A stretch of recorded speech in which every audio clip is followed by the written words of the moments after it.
Chapter 1. The Beginning. Once upon a time, there existed a mischievous fox spirit, possessing 9 magnificent tails that swayed with its every movement. Dingling, dingling. Wang Ming squinted at the time on his phone. Oh no, I'm going to be late. He jumped out of bed, hastily donned his clothes, and, without even washing his face, rushed off to school. Speaking of Wang Ming, he is an ordinary, somewhat foolish junior student. In his leisure time, he enjoys browsing the internet, watching anime, playing games, and reading novels. However, he harbors a secret that very few are privy to. Nestled within him is a great fox spirit. Yes, you heard it right, the 9 tails of the Hidden Leaf Village. Initially, whenever Wang Ming closed his eyes, he would find himself transported to the sealed space within him. On his first entry, he was taken aback, but gradually he became accustomed to the presence of the great fox. As time passed, the bond between the boy and the fox deepened, often engaging in playful banter like close friends. After numerous experiments, Wang Ming finally uncovered the secret of the sealed space. Any item from the blue planet could manifest within the confines of that space. The blue planet, devoid of any extraordinary powers, has nevertheless achieved a level of technological advancement that is nothing short of astonishing. A plethora of cutting-edge technological products emerge continuously, and the application of various virtual technologies has reached an unparalleled level of sophistication. As one steps outside, one can see hovering cars darting through the sky, while an array of transport vehicles maintains a sense of order on the ground. In terms of weaponry, he had seen scientists from various prestigious academies boasting on the news about their capability to mass-produce laser weapons, although he had yet to witness such marvels in person. During a binge-watching session of Naruto, both the boy and the fox were struck by a thought. Wang Ming suddenly remembered that he had once been known as Naruto Uzumaki, the very same as the protagonist of the anime. Having lived independently since the tender age of 3, Naruto, as an orphan, struggled with meager resources. Even if he had money, he could hardly buy any food. The villagers treated him like a monster, never casting a kind glance in his direction, and who would be willing to sell food to him? With no other recourse, Naruto had to fend for himself. One fateful day, while attempting to catch fish, he slipped and fell into the river. When he regained consciousness, he found himself lying on a soft bed. According to the orphanage's director, the kind-hearted Mr. Wang, he had discovered Naruto unconscious by the river while taking a stroll and had brought him back to the orphanage. After several inquiries, all they learned was that his name was Naruto, he was an orphan living alone in the village, and he was often hungry and cold. A child of 3 or 4 years old should not have to search for food on his own, and Mr. Wang, unable to bear it, decided to adopt him, naming him Wang Ming. Thus, over a span of more than 10 years, Wang Ming believed himself to be an orphan from a small mountain village. It was only after he delved into the world of the internet and consumed a multitude of novels and films that he realized he had traversed worlds. During this period, he had inquired of the 9 tails how they had ended up in this world, but each time he was met with confusion. Moreover, in this realm, the 9 tails was incapable of harnessing or utilizing chakra, rendering it largely powerless aside from its imposing size. Not to mention, the seal on the sealed space could not be maintained without chakra. Thus, while the 9 tails could not emerge from Wang Ming's body, it was free to do as it pleased within the sealed space. Furthermore, the sealed space could shift and change according to Wang Ming's imagination. After finishing Naruto, the 9 tails posed a question to Wang Ming. Do you hate me for the death of your parents?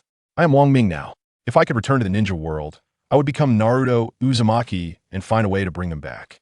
You must help me with that, he replied. Furthermore, the true culprit is Obito Uchiha. You are merely a pawn if you must harbor hatred. Let it be directed at him. Thus, the boy and the fox embarked on a life devoid of shame and restraint. I'm going to be late. In his frantic dash to school, Wang Ming spotted a sports car speeding towards a beautiful young woman. In a moment of impulse, he grasped her delicate hand to save her.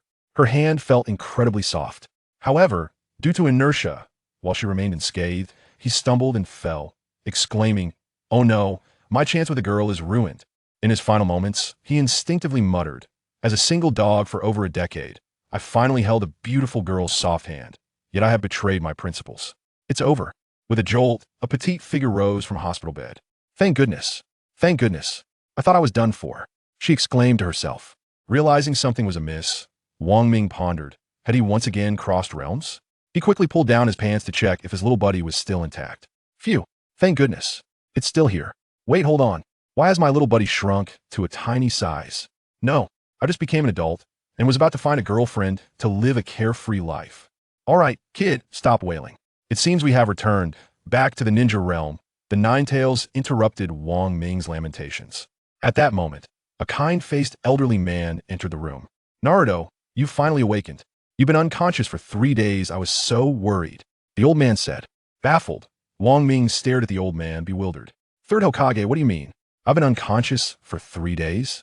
I was just by the river catching fish and fell in. How is it that 3 days have passed? Naruto, be more careful when you go out. If it weren't for someone passing by, the consequences could have been dire. Thus, the third Hokage and Wang Ming engaged in a casual conversation while the old man inquired about his health. An Umbu member entered the room and respectfully stated, Hokage-sama, the elder advisors are waiting for you in your office. They wish to discuss something important. Sarutobi Hiruzen rose and followed the Umbu out of the room. Naruto, rest well and take care of yourself. The Hokage has matters to attend to, but he will come to see you in a couple of days, he said, leaving without a backward glance. As Wang Ming watched the third Hokage's retreating figure, he lay back down on the bed, his mind racing to process his current situation. Firstly, he had fallen into the river while fishing and had been rescued by the old man, living on the blue planet for over a decade. Just moments ago, in an attempt to save a young woman crossing the street, he had been struck by a sports car, and upon waking, he found himself back in the ninja realm. Moreover, his body had reverted to its form before the incident. This meant that while over 10 years had passed on the blue planet, only 3 days had elapsed in the ninja world. Reflecting on his life, he realized he had spent over a decade as a lonely soul, never having even dated, and now, just as he had touched a girl's hand, he found himself in this predicament. What a tragedy. However, the thought of returning to the ninja realm, where fate might have arranged for a wife, sparked a flicker of excitement within him, alleviating some of his despair. Finally, he pondered the situation of the Ninetales and the sealed space. With this thought, Wang Ming closed his eyes and ventured into the sealed space. Upon entering the sealed space, he greeted the Ninetales with a playful tone. Hey Ninetales, where did you get so lazy? Are you still stuck in the little black room? Can you come out? The Ninetales, navigating through the sealing technique, extended its paw and conjured a cute, silly little fox. The moment I returned, all my power was restored. I can unseal myself at any time, but for now, it is to prevent my chakra from adversely affecting your body. Thus, I have created a clone, transferring my consciousness there while my main body slumbers. I will unseal myself when your body can handle my power. Feeling a warmth in his heart, Wang Ming watched the silly fox earnestly explain, and he longed to reach out and pet its head, but he ultimately restrained himself. With the power restored, he thought, what if the Ninetales became agitated and accidentally harmed him? In a fleeting thought, the dark sealed space transformed into a room brimming with technological marvels. Indeed, it was functional. Seeing all this, Wang Ming felt as giddy as a child of 3 or 4. Next, he conjured a variety of snacks and drinks, nearly reciting a grocery list as he went. The boy and the fox sampled each one, relishing the flavors that remained authentic. Finally, he manifested 2 smartphones and a computer, silently praying for the blessings of the Sage of 6 Paths, hoping to connect to the internet. To his delight, he found he could directly access the blue planet's network unbeknownst to him. Within the sealed space, he was in a state where his words translated to reality. Ninetales, let's game! Wang Ming shouted excitedly. In a flash, the little fox snatched one of the smartphones, and thus, the boy and the fox reclined on the couch, diving into their gaming adventure. Chapter 2. Ichiraku Ramen. In the Hokage's office, Sarutobi Hiruzen arrived with his direct Umbu unit, but before he could speak, Shimura Danzo opened his single eye and calmly stated, Sarutobi, hand over Naruto, Uzumaki to me. In return, I will provide you with an obedient Jinchuriki. Danzo, Hiruzen interrupted him sternly. I am well aware of your intentions. Do not even think of interfering with the Jinchuriki. As for the individuals surrounding Naruto, will you handle them or shall I? Remember, Danzo, I am the Hokage. Regarding Naruto's affairs, you need not involve yourself. Ha, your compassion will one day cost you dearly, Danzo retorted, gripping his cane tightly as he rose to continue. You are but a leaf basking in sunlight. I am the root blooming in darkness. Everything I do is for the sake of Konoha. Hiruzen, you will come to regret this. With that, he turned and exited the Hokage's office. On another note, after tiring himself from gaming, Naruto returned to reality from the sealed space, feeling hungry. He glanced at the smartphone in his hand, bewildered. Can I really bring this back to reality? He muttered incredulously, rubbing his eyes in disbelief. Kurama, I've struck gold. The items I've manifested can now be taken out of the sealed space. Naruto incessantly exclaimed upon entering the realm. The Ninetales cast a glance at Naruto, laden with disdain, and continued fiddling with his phone. Indifferently, he remarked, "Scram, don't bother me. It's not like I can get out anyway, what's it to me?" Naruto scratched his head, seemingly agreeing, as he manifested an array of delectable food and promptly made his exit. Seated at a table, Naruto indulged in his meal while contemplating how to navigate his future existence. His once idyllic university life had abruptly transitioned back to the world of ninjas, leaving him somewhat disoriented. This body, being merely 3 or 4 years old, exuded an appearance of malnourishment. The ability of the space to materialize food provided a modicum of assurance regarding his sustenance moving forward. Next on the agenda was the matter of training, which could be postponed for now. Being so young, commencing training too early might not yield beneficial results. Moreover, with the third Hokage spies lurking about, any jutsu learned prematurely would be of no use. In the narrative, he had always been lagging behind. It wasn't until graduating from the Ninja Academy that he truly began his training, ultimately becoming the savior of the ninja world. Now, even if faced with life-threatening dangers, he had the Ninetales as his trump card, so there was no need for alarm. Thus, he resolved to focus on nurturing his body, engaging in fundamental physical training, and following the will of the world. Yes, he could make the acquaintance of the 12 Little Strong and simply take it easy. As for the 7th Hokage, anyone could take that role, but he could certainly charm Hinatakin ahead of time. He chuckled to himself. By the way, perhaps he should consider terminating his first child right away, otherwise, how would this old father cope with the stress in the future? Naruto mused incessantly. And so, in the blink of an eye, Naruto had spent 2 days in the hospital, unable to tolerate the scent of disinfectant, and secretly slipped back home. Upon opening the door to his small abode, a nauseating odor assaulted him, nearly causing him to regurgitate his leftover meal. Gazing at the familiar yet foreign room instant noodle boxes strewn about, trash littered everywhere, and the pungent stench of worn socks by the bedside, Naruto felt an overwhelming urge to set it ablaze, contemplating seeking out the 3rd Hokage to procure a new residence. After a bustling afternoon, Naruto finally managed to pack up all the useful and useless items, discarding them into the trash. Exiting his home, Naruto decided to visit the renowned Ichiraku Ramen, eager to sample its flavors. As he walked, he sensed the fearful, disdainful, and hostile gazes of the surrounding villagers, coupled with the occasional murmurs of curses. With a cheerful smile plastered on his face, he inwardly thought, how foolish these people are. If my dear father eternal sister knew that the villagers of Konoha not only disregarded him as a hero's son, but instead treated him like a harbinger of misfortune. One could only imagine how the amiable eternal sister would instantly darken, unleashing the Ninetales to rain down a few tailed beast bombs to cleanse the streets. Having undergone the trials of modern society, Naruto was impervious to their cold words. If they displeased him, he could always resort to mischief as long as no one died. He could play however he wished. And so, Naruto merrily bounced his way to Ichiraku Ramen, cheerfully declaring, "Uncle Ichiraku, a bowl of chashu ramen. Hold the noodles." Uncle Ichiraku, with a bemused expression, squinted his eyes and smiled at Naruto. Suddenly, Naruto recalled what many netizens claimed. Uncle Ichiraku was the true head of the Tsutsuki clan, possessing unparalleled mastery of the culinary ninjutsu, infusing ramen with chakra, and wielding the Rinnegan, being surpassing even Tsutsuki in the ninja world, quietly safeguarding the Hidden Leaf Village. Just kidding, uncle. A large bowl of chashu ramen, please. Clearly not fearing any divine intervention.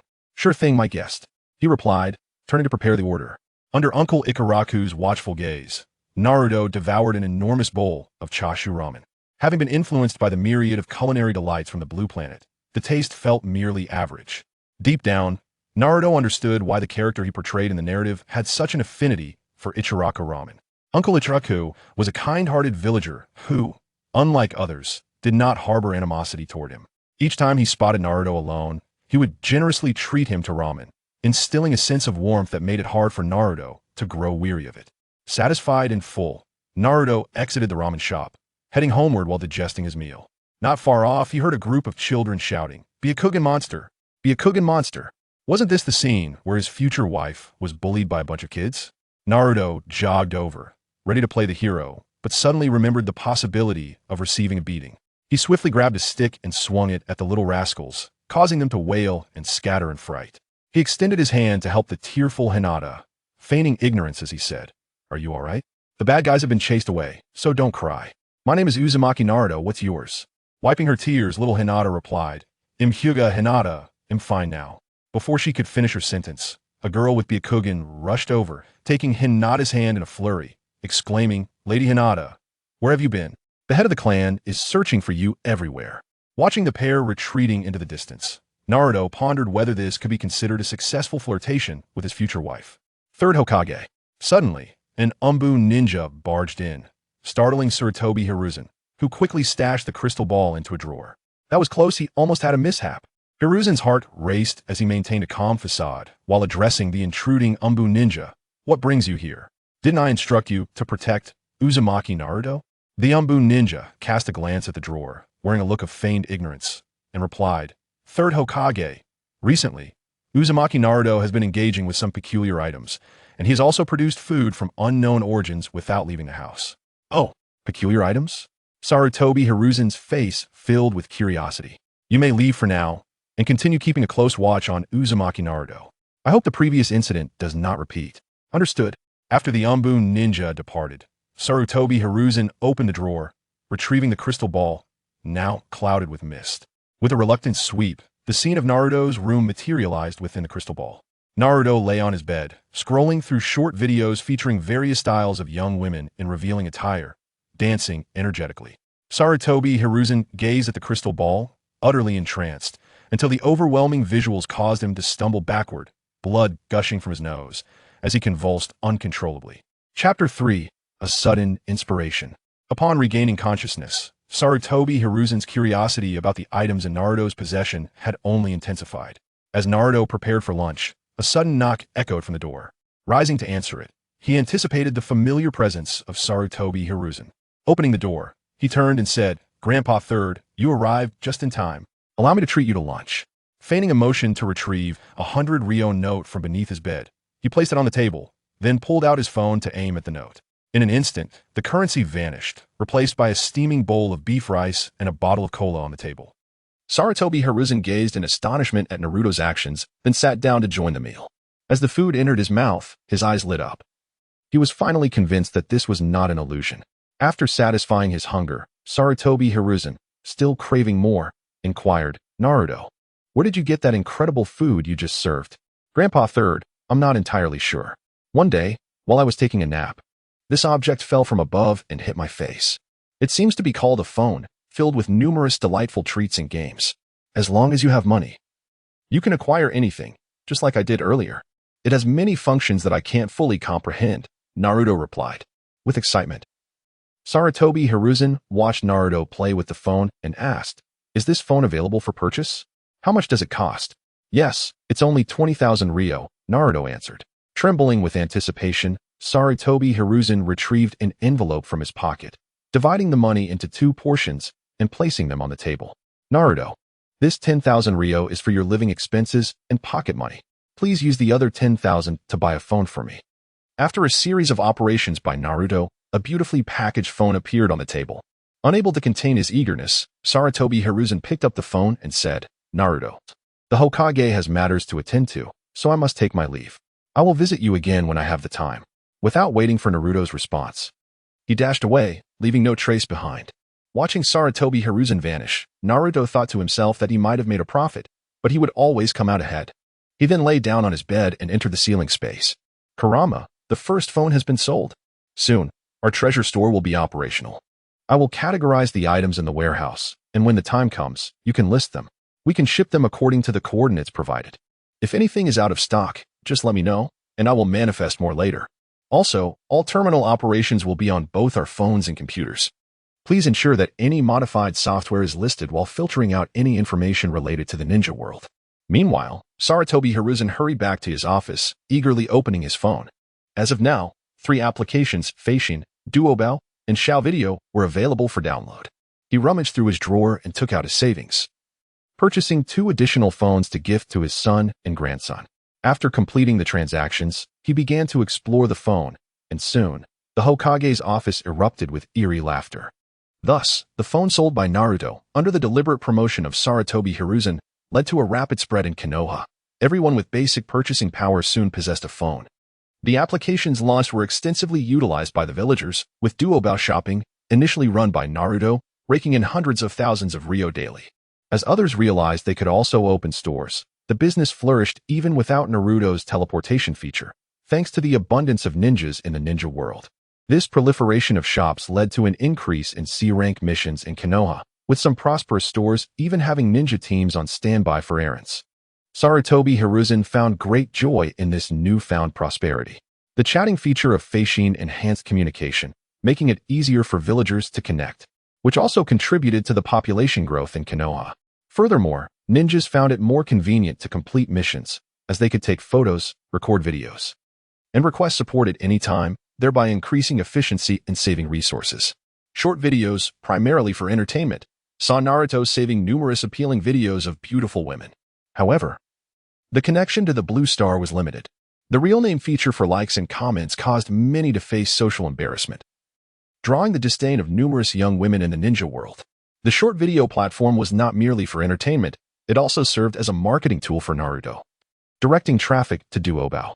For instance, the clothing, jewelry, and cosmetics featured by these women could be found directly on Duobao, and advertisements for futuristic products clearly conveyed their functions and usage. As a result, several internet celebrities emerged, with some young women spending substantial sums to hire ninjas to perform jutsu for special effects, far surpassing the post-production techniques of the Blue Star. Sarutobi Hiruzen profited handsomely from this, though it also led to complications. Since Naruto did not enable a tipping function, viewers watching beautiful women live streams could only send gifts directly to their doorsteps, leading to numerous issues. According to a member of the Uchiha enforcement team, several female streamers had their addresses exposed due to an influx of gifts, facing multiple marriage proposals daily and even receiving death threats. Consequently, a surge of escort and protection missions emerged in Konoha, which were not only simple but also visually pleasing, offering high rewards and occasional opportunities for extra earnings. In one particular incident experienced by an Umbu, a female streamer, whose beauty filter was excessively high, appeared ethereal. A wealthy businessman sent jewelry worth hundreds of thousands, only for the delivery to reveal a much less flattering reality. Enraged, he sought revenge, attempting to retrieve his gifts. To avoid detection by Konoha, he bribed 2 rogue ninjas, who forcibly interrogated the streamer about her accomplices. When the Umbu arrived, they apprehended the trio, leaving the female streamer battered and bruised, cursing the situation and lamenting her inability to respond while being assaulted. This incident became a topic of conversation among the villagers, leading many female streamers to be cautious about using overly exaggerated beauty filters in the future. Amid all these developments, Naruto's fortunes grew abundantly without effort.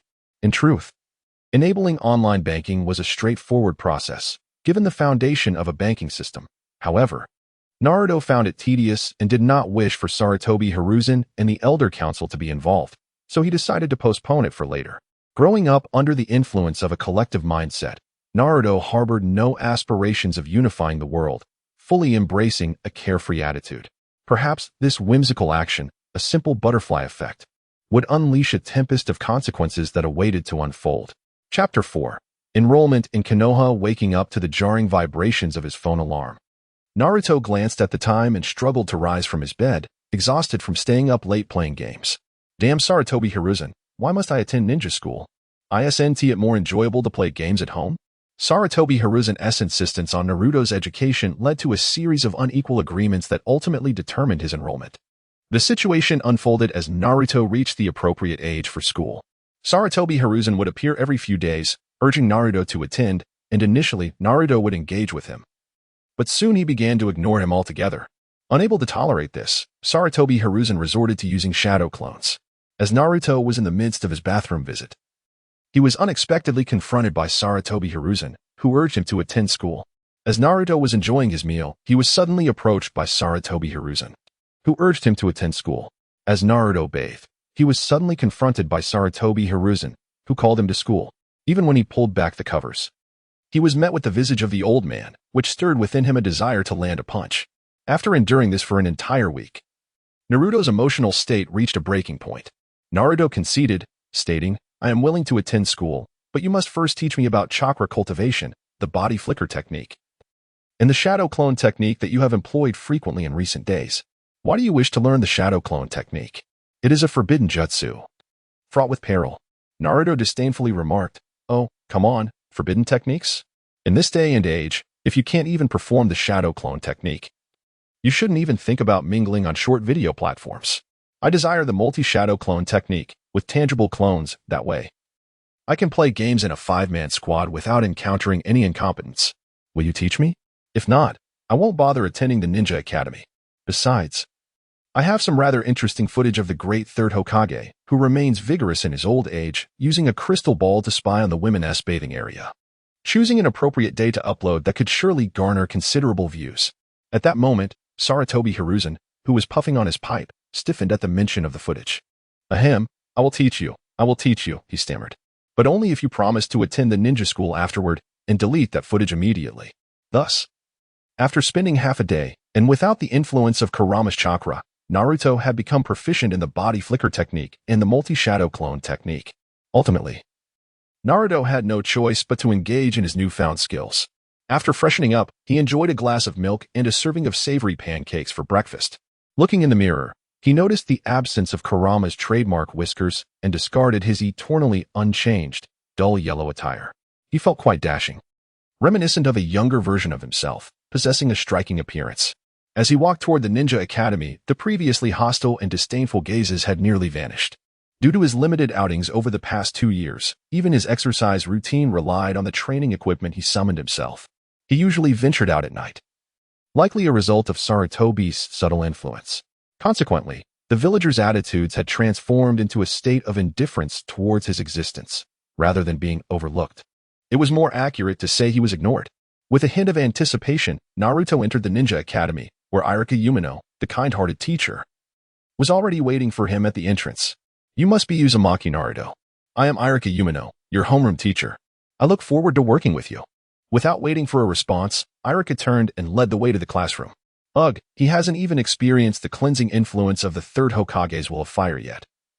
Naruto thought to himself, internally scoffing. Once inside the classroom, Irika instructed, "Class, please return to your seats, as we are about to start." Upon hearing this, the children scrambled back to their places like mice fleeing from a cat. Uzumaki Naruto, please come forward and introduce yourself, Irika called. Stepping up to the podium, Naruto began. Hello everyone, I have been training for 2.5 years. He almost slipped up and quickly corrected himself. Greetings, my name is Uzumaki Naruto. I enjoy playing video games and admire beautiful young ladies. I detest lengthy explanations, as they can be overwhelming. My dream? To spend every day in the Hokage's office playing games. I hope to have everyone's support moving forward. At that moment, Sarutobi Hiruzen, who was observing everything through the crystal ball, nearly choked in exasperation. Irika sighed, Naruto, please take your seat and find an empty spot to join the class. Naruto descended from the podium and cast his gaze across the room, his eyes meeting those of Hinata Hyuga. Instantly, Hinata's delicate face flushed a deep crimson, and she hastily lowered her head, unable to meet Naruto's gaze. Naruto approached Hinata with a faint smile, taking a seat behind her. Thus commenced the mundane existence of Naruto's life in the Ninja Academy. Within mere minutes of sitting down, he felt as though he were perched upon a bed of thorns. He casually opened a book titled The Will of Fire, The Mightiest Hokage, Hiruzen Sarutobi. On the podium, where leaves danced in the air, the fire of life burned ever bright. This flame would continue to illuminate the village, nurturing the budding leaves of the new generation. The youth embody the hope of the future, and the elders must trust and protect them. The sacrifices of the older generation are not in vain. Rather, they serve to inspire the young to become the pillars that bear the weight of tomorrow. Upon hearing these words, Naruto was momentarily rendered speechless. Were it not for his familiarity with the entirety of Naruto, he might have almost believed them. With a disdainful expression, he thought, the so-called strongest Hokage? Among all the Hokage, you are the weakest. If not for the younger generation, those who perished and those who fled, I might have bought into this notion. Naruto, feeling exasperated, closed the book and rested his head upon his hand, allowing his consciousness to drift into the ceiling space. Upon entering, he was greeted by the sight of the great fox, Kurama, furiously tapping away at the keyboard. The Nine-Tails glanced at Naruto and teased. Aren't you supposed to be reliving your school days? What brings you here? Naruto disregarded Kurama's playful banter and inquired, how has the smartphone evolved since we discarded it? At the mention of smartphones, the Nine-Tails' countenance lit up with excitement. It was quite astonishing, really. Merely a couple of months had passed, and already a single smartphone had proliferated throughout the ninja world like a relentless virus, with nearly every individual of purchasing capacity possessing one. However, it appeared that ninjas seldom utilized these devices during missions, likely due to the numerous incidents where their use had inadvertently revealed their locations, leading to fatal outcomes. This was an unforeseen consequence. No one could have anticipated that the initially advantageous tool for missions would, upon further examination, transform into a harbinger of doom for ninjas. Imagine if we were to suddenly disable these features or require payment for data usage, wouldn't those individuals go mad? Observing the exuberance of the great fox, Naruto could only shake his head. No need for that. You know as well as I do that what is free is often the most costly. With that, the pair exchanged glances, laughter bubbling forth between them. As the lunch hour approached, Naruto's consciousness withdrew from the sealed space, and he spotted Iruka exiting the classroom. Watching his classmates retrieve their lunches from their desks, he stood up and exited the classroom himself. He made his way to a nearby swing, ensured the vicinity was devoid of onlookers, and conjured a meal, indulging in it contentedly. At that moment, Hinata, trailing behind, caught sight of this solitary scene. To her, Naruto appeared rather pitiful in his loneliness, yet she lacked the courage to approach him. After finishing his meal, Naruto swung back and forth on the swing, finally grasping the reason behind the abundance of prodigies in the narrative. It stemmed from sheer boredom. He pondered, were not these so-called geniuses merely individuals who matured mentally at an early age, unable to relate to their peers, and thus left isolated? The school's curriculum seemed utterly trivial, serving only to hone oneself. Aside from training, there was little else to occupy one's time. With this thought in mind, Naruto resolved to engage in some training himself, eager to ascertain whether he possessed the makings of a genius. Shadow Clone Jutsu. Naruto created a shadow clone. I'll leave the afternoon classes to you. I need to find a place to train. Before he could finish his sentence, he vanished from sight. Naruto felt rather foolish speaking to himself. Unaccustomed to such behavior, he quickly slipped away. Chapter 5. Hinata Hyuga having resolved to strengthen himself. It was imperative to find an appropriate training ground. Venturing to the back mountain, Naruto swiftly summoned dozens of shadow clones, promptly clearing a spacious area. Over the years, although he had not engaged in rigorous training, he maintained a daily routine of morning runs, coupled with ample nourishment, transforming him from the petite figure depicted in the original story. A brilliant idea sparked in his mind. He would commence with a regimen of 100 push-ups, 100 sit-ups, 100 squats, and a 10-kilometer warm-up run each day. If he persevered for 3 years, he would be capable of delivering a decisive blow to Uchiha Obito and a kick to Kagaya Otsutsuki. With this thought, Naruto lifted his leg and began his warm-up exercises. Meanwhile, on the other side, the shadow clones, upon witnessing their original leave, began to indulge themselves. Kicking open the classroom door, they were met with a chorus of gazes directed their way. What are you staring at? Never seen a handsome guy before. One clone retorted, with an unabashed demeanor. The clone surveyed the classroom, noting that aside from the members of Team Guy, the majority of Konoha's 12 ninja were present. His gaze landed on Uchiha Sasuke, who was surrounded by a group of girls, all wearing displeased expressions. Their eyes met, seemingly igniting a spark. It must be the influence of Indra and Ashura's chakra. Surely that explained the irritation he felt towards Sasuke. After casting a few disdainful glances at him, the clone noticed Hinata in the corner, having her lunch, and approached her directly. As Naruto drew nearer, Hinata's anxiety intensified, her impulse to flee almost overwhelming. The clone sat opposite her, resting his chin on his hand, observing the adorable Hinata as she delicately consumed her meal. Watching her fragile demeanor, he recalled Hinata's remarkable achievement as the champion of the Ichiraku Ramen Eating Challenge, where she devoured an astonishing 46 bowls in 30 minutes, a fact that was hard to believe. Glancing at her petite lunchbox, he couldn't help but think she must often be hungry. This realization prompted Naruto to feel a surge of frustration towards his dear father-in-law. He resolved to add another daily task, to ensure Hinata received sufficient nourishment. Perhaps if she were well fed, one day she might awaken her Byakugan. After all, such matters had little to do with physical appearance. He watched as Hinata's cheeks flushed increasingly red while she finished her lunch. Naruto approached Hinata directly, exclaiming, "Hinata-chan, you must still be hungry. Come, let me treat you to some delicious food." Before Hinata could respond, his shadow clone pretended to reach into his pocket, producing an assortment of delectable dishes which were placed on the table, leaving a kimchi choji next door nearly drooling. Approximately 20 servings of food were laid out before them, and as the shadow clone took a bite of an apple, he cheerfully urged, "Don't be shy. Let us eat together." Hinata, unable to refuse Naruto's kind offer, shyly picked up some food from the table and began to eat in small bites. As their classmates looked on in astonishment, the food on the table gradually diminished until nothing was left. Choji glanced down at his own stomach and then at Hinata's, beginning to question his life choices. Wasn't the Akimichi clan supposed to be the most gluttonous in Konoha? The shadow clone observed Hinata consuming an amount equivalent to 20 adult portions, affirming his thoughts. Not wanting to draw further attention from those around them, he decided to cease producing more food. It seemed he would need to have a word with his future father-in-law. Thus, the shadow clone spent the afternoon at school, and as soon as the bell rang, he found a secluded corner to disperse. Upon finishing his training, Naruto received the memories from his shadow clone, causing a twitch at the corner of his mouth. He began to question his sanity, wondering if he had become a split personality engaging in role play. Nevertheless, the matter of Hinata's eating habits weighed heavily on his mind. It was a significant issue that warranted a discussion with his future father-in-law. Upon returning home, Naruto caught a whiff of his own sweat and took a hot shower. After conjuring a feast and satisfying his hunger, he entered the ceiling space. He greeted Kurama and utilized the computer's backend function to add Hyuga Hisashi as a friend, and they soon began to chat. Naruto, Uzumaki, is Lord Father-in-law present? Habitually quick with his words, Naruto swiftly retracted the message, but it was too late. Hyuga Hisashi had already seen it. Hyuga Hisashi, so, you're Naruto Uzumaki, are you? Enjoying your bravado, huh? Just wait. Seeing Hisashi's anger, Naruto switched to persuasion mode. Naruto Uzumaki, father-in-law, what I'm about to say must remain confidential. No third party should know. Naruto Uzumaki, father-in-law, you are aware of the mobile phone we use, right? Actually, this is a communication device developed by Orochimaru in the future. I battled the Otsutsuki clan from another planet, and after perishing, I was reborn in my childhood, with the phone accompanying me to this era. Hyuga Hisashi, you brought this phone?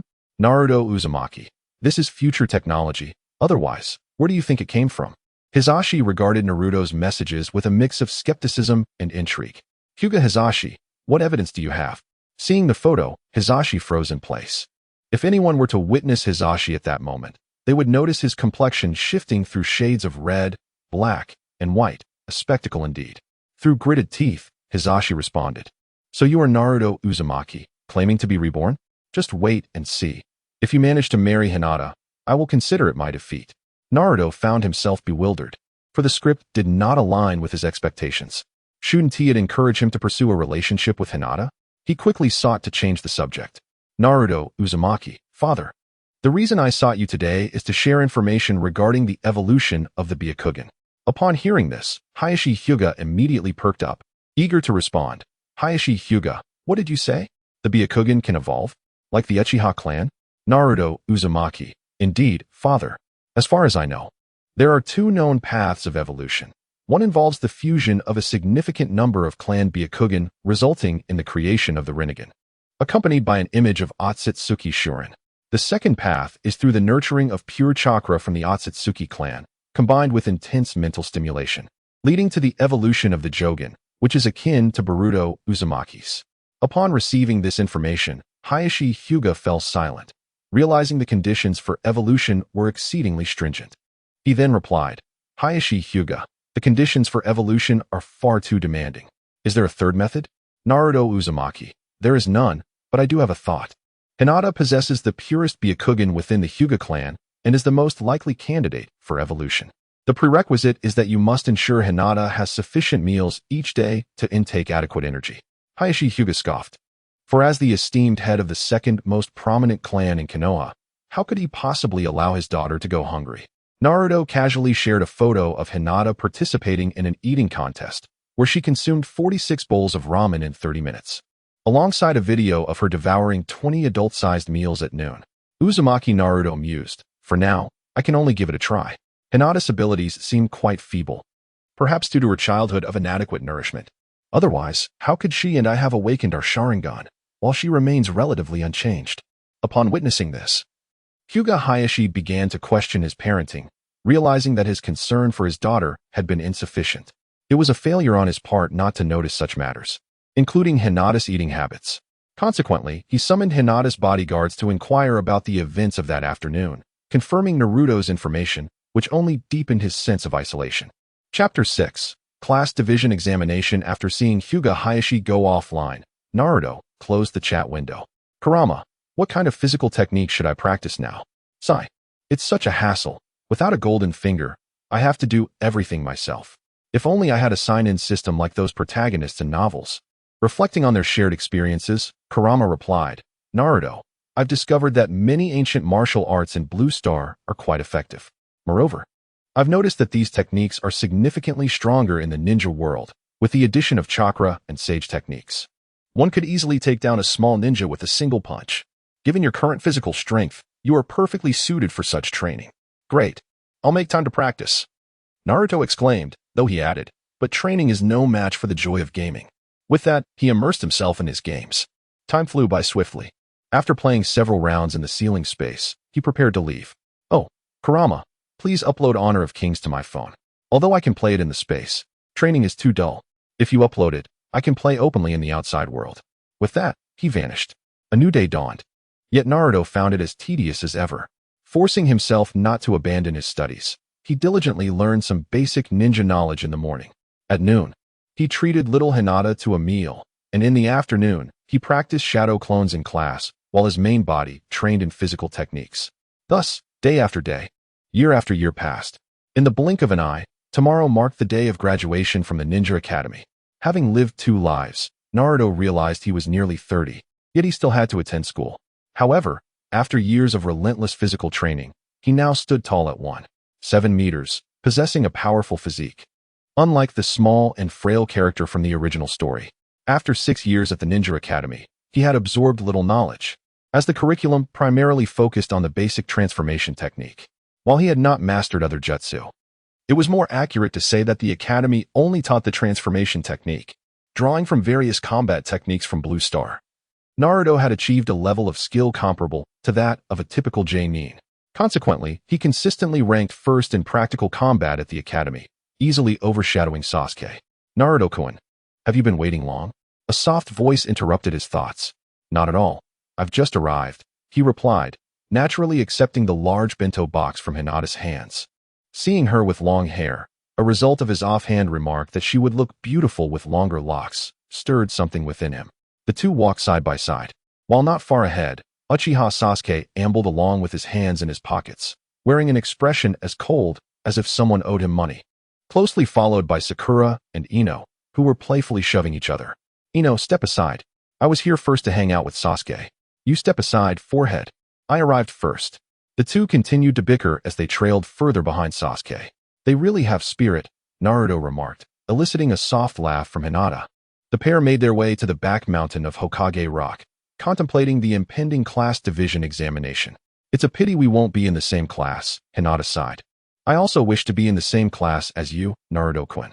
This year's students are mostly candidates for the next generation of clan leaders in Konoha, making it difficult to adjust the placements. I mentioned it to my father, but he couldn't do anything about it. As they walked and chatted, they soon reached a clearing behind the mountain. Spreading out a picnic blanket, they enjoyed delightful food, relishing the precious time spent alone together. Hinata-chan, do you think ninjas truly need to exist? What is the purpose of a ninja's existence? I don't know. Since childhood, I've only learned ninja knowledge, and it feels like we can only execute missions without doing anything else. Indeed, does a ninja's existence hold any significance beyond fighting and killing? Why can't ninjas use their skills to improve people's lives? I've decided that if I ever gain enough ability, I will change the meaning of a ninja's existence. If not, I'll just change myself. Naruto-kun, I believe you can definitely change this world. Go for it. I will always support you. The two spent the day playing until evening, at which point Naruto returned home to fetch 2 sets of custom-made clothing, one a sky blue kimono for Hinata and the other a princess dress for Hanabi, along with a selection of local delicacies, personally escorting Hinata home. He endured countless glares from his father-in-law's family until he could no longer bear it and reluctantly returned to his own abode. Not out of fear of the Hyuga clan's murderous gazes, truly. The following day, the graduation examination of the Ninja Academy commenced. The school entrance bustled with activity, filled with parents eagerly awaiting their children's exams, each one filled with anticipation. Naruto observed a group of other young ninjas nearby, engaged in lighthearted banter, and approached them with purposeful strides. For the commoners, this was an examination. For the science of clans, it was merely a procedural formality. Not only were the students aware of the examination, but even the supervising instructor was known in advance. "Good morning, Hinata," he greeted. "Good morning, Naruto-kun," she replied. Noticing that their comrades awaited Irika's call with nonchalance, Naruto settled beside Hinata. Soon enough, Uzumaki Naruto was announced. He promptly entered the adjacent classroom. "Now, Naruto, draw a lot. Select one technique from the Shadow Clone Jutsu. As long as you can execute it successfully, you shall pass." "Indeed, Naruto."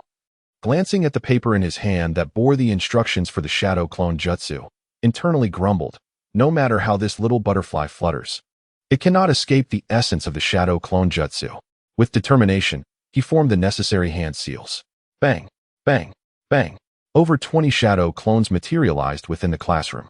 "Pass," Irika proclaimed, handing over the cherished Leaf Village headband. Naruto took the headband and tied it firmly around his forehead before turning to leave the examination room. As he sensed the palpable malice emanating from behind him, he scoffed. "Shinobi, huh? I've passed directly, doesn't that render him a bit unfortunate?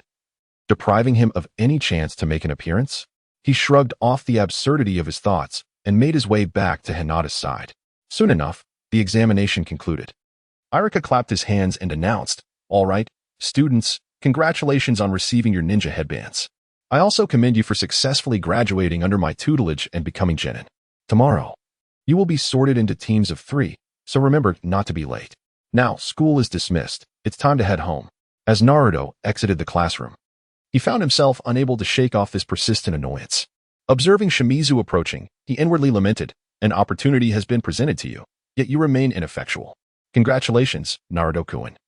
On passing the examination, Shimizu remarked, seemingly oblivious to Naruto's lack of mastery over formidable jutsu, "I possess a means to enhance your strength and expand your repertoire of techniques. Should you be interested, seek me out in the grove later, and I shall divulge my knowledge." With that, Shimizu departed, exhibiting a demeanor tinged with guilt. As if fearful that others might discern his intentions of wrongdoing, Naruto was left speechless, pondering whether this individual might indeed be a fool. How could one so readily fall into such an obvious trap? It seemed this person was beyond redemption. Was the Book of Seals truly so easily obtained? In the original narrative, only Hiruzen Sarutobi had successfully collaborated with the Umbu to perform such a feat even if one were to acquire it. They would likely only gain a mere shadow clone technique. The subsequent pages would undoubtedly remain blank. The Book of Seals is a matter of life and death for Konoha and its prominent clans. In addition to the various forbidden techniques developed by the second Hokage, it also contains the secret arts of the major families. Should this information be leaked, the consequences would be dire. Contemplating this, Naruto felt a wave of disdain wash over him, promptly sending the video of Mizuki's recent remarks to Hiruzen Sarutobi for his own judgment. After dealing with Mizuki, Naruto returned home, only to be met with the emptiness of his room, an overwhelming sense of loneliness crashing over him. Chapter 7. Father and Mother upon returning home. Naruto finished his dinner and entered the ceiling space. "Hey Kurama, what are you up to? Aren't you bored surfing the internet every day? You always sit at the computer when I come in, and you use clones for everything. Aren't you afraid of burning out? Get lost, you brat. I am a chakra conglomerate. Although I possess a physical form, as long as my chakra is not depleted, I cannot fall ill," Kurama retorted. "Essentially, it means I, Kurama, can smoke, drink, and style my hair, yet I remain a robust fox," he added. "By the way, Kurama, I wish to release the seal. The plot is about to unfold. Without your little golden mode, I am somewhat apprehensive. If things were to go awry, we both might be in peril." Kurama teased, "Oh, so our Naruto is missing his mommy and daddy, is he?" Observing Naruto's sudden silence, the Ninetales awkwardly ceased his banter. In truth, Kurama could sense Naruto's thoughts. He merely wished to avoid seeing Naruto in distress. With a mere thought, Naruto activated the seal on the door, causing the sealing symbols to detach effortlessly and the seal to open. Two familiar figures soon materialized before Naruto and Kurama.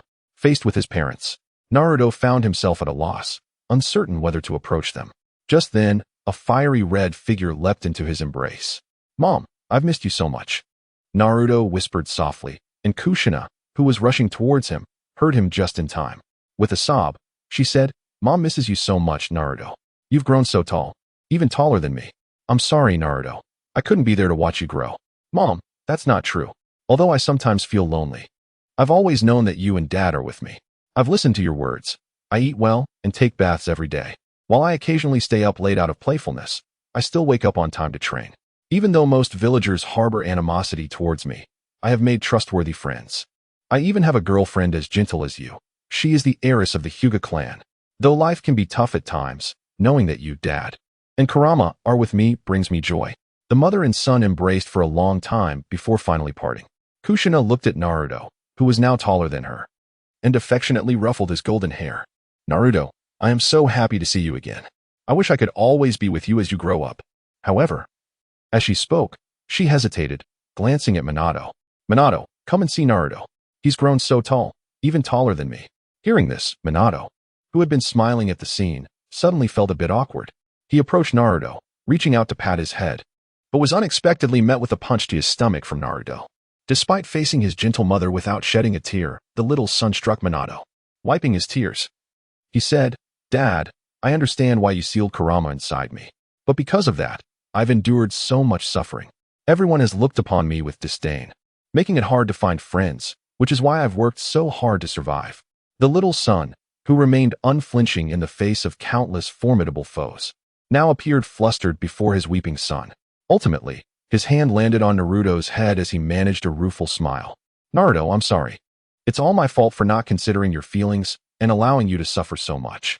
If I had been strong enough, I could have always been there for you and your mother. Seeing the seemingly bickering father and son, Kushina stepped forward, holding their hands gently. Naruto, you must not resent your father. He loves you dearly.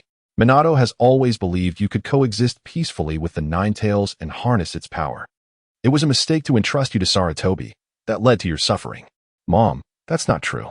I've never resented Dad. I know he is a gentle person. I just sometimes feel he didn't protect you well or our home. Everyone praises Dad, the fourth Hokage, as the hero who saved Konoha, yet I feel. I'm sorry, Kushina. I failed to protect you both. Kushina shook her head. Minato, you are the Hokage. I have always been proud of you since the day you became Hokage. But as Hokage, I have not been a good husband or father. Naruto, whether you resent your father or not, it is his fault for not being there while you grew up. In the days to come, you must be strong. As your father, I will support whatever decision you make. You are right, Dad. I'm sorry. Mom and Dad, we have to leave you again. I wish I could be with you always. You must be strong and carry on. As Naruto listened to his parents' heartfelt farewells, tears fell uncontrollably. Mom, Dad, I have found a way to bring you back. One day, I will revive you. The three of them embraced tightly, as if bidding a farewell before parting.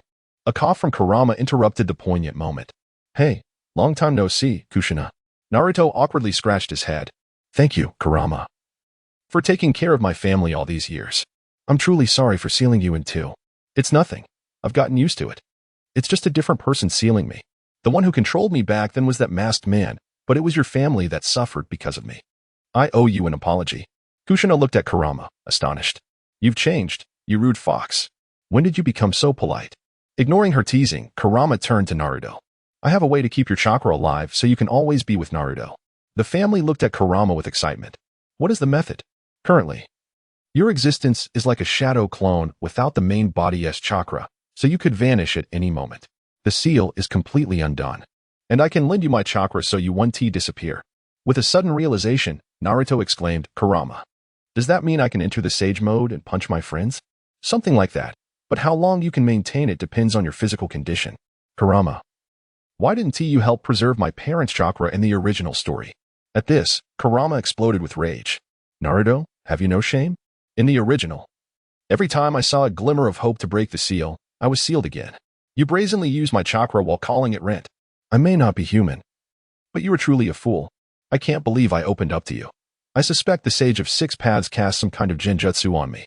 Naruto, feeling embarrassed, responded, I think it's my charm. Minato and Kushina, standing to the side, smiled at the playful banter between the boy and the fox, feeling warmth in their hearts. Thus, two more beings occupied Naruto's sealing space. Chapter 8, Class Division. In the early morning, Naruto awoke and hurried into the sealing space. Upon seeing the small house he had manifested for his parents, he confirmed that it was not a dream and exited the sealing space with joy. After washing up and enjoying breakfast, Naruto walked towards the Ninja Academy with a cheerful heart. Perhaps because of his parents' presence, he felt more relaxed than ever before. Good morning, Hinata. Good morning, Shikamaru and Choji. Good morning, Sasuke. He greeted everyone he encountered, unable to hide his joyful mood, eager to share his feelings with his friends. Time passed swiftly. Quiet. Irika announced, pulling out the class roster. Class 7. Uzumaki Naruto, Haruno Sakura, Uchiha Sasuke. The happiest of them all was Sakura, who exclaimed, Ino pig. Sasuke-kun is mine. Haha. Ino, already aware of the class distribution, looked even more dejected. Class 8. Hyuga Hinata, Inazuka Kiba, Yamanaka Shino. I wish I could be in the same class as Naruto. Hinata murmured softly. Team 9, a mere background character. Ah. I suppose a background character isn't worthy of a name, is it?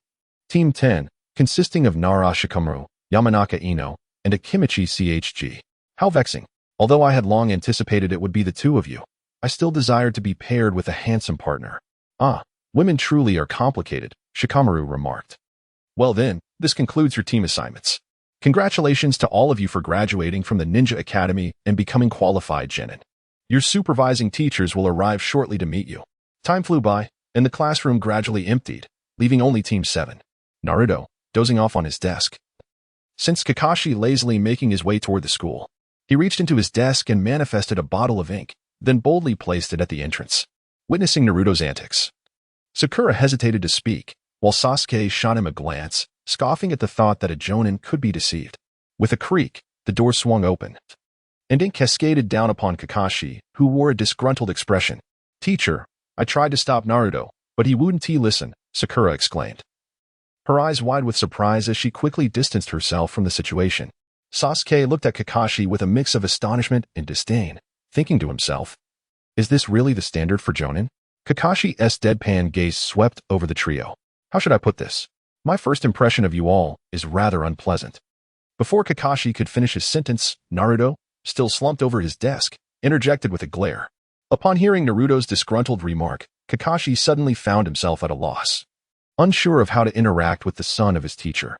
Wiping the ink from his face, Kakashi awkwardly suggested, well, why don't you all wait for me on the rooftop? I need to wash my face first. On the rooftop, Kakashi prompted, all right everyone, let us do some self-introductions. Before Sakura could inquire about how to proceed, Naruto, in a fit of exuberance, declared, my name is Uzumaki Naruto. I have things I like and dislike. But I won't tell you. As for my dreams for the future, my interests are varied. After finishing his introduction, Naruto cast a sly glance at Kakashi. As if to say, now it's your turn, Kakashi. Naruto's remarkable actions left Kakashi utterly bewildered. Not only was Kakashi taken aback, but even Minato Namikaze and Kushina Uzumaki, who were watching from the ceiling space while rewatching Naruto, found themselves unable to contain their laughter at Kakashi's confusion. Kakashi gazed at Naruto with a look of deep resentment. As if to say, you've said everything there is to say, what am I supposed to add? At that moment, Sakura, who was nearby, came to his rescue. I am Haruno Sakura. Rather than speaking of my interests, it is more accurate to say that my affections lie with someone, as well as my dreams, she said. All the while casting glances at Sasuke, Naruto bluntly interjected, prompting an irritated Sakura to add, the person I dislike the most is Naruto. Sasuke cast a cold glance at Sakura and replied with an air of aloofness, I possess no cherished interests or hobbies, only the pursuit of training to defeat Naruto Uzumaki. As for my dreams, they are to restore the Uchiha clan and to eliminate that man. Naruto, with his characteristic irreverence, quipped, well then, you'd better step it up. Marry a few more wives and have lots of children. Shut your mouth. Sakura and Sasuke roared in unison. The atmosphere on the rooftop instantly brightened. And in this 2-on-1 exchange, Naruto held his ground. Kakashi observed the playful banter among the trio, reflecting internally on the joys of youth. His thoughts wandered back to his former teammates, Obito Uchiha and Rin Noara, who had also engaged in such lively antics. Kakashi mused that their teacher must have felt the same way he did, watching them playfully spar. All right, enough of that, Kakashi interjected, drawing the trio's attention. Clearing his throat, he stated with utmost seriousness, I am Hatake Kakashi, a jonin. From today onward, I will serve as your team leader. He paused, correcting himself. No, not quite yet. I am not your team leader until you pass my assessment tomorrow morning. We shall meet here at dawn, and only by proving yourselves will I officially take on that role. What kind of assessment will it be? One of them inquired. Nothing too daunting. Merely a survival exercise with a 66% elimination rate. Those who fail will not only be barred from becoming genin, but may also be sent back to the Ninja Academy. Remember to arrive early, bring your ninja tools. and come with the determination to defeat me. Otherwise, success will be elusive. Rising to depart, he added, let's consider this meeting adjourned. Oh, and it might be wise to skip breakfast in the morning, lest you find yourselves feeling ill. Upon hearing Kakashi's final warning, Naruto yawned, begrudgingly turning to leave. Sasuke, deep in thought, remained contemplative. Sakura, visibly startled, watched as Kakashi and Naruto departed, her infatuation momentarily rekindled. She hesitantly invited Sasuke-kun. Shall we go shopping and grab a bite to eat together? I have no time. I need to return to training. Besides, now that we are on the same team, we are comrades. Instead of indulging in romantic games, you should focus on enhancing your skills. Do not hinder me in Naruto, he remarked, vanishing before her eyes, leaving Sakura in a state of melancholy. As Kakashi strolled through the streets of Konoha, he paused at a flower shop, purchasing a bouquet before continuing on his way. Standing before the memorial stone, he gazed at the smiling visage of the person depicted on the tombstone, an expression of innocence and warmth captured forever. Kakashi felt a sharp pang in his left eye. Obito, I have come to see you. Today, I finally met the son of my teacher. He has become one of my subordinates. Seeing Naruto reminds me of you. Your personalities are so alike, both exuberant and cheerful. Today, he said something quite irritating that left me feeling rather ashamed. As his teacher's disciple, I never showed him any concern. So it's only natural he might harbor some disdain for me. Thanks to the third Hokage and the Council of Elders, Naruto likely remains unaware that I was once a subordinate of his father. This failure of mine allows me to simply observe and accompany him as he gradually matures. After what felt like an eternity, Kakashi made his way to the graves of his master's wife, and Rin. He stood silently, bowing his head, perhaps too ashamed to face them. He lingered there for a long while, until darkness enveloped the sky, at which point he quietly departed. Not far off, a shadow slipped away into the night. Chapter 9. Live broadcast. After the meeting, Naruto did not resume his training. He had spent the previous night in a state of excitement and lacked sleep. Upon returning home, he collapsed into bed. His consciousness, however, found itself in the ceiling space. What are you up to, Ninetales? I'm so bored. Let us team up and play a couple of rounds of games. Get lost. I'm busy. Entertain yourself, the fox retorted. What do you think I do all day, sitting in front of the computer? Naruto stepped forward, his gaze fixed on the computer screen before Kurama, and exclaimed in astonishment. Wow, Kurama, you're actually playing Dungeon and Fighter without a care for your life? Truly dedicated, aren't you? Haven't we both uninstalled it long ago? You've changed. How could you betray me like this? At that moment, Minato and Kushina emerged from the small dwelling that Naruto had manifested, curious about the commotion. Naruto, what are you two arguing about? Kushina inquired. Oh, it's nothing, Mom. I'm just playing around with Kurama, Naruto replied with a chuckle. Kurama glanced at Naruto with disdain and ignored him, continuing his gaming fervor. The little son, intrigued, asked, Naruto, has your phone spread throughout the entire ninja world? Indeed. Initially, Kurama and I gave a phone to Hiruzen, and within 2 months, it proliferated across the ninja realm. I see. So this Naruto series depicts future events in the ninja world? Is it only accessible to us, or can everyone view it? Yes. Kurama must have told you that we traversed other worlds. We lived there for many years and learned a great deal. This is the anime we observed, portraying the future trajectory of our world. Currently, I've only granted access to the ceiling space. Otherwise, the ninja world would descend into chaos. Upon hearing this, the little son did not feel any relief. Instead, concern etched across their face. Only Kushina, oblivious to the gravity of the situation, laughed heartily. I never expected our son to be the prophesied child that Jiraiya was searching for. How remarkable. He has already surpassed all previous Hokages and ultimately sealed Kagaya Otsutsuki, saving the entire ninja world. The little son gazed at his wife with a mixture of incredulity and exasperation. Naruto, you will face many formidable adversaries in the future. You are still too weak. Do not let pride cloud your judgment. You must keep up with your training and avoid complacency. In the coming days, I will teach you all the ninjutsu I know. And Kushina, as a member of the Uzumaki clan, you are well versed in sealing techniques. You must also teach Naruto. Understood. Understood. Watching his parents harmoniously decide his impending arduous days, Naruto could only nod in resignation, feeling utterly despondent, observing their son's forlorn demeanor. Minato couldn't help but think that he resembled Kushina in temperament, and he sighed. Naruto, utilize more shadow clones. Use them for your studies. When you disperse them, don't release them all at once. Upon hearing this, Naruto's eyes sparkled with excitement. Multiple shadow clone technique.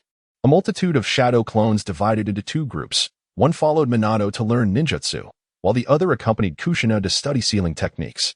Ultimately, only the shadow clones sustained injuries, achieving a peculiar balance. Relieved, Naruto gleefully approached the Nine Tails. Kurama, the ninja world is so outdated and dull. I'm tired of gaming. Do you have any suggestions for entertaining myself? None. Go away. Don't disturb me while I'm grinding for the festival set, Kurama retorted.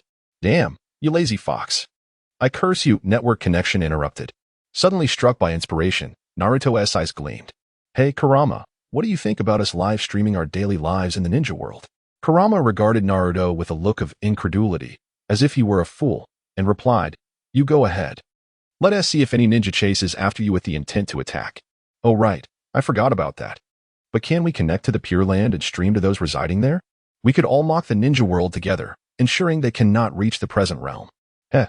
Then we could edit the live stream into a series and broadcast it in the ninja world. I'll be the star, and you'll handle the editing. Just imagine how thrilling that would be. So, are we doing this, Kurama? I'll help you cheat and gather materials without getting banned. Kurama pondered for a moment, intrigued. The Pure Land, huh? I've heard the Sage of Six Paths mention it. It's quite similar to the present world, akin to two realms. In that world, chakra exists, and after death, one persists in chakra form, akin to the concept of tailed beasts. Thus, connecting to the Pure Land should be straightforward. We merely need to send a phone over. The challenge lies in how to get the phone there. Forget it. I'll just modify the phone, reconfigure the permissions, and set up a dedicated server for the network and other software. If the ninja world can't connect, then let us adapt it for chakra charging. As for the purchasing method, let us go with free distribution. After all, the most valuable things are often free. After a series of elaborate maneuvers by Kurama, the Pure Land version of the phone emerged triumphantly. Kushina, come here. I need your assistance. You annoying fox, what do you want? I'm busy teaching our son. Your son wishes to transmit the phone to the Pure Land, since you possess the summoning technique. I'd like to see if we can use the summoning scroll to send it over.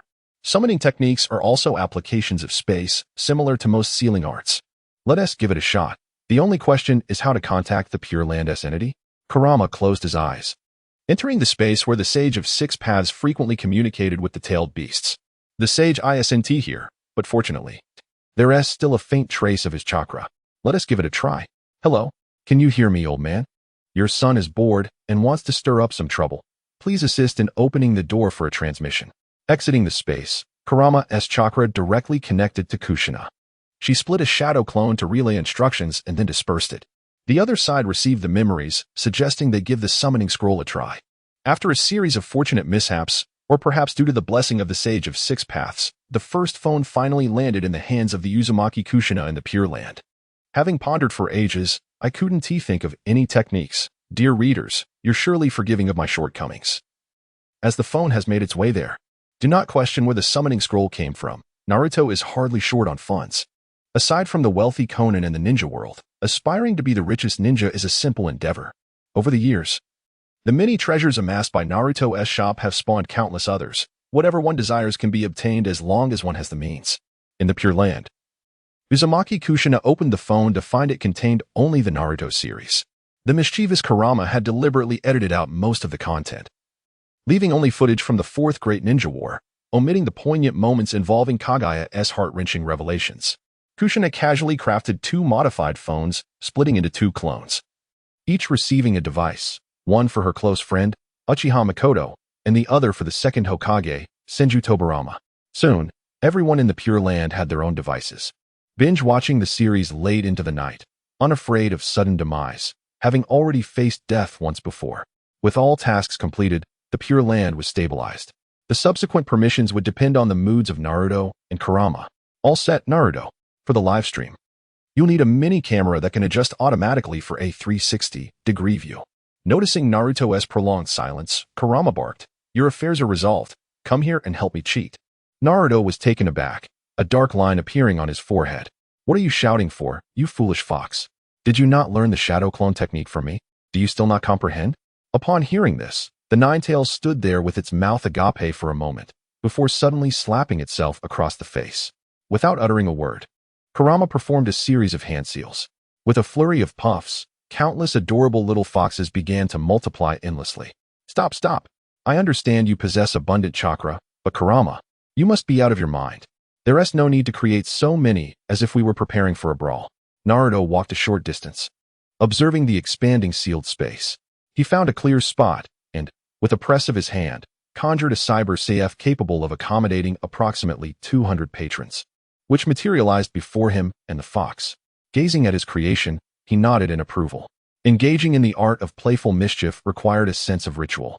With that, he disregarded Kurama and entered the CAF, setting up the machines and immersing himself in the gaming experience. Chapter 10. The Heist for the Bell, Part 1. The weary Naruto struggled to rise from his bed, glancing at the clock to find it was still before 9 o'clock. It was still early. Given Kakashi's tendencies, it would be unlikely for him to appear before 11. Naruto gradually prepared himself, relishing a delightful breakfast before slowly stepping out of his home. Kurama, I am about to commence today's live stream. Please monitor the back-end situation for me. After instructing Kurama, Naruto directly activated the concealed miniature camera hidden beneath his forehead protector, initiating the first-ever live stream in the ninja world. Kurama entered the live stream room. Upon noticing he was the sole occupant, Naruto exclaimed, Kurama, what is going on? Am I the only one here? Calm down, little brat. I haven't even begun the operations yet, Kurama replied, elevating himself to an administrator position, manipulating the back-end from the computer. While the Pure Land's mobile devices were all forcibly ushered into the live stream, the aimless souls residing in the Pure Land, engrossed in their anime, were abruptly interrupted, resulting in a chorus of lamentations. Most had just started watching and possessed no significant information. After a considerable time, the live stream remained eerily silent, devoid of conversation. Had it not been for the familiar names visible, one might have suspected a network disruption. Hello everyone, I am. Naruto let out a loud shout, startling those around him, who gazed at him with expressions of bewilderment. Within the confines of his mind, Naruto called out in embarrassment, Kurama, Kurama. Is there any way for me to express my thoughts directly, perhaps through a live feed? Otherwise, I might easily be misunderstood. This capability has always existed. Along with both voice and subtitles, it is merely a reflection of your own folly. Understood, understood. Greetings, everyone. I am Naruto Uzumaki, a humble ninja with 2.5 years of practice. I look forward to your guidance. Kushina Uzumaki remarked. Naruto has grown, hasn't he? I am aware of the memories transmitted from the shadow clones. I truly wish I could replace them and accompany you. Naruto responded, understood, mother. I will live well. And in the future, I will frequently broadcast live and engage in conversations with you. As Naruto walked, he engaged in conversation with Kushina, approaching the rendezvous point. The live stream remained dominated by Kushina's voice. Indeed, the narratives penned by VV novel seemed unreliable, being a ninja, a profession fraught with peril. No one would willingly disclose their intelligence without sufficient information. Upon reaching the gathering spot, he spotted Sasuke and Sakura, alongside Kakashi, who was holding a copy of Intimate Paradise. His expression one of disbelief as if the sun had risen from the west. Typically tardy, Kakashi felt a sting from Naruto's words yesterday. To reshape his image in the eyes of his students, he resolved to arrive slightly early today.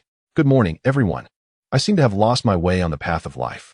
Sensing the murderous glares from the trio, he fell silent and stood beside them, fearful of inciting their wrath. Naruto declared, next up is the legendary Konoha tradition, the bell test. Kakashi, seemingly attuned to Naruto's commentary in the live stream, rolled his eyes and produced 2 bells. Today, your challenge is to seize these bells from me. There are only 2, which means one of you will go without and be sent back to the Ninja Academy. You may employ any ninja tools you possess, but be prepared to confront me with the intent to defeat. Otherwise, you may be harmed. Let the trial begin. The 3 vanished in an instant, employing every tactic to conceal their positions and seek opportunities to strike. Naruto thought to himself, I'm too terrified to be the one to stand out today. If I fall victim to the infamous 1,000 years of pain, I remember it for a lifetime. He mused about the origins of this technique, rumored to be a creation of the legendary Konoha White Fang, with Kakashi himself admitting he could not match even 1/3 of his father's prowess. Meanwhile, in the Pure Land, the White Fang, watching over his son, felt a surge of discomfort as the gossip turned towards him. Nonsense. Who said that? That technique has nothing to do with Hatake Kakashi and me, Konoha White Fang. Speak carelessly, and I shall take legal action. Naruto quipped. Look, he is panicking. He's panicking. The White Fang, realizing his social demise in front of powerful figures in the ninja world, succumbed to despair. At that moment, Kakashi was engrossed in his book. From his hiding place in a tree, Sasuke seized the opportunity as Kakashi faced away. He swiftly launched a shuriken. But Kakashi seemed to have eyes on the back of his head, evading the attack. Sasuke, pulling on the wire, managed to strike Kakashi with the shuriken. Did it work? A piece of wood fell to the ground. As he drew another shuriken back, Kakashi blocked Sasuke's assault before he could retaliate. Sasuke, reacting quickly, pushed off the ground. Not bad, Sasuke. What is your next move? Kakashi remarked, putting down his book. Sasuke remained silent, retrieving a kunai from his ninja tool pouch, employing the unique Uchiha throwing technique to restrict Kakashi's movements. However, Kakashi effortlessly deflected all incoming kunai with his own. In a brief moment, Sasuke dashed to Kakashi's side and delivered a side kick. Yet, all his attacks were effortlessly blocked by Kakashi, creating distance. Sasuke prepared to unleash his only other ninjutsu aside from the shadow clone technique. He formed hand seals and unleashed fire release, great fireball technique. Just as Sasuke exhaled fire, he heard Kakashi's voice, ominous as a demon. Sasuke, ninjutsu cannot be executed merely by having chakra. Allow me to teach you a lesson today. As Kakashi formed his hand seals, Naruto excitedly exclaimed, "Here it comes, the ultimate Konoha Taijutsu." The ultimate Konoha Taijutsu. 1,000 years of pain, Kakashi echoed. Sasuke was struck in a critical area, propelled into the air, his previously stoic expression shattered. Just as Naruto was about to capture a close-up of Sasuke's face, he noticed Sasuke's Sharingan had transformed into the double tomo. Ah, what a delightful surprise. Sasuke should be grateful to me. Naruto was so engrossed in his sarcasm that he failed to notice the live stream had erupted into chaos. Uchiha Mikoto lamented, "Oh, my poor Sasuke." Uzumaki Kushina reassured her. "Don't worry, Mikoto. Kakashi, being Minato's apprentice, should have things under control. Look, Sasuke even activated his double Sharingan because of this." In the Pure Land, Uchiha Fugaku was at a loss for words, his three tomos spinning relentlessly, fixated on Kakashi on the screen. Senju Tobirama remarked, "That wicked little Uchiha." Senju Hashirama added, "Brother, did you see that ninjutsu? It's the essence of Konoha's taijutsu. Why don't you come over and let me try it?" Tobirama retorted, "Be quiet, brother. We are surrounded by juniors. Curb your eccentricity." Hashirama suggested, "Shall we add it to the Book of Seals?" Tobirama replied firmly, "No, I cannot acknowledge that technique. It would taint my forbidden arts." Despite the uproar in the live stream, Kakashi was consumed by a fierce determination. Emerging from the water, Sasuke's eyes glowed crimson. His double Sharingan fixated on Kakashi, incessantly muttering, "I will kill you. I will kill you." Observing Sasuke's disheveled state, Kakashi, somewhat exasperated, touched his nose through his mask. Naruto interjected, "By the way, Kakashi really has a peculiar taste. Is he checking if there's a sin on his hands?" Kakashi's mentor, Hatake Tsukumo, chimed in. "I am Hatake Tsukumo. What does Uchiha Kakashi have to do with me, Konoha's White Fang?" Tobirama exclaimed, "Ah, Hatake Kakashi. I thought he belonged to the nefarious Uchiha clan. He certainly carries an aura of malevolence." Uchiha Izuna retorted, "Evil Uchiha, evil Uchiha. Tobirama, I've endured your nonsense for too long. Are the Uchihas feasting on your rice?" Chapter 11, The Bell Snatching, Part 2. Tobirama scoffed, "You, a defeated foe, are not worthy to speak to me." Izuna shot back, "You damn white-haired fox. Come on. Let's fight again. Whoever backs down is the other's grandchild." As the live stream buzzed with excitement, Kakashi, witnessing Sasuke's furious demeanor, resolved to help him regain his composure. Sasuke, armed with a kunai, charged at Kakashi, who calmly formed hand seals, darkness technique. Suddenly deprived of his vision, Sasuke was caught off guard, flailing his kunai wildly. Earth release. Decapitation technique. When his sight returned, all that remained was Sasuke's head. A ninja must always remain clear-headed, otherwise, one may easily lose their life, Kakashi admonished. Just then, unable to contain herself at Sasuke's plight, Sakura, hiding in the bushes, leaped forth, kunai in hand, charging toward Kakashi. With a mere glance, Kakashi subdued Sakura, exclaiming in exasperation, "Are you love-struck? Girls are truly a hassle." Naruto glanced at Sakura and Sasuke on the ground, then shifted his gaze to the now bustling live stream room. "What a hassle!" exclaimed Uzumaki Naruto. Kakashi, once again, pulled out his little yellow book and resumed reading. Naruto emerged leisurely from behind the tree, shedding the weight that burdened him as he walked. Though not as exaggerated as Lee's, his load was substantial enough. Well, Kakashi-sensei, despite being a jonin who can easily dominate us novice ninjas, your lack of motivation is quite disheartening. He twisted his neck and stretched his limbs. Shadow clone, perhaps? Never mind. He dashed toward Kakashi, delivering a flying kick aimed directly at his face, followed by a second, a third, and a flurry of 5 or 6 kicks, all effortlessly blocked by the shadow clone. As the momentum from his 7th kick diminished, Kakashi's clone seized his left foot. Using Kakashi as a pivot, Naruto forcefully brought his right foot down. With that final strike, the clone dissipated into thin air. The sound of applause drew Naruto's attention. Well, although you may not seem like true ninjas in my eyes right now, I apologize for underestimating you. Now, I shall show you the respect you deserve. Kakashi-sensei, what do you say our teammates or comrades? Naruto, while inquiring with Kakashi, swiftly closed the distance and launched his assault. In the realm of ninjutsu, physical combat predominantly unfolds in a grandiose manner, lacking in finesse, as the objective is to deliver a decisive blow. Only those who are acknowledged can be deemed companions. Do you believe those two possess the qualifications for unity and collaboration? Would entrusting one's back not invite a treacherous stab? What, then, shall you do next, Kakashi? Naruto's assault grew increasingly ferocious, his movements accelerating with relentless intensity. He employed an array of sophisticated combat techniques, maximizing damage output with minimal, precisely calculated motions. Kakashi found himself hard-pressed, though he could effortlessly parry each incoming strike. His arms tingled numbly from the relentless impacts. Straightforward punches seamlessly transformed into brutal elbow strikes.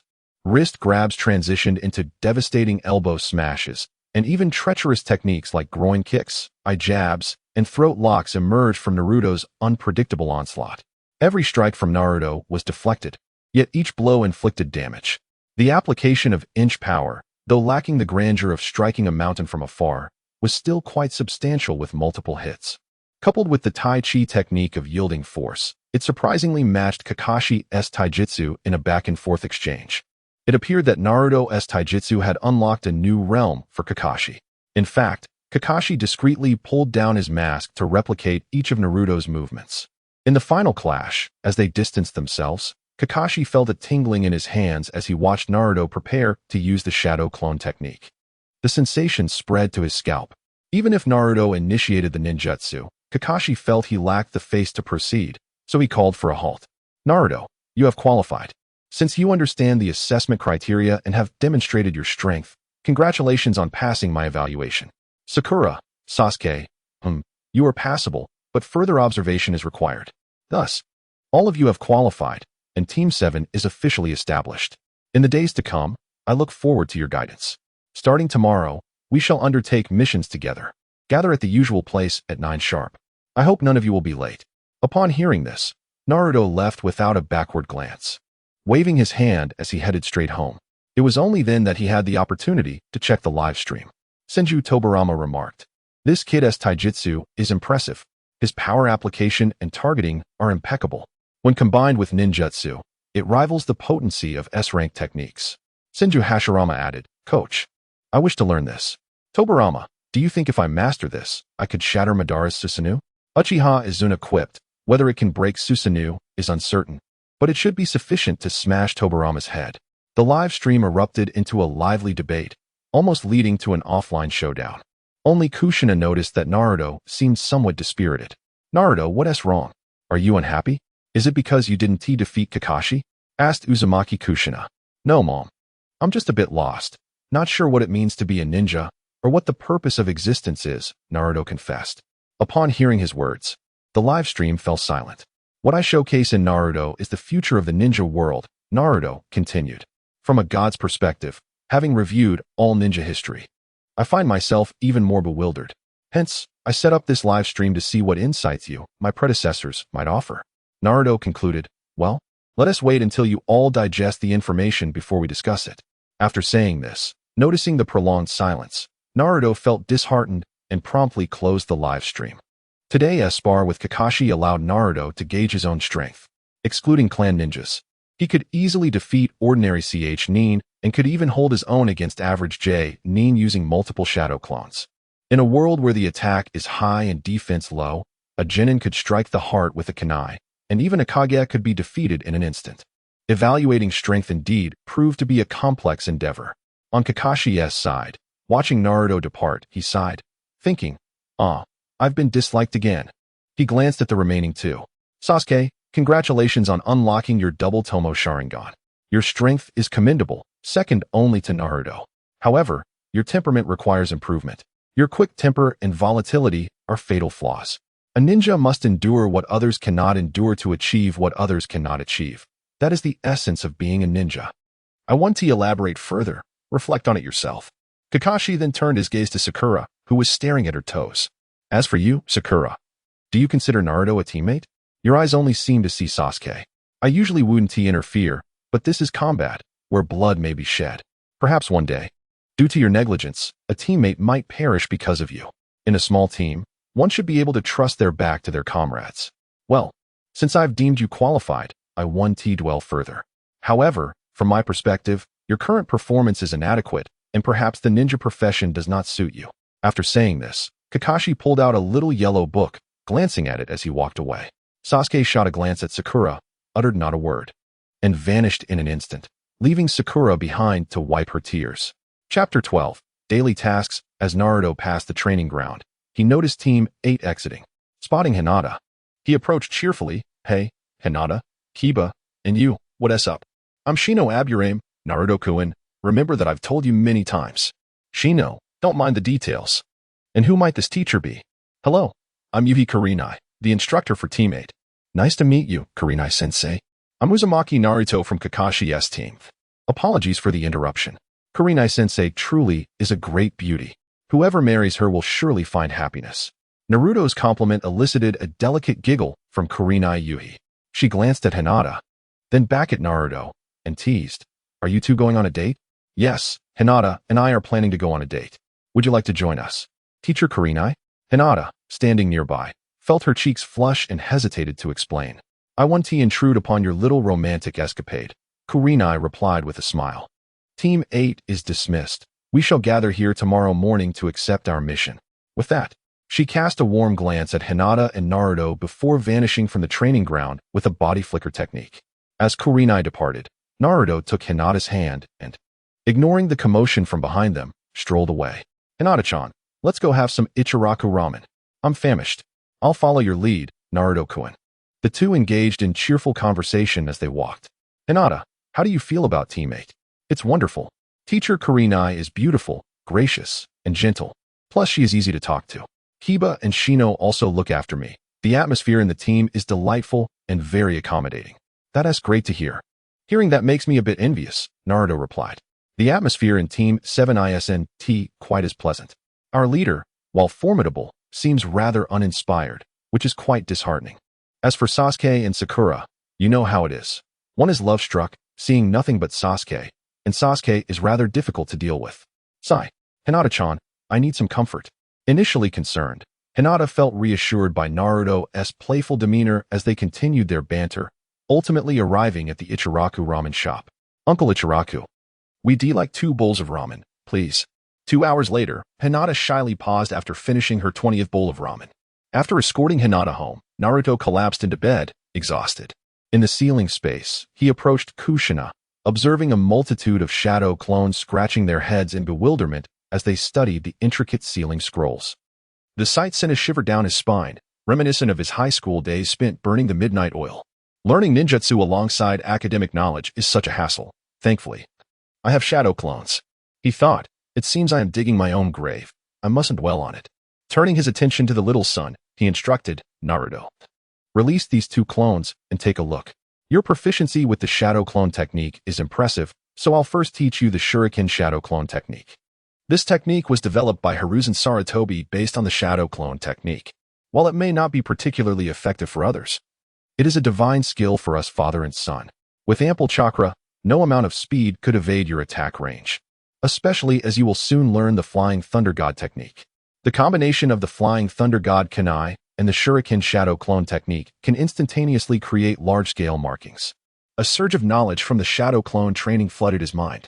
After absorbing the memories, Naruto stepped to a nearby open space, tossed a kunai into the air, and formed hand seals. Shuriken Shadow Clone technique. Releasing chakra, he watched in satisfaction as thousands of kunai filled the sky. Anyone with a fear of clusters would surely be overwhelmed. How do you feel, Naruto? The little son beamed with happiness at his son's excitement. Thank you, Dad. I love this ninjutsu. After exchanging a few more words about ninjutsu with Minato, Naruto soon succumbed to deep slumber. The following day, in the mission hall, Kakashi rummaged through mission scrolls while explaining, as a genin, you are only permitted to undertake D and C rank missions. B rank and above require Chunin rank, while A and S ranks necessitate Jonin level. Therefore, as novice ninjas, you shall begin with the simplest D rank. He casually selected a scroll and led the trio into their first mission as ninjas. The four arrived by a foul-smelling creek. Your task today is to clean the trash from the river. After finishing his words, Kakashi leaned against a tree, engrossed in a Risku book. Sasuke and Sakura, disheartened, rolled up their pant legs and gazed at the seemingly endless river, commencing their work. Unable to tolerate the pungent odor, Naruto pinched his nose and formed hand seals, multiple shadow clone technique. He created several clones. You all should get to work. Your mission today is to assist them in cleaning the river. A chorus of despair erupted from the shadow clones, with the leading clone storming over to Naruto, yelling, You lazy bum. This is your job. How dare you make us do your work? Before Naruto could respond, the clone splashed water at his feet. Watching his clone curse and complain as they began their task on the water's surface, Naruto shook his head in exasperation. Not far off, Kakashi observed the shadow clones and then glanced at Naruto, quipping, Shadow clones are indeed quite handy. With ample chakra, they can do as they please. As Naruto, much like Kakashi, retrieved a book and prepared to open it, a thought struck him. He swiftly formed hand seals, summoning 8 shadow clones. You 8 shall pair off in twos for some physical training until one of you is utterly defeated. The victorious party may then disengage, witnessing Naruto's audacious maneuver. Kakashi felt a twinge of envy, pondering his own chakra reserves, and discreetly adjusted his mask. Meanwhile, at the riverbank, Sasuke observed Naruto's clones hopping across the water's surface, attempting to channel chakra into their feet. He nearly plunged into the river, and with a determined grit of his teeth, activated his Sharingan. After watching for a moment, he attempted once more, yet met with failure. Resigned to his curiosity, he decided to hold off and inquire with Kakashi-sensei after their mission concluded. Once Naruto had sorted everything, he opened the book, only to be met with the absurdity of postpartum care for sows. What on earth is this? He exclaimed, tossing it aside. He retrieved another tome. 36 Techniques for Wooing Women. What is this nonsense? Why would one need to read this if they have a girlfriend? He internally scoffed. What is Kurama perusing daily? Has he, after an extended period of solitude, developed an interest in sows? He shook off the unhealthy thoughts clouding his mind. These 2 books had been pilfered from the QB's table the previous night, originally intended to pass the time during missions. Glancing at Kakashi, he said, Well, Kakashi-sensei, this is for you. You seem rather pitiable, still a single dog at your age. Each day, you rely on those adult novels to alleviate your loneliness. Here, enjoy and learn well. With that, he tossed the book to Kakashi and extracted his phone from his ninja tool pouch, opening a game. Observing his silver ranking, he noted he was just 1 star shy of gold. Instantly revitalized, he declared, Today, I shall reach gold. A horde of incompetents, merely handing out victories. He lamented. If Kakashi weren't nearby, the world of mobile gaming would surely bear the brunt of his frustrations. Naruto once again sought to practice his hand sealing speed. One might ponder the relevance of hand sealing speed to a ninja. Truth be told, what genuine ninja resorts to such measures? The swiftness of hand sealing poses a formidable adversary in our gaming endeavors. Kisame, Zabuza, are you not being polite? Thus, the days of joyous routine tasks unfolded, one after another. Chapter 13. The first venture beyond the village over a month later, in the Hokage's office. Lord 3rd. Our Team 7 has undertaken over 100 D-rank missions in this past month. Might we be assigned tasks of a higher caliber? Initially, Naruto found the routine amusing, observing his shadow clones diligently assisting Sakura and Sasuke. However, as time wore on, ennui set in. What began as light-hearted mischief devolved into mundane tasks of weeding, babysitting, and capturing stray animals. Frustrated, Naruto opted for negligence, dispatching numerous shadow clones to accompany Team 7 while he leisurely slacked off at home. Thus, he effortlessly completed 4 to 5 missions daily, accumulating over 100 D-rank missions by the month's end, until the day when the entire Team 7 reached their breaking point. They conferred and resolved to visit the Hokage Tower in search of missions above the D-rank. Sarutobi Hiruzen listened to Naruto's incessant complaints while perusing Team 7's mission reports from the past month. He was slightly astonished. The number of missions undertaken by Team 7 was several times greater than that of other teams. Closing the report, he took a couple of puffs from his pipe and retrieved a scroll, stating, "In that case, I happen to have a C-rank mission available. Are you interested?" No sooner had he finished speaking than Naruto swiftly seized the scroll, his heart racing with the prospect of finally venturing beyond the village. "This task shall be undertaken by our Team 7.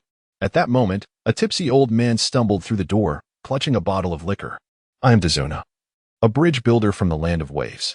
Your task is to ensure my safety during the construction of my bridge. You all appear rather weak. Can you truly protect me?" Team 7 collectively disregarded the unreasonable old man.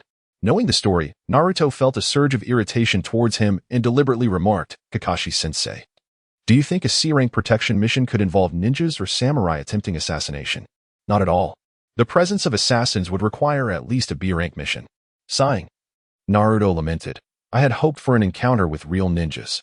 If only it were a B-rank mission, not only would I face formidable foes, but I would also earn a substantial reward." Upon hearing this, Tazuna fell silent, taking a hefty swig from his bottle. "C-rank it is then, better than D-rank. Let us proceed, for it shall be my first time venturing beyond the village. I wonder what the world outside holds." Before long, the five of them appeared at the gates of Konoha. After more than a month, Naruto once again opened the live streaming room. "Uzumaki Naruto, hello. I am your savior Naruto. Have you all missed me, dear seniors?" "Uzumaki Kushina, mother has missed you, even though I see you every day." "Naruto, today you seem particularly joyful." "Uzumaki Naruto, well, I am a bit excited. Today marks our Team 7's first mission outside the village, and it is also my inaugural venture beyond its borders." "Uzumaki Kushina, I see. With the guidance from both me and Minato, given your current strength, you should encounter little danger." "Uzumaki Kushina, think of it as a little trip. Leave the enemies to Kakashi, and just focus on keeping yourself safe." "Uzumaki Naruto, I understand. Mother, I will take good care of myself." Senju Tobarama, though I hesitate to interrupt this mother-son interaction, I cannot resist any longer. "Madara, come forth. I know you are here." As Naruto observed the live stream, he noticed a heated argument unfolding and promptly adjusted his perspective. Trailing behind the team to witness the renowned figures engage in their quarrel, Uchiha Madara exclaimed, "Isn't this the second Hokage, Senju Tobarama, whom I have thoroughly subdued?" Senju Hashirama lamented, "Oh, Madara, it turns out I did not personally bring about your demise. I had believed you were vanquished by my hand, and I bore that guilt for quite some time. How wonderful it is that you survived my strike." Senju Tobarama interjected, "Silence. Brother, did you not notice that he feigned death, orchestrating schemes across the entire ninja world?" Uchiha Izuna chimed in, "Brother, splendid work. I have long held a grievance against that Senju Tobarama. When you are resurrected, do remember to use Edo Tensei to let me have a few kicks at him." "Haha." Uchiha Madara replied, "Indeed, my friend. I've harbored disdain for Tobarama for ages. Had it not been for Hashirama's protection, I would have confronted him at every opportunity." As Naruto watched the fervent exchange in the live stream, he felt a wave of irritation wash over him, primarily due to a small puddle ahead that disrupted his broadcast. From a distance, he shouted, "What the hell? On such a scorching day, who was the inconsiderate fool relieving themselves in public?" Before his comrade could respond, a kunai inscribed with an explosive tag detonated above the puddle, causing both brothers to collapse to the ground, gasping for breath. Naruto stepped forward, placing a foot upon the back of one individual, and inquired with curiosity, "Which village do you two hail from? On such a sweltering day? What brings a puddle of water to the middle of the road?" Only someone with a decade-long brain freeze could execute such a remarkable display. As Naruto spoke, he continued to stamp his feet rhythmically, and just as his words faded, the life extinguished from the individual. Kakashi was poised to step forward and examine another adversary, hoping to glean some valuable intelligence. However, as he approached, the figure's head tilted, and life fled from them as well. Kakashi gazed at Naruto in silence, who sheepishly remarked, "This is not my doing. I did not frighten him to death. He must have simply succumbed to his own foolishness." Naruto walked ahead, whistling to mask his embarrassment. Observing this peculiar display in the live stream, the argument abruptly ceased. Senju Tobarama remarked, "This must be a fake Naruto. I recall that the Naruto in the storyline is just as foolish as my brother." Senju Hashirama retorted, "Silence, Tobarama. I am your elder brother. My demeanor is not foolishness." It is merely a lack of need to exert my intellect when no one can withstand my slap. Senju Hashirama continued. Isn't it incredibly cool to speak in Tobarama's tone? Haha. Tobarama replied, indeed. Uzumaki Naruto interjected, is no one watching my live stream? Tobarama replied, we are all aware of the future of the ninja world. Whatever unfolds next holds no significance. Moreover, this battle resembles mere child's play. Uzumaki Naruto declared, then I shall no longer show you the upcoming plot. He added, I initially started this live stream out of boredom, yet your presence has only deepened my ennui. Uchiha Madara chuckled, if you choose not to watch, then so be it. After all, I am the Six Paths Madara, wahaha. Tobarama scoffed, Tisk, why don't you let Might Guy kick you to your demise? Hashirama stated, Madara. Although my methods did not bring peace to the ninja world, yours seem equally futile, trapped within illusions. Does humanity still possess a future? Will the ninja world endure? Uchiha Madara laughed, haha. After plotting for so long, I have finally succeeded. As long as peace is achieved, it validates my righteousness. You, Hashirama, are merely a failure. Had you heeded my advice, countless wars could have been avoided. Uzumaki Naruto interjected. Peace, Madara. If it brings you joy, then so be it. But perhaps you celebrate too prematurely. Uzumaki Naruto called out, Kurama, are you present? Kurama responded, yes, what is it? I am quite busy. Naruto replied, Madara is quite pleased. Could you share something heartfelt to elevate his spirits? Kurama quipped, now that you mention it, I am no longer busy. Kurama continued, Madara, come here. I have something truly heartfelt to show you. With that, the scene shifted to the final showdown of the Ninetales live stream. Having seen it multiple times, Naruto, feeling bored, exited the live stream and resumed his mission. Chapter 14. Momochi Zabuza on board the ship to the Land of Waves, Naruto addressed Mr. Dazna. Isn't it time for you to clarify the mission's circumstances? After all, this task has exceeded the scope of our team's assignment, and we can abandon it at any moment. Dazna, realizing he could no longer conceal the truth, reluctantly confessed, at this point, I must reveal everything to you. I am being targeted by the infamous wealthy figure in the ninja world, Kato. He has set his sights on the maritime transport of the Land of Waves, employing violent means to sever the nation's lifeline. I aspire to construct a bridge connecting us to the outside world, which is why he has taken an interest in me. I see, Naruto responded. But why did you misrepresent the mission's level, Mr. Dazna? Dazna explained, due to Kato's influence, the Land of Waves can no longer allocate additional funds. You may abandon the mission if you wish. Once Kato's minions take my life, my poor 8-year-old grandson and my lonely daughter will forever resent Konoha for my demise. Naruto, with his fiery temperament, could not abide such a fate. Fear not, Mr. Dazna. Should we abandon the mission and Kato kill you, I shall ensure your daughter and grandson come to see you. Upon hearing this, Dazna's expression darkened significantly.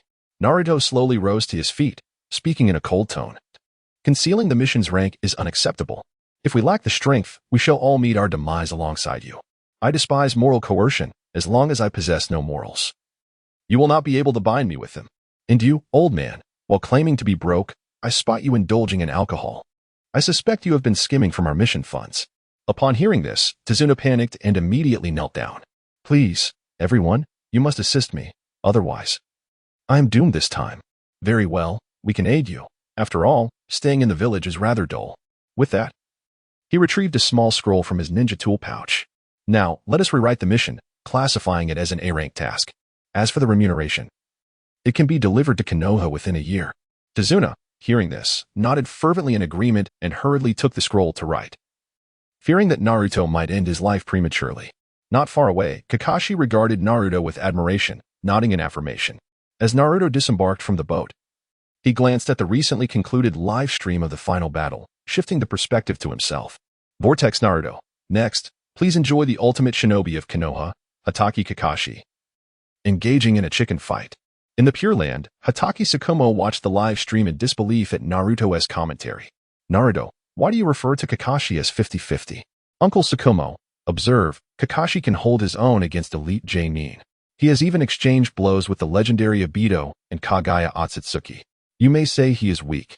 The fourth Hokage could only assist on the battlefield, yet he can showcase his prowess against anyone. Conversely, you could argue he is strong. He can keep up with elite J-Nin. Thus, Uncle Tsukumo, calling him 50-50 is not inaccurate. Just then, a massive blade whistled toward them. Duck. Kakashi swiftly pushed Tazuna down, and the younger ones quickly crouched as well. Kakashi stood before them, declaring, "Protect Mr. Tazuna. This enemy is beyond your capabilities." Naruto, enjoying a rare moment of leisure, stood behind Dazna, assuming the role of a bystander.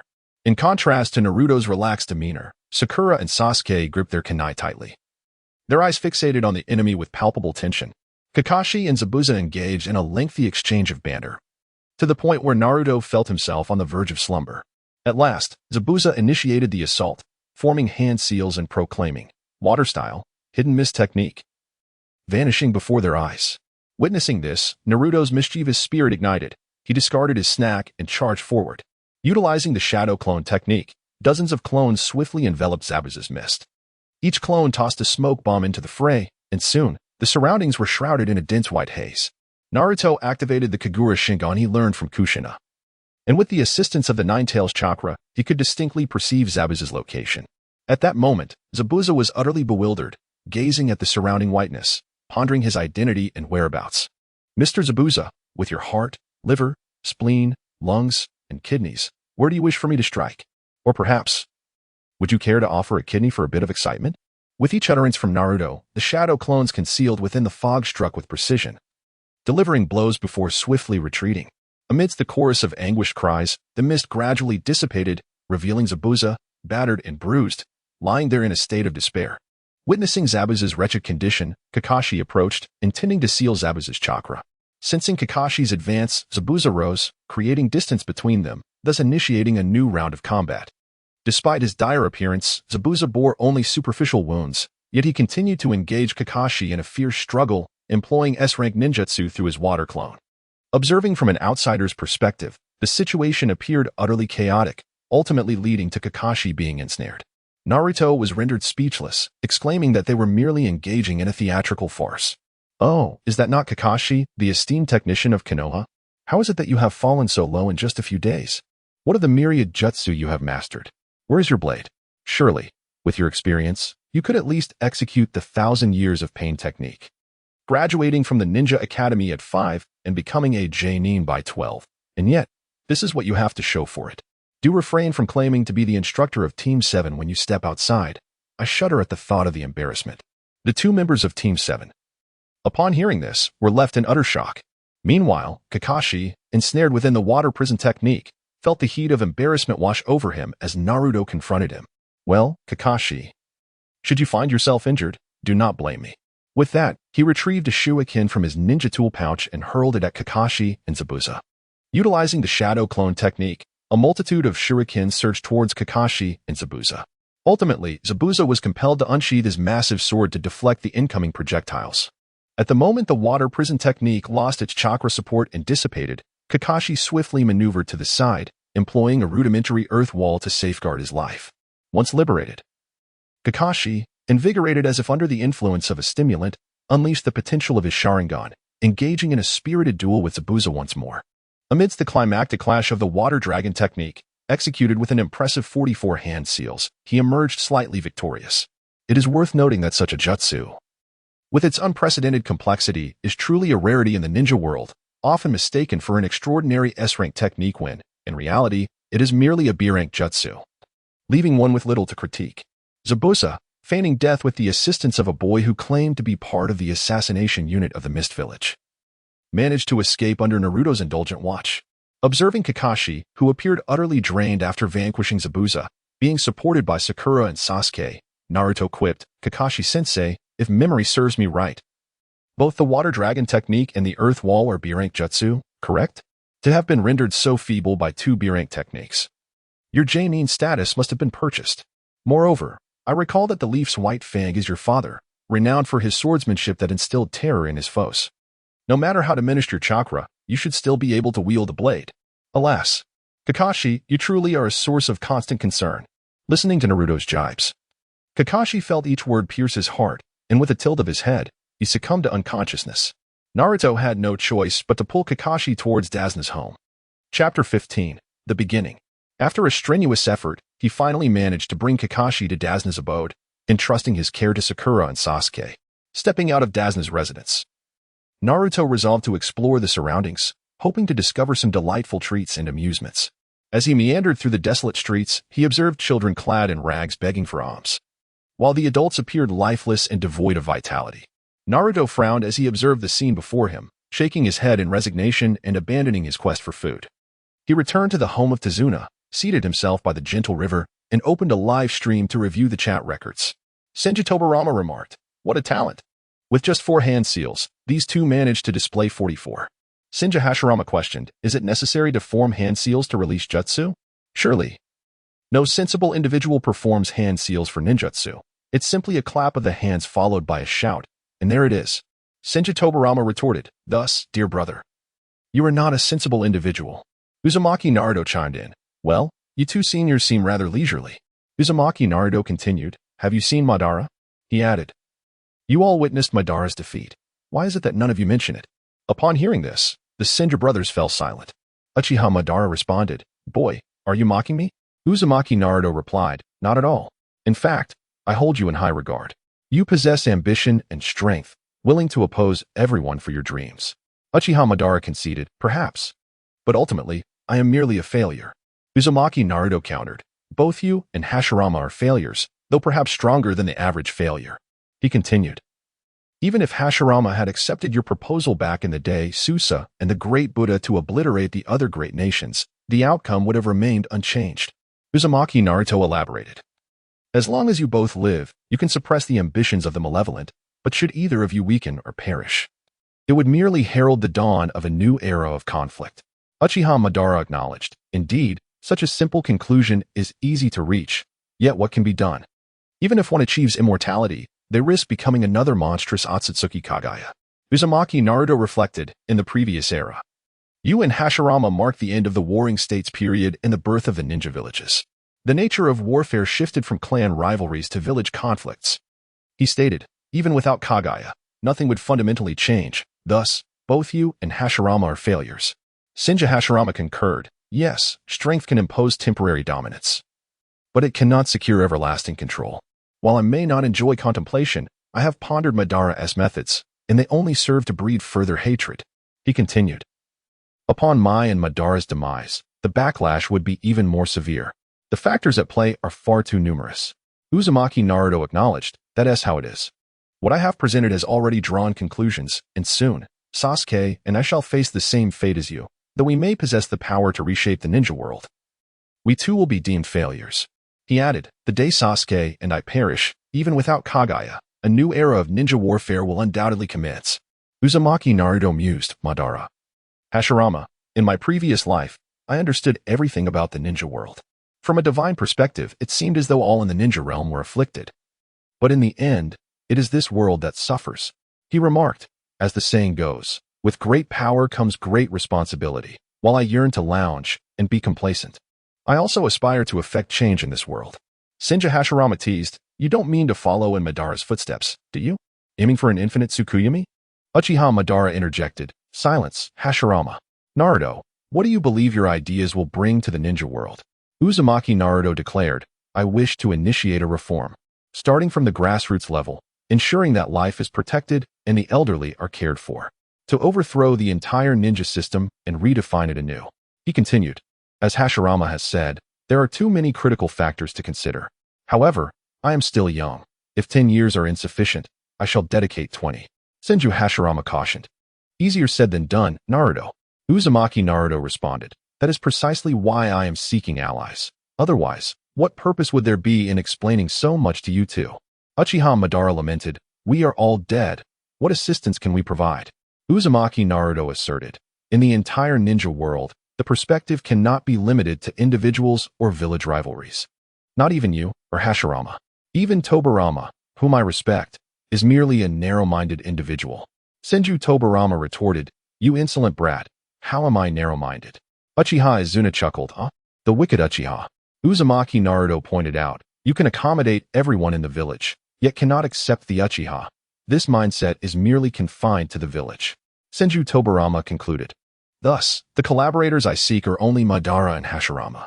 As for the others, they are shackled by the indoctrination of ninja ideology and can only serve as executors." Uzumaki Naruto urged, "So, Madara, Hashirama, share your thoughts. What I intend to do will inevitably lead to an enmity with the entire ninja world, and lacking Madara's resolve, I seek like-minded companions." Uchiha Madara, intrigued, replied, "Boy, you pique my curiosity. What would it matter if I agreed? I am already a failure. Opposing the entire world changes nothing." Uzumaki Naruto exclaimed, "How grand." Shinja Hashirama added, "Since Madara has agreed, I cannot be left out, though I dislike mental exertion. Physical effort is rather simple." Shinja Tobarama chimed in, "Count me in. Should you require anything, do not hesitate to ask." Uchiha Izuna chimed in, "I, too, wish to join.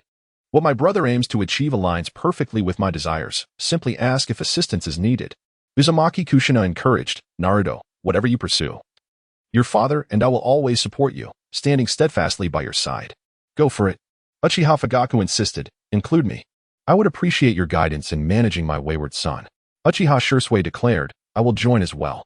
Any challenges that arise can be entrusted to me." Kakashi Hitaki added, "Count me in too. I have lingered in this peaceful realm long enough and wish to explore the ninja world." Uzumaki Naruto remarked, "Well, Uncle White Fang, I was actually hoping to find you for a chat. My unworthy teacher is beyond help, uninterested in relationships, and engrossed solely in inappropriate literature. The future you foresee is bleak. Even as the 6th generation, marriage eludes me, and the Hitaki lineage may very well perish."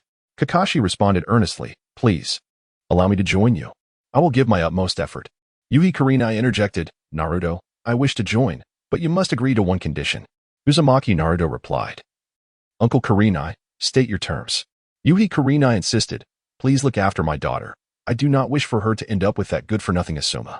I cannot bear the thought of my beloved daughter becoming a young mother, raising a child alone at her tender age." Uzumaki Naruto affirmed, "Understood, uncle. I accept this task." As he observed the live stream, with the majority of those he valued supporting him, a sense of relief washed over him. Uzumaki Naruto declared, "Perhaps one day I will bring all of you back to the living world. I hope you will refrain from disclosing even the slightest detail about the future of the ninja realm." He concluded, "Thus, the live stream shall remain open indefinitely. Even when not broadcasting, you may converse within. Who knows, perhaps one day, a living soul may join us." With that, Naruto exited the live stream, stretching his limbs. Realizing it was time for dinner, he made his way directly to Izuna's home.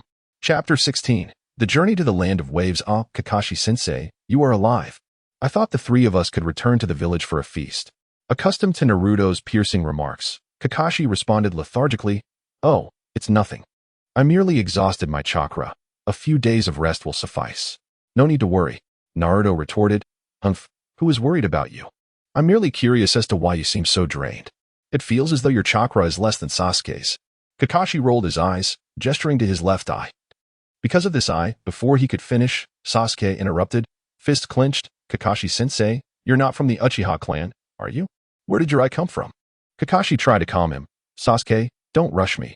Let me finish." After speaking, Kakashi appeared to be lost in a certain reminiscence.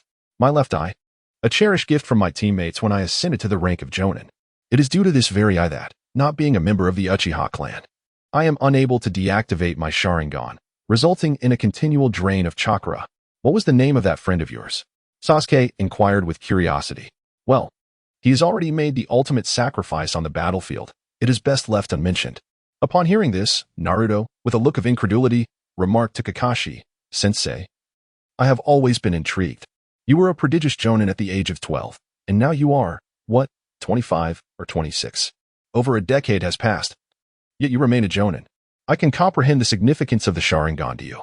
However, have you never considered that if you cannot deactivate it, you could seal it away and unseal it when necessary? As a former genius, I refuse to believe you're incapable of such a feat. So, for all these years, have you merely been coasting along?" "Dinner is ready," Naruto and Sasuke, Sakura called out from a distance. The group gradually made their way into the house and took their seats at the dining table. Seeing them settled, Tazuna eagerly introduced his daughter. "You should be quite familiar with Sakura, who just assisted you. This is Kakashi-sensei, this is Sasuke, and this is Naruto. We owe them our gratitude for their escort. Otherwise, I would have been silenced by Kato's subordinates long ago."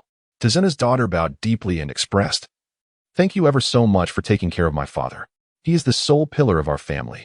As the leader of Team 7, Kakashi interjected, "You are being too modest. Protecting Mr. Tazuna is our duty. Now, esteemed guests, the food is prepared.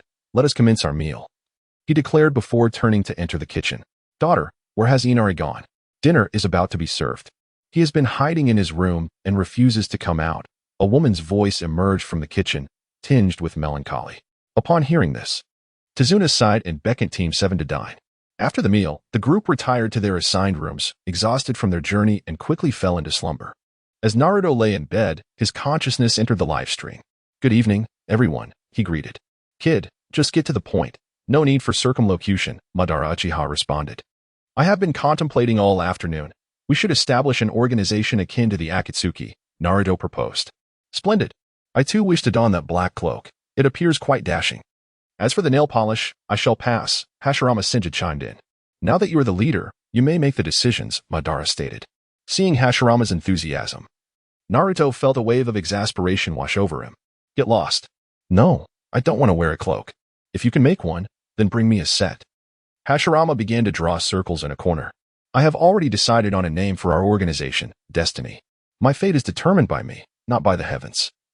"I am Destiny," Naruto declared. "Very well, you must demonstrate the authority befitting a leader," Madara advised. "I wish to incorporate the Land of Waves as my first piece of the puzzle. If any of you esteemed elders have suggestions, please share," Naruto continued. "The Land of Waves, that minuscule nation with scarcely any inhabitants? What purpose would it serve?" Madara queried. "I merely wish to test if I can encourage the people here to take the first step I envision," Naruto explained. "What can we do to assist?" "Please do not hesitate to ask," Hashirama offered.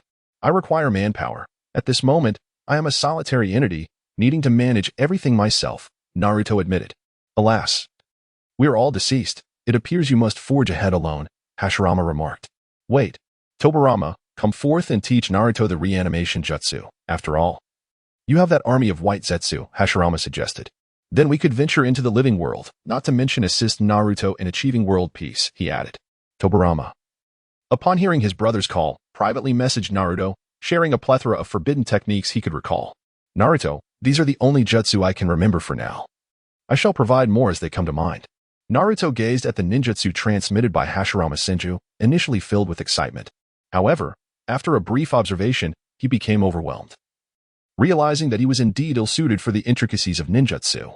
Uzumaki Naruto, ahem, whether it's ninjutsu or not is of little consequence. What truly matters is that I have decided to extend an invitation to Momochi Zabuza to join our destiny. Yes, it's settled. And I'm quite pleased with this resolution. Hashirama Senju, ha ha. I told you that Tobirama's techniques are forbidden. Just listening to his descriptions makes it evident that they are exceedingly challenging to master. I've already added them to the Book of Seals. Tobirama Senju, brother. One should not speak of the obvious. You risk losing friends with such candor. Tobirama Senju. Wait a moment, brother. You didn't add my techniques to the Book of Seals simply because you found them daunting, did you? Madara Uchiha. TCH, what else would you think? Aside from a few peculiar effects, which of your techniques can possibly rival the sheer power of Hashirama's casual palm strike? Hashirama Senju, Tobirama. Do not heed Madara's harsh words. Dear brother, your ninjutsu is still exceptionally formidable. Just look at Naruto's shadow clone technique and Obito's flying thunder god technique. Both are derived from your teachings. Upon hearing Hashirama's comforting words, Tobirama fell into a state of self-doubt. He reflected on the techniques he had developed, contrasting them with Naruto's impressive array of shadow clone maneuvers. He recalled his own attempts to produce a mere handful of clones, which often fell short. As for Obito's flying thunder god technique, he distinctly remembered stating that the fourth Hokage was indeed faster, effortlessly drawing circles in the corner. Tobirama Senju, Uzumaki Naruto. Fine. I'll stop pretending. I cannot learn this, so let it be. I'll just embrace the chaos. Uzumaki Naruto. If I cannot learn, we can capture Orochimaru. Heh. At that point, the first and second Hokages will join in. I recall that Madara knows how to break the control of the Edo Tensei. Madara Uchiha. Very well. I shall share the method with them when the time comes. Having conferred these matters with Hashirama and Madara, Naruto succumbed to slumber, his consciousness entering the ceiling space to converse with his parents for a while.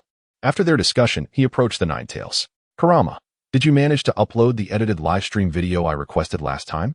Yes, it has been uploaded using your account. You may view it at your convenience. Naruto opened the video, and the editing along with the background music was quite commendable. However, the response was rather lukewarm. He glanced at the viewers, Class 7, Class 8, Class 10, and, lo and behold, even Kakashi. With a sigh, he tossed his phone aside, dismissing it all, and decided to play some games with Kurama to unwind. Chapter 17.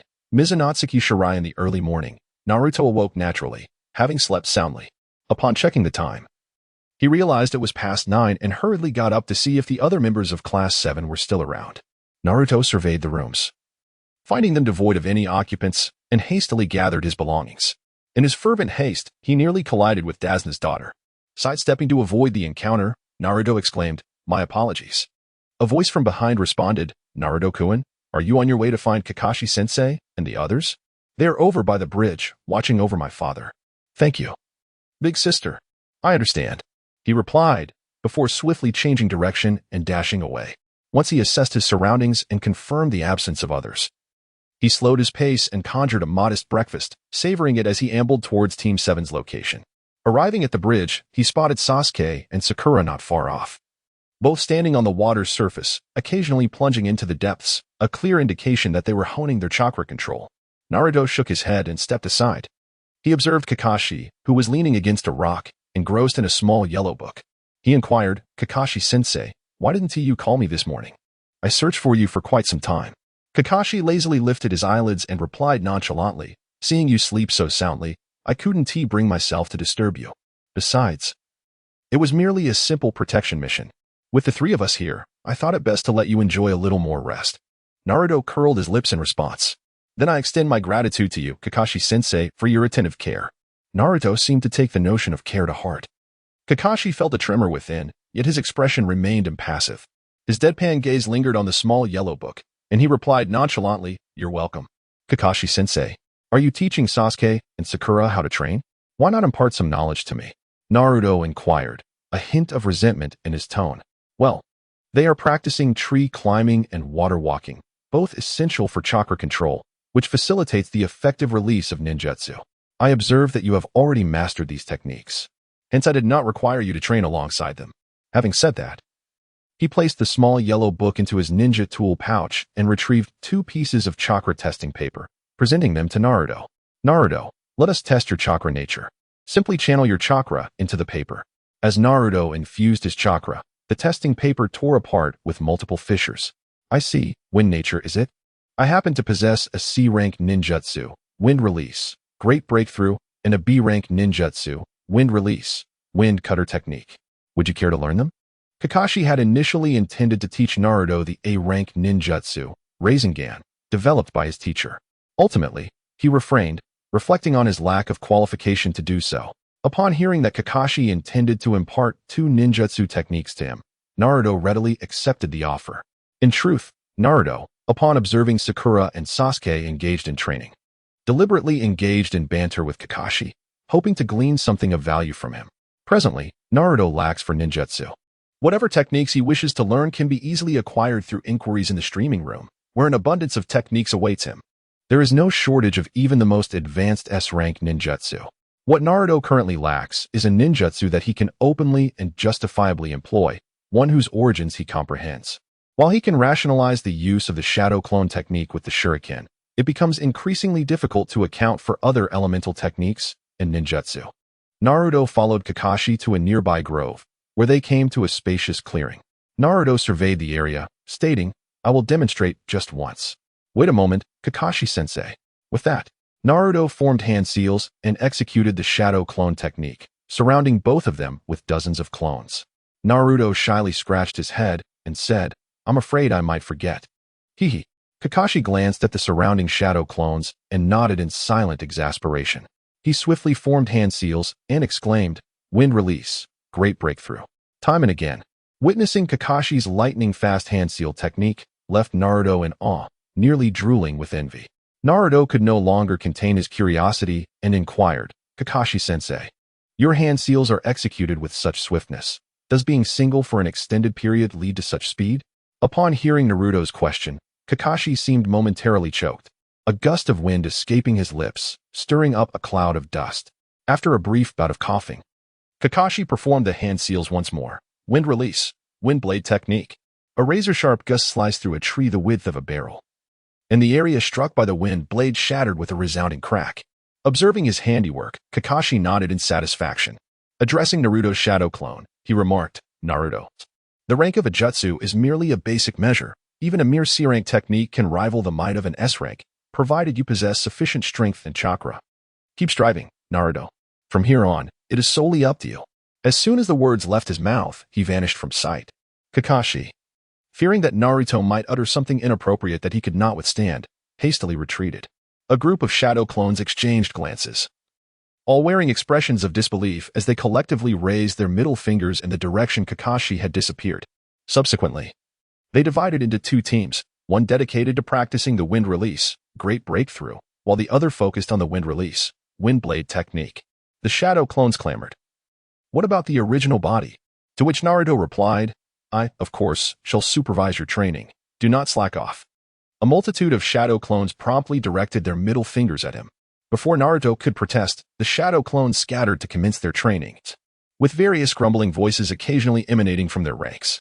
Naruto found a soft patch of grass, reclined, and gazed up at the azure sky, quickly drifting into slumber. Not far away, a lovely maiden, adorned in a pink kimono and wooden clogs, ambled about with a basket in hand. Occasionally, she would bend down to gather herbs from the ground, casting glances toward the resting Naruto. After circling around him for some time, noticing his continued stillness, she gradually approached. Standing before him, she scrutinized the sleeping boy, his striking features and elongated form. The glaring sunlight filtered through the leaves, playfully illuminating his golden hair, creating an aura of tranquility. Observing Naruto's serene slumber, seemingly defenseless, a few shuriken appeared in her delicate hands. After a moment's contemplation, she ultimately chose to refrain from taking action. In truth, she should be grateful for her restraint. Otherwise, the one to suffer might have been herself. The girl sighed as she regarded Naruto, reflecting on her past. Her mother, an ordinary villager, awakened to the ice release of the Mizuki clan, only to be forsaken by her father and treated as a monster by the villagers, ultimately perishing at their ignorant hands. The girl herself had been deemed a monster. Had it not been for Zabuza, perhaps she too would have met a similar fate as her mother. From that moment, she resolved to live as a tool for Zabuza. She murmured softly to herself, "I truly am not a worthy tool, am I?" Unable to summon the resolve to act against others, a self-deprecating thought, her blood-stained hands betraying her inner fragility. Grasping the basket she had set aside, she carefully observed her path and gradually departed the woods, fading into the distance until she vanished at the edge of the forest. As she realized the figure beside her had receded, Naruto reluctantly opened his eyes, gazing vacantly at the azure sky, murmuring, "What a kind-hearted person." Everything unfolded as if scripted. Yet it felt as though nothing had transpired at all. "Kaibai, remember that person's chakra," he remarked before rising to join his shadow clones in training. Chapter 18. Subduing Zabuza. Naruto arrived at the training ground for shadow clones and dispelled them, leaving one clone lying in the spot where he had just been resting, to prevent any unforeseen incidents. "Kurama, may I borrow some of your chakra?" In an instant, golden chakra enveloped Naruto's entire being, activating the Kyuubi's keen perception, allowing him to sense the location of the girl from earlier. With a speed that transcended the limits of the human eye, he hurried towards her. Meanwhile, Zabuza was in the company of the sweet-looking Haku, who was holding freshly gathered herbs. She had prepared a concoction and knocked on Zabuza's door. "Zabuza-sensei, this is the medicine I just collected from the mountains. Please drink it. It will hasten your recovery." Zabuza glanced at the potion in Haku's hands and then at her attire. With a frown, he said, "Haku, you are a boy. As my tool, dressing like this can easily lead to misunderstandings." Pretending not to hear Zabuza's remarks, Haku replied, "Zabuza-sensei, today I encountered that brat named Naruto Uzumaki while gathering herbs. I initially intended to take action against him, but I hesitated. Please punish me, Zabuza-sensei." "No need for that. The fact that you didn't act is enough. Do not underestimate that kid. I can sense that his chakra surpasses mine and Kakashi's combined. If you had actually attacked, it might have been you who ended up suffering. Once I recover, I will personally eliminate those brats and that Kakashi." "Understood, Zabuza-sensei. I will be more cautious next time." "Zabuza-sensei, you truly are gentle," Haku urged. "Please drink your medicine first." "Haku, do not speak to me in that tone. As a tool, you must possess the mindset of one." Zabuza roared, his face flushed. Whether from anger or embarrassment was uncertain. He gulped down the potion in one swift motion. The sound of shattering glass echoed through the room. "Who goes there?" Zabuza exclaimed, grasping his sword, while Haku readied a handful of shurikens. The two exchanged wary glances at the golden figure by the window. "Ah, what a charming and kind young man. It is a pleasure to see you again, Zabuza-sensei." Looking at the golden figure, Haku exclaimed in disbelief, "You are Naruto Uzumaki? You noticed me all along." "Indeed. I am Naruto Uzumaki. Thank you for guiding me to Zabuza-sensei. Zabuza, unable to contain himself, lifted his sword and spoke grimly, Boy, I care not who you are. What do you want with me? I am here to invite Zabuza-sensei to join my organization. I wonder what your thoughts are on this. Boy, do you think I am someone of no consequence? I am the notorious rogue ninja Zabuza, capable of assassinating the Mizukage. You, a mere child, wish to invite me to your little organization? Do not underestimate me. Zabuza angrily retorted, raising his sword to strike at Naruto's head. Unfazed, Naruto stood firm, his back emanating the Kyuubi's chakra, which coalesced into two hands, executing the legendary technique of catching a blade with bare hands. The sword shattered like fragile glass, falling to the ground in pieces.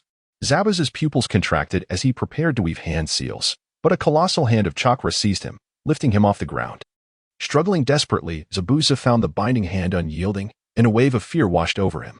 Haku, who had just contemplated using shurikens to eliminate Naruto, was also lifted effortlessly.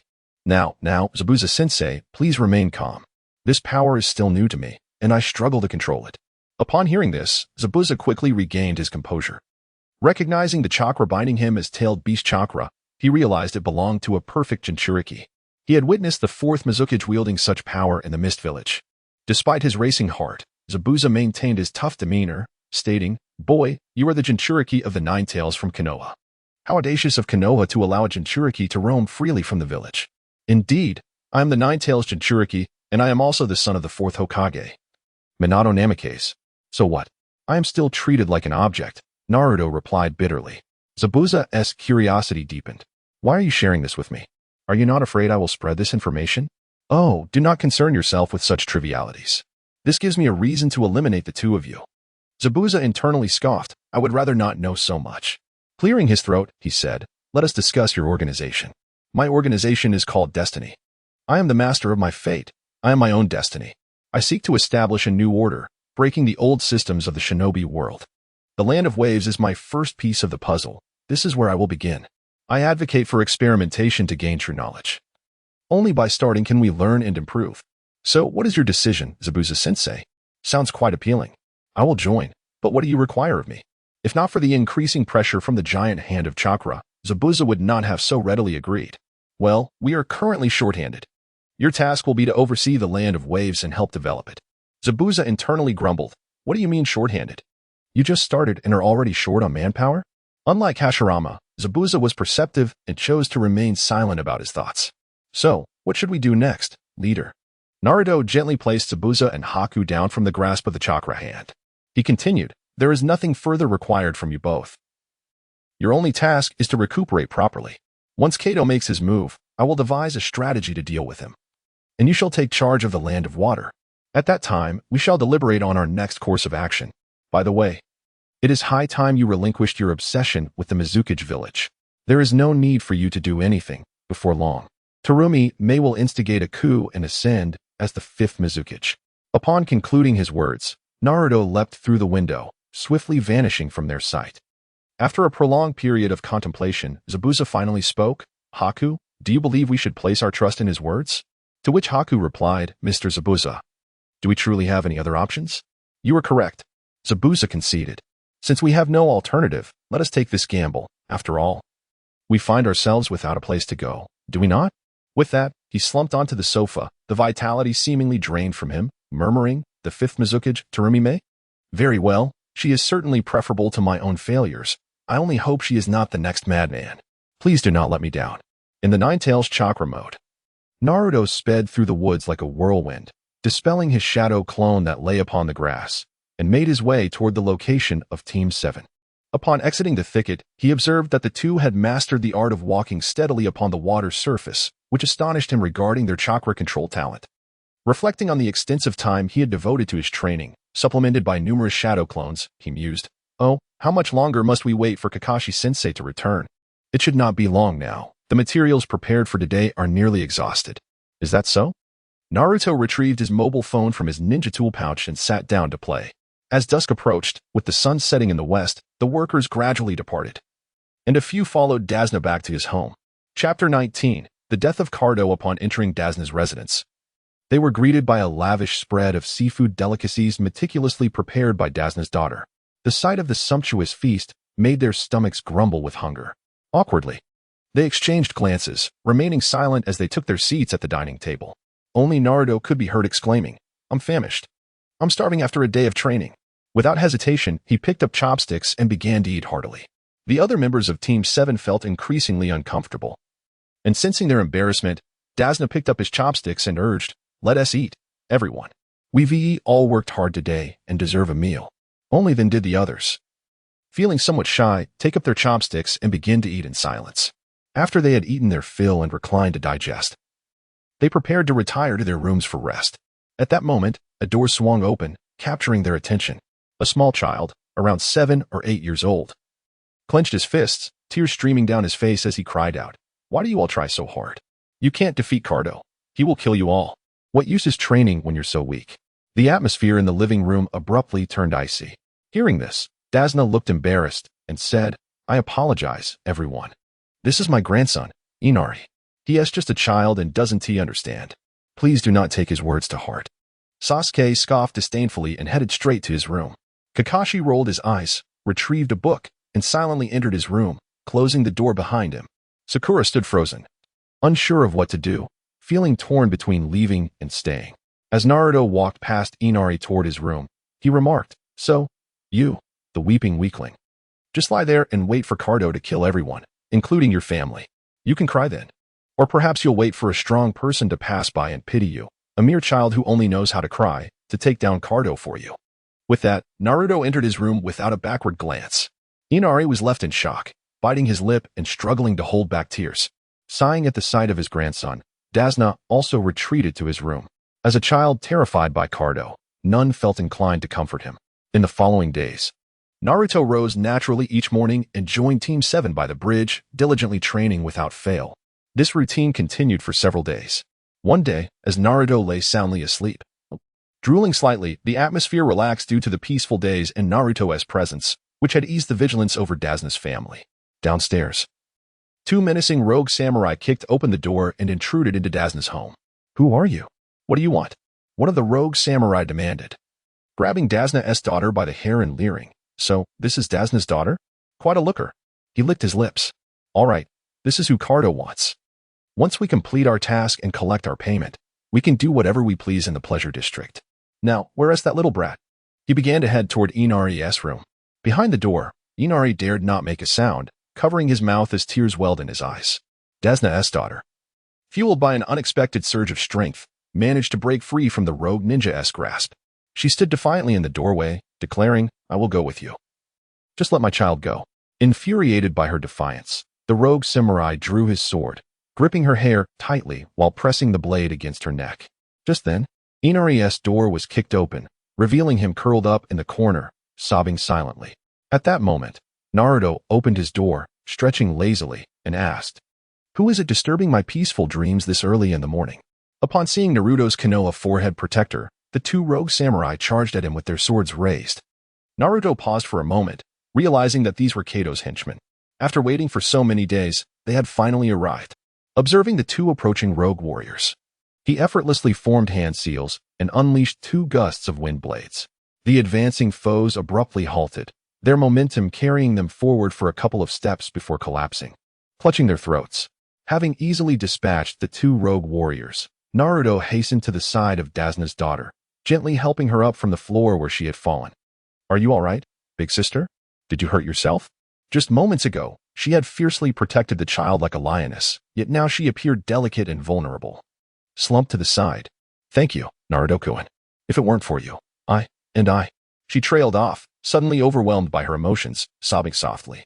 Naruto's greatest weakness lies in his inability to handle weeping girls, standing awkwardly to the side, scratching his head in confusion. In a moment of desperation, he forms hand seals and conjures 2 shadow clones. "You too, ensure her safety while I check on Kakashi," he instructs before rising to depart. As he passes by the door to Inari's room, he coldly commands, "Come out and look after your mother. I must assist your grandfather and the others." With his lack of skill in dealing with girls, Naruto makes a hasty retreat. Not far from the bridge, an idea strikes Naruto. He once again forms hand seals, summoning dozens of shadow clones, and employs the transformation jutsu to disguise himself as an ordinary villager, dispersing to notify the citizens of the Land of Waves. Meanwhile, Kakashi, having successfully persuaded Zabuza Momochi and Haku through physical means, finds that they do not appear. Unbeknownst to him, Kato has hired two unknown ninjas whose abilities fall somewhere between Jinin and Chunin. Kakashi feels no inclination to engage with them, positioning himself directly in front of Tazuna to protect him, still holding on to his little yellow book. As for the two ninjas, he leaves them for Sasuke to practice against, while Sakura stands by Tazuna's side. "Ah, Kakashi-sensei, seeing you so relaxed puts my mind at ease," remarks one of them. Before Naruto arrives, his voice is already heard. Naruto arrived and positioned himself directly opposite Dazna, joining Team 7 to protect him. Kakashi and Naruto, in perfect harmony, chose not to assist Sasuke, opting instead to observe in silence, awaiting the unfolding events. The two unknown rogue ninjas proved to be woefully inadequate. After several encounters, Sasuke deftly employed shurikens to bind them, ultimately finishing them off with a powerful fireball jutsu, effortlessly dispatching the foes. "They have arrived," Kakashi remarked casually. From the dense fog ahead, a throng of individuals emerged, each more menacing than the last, brandishing an array of weapons. Their foul language echoed, reminiscent of a band of ruffians, indeed a gang of ne'er-do-wells. As the crowd parted, a short and portly, lecherous old man stepped forward, arrogantly pointing at Team 7, declaring, "You brats are the ninjas from Konoha, aren't you? What business do you have meddling here? Be gone from the land of waves, or you shall all perish." Kakashi found little interest in this ragtag assembly. To him, they were nothing more than ordinary folk, armed yet still mere civilians. Ultimately, Kakashi resolved to allow Team 7 to witness the carnage while refraining from direct involvement. With a mere glance, he signaled for the trio to engage, and they plunged into the fray, wreaking havoc among the disorganized mob, who were utterly defenseless despite their numbers. Before long, from the same mist, another group surged forth, ordinary villagers of the land of waves, rallied by Naruto's fervor. Armed with an assortment of weapons, even farming tools and clubs, they charged into the fray. With the assistance of Team 7, Kato's henchmen faced devastating losses, cries of anguish and despair ringing out incessantly. Recognizing the dire situation, Kato stealthily retreated to the rear of the crowd. Upon spotting Kato retreating into the throng, Naruto swiftly teleported beside him and delivered a powerful kick, sending him crashing into the crowd. Moments later, anguished cries emanated from within as Kato, the notorious merchant, met his demise, unsure whether by the villagers of the land of waves wielding their farming tools or by the surging masses trampling over him. In any case, he met his end in a most unceremonious fashion. Chapter 20. The replacement of Kato. Kato's death rendered this band of outlaws devoid of their leader, and in a moment of chaos, the first to flee prompted the others to scatter in disarray. After dealing with the remaining minions, the trio was left panting and exhausted. Sasuke, facing the Shark Man for the first time, emerged relatively unscathed, thanks to the keen insight of his Sharingan. He appeared pale, suppressing the urge to vomit, and quietly seated himself to recuperate his strength and chakra. In contrast, Sakura bore the brunt of the battle, her body marked with numerous superficial injuries, presenting a rather harrowing sight. As the sole girl of Team 7 and having taken a life for the first time, she felt the weight of her actions deeply. Ignoring her own wounds, she stepped aside as soon as the fighting ceased, retching uncontrollably. Naruto felt considerably more at ease, despite having slain numerous rogue warriors. Perhaps due to his inherently carefree nature, he experienced no particular emotions even during his first kill, let alone this time. As for stamina and chakra, this level of exertion didn't even compare to his usual training regimen. He sat down to rest briefly while contemplating their next steps. Nearby, Sasuke sat recovering his chakra and strength, fists clenched tightly in silent frustration. Since graduating from the Ninja Academy, the gap between him and Naruto had only widened. During the recent battle, he had been forced to dodge and weave, relying solely on his Sharingan to barely defeat his enemies. Meanwhile, Naruto had effortlessly slaughtered his opponents. Witnessing this disparity only intensified Sasuke's burning desire to grow stronger. Tazuna approached with several villagers who had been chosen as representatives. Spotting them, Kakashi tucked away his questionable reading material, and the three young ninjas turned their attention toward the group. The villagers knelt before Kakashi in deep gratitude. "We cannot thank you enough, Honorable Shinobi, for eliminating the scourge that was Gato. Our deepest appreciation," they said. Kakashi scratched his head sheepishly. "I didn't do much. It was these three who took action," he replied, gesturing toward his students. Tazuna chimed in, "Don't be modest, Kakashi-sensei. We all understand you were training your students. Everyone knows they wouldn't have acted without your permission." The surrounding villagers nodded fervently in agreement. Thus, Kakashi basked in their praise, his visible eye crinkling into a pleased crescent despite the mask obscuring his expression. By afternoon, the villagers, some shaken, others nursing minor injuries, decided to rest for the day after Godo's attack. Many pitched in to clean the battlefield, disposing of the rogue warriors' corpses in the river and pooling their leftover money to divide among those who had fought. Though the villagers offered the spoils to Team 7, Kakashi declined on their behalf. Once the bloodstains were scrubbed away, the crowd gradually dispersed, agreeing to return the next day with more hands to help Tazuna finish the bridge. As the last of them left, Tazuna led Team 7 back to his home. There, he found his daughter trembling with fear and his grandson standing silently with downcast eyes. Alarmed, he pressed for details and soon learned what had transpired that morning. Overcome with emotion, Tazuna approached Naruto with tears streaming down his face and bowed deeply at a 90-degree angle. "Naruto, thank you for saving my daughter and grandson. I am eternally grateful.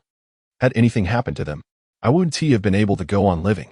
Naruto gazed at the elderly figure before him, experiencing a shift in his perceptions.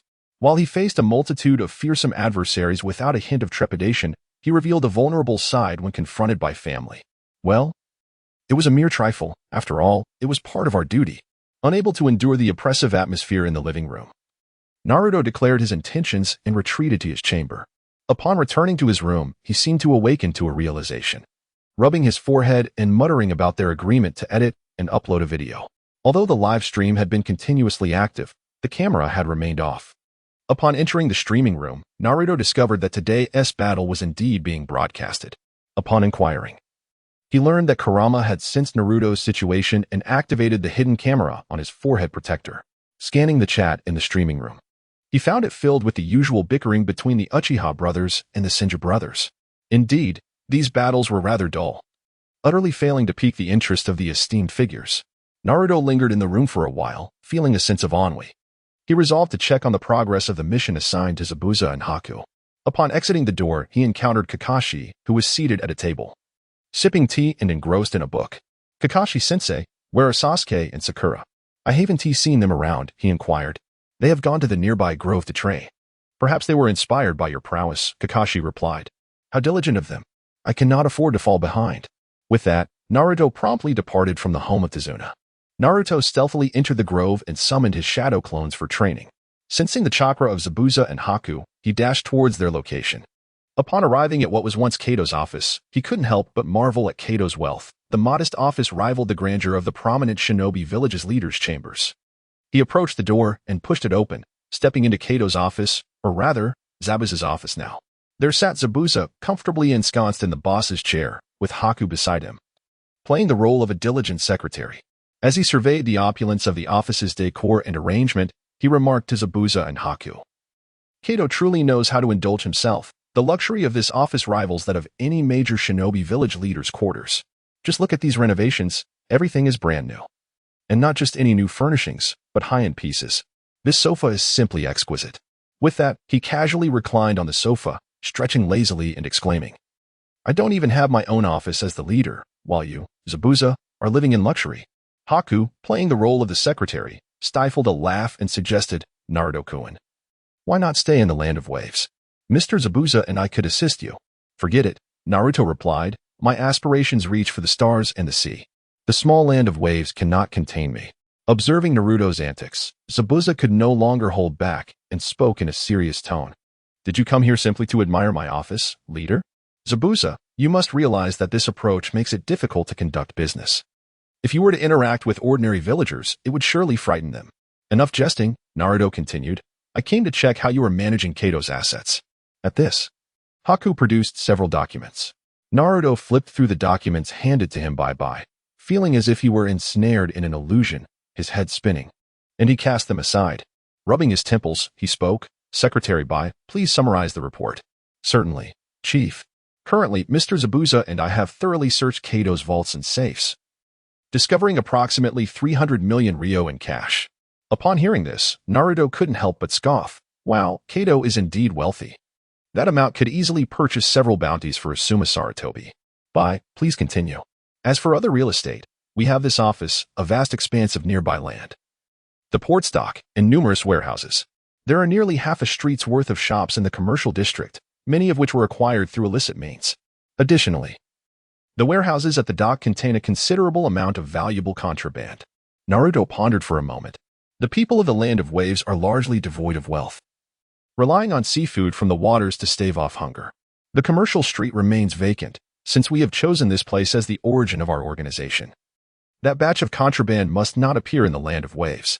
It can either be incinerated on-site or sold to other merchants or nations, thereby generating a substantial profit.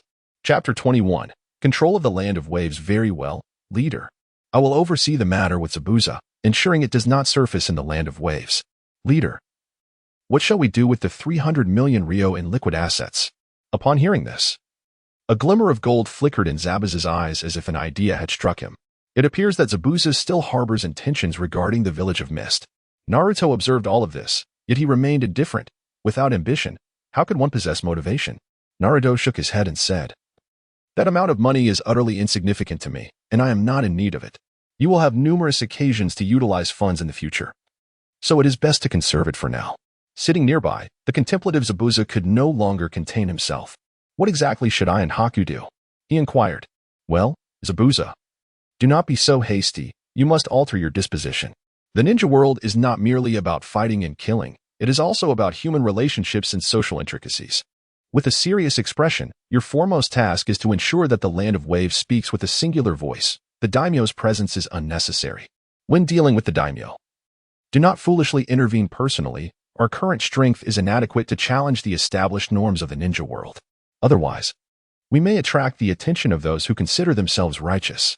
Alternatively, you could directly assume the role of the daimyo, which would facilitate the implementation of your subsequent plans." Upon hearing this, Zabuza found it somewhat difficult to accept, as in the minds of the people within the ninja world, the daimyo's existence is akin to that of the kages of the major villages. What must be done to become a daimyo?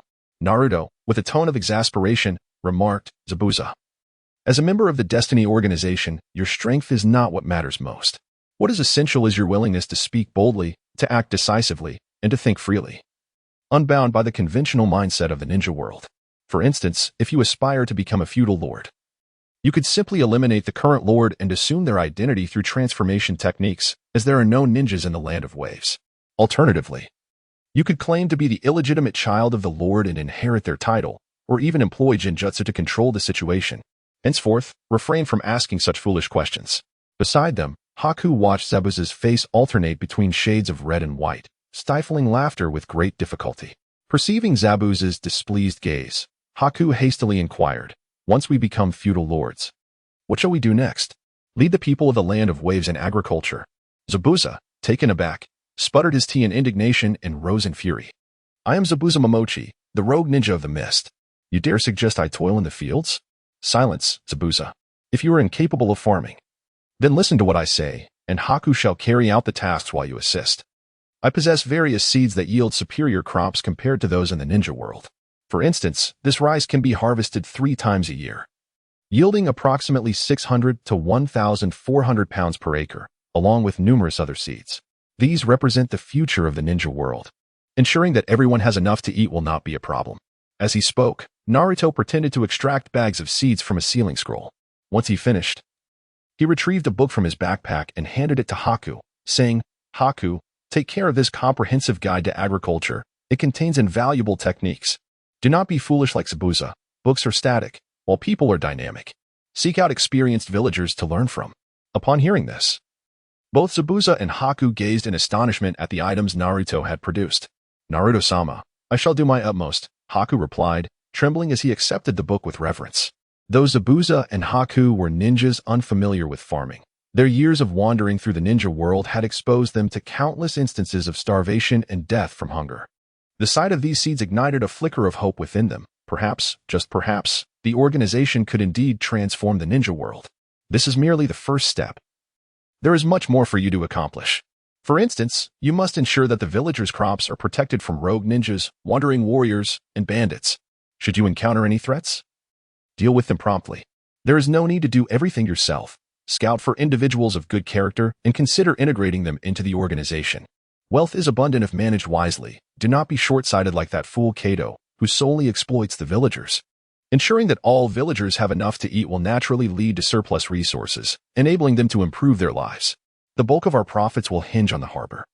Once the land of waves flourishes, we can sell our surplus food and marine products to other nations, attracting a multitude of merchants. However, that is a discussion for another day. What you both need to focus on now is crafting your personas. Utilize these seeds to position yourselves as the saviors of the land of waves, guiding the people towards a brighter future. That is the general outline. It ultimately depends on your execution. Do you have any further questions? No, leader. We have grasped the overall direction.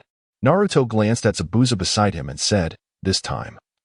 Zabuza can assist Haku in completing the mission without having to take matters into his own hands. The 300 million Ryo could be used to hire or invite individuals of good character to join us, offering them salaries. In this day and age, money is indeed omnipotent. If funds run low, there is no need to exploit the villagers. They can come to me. Naruto retrieved his mobile phone and shook it towards the two individuals, inquiring, you both have one of these, don't you? Come, let us add each other as friends. Any work updates can be reported. By pulling out an adorable phone from his ninja tool pouch, added Naruto as a friend. Despite possessing a mobile device, as a rogue ninja, he seldom utilized it to avoid revealing his whereabouts. After Naruto conveyed everything, he walked to the corner of the office and etched a mark. By curiously approached to observe Naruto's actions, inquiring, Master, what are you doing? This is the Flying Thunder God mark. I am still in the process of learning, for now. I can only carve the mark. Once I master it, I will be able to teleport here at will. Upon hearing the mention of the Flying Thunder God, Zabuza displayed a momentary surprise. However, upon recalling that Naruto is the son of the eternal Sakura, he dismissed it as nothing extraordinary. After inscribing the mark, Naruto waved goodbye to the two. As he exited the office, he suddenly remarked, may I ask you a personal question? Master, you ask, replied. Is this adorable by a boy or a girl? After posing the question, he dashed away, leaving in a state of confusion. On his way back, Naruto opened the live stream to gauge others' opinions on his arrangements. Vortex Naruto. Hey, everyone, what are you discussing? Shinja Hashirama, Naruto. Does the existence of the daimyo truly hold no significance? Vortex Naruto. Well, why don't you tell me? What is the purpose of the daimyo's existence? Shinja Hashirama. Well, I remember that the daimyo of the Land of Fire frequently sends food, weapons, and substantial amounts of money and tasks to the village. Vortex Naruto. And so? Do you believe they are so benevolent as to send you these things? Have you ever considered where those resources originate? Seeing Naruto's question, Shinja Hashirama, who rarely employed critical thinking, appeared bewildered. Meanwhile, Shinja Tobarama seemed to ponder thoughtfully. Shinja Tobarama, the delivery of vast resources is merely an attempt to foster good relations and promote cooperation, and the food must have been procured from the common people. Chapter 22. Return to the village. Shinja Hashirama. Indeed, Tobarama is correct. Naruto gazed at the two brothers, their banter provoking an urge to kick them both away. Uchiha Madara remarked, only that fool Hashirama would value the feudal lords. If it weren't for him blocking my path back then, I would have eliminated those who merely point fingers. Uzumaki Naruto declared, in this debate, I stand with Madara, and no counter-arguments will be entertained. He continued, let me share my analysis. First, the feudal lords do not engage in village governance. Yet they possess the power to elect and certify the Hokage, which presents significant issues. Naruto elaborated, the first point, while the feudal lords can participate in Hokage elections, is inconsequential. The second point, however, poses a grave concern. To become Hokage, one must have our consent, otherwise, it is an unattainable dream. If the feudal lords do not recognize your Hokage status, others will certainly follow suit. He added, this scenario easily gives rise to an unspoken treaty. Your Hokage is granted by me, and when issues arise, you must respond.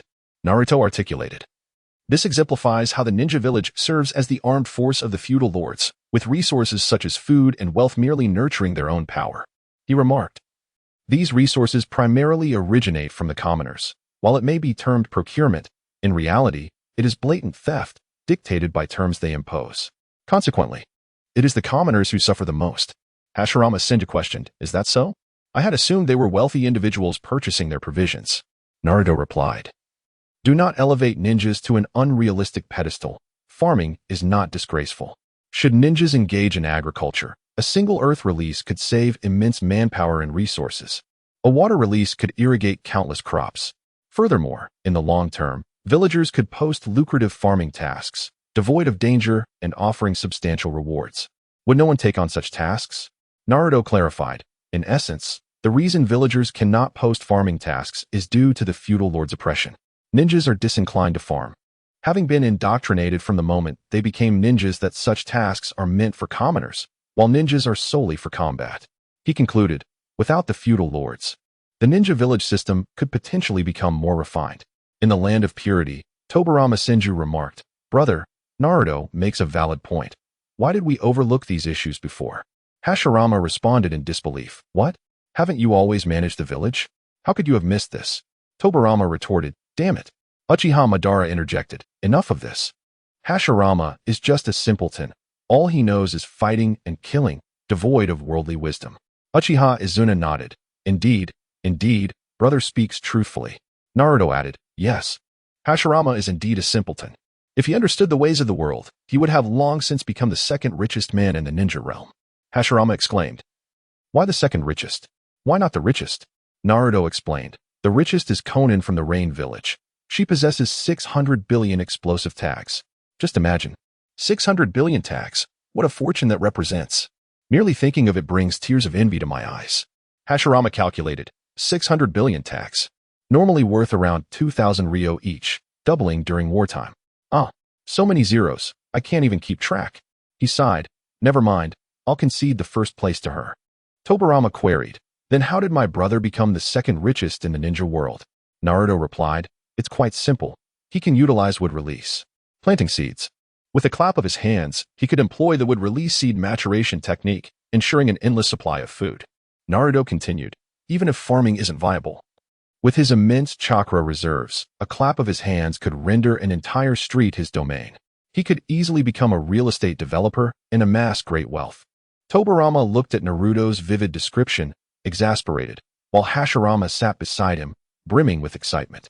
Hashirama exclaimed, Exactly. That would release experiment. What was its name? Oh yes. Yamato, he could create a 3-room apartment. With my sage techniques added, a clap of my hands could transform an entire street. How did I not realize this sooner? Naruto affirmed. Indeed, even if you focused solely on construction, you could ascend to the ranks of the wealthiest. Just imagine the thrill of money flowing into your coffers daily at the gambling house. It would be immensely motivating. Naruto wore a cunning smile, one that would surely send anyone witnessing it fleeing in terror. Thus, he engaged in jovial conversation with the prominent figures in the live stream as they made their way to Dazna's home. Upon entering, a delightful aroma enveloped them.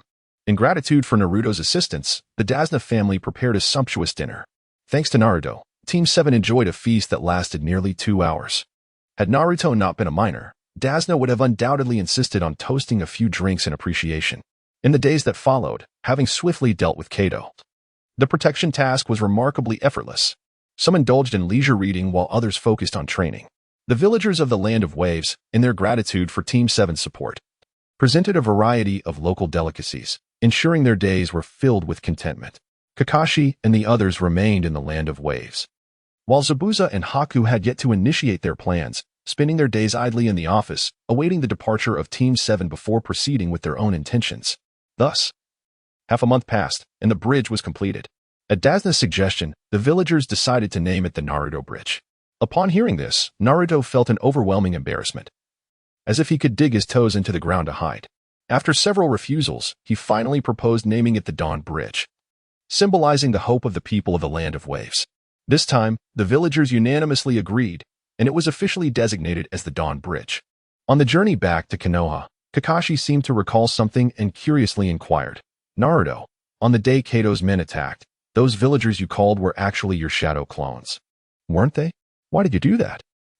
So you noticed. I thought you were too engrossed in your reading to pay attention. Yes. I transformed into a villager using shadow clones to rally the others to resist Kato and, in doing so, protect them. I realized this country was afflicted. Kato's subordinates were merely ordinary people wielding weapons.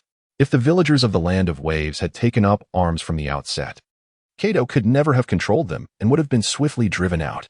I learned from Dazna that his stepfather, Kaisha, was a hero of this nation, publicly executed for opposing Kato, which shattered the spirit of the villagers. Therefore, I gathered everyone to show them that weakness, fear, and mere tolerance would not resolve their plight. They must become heroes themselves, the backbone of their nation. Sakura looked on in bewilderment. while Sasuke regarded Naruto with a mixture of understanding and confusion. Kakashi appeared contemplative, as if a realization was dawning upon him. Is that so? Naruto gazed at the azure sky and solemnly remarked, what we protect extends beyond the safety of Dazna. It encompasses the courage he displayed in standing up. Without a leader, would the Land of Waves truly experience transformation? Kakashi turned to observe the Land of Waves gradually fading from view, wistfully exclaiming, I must admit, I feel a twinge of reluctance. The villagers of the Land of Waves are indeed warm-hearted. Beside him, Naruto quipped, you seem quite comfortable. When we first arrived in the Land of Waves, you were engaged in a fierce battle with Zabuza. The rest of the time, you were either poring over those forbidden books or on your way to do so. You spent your days indulging in meals and slumber, and with all that consumption, you must have gained quite a bit of weight. Upon hearing this, Kakashi instinctively touched his face. Observing that Kakashi had taken his comment seriously, Naruto shook his head in disbelief. Ahead lay the borders of the Land of Fire. Not far from Konoha. Naruto shouted exuberantly, let us advance at full speed. Consider it a form of training. The last one to enter the village shall treat everyone to a feast of grilled meat. With that, Naruto dashed ahead, leading the way, while the rest of Team 7 followed closely behind. Chapter 23, Daily Life. The 4 members of Team 7 stood before the gates of Konoha, gazing at the familiar Hokage rock, each lost in their own thoughts. Naruto could not help but exclaim, I'm finally back. Although he had been away for less than a month, it felt as if an eternity had passed. Kakashi, with a gentle smile, observed the reactions of the 3 young members of Team 7 and was transported back to his own past. He recalled how teacher Minato, along with Obito and Rin, would return from missions, always welcomed by someone at the gates of Konoha, who would prepare a lavish dinner for them. How nostalgic that was. Kakashi clapped his hands to garner the trio's attention. Well, to celebrate our first mission as Team 7, I'm treating everyone to a barbecue today. All you can eat. With that, he led the way to the Konoha barbecue restaurant. The 3 exclaimed in unison, thank you, Kakashi-sensei. Following closely behind, Sakura released a sigh of relief, her small hand resting on the wealth not typically possessed by someone her age, thinking, I was worried that the mission reward might be lost. The Konoha barbecue restaurant was notoriously expensive. Although this mission was rated as C level, the reward was calculated as if it were A level. Divided among 4, they wouldn't receive much. After spending so long in the Land of Waves, their staple food had been seafood, which, despite its deliciousness, could not be the sole fare every meal. Naruto was the only one who could sneak in a few bites of different food when no one was watching. As the sizzling meat caught their attention, the 3 of them could not help but salivate. Once Kakashi placed the first piece of barbecue into his mouth, they could no longer contain themselves, diving into a hearty feast. Nearly 2 hours later, after indulging in a sumptuous meal, Kakashi paid the bill with a pained expression, and the 4 of them staggered out of the restaurant, clutching their waistlines. Upon exiting, Kakashi intended to remind the trio to hand over their mission rewards to their parents for safekeeping. However, considering Naruto and Sasuke's circumstances, he swallowed his words. All right, you're all dismissed. Head home. I'll go to the Hokage Tower to report in. He added, oh, by the way, take 2 days off before we accept another mission. As he watched the 3 leave one by one, Kakashi stood still, took out his withered wallet, and shook it, finding not a single coin fall out. Glancing back at the barbecue restaurant, he sighed, if I had known, I would have opted for a Chiraka ramen. With that, he swiftly made his way to the Hokage Tower. Naruto, weary and exhausted, opened the door. I'm back. At that moment, he longed for someone to welcome him home. Yet there was no one. Naruto slipped into his slippers and entered the familiar room. As he surveyed the immaculate space, the image of a delicate girl surfaced in his mind. With a smile, he murmured to himself, it seems that during my time in the Land of Waves, Hinata has often come to tidy up my room. Truly, she possesses the qualities of a devoted wife. Shaking off the gloom that had accompanied his arrival, he made his way to the bathroom, humming a cheerful tune. After enjoying a warm shower, he wrapped himself in a towel and, weary from the day, collapsed into bed. The following morning, Naruto lay sprawled across the bed, blissfully unaware and utterly unclothed.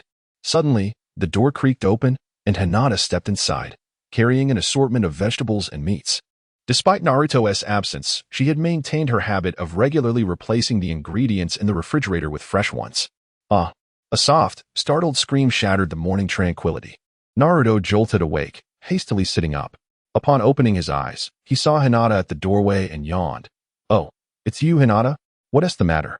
Hearing Hinata's exclamation, a small head peeked in from outside the door. "What's wrong, sister?" Hinata, recalling her little sister at the threshold, quickly dashed over to cover Hanabi's curious eyes with her hands. Struggling to suppress her embarrassment, her cheeks flushed, she turned her back to Naruto and said, "Naruto-kun, could you please put on some clothes?"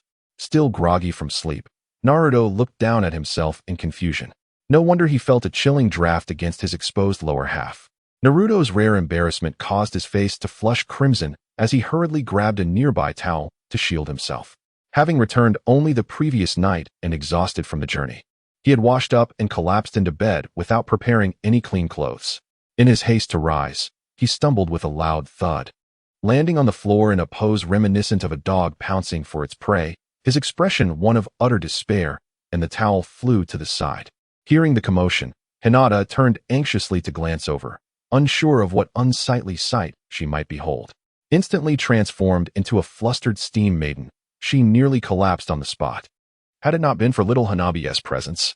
In this awkward moment, Naruto could only maintain a facade of calm, his face still flushed, as he nonchalantly selected some clothing from the wardrobe to don.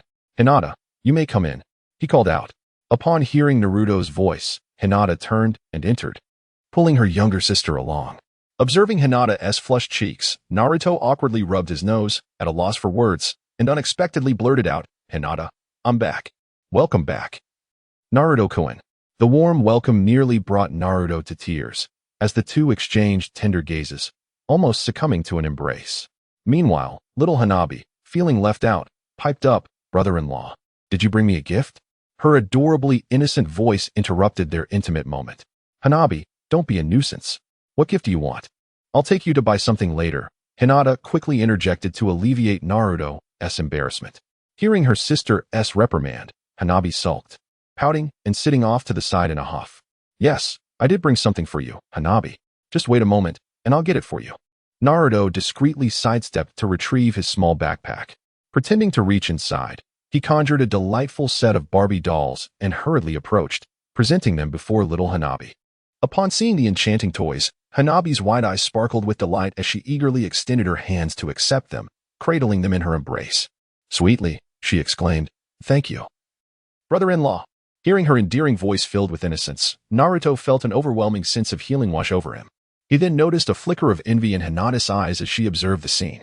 Naruto dashed back, retrieving an exquisitely wrapped gift box from his backpack. "Hinata, this is a present I prepared for you. Open it and see if you like it." Shyly, Hinata accepted the box and unveiled a stunning pearl necklace. Her eyes sparkled with delight as she exclaimed, "What a beautiful pearl necklace. I truly adore it." "Thank you, Naruto-kun." Beside her, Hanabi gazed enviously at her sister's lovely necklace, longing for one of her own, glancing at the beautiful doll cradled in her arms. Her big eyes twinkled with a mischievous thought. "Next time my brother-in-law goes on a mission, I'll ask him to bring me a necklace even more exquisite than my sister's." With this thought, Hanabi wore an adorably mischievous grin. "Hinata-chan, shall I help you put it on?" Hinata obediently handed the necklace to Naruto, revealing her graceful neck. Naruto gently adorned Hinata with the necklace, showering her with compliments about her beauty. Meanwhile, Hanabi found herself unwittingly consuming the proverbial dog food not meant for her age. "Hinata-chan, don't you have any missions today?" "Yes, I do. The food in your refrigerator has been sitting for too long. This morning, Hanabi and I bought fresh ingredients to replace it. This afternoon, Teacher Red will take us from Class 8 to undertake a C-rank mission." "I see. In that case, let us enjoy some Ichiraku ramen together. After we finish, I shall escort you to your mission." Thus, the trio laughed and chatted as they made their way to Ichiraku ramen. "I'm back, Uncle Ichiraku." "Welcome back, Naruto. What flavor of ramen will you be having today?" Originally intending to treat Naruto, Uncle Ichiraku halted abruptly upon noticing the Byakugan girl beside him. Ultimately, he could only add extra toppings to Naruto's ramen, eliciting a fit of suppressed laughter from SHBU nearby. Chapter 24. Visiting the Hyuga clan. "Hinata-chan, is your father at home? I'd like to pay him a visit." Upon hearing that Naruto wished to see her father, Hinata seemed to drift into some peculiar fantasy, her cheeks flushing crimson. Hanabi, observing her sister's reaction, sighed and interjected, "This afternoon, father is supposed to accompany me for training, so he should be home. Brother-in-law, let us return together." Naruto gently patted Hanabi's adorable little head and said, "All right. We will head to your home shortly. Yes, your noodles are ready. Please enjoy." Hino approached, carrying 3 bowls of ramen. 2 hours later, having finished their breakfast, technically lunch, the 3 of them strolled toward the meeting point for teammate, digesting their meal. From a distance, they spotted Kiba and Shino, prompting Naruto to wave at them. Kiba, Shino, it's been a while. The two replied in unison. It has indeed been a long time, Naruto. Thus, the trio fell into a nostalgic exchange, chatting intermittently. Just then, a gentle voice interjected, I apologize for my tardiness. I had a bit too much to drink alone last night, and overslept this morning. Kiba, unable to resist, remarked. Come on, Red Sensei, you're so slow. Shino and I have been waiting quite a while. Shino shot Kiba a disapproving glance, as if to say, don't drag me into this, you dense boy. Red Sensei, don't listen to Kiba's nonsense. We just arrived not long ago, Shino interjected. Haha, I truly feel embarrassed. Kurenai responded graciously. Naruto, observing the harmonious atmosphere of Team 8, felt a pang of envy and couldn't help but speak up. Wow, Red Sensei. It's been ages since we last met, and you've grown even more beautiful. Where is that coming from? Kurenai, who had initially frowned at Kiba's comment, instantly brightened at Naruto's compliment.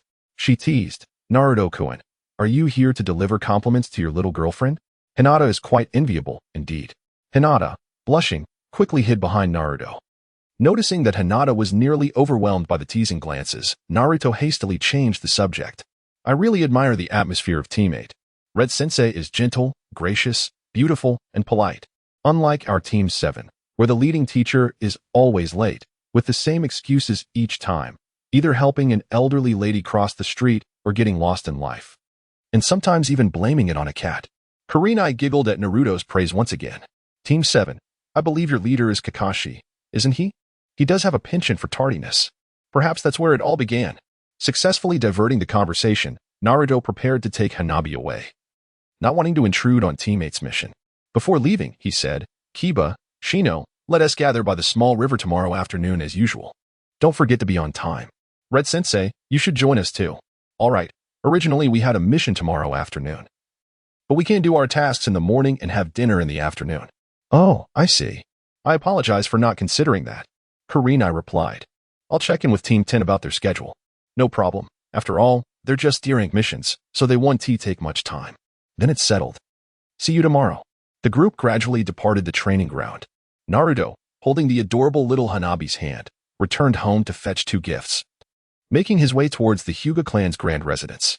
Although Naruto had exchanged a few words with his rather unassuming father-in-law, this marked their first formal encounter, which made him feel a bit anxious. Upon entering the Hyuga residence, there were no servants obstructing his path or any ostentatious displays to contend with. Instead, he found Hinata's father, Hayashi Hyuga, seated gracefully on the tatami, leisurely enjoying his afternoon tea. Naruto hurriedly approached, respectfully saying, Dear father-in-law, I have brought you some local specialties acquired during my mission in other countries. Please accept them. Upon hearing Naruto's address of father-in-law, Hyuga Hayashi felt a wave of frustration wash over him, and the veins on his forehead throbbed with irritation. Observing Naruto's persistent gesture of extending his hand with the gift, it was clear that he intended to maintain this posture until it was accepted. Thus, Hayashi reluctantly reached out to take it. Once Naruto was seated, Hayashi picked up a cup and poured hot tea for him. I heard you and Kakashi ventured out of the village for a mission. Did you encounter any formidable opponents? Yes, father, Naruto began, but before he could elaborate, Hayashi swiftly interrupted. Listen, though I have no objections to your relationship with Hinata, it is premature for you to address me as father. For now, you should refer to me as uncle. Observing Naruto's shameless demeanor, Hayashi couldn't help but wonder how someone so brazen could be the son of Minato, who was so sunny and gentle. Was it possible that Minato's admirable qualities had been overshadowed by Kushina's influence? The mere thought of Kushina sent a shiver down Hayashi's spine. Naruto sensed the malevolence emanating from his uncle-in-law, swiftly altering his words. Uncle, we are in the land of waves, where we encountered the rogue Jonin from the Mist Village, Momochi Zabuza. However, he was driven away by Kakashi, and I did not engage with the enemy. Thus, the two conversed, while little Hanabi played with the toy Naruto had gifted her. The astute Hyuga Hizashi recognized that Naruto had something of great importance to convey. He waved his hand, instructing, Natsu, take Hanabi downstairs to complete today's exercises. Reluctantly, Hanabi followed Natsu to the training room. after giving his orders. Hisashi did not sit, but instead gestured for Naruto to follow him. They proceeded to a small Zen room in the backyard. Speak freely. This room can shield us from chakra surveillance and is soundproof. Upon hearing this, Naruto activated his Byakugan. With the aid of the Nine Tails chakra, he detected no presence of white Zetsu nearby. Although he was aware of someone shadowing him from afar, they dared not draw close, offering him little concern. His true apprehension lay in the watchful eyes of Black Zetsu, compelling him to survey the area before any clandestine discussions. After ensuring their surroundings were clear, Naruto inquired, "Uncle Hisashi, have you ever contemplated the eradication of the caged bird?" Hisashi did not react with anger, but rather responded with mild curiosity.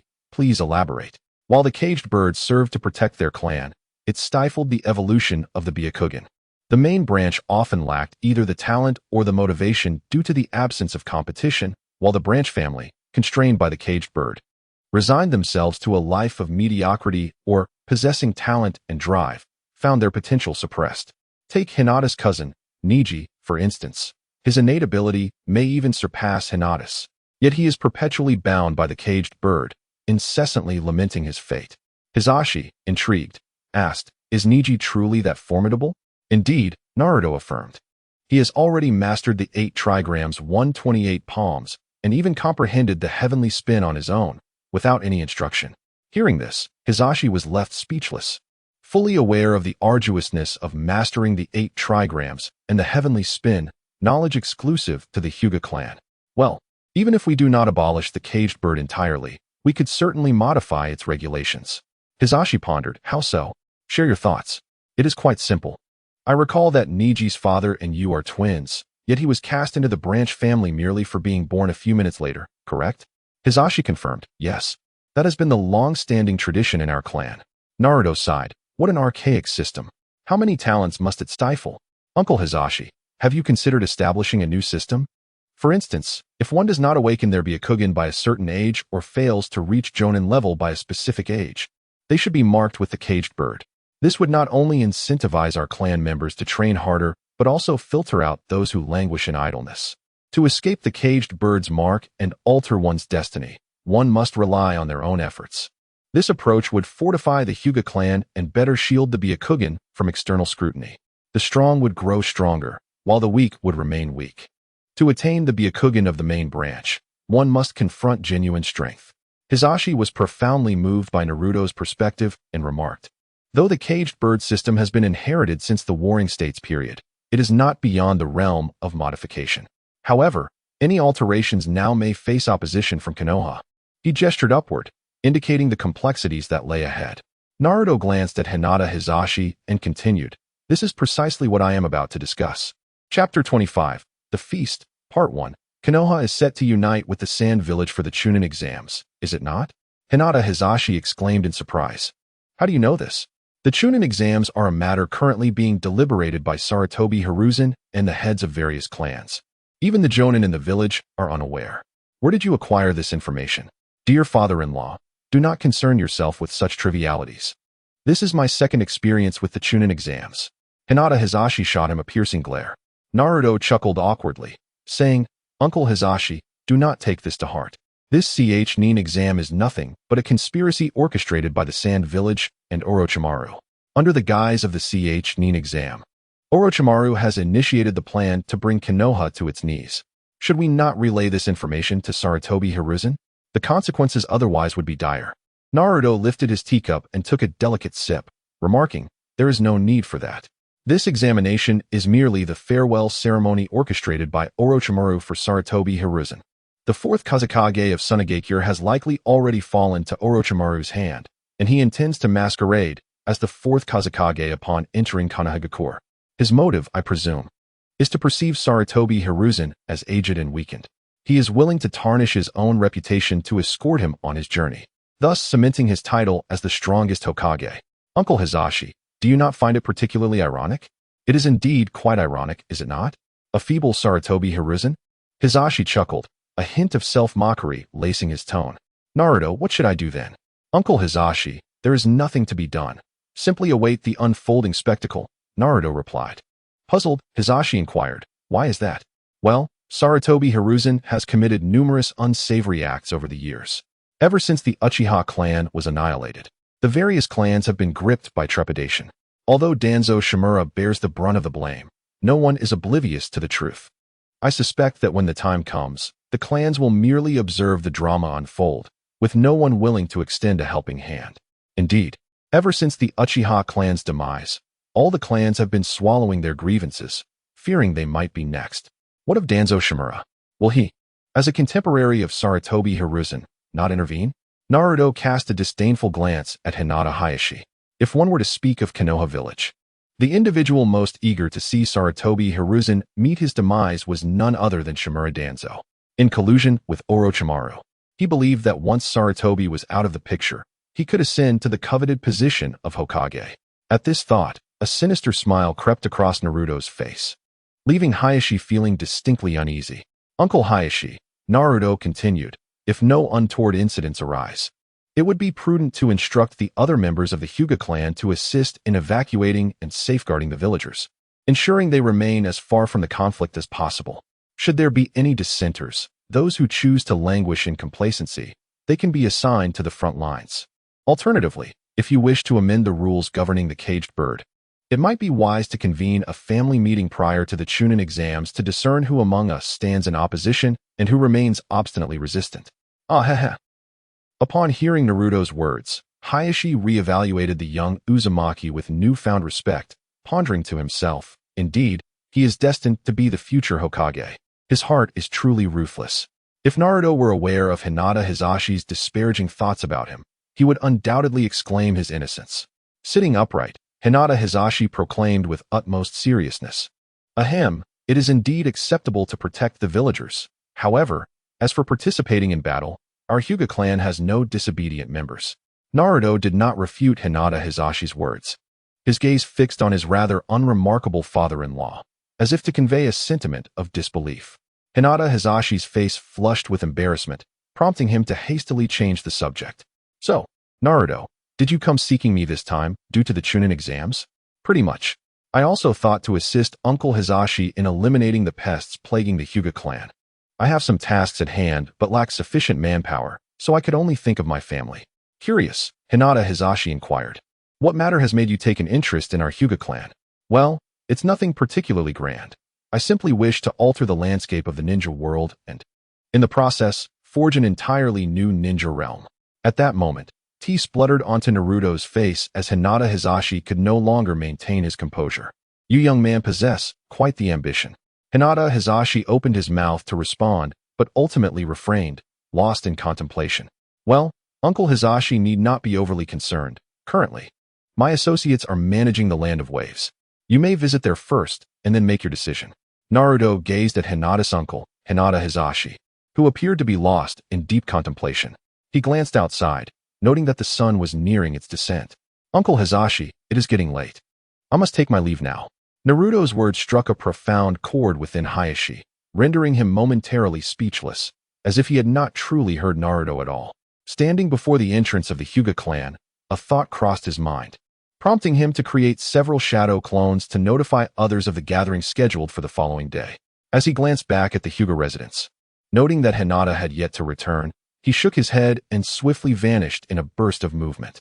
The next day, having stayed up late playing video games, Naruto struggled to open his eyes, glancing at his phone to find it past 10 o'clock.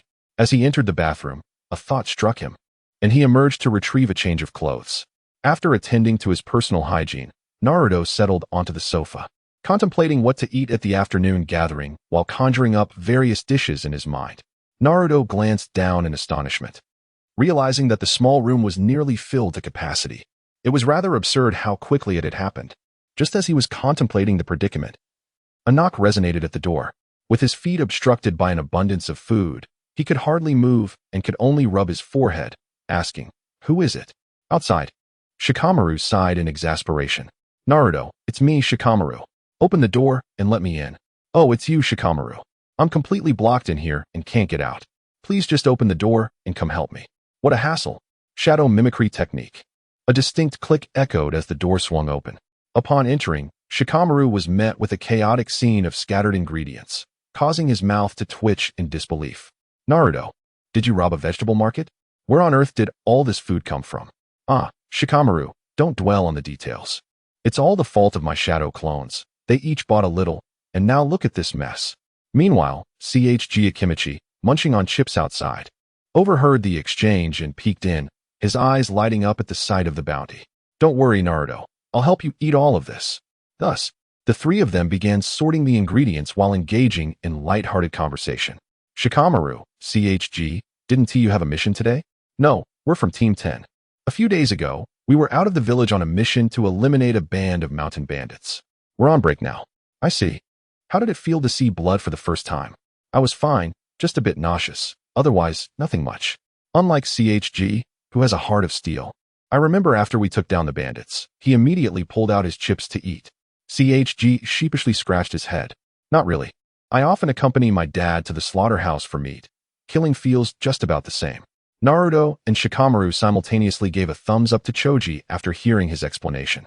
We are fine, but Ino had a rough time. She actually vomited and then cried while still being sick. Yes, indeed.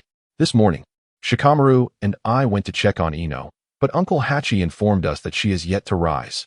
Ever since returning from the mission, she has confined herself to her room. It's quite concerning. Naruto gazed at the worried expressions on his two friends' faces and reassured them gently, don't fret. Ino isn't that fragile. She just needs some time to process everything. Having chosen the path of a shinobi, I believe she was already prepared for challenges like this. Who knows? This experience might forge an entirely new version of her. Let's stop by her house later and invite her together. You're right, Shikamaru mused with a sigh. This ordeal will probably help Ino grow quite a bit. Before long, the trio had cheerfully finished organizing all the ingredients.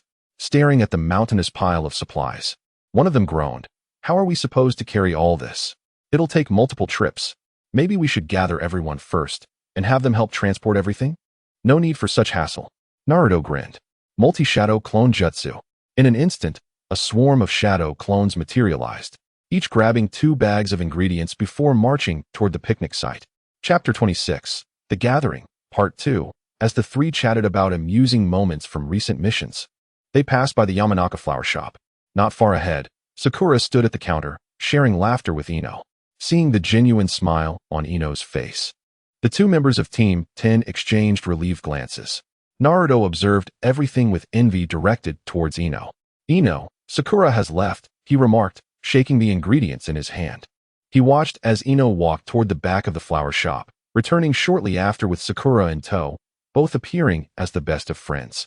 Unable to restrain himself, Naruto whispered to Shikamaru and Choji, weren't these two at odds because of Sasuke? They're acting like sworn enemies one moment, and the next, they're inseparable. Shikamaru, his eyelids drooping, quietly replied, women are truly troublesome. You speak the truth, Choji chimed in. As Ino approached, she inquired, what are you three discussing? Oh, nothing much, they replied. We were just a bit worried since you haven't been out since returning from your mission. Ino gazed at them skeptically but sincerely expressed her gratitude. Thank you, Shikamaru and Choji. I appreciate your concern, but rest assured, I have recovered. It's just that the experience of taking a life was quite jarring. There's no need to worry. I'm glad to hear that. Let's head out together. With the addition of the two girls, their journey was filled with laughter and camaraderie, creating a notably cheerful atmosphere. After walking for a while, they spotted Kakashi in the distance, assisting an elderly lady across the street with great care before setting her down on the other side. On their return, he rescued 2 frightened children by retrieving a distressed kitten from a tree, enduring a few scratches in the process. Is it true that Kakashi-sensei's daily tardiness is justified? Sakura asked in astonishment. Ino, intrigued, remarked, you mean that white-haired ninja is the J-Nin leader of your Team 7? I've seen him help that elderly lady cross the street multiple times, and I've often seen him fighting with stray cats, always coming out with scratches. Is that so? Unexpectedly. He is quite the good Samaritan. Sakura mused. Kakashi then turned to pull out his infamous book, and upon noticing their stares, he awkwardly scratched his head. Aside from enjoying that book, Sakura added with a teasing tone. Naruto handed over a bag of ingredients. Kakashi-sensei has departed. The team successfully welcomed another member, and the 5 of them continued to converse and laugh heartily, while Kakashi trailed closely behind, clutching his little yellow book. Soon, they arrived at the familiar riverside where they often picnicked. Sasuke, having arrived earlier, was diligently tidying the area with several shadow clones. Noticing the arrival of his companions, he set aside his tasks and joined the group. Naruto stepped forward to delegate tasks. The girls were assigned to wash the vegetables and prepare a fruit platter, while the boys took on the responsibility of cleaning the meat and the barbecue equipment. Kakashi-sensei, if you could kindly gather some firewood. With the tasks assigned, everyone began to immerse themselves in their work. Laughter occasionally erupted, creating a harmonious atmosphere. Before long, the ingredients were nearly prepared, and the fire had been kindled. In the distance, Team 10 approached, led by Hinata, accompanied by Hanabi and Irika-sensei. Irika was the first to approach, somewhat bashfully inquiring, "Naruto, have the ingredients been prepared? Is there anything we can assist with?" "We have everything under control, Irika-sensei. Please find a seat. We shall commence shortly." As Naruto spoke, a small round figure rushed over and clung to his thigh, inquiring, "Brother-in-law, what delicious treats have you prepared for Hanabi today?" Naruto tenderly ruffled little Hanabi's hair, squatting down to lift the small bundle in his arms, saying, "Everything is delicious. You must eat more later, Hanabi."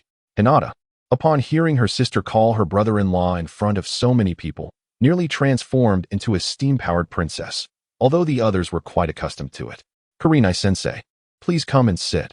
We have prepared all the ingredients and are merely awaiting your arrival. Kiba, Shino, you too as well, find a place to sit. This is not our first gathering. Hurry up." With that, Naruto took Hinata's hand and guided her to an empty seat, placing little Hanabi in her embrace. He then approached and inquired, "Shikamaru, where is your team's instructor?" "Ah, Asuma-sensei. Yes, we were informed. He mentioned last night that he had matters to attend to. But if he finishes in time, he will join us." "Very well. Let us not delay any longer. Let us begin." Naruto quietly activated the live streaming camera, primarily to allow Hinata to glimpse their daughter. Meanwhile, Kakashi and Irika naturally took over the grilling duties, while teacher Kurenai sat nearby, smiling as she observed the group. Naruto stepped aside and retrieved 2 bottles of red wine, approaching several teachers. "Would you care for a drink?" he inquired. Irika quickly shook his head, saying, "Just a bottle of juice for me, please." Kakashi followed suit, adding, "I'll have a bottle of juice as well." Naruto ultimately turned to Kurenai Yui, saying, "I have heard that you have a fondness for red wine, so I took the liberty of preparing some for you." Kurenai replied, somewhat awkwardly, "Well then, could you please bring me a glass, Naruto-kun?" Naruto produced a wine glass and graciously offered it along with a bottle of red wine to Kurenai Yui. He then extracted 2 bottles of juice, disdainfully presenting them to Kakashi and Irika.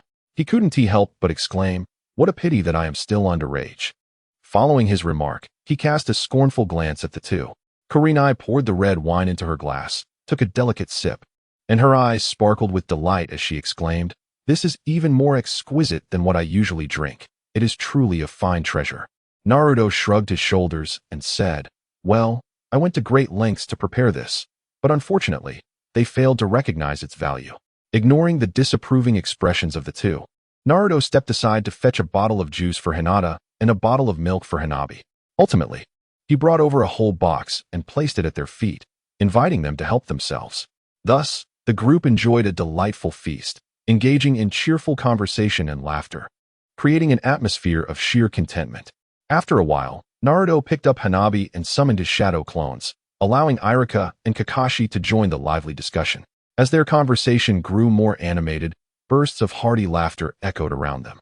Initially, Naruto occasionally fed Hinata, but as the meal progressed and the girls finished most of their food, they began to return the gesture. Meanwhile, the boys were busy feeding Choji, further enhancing the warm and inviting ambience.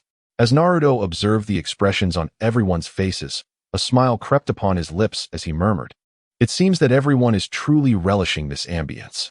The gathering persisted for an extended duration, so long that Naruto lost track of time. It was not until the evening hours that the event finally drew to a close. "Kakashi-sensei, Irika-sensei, you may take your leave now. Sakura, Ino, you should accompany the teachers as well." Naruto turned to glance at Hinata.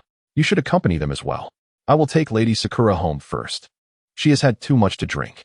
Little Hanabi is nearly asleep. Otherwise, I would have liked to wait a while longer to escort you back." With that, Naruto gently placed the drowsy Hanabi onto Hinata's back. He then turned to the remaining companions and said, "The task of cleaning up the mess will be left to us." As he spoke, he summoned a multitude of shadow clones, and together with the boys, they began to tidy up. Naruto approached Yuhi Kurenai, a smirk playing at the corner of his mouth. This woman had quite the capacity for alcohol, having polished off 2 bottles of red wine all by herself.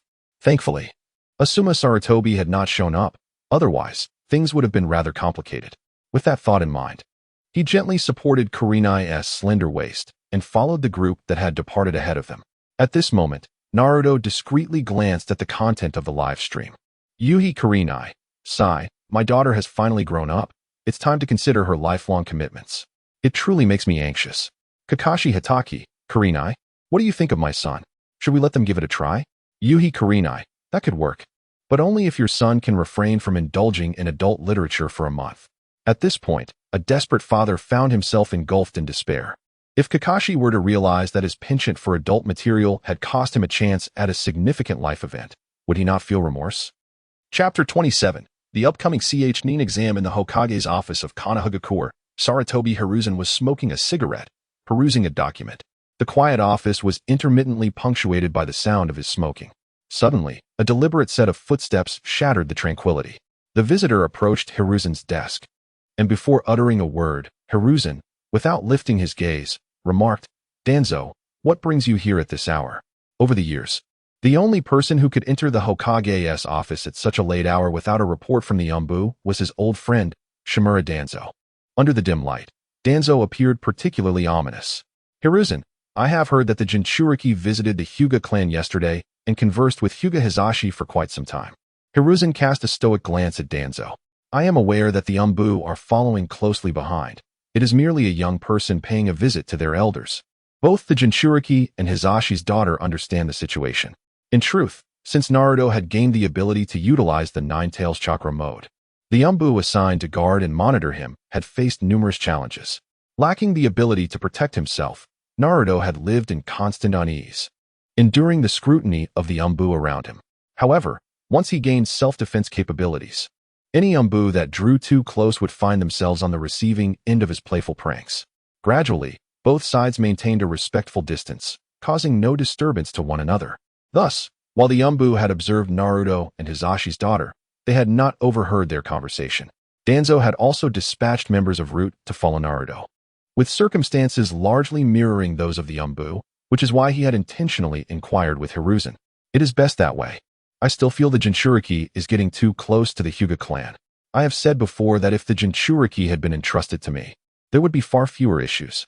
Enough, Danzo. I have told you countless times, do not harbor any delusions about the Jinchuriki. Keep your ambitions to yourself. I am the Hokage here.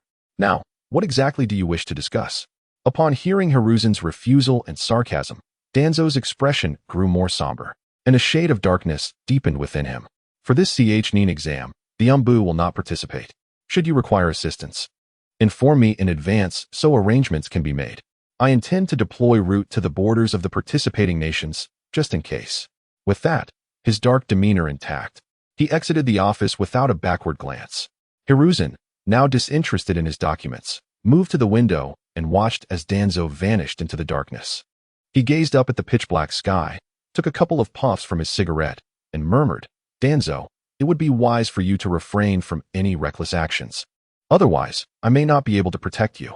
As Naruto ventured into the street, the group of individuals dispersed, each heading in their own divergent directions. After bidding farewell to Hinata with a wave, he gently supported the soft form of Yuhi Kurenai and continued his journey forward. After a brief while, a sudden realization struck him, and he placed a hand to his forehead. I forgot to ask Hinata where Kurenai-sensei lives. Casting a glance beside him, he noticed Kurenai swaying unsteadily. He reached out to gently pat her cheek, but received no response. A pinch elicited nothing as well. In exasperation, he grasped her arms firmly and shook her vigorously. The gentle undulation before him mirrored the motion, prompting Naruto to instinctively avert his gaze, only to be unable to resist stealing another glance. After a series of efforts, he finally managed to ascertain Kurenai's residence. Following another round of exertion, he successfully ushered her inside. The abode was a modest 3-room apartment, a true reflection of Kurenai's home. As he assisted her into the room, he couldn't help but survey the surroundings. The simple decor and unpretentious furniture arrangement did not appear jarring. Instead, they exuded a unique warmth. Exhausted to the point of fatigue, Naruto unceremoniously placed Kurenai onto her bed. The force of inertia, combined with Kurenai's grip, caused him to feel a soft cushion against his face, accompanied by a subtle, lingering fragrance. Naruto felt a rush of heat across his face as he swiftly extricated himself from the tender grasp of Sakura's hand, rising to his feet. He assisted Sakura in removing her shoes, tucked her beneath the covers, and then fetched a glass of water from the kitchen, placing it on the bedside table before hastily departing from her home. As he walked along the path, Naruto realized that the livestream camera had not been turned off. With a guilty conscience, he peeked at the chat records in the streaming room. Why hi Kurenai.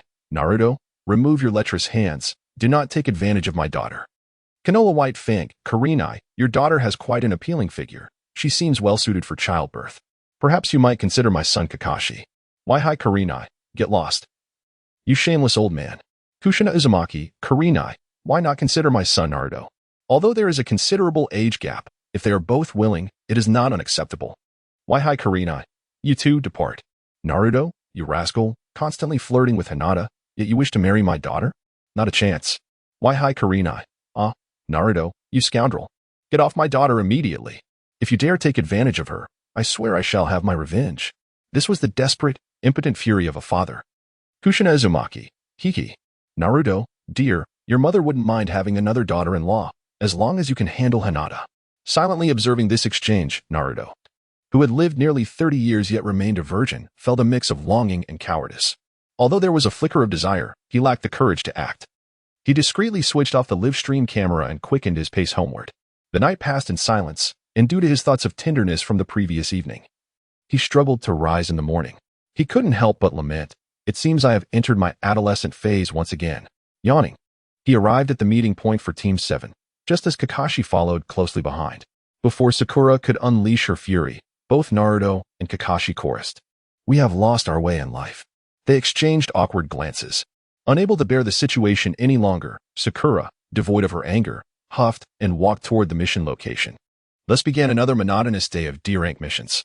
Each day was filled with tedious tasks, accompanied by grumbling yet persevering through the completion of their duties.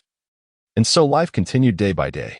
On this particular day, having just finished a mission, Kakashi gazed at the signal for the Jonin assembly in the sky. All right. That will be all for today. Disperse.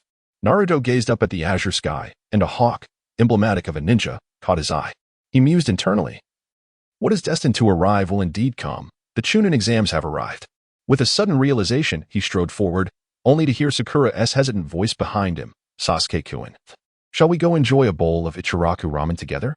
Sasuke, maintaining his aloof demeanor, replied curtly, I'm busy. I need to train and enhance my strength. With that, he vanished in an instant, leaving Sakura despondently behind. Perceiving the entire scene, Naruto couldn't help but shake his head, reflecting. To mistreat one's partner may bring momentary pleasure, yet the pursuit of love can lead to a grave fate. With a sly thought, he added, if only Sasuke knew that his future wife would be Sakura. Tut. What would his parents think of how he treats his own wife? A shiver ran down his spine, and he dared not dwell on the thought. Watch where you're going, you clumsy brat. A roar echoed from a distance, but Naruto felt little concern. However, Kurama, unable to remain still, urged, Naruto, hurry over. It's been ages since I last saw Shikaku. I really miss him. Naruto's lips twitched slightly. Had he not been aware of your connection with Shikaku, he might have almost been persuaded. As he approached, he recognized the familiar formula and the scent that accompanied it. Indeed, it was the first time he had encountered Konohamaru, as he had deliberately distanced himself until now. Naruto leaped onto the tree, entering a spectator mode. He observed as Konohamaru was effortlessly lifted by Kanjiro, his toes gradually leaving the ground. In the midst of oxygen deprivation, his little face grew increasingly flushed. Naruto found himself unable to stand idly by in the face of impending doom, so he spoke up, saying, Ahem, do your best, friends from the Sand Village. I have faith in you. Naruto's voice captured the attention of the two siblings. I see that your forehead protectors are from Sunagakure. Although I am unaware of your purpose here, I encourage you to take action. Eliminate that boy. He is the sole grandson of the third Hokage of Konohagakure. If you succeed, you will be hailed as a hero of Sunagakure. In Chapter 28, the Chunin exam commences. Naruto, perched on a branch, observed Kankuro with a mischievous expression. Upon hearing Naruto's encouragement, Kankuro's face flushed with a mix of red and white, accentuated by the face paint, rendering him particularly comical. Reflexively, he placed Konohamaru on the ground, yet still clutched him tightly in his hand. The lagging Sakura finally caught up, panting heavily. Upon witnessing the scene before her, she was filled with confusion. She glanced at the helpless Konohamaru, then back at Naruto, hoping he would enlighten her about the unfolding events. Naruto completely disregarded her, continuing to stand by and eat his snacks. With no other choice, Sakura finally asked, "You're a ninja from Sunagakure, aren't you? Why have you come to Konoha to cause trouble?" Kanjuro felt a throbbing in his temples and shouted, "What trouble? It was this little brat who was paying attention while walking and bumped into me." As he spoke, he lifted up Konohamaru by the collar, standing beside him. Temari stepped forward to add, "We have come to Konoha to participate in the Chunin exams. How could you, a ninja from Konoha, not know this?" Embarrassed, Sakura scratched her head and replied, Our teacher didn't mention anything about it." Naruto disregarded the conversation between the two young ladies.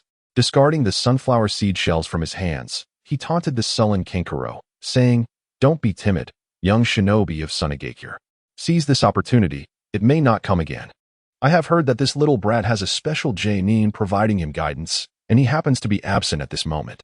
Kankuro's face turned pale, caught in a dilemma of whether to act or refrain. Just then, a small pebble struck his wrist, causing him to inadvertently release Konohamaru. Naruto cast an exasperated glance at Sasuke, who sauntered over with his hands casually tucked into his pockets, exuding an air of nonchalance. How utterly tiresome. The spectacle had come to an end. He leaped down from the branch and turned, intending to head home. However, Kankuro, who had been simmering in irritation, finally erupted. He removed the weapon strapped to his back, preparing to unfasten it. "Cease this, Kankuro. Do you not yet feel the weight of humiliation?" Gaara interjected sharply. "They provoked me first." Kankuro, who had moments ago been brimming with rage, now appeared cowed under Gaara's admonition. Pathetic, merely bringing disgrace to the Sand Village. Any issues can be resolved during the examination. Let us depart. As he observed the trio about to leave, Naruto was momentarily taken aback. This script was amiss. Could it be that my flamboyant prowess pales in comparison to Sasuke's? Gaara strode ahead, with a seemingly anxious Kankuro trailing closely behind him. Naruto swiftly approached Temari, who was on the verge of turning away. "Excuse me, miss, would you be interested in exploring Konoha together? The village boasts a plethora of delightful treats and engaging activities. I could serve as your guide and even introduce you to some charming young men. What do you say?" Gaara, walking ahead, turned to fix Naruto with a frigid stare and inquired, "I am Gaara of the Sand. May I ask your name?" Naruto responded with a hint of mischief. "I am Uchiha Sasuke, pleased to make your acquaintance." "Very well, I shall remember your name," exclaimed Temari. However, Temari, despite being somewhat enchanted by Naruto's words, chose to follow Gaara instead. "Tch, another stubborn Sundara," Naruto remarked loudly on purpose. Gaara remained silent, merely snorting as he quickened his pace to leave. In the Hokage's office, a gathering of elite shinobi from Konoha convened. Sarutobi Hiruzen perused the documents before him. "Now, I entrust the upcoming joint Chunin exam with Sunagakure to all of you. Are there any recommendations from the respective team leaders for their squads to participate in this exam?" Kakashi, standing at the forefront, was the first to step forward.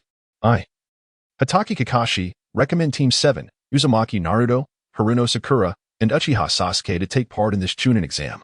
Following this, various team leaders put forth their recommendations. "I recommend my 3rd team. I endorse my 8th team.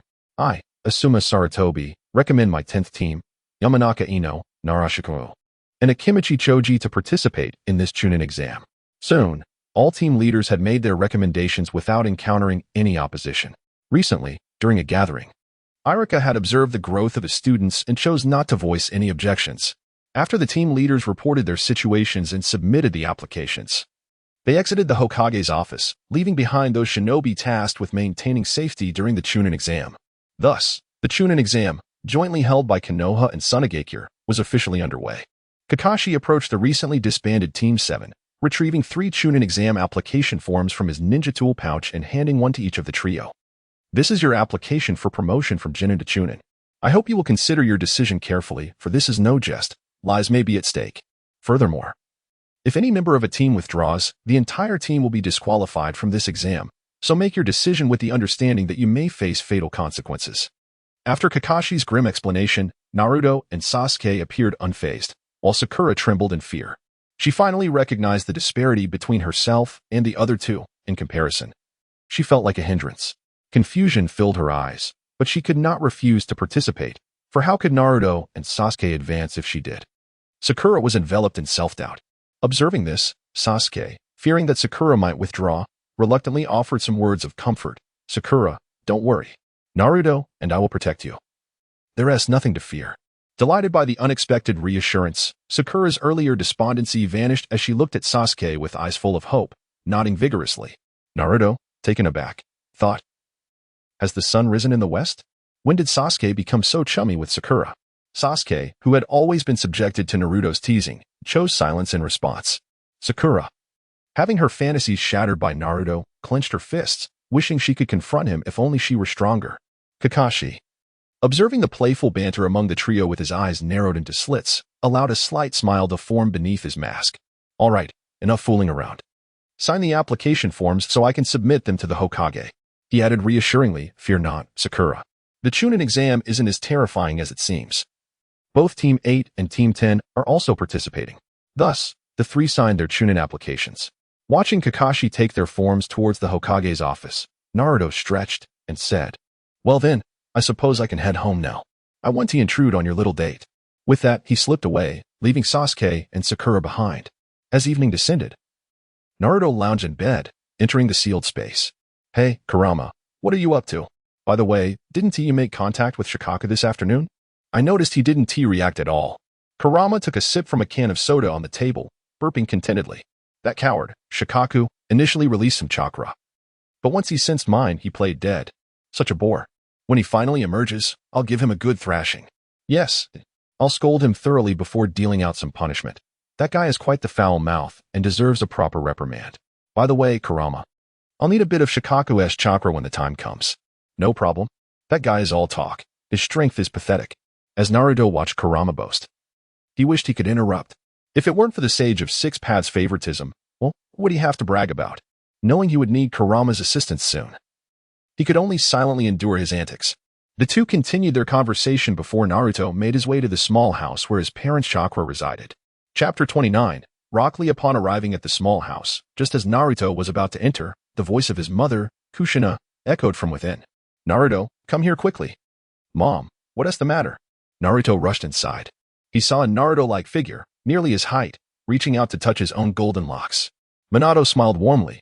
Naruto, I called you in to discuss your recent training progress.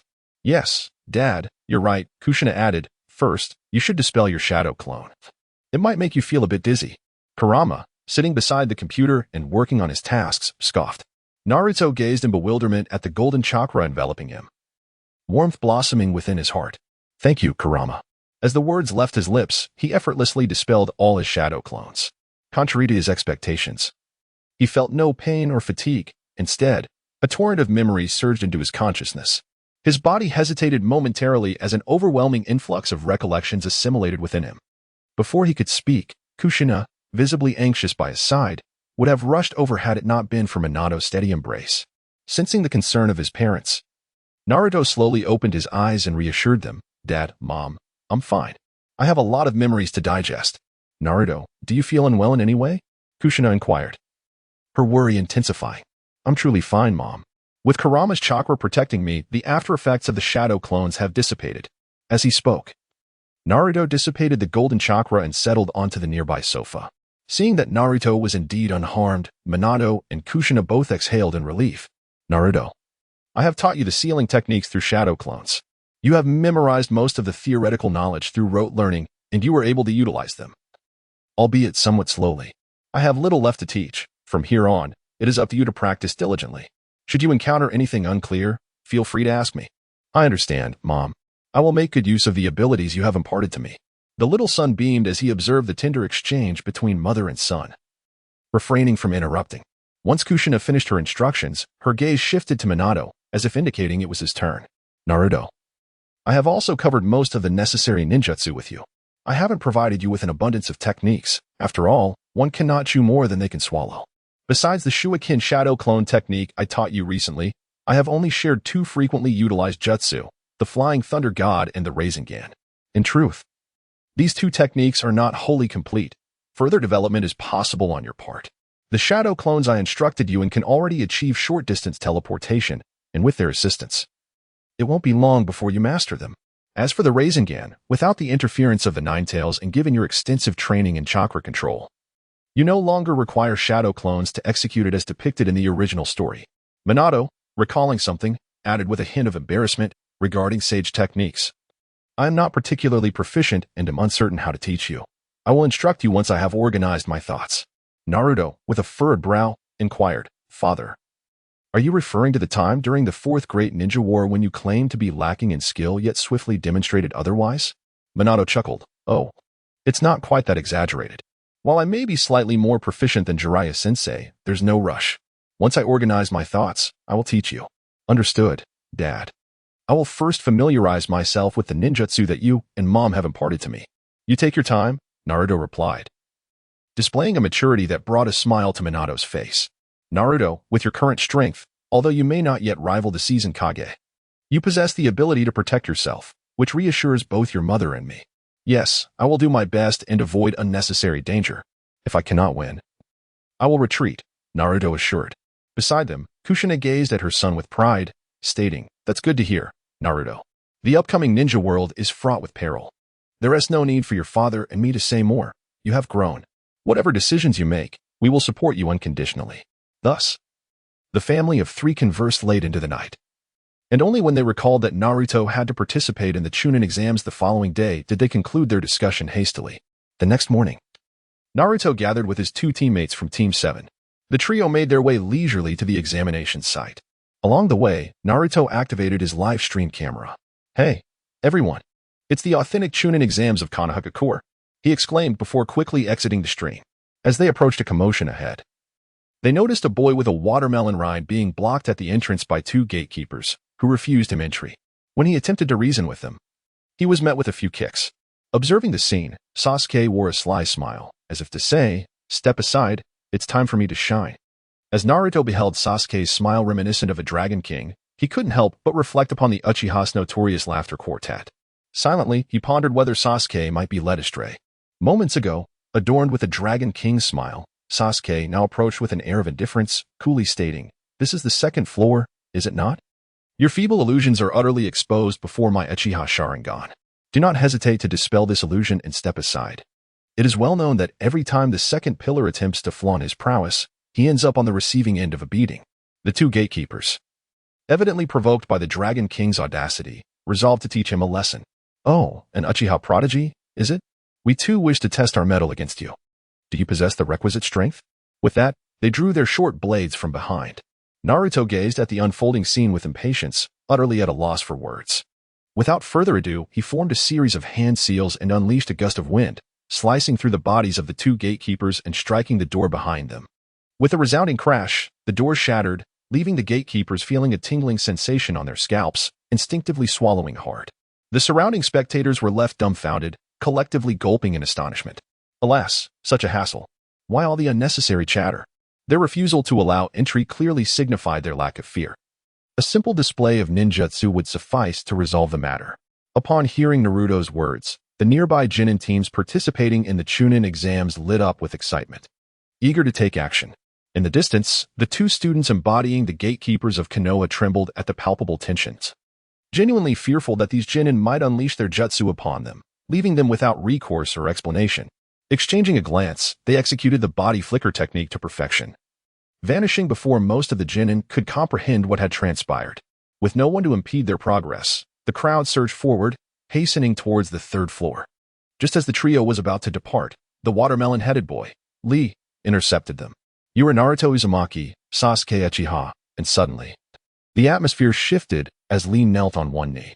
Sakura Haruno, I have fallen for you at first sight. Would you do me the honor of dating me? Witnessing this, Naruto found his fatigue dissipating and pulled out a bag of sunflower seeds, entering a mode of eager observation. Naruto nudged Sasuke's shoulder and said, Sasuke, the watermelon rind is encroaching upon your territory. Aren't you going to intervene? Why should I concern myself with that? Sasuke retorted, turning his head away dismissively. Sakura, on the verge of tears, appeared as if she were confronting some formidable beast. Eventually, after Sakura's resolute refusal, Lee finally remembered the purpose of his visit. I am Rock Lee, and this is Naruto Uzumaki. I have heard you are the top student at the Ninja Academy. I challenge you to a duel. for I wish to ascertain the disparity between my abilities and those of a genius. Naruto, who had been caught up in the spectacle, felt utterly bewildered. It made sense. After all, Lee had intended to challenge the best, and with Sasuke eclipsed, it was he who had become the target. Ah, a duel is certainly possible, but first, you must defeat my little brother, the two pillars. Naruto leaned closer to Sasuke and whispered, "This Lee is remarkably strong. His taijutsu surpasses my own. I am not fond of fighting, so perhaps you should give it a try." Upon hearing this, Sasuke did not decline the challenge. It presented a perfect opportunity to assess the results of his recent training and gauge his differences in skill compared to others. Very well. I shall first engage in a match with Uchiha Sasuke. If I emerge victorious, you must certainly fight me once more. Chapter 30. The examination begins. The four of them proceeded to an adjacent clearing, one after another. Naruto stepped aside to adjust the camera on his forehead protector, focusing on the two individuals, gradually increasing the distance between them. Uzumaki Naruto. Act 1. The beginning of Sasuke's beating. The two figures, now apart, revealed Lee assuming a stance for his taijutsu. However, Sasuke did not heed Naruto's earlier words. Determined to swiftly conclude the battle, Sasuke charged towards Lee with a powerful sidekick. Lee effortlessly redirected the force with a downward motion of his arm. Before Sasuke could alter his strategy, Lee swiftly landed a kick to his chin, sending him crashing back to his original position. Rising and wiping the blood from his lip, Sasuke, as fierce as ever, advanced once more. Each punch and kick he threw was filled with vigor, yet all were easily evaded, failing to even graze the hem of Lee's attire, ultimately resulting in him being kicked back once again. Witnessing Sasuke being sent back to the ground, Naruto felt compelled to interject. Do not underestimate Lee. Although he only practices taijutsu, few among the genin can match him, especially considering your own limited ninjutsu skills. Undeterred, Sasuke lunged forward again. Uzumaki Naruto, I told you. Every time Sasuke tries to show off, he ends up getting hit. Once he gets hit, his brain short-circuits, leaving him unable to think. Uchiha Makoto, my poor Sasuke. Uchiha Fugaku, his impulsive nature pales in comparison to Itachi. Unfortunately, Makoto and I passed away too soon, leaving him without guidance. Senju Tobirama, seeing this kid's face getting beaten brings me an inexplicable joy. Uchiha Izuna, you imbecile Tobirama, what about your father? As the live stream chat erupted into chaos once more, Naruto shifted his focus back to the duel. As Sasuke activated his Sharingan, he managed to keep pace with Lee's movements, albeit only defensively, being forced to retreat under Lee's relentless assault. A powerful strike sent Sasuke flying, as Rock Lee prepared to unleash the primary lotus to conclude the skirmish. Sensing imminent danger from behind, Sasuke swiftly threw a shuriken to the side, using the wire attached to it to propel himself out of Lee's striking range. Gasping for breath upon landing, Sasuke stared in disbelief at Lee, who was equally astonished by Sasuke's reaction speed. As Lee opened the first gate and prepared to launch another attack, he was unexpectedly sent flying by a burst of green light. Uchiha Madara. Watching this could bear my Uchiha visage while getting pummeled is truly frustrating. Uzumaki Naruto. Well, Madara, let us not be too harsh. This poor lad is having a rough time. Uzumaki Naruto. The Uchiha clan faced annihilation, leaving no inheritance behind. It's likely all in Sarutobi Hiruzen and Shimura Danzo's possession. Uzumaki Naruto. To this day, all he knows is the shuriken techniques taught by Itachi and the great fireball technique imparted by Uncle Fugaku. Uchiha Fugaku. There's little I can do. I was neither a good clan leader nor a competent father. Uzumaki Naruto. Well, your methods may have been foolish, but as a junior, I shall refrain from judgment. Uzumaki Naruto. Should there be any ninjutsu you wish me to teach him, please make a note of it. Uzumaki Naruto. After the Chunin exams, Sasuke will defect to Orochimaru to learn from him. At that time, I will pass on your jutsu to him. Uchiha Makoto. Naruto-kun. Can you prevent Sasuke from defecting? I do not wish for him to become a rogue ninja. Uzumaki Naruto. Aunt Makoto. I believe that following Orochimaru will ultimately prove more beneficial for Sasuke than remaining in Konoha. At least he can grow stronger under his tutelage. Uchiha Fugaku. Makoto. As the deceased, we should refrain from interfering with the choices of the living. All we can do is silently pray for him. At the very least, we are fortunate to witness Sasuke grow stronger with each passing day. Naruto cast his gaze towards the duel, where two figures, one large and one small, were entwined in an embrace, weeping profusely. Although he held great admiration for the esteemed Kai, the peculiar dressing style truly left him exasperated. Let us go, Sasuke Sakura. We are going to be late. With that, he took the lead, striding away from the clearing towards the examination venue. Behind him, he heard Kai's admonishment, "Lee, the 8 gates technique must not be employed against comrades. Do you understand? I apologize, Teacher Kai. I should not have used it against my Konoha companions. And I promise it won't happen again." After this exchange, the two once more embraced each other. Witnessing this, Naruto involuntarily shuddered and quickened his pace. The two behind him, upon hearing the conversation, hastened their steps as well. The trio pushed open the door to the examination classroom, where the gaze of all participants in the Chunin exam converged upon them. Noticing that it was the young ones from downstairs, many turned away in disdain, resuming their conversations with friends. In the distance, Ino spotted the members of Team 7. "Sakura, over here."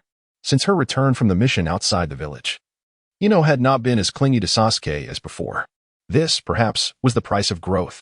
Naruto and Sasuke followed Sakura to the gathering place of their peers. "Hey, Shikamaru, Choji, when did you arrive? We didn't see you downstairs just now," Naruto inquired. "We came to wait for Ino, and by the time we arrived, there was no one left downstairs," Shikamaru replied with a yawn, his tone weary. Ino, who had been happily conversing with Sakura, cast a fierce glare at Shikamaru upon hearing his remark.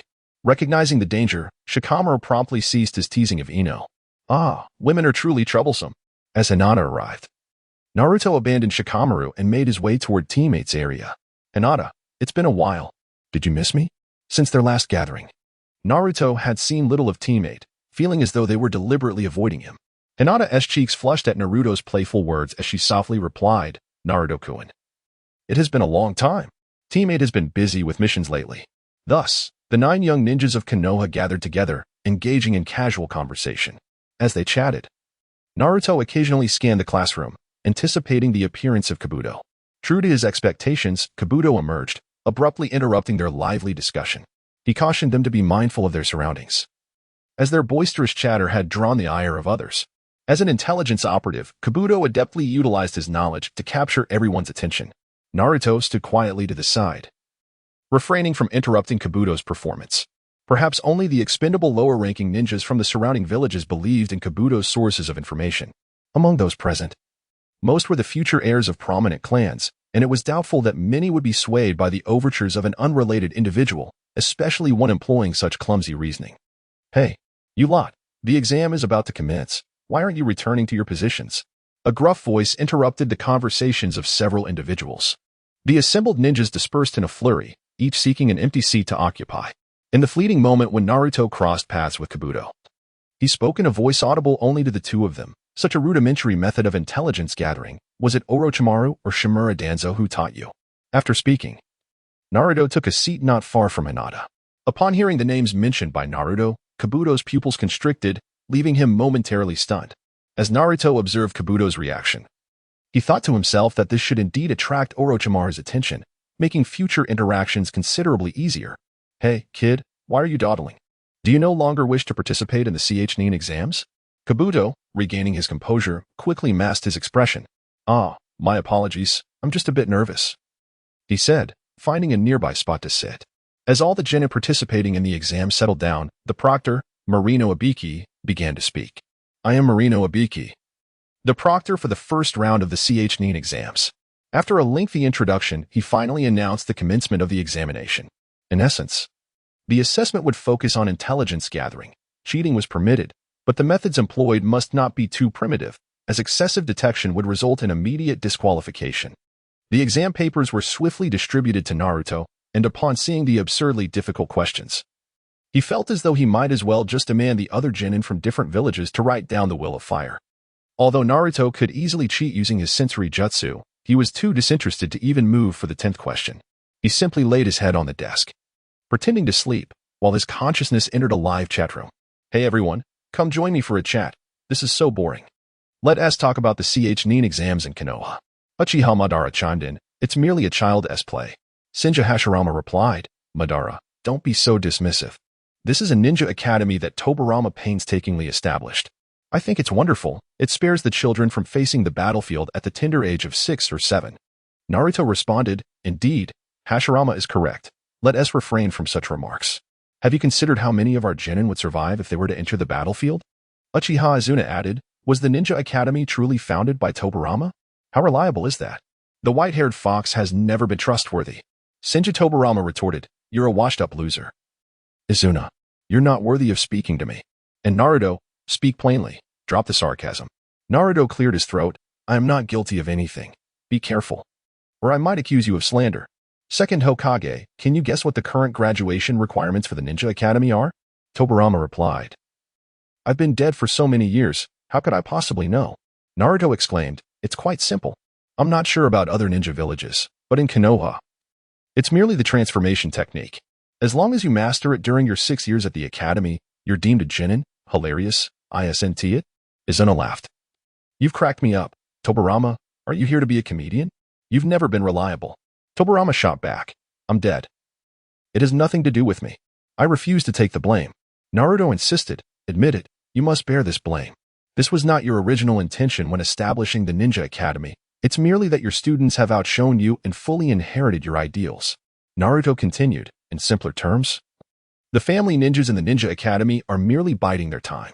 Aside from their bloodline limits, family secret techniques are only taught after graduation to align with the Hokage's philosophy.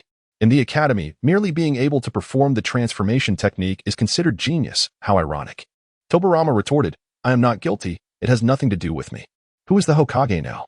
Naruto replied, didn't you already guess? I'm tired of beating around the bush. A few of your disciples are the blemishes of your life that you can never wash away. Naruto added, honestly, I can't be bothered to waste so many words. I plan to proceed step by step, and my plans can still unfold gradually.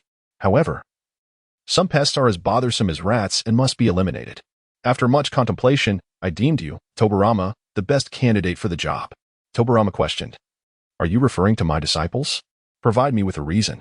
Naruto replied, you are quite accommodating. Is one reason sufficient?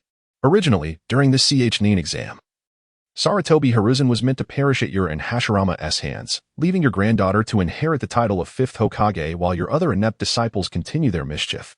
Tobirama exclaimed, my brother and I? The impure world reincarnation. Why are you sharing this with me? Naruto explained, you were initially meant to be controlled, merely eliminating Hiruzen. This time, I hope you both can operate freely and assist me, which in turn aids your granddaughter in clearing out the remaining old-timers. Naruto added, as for the justification, most of the individuals in this chat room are renowned ninjas from Konoha, and the majority of their deaths are linked to your prized disciples.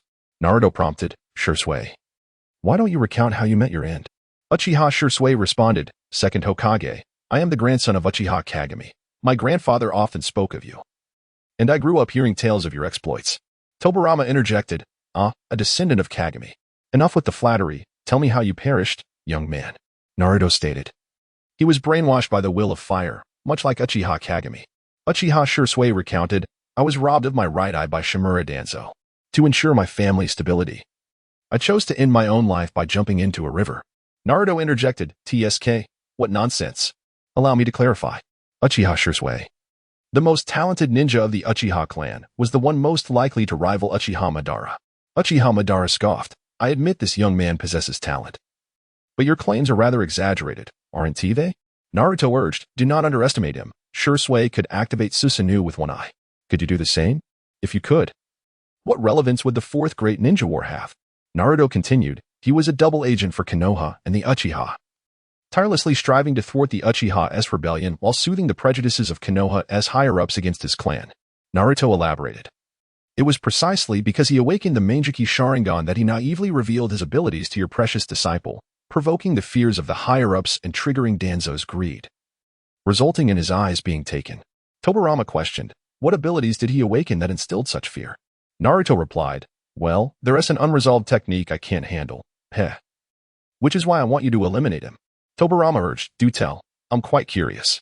Naruto revealed, the strongest genjutsu Kodo Amatsukami. Its effect is to unconsciously manipulate others, permanently altering their thoughts and will. Tobirama gasped, wow, I want to see if it works on Madara. Uchiha Izuna remarked, Tobirama, you've indeed been coveting the Uchiha's Sharingan all along. Tobirama countered, I wouldn't want your inferior ocular technique even if you offered it to me. Naruto sighed. How tiresome. I'm not adept at verbal sparring. Will you ultimately take action or not? Tobirama questioned, why not have my brother do it instead? Why must it fall to me? They are my disciples, and it would be difficult for me to take action. Naruto replied, because you're weak. If you were to fall victim to Kodo Amatsukami, Hashirama could take care of you. Uchiha Izuna chuckled, haha, Naruto, You hit the nail on the head. You've cracked me up. The exchange continued, with Tobirama and Izuna bantering back and forth. As the conversation concluded, Tobirama fell into a state of melancholy. Naruto finally said, "Forget it, Tobirama. If you refuse to act, I'll have Izuna step in instead." Upon finishing his words, Naruto released an image. Uzumaki Naruto, image JG. After a lengthy discourse, Naruto unleashed his ultimate move, indifferent to the reactions of others. He posted the most provocative thing and exited the live stream. As he sat up, he met the worried gaze of Hinata beside him. He could only feign writing with a pen. Just then, on the podium, Marino Ibiki announced the 10th question. It was a choice between taking the exam or not, and under the intense pressure exerted by Marino Ibiki, an increasing number of candidates opted to forego the examination.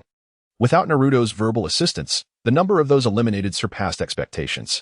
When Marino Ibiki declared that those remaining had all passed the first exam, it caused a tremendous uproar. Hearing the clamor and questioning from those around, Marino Ibiki, as the proctor, bellowed in anger, "A bunch of useless fools, unable to trust even your own comrades. Yet you dare question me? Those who were eliminated, get out." The lower ninjas, who had just been jeering moments ago, fell silent at the menacing expression on Marino Ibiki's face and dispersed in haste. Chapter 32, Mitarashi Anko or Mitarashi Sweet Potato. Congratulations to all present for successfully passing the first round of the Chunin exam. Now, as Marino Ibiki was about to continue his speech, suddenly, a crash echoed as glass shattered, and a striking figure flew in through the window. "Hello, everyone. I am your proctor for the second round, Mitarashi Anko." With that, she unveiled a banner displaying her name. Naruto gazed upon the strikingly beautiful yet somewhat eccentric figure of the formidable lady, Akamichi Karui. As he pondered the potential future, all his fantasies shattered like fragile glass.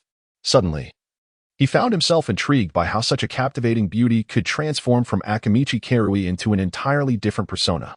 On the podium, Akamichi sensed Naruto's malevolent gaze and shot him a displeased glance.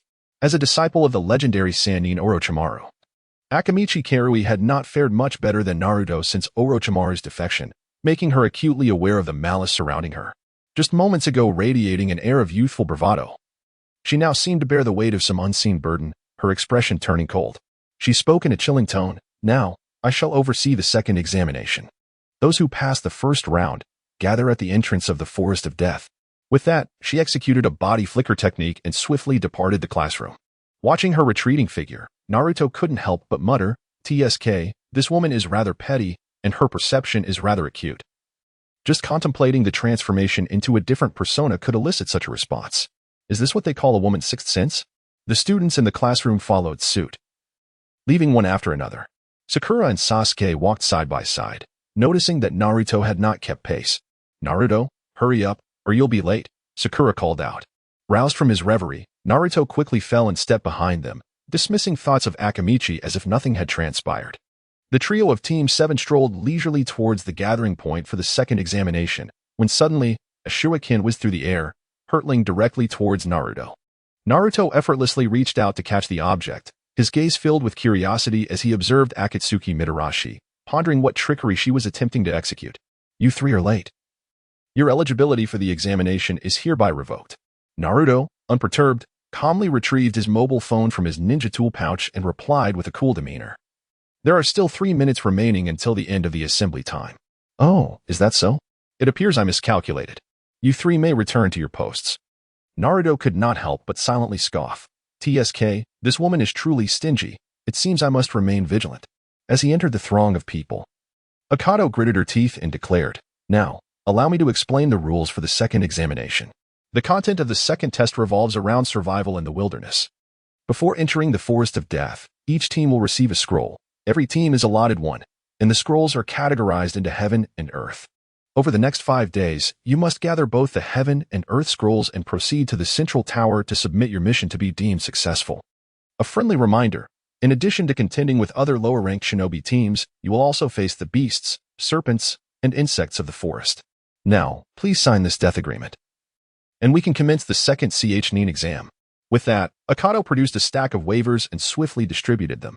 She swayed her slender waist and approached Team 7, handing a waiver each to Sakura and Sasuke, sending them on their way. With the final waiver in hand, she drew closer to Naruto, inching ever nearer. She pressed the waiver into his hand and leaned in, whispering into his ear while playfully licking her lips. Little brat. Do be careful not to perish in the forest of death. I would be quite disappointed. A delightful fragrance wafted into Naruto's nostrils, and at that moment, he found his mind devoid of thoughts, shivering at the mere image of Mitarashi Anko. Naruto tilted his head, endeavoring to cast aside the clutter within his mind. He inserted the shuriken that Hondo had just tossed him into the mix, and, emulating her actions, he playfully scratched the palm of her hand. Leaning forward, he whispered in her ear, a wave of warm, masculine energy enveloping them. Hondo, standing nearby, felt her face flush crimson. A flicker of panic crossing her heart as she prepared to evade Naruto's advance, only to find her small hand restrained. Ah, the lovely Miss Hondo. Perhaps you should indulge in fewer sweets, lest you transform into a sweet potato, he teased. Just moments ago, Hondo had appeared bashful. But now her mind buzzed with confusion. Who am I? Where am I? What am I doing? Her face shifted from red to a deep shade of black, instantly igniting a tempest of fury within her. In an instant, Naruto, who had been so close, vanished in a puff of smoke, leaving behind only an enraged Hondo, who stomped her foot in frustration. The ground trembled beneath her, and the earth around her cracked, sinking slightly under her wrath. A ferocious growl escaped her lips. Damn you. Little brat, if you fall into my grasp, I shall make your life a living hell. Her roar startled the myriad of birds dwelling in the forest of death. Women can truly be quite troublesome. Naruto lifted his gaze to the distance, then lowered his head to continue filling out the liability waiver in his hand.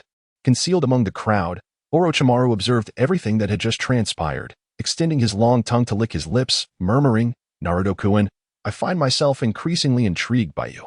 It turned out that after the first examination, Kabuto had relayed every word that Naruto spoke beside him to Orochimaru without omission.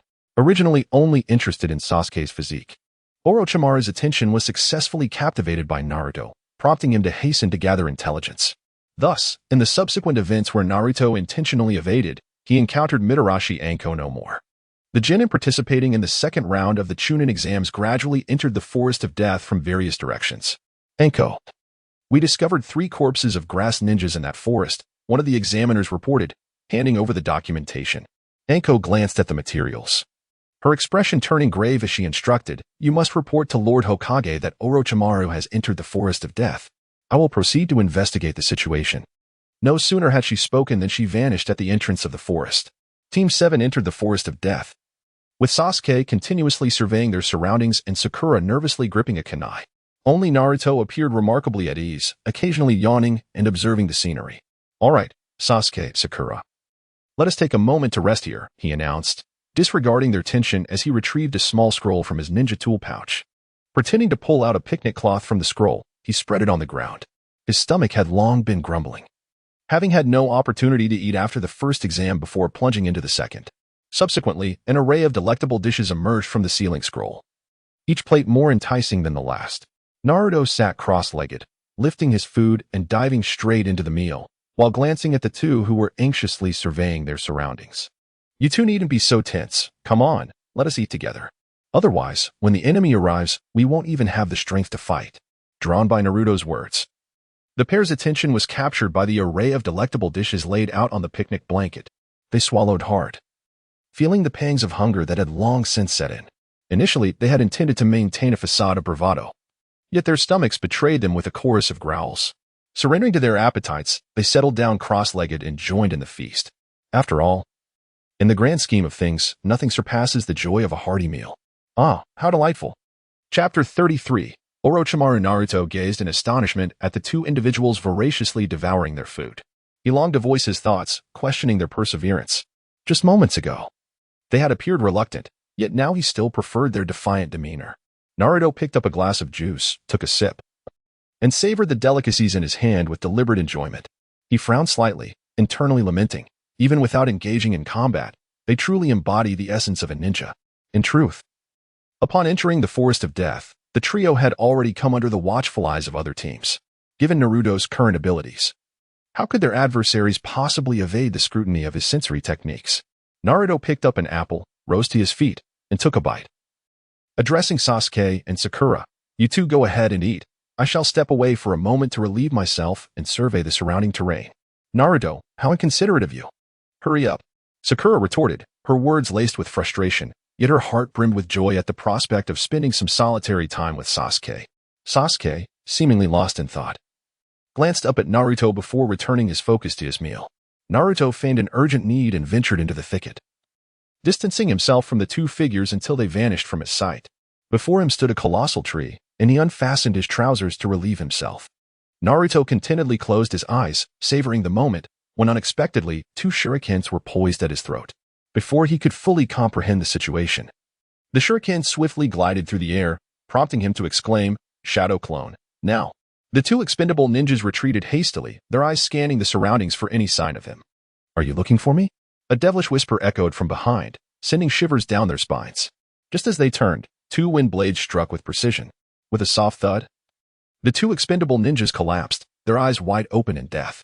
"How utterly weak," Naruto remarked, before vanishing from his original position. Sensing their chakra, he stealthily approached. Naruto did not directly appear before the two, opting instead to conceal himself and observe the unfolding events. On Sasuke's side, the two, having indulged in a hearty meal, tidied up the litter on the ground and leaned against a nearby tree, awaiting Naruto's return. Suddenly, a rustling sound emanated from the thicket, prompting both to rise and cautiously direct their gazes toward the source.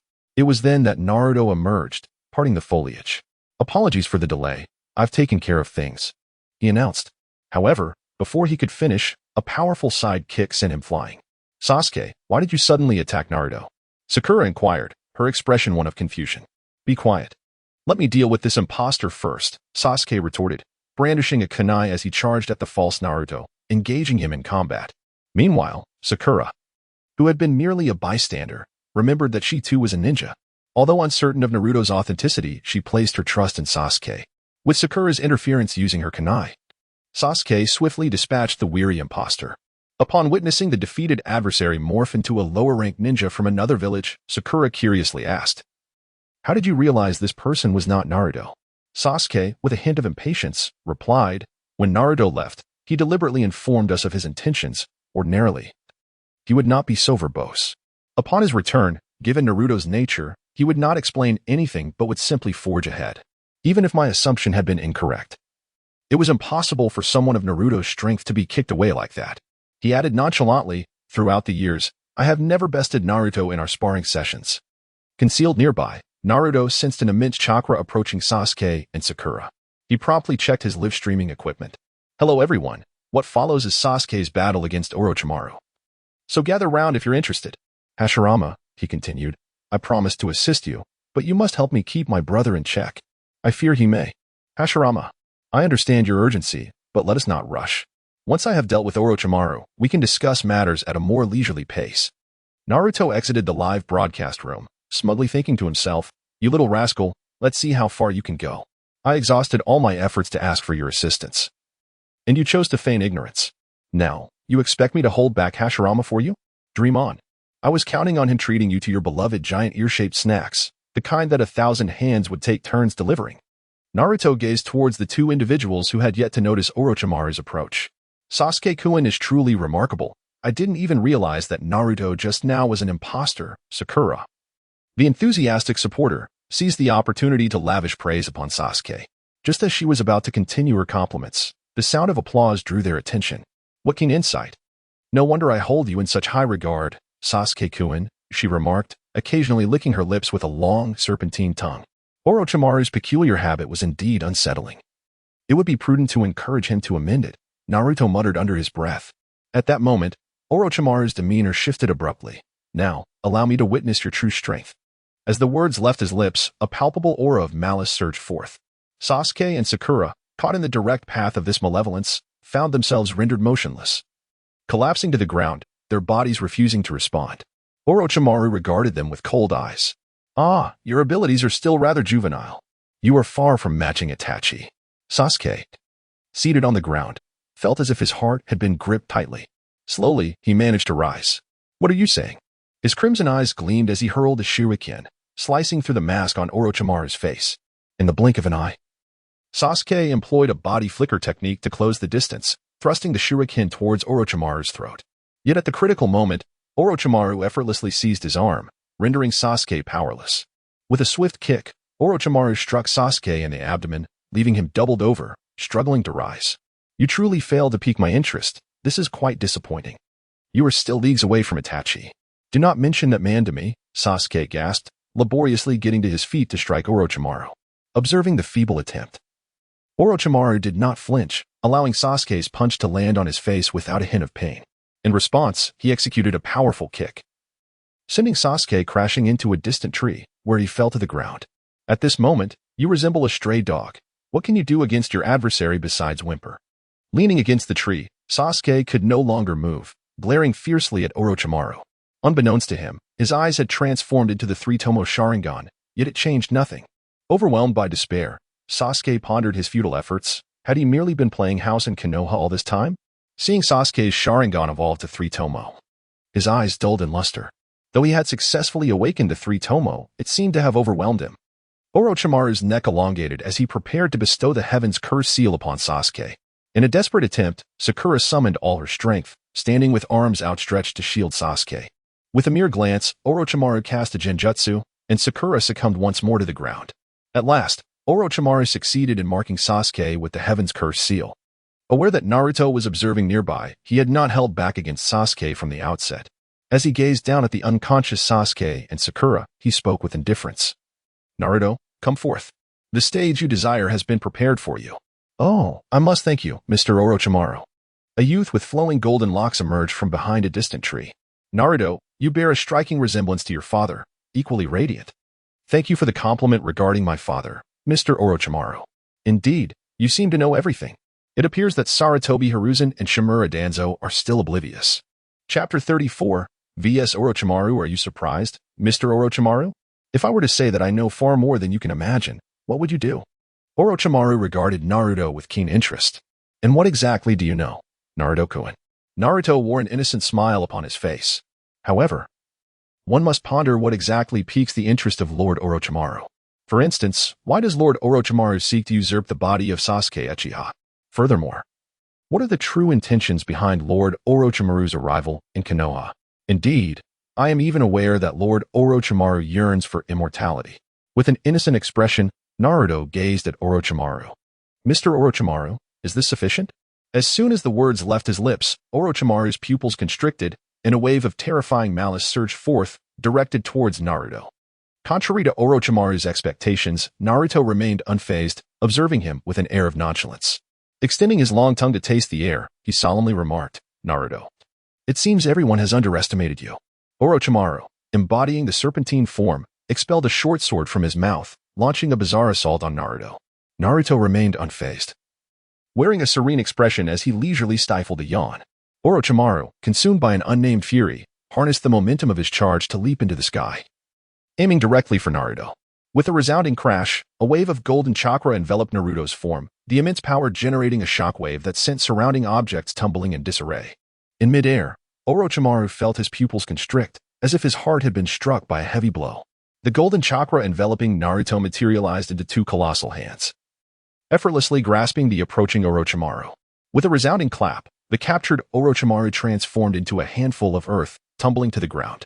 The reformed Orochimaru gazed in astonishment at Naruto, whose entire being radiated a golden light. What is that? Ah, merely some trivial tricks, Naruto replied with a double entendre. Under Naruto's scornful gaze, Orochimaru's earlier bravado dissipated, and his emotions swiftly cooled. Such an enviable power? Is it the strength of the tailed beasts? What your predecessors could not achieve, you have accomplished. Now, let me witness the extent of your prowess in wielding the Nine-Tails power. Summoning technique. A common serpent appeared at Orochimaru's feet. TSK, is it not the legendary Thousand Snakes? It seems Mr. Orochimaru has a rather low opinion of others. Even the Thousand Snakes are known to you? Naruto, you are piquing my curiosity further. Naruto gazed disinterestedly at Orochimaru, and the serpent coiled beneath him. He retrieved two kunai from his ninja tool pouch and hurled them towards the man and the snake, swiftly forming hand seals, shadow clone technique of shuriken. Upon witnessing Naruto perform this jutsu, Orochimaru's face momentarily reflected a nostalgic expression.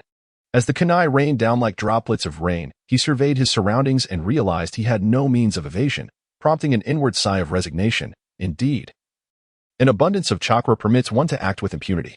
Both man and serpent gradually dissipated under the relentless barrage of kunai, leaving behind only a pool of blood. Sensing the cessation of the kunai assault, Orochimaru emerged from the ground.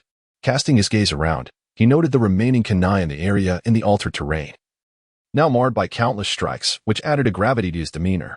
Since Naruto wished to behold the great serpent, I shall summon it forth. Summoning technique, 10,000 snakes.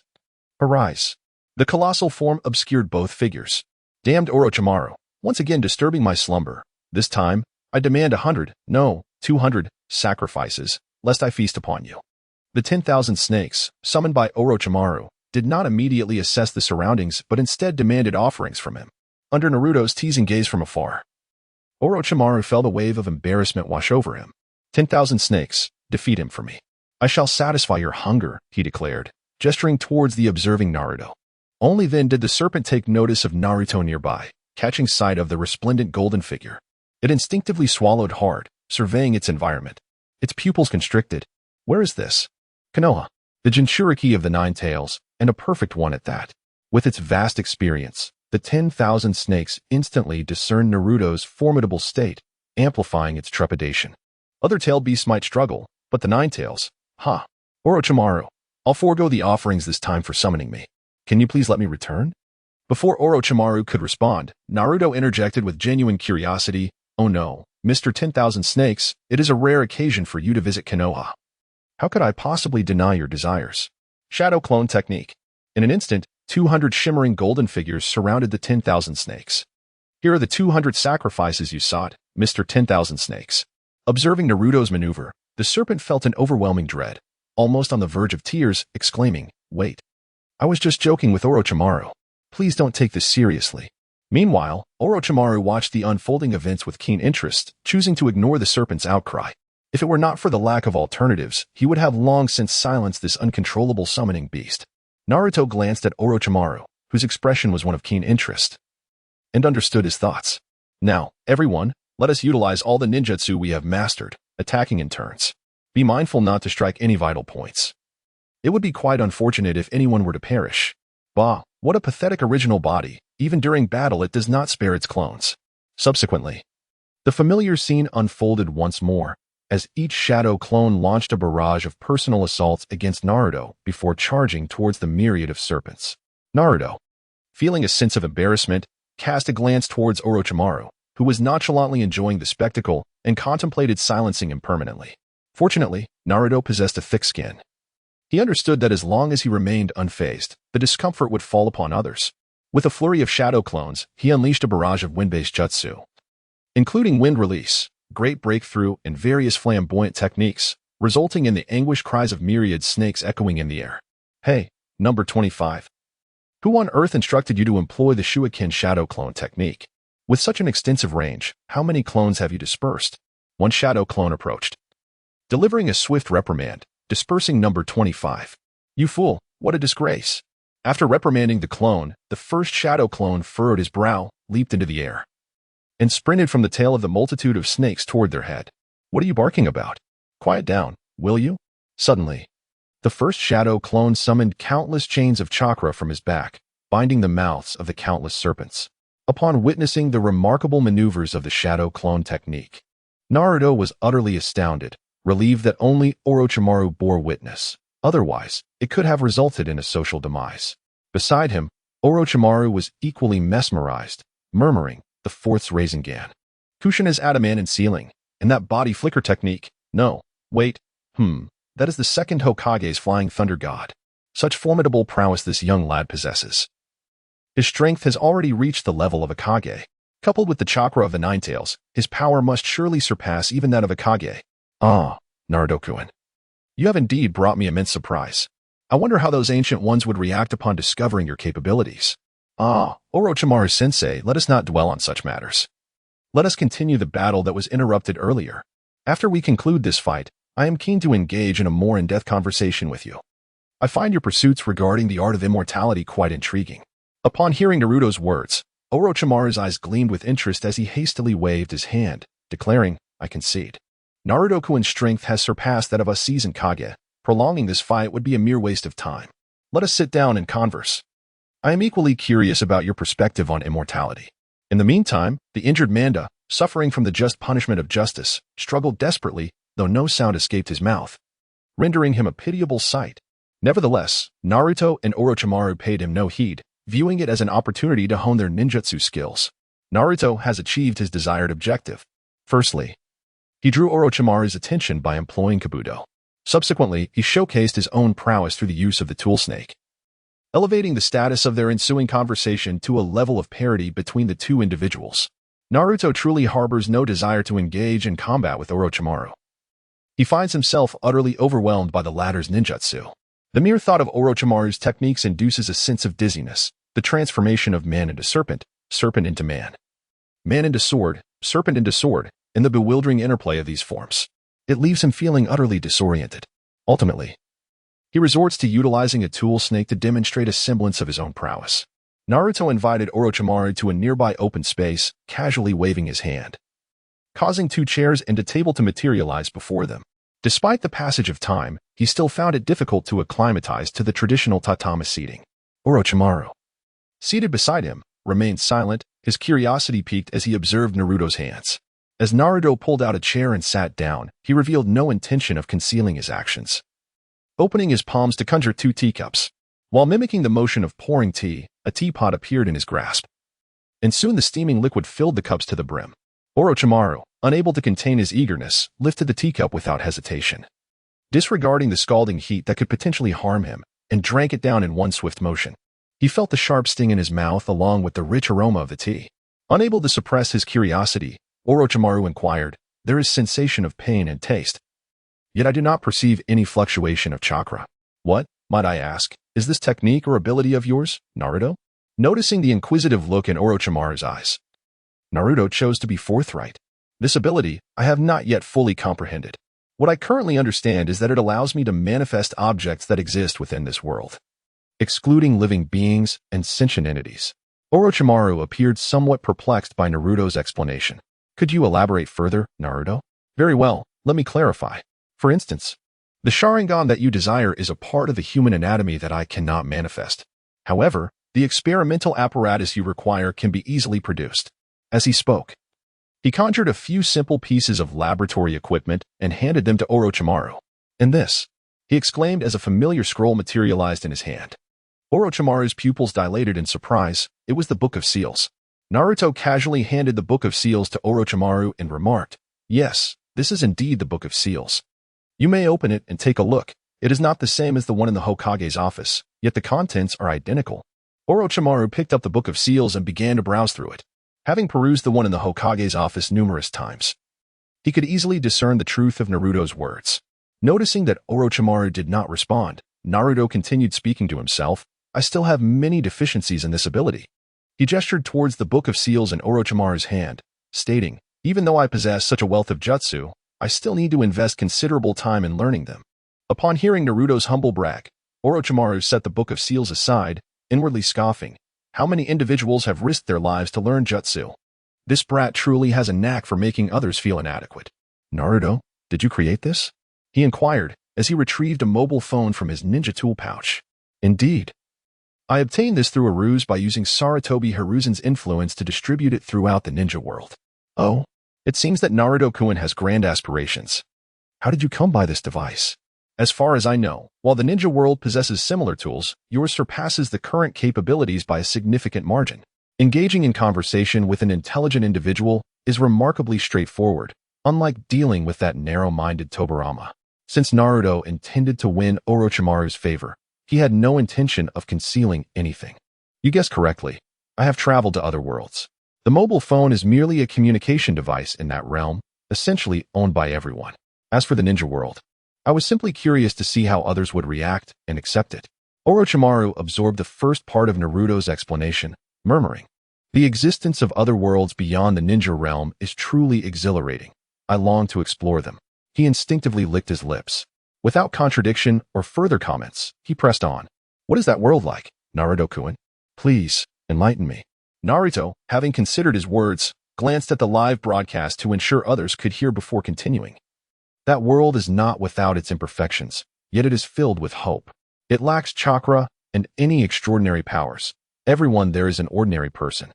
They have a well-structured social system. In essence, the law applies equally to the emperor and the commoners. Individuals trained in schools are allocated to positions that suit their abilities. For instance, Those skilled in agriculture form departments to research the growth requirements of various crops, striving to maximize yield. The entire nation operates like a colossal machine, each gear working in harmony, with talent in every sector, achieving self-sufficiency. It is challenging to articulate fully, but I hope this brief explanation suffices. Finally, he added casually about warfare. In that world, every nation possesses nuclear weapons. They are akin to the tailed beasts in the ninja realm, but their destructive potential far surpasses that of the tailed beasts. The blast radius of a nuclear bomb can easily obliterate a nation, leaving the affected area barren for centuries post-explosion. Consequently, nuclear weapons are universally resisted, yet every country possesses them, resulting in a reluctance to engage in large-scale wars for fear of triggering a nuclear response. Hence, major conflicts are universally avoided. Any nation that instigates war would face the wrath of the majority. As for minor skirmishes, they are swiftly suppressed by military force, incapable of causing significant upheaval. In short, the armed forces in that world serve to protect the people and cater to their needs, while the armed forces in the ninja world are employed to plunder resources. The inhabitants of the ninja world have never understood the origins or production of what they require. They only know where to seize it. This encapsulates the disparity between the two worlds. Upon concluding his description, Naruto noted that Orochimaru had gleaned some understanding of the situation. Recognizing that there would be ample time for further discussions in the future, Orochimaru refrained from pressing for more information. So, Naruto-kun, what is your intention behind discussing these matters with me? Well, Uncle Snake, you should have a general understanding of my character. I prefer to act according to my whims. I despise this pathological world of the ninja. I yearn to shatter these constraints. Having experienced war, you should relate to my sentiments. I wish to dismantle the ninja system, unify the ninja world, and create my ideal utopia, a home of my own. Then, I would traverse all realms, unencumbered by the absence of a resting place when weary. Therefore, I require your assistance, for you are the only individual in the ninja world who believes in science. One person like you can rival thousands. I extend to you a sincere invitation to join me. Upon finishing, Naruto fixed his intense gaze upon Orochimaru. The latter, feeling uneasy under Naruto's fervent stare, replied, "Let me ponder this. Although the path you propose is undoubtedly thrilling, it will inevitably set you against the entire ninja world." Chapter 36. The Art of Immortality. Upon realizing that Orochimaru did not immediately agree to join him, Naruto felt no disappointment. If Orochimaru had readily accepted, Naruto would have had reservations. Naruto swiftly composed his expression, a hint of disappointment in his voice as he remarked, "Since Uncle Snake refuses to join, there is nothing I can do." With that, he spread his hands in a gesture of helplessness. Orochimaru observed Naruto's prompt adjustment of his mindset, masking his own expression. Although it appeared quite juvenile, considering Naruto's age, he found it understandable. Naruto remained oblivious to the thoughts swirling within Orochimaru's mind, nor had he ever contemplated concealing anything. In the presence of such a cunning old fox of the ninja world, subterfuge bore no advantage. "Hey, Uncle Snake, shall we discuss your technique for immortality? I find it quite intriguing." Upon hearing Naruto's curiosity regarding his method of eternal life, a somewhat frenzied smile crept across Orochimaru's face as he licked his lips. Fixating his gaze on Naruto. "Naruto-kun, how much do you truly know about my art of immortality?" Naruto pondered momentarily before speaking. "Is it Uncle Snake's impure world reincarnation? I have studied this technique as well. This art is predicated on one's own soul, utilizing the physical form as a vessel for the spirit. Through the continuous exchange of youthful, vibrant bodies, it seeks to achieve immortality." Indeed, you are correct, Naruto-kun. The physical body merely serves as a container for the soul. Under normal circumstances, the body exerts a stronger binding force on the soul than the Pure Land. When the body sustains fatal damage, however, this binding force diminishes, ultimately allowing the soul to depart the body and enter the Pure Land. Thus, Uncle Snake, when you perform the impure world reincarnation, does the soul not directly transition to the Pure Land upon leaving the body? Or how does one sever the original connection when forcibly departing the original physical form, escaping its constraints? Furthermore, upon entering a new body, how does one establish a binding force in this new vessel to stabilize the soul? Upon hearing Naruto's inquiries, Orochimaru's face broke into a slightly deranged smile. "These questions posed by you, Naruto-kun, form the foundation of my research into impure world reincarnation. In my earlier days, I blindly believed in ninjutsu and power, even disregarding the inherent essence of life." As he spoke, a hint of nostalgia flickered across Orochimaru's visage. "The deaths of my parents, comrades, and my beloved disciples before my eyes made me acutely aware of the fragility of existence. It was from that moment onward that my obsession with research ignited, delving into how to resurrect the deceased and achieve eternal youth. With the foundation of the second Hokage's impure world reincarnation and the sealing techniques of the Uzumaki clan, I found these methods fell short of true immortality. Their existence is but a fleeting blossom, incapable of rendering one truly undying. Even the resurrected resemble mere puppets, destined to eventually return to the Pure Land. During one battle, I encountered a technique known as the spirit manifestation technique among the Kato clan. It was then that I glimpsed a glimmer of hope for immortality. This technique allows the soul to leave the body to engage in battle and even enter another's body. Inspired by this, I commenced my studies into the nature of the soul. After years of diligent research, I synthesized the spirit manifestation technique with the second Hokage's impure world reincarnation and the sealing arts of the Uzumaki clan, ultimately developing the impure world reincarnation technique. This technique enables the temporary separation of the soul from the body, free from the bindings of the Pure Land's power. Once liberated from this constraint, the subsequent challenges become significantly easier to address. At this point, Naruto couldn't help but contemplate the impending Konoha collapse plan and the severed arms of Orochimaru sealed by the Reaper Death Seal. Uncle Snake mentioned the sealing arts of the Uzumaki clan, right? I have studied that and possess a basic understanding. Indeed, you are correct, Naruto-kun. The sealing arts of the Uzumaki clan can not only seal tailed beasts, but also souls and bodies. With slight modifications to the sealing technique, the subsequent issues can be resolved with great ease. Now, with impure world reincarnation, as long as one continually exchanges for youthful bodies, one can attain true immortality. Naruto-kun, would you be interested in learning this technique? I would be delighted to teach you. Naruto remained oblivious to the thoughts swirling within Orochimaru's mind. After all, there is no such thing as a free lunch in this world. The two individuals continued to be wary of each other, for conversing with the cunning old fox revealed an abundance of hidden agendas. Naruto quickly shook his head and said, Uncle Orochimaru, there is no rush. My current body is still quite young, and I won't be needing it for the time being. Perhaps there might be better methods in the future. Oh? Does Naruto-kun have a more intriguing idea to share? Orochimaru's curiosity was piqued, yet Naruto chose not to respond directly. Instead, he shifted the conversation, asking, by the way, have you ever considered resurrecting the deceased through the technique of impure world reincarnation? Orochimaru looked at Naruto with understanding. It seems Naruto-kun wishes to bring back his parents. However, I am currently unable to accomplish that. I am aware of your thoughts, as I have also experimented with it. I utilized impure world reincarnation to summon the souls from the Pure Land into this world, and then I procured a suitable body to perform the technique. Transferring the soul into the prepared vessel, Naruto could not help but inquire, what became of Uncle Snake? Did he succeed? Orochimaru shook his head and replied, not at all. The soul entering a new body may not necessarily evade the process of death and rebirth, or perhaps it is the body's rejection of the soul that hinders the fusion. The soul cannot adequately integrate into the body, and it will not be long before it disintegrates and returns to the Pure Land. Upon hearing Orochimaru's experimental findings, Naruto fell into deep contemplation.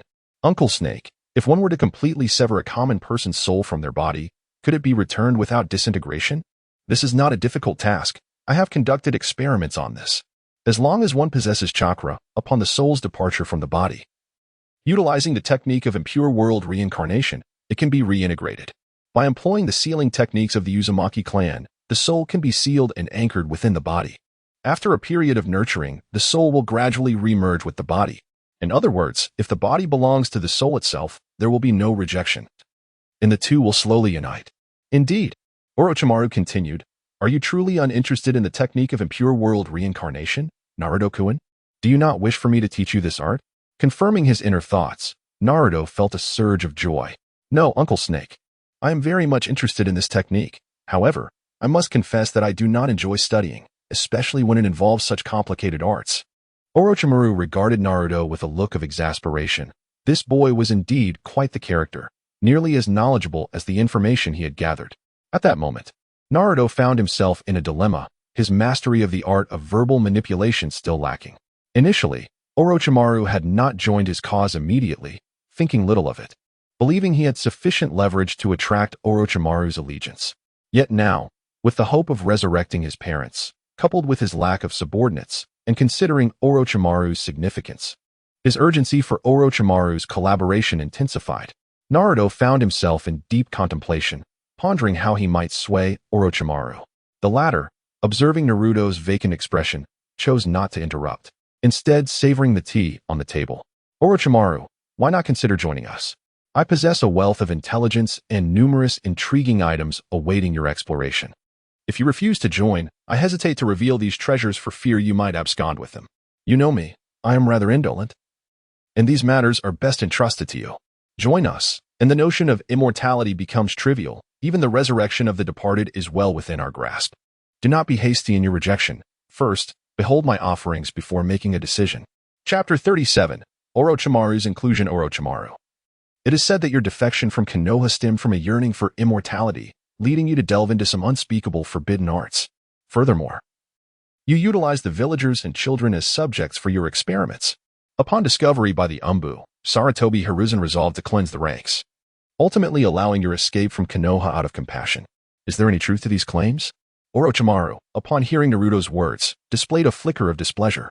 TCH, those old fools.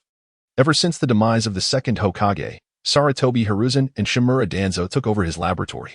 They uncovered the second's clandestine research into the first cells and, driven by ambition born of the power of wood release, conspired to mass-produce wood release Shinobi. This ultimately led to the extermination of the Senju clan. While the second Hokage conducted his research in secrecy, I cannot ascertain whether he engaged in live experiments. However, once Sarutobi Hiruzen and Shimura Danzo assumed control, they acted without any restraint. Their thoughts turned to experimenting on subjects with close blood ties, and through various means of coercion and temptation. The members of the Senju clan were systematically delivered to the operating table. By the time the Senju clan became aware of the situation, Sarutobi Hiruzen had already secured his position as the third Hokage. After the death of the first Hokage's wife, Uzumaki Mito, their ambitions to continue the experiments became increasingly brazen. During this time, the Third Great Ninja War erupted, leaving the Senju clan with two grim choices, the operating table or the battlefield. Thus, through a slow and torturous process, the numbers of the Senju dwindled.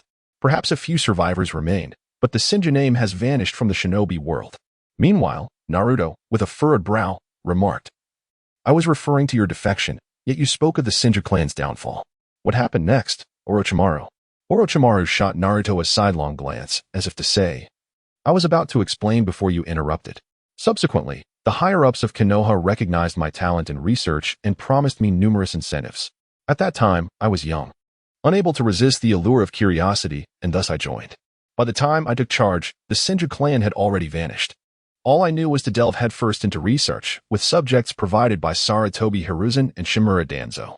Eventually, whether it was due to Sarutobi Hiruzen's advancing age and subsequent frailty, the death of his eldest son, or the prolonged lack of results, he ceased all experiments. However, amidst the trials, one infant subjected to the transplantation of the first cells miraculously survived and successfully awakened would release. Danzo, however, chose to conceal this success from Hiruzen.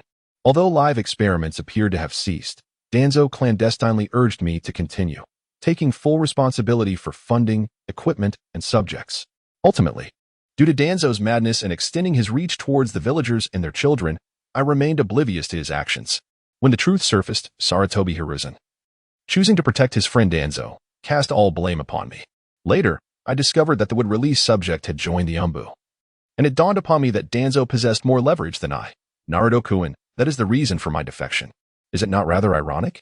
Naruto nodded, gazing at Orochimaru with increasing sympathy.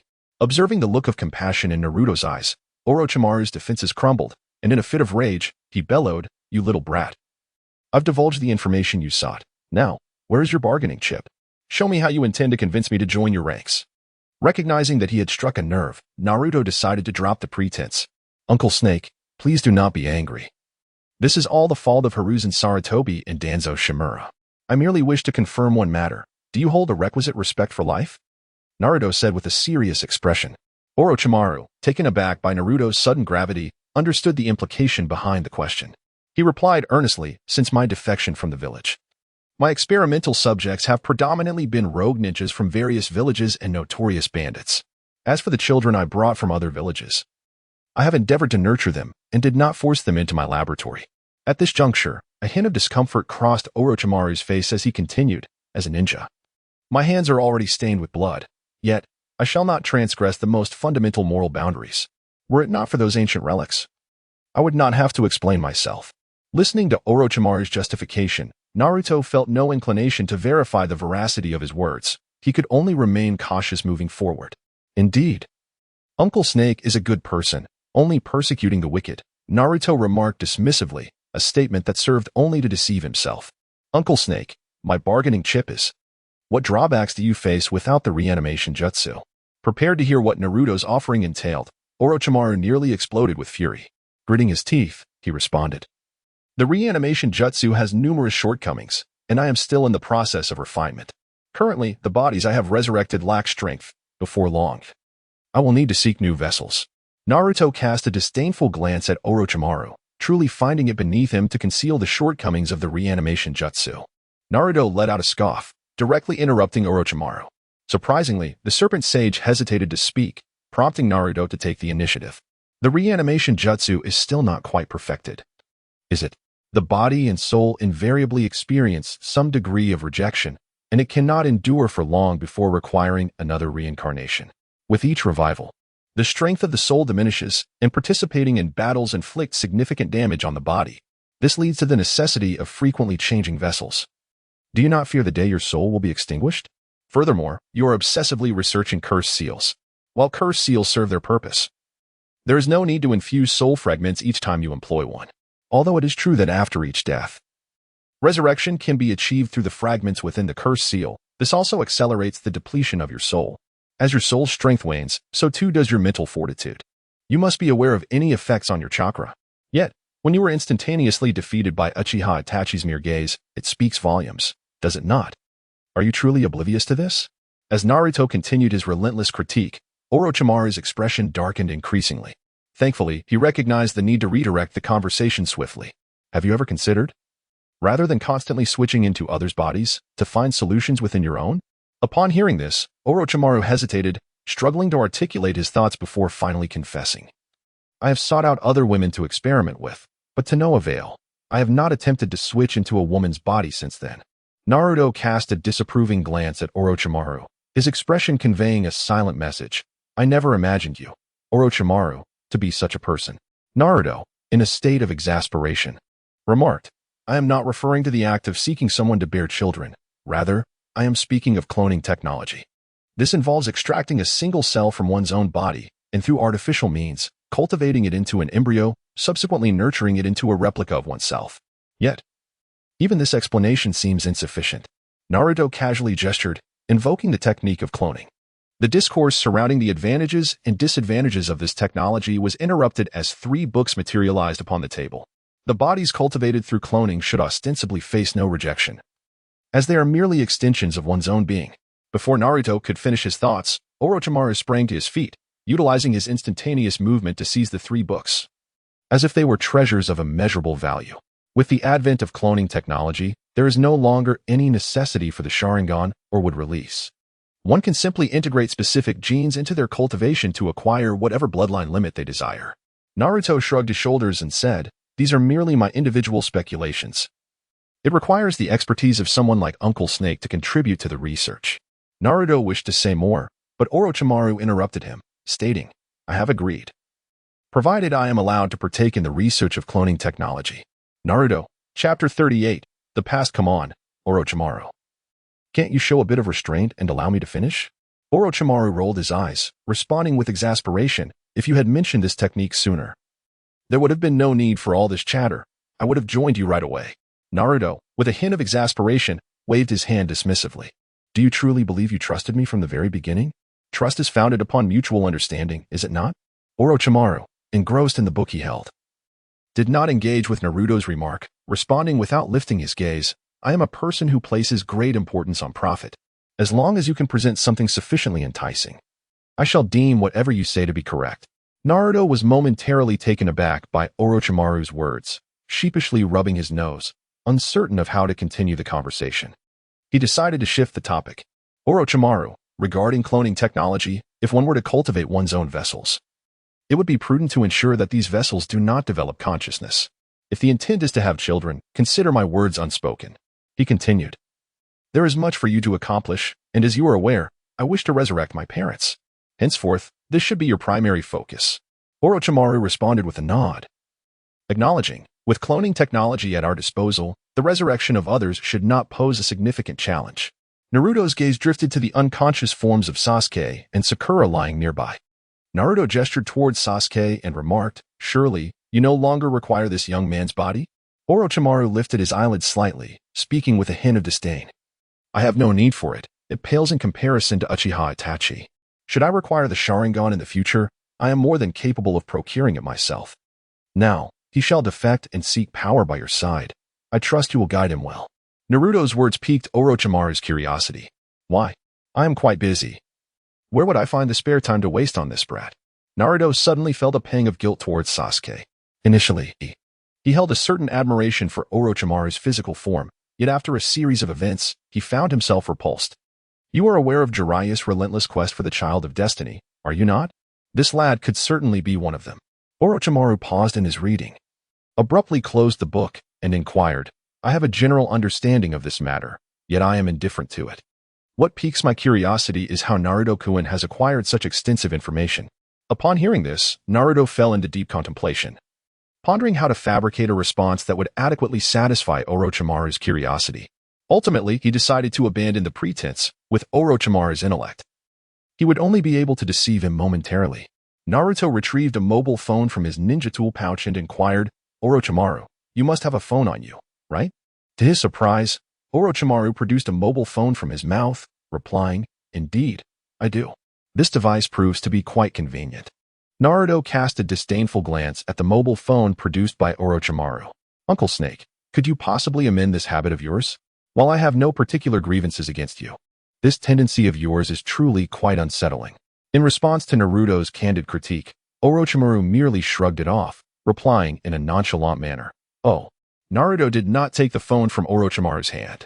He spoke directly, saying, Kurama, encrypt Orochimaru's phone. It requires his own eyes and chakra to unlock. Then, bring him into the live stream.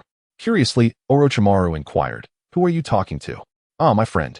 Do not mind these trivial details. Just check if your phone is ready. Naruto replied, as his consciousness entered the live stream. Ding. Orochimaru has joined the live stream. Naruto Uzumaki. Welcome, Uncle Snake, to the live stream. Uchiha Makoto. Welcome, Lord Orochimaru. To the live stream. Uchiha Fugaku. Welcome, Lord Orochimaru, to the live stream. Having just witnessed the live stream and hearing Naruto suggest that Orochimaru teach Sasuke, the couple appeared particularly enthusiastic. Across from them, Orochimaru gazed at Naruto in astonishment. Thank you all. As a newcomer, I appreciate your kindness, he expressed. Noting that Naruto had no intention of speaking face-to-face, Orochimaru proceeded to engage in the live stream. Orochimaru-kun, is this the live stream connecting to the Pure Land? Naruto Uzumaki, did you not already confirm that? As for the information you requested, I shall send it to you shortly. For now, let us discuss the upcoming Chunin exams. Senju Hashirama. Ah, Orochimaru has arrived. Senju Hashirama, I beseech you, Lord Orochimaru, to utilize the Edo Tensei to summon Madara and me during this Chunin exam. Initially, when Naruto asked him and Tobirama to assist in clearing the higher echelons of Konoha, Hashirama had hesitated. However, upon seeing the would release cells and Sharingan on Danzo's arm, he could no longer restrain himself. Just moments ago, while conversing with Naruto and Orochimaru, he learned of the disappearance of the Senju clan and the experiments conducted on the village's children, filling his heart with murderous intent. In the Pure Land, Senju Tobirama observed his elder brother's calm demeanor, devoid of any smile. Tobirama shifted his body to the corner, striving to minimize his presence, fearing that his brother might lash out at him directly. Meanwhile, Orochimaru remained perplexed about the current situation, his gaze turning to Naruto. Naruto seemed to sense the inquiry that Orochimaru was about to make. Well, here's the situation. During the Chunin exams, I wish to borrow your Edo Tensei to have Hashirama and Tobirama cleanse the upper echelons of Konoha. However, Tobirama has been evasive, which led me to leak some information. Considering our previous conversation, I suspect that Hashirama not only desires to eliminate the Konoha leadership, but might even wish to give his own brother a good thrashing. With a sly smile, Naruto continued, Come on, just agree to it. You'll likely reap significant benefits later on. Upon hearing Naruto's explanation, Orochimaru raised an eyebrow, a smirk forming on his lips. Very well, esteemed first Hokage, aside from yourself and Madara, are there others involved in the Edo Tensei? Naruto, grinning mischievously, remarked, Orochimaru. It seems you're as dark as ever beneath that exterior, which I find quite appealing. Ah, Tobirama, my good sir, did you not promise to assist? Naruto called out to the corner where Tobirama was hiding, feeling utterly despondent. I did not. You mustn't speak such nonsense. Tobirama protested. Come on, Tobirama, Izuna chimed in. Don't be timid. The Pure Land is rather dull. Why not bring some excitement to everyone? Then, Orochimaru, I implore you to also resurrect my useless little brother, Hashirama added. Oh ho, this is getting interesting, Izuna remarked. Hashirama, your foolish little brother has long needed a lesson, Madara interjected. I'm sorry. Madara, it's my fault that the Uchiha clan. Hashirama began. Do not fret, Hashirama. The Uchiha clan ceased to exist the moment I left Konoha. You need not carry that burden. Besides, it was Tobirama's fault. You shouldn't always shoulder the blame for him. Just as with Izuna's demise, you took on too much responsibility, and that has fostered his current disposition. It's time you helped him confront that. Observing the exchange between the two powerful figures, the remaining Uchiha clan members dared not voice their objections. Meanwhile, Tobirama felt an icy chill coursing through him, as if struck by an overwhelming wave of despair. Madara, when the Edo Tensei is performed, do refrain from causing chaos. You may orchestrate your plans, but please, do not disturb Kagaya, Naruto advised. The Tsutsuki clan still has other members, and it seems Kagaya has been using you as pawns. Why can't we treat the Tsutsuki clan as mere pieces on a chessboard as well? Very well, Madara conceded. You are the leader now. I shall defer to your arrangements. I merely wish to step outside for some fresh air. What Tsutsuki are you referring to? Naruto, I require intelligence, Orochimaru stated. Ninth Tales. Please send Orochimaru the footage from the Fourth Great Ninja War, Naruto commanded. Understood, but you're quite bothersome, constantly ordering me around, the Nine Tails replied. Why not join me for a stroll? I happen to be in the Forest of Death, a spacious venue, and there are plenty of snakes to spar with, Naruto suggested. Get lost. I'm too busy to entertain you. I'm occupied with my work, the Nine Tails retorted. At that moment, the myriad snakes enduring a relentless onslaught of shadow clones sneezed, sensing an impending darkness. Chapter 39. A reunion of Master and Apprentice. Orochimaru observed the Fourth Great Ninja War documents shared by the Nine Tails on his phone, but refrained from viewing them immediately. Instead, he opened a live stream and inquired, Naruto, what is this? The Fourth Great Ninja War? Indeed, as you surmised, it pertains to the future of the ninja world. Albeit merely the tip of the iceberg, Naruto replied. Oh, I almost forgot to mention. Since we are aware of the future, it cannot remain static. This video should serve merely as intelligence, a reference point. That is easily understood. No need for excessive explanation. Naruto, what is the name of our organization? And who are its current members? Orochimaru inquired. Naruto felt a wave of embarrassment wash over him at Orochimaru's question about their members. Ahem, Uncle Snake. Do not dwell on such trifles. Our organization is called Destiny. Everyone in this live stream is part of our group. By the way, there are 2 external members from the Land of Waves. They have already taken control of that region. Upon hearing Naruto's response, Orochimaru felt speechless, contemplating fleeing the scene. However, Naruto had provided him with too much. So, to clarify, the only formal members are the 2 of us? Orochimaru asked. Please, Uncle Snake, don't put it like that. There are still the folks in the live stream. They have joined us, Naruto insisted. Besides, I've given you the cloning technique, right? Once you master it, you can resurrect everyone, and then we can easily sweep through the ninja world. Orochimaru sighed. I see through your ruse. You prefer to delegate tasks rather than get your hands dirty. Is there anything else? Speak quickly, otherwise, I will retreat to my research. I can hardly resist the urge to enter my laboratory, Orochimaru urged. Ah, by the way, Uncle Snake, when the Edo Tensei is performed along with my father, I currently lack a complete tailed beast, thus unable to utilize the full power of the Nine Tails. I wish to reclaim the other half from him, Naruto stated. But didn't he the 4th Hokage seal the Nine Tails away? This means he is not in the Pure Land. How do you plan to use Edo Tensei? Orochimaru queried. The document I provided earlier contains detailed instructions on how to lift the seal. Just take a look, and you'll understand, Naruto explained. Understood. Well then, I will discuss matters after I finish watching the 4th war footage. I must also prepare some entertaining acts for the upcoming CHNIN exams, Orochimaru concluded. Wait, Uncle Snake. I need the summoning scroll from the Dragon Cave. I want Manda as my summoning beast. Since you don't need it, let me have some fun with it. Naruto requested. Upon hearing Naruto's plea, Orochimaru glanced at Manda, who was still enduring a beating not far away. A smirk crossed his face as he relished the irony. Every time he summoned Manda, he had to haggle with him, and now it seemed that karma had come full circle. Very well, Manda is yours. After all, there are more snakes in the Dragon Cave than just him, Orochimaru consented. As Orochimaru exited the live stream, he intended to retrieve the summoning scroll from his mount. Naruto received the scroll tossed by Orochimaru, extracted the summoning scroll, and with a swift motion, drew his finger across it to inscribe his name before returning the scroll to Orochimaru. In the distance, the colossal serpent, Manda, remained oblivious to the events unfolding nearby as it endured its punishment. Naruto, is there anything else? No, I shall take my leave then. Very well, should matters arise. We will communicate via mobile.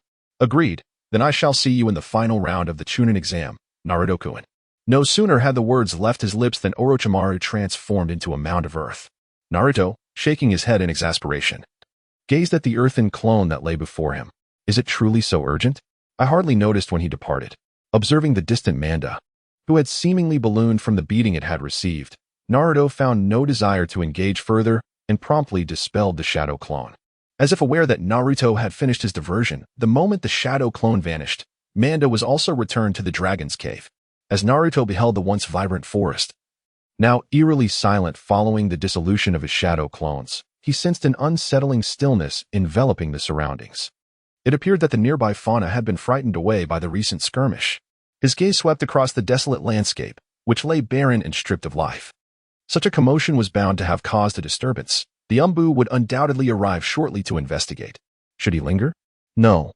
It would be better to make a hasty exit. Staying would only invite complications, especially with that suspicious old man, Sarutobi Hiruzen, whose propensity for doubt would lead to endless explanations. Casting a glance at his two comrades from Team 7, still sprawled on the ground, he summoned two more shadow clones to carry them away. Only after distancing himself from the area of conflict did he gently set them down. Naruto contemplated the 5-day examination period, having secured the Heaven and Earth scrolls, deciding to wait for the two to awaken before determining their next course of action. Meanwhile, Orochimaru, filled with excitement, hurried along, crossing paths with Anko, who was exploring the depths of the Forest of Death. Upon seeing Orochimaru, Anko erupted with energy, her chakra adhering to the trunk of a tree. Before Orochimaru could react, he found himself ensnared by several serpents, tumbling to the ground. Initially, his instinct was not to escape Anko's grasp. It's been a while, Anko, he greeted, causing her to momentarily lose focus. Drawing a kunai. It was unclear whether she intended to stab Orochimaru directly or bind them together in a self-destructive jutsu. Suddenly, a hand emerged from behind, seizing the kunai from Anko's grasp, and whispering in her ear, "Little Anko, still as fiery as ever." The Orochimaru on the ground transformed into mud, prompting Anko to swiftly distance herself. What is your true purpose for coming to Konoha? Have you even stopped calling me teacher? Ah, little Anko, my purpose? Perhaps it is merely because there is a child here that I find intriguing, he said, approaching her and forming hand seals to activate the curse mark upon her neck. A cry of agony escaped her lips as unbearable pain surged through her body collapsing to the ground. Influenced by Naruto's spirit, Orochimaru stepped closer, standing before Anko. Placing his hand where the curse mark resided, he spoke in a gentle tone, "You've grown, little Anko. An elite genin now, and even more beautiful. It almost pains me to consider taking your life." Observing Anko trembling in fear, a sinister amusement flickered within Orochimaru.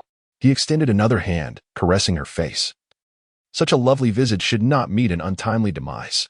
Earlier, at the entrance of the Forest of Death, witnessing the exchange between little Anko and Naruto brought great satisfaction to him. Orochimaru flicked out his long tongue, licking his lips as he continued. "It seems Naruto has taken quite an interest in you. For his sake, your life shall be spared." Having absorbed the fragments of Anko's soul from the curse mark, he concluded, "Do take care of yourself, little Anko." With that, he released her and vanished into the shadows. After what felt like an eternity, Anko finally exhaled in relief and rose to her feet. Is he interested in someone participating in the CHNIN exams? I must relay this intelligence to Lord Third promptly. With that thought, she struggled to make her way to the Hokage's office. Meanwhile, Naruto lay on the ground, awaiting the awakening of his teammates, oblivious to the surprises Orochimaru had in store for him. Chapter 40. The Ambush. Naruto rubbed his belly, blinking in bewilderment as he surveyed his surroundings. He had inadvertently dozed off in the forest of death during the Chunin exam. He stifled a yawn. Oh, Sakura, you're awake. When did you rise? Casting a glance around, he noticed that Sasuke was absent. Has Sasuke woken up? Where has he gone? Sakura responded, Naruto, you have finally awakened. Sasuke-kun and I came to consciousness together. He saw you still slumbering and refrained from waking you. It is nearly dusk, and Sasuke-kun has ventured out in search of food. Oh, I see. I shall gather some branches to kindle a fire shortly. Whenever Naruto finds himself alone with Sakura, an awkwardness envelopes him, compelling him to seek an excuse to depart. No need for that, he says. I had everything prepared while you were asleep. As he speaks, he shifts his body, revealing the firewood tucked behind him. At that moment, Sasuke silently emerges from the woods, carrying 3 plump fish, thoughtfully cleaned and ready for cooking. He hands the freshly prepared fish to Naruto. For it is only Naruto who brings seasonings during their missions. The truth is, these seasonings are conjured by Naruto himself, though none are aware of this fact. Before long, the trio gathers around the newly kindled fire, and a palpable silence descends upon them, with none daring to break it. It is Sasuke who, unable to contain himself, appears on the verge of speaking but falters, his words trapped within. Sakura, her gaze fixed intently upon Sasuke, is the first to notice his unease. Naruto, how did you manage to rescue Sasuke and me from that man under Orochimaru? She inquires. Well, considering Uncle Snake's jutsu is rather unpleasant. I didn't voice that, of course. Naruto muses inwardly, pondering whether Uncle Snake would take offense at Sakura's description, perhaps even resorting to drastic measures against the two of them. Sakura, after all, is associated with Orochimaru, the S-rank rogue ninja of the Hidden Leaf Village, once celebrated as one of the legendary Sannin. As for how I saved you both, when I returned, I found you lying unconscious on the ground. Knowing I stood no chance against him, I proposed a contest of skill, to which he agreed. Alas, upon my declaration, he sprang to his feet in an instant. The subsequent onslaught was swift, a left roundhouse kick, a right whip kick, and a left jab. I was caught off guard. I had not anticipated such ferocity, especially from a seasoned ninja. I cautioned this elder ninja to exercise restraint. In the ninja world, harmony must prevail, and principles of martial ethics should be upheld. Internecine strife is to be avoided. At this revelation, both Sakura and Sasuke stare at Naruto in stunned disbelief. Naruto shyly remarked, after that, I fainted. When I regained consciousness, Orochimaru had already departed. I dragged my injured body and brought you both here, then fell asleep. Sasuke and Sakura exchanged glances, their expressions reflecting disbelief, as if to say, if you don't wish to share the truth, that's fine, but concocting such a tale is unnecessary. They ultimately relinquished their inquiries about the events that transpired. Even if Naruto were to reveal the reality of having defeated Orochimaru, they would remain skeptical, let alone the notion that he had directly brought Orochimaru under his command. Observing the incredulous expressions on their faces, it was clear they were silently questioning his credibility, urging him to continue his fanciful narrative. Naruto decisively refrained from mentioning Orochimaru any further, and the two shared an unspoken understanding, recognizing that Naruto was unwilling to speak of it, thus rendering any further inquiries unnecessary. Naruto retrieved the earth scroll from his ninja tool pouch and handed it to Sakura. I found this earth scroll along the way, he declared with a seriousness that belied the absurdity of his claim. The two of them glared at Naruto, their expressions filled with incredulity, as if to say, do you take us for fools? Under the weight of their accusatory gazes, Naruto hesitated but continued, let's not dwell on the details. This is indeed the scroll I stumbled upon. Our mission is thus accomplished. We merely need to submit it at the central tower. Sakura reached out to take the earth scroll, her face lighting up with joy. So, shall we finish our meal and then head to the central tower? She asked. I have no objections. We have 5 days for this trial, so there's ample time. You two can decide. Being the more sensitive of the trio, Sakura noticed Sasuke occasionally reaching for the bite mark left by Orochimaru, her concern deepening. With this thought weighing on her, she said decisively, Sasuke-kun's injury seems quite serious. We should head directly to the central tower. There will likely be another trial ahead, and completing this one early would allow him time to recuperate and prepare for what lies ahead. Naruto shrugged his shoulders, signifying his indifference.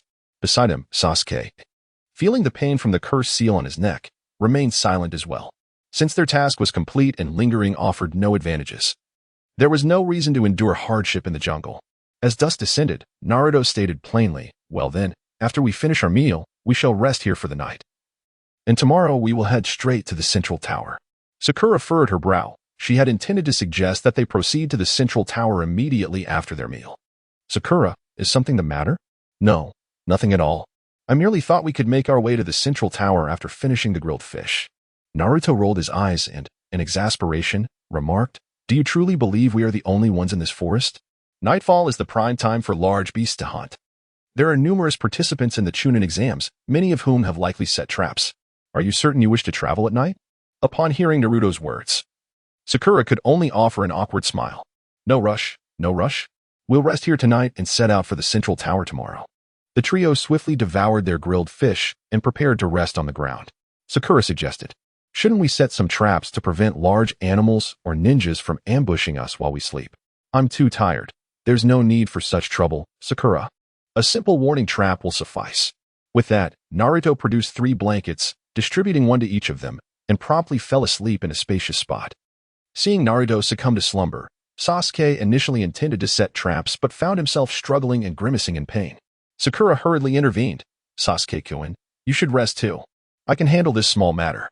With both of her companions asleep, Sakura felt a sense of relief. After being unable to assist during the day, she finally could contribute, which felt wonderful. After arranging the traps, Sakura lay down beside the 2 boys, her tension from the day melting away as she quickly drifted into sleep. In the middle of the night, drawn by the rustling in the grass, Sakura, unable to quell her curiosity, rose to investigate, only to find a kunai pressed against her neck.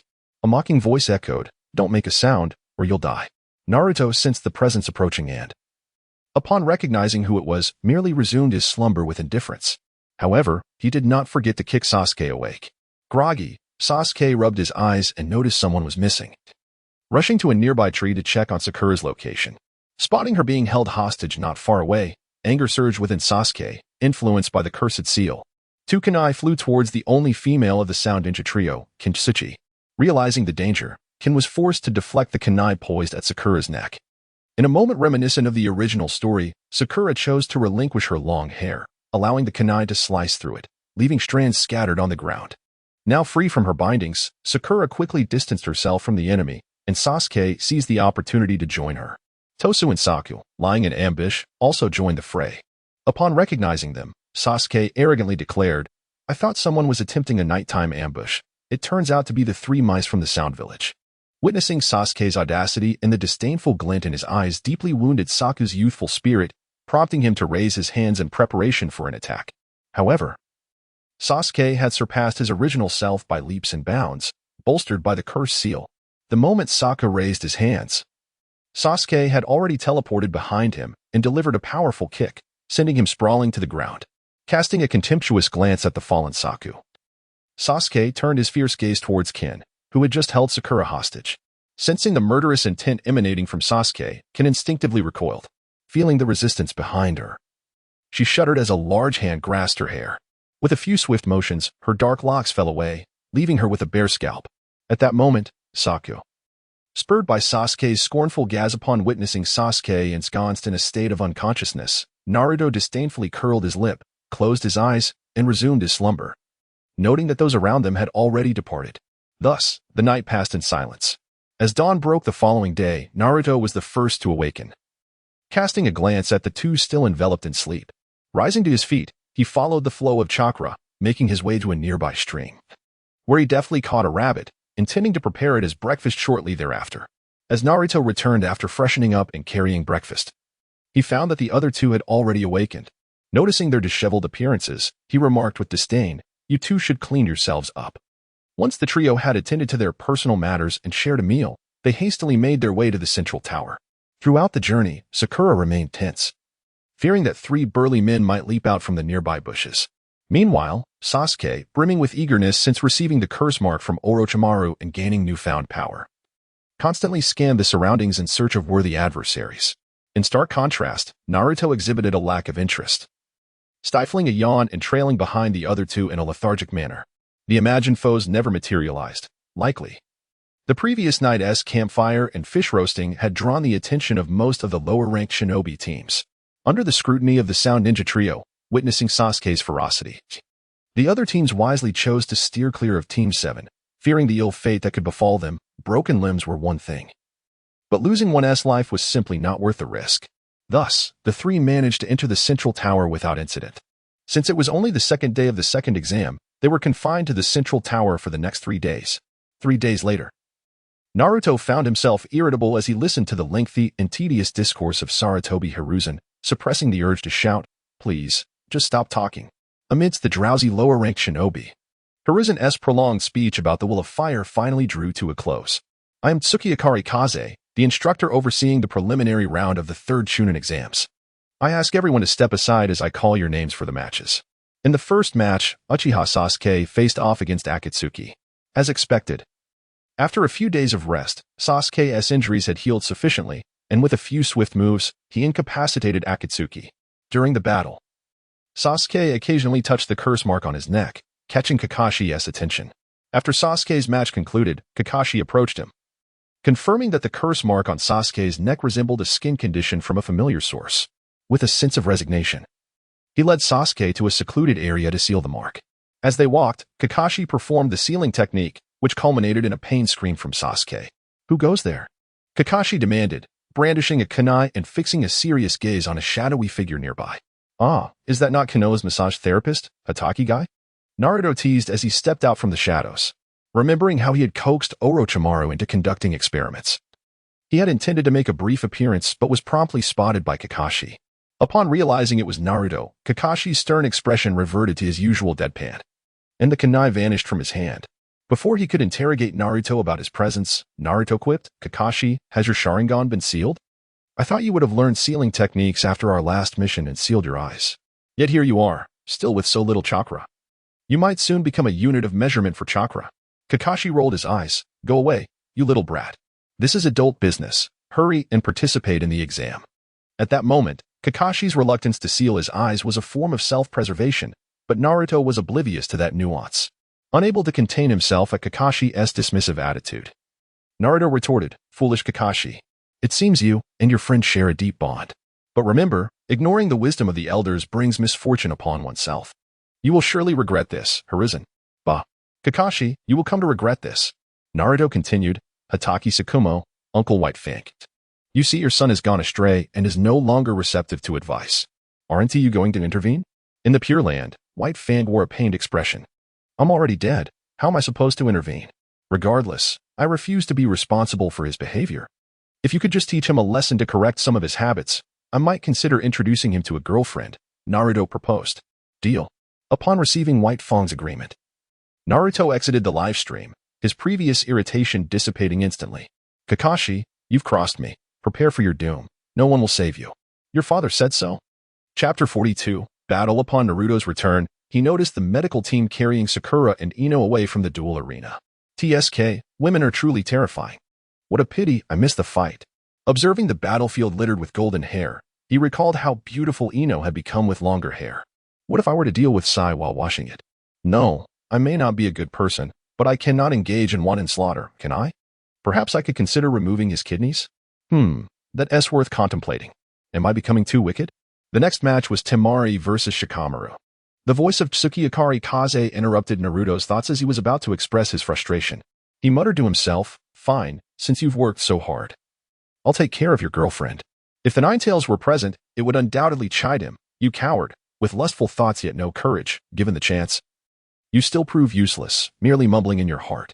Watching the lackluster battle below, Naruto approached Kakashi, who still clutched his beloved Ika Paradise, while standing in disdain. Naruto pulled out a guide on wealthy women in the ninja world from his pouch and began to peruse it. The first page revealed a captivating profile, Tsunade, the fifth Hokage of the Hidden Leaf Village, renowned for her vast wealth, eternal youth, and a personality that was both tender and fierce. She was known for her gambling addiction, often referred to as the Golden Goose of Konoha, and enjoyed pairing her drinking with fried chicken. Despite a tumultuous romantic history, she remained emotionally vulnerable. Difficulty level, 5 stars. Personal advice: unless you possess extraordinary strength and wealth, do not attempt to pursue her lightly, lest you face financial ruin or worse. The next match was Naruto Uzumaki against Inuzuka Kiba. "Ah, it's my turn already." Naruto closed the book and looked up, only to find a large face looming before him. Startled, he leaped 3 feet into the air, his back pressed against the wall. Damn it, Kakashi. Are you trying to scare me to death and inherit my estate? Naruto, with a heart still trembling from the recent fright, cast a fierce glare at Kakashi. Beside him, Kakashi felt quite awkward, never anticipating Naruto's exaggerated reaction. It was merely the captivating book in Naruto's hands that had drawn him closer without his awareness. Observing Kakashi's hesitant demeanor, Naruto chose to disregard him and leapt into the arena. Go, Naruto. The soft and gentle cheer captured Naruto's attention, prompting him to glance at Hinata, where he offered a reassuring nod. However, as he felt the gaze of Yuhi Kurenai upon him, he noticed it was somewhat peculiar. When his eyes met hers, she instinctively averted her gaze, her cheeks blooming with a deep crimson hue. Naruto stood there, utterly bewildered. What was happening? On the sidelines, Kiba was about to leap down when he heard Hinata cheering for Naruto. Hinata, I am your teammate. How can you cheer for Naruto? Hinata remained silent. Meanwhile, Shino, the oil girl, swiftly added, they are a couple, while you only have your dog. Hurry and jump down. Beside them, Kurenai glanced at Naruto and then at Kiba, saying, Kiba, give it your all. Just do your best. In the background, a barely audible go, Naruto, escaped from him, likely only audible to himself. Naruto gazed at his opponent, Kiba, and was reminded of the original work and the creator, Masashi Kishimoto. A twinge of sympathy for Kiba stirred within him, as he realized that Kiba had always been true to himself. Come on, Kiba, give it your all and attack. Naruto, feigning an exuberant spirit, bellowed loudly. Yato charged forth, his attack barely grazing Naruto's form. The same assault came rushing back at Naruto. Thus, the two engaged in a fervent battle, alternating between offense and evasion. After a fierce exchange of 300 rounds, Yato felt as though the world was spinning around him, nearly succumbing to nausea. Observing Yato, who could scarcely maintain his footing, Naruto, having performed in tandem for quite some time, seized the opportunity. In an instant, he executed a swift movement, forming hand seals, the secret technique of Leaf Village's taijutsu. The 1,000 years of pain. A piercing scream erupted from Yato as he was propelled skyward, landing against the wall. Unable to hold back any longer, he clutched his posterior and began to expel his stomach's contents. As Naruto beheld the dire condition of Kiba, a sense of guilt welled up within him. The surrounding onlookers cast disdainful glances in his direction. Kakashi-sensei, the Leaf Village's ultimate taijutsu technique you have taught us is truly formidable, he exclaimed, accompanied by a Navi smile. The collective gaze of the crowd shifted toward Kakashi, silently conveying their surprise at the revelation of his true character. Kakashi, burdened by unspoken grievances, clenched his fists, enduring the humiliation in silence. Following the announcement of victory by the swift moonlit breeze, Naruto discreetly exited the arena to diminish his presence. The next match was Hinata Hyuga versus Neji Hyuga. Upon hearing this, Naruto furrowed his brow. Although Hinata had improved under his tutelage, her timid nature might hinder her from unleashing her full potential. Naruto, filled with concern, shouted loudly, Hinata, fight with all your strength. If you cannot win, concede. I do not wish to see you hurt. If Neji dares to harm you, I will repay him tenfold. You wouldn't want your cousin to get beaten, would you? Hinata, standing on the battlefield, felt warmth in her heart and softly replied, I understand, Naruto-kun. On the other hand, Neji felt an overwhelming surge of anger. While he understood that Naruto was comforting Hinata, he was unaware that he was also being threatened. The battle commenced. With a swift motion, Moonlight Gale vanished from view. Hinata, the young lady, launched a powerful straight punch towards Neji's chest. The impact left Neji feeling a sense of suffocation. And in a breach of martial ethics, he retaliated.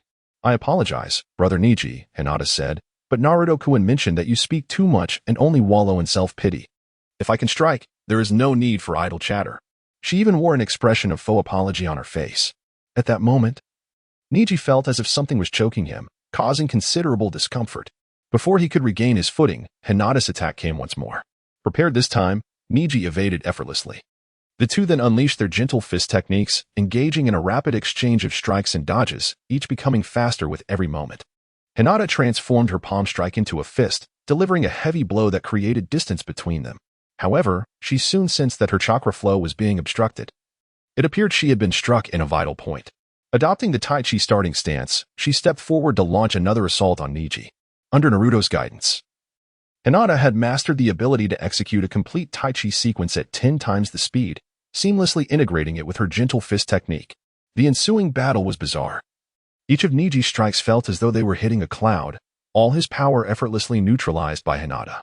Whenever he took a slight step back, She would close the distance with an uncanny speed. Even if he managed to block, Hinata would strike him with other joints. Observing her martial prowess, the shameless Kakashi activated his Sharingan, sporting a foolish grin, as if to say, oh my, all of this is mine. Amidst the fluctuating pace of the fight, Hinata found herself gasping for breath. Niji was not faring any better. He felt pain radiating through his upper body. The strength Hinata displayed left him utterly astonished. With great effort to suppress the pain, Niji stepped forward, preparing to unleash all his power to conclude the battle. I concede. Hinata raised her small hand and declared. As Moonlight Gale announced the end, Hinata sighed in relief and exited the dueling arena. Niji, on the other hand, cast a look at Hinata as she walked towards Naruto. His eyes filled with despair, as if he had lost a dear one. An overwhelming frustration welled up inside him, leaving him restless and with nowhere to vent his feelings. Upon witnessing Hinata descend from the duel arena unscathed, Naruto couldn't help but exhale a sigh of relief. Chapter 43. The conclusion of the preliminary matches.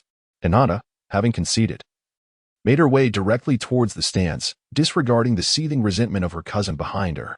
At the moment the battle concluded, Naruto stood at the entrance of the spectator area, eagerly anticipating Hinata's arrival. Naruto-kun, I'm sorry, I couldn't defeat Niji and I still lost. With these words, she lowered her head, resembling a child who had made a mistake, humbly acknowledging her shortcomings. Naruto smiled warmly at Hinata, who resembled a child in her innocence, and gently ruffled her long hair. It's all right, Hinata, you have already done remarkably well. As long as you remain unhurt, the outcome is of little consequence. At this moment, you are indeed not a match for Niji, but with diligent training, you will surely surpass him. Just as he finished speaking, Naruto reached out to grasp Hinata's arm, causing her to instinctively retract it slightly. Naruto furrowed his brow, while Hinata trembled slightly, her arms falling in a dejected manner. As he gently lifted the sleeve of Hinata's garment, he discovered her fair arms were dotted with crimson spots, causing his frown to deepen. Were these marks left by Niji's strikes? I am truly sorry, Naruto-kun. Do not blame my brother Niji, it is my own weakness that has led to this. Naruto glared fiercely at Niji as he approached the viewing platform from the opposite side, barely suppressing his rage and the urge to charge forward to beat him up. In the end, it was Hinata who timidly reached out her small hand to clutch the hem of Naruto's sleeve. Hearing Hinata's soft and fragile voice offering apologies, Naruto remained silent in response. Naruto grasped Hinata's hands, feigning a fierce glare at the timid girl with pale eyes, whose gaze darted away. A wave of warm chakra enveloped Hinata's entire being. Setting. Only negative emotions such as evil and hatred can be sensed by the external world. Hinata felt the soothing chakra mending the hidden wounds left from her recent battle with Niji. Hinata, you are becoming increasingly disobedient.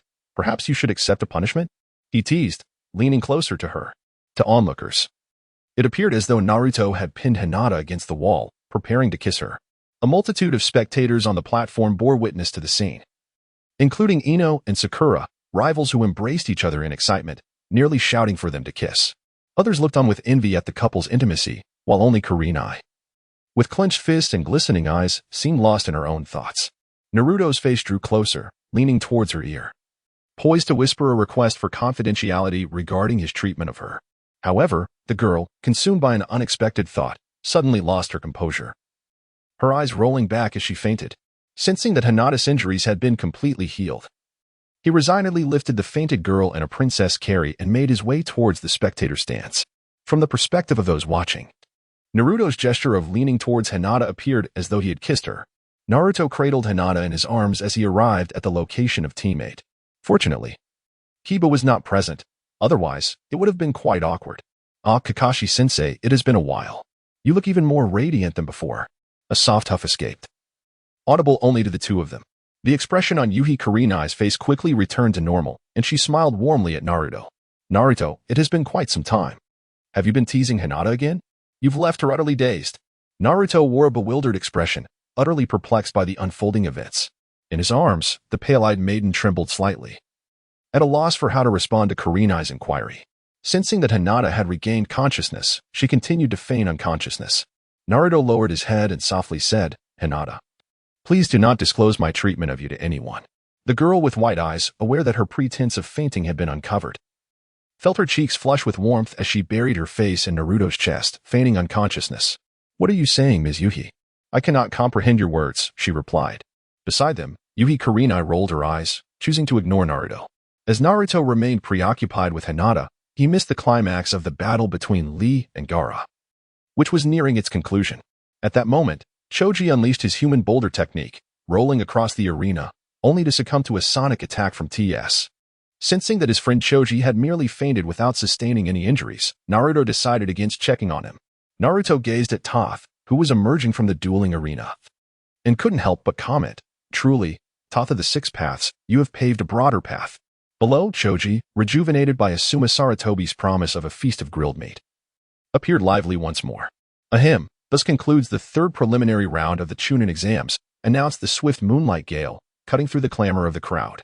Now, I pass the proceedings to Lord Third Hokage. With that, he vanished from sight. Congratulations to the 10 victors for successfully advancing past the preliminaries. The actual third round of the Chunin exams will take place in 1 month. At that time, we shall invite the feudal lords from various nations, as well as the heads of prominent clans, to witness this esteemed Chunin exam. I hope each of you will showcase your utmost abilities when the time comes. Until then, I bid you farewell, and I look forward to seeing you all in a month. Following the third Hokage's announcement regarding the official exam schedule, the remaining participants gradually dispersed. Kakashi, initially intent on conferring with his 3 students, found himself envious upon seeing the young girl nestled in Naruto's arms. Everyone, it's time to disperse. We shall regroup at our usual spot tomorrow. I have matters to discuss. With that, he promptly departed the arena. Naruto, would you like me to assist in escorting Hinata home? Inquired Kurenai Yuhi, observing Naruto's unwavering hold on Hinata. Her curiosity piqued. Thank you, Kurenai-sensei, but there's no need. Since the exam has concluded, I will personally take Hinata home, so please do not trouble yourself. Kurenai glanced at Naruto, then at Hinata in his embrace, and silently vanished from the scene. Naruto shook his head, pondering what had prompted such behavior. After speaking, he embraced Hinata and departed from the examination venue. To spare the bashful Hinata further embarrassment, Naruto took a secluded path that led to the entrance of the Hyuga clan. Naruto leaned closer to Hinata's ear and whispered softly, "Hinata-chan, we've arrived home. Please get up. I dare not carry you inside, for I fear being struck down by Uncle Hyuga." Flustered, Hinata lifted her head from Naruto's embrace and gazed toward the Hyuga residence, shyly responding, "Naruto-kun, please set me down." Naruto promptly released Hinata's legs. Just as her feet touched the ground, her face flushed crimson as she attempted to flee. However, Naruto, quick-witted and agile, grasped her arm. "Hinata, you're being naughty. What about the promised punishment?" he remarked, gesturing towards his own face with a playful grin. Hinata stood at the threshold of her home, resembling a startled fawn, apprehensive of her family's potential discovery of their close interaction. Her small visage grew increasingly flushed as she tightened her fists, summoning her courage. Rising onto her toes, she bestowed a delicate peck, akin to a dragonfly skimming the water's surface. At that moment, the door of the Hyuga residence swung open, revealing an adorable little head. Upon witnessing the affectionate exchange, the tiny hands instinctively covered their eyes, fingers parting slightly to peep curiously at the two. Unbeknownst to Hinata, who stood with her back to Hanabi, the little one was captivated by the charming scene unfolding before her. Naruto witnessed Hanabi's charming antics throughout, and he felt utterly healed. He was almost compelled to take Hinata home and start a family. Naruto waved at Hanabi, beckoning her to come over. The little girl bounced joyfully towards him, leaping into his embrace and wrapping her arms around one of his legs. To his surprise, her older sister, with a lack of modesty, planted a kiss on Naruto's cheek. Hinata, unable to contain her embarrassment, quickly covered her face with her hands and dashed back to the Hyuga residence, glancing down at the adorable child clinging to his leg. Naruto crouched down and gently pinched her chubby cheeks. "Did you miss me?" he inquired playfully. Hanabi nodded earnestly, responding, "Yes, both my sister and I missed you." Even when she was asleep, she kept whispering your name. Naruto gently caressed the soft hair of Hanabi. As she closed her eyes, he said, "I have a gift for you." The little one obediently shut her eyes. Naruto reached behind him and conjured a grand cake, adorned with a delightful depiction of Hanabi's cheerful little face. "Here you go," he exclaimed, presenting the cake to Hanabi. Unfortunately, she was too small to lift it, prompting Naruto to carry it himself. The little one dashed back with exuberance, fetching Hinata to assist her in bringing the cake home. "Hee, thank you, brother-in-law," she chirped. "All right. Let us hurry back. I too need to rest. Goodbye, Naruto-kun. Farewell, brother-in-law." Naruto waved his hand and vanished in an instant, while the two sisters watched him depart and entered the Hyuga clan's residence. At that moment, the elderly father, seated beneath the eaves and sipping tea, had veins bulging from his temples, and the teacup in his hand had been crushed to powder. Chapter 44. Uzumaki Karui upon returning to his desolate home. Naruto was once again engulfed by a profound sense of solitude. Why is it that he always succumbs to such errant thoughts when he is alone? Naruto shook his head. Conjuring a bowl of Ichiraka ramen brimming with char-siu, he slurped it down with fervor, yet an unsettling sense of having forgotten something important lingered in his mind. After finishing his meal and cleansing himself, Naruto collapsed into the ceiling space. Kurama, have I forgotten something crucial? I can't shake this feeling of unease. What are you fussing about now? It's always like this with you. Can't you learn to be a little quieter, like me? Naruto cast a sidelong glance at the Ninetales. Kyuubi, you have changed. You are no longer that little rascal. Look at you, your newly formed body, spending your days gaming, perpetually clutching your sugary beverages, and you are on the verge of becoming a ball. Get lost. Speak quickly, do not disturb me while I am gaming. Each time Naruto witnessed the Ninetales' annoyance, a sense of joy filled him, and the Kyuubi always seemed to oblige. Perhaps this was the unspoken understanding between a man and his fox. Did I not mention that I have forgotten something important? The Kyuubi paused its actions, gazing at Naruto with a contemplative expression. Ah, it has come to me. On the first day of the exam, I sensed a familiar chakra. Quite akin to your mother's, must be that Uzumaki Kushina. Upon hearing the name Uzumaki Kushina, Naruto finally realized what he had overlooked. Why didn't you mention this sooner? Kyuubi, get lost. Have you not been using your sensing technique? I thought you had already discovered it and were unconcerned about that little girl. Naruto awkwardly scratched his head, a hint of guilt creeping into his voice as he spoke. It's just that I often observe my mother's chakra, and I become accustomed to it. So I ended up forgetting. Naruto, is Kurama still in Konohagakure? The Ninetales rolled its eyes and replied with irritation, he departed long ago. After Sarutobi Hiruzen announced the official match time, those few individuals left the Hidden Leaf Village. Never mind, I shall go and search for him. I hope he has ventured too far. Naruto opened his eyes and sat up. Shadow Clone Jutsu. Which number are you? Number 1. You stay at home for me. I need to step out for a while. He glanced at the shadow clone and then at the pajamas he was wearing. Should I change? He dismissed the thought, realizing it would be troublesome. If he returned to find the shadow clone looking different from him, it would create even more complications. Whoosh. Naruto's figure vanished within the confines of the small cabin, leaving only his shadow clone to succumb to slumber. Outside the village of Konohagakure, Naruto reappeared in the distance. Where exactly is the land of grass? He mused. Ugh, having spent too long in the village has dulled my senses. It seems I must venture out more often. As he spoke, a map materialized in his hand. Having pinpointed his destination, Naruto set off towards the land of grass with the agility of a ninja. As he distanced himself from the village, his sensory technique failed to detect any signs of life nearby. Kurama, grant me your buff, he exclaimed. And as the words left his lips, a golden cloak of chakra enveloped his entire being. With the enhancement of his buff, Naruto activated his sensory technique to its fullest extent, charging forward as if under the influence of a potent stimulant. He barreled through the landscape, sending dust and debris flying, leaving the ground resembling a plowed field. After an indeterminate amount of time, he exclaimed, I found you. Sensing the chakra presence not far ahead, Naruto surged ahead. He leaped gracefully, descending like a comet to block the path of the 4 individuals before him. Observing the shattered earth caused by his landing, he couldn't help but smirk. Internally critiquing himself, it seems I must practice this golden mode. My control is woefully inadequate. What if I accidentally harm a teammate one day? The 4 stared in disbelief at the fractured ground and the golden figure before them. 3 of them, belatedly realizing the gravity of the situation, drew their kunai in response. Who dares to obstruct the path of a ninja from the grass village? Naruto scoffed, dismissing the hidden grass village as merely a small settlement, inhabited by ninjas who carried an air of superiority, each one exhibiting an attitude that suggested they considered themselves above all others. Naruto shook his head, casting aside unnecessary thoughts. Why dwell on them? There will be opportunities to clear them away, indeed. Observing the 3 adversaries before him, he displayed a lack of interest, inciting the ire of the 2 young ninjas who had just emerged from the academy. As they charged at him, kunai in hand, Naruto swiftly formed hand seals. Wind release, great breakthrough. A fierce whirlwind surged toward the advancing duo, sending them spiraling into the sky like shooting stars, vanishing from sight. The remaining Nin, trembling and clutching his kunai, retreated in fear, pleading, don't come any closer. Naruto felt no compassion for these ninjas from the minor villages. While the larger ninja villages might treat civilians with some degree of respect in pursuit of profit and reputation, the smaller villages, lacking resources, exhibited subservience in the presence of the major villages. Yet, when faced with civilians, they adopted an air of superiority, often engaging in acts of thievery and violence, embodying every vice imaginable. In his frantic retreat, the Nin collided with Kaguya, heedlessly seizing her and hurling her toward Naruto before fleeing in a panic. A massive hand, formed from golden chakra, effortlessly caught Kaguya as she flew through the air. Naruto's gaze sharpened as a chakra chain surged from his chest, hurtling towards the fleeing Chunin with deadly intent, aiming straight for the enemy's heart. With a swift motion of his hand, the chain dissipated into thin air.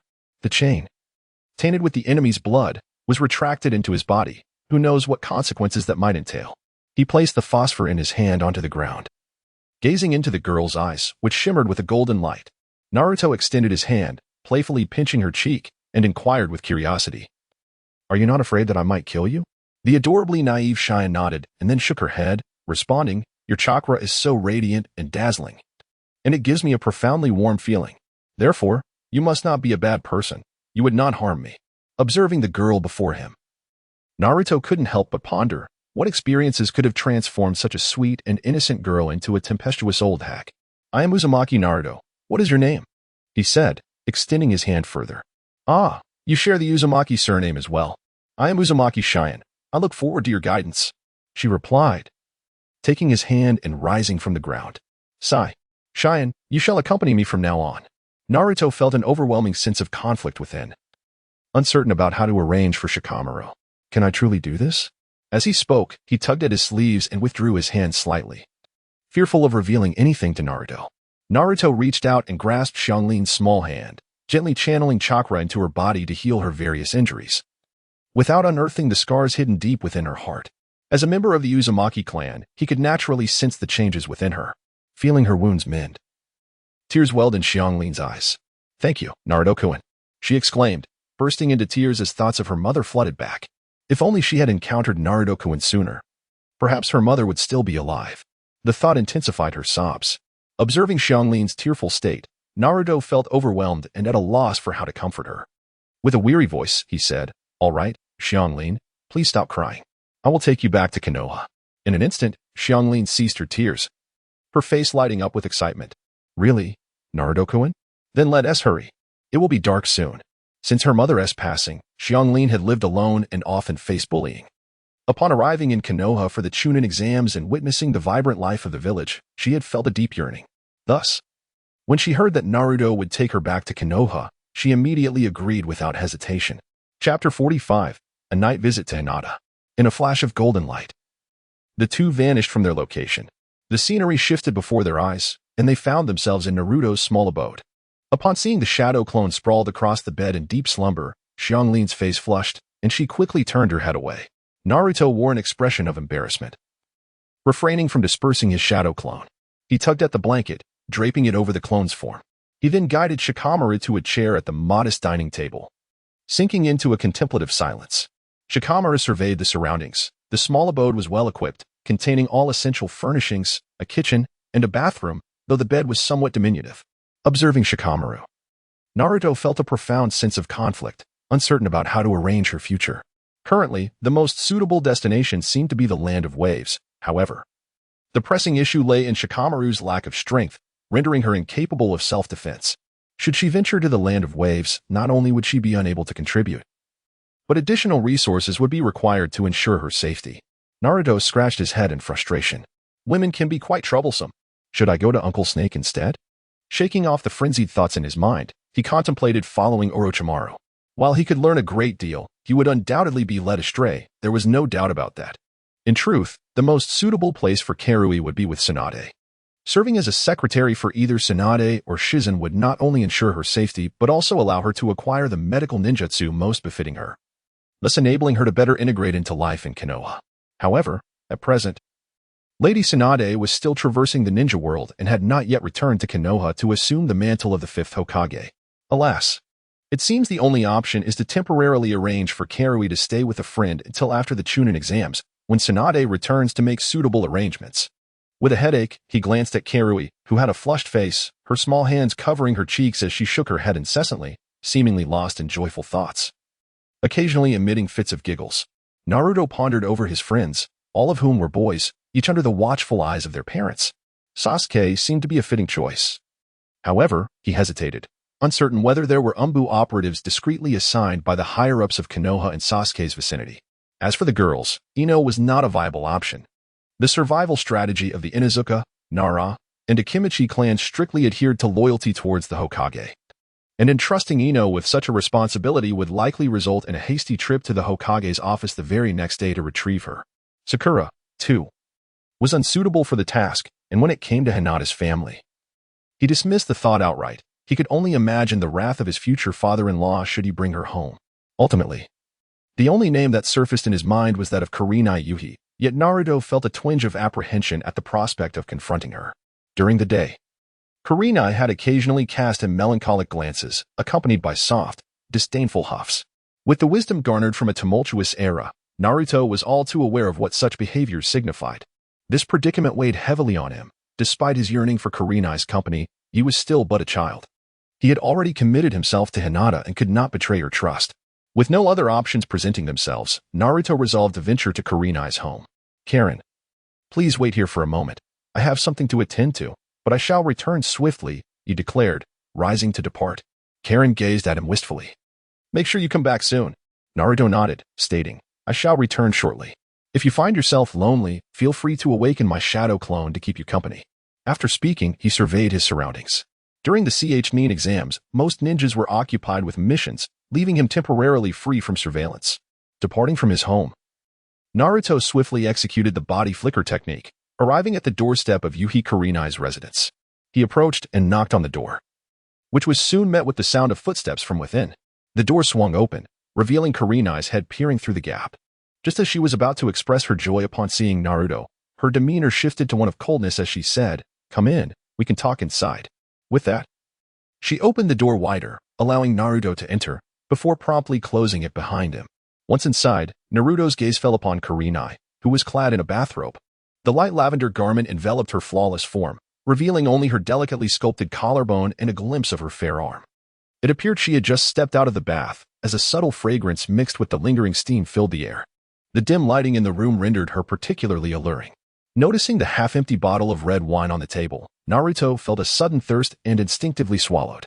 Sensing his gaze upon her, Kurenai crossed her arms, her hands concealed within the robe, gripping tightly. With an expression devoid of emotion, she inquired softly, Uzumaki Naruto, what brings you to my home at such a late hour? Naruto's gaze flickered, occasionally stealing glances at Hinata. In an attempt to mask his embarrassment, he exclaimed, Teacher Hong, your outfit is truly stunning. It makes my heart flutter. If I could bring you home, I am certain many would envy me. As he continued, Teacher Hong, I came to see you tonight because I have a favor to ask. Hinata, overhearing only the first half, felt her face flush with warmth. Her mind echoing the phrase bring home, bring home. Oblivious to Hinata's unusual reaction, Naruto rambled on. So, Teacher Hong, I will be troubling you for a while.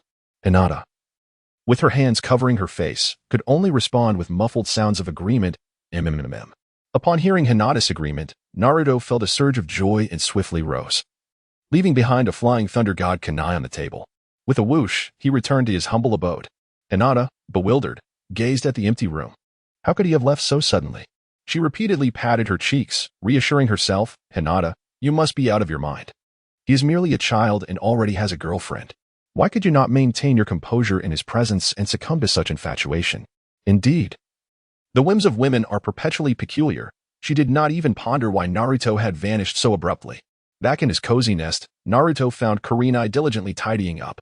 He felt an overwhelming sense of embarrassment. After 5 or 6 days of the Chunin exams, he had returned home only to collapse into slumber, neglecting to clean his room. Naruto grasped the flustered Cheyenne with a hint of remorse, saying, There is no need for you to trouble yourself, Cheyenne. I will have my shadow clones handle the cleaning shortly. Come, allow me to escort you to your new residence, for you shall remain there for the time being. No sooner had he spoken than tears brimmed in Cheyenne's eyes, threatening to cascade down her cheeks. Naruto-kun, do you find me burdensome? Might I stay here? I am willing to assist with anything. Seeing Cheyenne on the verge of tears left Naruto somewhat flustered, prompting him to hastily clarify, Cheyenne, you've misunderstood. I am not dismissing you. You are aware of the seal within me. It houses the tailed beast of Konoha, and I am constantly shadowed for protection. Remaining at my side could easily attract the attention of Konoha's higher-ups.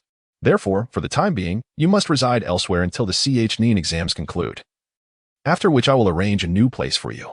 Upon hearing Naruto's explanation, Cheyenne acquiesced with a heavy heart. It's all right.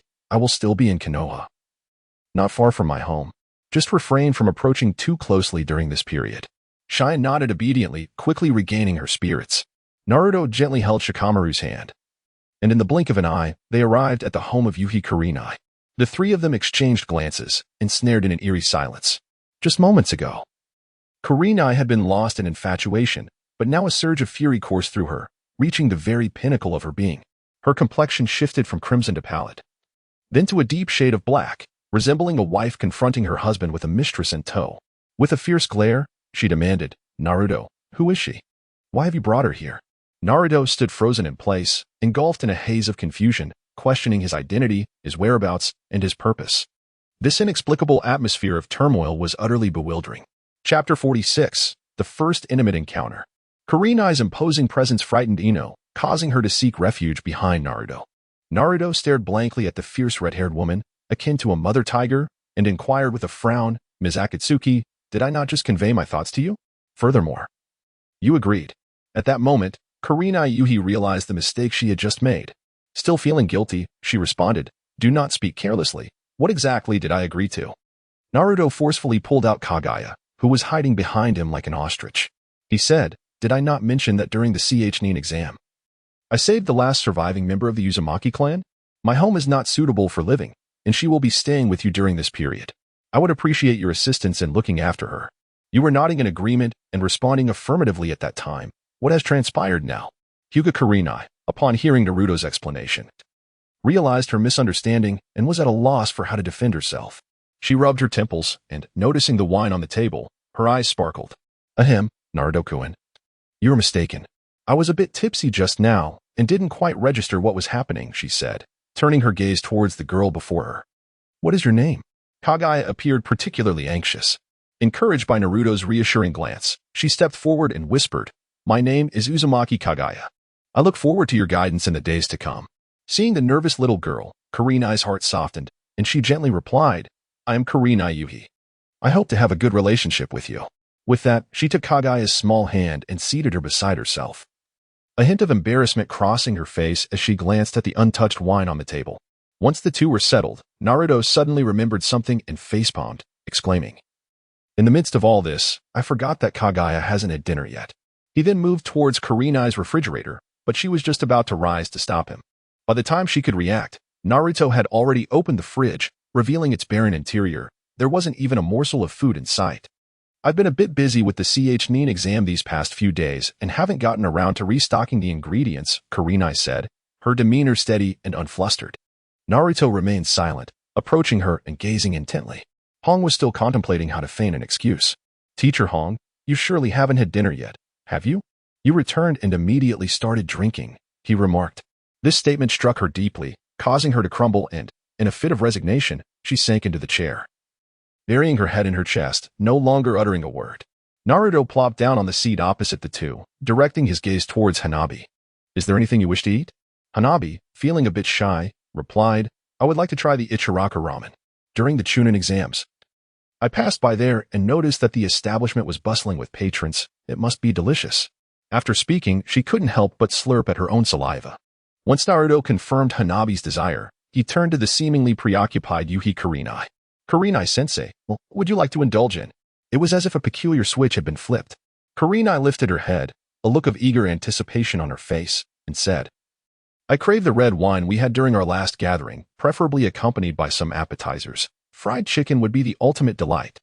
Naruto felt a sense of embarrassment and covered his face, lamenting, I should never have had any expectations of you. With that, he disregarded the raucousness of the blushing Kurenai beside him. Now, dear ladies, it is time to witness a miracle. As he spoke, 2 steaming bowls of richly garnished Ichiraka ramen appeared on the table. Placing the bowls before them, Kurenai seized Naruto's hand, eagerly examining it as if trying to uncover the source of the ramen. Withdrawing his hand from Kurenai's curious grasp, he conjured up a selection of grilled skewers. Upon seeing the skewers, Kurenai picked up a cup, preparing to pour some sake into it. Naruto snatched the bottle of alcohol, his brow furrowing as he remarked, Hurry up and finish your ramen. All you ever do is drink. You neglect your meals. With that, he summoned a large bottle of beverage and poured it into a cup, indulging in it with little regard for his surroundings. Initially, Sakura had intended to retort, but upon witnessing Naruto drink from the cup she had previously used for alcohol, her cheeks flushed a deep crimson. She picked up her chopsticks and lowered her head to eat her noodles in silence. Shikamaru quickly joined in, knowing that if they delayed, the noodles would congeal and lose their appeal. Observing the two as they slurped their noodles, Naruto approached the refrigerator and conjured an array of meats and vegetables, filling it to the brim. Glancing at the liquor cabinet overflowing with various spirits, he couldn't help but feel a bit exasperated.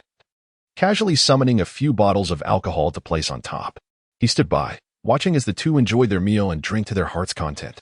Naruto produced a handful of silver notes, not bothering to count them meticulously, and handed them over to Shikuro. Take these silver notes for now. If you require anything, go out and purchase it with Teacher Hong. He observed the conflicted expression on the young girl's face. Naruto quickly added, consider it a loan. Please remember to return it to me later.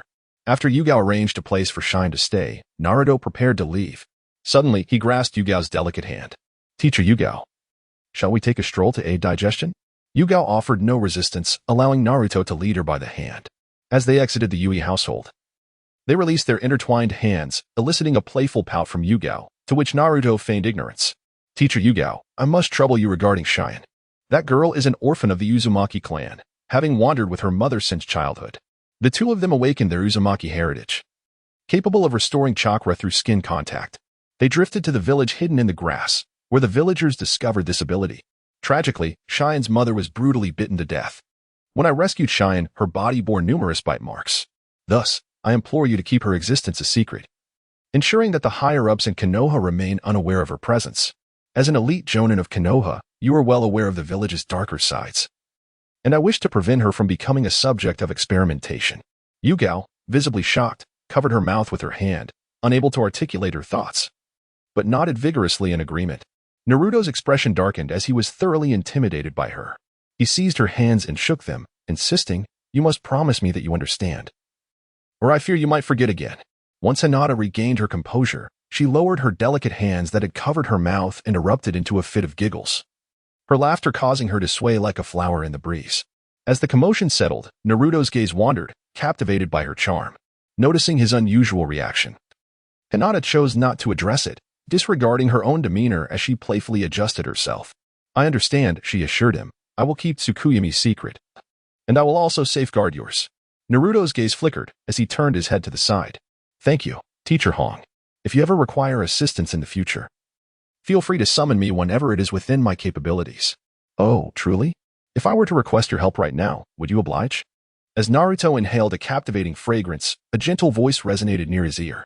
Turning his head, their gazes locked. In a flash of golden light, Naruto vanished from the spot. Fueled by the effects of alcohol, Hong boldly approached, leaving Naruto flustered and ultimately fleeing in embarrassment. All that remained was Hong, momentarily stunned, instinctively brushing her lips. Am I truly so terrifying? After a brief pause, Hong couldn't help but remark, this little rascal has the heart but lacks the courage. So audacious with Hinata by day, yet when faced with my advances at night, he simply runs away. The more Hong pondered this, the angrier she became, her thoughts darkening as she walked back. You better watch out, kid. Meanwhile, Naruto, having fled home, unleashed a kick that obliterated the shadow clone on his bed. Lying there, he began to regret his actions. Not only had he been forcefully kissed, but he had also fled in disgrace. Unbeknownst to Naruto, the live stream had erupted into a frenzy. Chapter 48, Konohamaru. Thus, for the upcoming month, Sasuke shall train alongside me. Naruto will engage in independent training. Should he encounter any uncertainties in his practice, he is welcome to seek my guidance. As for Sakura, although you have been eliminated, your training must not wane. Should you face challenges in your practice, do not hesitate to approach me. Now, let us all strive to grow stronger. Sasuke, follow my lead. Kakashi departed with Sasuke, leaving Naruto and Sakura to gaze at each other in bewilderment. Well then, Sakura, I shall take my leave. Naruto turned his back to Sakura and waved goodbye, heading in the direction of home. In the days that followed, he enjoyed an extraordinary sense of contentment. During the day, he engaged in ordinary physical training at the training grounds, still indulging in the familiar antics of shadow clones causing each other harm. At night, he played video games with Kurama. Despite his lack of skill, he remained blissfully absorbed in the experience. This routine continued day by day. On one particular day, Having just taken a refreshing swim in the nearby river, Naruto emerged from the water clad in flamboyant floral shorts. Donning sunglasses, he reclined on a beach chair beneath a sunshade, leisurely observing the shadow clones energetically sparring on the water's surface. Occasionally, he could hear the exclamations of his clones. "You foolish original, you wretched creature, are you starting to act like a fool again?" Unbothered and basking in the sun, Naruto paid little heed to his clones. Nearby, two of his shadow clones were grilling some game they had just hunted from the forest. Naruto furrowed his brow and approached the campfire, exclaiming, 101, 102. "Can you two get it together? I asked you to roast some game, and you're drooling all over it. Can't you see?" With that, he kicked them both into the air, where they vanished. Shadow clone jutsu. Suddenly, two new shadow clones materialized before him. "You too. Prepare the game on the grill and bring it to me." Without looking back, he strolled towards a beach chair, ignoring the grumbling clones behind him. He muttered to himself, "Seriously, clones are just extensions of me. Haven't you ever eaten? Why are you drooling over food? I'm losing face here." To Naruto, shadow clones were merely reflections of himself, incapable of defying him. So what was wrong with asking himself to do something? After all, he would enjoy the fruits of his own labor. He picked up a juice from the table and slurped it down. Just as he was about to sit, he sensed someone hiding in the bushes behind him. Originally ready to throw a kunai, he halted upon realizing it was a child. "Come out, little rascal." Out jumped the filthy Konohamaru, his eyes fixed on the grill with tears of sorrow welling at the corners. Naruto bore no ill will towards Konohamaru, nor did Asuma. As long as he kept his distance from Hinata, they were all good friends, bound by a mission entrusted by the true redhead. "Well, if it isn't the grandson of the third Hokage, what happened to you, looking like such a mess?" Konohamaru, looking dirty, replied haughtily, "Knowing I'm the grandson of the third Hokage, aren't you going to share some of that roasted meat?" Hearing this, Naruto walked over to the campfire, picked up a piece of meat, and approached Konohamaru, standing before him. "Is this what you mean? Do you want it?" Konohamaru, eyes wide and drooling at the sight of the meat, nodded eagerly and reached out to grab it. Just as Naruto extended it halfway, he leaned in and took a big bite. After chewing for a moment, he swallowed, smacked his lips, and grinned widely. Delicious. Konohamaru's stomach, betraying him, growled loudly in the wind. "Hey there, kid, the title of Hokage doesn't work here. If you want to eat meat, show me how much money you have. Let us see if it's enough to buy my grilled meat." Konohamaru rummaged through his pockets only to find he had no money. He had left home in such a hurry that he hadn't taken any allowance with him. After searching fruitlessly for what seemed like an eternity, he could only stare longingly at the meat in Naruto's hand. "Big brother, can I have it on credit? I left home too hastily and didn't bring any money." "Pfft, a pauper. Aren't you the grandson of the third Hokage? How can you be so broke?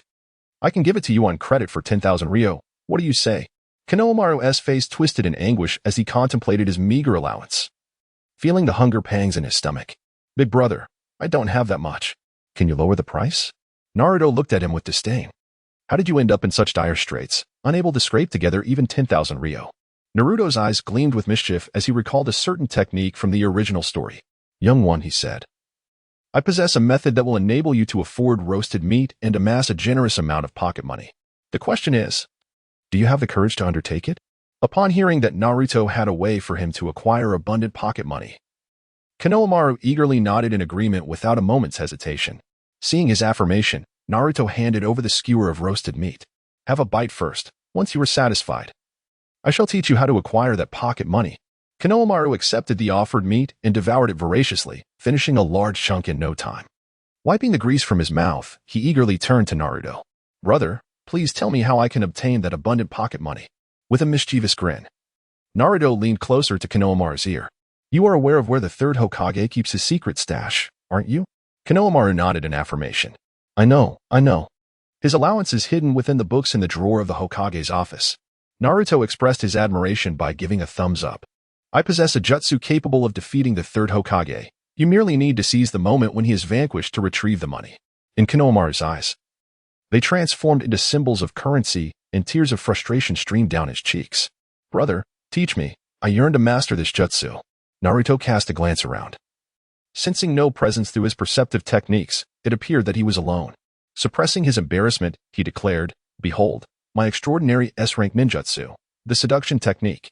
In an instant, a voluptuous figure, bathed in divine light, materialized before him. Konohamaru scratched his head, gazing at Naruto in confusion. "Is this technique truly effective, brother?"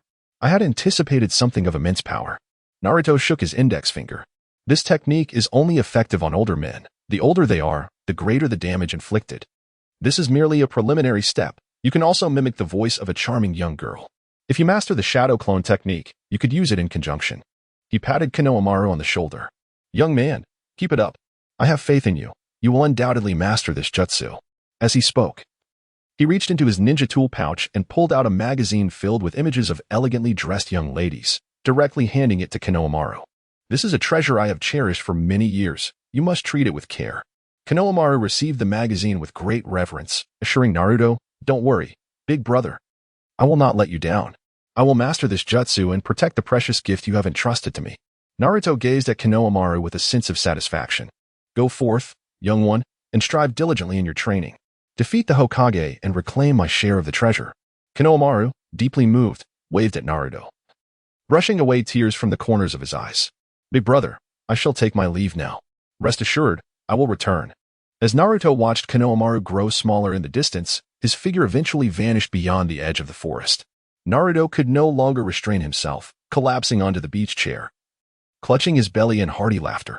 After finally calming down, he murmured to himself, Hiruzen Sarutobi, I hope you will appreciate the farewell gift I have prepared for you. He glanced at the two shadow clones who had just assisted in grilling the meat, still standing there with an endearingly foolish expression. Naruto rose once more, and with a swift motion, two shadow clones dispersed in response. He returned to his beach chair, conjuring an array of fruits which he placed upon the table. Shadow clone technique. With a flourish, two new clones emerged. Transform into Ram and Rim in their swimwear and feed me the fruits. Thus, Naruto embarked on an irrevocable journey. Chapter 49. Jiraiya at this moment, not far off. An elderly man with white hair observed the scene through binoculars from atop a large tree. This individual was none other than Jiraiya, one of the legendary Sannin of Konoha, renowned for his lecherous tendencies. Having just witnessed Naruto employ a seductive technique that nearly led to his own demise, he had barely managed to staunch the bleeding. In truth, over the past few days, Jiraiya had encountered Naruto on numerous occasions through a series of serendipitous meetings, yet Naruto had consistently ignored him, leaving Jiraiya in a state of existential doubt. After witnessing Konohamaru's antics, Jiraiya resolved to confront Naruto directly, abandoning the notion of mere chance encounters. As Naruto lounged in his beach chair, he sensed Jiraiya's chakra approaching. He muttered to himself, has he finally lost his patience? No sooner had the words left his lips than he produced a small scroll, hastily stuffing his gear inside while exclaiming loudly, it's about to rain. I must go home and fetch the laundry. With that, he sprinted away, leaving only a cloud of dust in his wake. Emerging from the thicket, Jiraiya could only see the dust stirred up by Naruto's hasty retreat. With a bemused expression reminiscent of a popular meme, he gazed at the shadow clones dissipating into the water, ultimately left in a state of existential contemplation. Naruto hummed a cheerful tune as he made his way home. He was, in fact, an exceedingly contradictory individual. He reveled in lively company yet detested noise. He yearned for someone with whom he could share his innermost thoughts, yet he feared genuine connections with others. As for Jiraiya, Naruto harbored a desire to engage with him. Yet he felt a tinge of resistance, sensing an overwhelming sense of purpose emanating from the older man. Meanwhile, Jiraiya, after Naruto's disappearance, found himself reluctantly heading towards the Hokage's office. Upon entering, he beheld the aged Sarutobi Hiruzen diligently processing a myriad of documents. Without preamble, he queried, Old man, what is it that you summoned me back to Konoha for? Are you not aware of my busy schedule? I am engaged in gathering material across the entire ninja world. Sarutobi regarded his disciple, who was well past 50, as he spoke with a grave tone. He chose not to respond immediately, instead taking a couple of puffs from his pipe. Have you seen Naruto? What are your impressions? The previously exuberant Jiraiya, who had been boasting moments before, suddenly deflated. I have seen him. He's grown into quite a handsome young man. Is that so? Indeed. I have observed him for several days. The boy possesses remarkable self-discipline. He knows what he wants and diligently pursues it, training with great perseverance. Have you not engaged with him at all? Recalling the recent days and the earlier encounter, Jiraiya sighed. I have tried, yet this lad is exceptionally wary. We have crossed paths multiple times without exchanging a single word. Earlier, I intended to approach him while he was training, but he simply ran away. Hiruzen pondered for a moment before speaking slowly. Naruto has always been this way. After spending 6 years in the Ninja Academy, he could count his friends on 2 hands. Resolute, he took a deep drag from his pipe and exhaled. Under Danzo's influence, Naruto has been branded as the primary instigator of the Nine Tails incident, inciting the animosity of the entire village. Consequently, he has endured considerable hardship. He is understandably cautious around strangers, especially those with malicious intent. Upon hearing this, Jiraiya's anger flared, and he slammed his hand on the desk. Old man, did you not intervene to stop Danzo? And why did you not reveal that Naruto is the son of the fourth Hokage? How can you justify this to the deceased Minato and Kushina? What about Naruto? After a moment of silence, Hiruzen replied with a heavy heart, the fourth had many enemies. To protect Naruto from potential retribution from other villages, I had no choice but to conceal his identity as the fourth son. Jiraiya's disappointment was palpable as he listened to Hiruzen's explanation, which omitted any mention of Danzo. He let out a self-deprecating laugh. Indeed, as people drift apart. What right do I have to voice my opinions when I have failed to fulfill my duties as a teacher? Feeling despondent, Jiraiya lowered his head. And the office fell into a heavy silence. After an indeterminate time, Hiruzen set down his pipe, as if having made a profound decision. Jiraiya, I hope you will consider inheriting the position of Hokage and become the fifth Hokage of Konoha. This time, Jiraiya did not outright refuse. Allow me to ponder this. You know my aspirations lie elsewhere. I prefer to wander the ninja world rather than be encumbered by the responsibilities of Hokage. The Chunin exams are approaching. And Orochimaru has returned, with Danzo concealing his root organization. Upon hearing Orochimaru's name, Jiraiya struggled to contain his emotions. When did that scoundrel return? What are his intentions in Konoha? Have you not sent anyone to apprehend him? Hiruzen gazed at his agitated disciple and sighed. During the Chunin exams, my former pupil, Anko, informed me that Orochimaru has come for the last of the Uchiha clan. This has been corroborated. You are aware that my strength has waned with age, and currently, Konoha lacks the capability to subdue Orochimaru. That is why I summoned you back. Jiraiya fell silent. He had never envisioned a scenario where Konoha would find itself devoid of capable fighters. I understand. So, what plans do you have for my return? Hiruzen spoke with the gravitas of someone imparting final wishes. The primary reason for your recall is to prepare you to inherit the Hokage title. Secondly, I cannot ascertain the true extent of Danzo and Orochimaru's conspiracy. My suspicion is that Orochimaru intends to prepare a grand farewell for me, as I am growing old. I wish to fight once more for Konoha. When my time comes, you will seize Orochimaru. If Danzo intervenes, you must stop him. And I will depart this world with Danzo by my side. At this moment, Jiraiya's face bore no expression. He neither accepted nor rejected Hiruzen's plan. After an indeterminate silence, Hiruzen returned to his paperwork. Jiraiya chose not to disturb him and silently exited the Hokage's office. Stepping outside, he lifted his gaze to the setting sun. His heart engulfed in confusion. Unknowingly, he found himself at Naruto's modest dwelling. Initially intent on revealing himself to Naruto, Jiraiya faltered, much like his earlier timidity before Tsunade.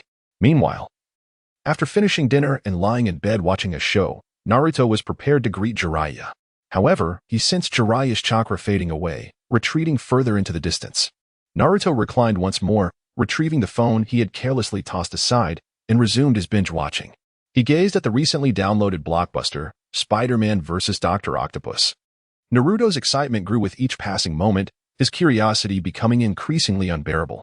The adamantine seal on his body involuntarily manifested, extending from his back and dancing restlessly in the air. Sensing the absence of any ninja surveillance in the vicinity, he swiftly moved. Naruto appeared outside the village, swinging back and forth like Spider-Man, utilizing the power of the King Kong lock. It felt somewhat sluggish, perhaps due to the absence of towering skyscrapers. However, Dr. Octopus proved to be remarkably useful, allowing him to soar through the air, saving him the effort of walking. After testing the newly conceived method of employing the King Kong lock, Naruto utilized the Flying Thunder God technique to return to his cottage. He joyfully sought out Kurama for a gaming session, eager to engage in some exhilarating combat, as no game could compare to that thrill. In Chapter 50, The Prophesied Child, Naruto spent the following days at home, indulging in anime and video games. This left Jiraiya in quite a predicament.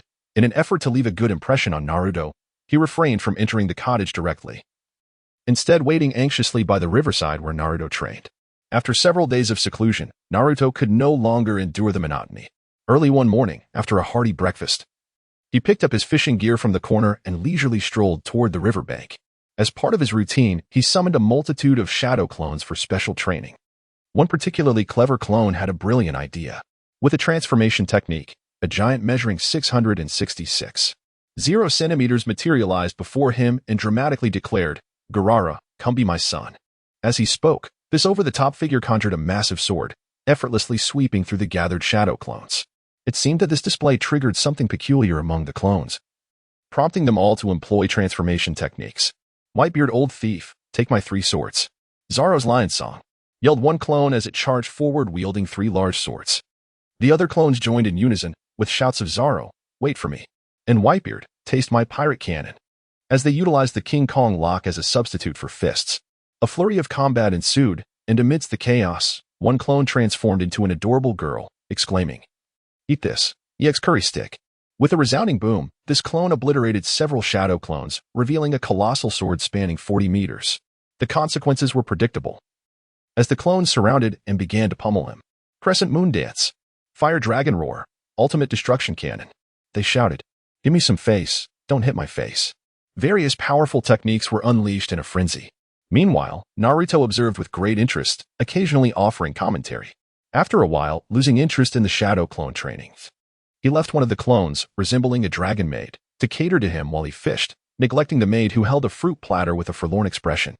Unfazed by any psychological burden, he sat comfortably by the upper stream, enjoying the leisurely fishing experience, while others toiled through rigorous training. Naruto reveled in the delightful life of special training. Just as Naruto began to feel drowsy, a diminutive figure stealthily emerged from the bushes. Was this the little subordinate he had recently taken under his wing?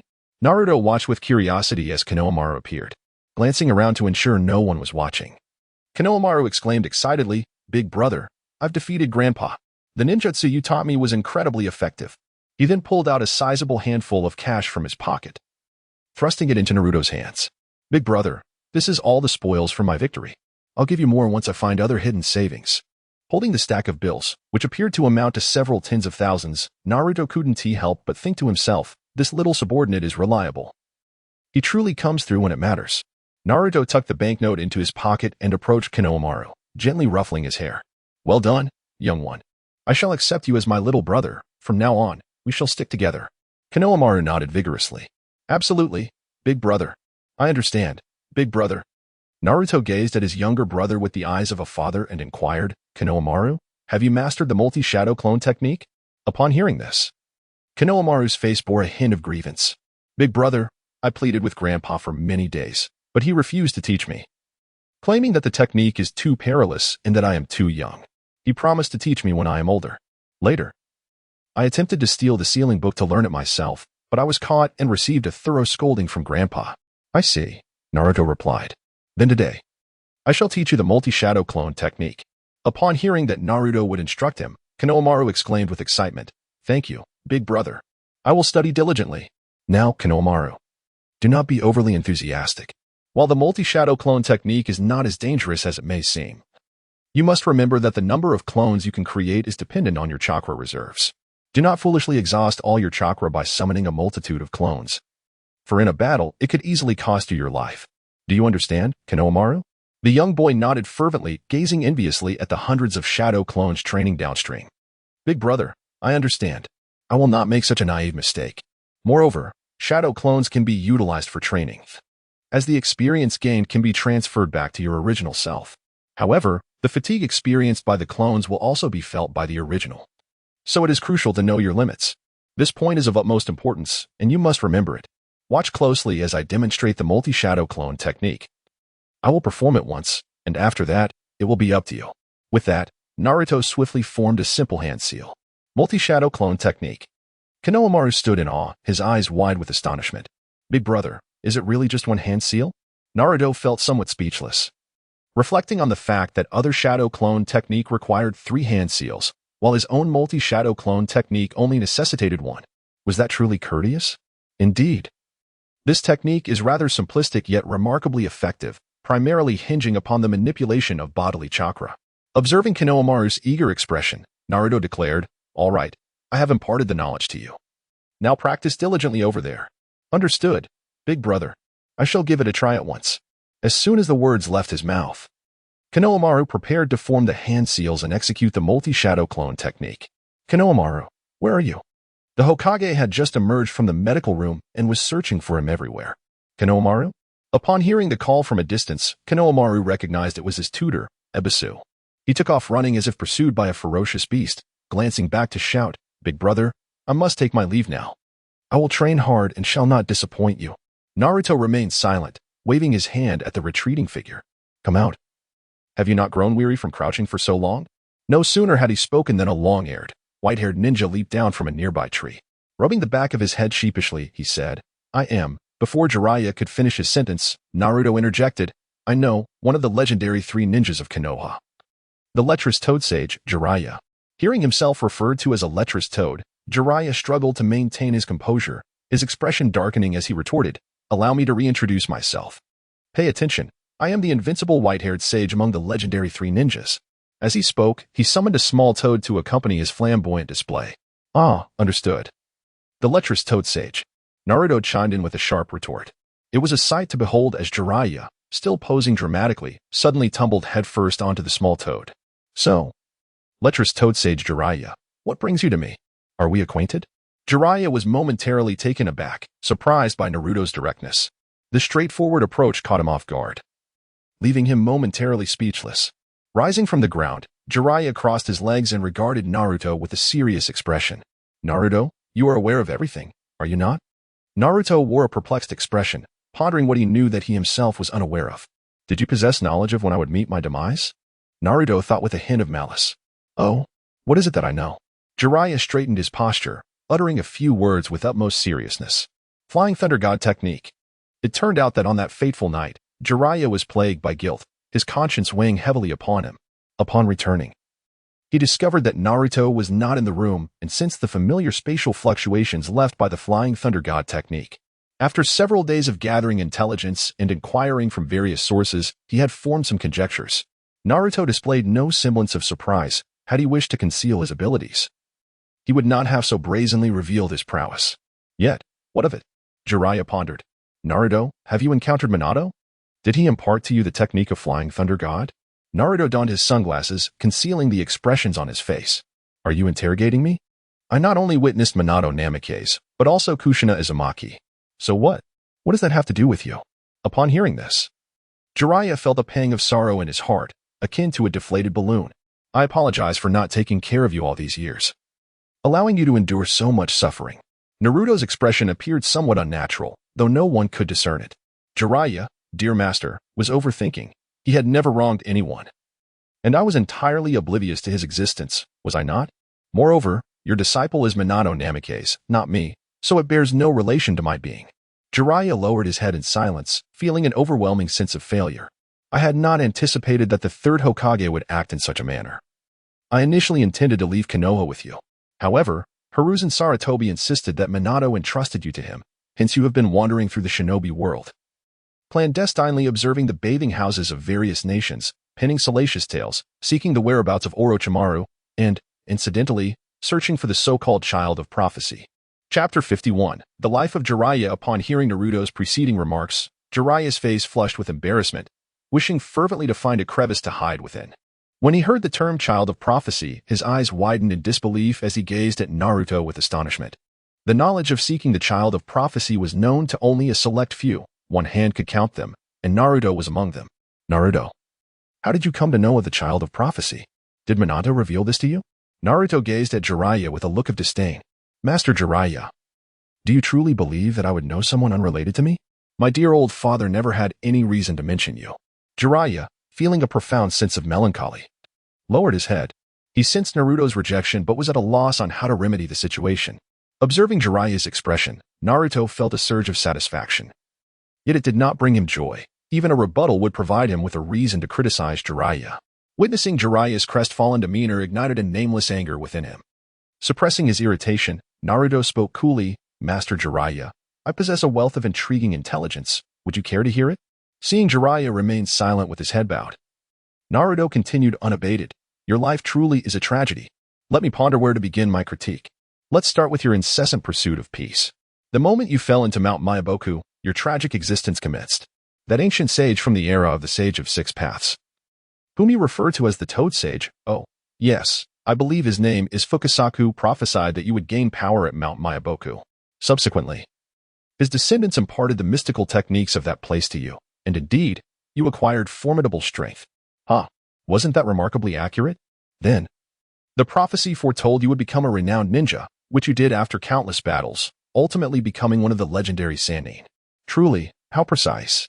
Tell me, if it weren't for Fukasaku's prophecy, would you have achieved such recognition? Or could it be that with your overwhelming power, you could easily dominate any village leader and instantly become a celebrated ninja? Fukasaku's foresight is indeed remarkable. As he spoke, Naruto raised his thumb in exaggerated admiration.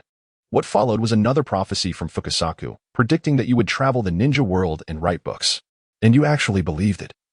Abandoning your long-held affections for a certain lady to heed this call, embarking on a journey across the ninja world while dutifully penning novels. Had he known you would write such risky literature, would he have reconsidered your vocation? Tell me, was it Fukasaku who predicted your travels and incessant writing? Or did you choose to comply with his prophecy and venture forth on your own accord? The most amusing aspect is that it was, in fact, such tawdry literature. If only Fukasaku had thought of a better title for your book in advance. Observing Jiraiya's lack of spirit, Naruto lamented, "Jiraiya, you are truly a coward. Just because of a few prophecies, you faltered at the moment Tsunade needed your comfort the most after losing her brother. Instead of offering solace, you pushed her into someone else's embrace.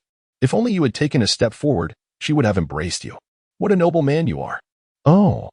And at that time, Fukasaku had just prophesied that you would take on a disciple, one who would change the entire ninja world. Then, in the Land of Rain, you fortuitously encountered Yahiko, Konan, and Nagato, one of whom possessed the legendary Rinnegan. You once believed he was the prophesied child you sought. Fukasaku, being on familiar terms with the Sage of Six Paths, surely knew the origin of the Rinnegan, did he not? Why did he not share that prophecy with you? Under your misguided tutelage, those three were led to sow the seeds of what they called peace, ultimately forming the Akatsuki organization, which aimed for peace in the ninja world. In an era when they lacked the strength to protect themselves, they harbored unrealistic dreams. This was the calamity you set in motion.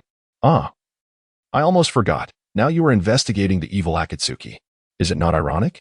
You saved those three, bestowed upon them dreams, only to have them shattered by your own hand. How pitiful it is. Had you merely taught them to survive, perhaps none of this would have transpired. Upon returning to Konoha, you handed over the information about them to Sarutobi Hiruzen, and then Danzo Shimura personally led the charge. Together with Hanzo of the Salamander, they ambushed the Akatsuki, who were filled with aspirations for peace. Ultimately, Yahiko perished, Nagato lost his legs in an explosion and became consumed by rage, and Konan lived her life in guilt. Thus, the Akatsuki, a haven for S-rank rogue ninjas from various villages, was born. Whose achievement was this? Danzo Shimura's? Or yours, Jiraiya? If Nagato, possessing the Rinnegan, successfully unified the ninja world through force, would that not validate Fukasaku's prophecy? If Nagato failed, would he still be the prophesied disciple? You could have continued to take on disciples until you found the one. When Tsunade lost her only brother, you evaded her. When she lost her lover and succumbed to hemophobia, in her most vulnerable moments, when she needed a helping hand, you busied yourself gathering material, traveling the ninja world, searching for the prophesied child. When Minato faced the machinations of Konoha's higher-ups and the chaos of the Ninetales, you were preoccupied with gathering material, writing books, and seeking the prophesied child. Even when the Akatsuki was pummeled due to your revelations, you continued to gather material, write books, and traverse the ninja world, pursuing the prophesied child. Jiraiya, I know where the prophesied child you seek is. Hearing this, Jiraiya, who had been silent with his head lowered, raised it and raspingly asked, "Who is it?" Naruto merely chuckled, sitting back in his chair, laughing for an extended time. I am indeed the prophesied child of Fukasaku. However, I have decided against apprenticing under you. So, am I still the so-called prophesied child? If I truly bring peace to the ninja world, would that not fulfill Fukasaku's prophecy? Jiraiya, how pitiable you are. Because of the words of a mere frog, because of the so-called prophesied child, you have lost your lover, your family, and your very life. If I, as the prophesied child, were to request that you destroy Konoha, annihilate Mount Myaboku, and oppose the entire ninja world, what would you choose? Or perhaps, if you aided me in destroying Konoha and Mount Myaboku, I would fulfill your absurd dream of world peace. You, my friend, are truly to be pitied. Living your life according to the designs of others. Have you ever considered altering the ninja world with your own hands, becoming the so-called prophesied child? You, who are even less than those three from the Akatsuki, impose your ideals upon others while evading reality. After Naruto finished speaking, he no longer glanced at Jiraiya and, absorbed in his own thoughts, picked up his fishing rod once more. Time passed unmeasured until Jiraiya, stumbling, finally departed. The ensuing days unfolded with a remarkable tranquility. And without Jiraiya's interruptions, Naruto found joy in the serenity. This leisurely existence continued until the third round of the Ch-nin exams. Chapter 52. The third round of the Ch-nin exams commences last night. In an unprecedented turn of events, Naruto refrained from staying up late to play video games. Through a shared chakra connection with his parents, they had resolved to directly return to their original forms when the opportunity arose.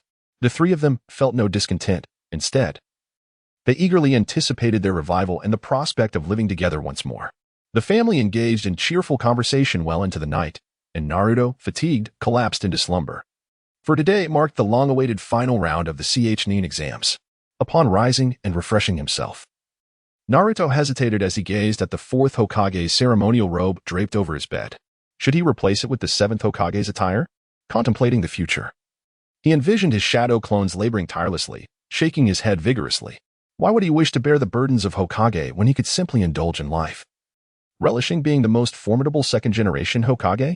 Discarding the robe emblazoned with the fourth's insignia, he donned a plain, unmarked version instead.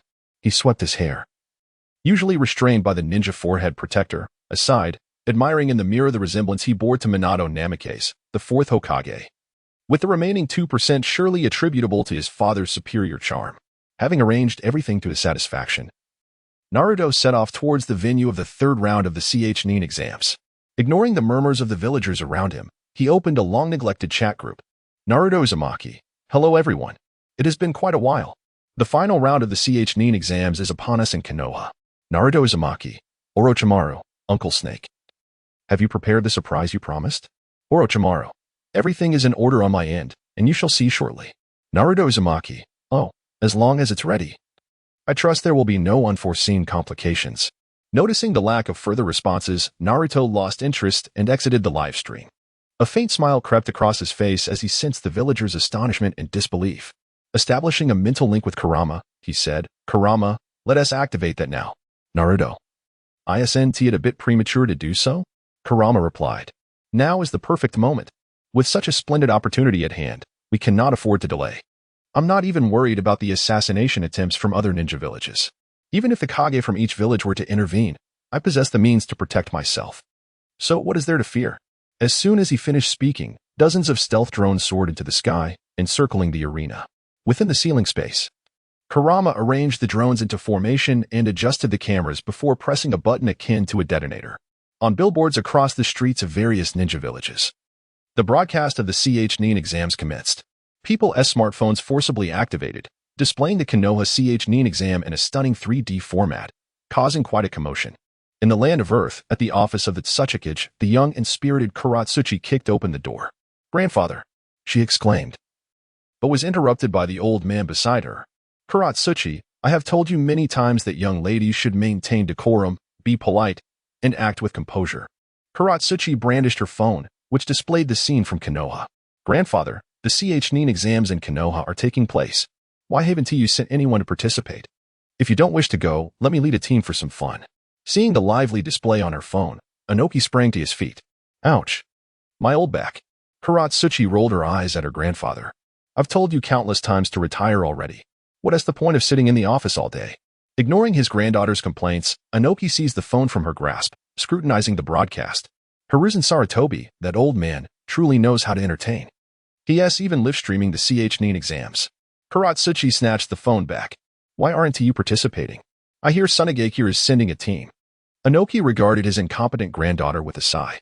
I received an invitation, but I chose to ignore it. The joint Ch-nin exams are merely a showcase of the younger generation's abilities. What talents do we possess in Iwagakure? A glimmer of despair crossed Inoki's face as he spoke. Kuratsuchi, now uninterested in her grandfather's woes, retrieved a stash of snacks from his desk and began enjoying the live broadcast of the Ch-nin exams. Just then, a tall and sturdy young man entered Akatsuchi, the bodyguard of Inoki and Kuratsuchi. He glanced at Kuratsuchi, then at Inoki, hesitating to speak. Inoki, exasperated by his childish granddaughter, urged, Akatsuchi, if you have something to say, please go ahead. Tsuchikage-sama, according to intelligence from the Umbu, the broadcast you see is indeed the joint Ch-nin exams held by Konoha and Sunagakure.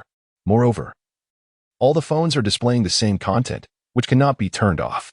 As he spoke, Akatsuchi produced his own phone. Reports from spies stationed in other villages conveyed similar messages. All were watching the live stream of the CH9 exams. Inoki furrowed his brow at Akatsuchi's revelation. What is Hiruzen Sarutobi up to? Can he truly control phones? What kind of scheme is this?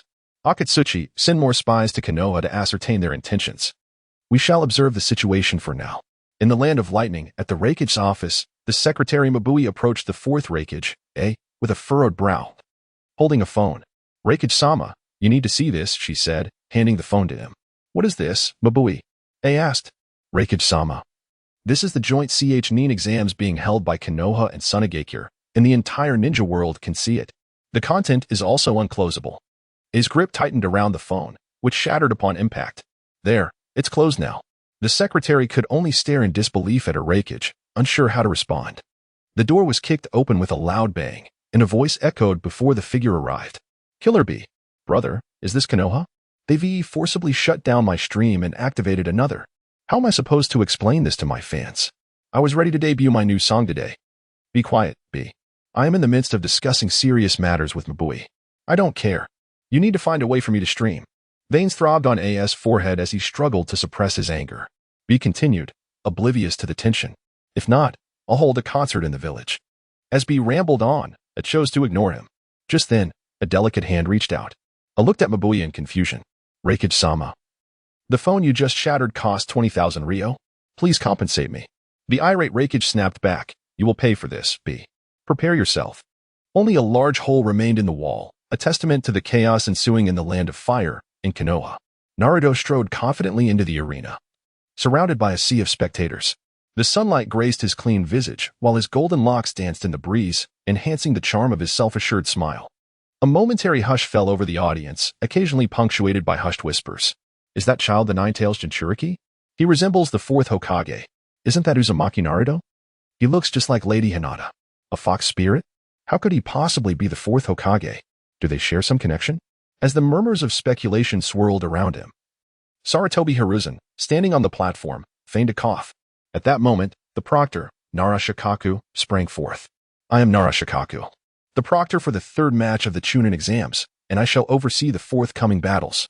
Chapter 53, Uzumaki Naruto vs. Hyuga Niji. It dawned on Naruto that he had forgotten how Moonlight Gale had met his end, having been preoccupied with rescuing Kurenai. Oh, my poor Gale. Just because of the transmission, rest assured, I shall take care of your beloved.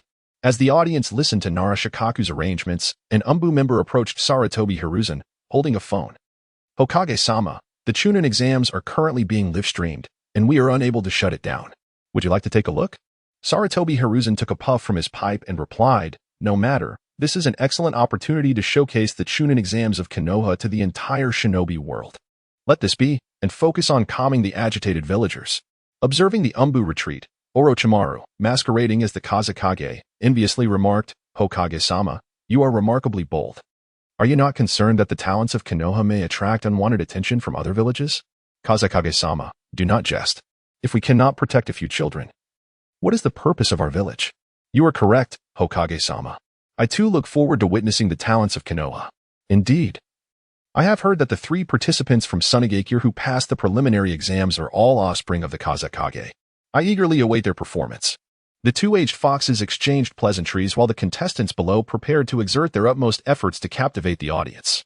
In the Land of Water, inside the Mizukage's office, the newly appointed 5th Mizukage, Terumi Mei, who had just overthrown the 4th Mizukage, was frantically managing an avalanche of paperwork, with Ao occasionally handing her files. A one-eyed figure entered the office, clutching a phone. Mizukage-sama, Konoha is currently holding the Chunin exams. We should send a few individuals to participate. He handed her the phone, which was streaming the ongoing exams. Under the 4th's reign, our village's reputation has diminished greatly. Participating in the Chunin exams and broadcasting it live would allow us to showcase the strength of the Mist Village to the entire Shinobi world. At that moment, the screen displayed a close-up of Naruto, the sole administrator of the live stream, Kurama, making sure to highlight his handsome features. Terumi Mei was oblivious to Ao's chatter. I want all of this boy's information within a minute, she demanded, gripping Ao by the collar and pulling him closer, pointing at the screen. Ao, bewildered, stammered, Mizukage-sama. That kid looks to be only 12 or 13 years old. Are you implying that I am old? That I have aged? And no. I meant that this child lacks the strength to be a match for you. Her piercing gaze bore into him. Are you suggesting I am undesirable? And no. That is not what I meant, Mizuki-sama. Silence, Ao, or I shall end you. Under the weight of her fierce glare, Ao yielded. A lava attack grazed Ao's scalp, striking the door and melting it away. He gulped nervously and fled, calling out from a distance, that phone is mine, don't forget to return it. In the land of rain, Nagato, seated in a wheelchair, held a phone handed to him by Conan, curiously watching the live stream and pointing at Naruto's close-up. Is this the Nine-Tails Jinchuriki of Konoha? Conan, standing behind him, asked, What shall we do, Nagato? The individuals I sent to partake in the Chunin exams were all eliminated in the second round. It matters not. Now is not the time to capture tailed beasts. Let us wait a bit longer and simply observe this time. Meanwhile, Kasame Hashigaki, holding 2 breakfasts, looked over at Itachi Uchiha, who was engrossed in the Chunin exams live stream. Are you interested in Konoha's Chunin exams, Itachi? I heard you have a younger brother remaining in Konoha. I wonder if he is participating in this exam. I am uncertain. I am merely curious about the changes in Konoha over the years. Is that so? In a darkened space, a sinister figure watched the live stream, seething with rage. Damn Konoha, damn Kakashi, they shall all perish. Sooner or later, I will, on the streets. Shizen, watching the live stream, pointed at the screen and exclaimed, Sanada-sama, are we truly not returning to Konoha? Look at how much it has changed. I remember when this place was still a forest, now it is filled with buildings. Moreover, this Chunin exam seems to be quite a spectacle. I almost want to return and participate. Be silent, Shizen. Once I win this match, we shall return. This Chunin exam is merely a children's game. The scene shifted back to Naruto, amidst the fluttering leaves of Konoha, where the flames of life burned brightly. After a plethora of trivialities, the audience and contestants alike began to drowse. Suddenly, the live stream erupted with activity, as those of Hokage-level strength engaged in conversation. Bah! What is this so-called will of fire? Just a means to brainwash children. It seems only these youngsters can be easily deceived. I still believe in the Rock Village's will of stone. Oh, spare me, you 2 old fossils. With your will of fire and will of stone, why don't you sacrifice yourselves to illuminate the other villages? The others watched in silence, gathering useful intelligence. It was as if the collective discontent resonated with Sarutobi Hiruzen, who finally concluded his indoctrination. Narashikaka took over the 3rd match of the Chunin exams. The first match, Uzumaki Naruto versus Hyuga Neji. One by one, the others ascended to the viewing platform, leaving only Naruto and Neji on the ground. Ah, dear cousin. It has been quite some time. I have missed you dearly. Hearing this, Neji, the self-proclaimed cousin Khan, felt a surge of inexplicable irritation. Uzumaki Naruto. I hear you were the top of your graduating class. Coincidentally, I was also the top of mine. I have longed to face you in battle. Oh. To be held in such regard by you, I am truly honored. As Naruto leisurely cast a shuriken, it pierced towards Neji. Subsequently, he threw another, then a third. Alas. Had he possessed the kenjutsu of the Jia family, he could have orchestrated a magnificent display. Thus, one by one, Naruto hurled shurikens, all of which Neji effortlessly deflected, scattering them into the corners until the final shuriken remained. Observing Naruto's momentary pause, Neji could not resist commenting, Are you toying with me? He picked up the last shuriken, twirling it in his hand. Oh, how did you know? But I have yet to begin my playful antics. With that, he launched the final shuriken into the sky. Shadow clone technique, shuriken. A cascade of shurikens rained down. Unlike the relentless assault he had unleashed upon Orochimaru, this was merely a downpour of shurikens. Witnessing this astonishing spectacle, gasps erupted from the surrounding crowd. As a prodigy of the Hyuga clan, Neji's reflexes were far from sluggish. 8 trigrams, revolving heaven. Clang, clang, clang. The shurikens were deftly deflected by Neji's small bronze gong, sending them flying to every corner of the arena, igniting cheers from the audience outside. It seemed to imbue Neji with immense courage. Vortex Naruto, is this the extent of your prowess? Under my gaze, your attacks are utterly transparent. You cannot defeat me. Just as fate remains unalterable. No matter how hard you strive, you cannot change this outcome. What are you barking about? Flying Thunder God Technique. Whoosh. Chapter 54. Fate. Naruto utilized the Flying Thunder God Technique, swiftly teleporting behind Neji without launching an attack. Startled, Neji, adept in close combat, instinctively created distance between them. The ordinary ninjas and civilians surrounding the scene merely perceived Naruto's speed, witnessing his instantaneous movement. However, the more powerful individuals present understood the significance of the technique Naruto had just executed. On the high platform, Sarutobi Hiruzen gazed in astonishment at Naruto in the arena. He leapt from his seat, murmuring to himself, "Is that the Flying Thunder God technique? It appears to be a contingency left by Minato on Naruto. Quite well concealed. I underestimated both of you." He pondered the implications of Naruto's awareness of his lineage and what his sentiments toward the village might be. Never mind. I shall converse with him thoroughly once the Chunin exams conclude. As Sarutobi contemplated these matters, he calmed the turmoil within his heart, suppressing his expressions as he continued to observe the duel. Meanwhile, Orochimaru remained silent, merely watching with keen interest the changes in Sarutobi's demeanor. In the live broadcast, the Kage from various villages could no longer remain still. Sachika Jinoki remarked, "That lad's technique is the renowned Golden Flash, the Flying Thunder God. TSK. Konoha truly produces exceptional talent. It stirs jealousy within me." Beside him, Karatsuchi, filled with excitement, stood from her seat, only to wince in pain. Curiously, she asked, "Grandfather, what is the issue with the technique employed by that golden-haired handsome man?" Karatsuchi, this technique was developed by the second Hokage. And the fourth Hokage once used it to single-handedly eliminate 50 Jonin, thus earning the title of the Golden Flash. Furthermore, all major ninja villages have issued directives allowing their shinobi to abandon missions upon encountering the Golden Flash without facing repercussions. Those who manage to escape from the Golden Flash will receive significant support from their village. As his words concluded, Inoki stared intently at the youth on the broadcast, muttering, "He resembles him, truly resembles him." Karatsuchi, still absorbing her grandfather's revelations, quickly snapped back to reality, noticing Inoki's unfocused gaze. She rushed over, gripping the elderly man and shaking him vigorously. "Grandfather, what is wrong? Please don't die. I don't want to become such a kitsch. Don't frighten me. I don't want to see a black-haired person send a white-haired person off. Ouch. Release me, you rascal. Are you attempting to murder your grandfather?" As Inoki regained his composure, Karatsuchi scoffed, wiping away her crocodile tears, and chose to ignore him. Inoki disregarded his granddaughter and, stifling his discomfort, picked up his phone to speak. "This lad cannot possibly be the son of Namikaze Minato, can he?" Raikage A interjected, "That was the Golden Flash. How nostalgic it is. He was the only man to ever best me in speed. Alas, he passed too soon. I wish to face him once more under the name of the Kage." "Inoki, you old fool, how did you deduce that this boy is Minato's son? Use your brain, you brute." The timeline from the Ninetales incident to now aligns perfectly with this boy's age, coupled with his golden hair and appearance. It is highly likely he is Namikaze Minato's son. A fell silent, contemplating Inoki's analysis. He turned to his aide nearby and instructed, "Send more personnel to Konohagakure to gather all information on that boy." Mistress Terumi remarked, "Could it be that Naruto-kun is the son of the legendary Golden Flash? No wonder he is so handsome. He has undoubtedly inherited his father's looks." Just moments before, Terumi had been cheerfully chatting in the live broadcast, but now she turned and harshly demanded, "Ao, where is the information I requested?" "Lady Mizukage, I have acquired it."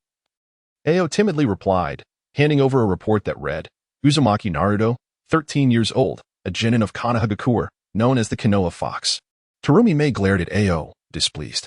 "Is this what you call information? Go and retrieve more data on this charming young man, or you will find yourself cleaning the toilets." "Understood, Lady Mizukage. I will make every effort to gather further details." With that, Ao hurriedly fled the scene, regardless of the various reactions. The Chunin exams in Konohagakure continued to unfold with fervor. Naruto gazed at Neji with a mocking expression. "Cousin, did you just suggest that I might be toying with you?" "Indeed, I am about to begin my playful antics. Are you prepared?" As his words fell, Naruto's figure flickered amidst the countless shuriken that Neji had just deflected, delivering swift kicks to him intermittently. "Neji, I concede that you are a prodigy, yet your incessant talk of fate truly irks me. If you understand that fate cannot be resisted, then why not relinquish it and simply await your demise? It is rather nauseating to hear you speak of the unchangeable nature of fate while you train relentlessly. If you choose to rebel, then do so with honor." At this moment, you were even inferior to Hinata. With a powerful kick, he sent Neji flying a considerable distance, stirring up a cloud of dust. The final words of Naruto struck deep, exposing Neji's inner frailty. In a fit of rage, Neji tore off his forehead protector. "What do you understand? This is the curse of the caged bird. The moment it was inscribed upon me, I was bound to protect the main family, to obey their commands, and to live for their sake. Even the abilities of my Byakugan are restricted."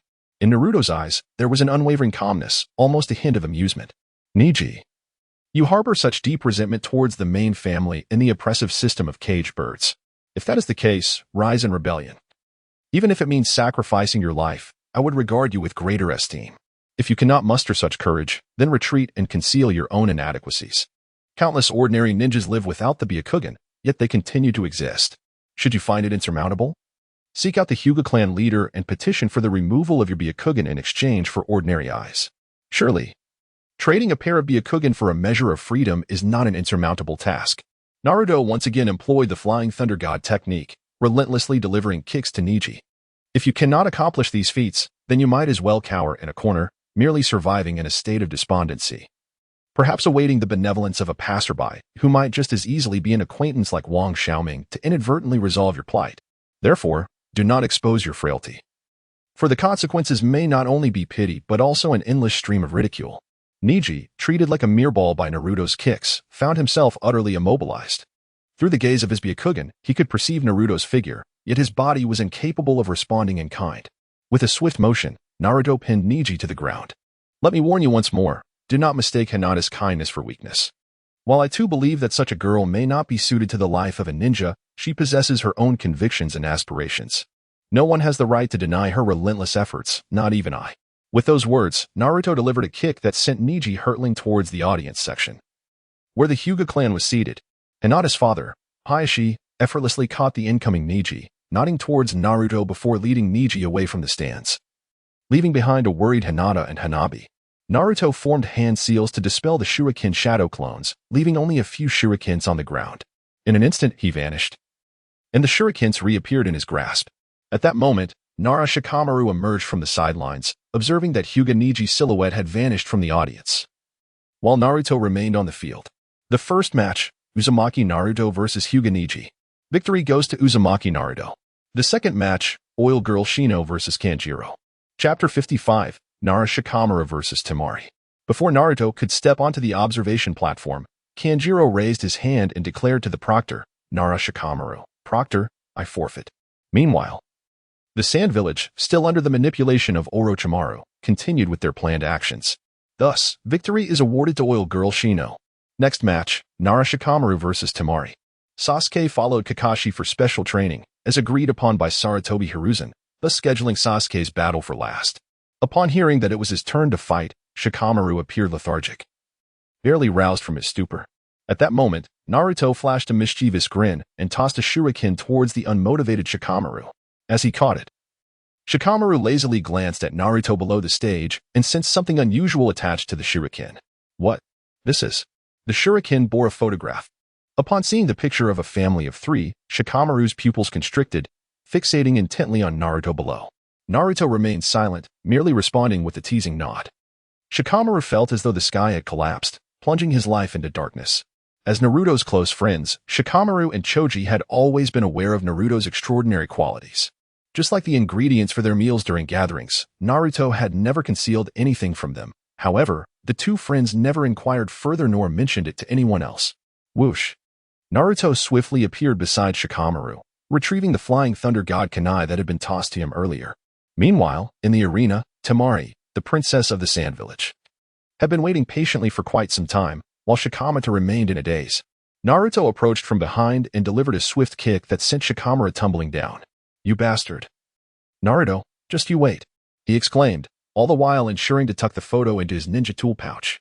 Observing the determined young woman before him, Shikamaru couldn't help but mutter, women are such a hassle." Having waited on the field for what felt like an eternity, Temari was already in a foul mood.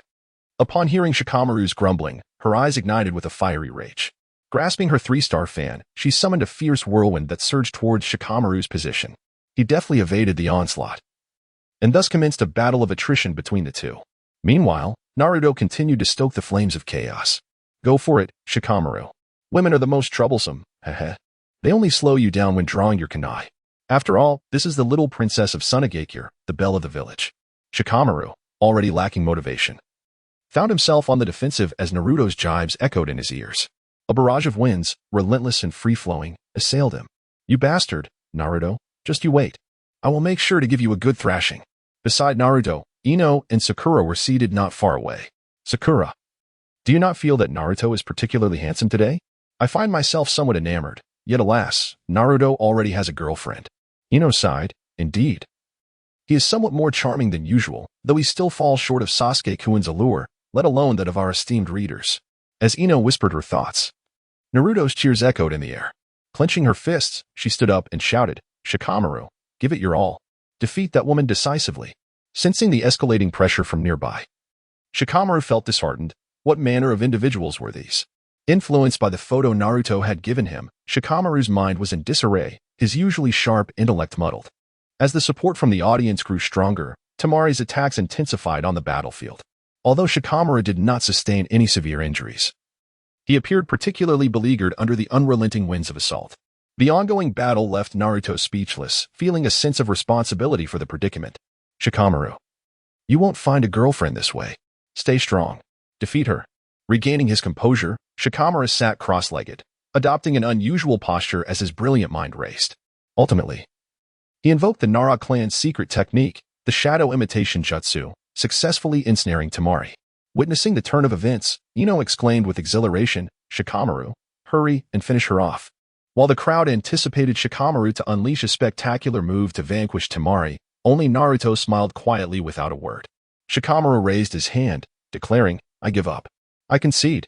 A wave of astonishment swept through the arena. Many questioned if they had misheard, and some even began to curse the match as fixed. These were fervent gamblers, after all.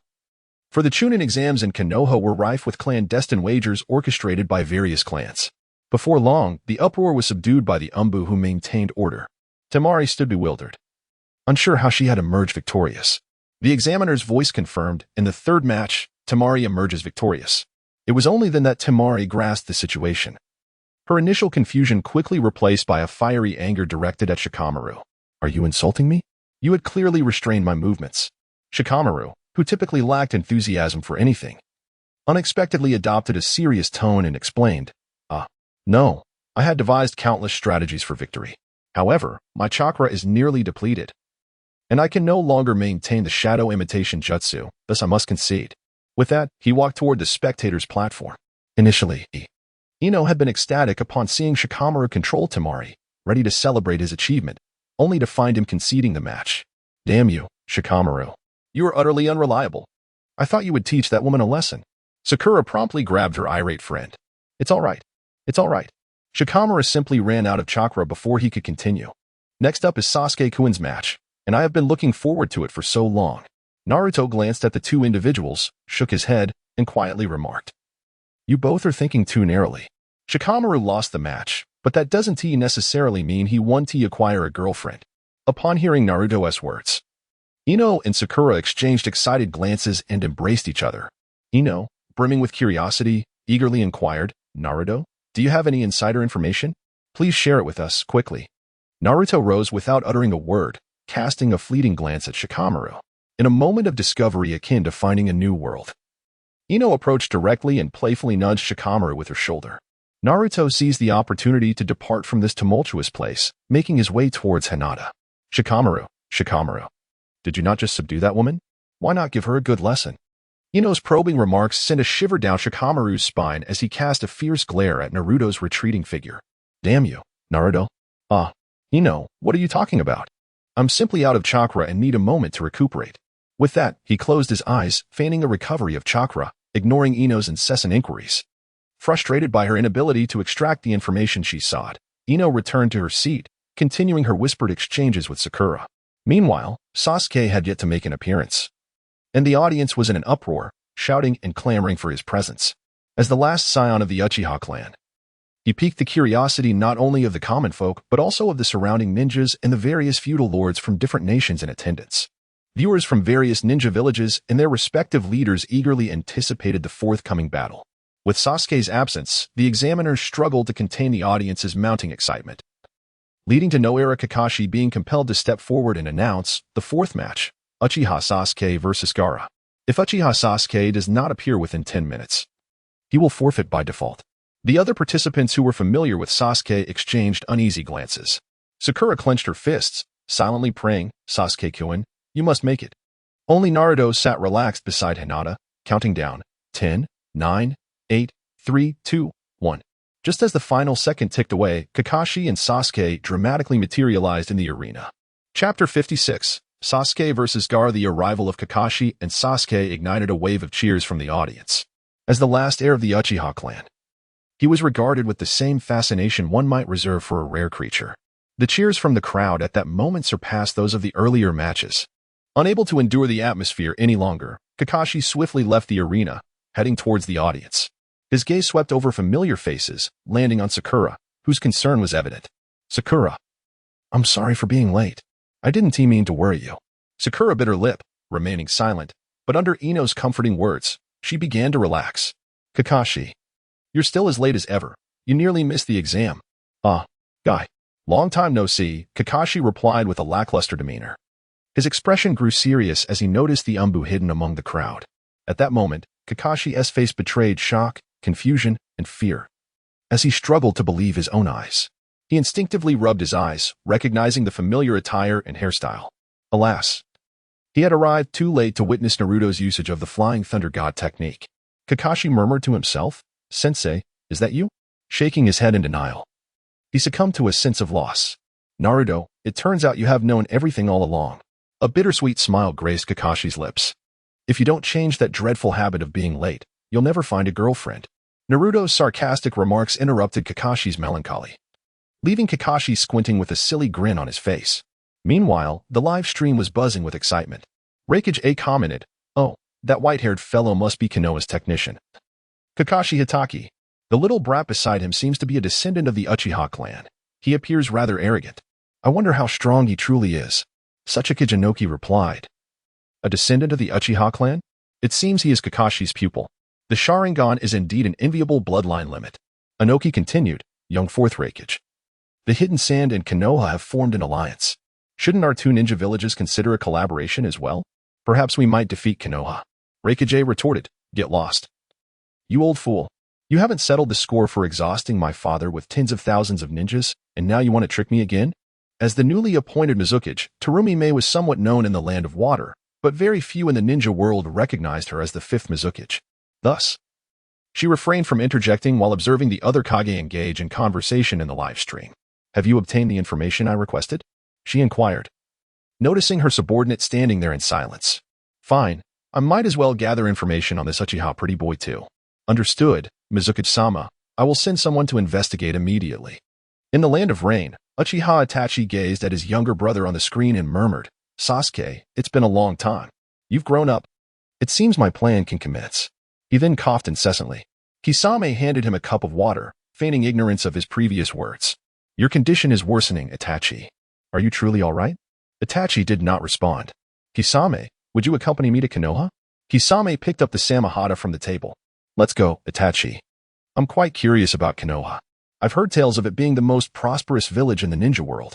I would love to see for myself. With their agreement reached, the two figures soon disappeared into the rain. At this moment, during the Chunin exams, Gaara approached Sasuke with excitement, standing face to face. Gaara, with a bloodthirsty gaze, remarked, Uchiha Sasuke, the scent of your chakra is truly delectable. I wonder if your blood is as tasty as your chakra. His sand began to stir restlessly.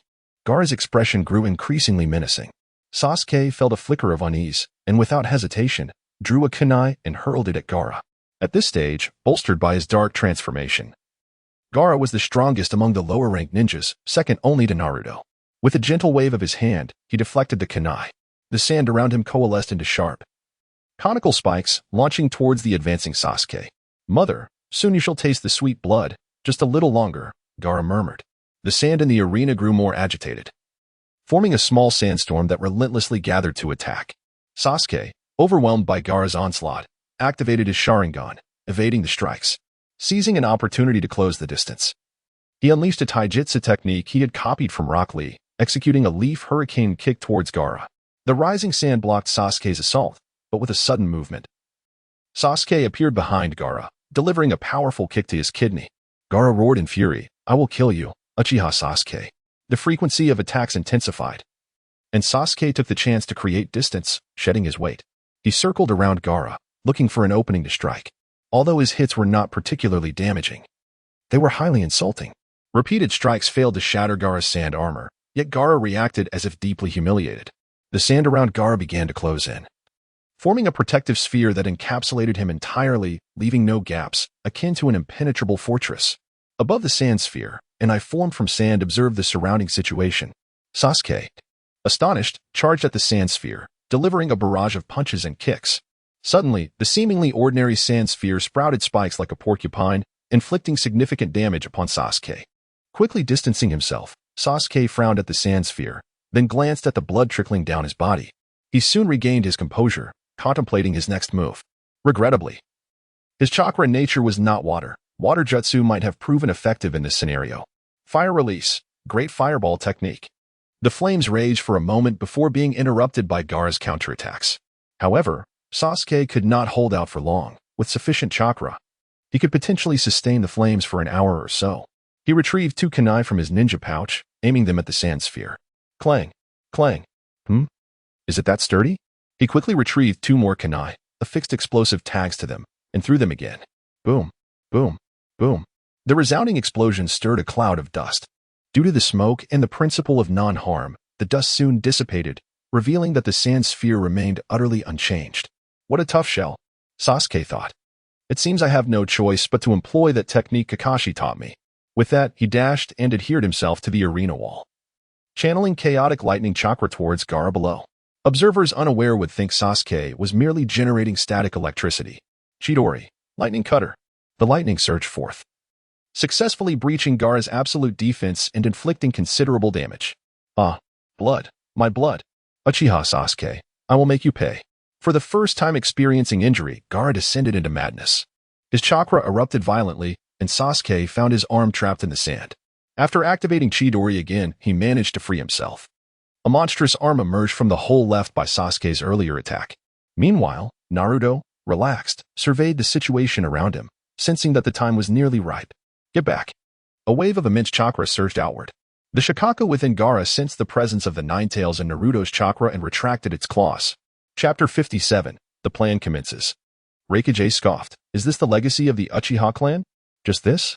Our Cloud Village could easily capture any random genin. He continued, and that so-called Sharingan? You great ninja villages have hyped it as invincible, yet it seems rather lackluster.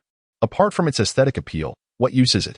At this moment, the Raikage, who had not yet faced the wrath of Uchiha Madara, dismissed the Sharingan as child's play, believing it inferior to the Byakugan of the Hyuga clan. Having been beaten by Madara in his youth, Inoki had since become a staunch critic of him. Observing Uchiha Sasuke on the screen, he pondered, Akatsuchi. Do we have any detailed intelligence on this little brat? Hearing Inoki's inquiry, Akatsuchi searched for information.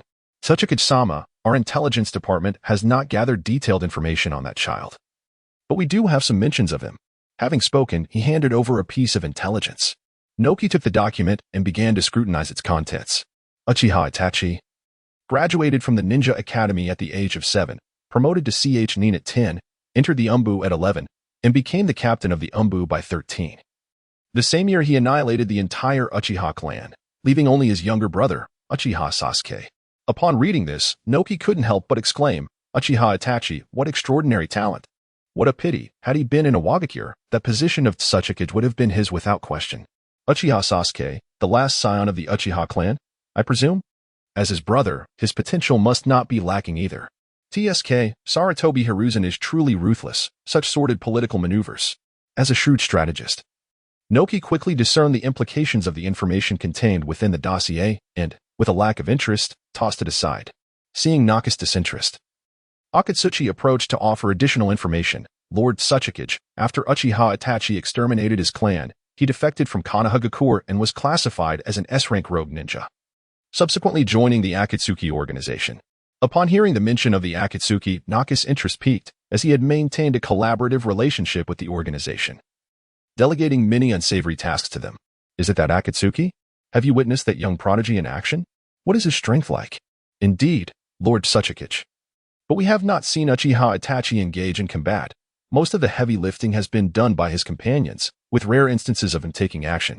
However, there are rumors suggesting that Orochimaru, one of the legendary Sannin, clashed with Uchiha Itachi and was swiftly defeated by his Sharingan. Inoki fell into a state of profound astonishment. Has his power transcended even that of the Kage? How wasteful of Konoha! At 12 years of age, possessing the 3 Tomo is already a mark of genius. Yet he received no proper training. Were he to be part of a Wagakure, I would undoubtedly nurture his talents, starting by arranging for him to marry 10 wives, Suddenly struck by an idea, Inoki commanded, Akatsuchi, Let us play spies within Konoha to make contact with Uchiha Sasuke and ascertain whether he has any inclination to join our Wagakure. Watching Naka's old antics of arranging marriages for that handsome lad, Terumi May angrily interjected, "Ayo, what of the intelligence I tasked you with gathering? Lord Mizuki, we have just overthrown the fourth, and we are severely lacking in manpower. My subordinates are still investigating." Originally poised to erupt in anger, Terumi May, considering her own precarious situation, could only let out a resigned sigh. Ayo, equally exasperated, added, "Speaking of the Uchiha, one name comes to mind." Impatient, Terumi May urged, "Spit it out already. Do you want me to take action?" Uchiha Shursui, during the Third Great Ninja War. I was ordered to lead a team to strike the borders of Konoha. Before my men could even approach, we fell victim to his genjutsu. The land of water has been isolated for too long, Lord Mizuki. Our current priority should be to resolve our internal issues, cultivate our own forces, and strengthen our grip on Kirigakure. The Nin exams in Konoha are merely child's play. There is no need for you to concern yourself with them. Understood, understood. How tiresome. I still wish to indulge in a sweet romance, she retorted.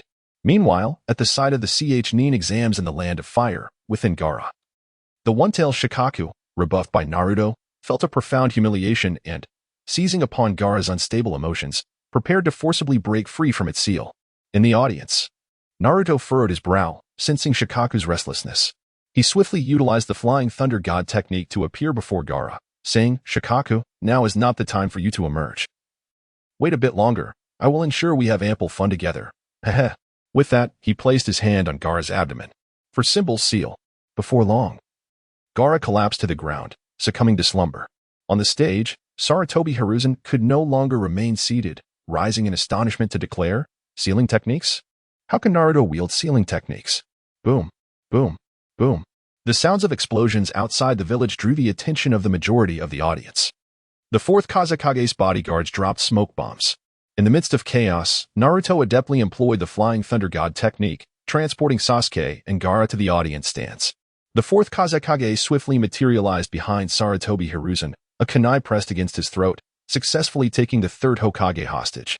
The concealed Umbu operatives sprang forth from their hiding places. Encircling the two, released the Hokage. A throng of Umbu charged at the fourth Kazekage. He, still holding Sarutobi, leaped directly into the arena. In the audience, the Sound Four immediately entered the fray. The four violet flames formation erupted, enveloping the two combatants in a shimmering barrier. The onlookers remained oblivious to the unfolding events until the Umbus surged towards the barrier, transforming into fiery figures as they fell, igniting a frenzy among the spectators, some of whom contemplated fleeing. The Tsuchikage, Anoki, chuckled, "Ah, the fourth Kazekage displays remarkable bravery. An enthralling spectacle awaits." He turned to Akatsuchi beside him. "Akatsuchi, dispatch an army of 10,000 ninja to the borders of the Land of Fire." Reikage A interjected, "Is the third Hokage truly that feeble? How could he allow Sunagakure to breach our defenses?" Maburi, send a contingent of ninja to the borders of the Land of Fire and await further developments. Things are escalating. Ayo, do you think we should intervene? Lord Mizuki, let us hold off. We are too distant from the Land of Fire and our current strength is inadequate. Engaging with other villages shinobi might not yield favorable outcomes. The audience, overwhelmed by the tension between the two villages, felt the weight of impending conflict. Fearing that should a battle erupt, they, the defenseless spectators, would bear the brunt of the fallout. As the crowd was surveyed, a drone, concealed in the air, formed a square formation, creating a colossal screen that magnified the events for the audience. Observing that the stage was nearly set, the fourth Kazekage proclaimed loudly, "Ladies and gentlemen, the appetizer of the Chunin exams has concluded. What follows is the battle between myself and the Hokage. I kindly ask for your patience." The ninja on stage, having received no commands from their respective leaders, exchanged knowing glances, vigilant and ready as they awaited the unfolding confrontation on the grand screen. Naruto observed the two individuals below with keen interest, eagerly anticipating the ensuing spectacle. "How do you find the stage I have prepared for you, Hokage? Is the fourth Kazekage intent on inciting conflict between our nations? Are you truly willing to tear apart the treaty that binds us?" Treaty? Mere tactics to buy time. Only a fool would place their faith in such nonsense. As for conflict, has the Hokage grown weary with age, fearing strife? Or perhaps you have been cowed by the might of the other ninja villages? No, I simply wish to avoid unnecessary bloodshed and spare the innocent from harm, he replied, casting a glance over the audience. Ha ha ha ha, Sarutobi-sensei, you truly have aged, expressing concern for the innocent. Are you merely gilding your own reputation? Or have you lost your former resolve? Sarutobi Hiruzen did not respond to the fourth Kazekage but was taken aback as he exclaimed, "It is you, Orochimaru." Chapter 58, Reanimation. Long time no see, Sarutobi-sensei, Orochimaru declared, tearing off his mask to reveal a familiar visage to the crowd. A murmur of astonishment swept through the audience. Orochimaru, one of the legendary three of Konoha, had long been a source of pride for the village. His defection was one matter, but attacking his own teacher sparked considerable controversy. Tsuchika Jinoki remarked, "Surely Sarutobi has orchestrated a trap, waiting for others to leap into it. The fourth Kazekage has likely been dealt with by Orochimaru. How delightfully amusing." Akatsuchi, instruct the ninjas heading to the Land of Fire to remain on standby. They are to stay hidden until I issue further orders, he commanded.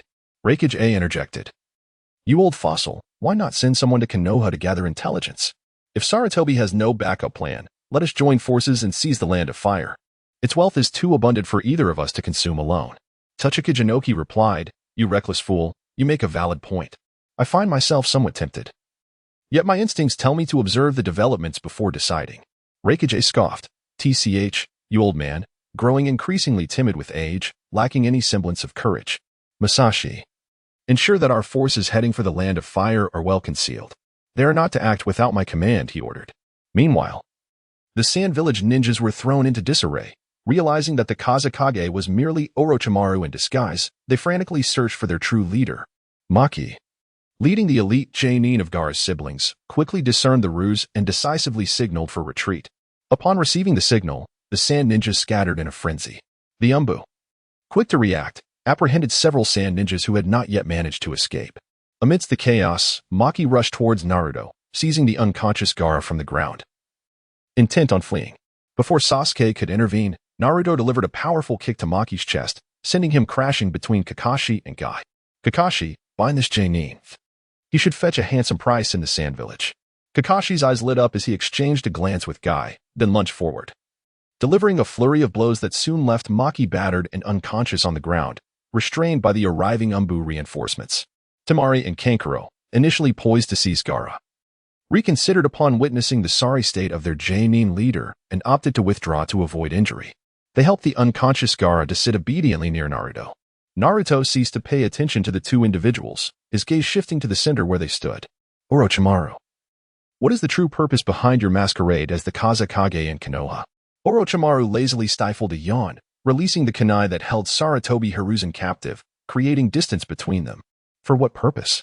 I cannot say for certain. Perhaps it was a fleeting whim, or perhaps merely a desire to visit an old teacher I have not seen in ages. Sarutobi Hiruzen's expression remained unchanged at this response. Since you possess neither motive nor intent, it stands to reason that your actions are not driven by hatred. So, is your aim truly Uchiha Sasuke? At the mention of Sasuke, Orochimaru displayed no interest, shrugging helplessly. My aim? I initially sought to incite a storm of destruction upon Konoha, to set its gears in motion. However, I have since discovered something far more intriguing. I wish to become that very wind that sets it in motion. Upon hearing Orochimaru's explanation, Sarutobi Hiruzen's face manifested an expression of realization. Indeed, your true objective is Uchiha Sasuke. Orochimaru did not contest this, observing Sarutobi Hiruzen in silence. The stillness of Orochimaru in Sarutobi Hiruzen's eyes affirmed his assertion. Orochimaru, you remain incorrigible. Today, I shall cleanse the house. Earth style, Hell Swamp. Orochimaru felt himself sinking into the earth. Earth style, Earth Dragon Bullet Technique. Fire style, Fire Dragon Bullet Technique. Under the barrage of Sarutobi Hiruzen's combination of ninjutsu, Orochimaru's screams echoed in the air. Just as Sarutobi Hiruzen was drawn in by Orochimaru's cries, a colossal serpent coiled around him, tightening its grip until he was reduced to a mere puddle of mud. A tiresome trick, Teacher Sarutobi. It seems you have truly grown old and ineffective. Thus, our mutual probing shall come to an end. Summoning Technique, Impure World Reincarnation. As coffins emerged from the earth, Sarutobi Hiruzen began to panic. Shadow Shuriken Technique. Before Sarutobi Hiruzen's attack could disrupt Orochimaru's summoning, a golden figure appeared before him, effortlessly intercepting the incoming shuriken. Upon seeing this figure, Sarutobi Hiruzen's pupils constricted. Naruto, you have indeed delivered a tremendous surprise to the third Hokage. I had my suspicions when I saw you utilizing the sealing technique. Is this the power of the Nine Tails? Truly formidable. Oh, third old man, are you genuinely surprised? Would this astonish you even more? With that, Naruto stepped beside Orochimaru, observing the tumultuous scene. The audience erupted with fervent whispers. That must be the Ninetales. I told you that lad was no good.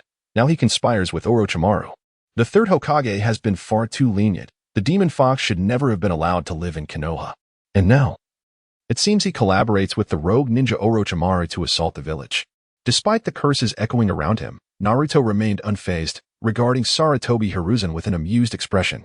Nevertheless, many were concerned for Naruto.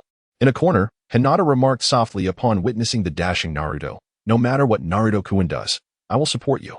Kakashi, engaged in conversation with a friend, gazed at the golden figure. Is that the power of the Ninetales? How powerful! It seems my student has surpassed me. Meanwhile, CHG, munching on chips, stared in astonishment at the scene. Shikamaru, how strong do you think Naruto is? I can never seem to grasp it. He continually exceeds my expectations. Ugh. What a hassle. I can't see through it either. But it doesn't matter, as long as we know Naruto-kun is our friend. As the only girl in Team 7. Sakura looked at Naruto with a troubled expression.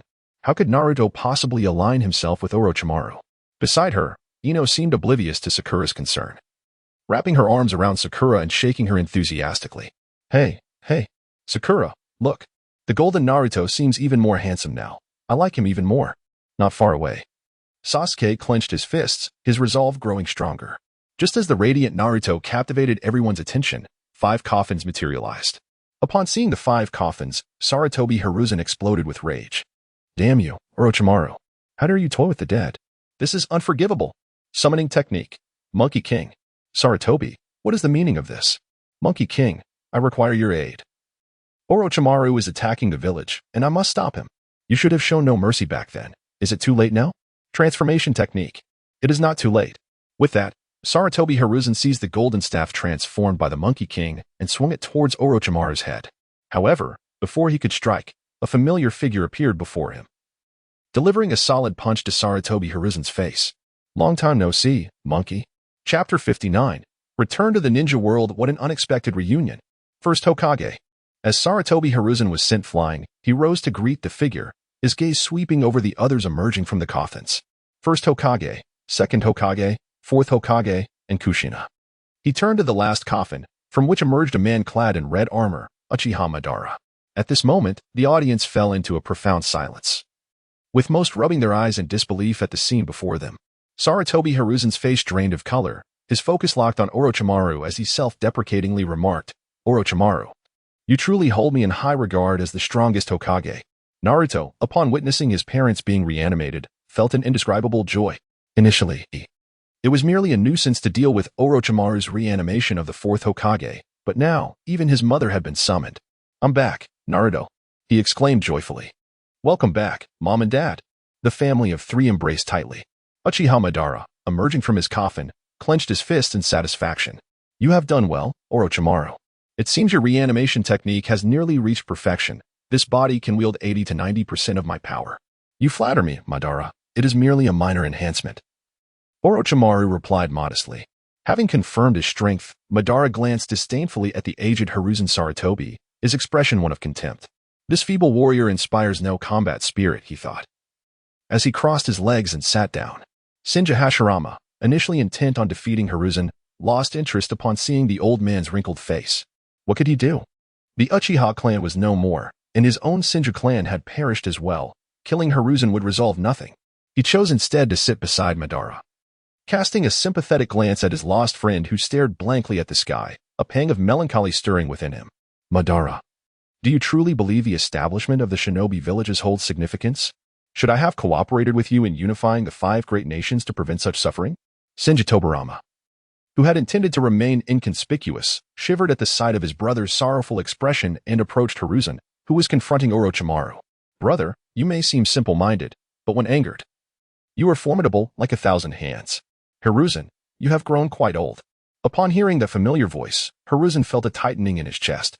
It was not the first Hokage he feared most, but rather his own teacher, Shinja Tobirama. Hiruzen, having witnessed his teacher's prowess, harbored a lingering fear. Teacher, it has been a long time. As Tobirama stepped closer, he inquired, Hiruzen, what are you afraid of? Have you committed some transgression that renders you unable to face me? And no, teacher, I simply feel a bit overwhelmed to see you. Hiruzen's anxiety escalated, causing him to instinctively take 2 steps back. Before he could react further, Tobirama closed the distance with the body flicker technique, delivering a swift kick to Hiruzen's midsection. Orochimaru barely managed to evade, nearly becoming collateral damage. Hiruzen crashed against the arena wall, leaving a multitude of cracks in his wake, and the Ryu of the Monkey King fell from his grasp, vanishing into thin air. Faced with his teacher, Hiruzen felt no inclination to resist. Even if he could overpower him, the multitude of powerful figures would be watching. He could only surrender gracefully to the punishment. Tobirama approached the fallen Hiruzen once more. With each step, it felt as though he were stepping upon Hiruzen's very heart. The pressure intensifying. Hiruzen's cowardice was evident to Tobirama, who shook his head in disappointment. Hiruzen, you truly disappoint me. Even if you had picked up a weapon to defend yourself, I would have regarded you with a modicum of respect. Teacher, I cannot sense any chakra from the Senju clan in Konoha. Do you know why? Hiruzen's mind was clouded with dread. He believed the inevitable was upon him. It was not me, it was Danzo. He conducted inhumane experiments on the members of the Senju clan, and with the outbreak of war, yes, teacher. Your granddaughter Tsunade is currently traveling. Would you like me to summon her back? No need. A flicker of softness crossed Tobirama's stern visage as he addressed the drone hovering above. Little Tsunade, both your brother and I miss you dearly. We await your return in Konoha. Do come back and take up the mantle of the 5th Hokage. And I know you can see me. So do not attempt to escape. Otherwise, your brother and I shall come for you ourselves. In the streets below, Tsunade, incensed by Orochimaru's desecration of the deceased, had taken Shizen and dashed back to Konoha. Upon hearing the 2nd Hokage's words about her inheriting the title of Hokage, she slammed on the brakes and turned to flee. Hokage? Not a chance. I'm too busy gambling. Knowing that his fate was sealed, Hiruzen resigned himself to the inevitable, merely hoping for a dignified end. As if in response to his thoughts, Tobirama's gaze hardened once more. And what of the Uchiha clan? I sense that boy over there, but where are the others? He pointed toward Uchiha Sasuke in the audience. Teacher, this truly is not my doing. It was that boy's brother, Uchiha Itachi, who annihilated the Uchiha clan, leaving only him behind. Tobirama clenched his fists, his voice raspy with emotion. A clan so vast, wiped out by a single individual? Did he spare no one, young or old? Was it Uchiha Itachi who was ruthless, or was it you? Hiruzen, speak. Hiruzen, curled in a corner, felt the chill of his teacher's wrath. It was Danzo. He manipulated public opinion, inciting the villagers to shun the Uchiha and forced them to relocate to the outskirts of Konoha, igniting their rebellion. And then he used Uchiha Itachi to eradicate the Uchiha clan. Now, Tobirama faced a dilemma of his own, with the Senju clan extinguished. He bore a heavy burden of grief. The Uchiha were gone, and he feared Madara might go berserk. His elder brother would undoubtedly rage, and he would be the target of that fury. With a thunderous crash, Tobirama's furious fist grazed Hiruzen's scalp, shattering the arena wall and leaving a gaping hole. Danzo. All of this is Danzo's doing. And you were the Hokage. Where were you while he wreaked havoc? You worthless fool. I entrusted Konoha to you, and you have allowed it to devolve into the state. Tobirama seized Hiruzen by the neck, lifting him into the air. What happened to the courage you once had to stand in the front lines? As a Hokage, you possess no sense of responsibility. He tossed Hiruzen to the ground. Utilizing his sensory techniques to their fullest, he scanned the village for any sign of Shimura Danzo. Found you, my dear disciple. In an instant, Tobirama vanished from sight. Hiruzen. You old fool, your time has come. Since the moment chakra had conveyed Naruto's memories, Kushina had restrained herself. Yet, upon witnessing the 2nd Hokage depart, her rage erupted. Minato did not intervene, merely standing to the side with a wry smile. Suddenly, a fiery figure dashed to Hiruzen's side, raising a fist to strike. You old fool. Is this how you care for children? Seizing Mai and Minato's belongings is one thing, but allowing him to be ostracized as the Ninetales at such a young age? You barely provided anything. The money you did give was for expired goods. Do you remember how you promised Minato and me? Our sacrifices have resulted in my son's wretched childhood, haven't they? With a series of forceful blows, Kushina relentlessly questioned Hiruzen Sarutobi, tears brimming in her eyes. Before long, Sarutobi's aged visage was rendered unrecognizable, bruised and battered. Chapter 60. Reactions from all sides in the audience. Witnessing the 3rd Hokage's assault, the crowd fell into a heavy silence. No one dared to speak up in Sarutobi's defense, let alone intervene. As Kushina halted her onslaught, her gaze swept across the spectators. Some averted their eyes. Others hung their heads in shame, and a few regarded the fallen Sarutobi with disdain. The depths of their hatred were unfathomable, and the coldness of human nature was starkly revealed when they discovered that Naruto Uzumaki, whom they had treated with such malice, was, in fact, their savior. They were engulfed in regret, confusion, hatred, and animosity. Yet, not a single soul had the courage to step forward and apologize, to acknowledge their wrongdoings.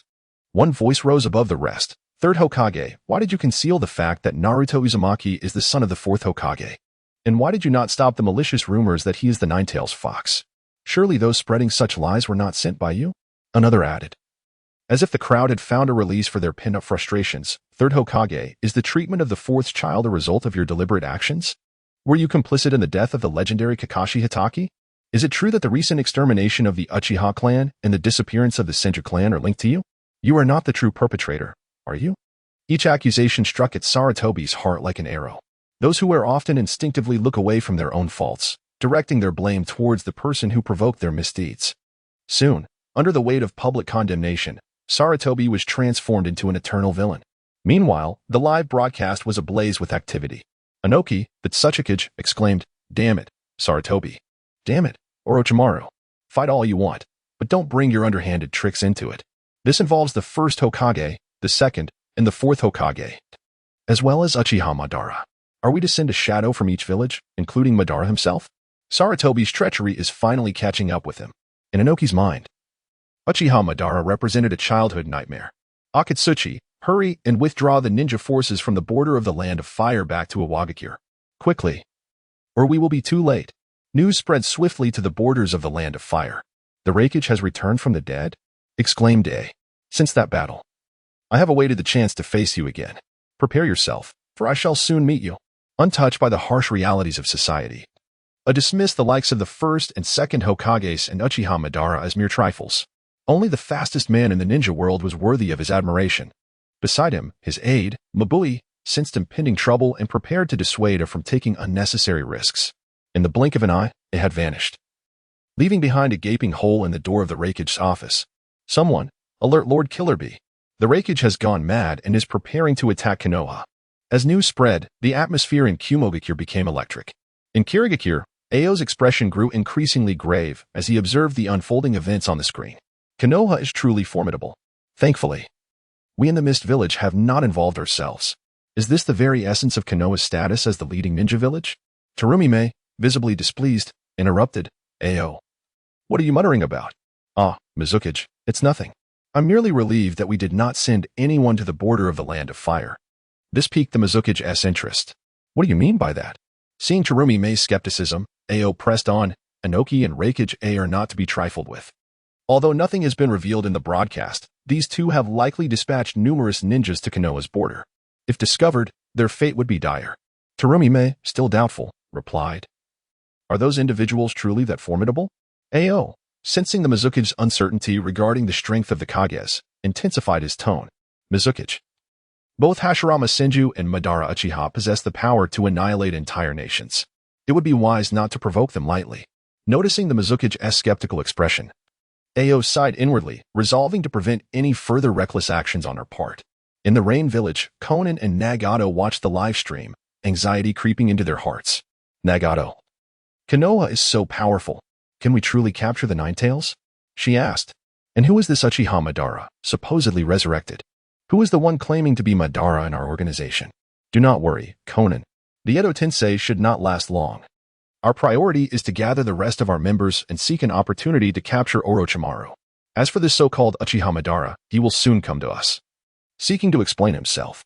At that moment, the real Uchiha Madara's name was being invoked by Uchiha Obito, who was hiding in one of Black Zetsu's prepared bases. Damn you, Orochimaru. Damn you, Uchiha Madara. Even in death, you bring me trouble. If I had known, I would have scattered your ashes to the winds. Emerging silently from the ground, Black Zetsu admonished, Obito, this is not the time for anger. Konan and Nagato are beginning to doubt our identities. Our next step is to gain their trust. With Black Zetsu's reminder, Obito's emotions quickly stabilized. What should we do next to earn their trust? Since the real Madara has appeared, we must be honest in our dealings. This will facilitate trust. Obito touched the mask on his face, a flash of red light glimmering. Let me think about it a moment longer. At the gambling den, Tsunade, accompanied by Shizen, resumed her game, finding a comfortable spot and beginning her winning streak. beside her. Shizen hesitantly asked, Lady Tsunade, are we really not going back? What if the first and second Hokages come after us? Will we be punished? Fear not, little Shizen. My grandfathers have always cherished me. Besides, I am no longer a child. I shall not be punished. With that, Tsunade pulled out her remaining funds and placed her bets. Not far from Tsunade, in a small tavern, an elderly man with white hair sat alone, drinking in silence. This man was none other than Jiraiya, Naruto's long-lost mentor. Recently, under Naruto's influence, Jiraiya had hastily returned to Mount Miyaboko. He vividly recalled the words of the great sage of the Six Paths. Great sage. I have received intelligence that Naruto Uzumaki is the child of prophecy. Is this information accurate? The great sage replied, originally, the child of prophecy would have become your disciple. The future of the ninja world hinges on his choices. Your task is to take him as your pupil and guide him. Great sage. I have heard that you and the sage of Six Paths refer to each other as brothers. The great toad sage, ah. The name of the sage of Six Paths evokes such nostalgia. Jiraiya, so, do you know the origins of the sage's eye? After waiting for an eternity without a reply, Jiraiya stepped forward, shaking vigorously, yet to no avail, ultimately being expelled from Miyaboko Mountain by the sage of Jiraiya. He raised his cup and drained it in one gulp. Self-mockingly lamenting, what nonsense, the prophecy, the so-called child of prophecy. Since when have I ceased to be myself? Am I to take on disciples? Altering my thoughts to fit the role of a prophetic child? Is the fate of the ninja world truly contingent upon what I teach? Enough of this time. I shall live for myself. Let the so-called child of prophecy decide for himself. Chapter 61. The complete nine tales outside the village of Konoha, within a nearby grove, lay the concealed roots of Konoha's darkness. At this moment, Danzo Shimura was hiding here like a rat. Long ago, Orochimaru had conspired with Danzo. During the Chunin exams, Orochimaru disguised himself as the fourth Kazekage and infiltrated Konoha to participate in the exams, seeking an opportunity to initiate his plan for Konoha's downfall. Danzo's role was to lead the root ninjas out of the village during the exams, thereby not participating in them, while simultaneously weakening Konoha's defenses. Originally, this was their plan. Danzo had previously informed Hiruzen Sarutobi of his intention to abstain from the exams, directly requesting to leave the village on an urgent mission. Upon receiving Hiruzen's consent, Danzo dispatched most of the outer members of Root, along with some expendable ninjas who had fallen during missions, to carry out tasks outside the village. Danzo himself concealed with the elite of Root, waiting for Orochimaru to eliminate Hiruzen or for both to mutually perish, so he could return to Konoha in a heroic fashion, defeating Orochimaru and saving the villagers, thus legitimizing his claim to the title of Hokage. Alas, while aspirations were grand, reality dealt him a harsh blow. Initially, upon witnessing Orochimaru seize Hiruzen and enter the Four Red Suns formation, he felt a surge of excitement. However, when Orochimaru summoned past Hokages and the battlefield rose, or perhaps a demonic figure of the ninja world, Uchiha Madara, Danzo's confidence plummeted. Even if Orochimaru were to slay Hiruzen, could he truly contend with such formidable figures? How could he ever be hailed as Konoha's hero? Consumed by impotent rage, he smashed everything around him. As he observed Hiruzen being pummeled by the second Hokage, a dread realization washed over him. He felt the impending doom drawing near. When the second Hokage began questioning the Senju and Uchiha clans, Danzo hastily began gathering his belongings, preparing to flee. He had studied the Edo Tensei technique, knowing he could only return once Orochimaru had lifted it. At this moment, Danzo sat off to the side. His one eye fixed intently on his good friend Hiruzen as he endured blows, while his confidants, F and Karen, organized intelligence. Lord Danzo, we have compiled useful information. We can depart, they informed him. Rising to his feet, Danzo prepared to leave. F, you stay behind. I will go with Karen for a while, once Konoha stabilizes. We shall return. During this time, you will manage all affairs of Root. No sooner had he spoken than he exited the Root base without a backward glance. Found you. My dear apprentice. Appeared the second Hokage, Tobirama Senju, in a flash before Danzo and Karen. Tobirama surveyed the base hidden beneath the earth. Ah. A concealed rat's nest with a cloaking barrier. No wonder I couldn't find it for so long. Danzo, it has been a long time. Where do you think you're going? Feeling the terrifying aura emanating from his former teacher, Danzo's heart raced, nearly causing him to kneel. Karen stepped forward to shield Danzo, but before he could react, Tobirama was already at Danzo's back, a hand resting on his shoulder. In a flash of silver, only Karen remained. In the arena, Hiruzen lay defeated, gazing at the azure sky, devoid of hope. Listening to the incessant questions around him, His heart stirred not a single ripple of emotion. After delivering a thorough beating to Hiruzen, Kushina made her way to the spectator stands, scooping up little Hanabi and sitting beside Hinata. Initially startled by the embrace of a stranger, Hanabi attempted to resist, but upon seeing the familiar face, she relaxed, realizing it was her brother-in-law Naruto's mother. Hanabi obediently settled on Kushina's lap, while Hinata fidgeted uncomfortably beside them, all of which did not escape Kushina's notice. Little Hinata, you needn't be nervous. I wholeheartedly support your relationship with my son Naruto. When the time is right, I'll accompany Naruto's father to visit your home. At these words, the tense Hinata fainted, collapsing against Kushina's shoulder. This child is still so easily shy. Thankfully, she will outgrow it, Kushina mused. In the arena, Naruto was engaged in conversation with his father, Minato Namikaze. Father, will you blame me for how I treated Jiraiya? Minato smiled and shook his head. Naruto, I believe you're entirely justified. Over the years, Jiraiya-sensei has endured much hardship, and as his disciple, I have witnessed it all. I do not wish for him to sacrifice himself prematurely. I hope he lives for himself. The notion of a child of prophecy is utterly inconsequential. What I mean is not that you, Naruto, are unimportant to me. Your presence on the battlefield signifies our failure as parents. All I desire is for you to grow up joyfully. The burdens of prophecy and salvation of the ninja world can be left to us older generations. As he spoke, he affectionately ruffled Naruto's hair. A glimmer of moisture welled in Naruto's eyes as he vigorously nodded. I understand, Dad. The little son beamed with pride, nearly matching his son's stature, and extended his fist, which was instantly enveloped in golden chakra. Naruto, let us unite our fists. Do you not wish for Kurama to be whole? Indeed.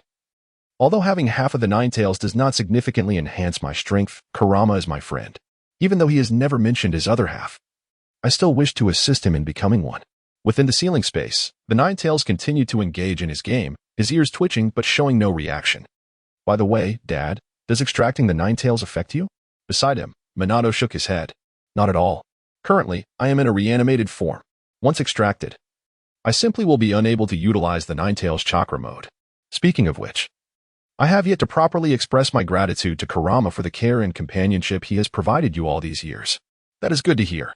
With that, Naruto extended his fist to collide with Minato's. Ah, isn't that the Ine Kurama? When did you get here? TSK, look at this puddle of water. Surely, this cannot be your doing. The Ine Ninetales within Minato regarded his other half with a look of exasperation, as if observing a simpleton, unfazed by his other half's presence. He extended his claw. The young Ninetales, finding it dull, also reached out, their claws meeting in a clash. Soon, the golden chakra enveloping Minato began to dissipate until it vanished completely.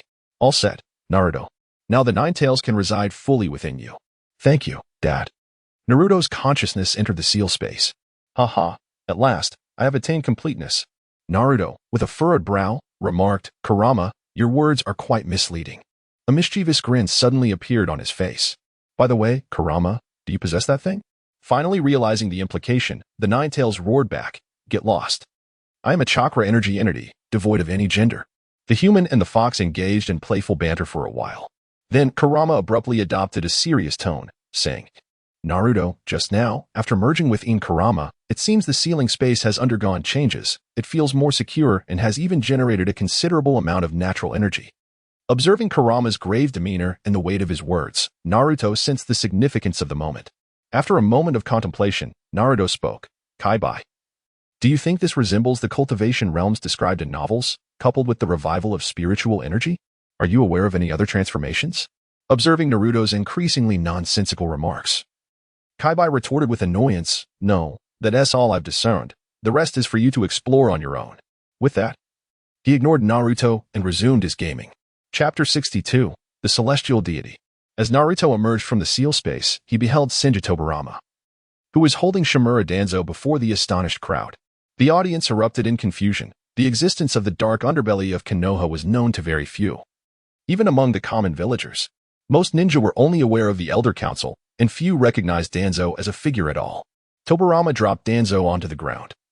And before Danzo could react, Tobirama swiftly seized the eye concealed beneath Danzo's bandages. The sudden surge of pain elicited a scream from Danzo, who instinctively covered his right eye. This was the Sharingan of Uchiha Shursui, possessing the formidable Genjutsu Kodo Amatsukami, a power that had inevitably drawn Danzo's covetous gaze. Tobirama gripped the Sharingan tightly, his hands trembling with intensity. Stop it, Tobarama. Hashirama, unable to contain his anger at his brother's intent to destroy Shirsue's eye, interjected. Brother, please.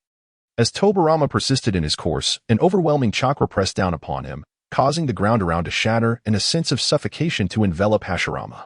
Hashirama approached Tobarama, grasped his wrist, and with a forceful pull, wrenched both his arm and Shirsue's eye from his grasp. Due to his reanimated body, Hashirama's arm began to dissipate, leaving only Shirsue's eye behind. At this moment, Tobarama could only watch as his right arm gradually restored itself, afraid to even breathe. For he sensed his elder brother's genuine fury. In the Pure Land, Uchiha Shirsue observed the scene with a heavy heart, influenced by his grandfather. Tobarama had always been his idol.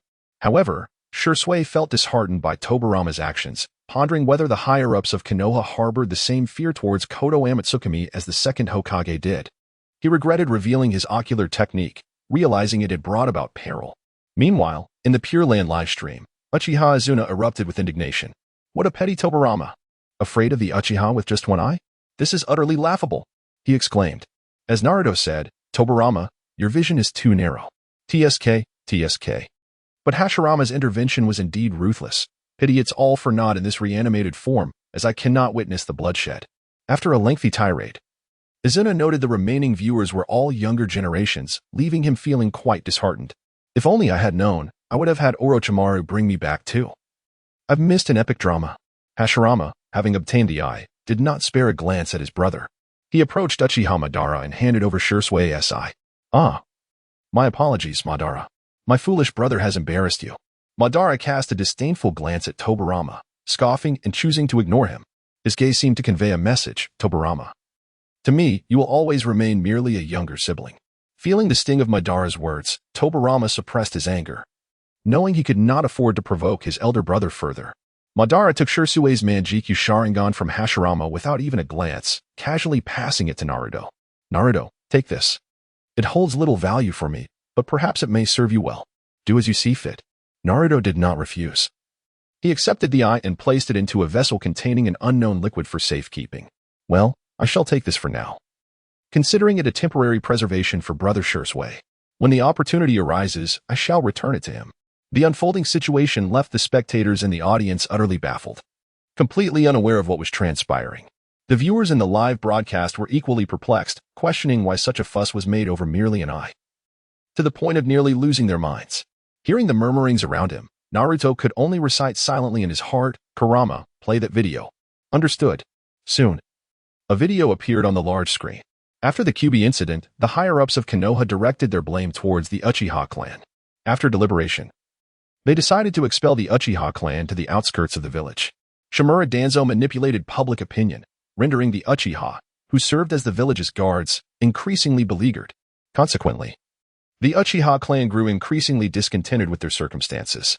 Under pressure from the clan members, Uchiha Fugaku attempted a coup.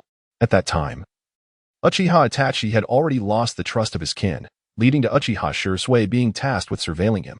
Simultaneously, Shirsue also served as a covert observer of the Uchiha clan for the higher-ups of Konoha. Shirsue resolved to employ the most potent genjutsu, Kodo Amatsukami, to alter Fugaku's intentions and thwart the rebellion. He conveyed this decision to Hiruzen Sarutobi, who deliberately leaked the information to Danzo, mentioning that Shirsue's eye technique, Kodo Amatsukami, could manipulate an individual without their awareness, altering their will.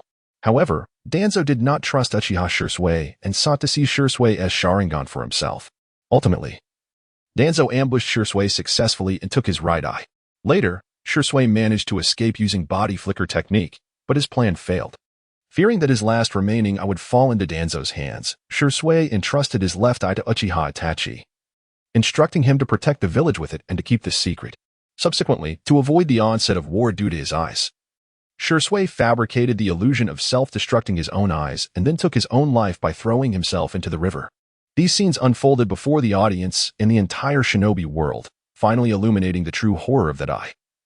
So terrifying that even the second Hokage deemed it necessary to eliminate it, despite the risk of angering the first Hokage.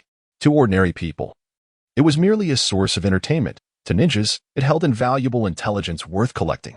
Even the leaders of the major Shinobi villages breathed a sigh of relief, grateful to Hiruzen Sarutobi and Danzo for resolving the issue of Uchiha Shirsue.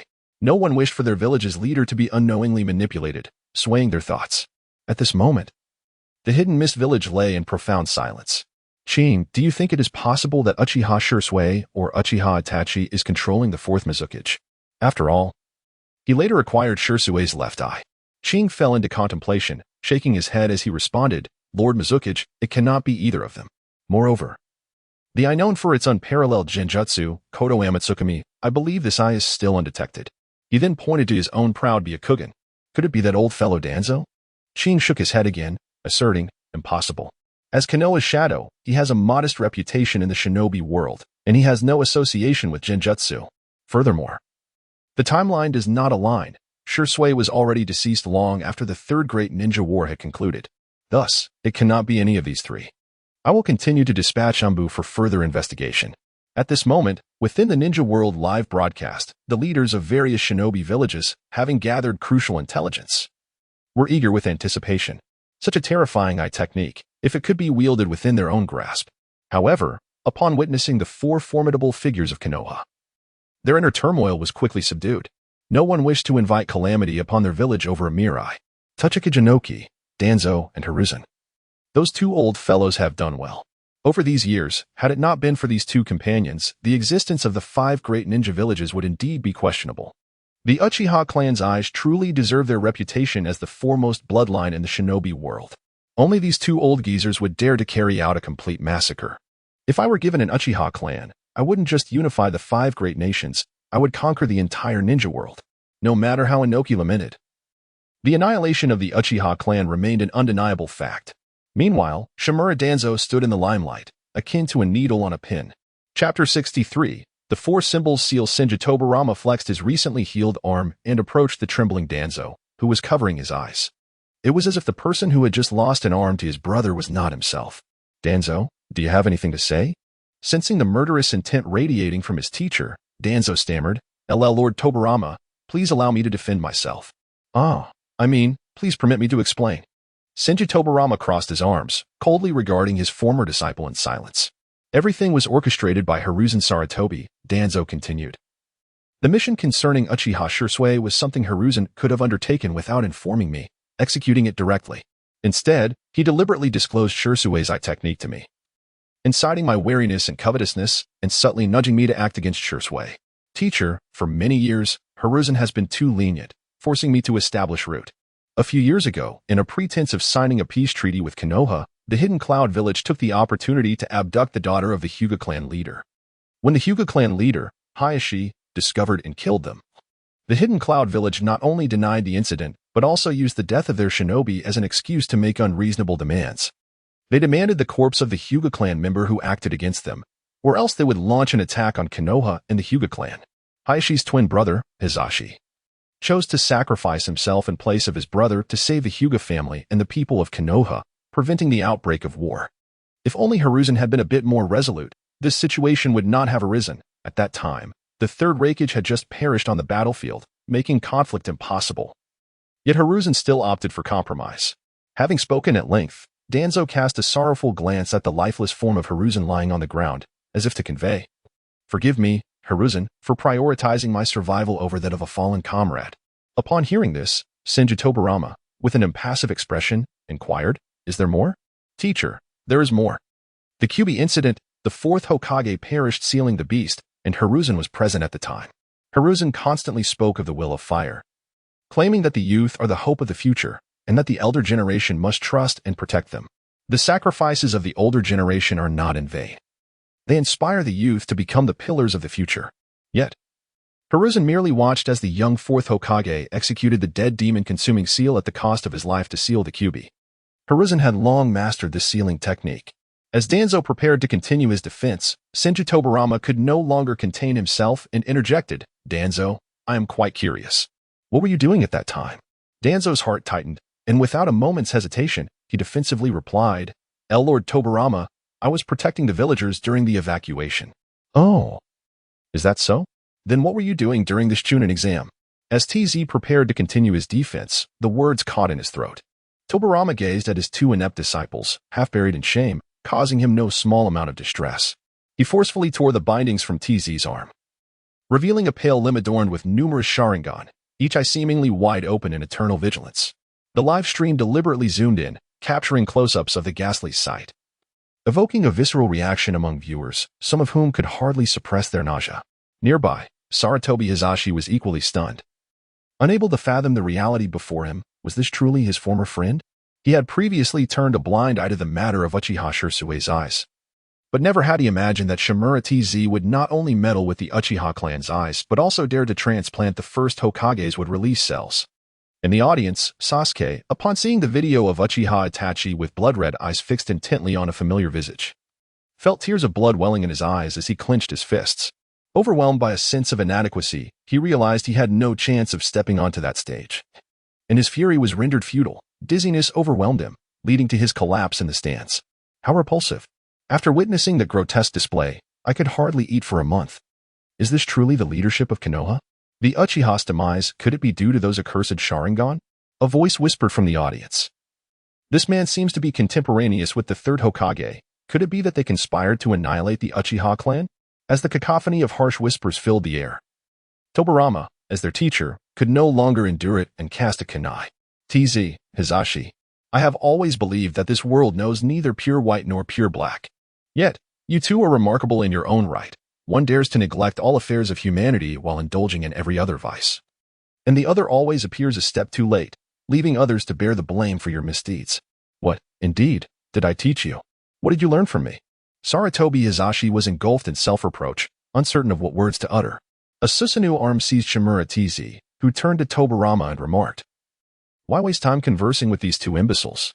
With that, TZ was reduced to a cloud of crimson mist. In the blink of an eye, he reappeared before the astonished crowd, declaring, Izanagi. Indeed, this man not only toyed with the souls of the Uchiha, but also dared to manipulate their forbidden techniques. Ready to strike once more, he aimed to eliminate TZ. However, Tobirama interjected, Madara, allow me to handle this. After all, they are my disciples. And such matters of cleansing our ranks should not trouble others.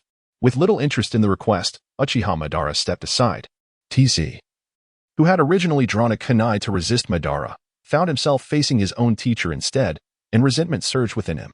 Teacher, please don't approach. I do not wish to fight you. Oh, do you believe you can best me? With a swift motion, Tobirama utilized the Flying Thunder God technique, appearing beside TZ. With a flick of his kunai, the tainted arm fell to the ground. Tobirama disdainfully kicked the severed limb towards Orochimaru, who, unperturbed by his former experiment, saw immense research value in the multitude of Sharingan and promptly stored the arm in a sealing scroll. Why doesn't he the teacher understand me? Everything I did was for Konoha. I am not in the wrong. My only mistake was not choosing to stay behind and become Hokage. Only as Hokage could I unify the ninja world. TZ lamented, ensnared in despair. As he murmured his convictions, the four symbols seal activated, propelling him towards Uchiha Madara, the first to attack him. Yet before he could reach Madara, Sarutobi Hizashi rushed forward and embraced TZ. The all-consuming darkness erupted, and moments later, Sarutobi Hizashi had vanished, leaving only TZ's broken form behind. Chapter 64. The examination concludes witnessing the demise of his two disciples. The typically cold Tobirama felt a tinge of melancholy. As a teacher, he deemed himself a failure. While Tobirama reminisced, the deaths of the two significant figures in Konoha elicited mixed reactions among the villagers. The Tsuchikage, Anoki, reflected on the situation with a heavy heart. During Sarutobi Hizashi's tenure, Konoha posed the least threat, and he had not wished for Hizashi's early demise. Should a new hardline Hokage ascend, the other ninja villages would undoubtedly face turmoil. He could only hope that the fifth Hokage would be amiable. Anoki reluctantly acknowledged that Konoha had always been the strongest among the five great nations. Meanwhile, Tsunade, engaged in high-stakes gambling, did not mourn her teacher's death excessively. As one of the legendary three, she had encountered much darkness within Konoha, much of which stemmed from these two men. Their deaths could be seen as a boon for the village. At present, Tsunade's greatest concern was the possibility of being coerced into succeeding as the fifth Hokage.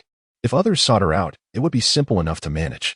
However, if her two grandfathers intervened, escape would be impossible unless she fled the ninja world altogether. Thus, Tsunade chose to embrace the moment, remaining in the short book street, resolving not to waste time fleeing but rather to indulge in the present. Among the legendary three, none shared a closer bond with Sarutobi Hizashi than Jiraiya. At that moment, Jiraiya was in a nearby tavern, imbibing sake.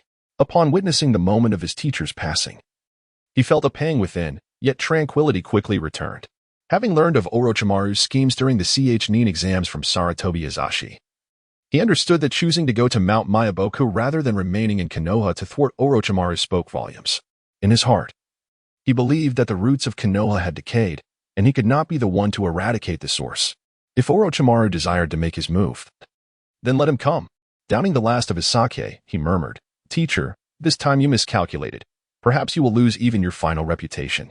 As for Orochimaru, the mastermind behind the plan to bring Konoha to its knees, his sentiments towards Sarutobi Hiruzen are present, albeit minimal.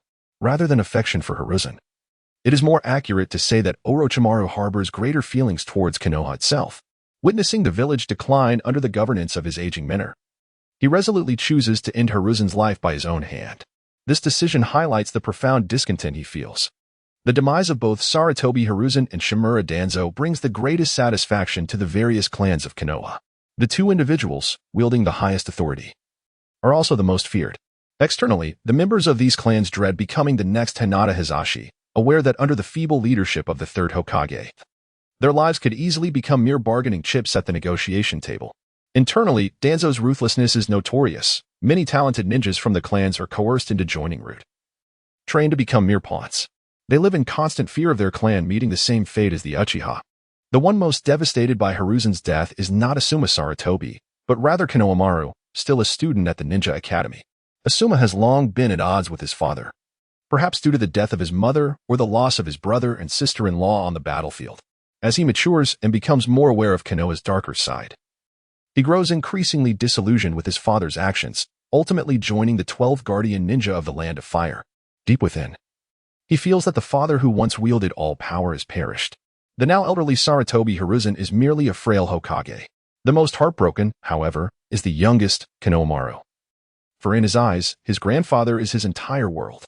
In the absence of his parents, his life has revolved around his grandfather.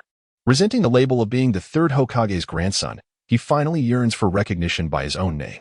Perhaps this is the price of growing up. Observing the deaths of Hiruzen and Danzo, Naruto feels no stirrings of emotion, even suppressing a smile. Just as he is about to head home to reunite with his parents, he suddenly hears Kurama's call. His consciousness shifts to the sealed space. "Kurama, what brings you to seek me?" "Look at this." Kurama gestures towards the screen. It turns out that he has detected numerous mobile signals along the borders of the Land of Fire. Through mobile devices, the images quickly reach Kurama. Approximately 10,000 IWA ninjas are lying in ambush, while around 7,000 from Kumo are also present, led by the 4th Raikage. Although IWA has received the order for Inoki to retreat, they have yet to make their escape. Meanwhile, the Raikage, having just arrived at the front lines, is preparing to lead his ninja forces to Konoha, eager to challenge the Golden Flash. Seeing the antics of these individuals, Naruto felt utterly speechless, only sensing the extraordinary valor of the Tsuchikage and Raikage. Alone, Uchiha Madara could withstand them all, and now, with 4 others, no, adding himself, 5, could they truly stand a chance? Upon viewing the information on the screen, Naruto became aware of the ceiling space. Before he could utter a word, he heard his father say, "Naruto, I just utilized the Flying Thunder God technique to return to the house where your mother and I once lived. Although it has been vacated and most valuable items have been removed, the essential household items remain. Your current dwelling is rather cramped, and your mother and I have decided that our family will move in here. However, we must first clean the place." "All right, Dad. Let us start cleaning right away. Otherwise, you and Mom 1T have a place to stay tonight." Just as Naruto was about to assist his father in tidying up the house, he suddenly remembered something significant and hurried over to Hashirama Senju and Madara Uchiha, saying, "First Hokage, Madara. There are numerous ninjas lying in ambush at the borders of the Land of Fire. They seem poised to mock Konoha and are likely searching for an opportunity to launch a surprise attack. Is anyone interested in a little excursion? I must return home to clean, as I have no time for such endeavors. Otherwise, I would go myself." Upon hearing about the impending battle, the battle-hungry Madara Uchiha's crimson Sharingan flickered, and he dashed off, vanishing in the blink of an eye. Meanwhile, Hashirama hurried after him, fearing that if he delayed, Madara might lose control and eliminate everyone in his path. Before departing, he instructed, "Tobirama, I entrust the affairs of Konoha to you for the time being. Once Tsunade returns to inherit the position of 5th Hokage, you will have the opportunity to venture out and enjoy yourself. Naruto hurriedly grasped his father. Accompanied by his mother and the Hyuga sisters, eager to escape, fearing conscription by the second Hokage. Orochimaru had already departed after acquiring a Sharingan. Leaving the subsequent matters to the former Hokage, the group swiftly vanished, leaving only Shinja Tobirama behind, observing the chaotic examination site. A bewildered Tobirama placed his hands on his forehead, lamenting, "What sin have I committed? Even in death, I am summoned to manage Hokage affairs." Scanning the surroundings, he noticed the Umbu maintaining order in the distance, along with the leisurely Kakashi and Might Guy nearby. An idea sparked in his mind. With a flicker of the Flying Thunder God technique, he appeared between the two, resting his hands on their shoulders. "You both are Jonin of Konoha, correct? What are your names?" The two stared at the legendary ninja and hurriedly replied, "Lord Second Hokage, I am Might Guy, and he is Hatake Kakashi. We are both Jonin." As they spoke, their teeth gleamed. Tobirama couldn't help but internally scoff. Is it a prerequisite for Shinobi to be somewhat dim-witted to grow stronger? "Guy, the Chunin exam has concluded. You shall handle the ensuing tasks. Kakashi, accompany me to the Hokage office." Without waiting for a response, Tobirama strode away. Chapter 65. Homecoming. Leaving the Chunin exam, Naruto and his family, along with the Hyuga sisters, opted not to utilize the Flying Thunder God technique to return home. Having been away from Konoha for a considerable time, Naruto wished to help his parents reacquaint themselves with the village. The five of them walked along the streets, filled with laughter and conversation. During the Chunin exam, due to Orochimaru's scheme to crumble Konoha, small-scale battles erupted in various locations.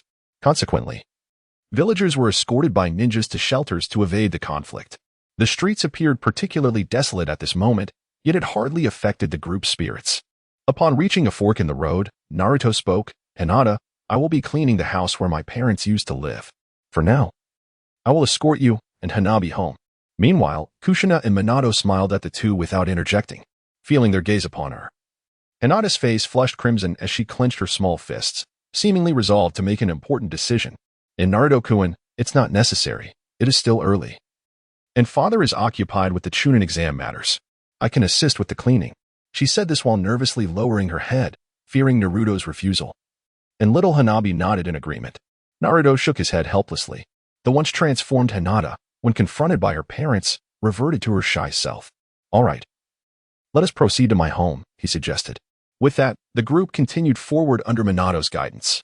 Kushina held the adorable Hanabi's hand, occasionally squeezing her tiny fingers and gently caressing her cherubic face, clearly enamored. "When I was first expecting Naruto, I had envisioned that my child would be a girl, undoubtedly as beautiful as I am.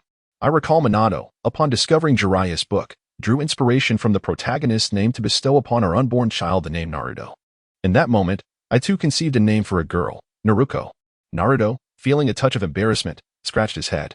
"So, am I a disappointment to my mother for being a boy? Not at all. Boys are wonderful too. You are all still my child. However, girls are undeniably adorable. Then it would be splendid if you and Dad could have a little sister for me. After all, you are still quite young." Upon hearing Naruto's words, his parents exchanged glances, a rosy hue creeping onto their cheeks, both touched yet reminded of something that brought a flicker of melancholy. Understanding their thoughts, Naruto continued, "Before long, Mom and Dad should be able to come back, and then you can have a little sister for me." Believing Naruto was merely comforting himself, Kushina decided not to delve deeper into the sorrowful topic, saying instead, "All right, when the time comes, I will have a little sister for you." She playfully rubbed her face against little Hanabi's cheek. At that moment, the beleaguered Hanabi displayed a look of utter exasperation, prompting laughter from the others. In this joyful atmosphere, the group swiftly arrived at what was once Naruto's home. With the reassuring gazes of his parents, Naruto strode forward confidently and pushed the door open. "I'm back." The others followed suit. "I'm back. X2 sorry for the interruption." X2 Naruto furrowed his brow as he surveyed the state of the room. All valuable items had been removed, leaving behind a plethora of everyday necessities that, under the ravages of time, appeared particularly worn and aged. Beside him, Yandai's sister wore an expression of embarrassment, though she had previously employed the Flying Thunder God technique for a brief glance. The thorough inspection now compelled her to reflect on the ruthless efficiency of the third Hokage's actions. Naruto surveyed the interior and exterior of the house. Though modest in size, the simple three-bedroom layout exuded a particularly warm ambience. Upon re-entering, he observed several individuals eagerly preparing to clean the space. With a burgeoning idea in mind, Naruto quickly interjected. "Mom, Dad and Hanabi, there's no need for you to lift a finger. Just wait outside. I'll handle everything myself, and it will be ready in no time. He gently ushered them outside, then conjured a small table and several chairs, placing an ample array of food upon the table, despite his parents' lack of need for sustenance. Utilizing the shadow clone technique, Naruto swiftly assigned tasks to each clone according to his envisioned design for the room. Relieved to see the obedient clones, he felt a sense of ease. Fortunately, with his parents present, the clones had behaved without mishaps, sparing him from embarrassment, just as Naruto embarked on his labor. Chaos erupted on the side of Uchiha Obito. The live broadcast was currently fixated on Obito, who was hastily making his way toward the borders of the Land of Fire. In the live stream, Inoki, having been lurking, was thrown into a frenzy upon witnessing Uchiha Obito and Shinja Hashirama rushing toward the Land of Fire. The thought of the 10,000 ninja he had dispatched potentially facing annihilation, and the prospect of incurring the wrath of the legendary ninja, sent a chill down his spine. Ignoring the pain in his back, he kicked open the door to the Earth Shadow's office and propelled himself into the sky toward the borders of the Land of Fire. While soaring above, Inoki shouted back, "Akatsuchi, contact the ninja forces at the borders of the Land of Fire immediately. They must retreat to Iwagakure without provoking anyone. Escape as far as they can." Meanwhile, in Kumogakure, pandemonium ensued as the Reikage bolted out at the side of the fourth Hokage, moving with such speed that no one could keep up. Without his phone, he had no means of communication. Similarly, Killer Bee was unreachable. Having been distracted by Naruto and Kurama's antics, casting aside his phone to indulge in his own entertainment, those in Kumogakure with any semblance of intelligence were in a state of panic, unable to contact the Reikage or the Jinchuriki of the Eight Tails. With the Reikage's notorious temper, how could they expect to remain unscathed should they anger those two? They were, after all, the god of ninja and the demon of the ninja world. And despair loomed over them. At that moment, many in the ninja world were aflutter with excitement, anticipating the legendary clash between the two iconic figures, something they had never dared to imagine. Fortunately, A remarked, our Kirigakure did not dispatch any ninja forces to the borders of the Land of Fire. Otherwise, we would surely be doomed. He continued to pat his own back as he spoke. A nearby AO nodded solemnly, eager to witness the true prowess of the legendary ninjas. Having only heard tales of their might, in Sunagakure, the retired Chiyo and her brother Eyes were sharing tea. As Chiyo watched the live stream on her phone, she stood up and sighed. Let us go visit Konoha. The fourth Kazekage should be dead by now. We must retrieve those youngsters. After taking a few steps, she turned back to add, when we reach Konoha, let us try to accommodate their requests as best as we can. Eyes paused, confused, and inquired, but sister, our Sunagakure was deceived by Orochimaru into participating in the Konoha collapse plan. Our fourth Kazekage died as a result. We are the ones who were wronged. Why should we? What does it matter? She interrupted. If it were Sarutobi Hiruzen, I might have sought some compensation for the village. But now we face that ancient menace from the Warring States period. Don't expect to gain anything without suffering some losses. She gazed toward Konoha, murmuring, whether the ninja world is in chaos or not truly depends on Konoha. As someone nearing the grave, all I desire is a peaceful retirement. Yet, if this continues, will the village established by the fierce battle even survive? Chapter 66, Reikage A vs Uchiha Obito in the Land of Rain. The Akatsuki members remained unusually quiet, refraining from any significant actions. Most members were out on various missions, seeking to earn a substantial fortune by accepting any type of task. Among them, the diligent Kakuzu was leading his subordinate Haiden down the path to profit. As they walked, they glanced at Haiden's phone, which was streaming live.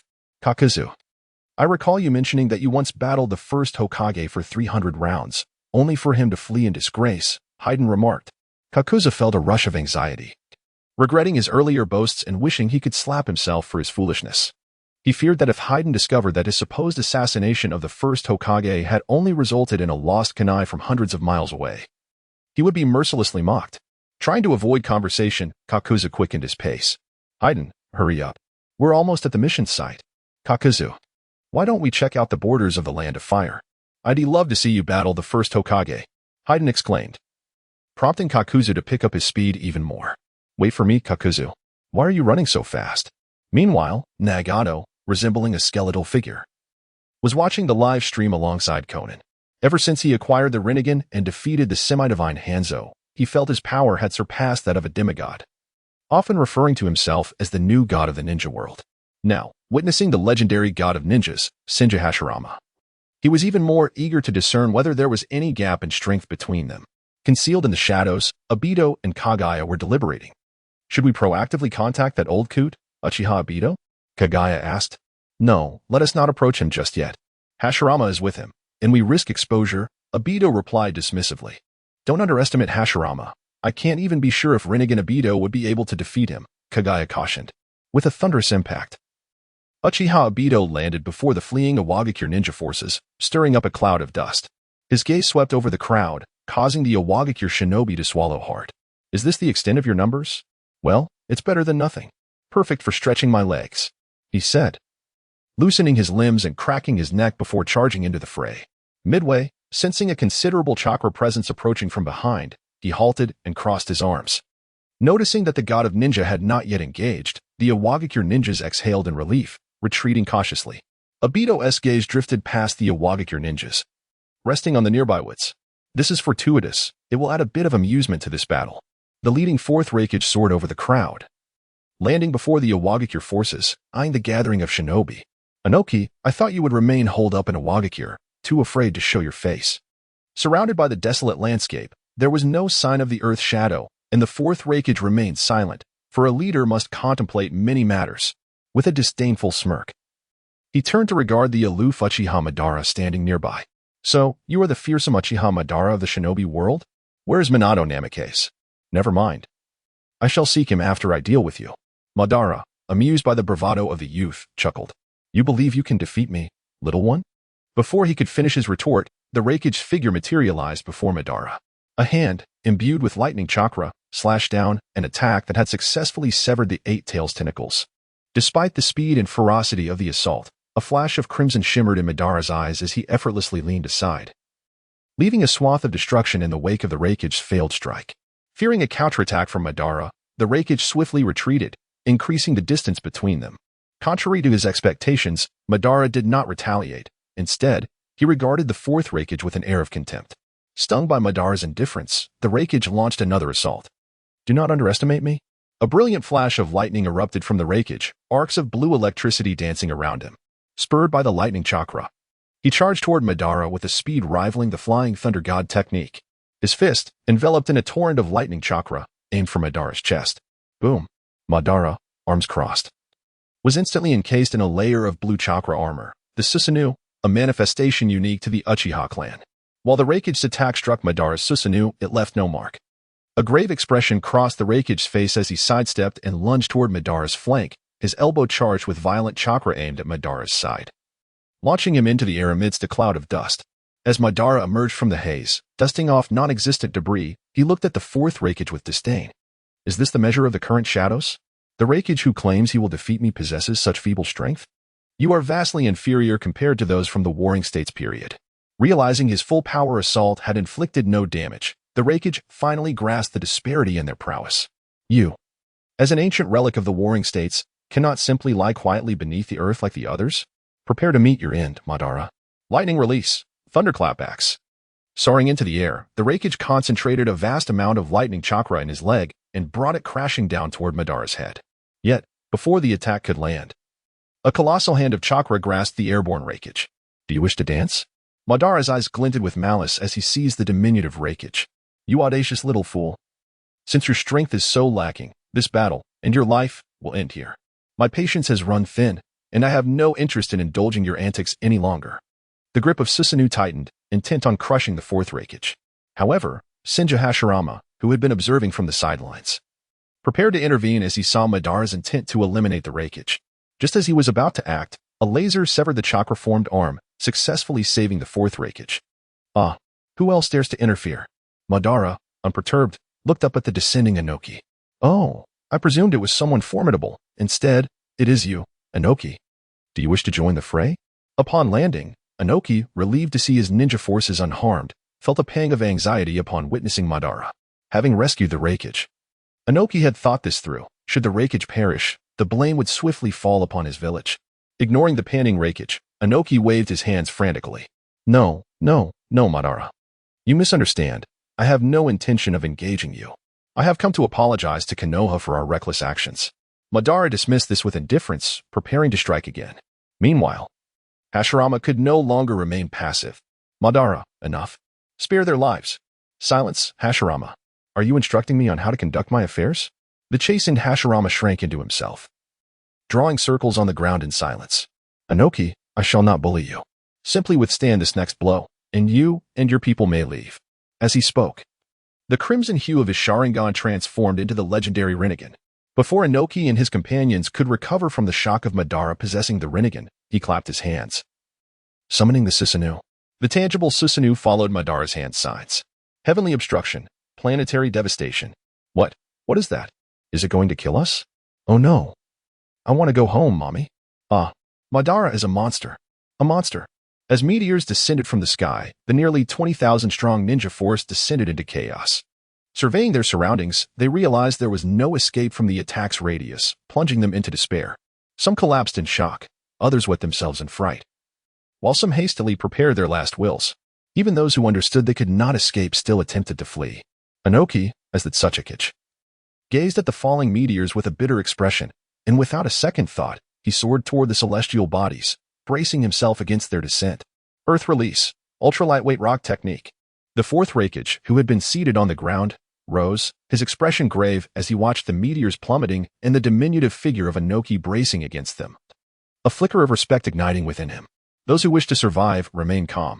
Hearing the Raikage roar, the surrounding ninja forces quickly steadied themselves, fixated on the immense meteors and the small figure valiantly resisting their fall. Support from the Tsuchikage of Awagakure.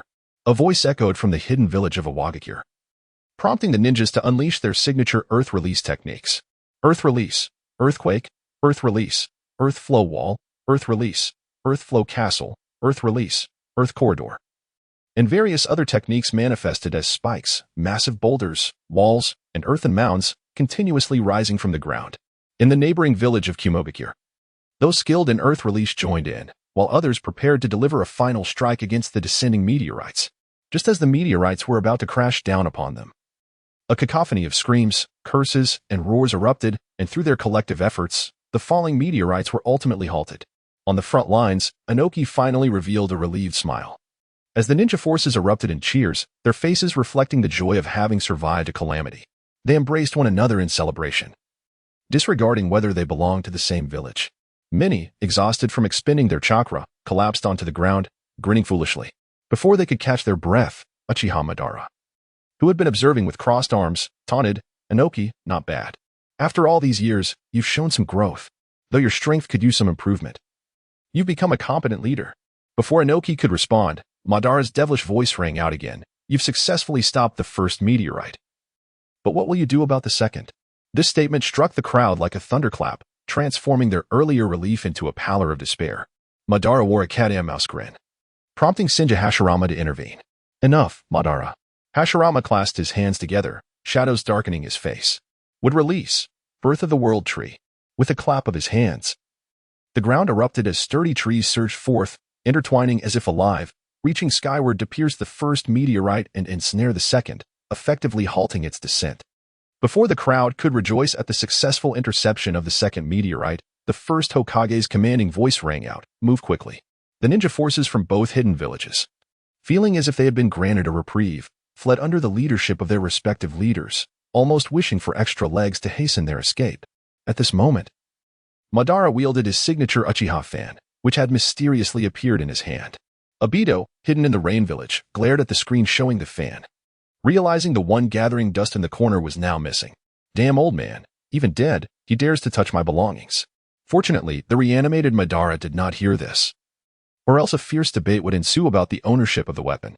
Madara charged at Hashirama, bellowing, "Hashirama, Madara," as he swung the fan downwards.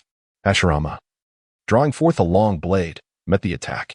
The clash of their weapons echoed through the air as they engaged in a fierce battle, showcasing their exceptional martial arts in a whirlwind of strikes and counters, each collision sparking like fireworks, leaving afterimages in their wake. As the battle escalated, it transformed from mere hand-to-hand combat into a titanic clash. Madara's Susanoo wielded a colossal sword, while Hashirama summoned a wooden dragon to entwine around it. In moments, debris flew, and mountains crumbled beneath their ferocity. Each swing of Madara's blade felled peaks, sending plumes of dust skyward. As the dust settled, the two colossal figures stood facing one another, their gazes met with shared exhilaration. "Hashirama, I've had my fun. Let us conclude this battle," Madara declared, his smile reflecting a camaraderie that Hashirama reciprocated. They simultaneously performed hand seals. Heavenly Barrier, Destruction of Stars. Hashirama responded with, Sage Art, True Thousand Hands, Manifestation of the Buddha. The titanic meteorites clashed against an even greater force, the ensuing shockwave reverberating through the landscape, deafening in its intensity. Ninjas from Kumogakure and Iwagakure, having fled far, were knocked to the ground by the sheer force of the impact. The earth trembled, and the remnants of battle forced all to seek cover. After what felt like an eternity, tranquility returned, leaving the ninjas of both villages in a state of despondency as they dashed back to their homes. In the heart of the battlefield, Madara and Hashirama lay side by side, their bodies slowly mending from the tumult of their clash. Though Madara's strength had surpassed Hashirama's, he refrained from unleashing his full power, considering the bond of friendship they shared. Let us call this battle a draw, Hashirama. In a hidden live stream, protected by Kurama, a drone remained unscathed. Following the conclusion of the battle between Hashirama and Madara, the camera ascended, revealing the devastation left in their wake: craters, altered rivers, charred earth, and diminished mountain peaks. All of this was trivial compared to what Hashirama and Madara could effortlessly restore with a mere clap of their hands. The aftermath was merely a testament to the authenticity of the live stream, aimed at intimidating those lurking in the shadows. As the viewers observed the scene unfold, the previously silent chat erupted with excitement. Behind Kakuzu, Haydn, brimming with enthusiasm, could not restrain himself from commenting. Is this the power of the god of ninjas and the reaper of the ninja world? Truly magnificent. Haydn continued, I must offer the god of ninjas, Senja Hashirama, as a sacrifice to the Lord of the Abyss. Meanwhile, Tsunade, having just exited the casino, felt a pang of hunger and instinctively wandered into a small tavern, one often frequented by Jiraiya. Unfortunately, he was absent, leaving her to order one serving of roasted chicken and a bottle of sake. Turning to the quiet figure holding the small piglet, Tsunade continued, Shizen, if you desire something to eat, do not hesitate to inform the owner directly. Having said that, she casually seated herself nearby, awaiting the arrival of their meal. Her gaze returned to the live broadcast, where she noticed someone belittling her granduncle and intending to sacrifice him to some so-called evil deity. A surge of anger ignited within her, and she raised her fist, ready to strike.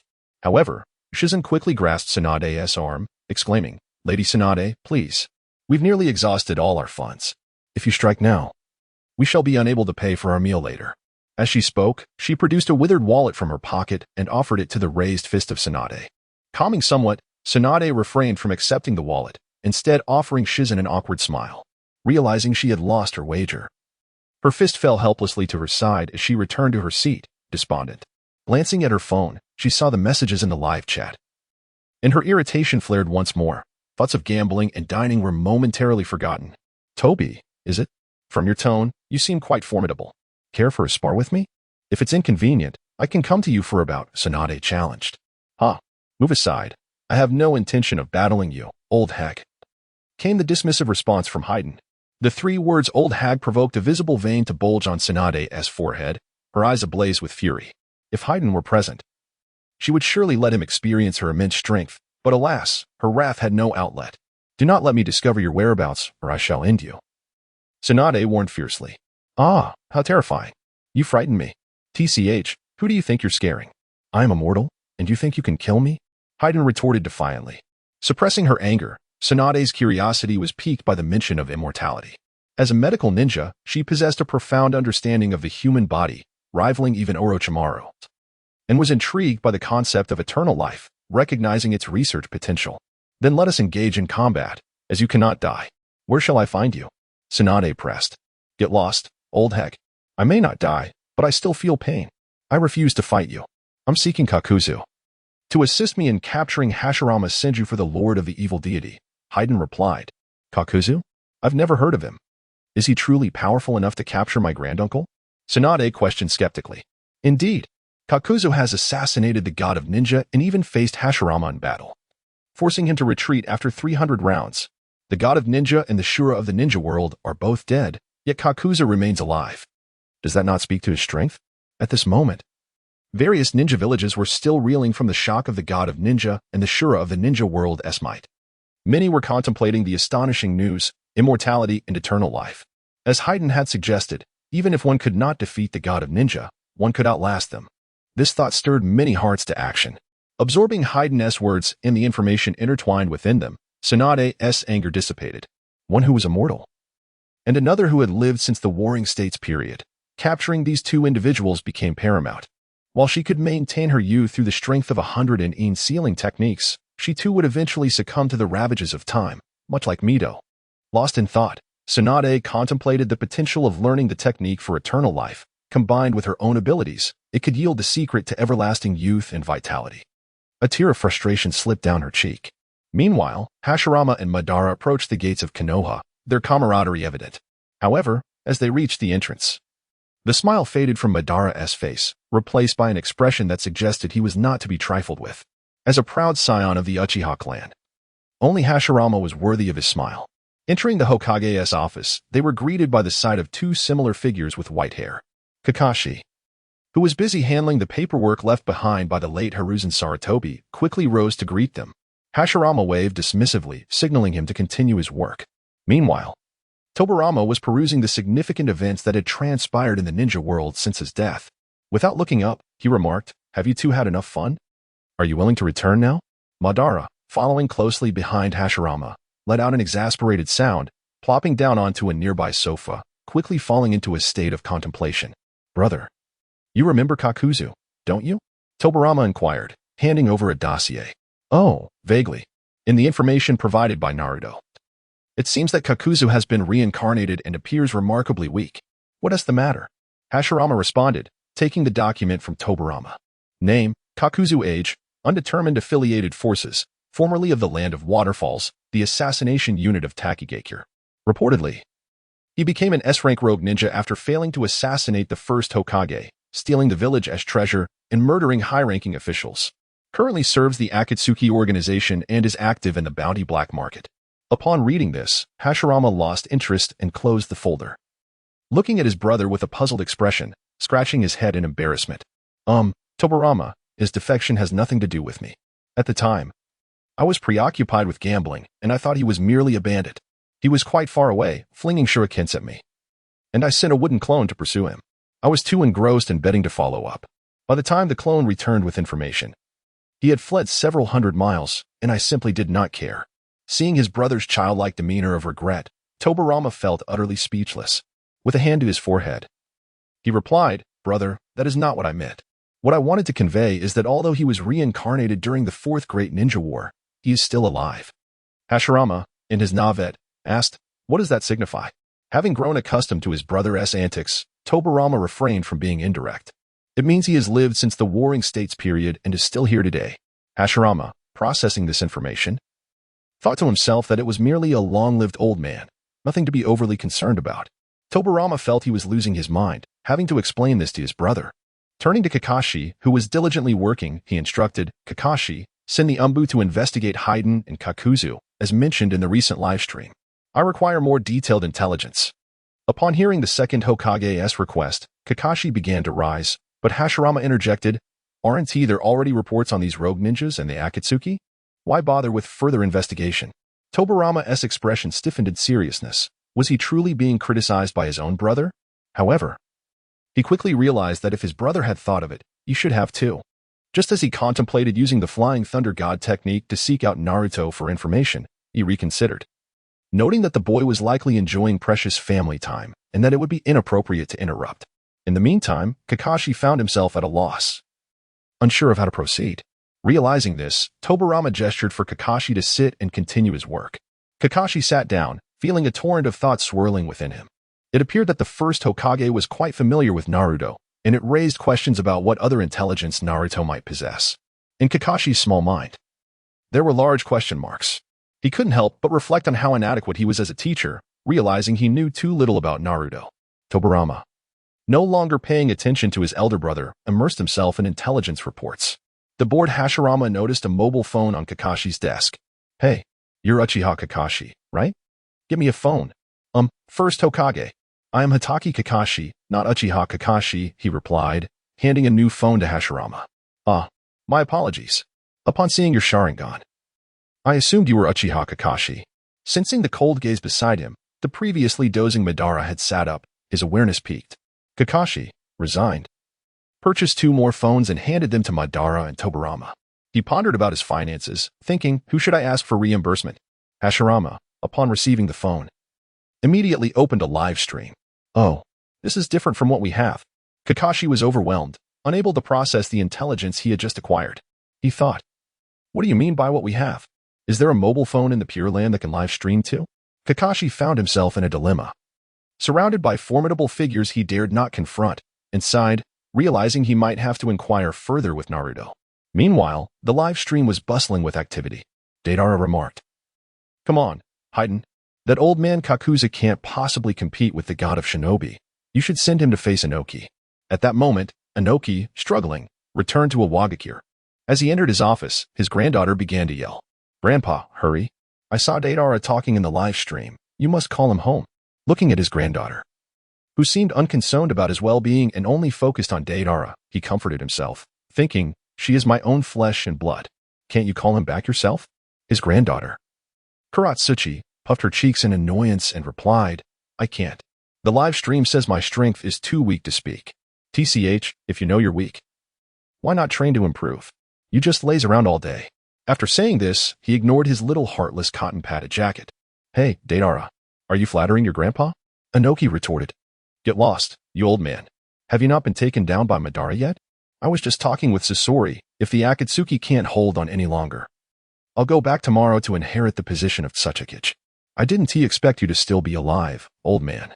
Kuratsuchi, though unable to speak in the live stream, could see the chat. Grandpa, why not let go of the Tsuchikage position? Who knows, maybe Deidara will come back tomorrow. Inoki, observing Deidara's comment and his granddaughter's incessant chatter, exploded. Get out, you little brat. Are you trying to make your grandpa drop dead in front of you? Deidara, Inoki continued. If you want to beat Tsuchikage, it's not impossible.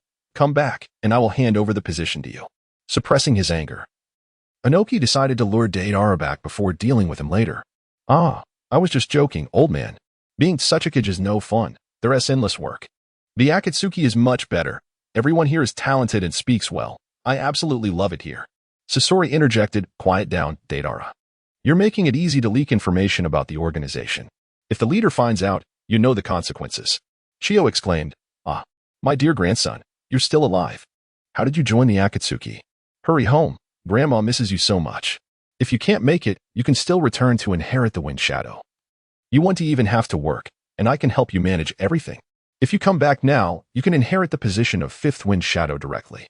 Sasori retorted, old lady, are you annoying, or what? I'm already a rogue ninja.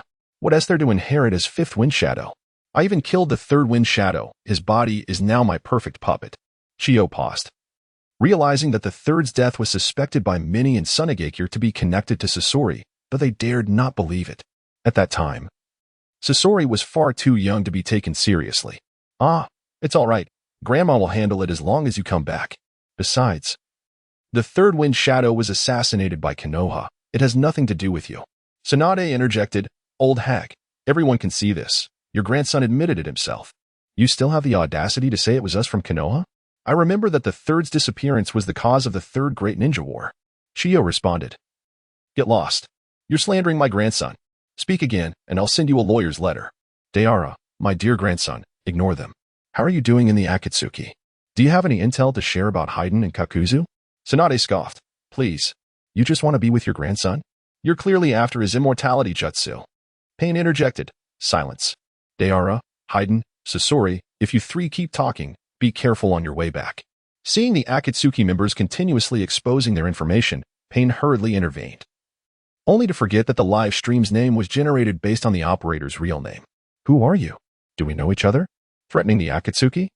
Are you looking for death? Deidara exclaimed. Conan, the wealthiest woman in the ninja world, said, everyone, stop talking. We can discuss matters when we get back. Jiraiya chimed in. Conan, Nagato, you're both alive. That is wonderful. I thought you were dead. Where are you? I'll come find you right away. At this point, the live stream fell silent. The emergence of multiple Akatsuki members who could speak in the stream indicated a significant revelation. The average strength of Akatsuki members was on par with that of Kaga-level ninjas. This information was troubling for various ninja villages, prompting them to pay attention to the Akatsuki. In the current ninja world, strength levels vary greatly. Many self-proclaimed ninja villages lacked even a decent J-nin, let alone Kaga-level ninjas. To put it plainly, at present, Konoha had fewer Kaga-level ninjas than the Akatsuki. Given the absence of reanimations. Chapter 70. Apprenticeship. Observing the now quiet live stream and noticing his granddaughter had stopped speaking, Hashirama couldn't resist sending a message. Konoha Tsunade. When are you coming home? Both your second granduncle and I miss you dearly. Tsunade replied, Granduncle. You're not trying to trick me into returning to be the 5th Hokage, are you? I've told you before that I have no intention of being the 5th Hokage. Once I win some money, I'll come back to Konoha to be with you and the second granduncle. But for now, I'm off to gamble. Feeling disheartened, Hashirama set his phone down. He knew that winning money was an unrealistic notion, especially since he had taught Tsunade all her gambling skills. If she wanted to win, she might as well sleep early. After all, dreams could offer anything. He could only helplessly complain to his brother, Tobirama. It seems Tsunade is reluctant to return and inherit the position of 5th Hokage. What should we do? Tobirama, engrossed in his research, acknowledged his granddaughter's situation without looking up. Let us give her some time. If it doesn't work out, we can always go and bring her back. Tobirama, slightly impatient, set aside the documents in his hands, noting the excessive personal content interspersed within. It seemed as though they were attempting to exalt his less-than competent disciples, alongside the two individuals who had yet to make an appearance. The more he scrutinized the materials, the more uneasy he became, leading him to contemplate Naruto. Kakashi, do you have Naruto's contact information? Suddenly addressed, Kakashi, momentarily taken aback. Only realized the situation upon seeing the second Hokage point to his phone. Given his infrequent use of the device, primarily reserved for the occasional evening scroll through short videos, he regrettably discovered that he had no means of contacting Naruto. Observing the expression on Kakashi's face, Tobirama understood that it was futile. Very well, continue with your duties. I shall seek out that boy tomorrow. Before Tobirama could elaborate further, Uchiha Madara silently exited the Hokage's office. Brother, aren't you going to follow him? Asked Hashirama, who had been fiddling with his phone. He ceased his actions, addressing Tobirama with a serious tone. Tobirama, I disapprove of your demeanor. Madara has returned to Konoha. There is no need to treat him as a criminal. With that, he left the Hokage's office, not trailing behind Madara, but instead wandering the streets of Konoha. Eager to observe the changes that had transpired over the years, Madara, having departed early, walked through the streets, lost in contemplation. His thoughts drifted to his base before his demise, recalling Kagaya and Obito. If he were to return there now, he would undoubtedly encounter them. The current Madara feared the repercussions of meeting Obito and Kagaya, worrying that he might lose control and act impulsively against Kagaya. If he succeeded in vanquishing or sealing her, it would be well. However, failure would mean Kagaya retreating once more, biding her time for centuries until all who knew of her existence had perished before resurfacing to wreak havoc.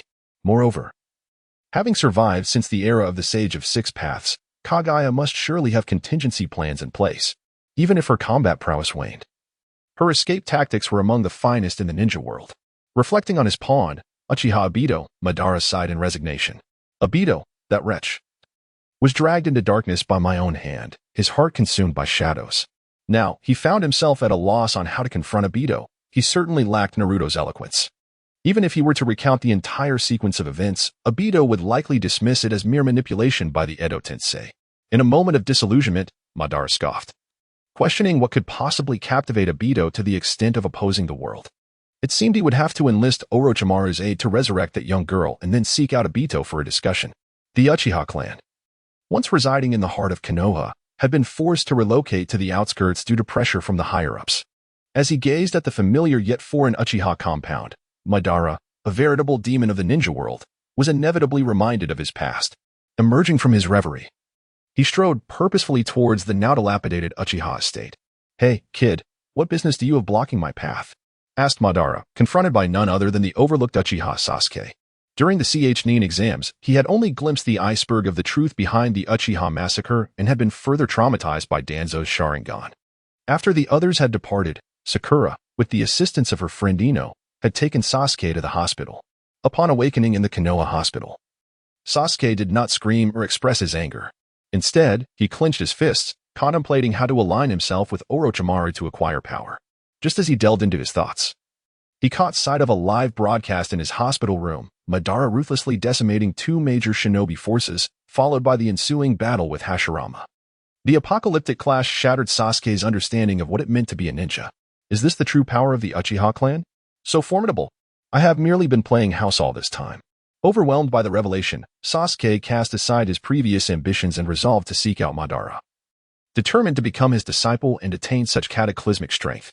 However, as he dashed out of the Konoha hospital, he found himself at a loss. Uncertain of where to locate Madara, ultimately returning to the desolate Uchiha compound. Standing before the entrance of the Uchiha estate, fate guided Sasuke to wait until Madara arrived. Blocking Madara's path, Sasuke resolutely performed a deep bow.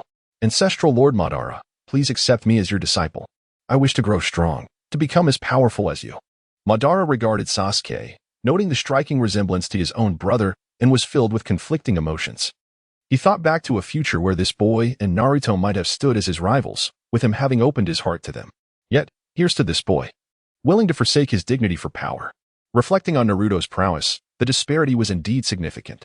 Why should I accept you as my disciple? Madara questioned.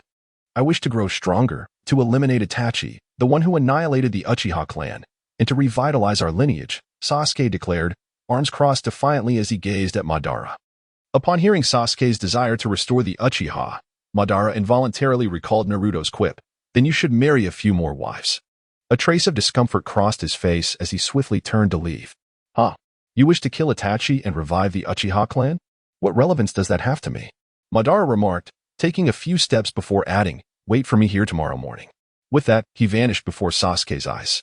A rare spark of excitement flickered across Sasuke's typically stoic face. Understood. I will not be late, master. Get lost. If you call me master again, I'll have your head. You are not worthy to be my disciple, Madara retorted as he departed, making his way towards the south shrine, gazing at the stone tablet before him. His crimson Sharingan transformed once more into the Rinnegan as he meticulously memorized the inscriptions. A bitter taste filled his heart. Was this stone tablet to dictate the course of his life? How utterly ridiculous. With that, he concentrated his chakra into a blue arm and crushed the tablet into fragments. A wave of dissatisfaction surged within him as he surveyed the scattered remnants. Time slipped away, and when Madara finally emerged from the south shrine, the sky had grown dark. Sensing the absence of others, he formed a simple hand seal, conjuring a modest 3-room, 1-hall residence before him. Chapter 71. Uchiha Itachi. After an afternoon of diligent effort, Naruto and his family finally settled into their own cozy abode. Gazing at the brand new furniture and kitchenware that Naruto had materialized, he initially intended to conjure a sumptuous feast. However, he was halted by Kushina's gentle intervention. Naruto, I've longed to prepare a meal for you with my own hands. This time is perfect for you, Hinata and Hanabi, to savor my culinary skills. Naruto did not refuse. He stepped into the kitchen and conjured an abundance of fresh ingredients, then obediently returned to sit beside Hinata. Kushina, brimming with enthusiasm, entered the kitchen, ready to showcase her culinary skills. However, upon seeing the ample food sufficient to satisfy dozens, she was instantly taken aback. Peering into the living room to gauge the number of guests, she recalled Hinata's modest appetite and couldn't help but lament, what a blunder. I shall have to call for reinforcements. Minato, come lend me a hand. The ever-smiling Sunbeam responded to the summons and entered the kitchen, swiftly transforming into a master chef. Observing both of Naruto's parents in the kitchen, Hinata, who had been sitting upright, finally exhaled in relief. Is Hinata-chan frightened of my parents? Naruto inquired, sensing her unease. Hinata glanced toward the kitchen and whispered, not at all, I'm just a bit nervous, and I worry about leaving a negative impression on them. Naruto gently grasped Hinata's small hand and reassured her, Hinata, there is no need to feel anxious. Although this is our first encounter, they are already quite familiar with you and wholeheartedly support our relationship. So, just be yourself, as you usually are. Indeed, under Naruto's comforting words, the atmosphere became significantly more relaxed. The three of them, amidst laughter and camaraderie, concluded their dinner with Naruto's parents serving the dishes. In the following days, Naruto appeared especially carefree. He halted his daily training regimen, choosing instead to spend quality time with his parents and occasionally going on dates with Hinata. On the next day, an avatar of Hashirama Senju sought out Naruto, requesting the information he desired. Naruto, in his exuberance, generously shared the complete series of Naruto with Tobirama and the others through his mobile device. In the ensuing days, his rather unremarkable father was ultimately conscripted by the second Hokage to undertake menial tasks, thus granting Kakashi his long-awaited freedom. One morning, Naruto, reluctantly dragged out for shopping by his mother, trailed behind 3 lovely ladies, his spirits notably low. He stifled a yawn, mentally lamenting, shopping truly is the bane of men. I cannot fathom why women and girls alike are so enamored with it. Whenever the group paused to peruse items, his gaze would wander across the bustling streets of Konoha, where an array of vibrantly dressed young women lifted his spirits considerably. He couldn't help but reflect on his own contributions, initially. The items he offered were quite novel and sold remarkably well. However, after a while, similar products began to appear in the Shinobi world at more affordable prices. It dawned on Naruto that, given his financial stability, there was no need to exhaust himself with such labor. He resolved to periodically showcase a few unique items that were unavailable in the Shinobi realm, selling them without further involvement. Consequently, the first individuals to snatch up the goods could, through research, imitation, and manufacturing, amass considerable wealth.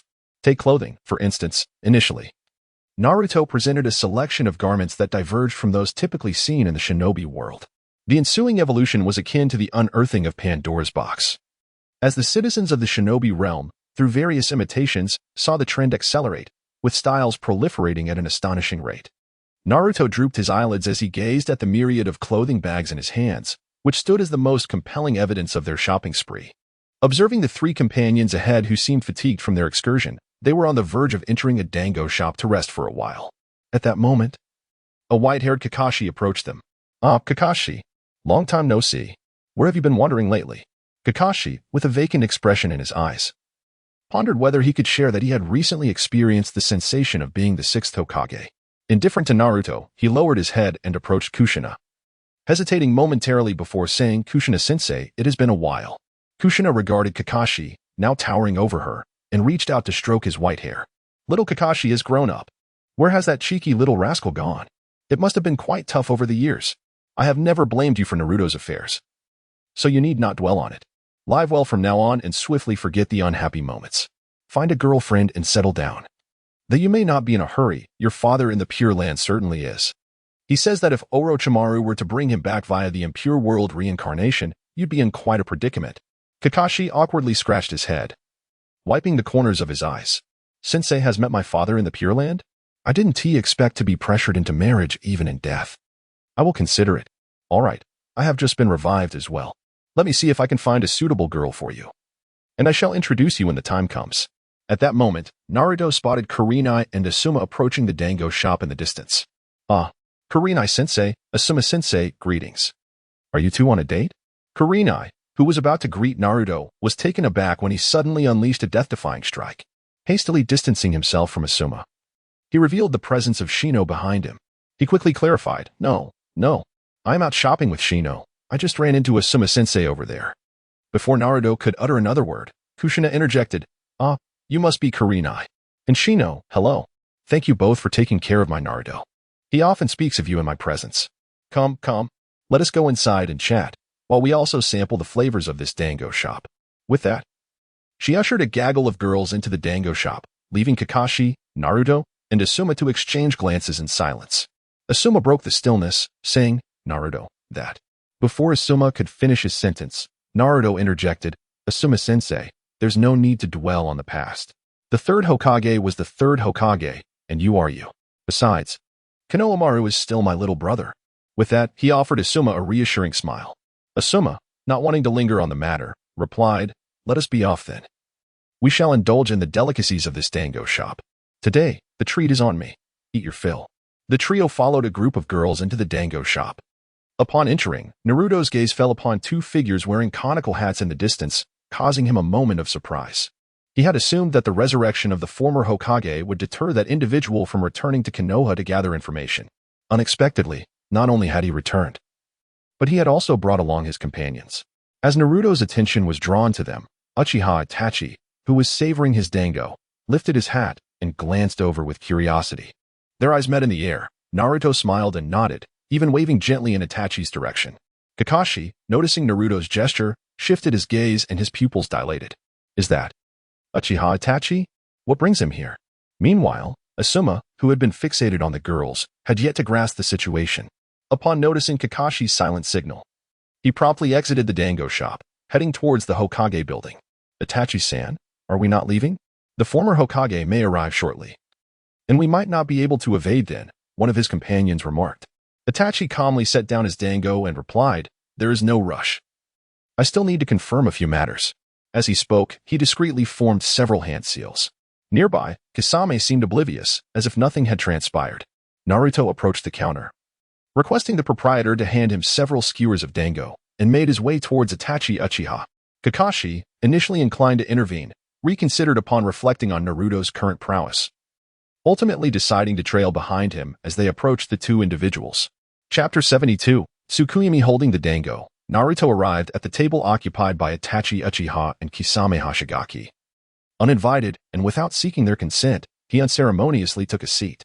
He raised a glutinous rice dumpling to his mouth, all the while exclaiming, "Itachi, it's been a long time.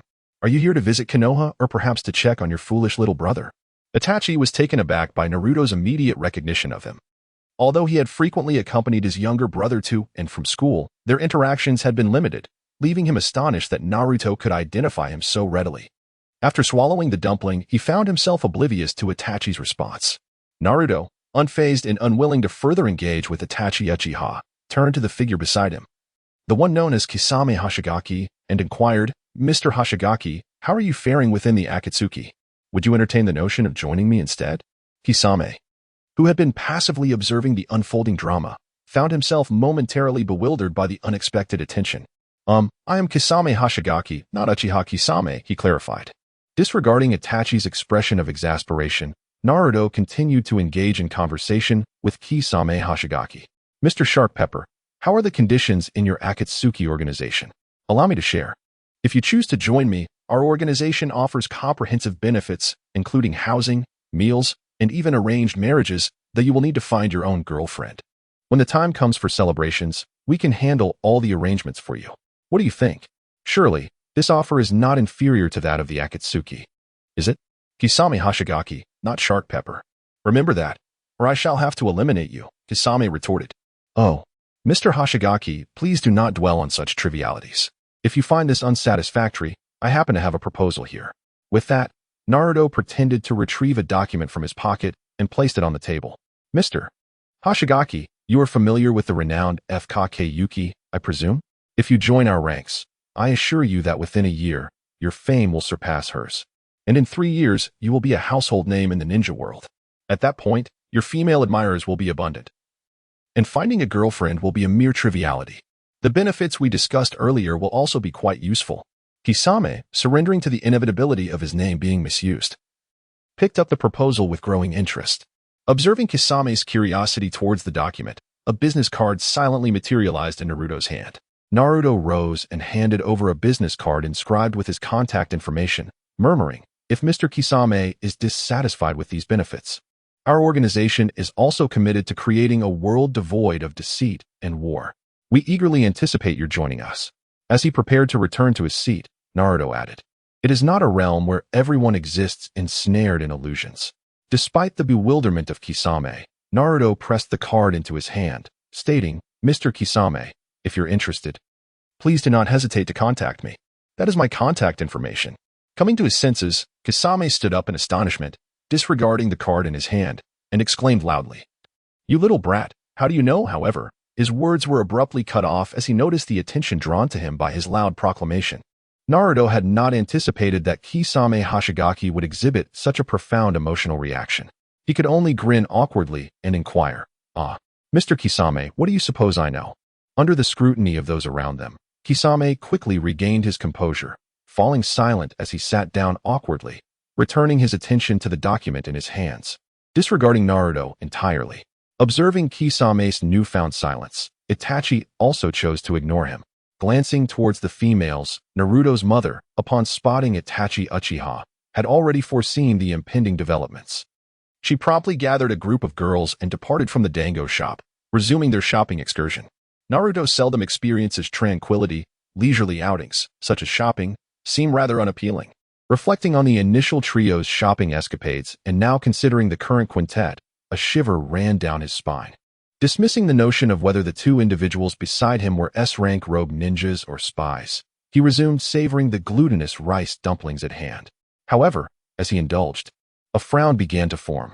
The first bite of the dumpling was pleasantly flavorful, balanced in sweetness, yet with each subsequent bite, second and third, the sweetness intensified alarmingly. He lifted a bowl of red bean soup to his lips. It too was sweet, compounding the cloying sensation. After a couple more bites, Naruto found his enthusiasm for the dumplings from this shop waning. It seemed imperative to revamp the culinary offerings in the ninja world. Otherwise, on rare outings, one could hardly relish good food. It would be absurd to resort to Ichiraka ramen for every date. Lost in contemplation, Naruto fell silent. Sensing the atmosphere grow heavy, Kakashi, seated beside him, could no longer remain still. He rose and inquired, Itachi Uchiha, what is your true purpose for coming to Konoha? Under Kakashi's probing gaze, the aloof Itachi finally spoke. Kakashi, it has been a while. As for my purpose, he began, his Sharingan spinning wildly. Kakashi hastily lowered his mask, bracing himself against Itachi's ocular technique. Drawn by their actions, Naruto emerged from his reverie, his eyes locking onto Itachi's. Of course, it is the legacy of the fourth Hokage, Uzumaki Naruto, Itachi declared, speaking to himself. Naruto gazed in bewilderment at the legendary gray space of Tsukuyami, turning his head to inspect his bound body. Itachi, you scoundrel. Where are your martial ethics? Shouldn't you be using your jinjutsu on Kakashi instead of bullying a young lad like me? Itachi, uninterested in Naruto's complaints, picked up a knife, preparing to strike at Naruto's kidneys. The thought of Uchiha Itachi's Tsukuyami filled Naruto with dread. Although the chakra of the tailed beasts and the Jinchuriki could interfere with Jinjutsu, had not Kurama, the troublesome fox, been ensnared by illusions on numerous occasions? Let alone himself, the Jinchuriki. As the blade approached his kidneys, Naruto, despite knowing it was merely an illusion, could still sense the impending pain. Facing Jinjutsu for the first time, he felt particularly helpless and did not know how to escape. No, Itachi and Itachi-kun, Itachi-sama, please don't stab my kidneys. With no other options, he closed his eyes tightly. Ah, damn it, damn it, damn it. Upon realizing that the anticipated pain from the knife had yet to arrive, curiosity piqued within him. He opened his eyes to behold the familiar face of the fox.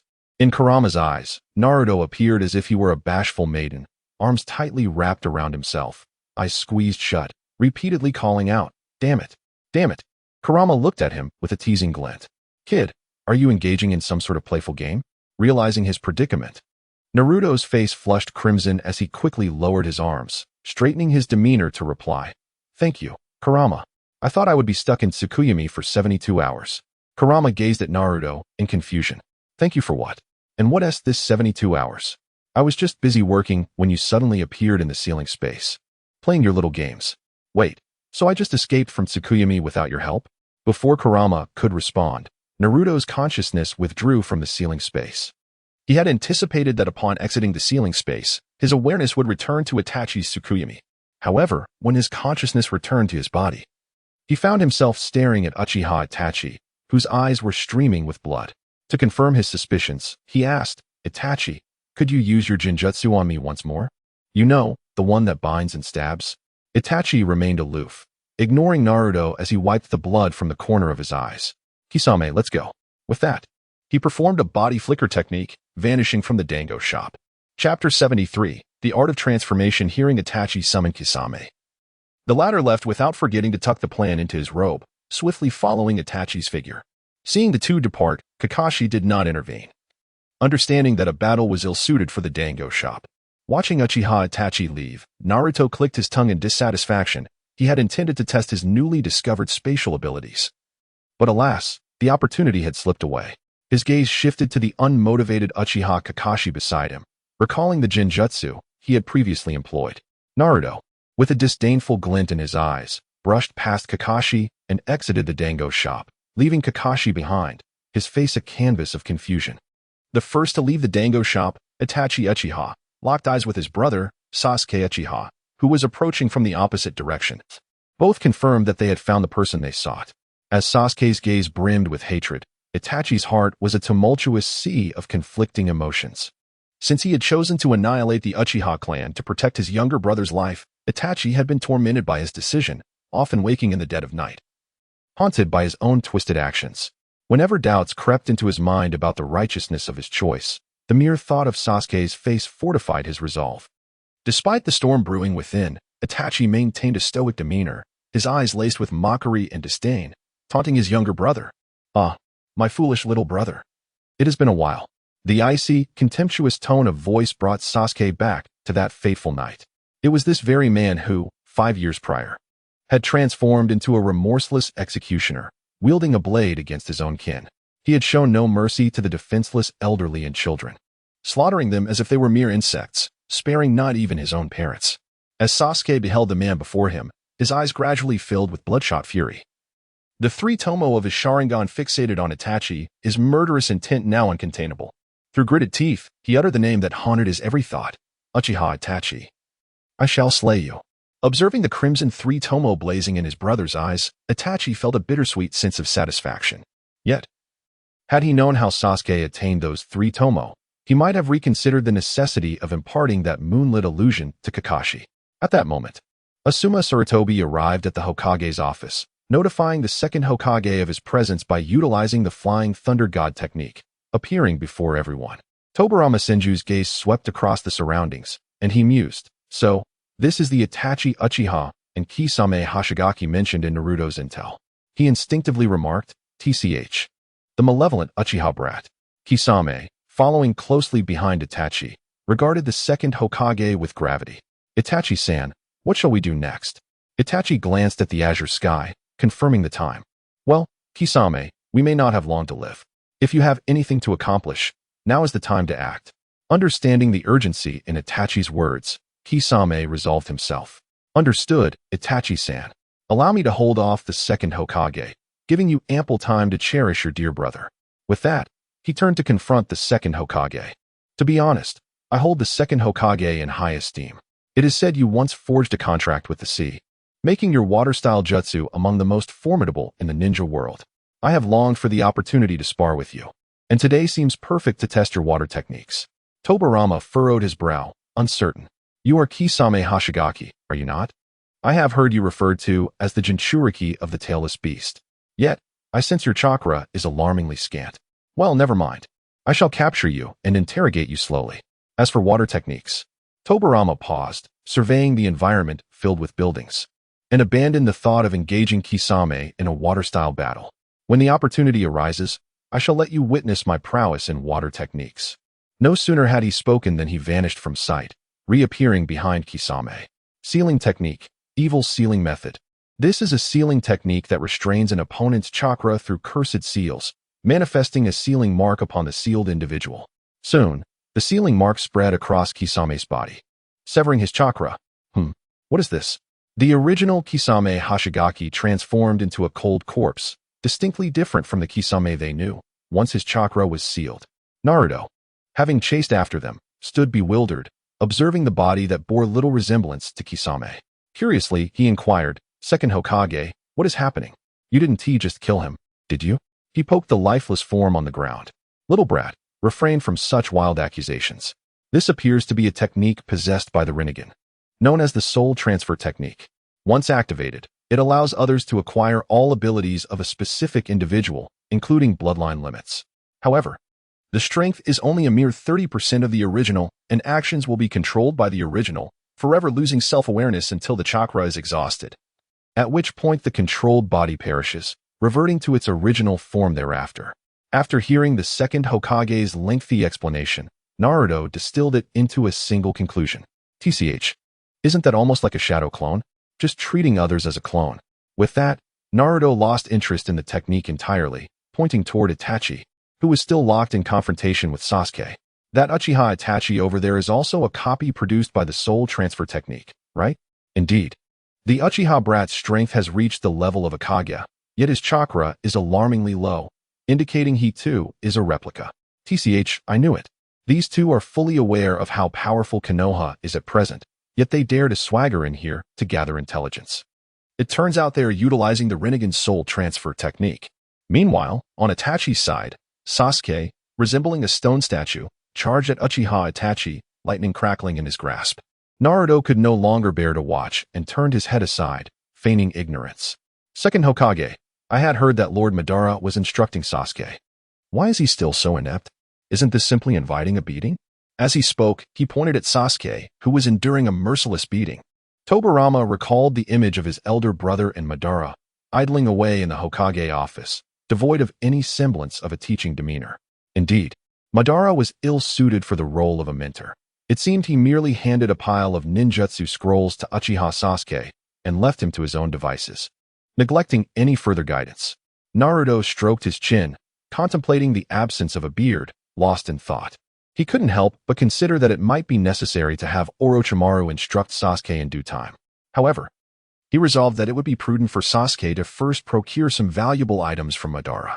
With his mind made up, Naruto ceased to dwell on Sasuke's learning predicament. His gaze shifted towards Itachi Uchiha, who was engaged in a theatrical display, observing Sasuke, who was receiving his brother's affection, feeling rather pitiful. The corners of his mouth twitched as he addressed Senju Tobirama beside him. Second Hokage, will you not lend a hand? With your current prowess, you must have surpassed me by now. This task should be well within your capabilities. With a dismissive wave of his hand, he gestured for Naruto to proceed. Itachi, who had been waiting for the two to intervene, felt an overwhelming sense of awkwardness, initially hoping that either would step in to interrupt, allowing him to escape seamlessly. He found both of them merely spectating the unfolding drama. This left him increasingly proficient in his actions against his brother, nearly losing control. As the two continued their deliberations without any sign of intervention, Itachi could only cast a futile Tsukuyomi upon himself in a moment of foolishness. With a cry of anguish from Sasuke, Itachi's chakra was ultimately depleted by the final Tsukuyomi, leaving behind a cold, lifeless body. Naruto approached the unconscious Sasuke, giving him a gentle kick twice. Noticing the lack of response, he observed Sasuke's swollen face, which resembled that of a pig. He clicked his tongue and remarked, "TSK, TSK. Itachi truly is ruthless. He understands the essence of striking his brother early." Chapter 74, Culinary Delights. Seeing that the situation had been resolved, Tobirama, without waiting for Naruto's reaction, swiftly utilized the Flying Thunder God technique to depart from the scene. Naruto cast a disdainful glance at Sasuke, who lay unconscious on the ground. He was about to form hand seals to create shadow clones to transport him to the hospital when he heard Kakashi's irreverent voice behind him. "Have you finished so soon? I was all set for a grand showdown." Naruto, with his eyes resembling Kakashi's signature dead fish stare, remarked, "Kakashi-sensei, you could be a tad more nonchalant." Clearly reluctant to intervene, "It took you ages to show up."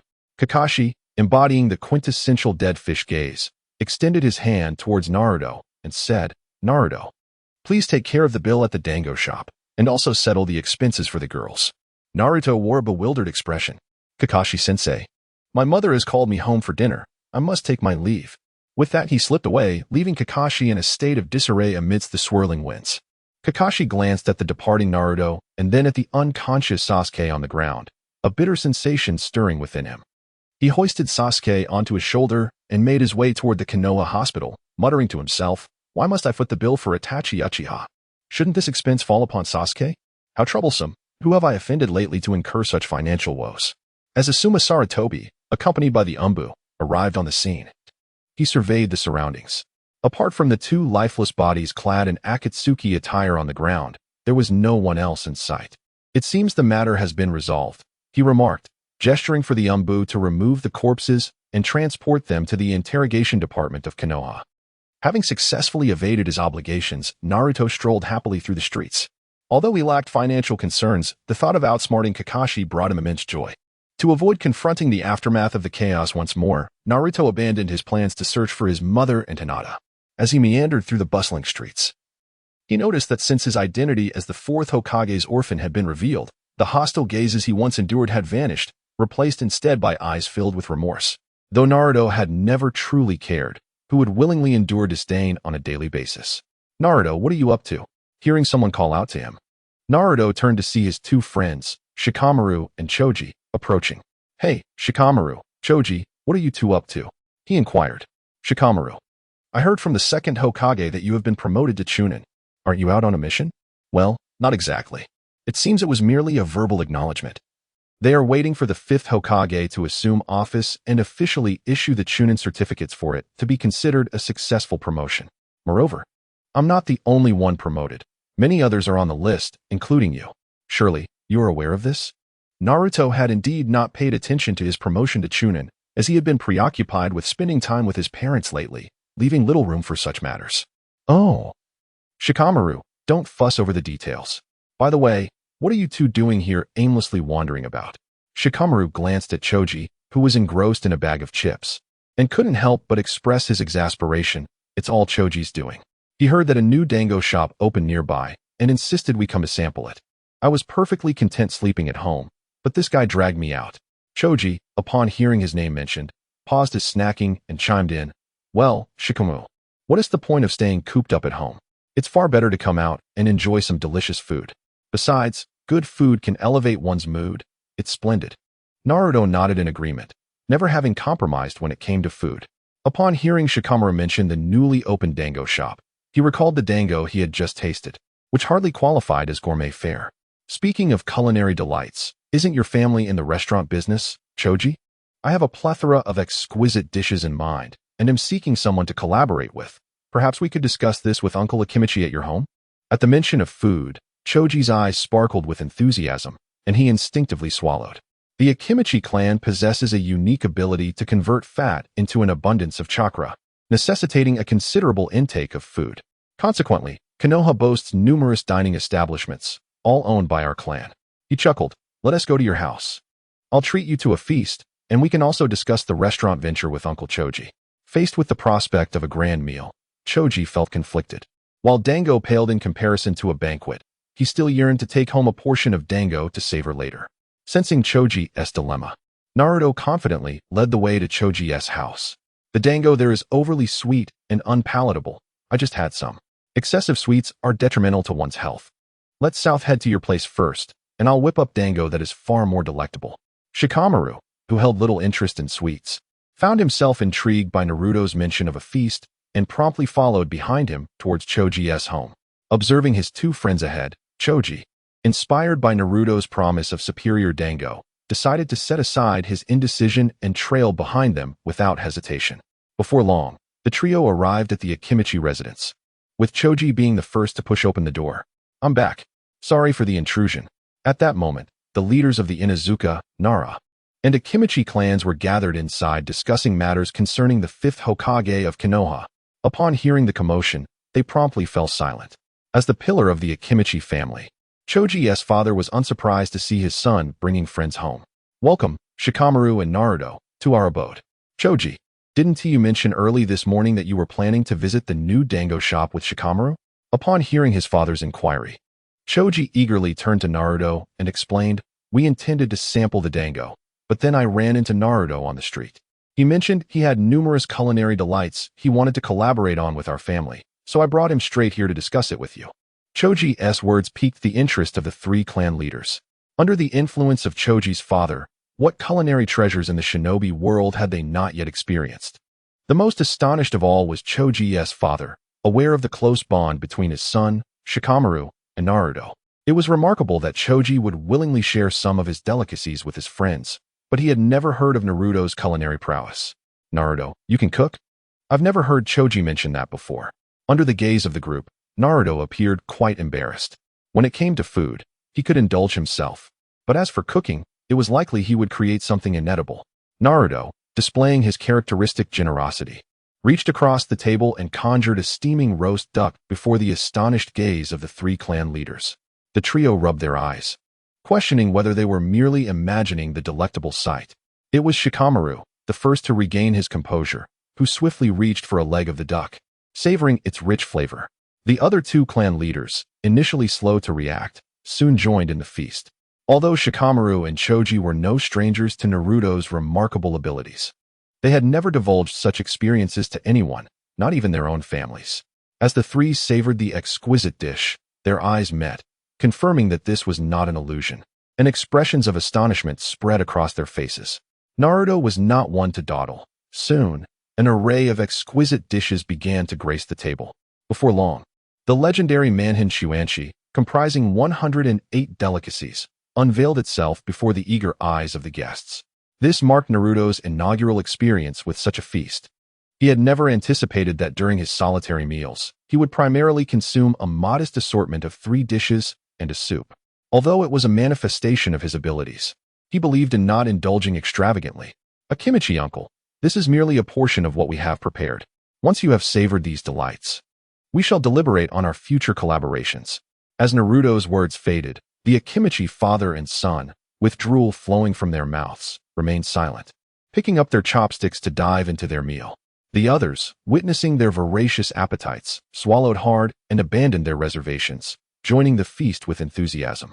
Chapter 75. The culinary planned just as the group was reveling in their meal. A small head poked through the open doorway. It was Ino Yamanaka, the sole girl of Team 10. Having been arranging flowers at her mother's shop, Ino had come to fetch her father for dinner at her mother's behest. "Dad, Mom wants you to come home," she exclaimed. "What are you all doing?"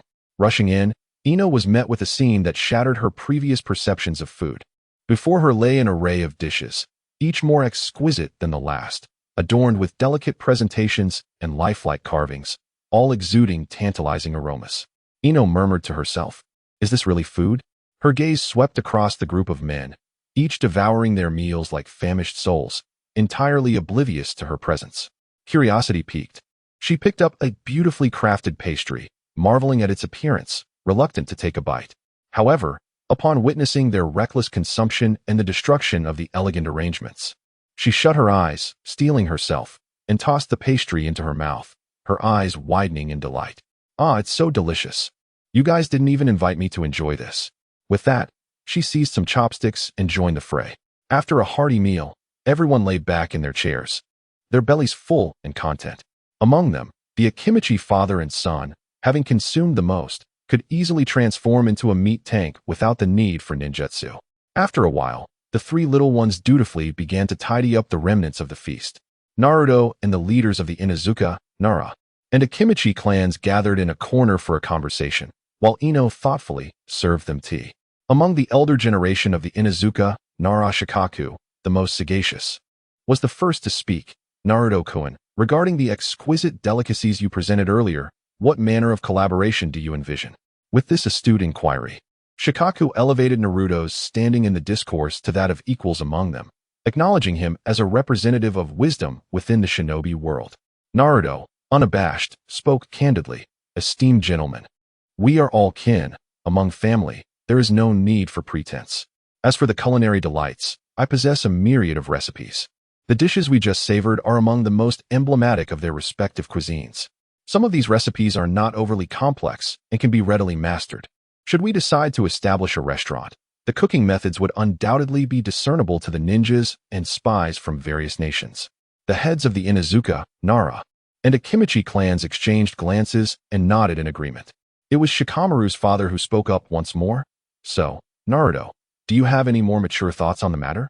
Naruto, without any hesitation, articulated his thoughts directly. "First and foremost, we must have formidable backing. My vision is to establish our stores throughout the Land of Fire, and if circumstances permit, to extend our reach across the entire ninja world. Initially, we should focus on creating the simplest dishes, imprinting our label on every item. For instance," he conjured a plate of tofu, continuing, "This dish, known as Mappo tofu, will henceforth be referred to as Konoha Mappo tofu." As the wisest strategist in the ninja realm, Uncle Jiraiya quickly grasped the implication. In essence, it meant that these recipes would not be vulnerable to imitation, as long as we could elevate our reputation. Ensuring that everyone recognizes these dishes as innovations from Konoha, that would suffice, correct? Naruto gave a thumbs up to Nara Shikaku. Uncle Shikaku was right.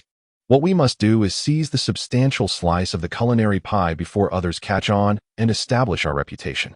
By the time they realize and attempt to follow our lead, we will have amassed a considerable fortune. At that juncture, we can sell all our establishments and venture into launching more upscale dining venues.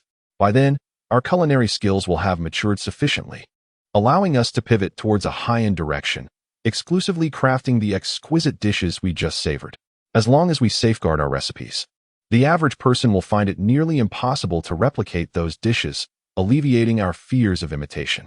Contemplating this, Nara Shikaku inquired, "The dishes we just enjoyed must have involved intricate preparations.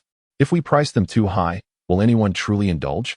Uncle Shikaku, by that time, common culinary fare will be widely accessible. People might prefer to buy ingredients and prepare meals themselves rather than dining out. Ordinary cuisine simply won't suffice.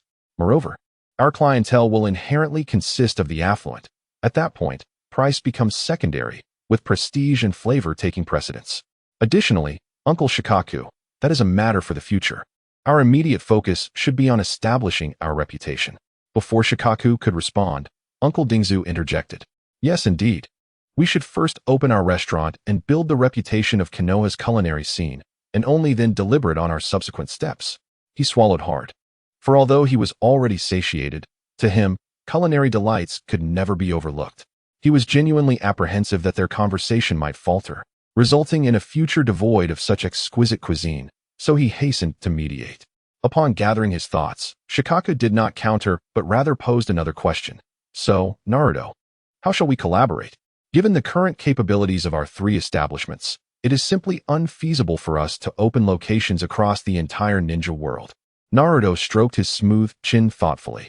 How about we collaborate with the Hokage and the prominent clans of Konoha to initiate this plan? We could invest capital, with larger contributions securing a greater share of the equity, thus yielding higher dividends at the year's end. As for management, it could be overseen by the Hokage, or alternatively, a representative from the clan holding the majority of shares could be appointed. In the event of any abuse of power, all parties would possess a veto right to revoke such authority. Should that prove insufficient, we could resort to a voting system among the major shareholders, with elections held every few years. Naturally, those who rotate out of office would still be eligible to participate in future elections, ensuring that no talent goes unrecognized. Naruto's gaze swept across the crowd, leaving several individuals stunned and speechless by his words. Among them were the three little ones who had gathered after finishing their cleaning, with Ino's eyes sparkling like countless stars. As for Uncle Shikaku, that was all I could think of for now. Do you have anything to add? The first to regain composure, Shikaku, did not engage in conversation, but merely gave Naruto a thumbs up. Truly, he was the son of the fourth Hokage.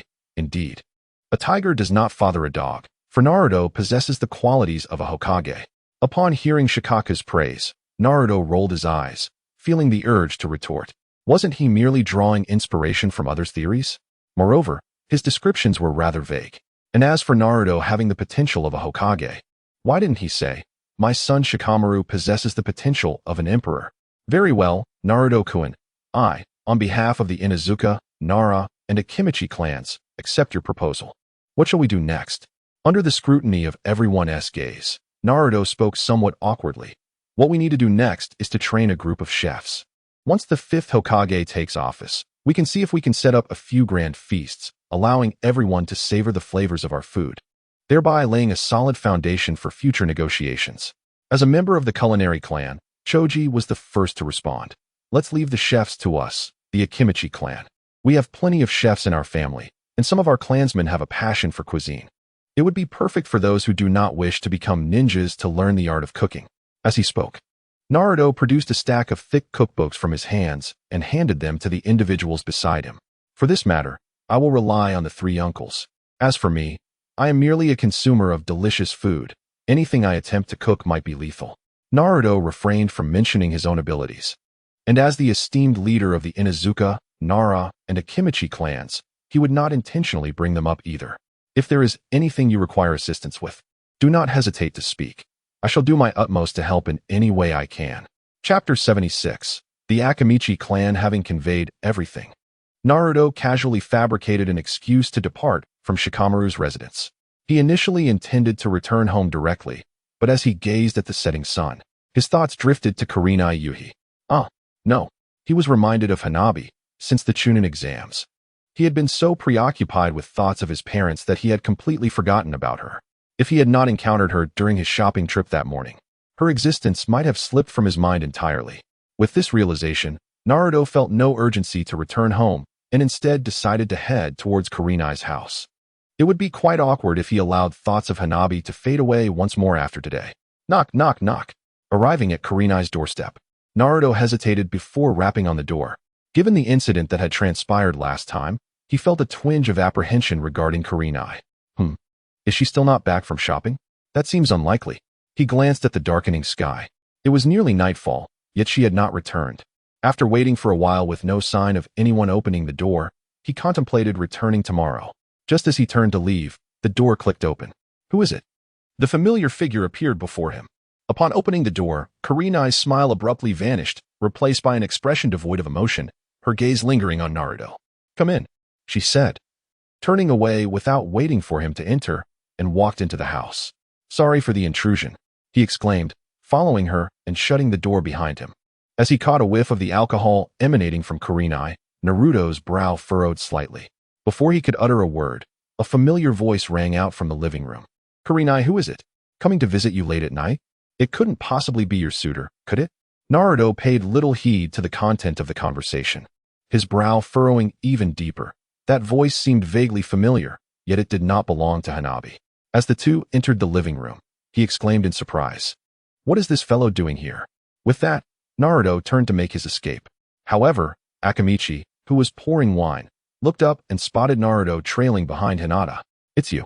Don't even think about fleeing." With that, he discarded the wine bottle and lunged forward, leaping onto the table with a determined stride.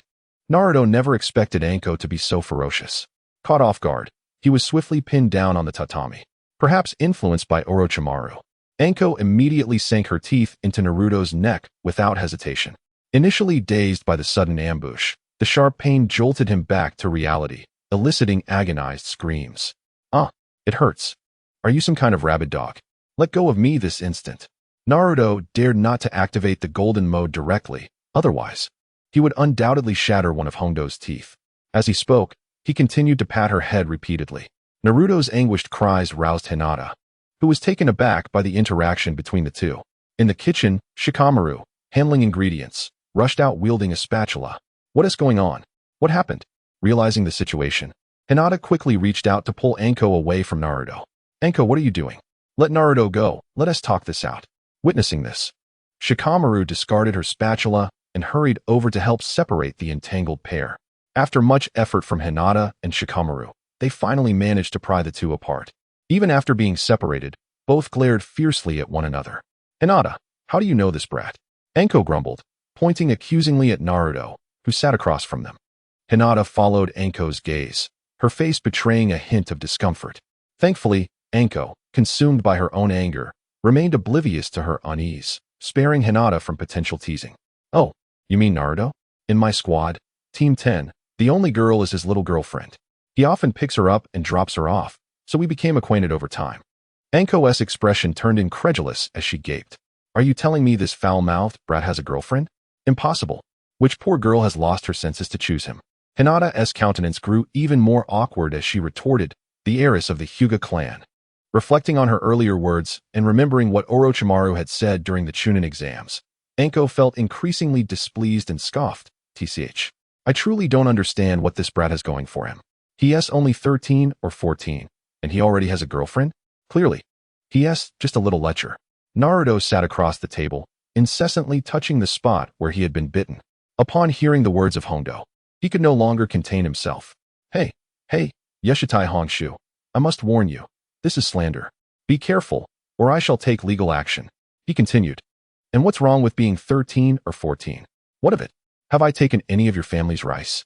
Unlike you, a grown person without even a boyfriend, you'll be even less likely to find a partner in a few years." Ha. Hondo, struck repeatedly at her sensitive points, erupted in fury and stood up, ready to confront Naruto once more. Observing her best friend about to lose her temper, Hong quickly rushed over and embraced Hondo's slender waist. Calm down. You just said he's merely a 13 or 14-year-old brat. Don't stoop to the level of a child. Come now, let us continue drinking." She began to pour more wine for Hondo. At that moment, Hondo remembered that she had carelessly tossed the wine bottle aside earlier.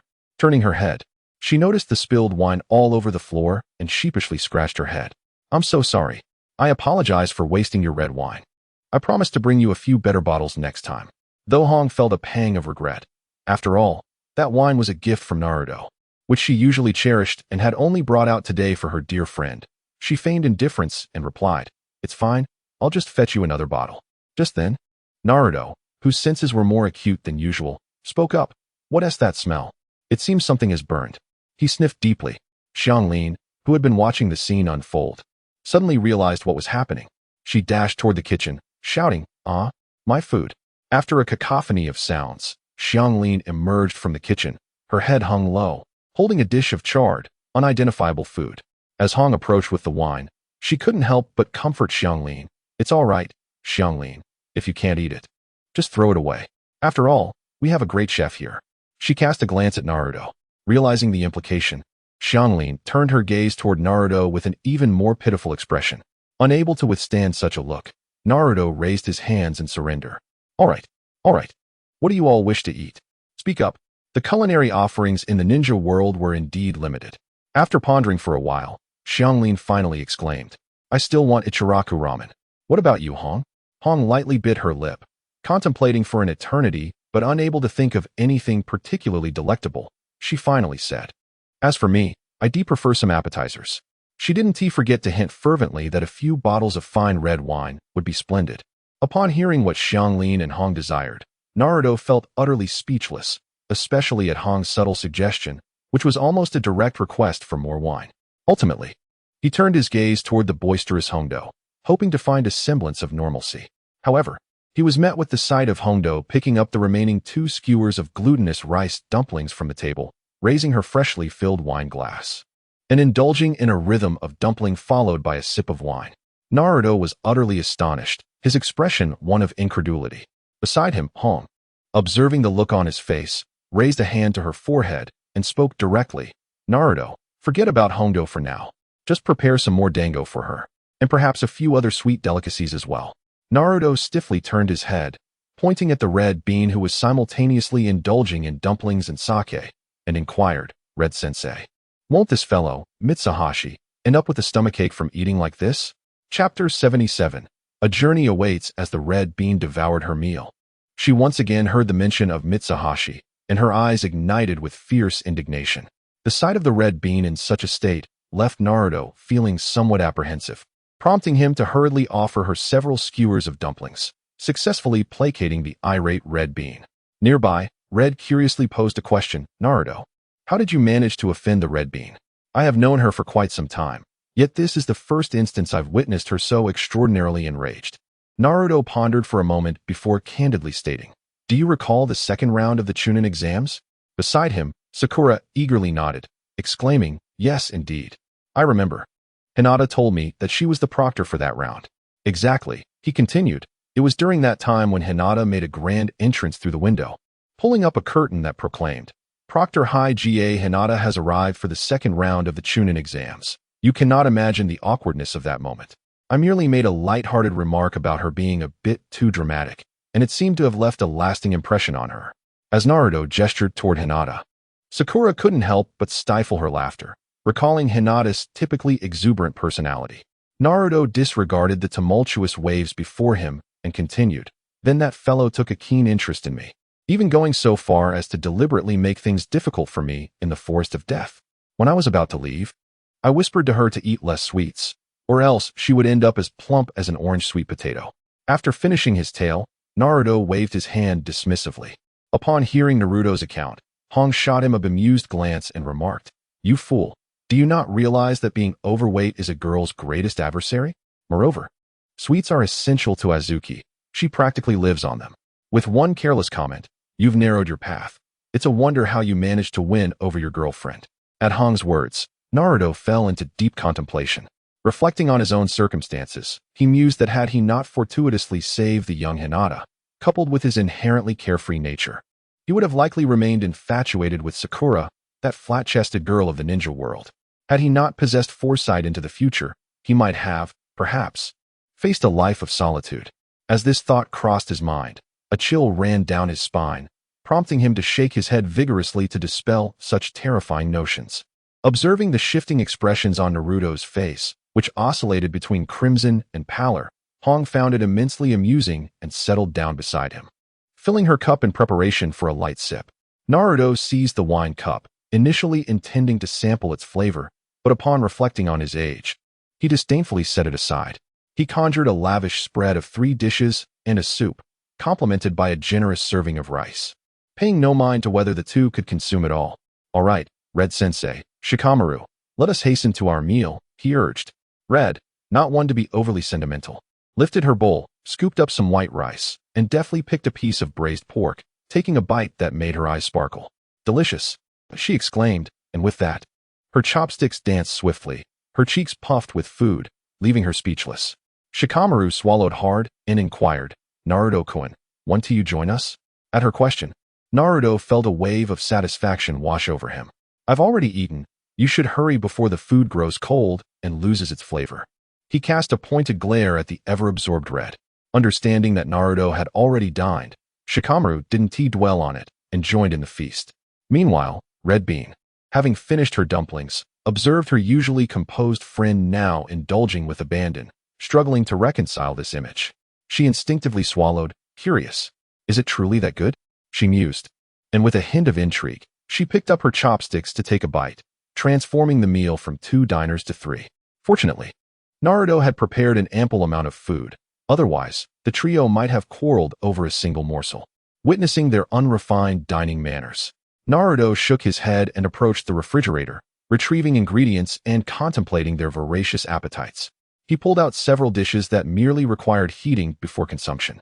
Recalling the mark left by Red Bean's bite on his neck, which had healed thanks to Kurama's chakra, still irked him. This line of thought ignited a mischievous idea. He retrieved a photograph and affixed it to the refrigerator door. Having completed his task, Naruto exited the kitchen and found the 3 still engrossed in their meal.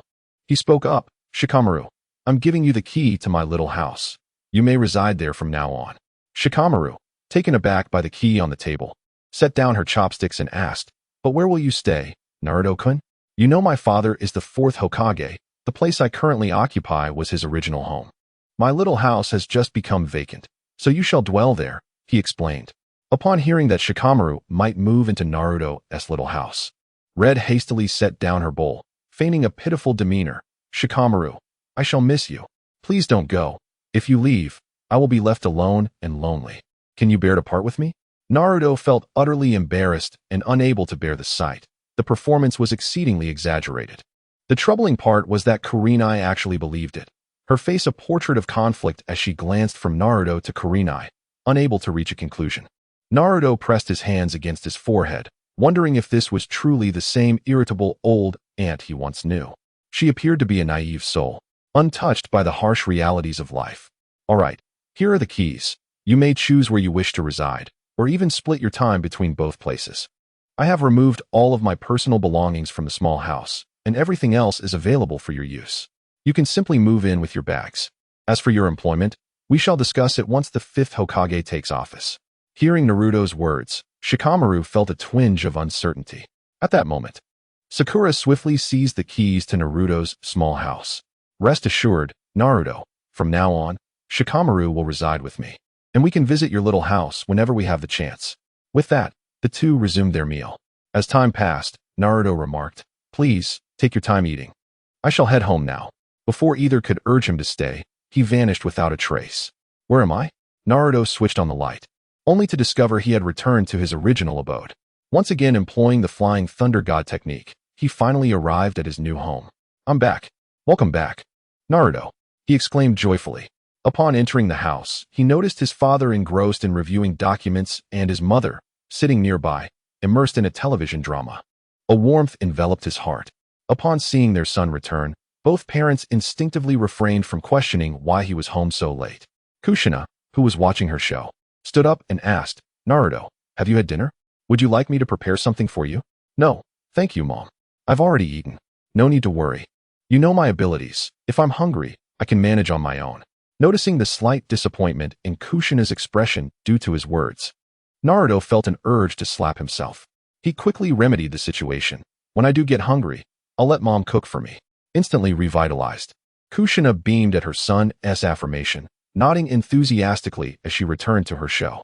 After observing the pleasant exchange between mother and son, the ever-smiling sunbeam of their family spoke up.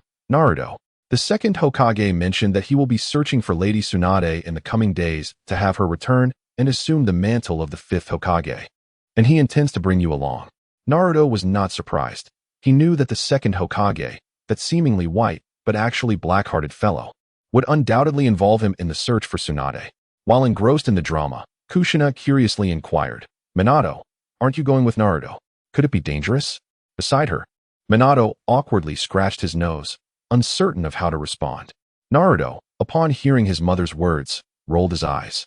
"I suspect that his father has been left behind by the 2nd Hokage to handle paperwork, and that the 1st Hokage will accompany us." Minato nodded in affirmation of Naruto's statement, and with a hint of apology, remarked, "With the protection of the 1st and 2nd Hokages, Naruto's safety is undoubtedly assured. I must remain here to manage Hokage affairs."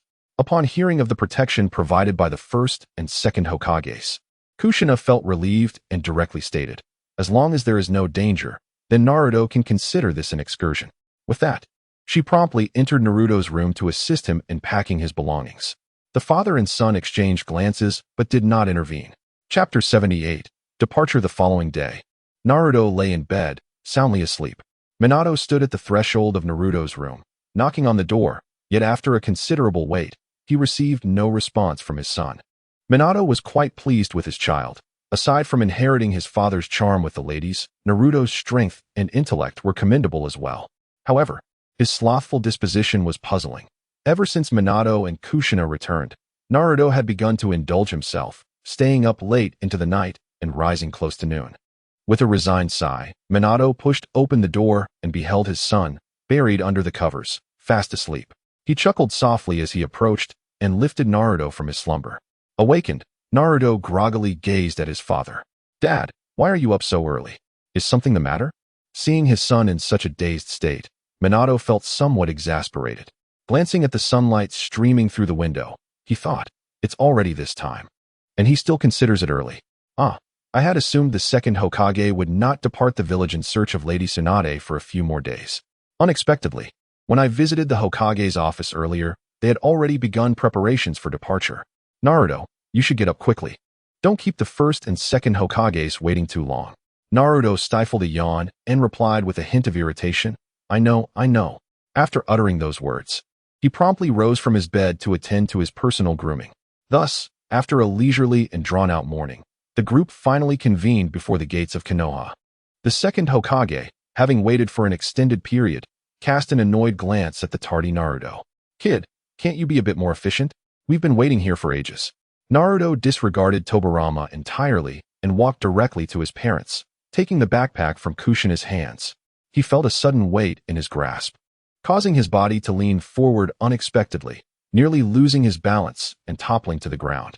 This was the profound weight of his mother's love. As he slung the backpack over his shoulders, he listened to Kushina's incessant chatter, observing the concern etched on her face. Naruto did not retort. He simply nodded in agreement with his mother. Meanwhile, the little sunbeam beside them smiled at the scene, remaining silent. It was only when the stern-faced Uchiha Madara approached that this tender farewell came to an end. After comforting his mother, Naruto approached the group. "Madara, are you coming along?" Before Uchiha Madara could respond, Hashirama hastily interjected with excitement. It's me who called for Madara. Honestly, I've been rather bored staying in Konoha lately, so I thought it would be fun to go out for a bit and perhaps bring back Tsunade to succeed as the fifth Hokage." As the group began to bicker once more, Tobirama could no longer contain himself. His face darkened as he shouted, "Let us move. Can't we discuss this on the way?" Without waiting for a response, he strode forward, disregarding whether the others followed. Observing Tobirama's outburst and his decisive departure, Hashirama sheepishly scratched his head and prepared to follow his younger brother. Naruto gazed upon the seemingly endless road and the dense forest surrounding him, yearning to return home for a restful slumber. Suddenly, a spark of inspiration ignited within his mind. With a grand gesture, a green military pickup truck materialized before the onlookers. After all, no child should bear the brunt of hardship. Striding forward with exuberance, he leapt into the driver's seat and called out with enthusiasm, "Hurry, get in the car." The thrill of being able to drive in the ninja world filled him with joy.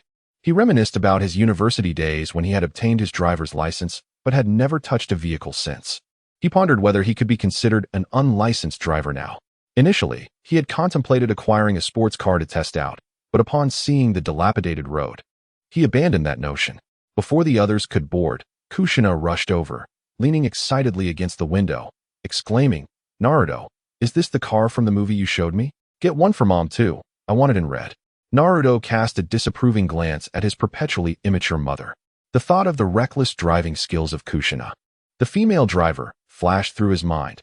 Accelerating from the southern gate of Konoha to the northern gate was a thrilling notion. Shaking his head vigorously, he attempted to dispel the terrifying thoughts that clouded his mind. He then spoke directly. "Mother, driving is perilous, and besides, you have yet to learn how to drive. This only heightens the danger." Upon hearing her son's critique, Kushina's mood soured. "But I am a ninja," she retorted. "Moreover, I am currently in a reanimated form. Collisions do not pose a threat to me." Naruto was utterly speechless, inwardly lamenting, "It is not your safety that concerns me, but rather the potential harm you may cause to others. With a resigned tone, he remarked, "Mother, if you wish to drive, that is acceptable. However, I shall teach you upon my return from the mission. Once you have mastered the art of driving, I shall bestow upon you a crimson sports car." Upon hearing her son's intention to postpone her driving lessons until after his task, Kushina's demeanor visibly deflated. In the driver's seat, Naruto observed the pitiful expression on his mother's face and, with a wave of his hand, summoned several bicycles and electric scooters to the side. "Here, mother, take these bicycles and scooters for now. They should pose no challenge for you. Practice with them, and I shall instruct you on driving upon my return." Upon seeing the newly presented modes of transportation, Kushina's hesitation dissipated, and an eager expression adorned her features. Unable to contain herself, she rushed forward, seized a bicycle, and began to play, completely disregarding her son's previous words, merely waving at him in a dismissive manner.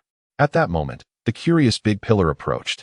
Inspecting the metallic contraption before him, he circled the vehicle, even taking the liberty to poke it with his finger. Naruto, from the driver's seat, felt a surge of anxiety as he witnessed the gentle prod from Big Pillar leave noticeable dents in several areas of the bike. Naruto hurriedly interjected, "Big Pillar." Beside him, the departing Minato nearly choked on his own saliva, only able to cough as a means to signal Naruto. Naruto finally realized that such an address was rather disrespectful to the first Hokage. Accustomed to voicing his inner thoughts, he had inadvertently let slip his words. He quickly corrected himself, saying, "Lord First Hokage, please come aboard. It's merely 2 vehicles, nothing extraordinary." Had it not been for Madara beside him, who was prepared to test the hardness of the metallic contraption with his chakra-infused hand, Naruto would not have been so careless in his speech. Upon hearing Naruto mention a vehicle, and recalling the carriages frequently utilized by merchants and feudal lords, Madara retracted his chakra, following Hashirama into the vehicle with little enthusiasm. Once inside, enveloped in the comforting ambience of the carriage, Hashirama bombarded Naruto with a barrage of questions as soon as he settled in.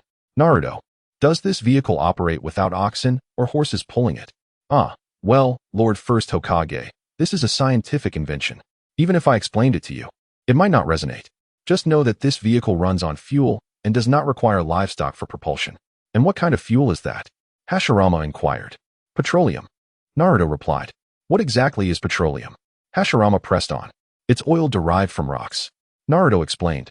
"Rocks can yield oil. Is it edible?" Hashirama continued, intrigued. "Aye. For heaven's sake," Naruto exclaimed in exasperation. Naruto was in a state of disarray, no longer paying attention to the towering figure beside him.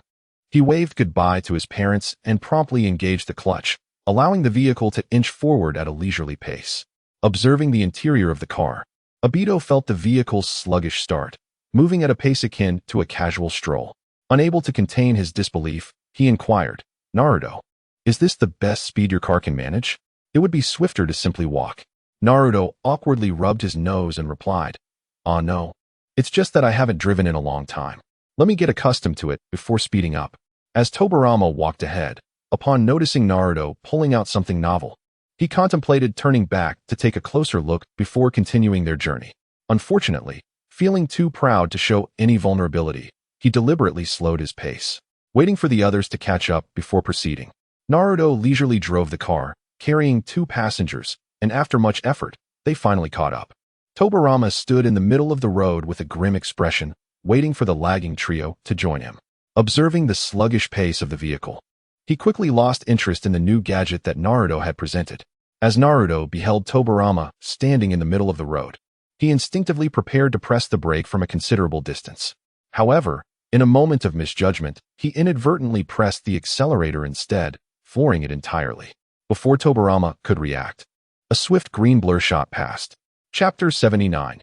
Encounter. A thunderous crash reverberated through the air as the second Hokage was sent spiraling 360 degrees into the sky, while the military pickup truck skidded to a halt far down the road. Good grief. Naruto was taken aback, hastily disembarking to assess the situation. At that moment, Tobirama appeared particularly wretched, his entire being caked in mud, one leg gruesomely broken, yet slowly mending. Had he not been in the state of Edo Tensei, would he have become the first ninja in history to be tragically struck down by a vehicle? Observing the pitiable second Hokage, Naruto quickly exclaimed, "I'm sorry. I apologize." Uncle Tobarama, I didn't realize you were standing in the middle of the road. Upon uttering those words, Naruto felt a flush of embarrassment wash over him. He was reluctant to admit he had pressed the accelerator by mistake, but at least this was the ninja world. Tobarama, unfazed by being knocked aside, was preoccupied with the image of the speeding vehicle that had just passed. His shattered legs soon healed completely, and he eagerly dashed towards the nearby pickup truck, circling it with keen interest, exclaiming in awe, "Kid, this vehicle of yours is impressive. I can't detect any chakra emanating from it, and its speed is commendable. Is that petroleum you mentioned something we can find in the ninja world?" It dawned on Naruto that Tobarama had been eavesdropping. Well, using chakra as fuel isn't out of the question. You'd need to consult Uncle Orochimaru. He has expertise in that realm and should know how to modify it. As for petroleum, perhaps the Sand Village has some, I guess. Upon hearing Naruto mention Orochimaru, Tobarama felt a twinge of irritation. After all, he too was a master of forbidden techniques and had knowledge of human experimentation rivaling that of Orochimaru. Modifying this vehicle? Allow me to handle it. There's no need to trouble Orochimaru. Naruto could not be bothered to engage with him. Did he think everyone was like Orochimaru? Otherwise, why would he exert himself so much? Naruto nonchalantly remarked, Uncle Tobarama, if you are interested, once we bring Lady Tsunade back to Konohagakure, I shall allow you to make the necessary modifications.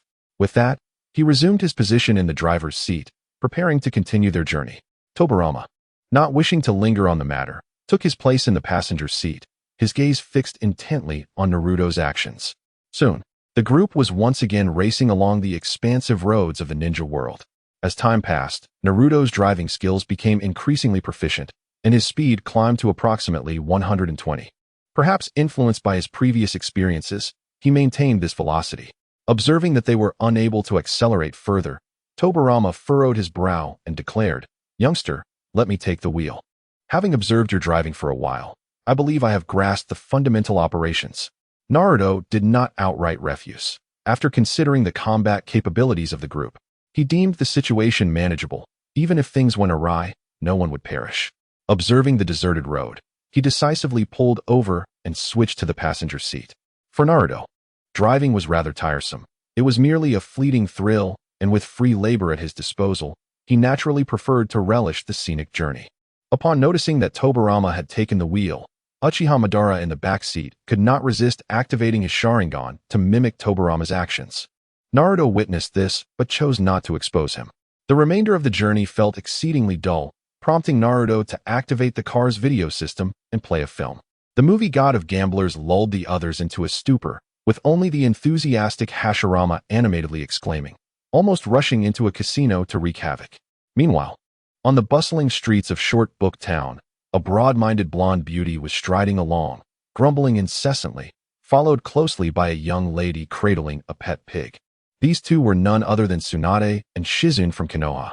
Having just exited the casino, Tsunade had once again squandered all her money. "Tsunade-sama, we've lost all our funds. Even our meal money," she lamented, her stomach audibly rumbling in agreement. Shizune, feeling embarrassed, covered her face and hurriedly trailed behind Tsunade. The latter, feeling equally awkward, recognized that it was her own gambling that had left them destitute. Just as she was about to offer some words of comfort to Shizune, her eyes inadvertently fell upon a middle-aged man in the tavern, looking despondent. She couldn't help but mutter, "Oh, isn't that Jiraiya? What brings him to Shortbook Town? Surely he isn't here to find me. It seems my gambling funds might have a new source." At that moment, Jiraiya, seated in the tavern, was unaware of the two women outside. He had been hiding in Shortbook Town, knowing that Tsunade was also present. After learning from Naruto that Tsunade suffered from hemophobia, he had mustered the courage to seek her out. As he approached, the prospect of confronting someone he had not seen in a long time made him hesitant once more. Tsunade, disregarding Jiraiya's intentions, strode confidently into the tavern, standing before his table. She poured herself a glass of sake and boldly sat across from him. "Jiraiya, what brings you here?" Jiraiya, upon seeing her, was momentarily taken aback, staring at her familiar face. Shizune, holding onto her pet pig, awkwardly followed Tsunade, greeting Jiraiya. "Pardon the intrusion, Lord Jiraiya." Coming back to his senses, Jiraiya quickly replied, "Oh, it's Shizune. Long time no see. You've grown into a fine young lady. Come, sit down, order whatever you like, it's on me." After attending to Shizune, Jiraiya turned his attention to Tsunade, saying, "It's been ages, Tsunade. You haven't changed a bit. Meanwhile, I'm turning into an old man." Tsunade chose not to engage with that remark, thinking to herself, "This guy is still a hopelessly straight man. Age is a woman's greatest adversary. Mentioning it would only reveal my age. No wonder he still struggles to find a girlfriend." Noticing Jiraiya's restless demeanor, Tsunade slammed her fist on the table. "You haven't answered me yet. What brings you to Shortbook Town?" Jiraiya, slightly flustered, hesitated to admit, "I came to find you and persuade you to return to inherit the position of the 5th Hokage." Hearing this, Tsunade relaxed. As long as it wasn't her grandfather's personally coming to fetch her, she felt fearless. Having received the information she sought, Tsunade waved her hand. "Boss, bring us the best food and drink you have, and another round of drinks." Soon, the table was filled with delectable dishes, and the two engaged in a lively exchange about their adventures in the ninja world over the years. Both were tactful enough not to mention Konoha or their sensei, creating a particularly harmonious atmosphere. Tsunade continuously poured drinks for Jiraiya, who welcomed every offer with enthusiasm. Time slipped away unnoticed, and after a hearty meal, Tsunade observed Jiraiya slumped over the table, a sly grin spreading across her face. Rising, she began to rummage through Jiraiya's belongings, exclaiming, "Found it." Upon discovering a hefty sum in his bankbook, her eyes transformed into symbols of wealth. "So, he has this much money. Borrowing a little should be fine," she concluded, tucking the bankbook away. Shizune, who had been quietly eating, was left speechless by Tsunade's antics. With her newfound gambling funds, Tsunade eagerly stood up, preparing to head back to the casino. Shizune hastily scooped up the still-eating pig and followed Tsunade, casting a worried glance back at the inebriated Jiraiya. "Tsunade-sama, is it really okay to leave Lord Jiraiya there alone?" Chapter 80. The Tsutsuki clan. As Tsunade walked ahead, she turned to Shizune, suggesting, "How about I give you some money to get us a couple of rooms at an inn, and you can drag Jiraiya back?" Shizune, envisioning the task of carrying a large man alone, shook her head vigorously, awkwardly laughing. "Tsunade-sama, I think I'll stick with you." The two exited the tavern, making their way toward the casino. Suddenly, they heard a commotion ahead. The crowd on the road began to part. Tsunade and Shizune instinctively stepped aside.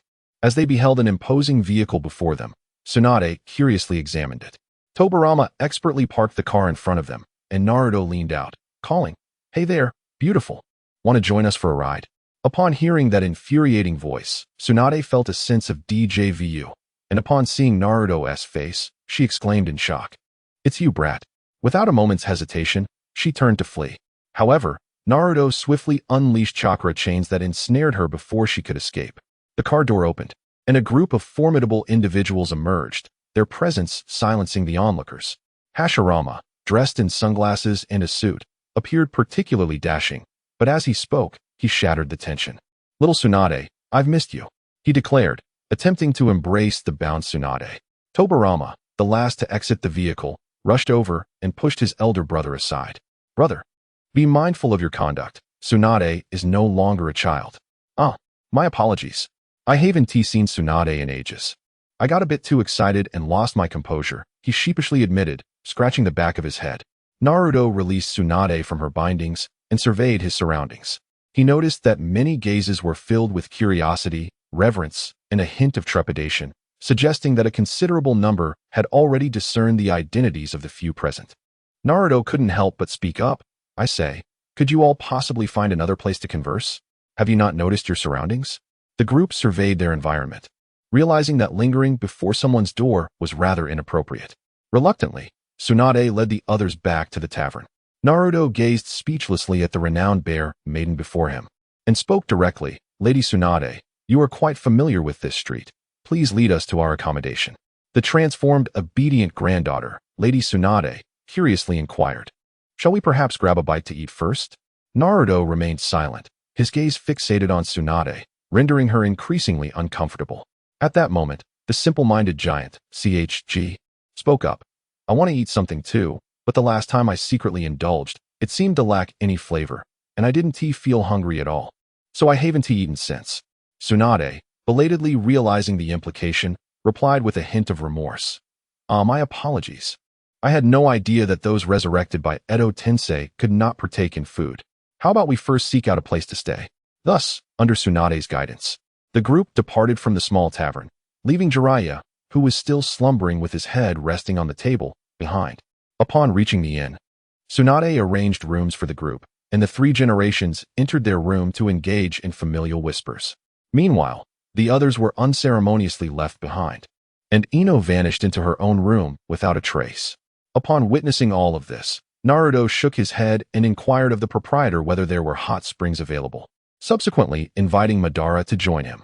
Initially inclined to decline, Uchiha Madara pondered for a moment before deciding to follow closely behind Naruto. Oh, the soothing embrace of the hot springs is indeed delightful. Madara, do you have something on your mind? The indifferent Madara, eschewing any pretense, directly posed the question, are you truly capable of bringing peace to this world of ninjas? Naruto felt particularly exasperated. Why do the inhabitants of the ninja world all cherish ideals such as world peace? Madara, in your opinion, what constitutes a truly peaceful world? Without hesitation, Uchiha Madara responded, certainly, a world devoid of war and death, where everyone can achieve their dreams, is the very essence of peace. Naruto shook his head, neither affirming nor denying Madara's thoughts. Madara, you should be aware that the fundamental reasons for war stem from conflicts and disputes among individuals, as well as the competition for resources. Therefore, it is inherently impossible for this world to achieve everlasting peace. The crimson Sharingan of Uchiha Madara spun, leaving him feeling increasingly perplexed. What, then, do your previous statements signify? Naruto replied, Madara, you are also cognizant of humanity's inherent flaws. Our objective should not be to create a world akin to the one envisioned by the infinite Tsukuyomi. Rather, my aim is to establish rules for these individuals. Pondering this, Madara seemed to grasp part of the concept, but still felt something was amiss, leading him to ask, could you elaborate? I still find it difficult to comprehend. Naruto, for the moment, could not conceive a strategy to outsmart Uchiha Madara. If this fellow were to transform into a formidable boss once more, how would they cope? The Otsutsuki clan may be simplistic to handle, but facing Uchiha Madara in combat would undoubtedly pose a significant challenge. Naruto could only deceive, saying, specifically, it's about ensuring everyone is well-fed, refraining from mutual aggression, and fostering equality and mutual benefit for peaceful coexistence. At that moment, Uchiha Madara felt that Naruto seemed to be merely spinning tales. Yet he lacked any evidence to substantiate his suspicion. Uchiha Madara, in a fit of anger, retorted, you are no different from Hashirama's naive ideals. Naruto removed the towel from his head, and a bottle of juice appeared in his hand. He took a sip and nonchalantly remarked, indeed, my thoughts align closely with his. However, my aspiration is not to directly obliterate the major ninja villages. Rather, I propose to begin with the oft-overlooked commoners. By securing their resources, we can instill a mindset that resists war. Even if conflict were to arise, without the support of resources, war cannot sustain itself. The challenge lies in safeguarding the rights of the civilians. Achieving the so-called peace in this ailing world is profoundly arduous. My vision is quite straightforward. First, unify the ninja world in accordance with your initial idea, and only then pursue reform. As for the balance envisioned by Hashirama, that is a matter for a distant future. It is rather burdensome. I am not inclined towards such tasks. You are aware that this world is merely a nursery for the Otsutsuki clan. No matter how much reform is attempted, we must confront these realities. What we must focus on now is unification, presenting a united front, rather than instigating these ludicrous wars. The ninja world is so small, the incessant fighting merely depletes its resources.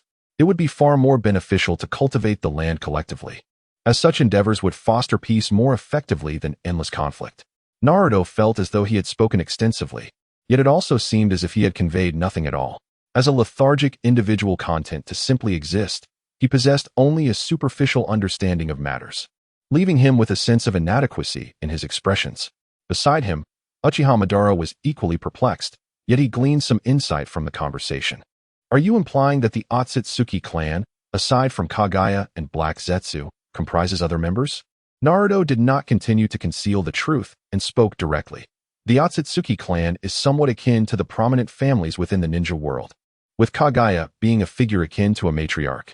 Alongside her arrival in the ninja realm was another individual named Otsutsuki Ishiki.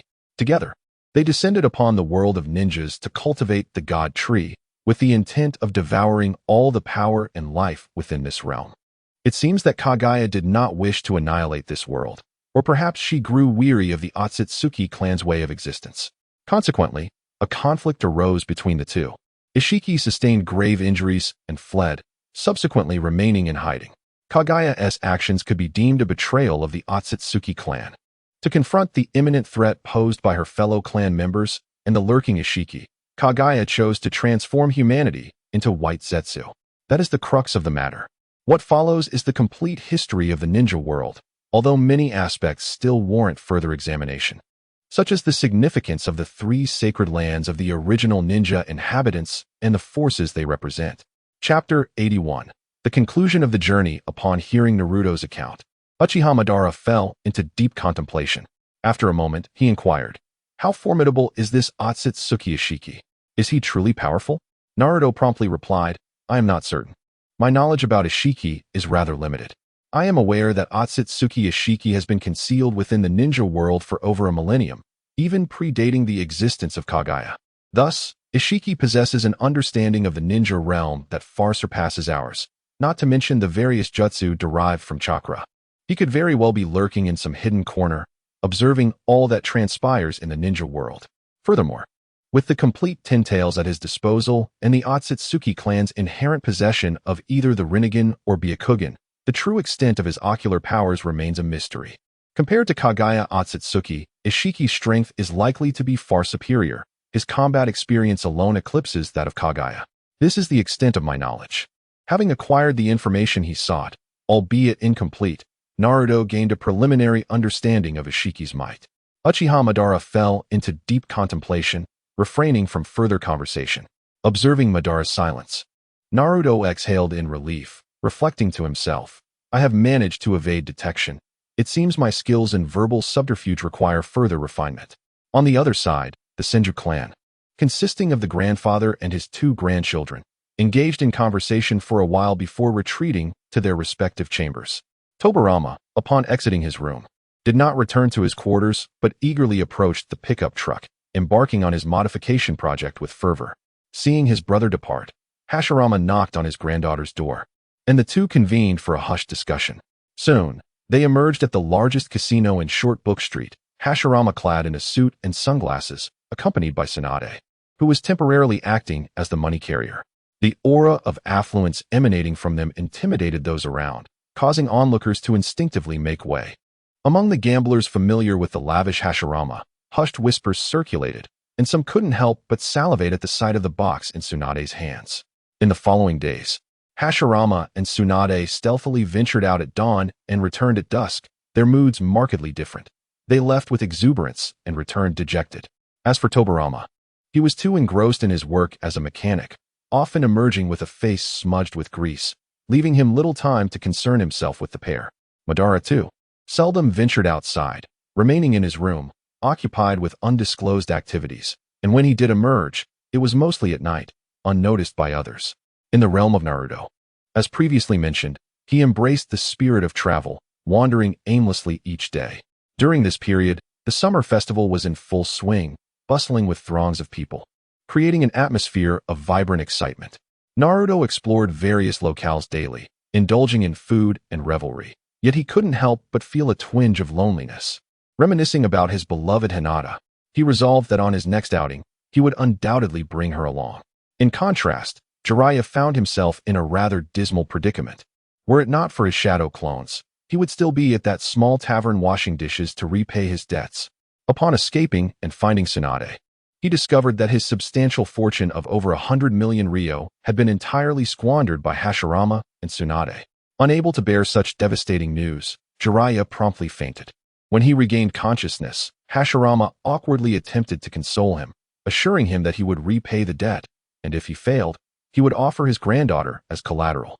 Witnessing his granddaughter remain single even at her advanced age, Hashirama was deeply troubled. Upon hearing the suggestion of using Tsunade as collateral, a mischievous grin spread across Jiraiya's face. Tsunade, catching sight of this, promptly delivered a powerful punch that sent him flying. Consequently, Jiraiya no longer felt bold enough to pursue his debts from Tsunade and instead joined Naruto in his indulgences. The impoverished duo, having lost all their money, turned their attention to Naruto, and in their frustration, he was compelled to share methods of earning. After a whispered discussion in a corner, Tsunade and Hashirama continued their grueling routines, with Tsunade taking on work in the morning, healing the sick, and losing her earnings by afternoon. Hashirama successfully transitioned into a master builder, spending his mornings constructing houses and then donating his earnings to charity. Observing their daily grind, returning home each evening utterly exhausted. It was unfortunate that no one sympathized with these two gamblers. Nevertheless, they remained undeterred in their pursuits. Thus, life continued day by day until today. Early in the morning, Naruto emerged from his room, stretching and carrying his backpack, for today they were to return to Konoha. Upon stepping outside, he spotted Hashirama and Tsunade, sneaking about as they prepared to continue their charitable endeavors. Naruto hurriedly intervened, saying, "Lord First Hokage and Lady Tsunade," but as soon as he uttered the term lady, a wave of murderous intent washed over him, prompting him to quickly amend his words. "Lord First Hokage and Big Sister Tsunade, we're heading back to Konoha today. Were you not aware? Are you still planning to visit the casino?" He chuckled as he approached. "Haha, my apologies. It seems that Tobirama mentioned it last night, and I completely forgot." Upon hearing they were returning to Konoha, Tsunade's thoughts drifted to her impending life as Hokage, and her demeanor turned a shade gray. Soon, the group that had come to find Tsunade began to assemble at the inn's entrance. The team had grown from 4 to 7 members. Tobirama was the first to step out, striding toward the nearby pickup truck. This was the vehicle he had successfully modified to draw chakra after days of relentless research. With excitement, Tobirama flung open the door and took his place in the driver's seat. As soon as he settled in, he eagerly called out, "Get in." Tsunade had long been intrigued by this iron contraption, and the moment Tobirama's words fell, she curiously pulled her assistant Shizun into the vehicle. The followed closely behind, filling the front seats, leaving only the back of the truck available for more passengers. Naruto, still standing at the inn's entrance, watched the unfolding scene with his eyelids twitching and his mouth twitching in disbelief. What had the second Hokage truly modified? What was with the pile of spare parts and screws scattered on the ground? Observing the indifferent expressions of Naruto and the others, Tobirama urged once more, "Hurry up and get in. There's still room in the back." Naruto gazed at Tobirama in silence, scratching his nose as he said, "You drive the truck out of Short Book Street first, and we 3 will get in later." With that, he turned on his heel and walked away. Observing that Naruto did not enter the vehicle, Madara also lost interest in boarding, choosing instead to follow Naruto toward the exit of Short Book Street. Left behind was the lecherous sage Jiraiya, who, intrigued by the so-called pickup truck, hesitated for a moment upon seeing the seats already occupied and recalling Naruto's instruction to exit Short Book Street before boarding. Ultimately, he decided to trail behind Naruto and Madara. Seeing the 3 men refrain from entering the vehicle, Tobirama inserted the key and turned it to start the pickup truck. With a series of sputtering noises reminiscent of a tractor's roar, the truck lurched forward a couple of paces. It emitted loud clanging sounds as parts began to fall off, and several tires rolled away, leaving only the truck's body behind. Tobirama's face darkened, feeling utterly humiliated. He leaned out of the window to assess the situation. Kakashi, bewildered, stared at the thick black smoke billowing from the truck, opened the passenger door, and fled to catch up with the others ahead. Tsunade and Shizun, equally perplexed, glanced at their grandfather's increasingly grim expression, swallowing their words. Observing that their elder had already bolted, Tsunade wasted no time in opening the car door and dragging Shizun to run after him. Only Tobirama remained at the driver's seat, scowling. Just as he intended to exit and inspect the truck, an explosive bang resonated, and the small pickup exploded, releasing an even larger cloud of black smoke, transforming Tobirama's appearance dramatically. Chapter 82. Side story. The group walking ahead turned their gazes toward the explosion behind them. Tobirama stood frozen, feeling the weight of their stares, his face flushing, though it was obscured by the blackened soot. After a moment of dazed realization, he formed hand seals and used water release to extinguish the smoldering truck. He then cast a water release jutsu upon himself, cleansing the grime, and without glancing back, he followed the footsteps of the others, his expression still dark. Bursting into laughter, Naruto could no longer contain himself upon witnessing Tobirama's antics, emitting a sound reminiscent of a pig's grunt. Following Naruto's lead, the group erupted into various fits of laughter, leaving only Tobirama in a world shrouded in darkness. As they gradually exited Short Book Street, they gathered together, awaiting Tobarama's arrival. Upon seeing him approach, the group's expressions returned to solemnity, as if the laughter directed at Tobarama moments ago had never come from them. With a grand flourish, Naruto summoned a brand new Wuling Hongguang before the astonished crowd, casually tossing the keys to Tobarama, who could now indulge in further idleness. Silent and sullen, Tobarama accepted the keys and took his place behind the wheel, while the others exchanged glances before gradually entering the vehicle. The thought of enduring a bumpy ride back home crossed their minds, prompting Naruto to summon yet another marvel. A four-wheeled off-road motorcycle materialized before them. Its imposing stature exuded a commanding presence, and the sleek golden body, reminiscent of the Nine Tails, shimmered brilliantly in the light. Naruto ceased his contemplation and swiftly swung his long legs over the motorcycle. With a twist of the throttle, a deep and powerful roar erupted from the engine. Capturing the attention of those nearby, he pressed the accelerator to the floor, the motorcycle growling like a wild beast, and in a jubilant leap, it vanished from the sight of the onlookers. Tobarama, hurry up and catch up with Naruto. His bike is so cool. I want one so badly. Quickly, keep up.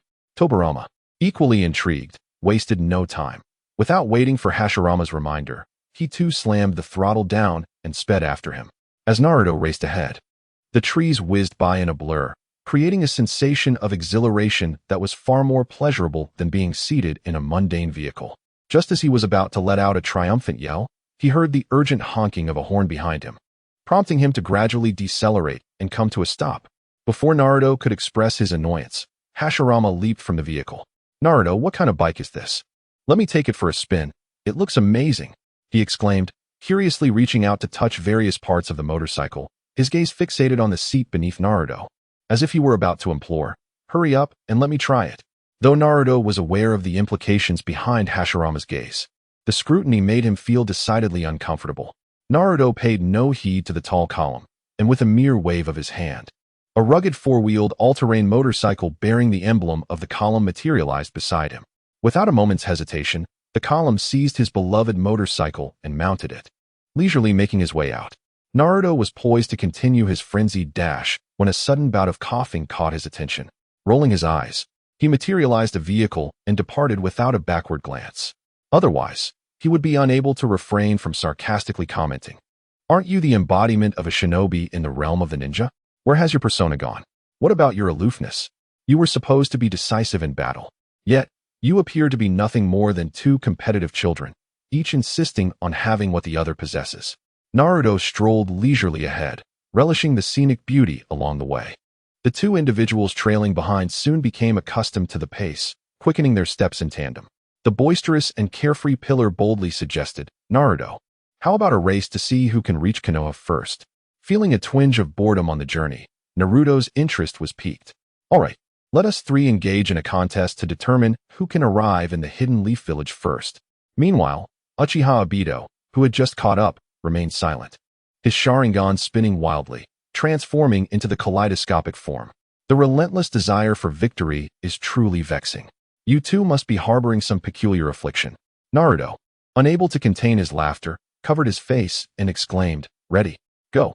Before either of them could react, Hashirama, the old trickster, dashed forward. As a lifelong rival of the first Hokage, Madara was equally quick to respond. No sooner had Hashirama's words left his mouth than Madara pressed the accelerator to the floor and followed suit. Witnessing the intense competitive spirit between the two, Naruto suddenly felt that he should not indulge these two in their antics. Naruto, in a state of desperation, pressed the accelerator to the floor, and amidst the roaring of the engine, the figures of the three vanished from the eyes of the onlookers in the wooling vehicle. Uchiha Madara exclaimed, "Hashirama." Senju Hashirama responded, "Madara," while Naruto shouted, "Damn it."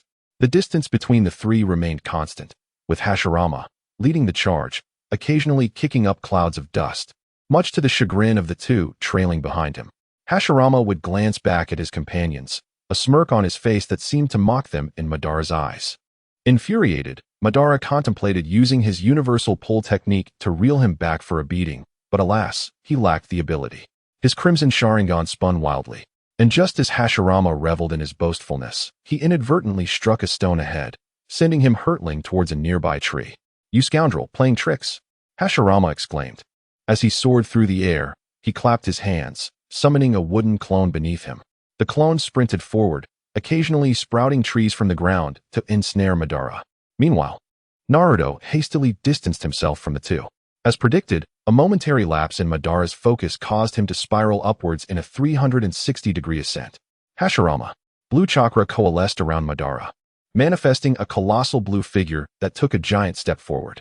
As he raced alongside Hashirama, he wielded a 60-meter-long sword, attempting to stab Hashirama from behind, seemingly seeking revenge for a past betrayal. Regrettably, it was the wooden clone that bore the brunt of the attack. The two, undeterred by their initial competitive spirit, continued their sprint towards Konoha, each striving to outmaneuver the other. Naruto rolled his eyes and shouted, "Kurama, I'm going in." As the words left his lips, a magnificent golden fox emerged behind the two, with Naruto's figure appearing atop its head. At that moment, a small golden fox materialized on Naruto's shoulder. Observing the two familiar figures racing ahead, "What the heck, Naruto? Are you gearing up to confront those two rascals?" Experiencing this mode for the first time, Naruto felt an exhilarating novelty, akin to piloting a Gundam. No, those two rascals are just racing with me." But as the game escalated, they started flaunting their Gundam skills, bullying me, a mere novice. Can I possibly endure this outburst? With that, Naruto commanded the great fox to leap forward, landing on the shoulders of the two ahead, propelling them far ahead.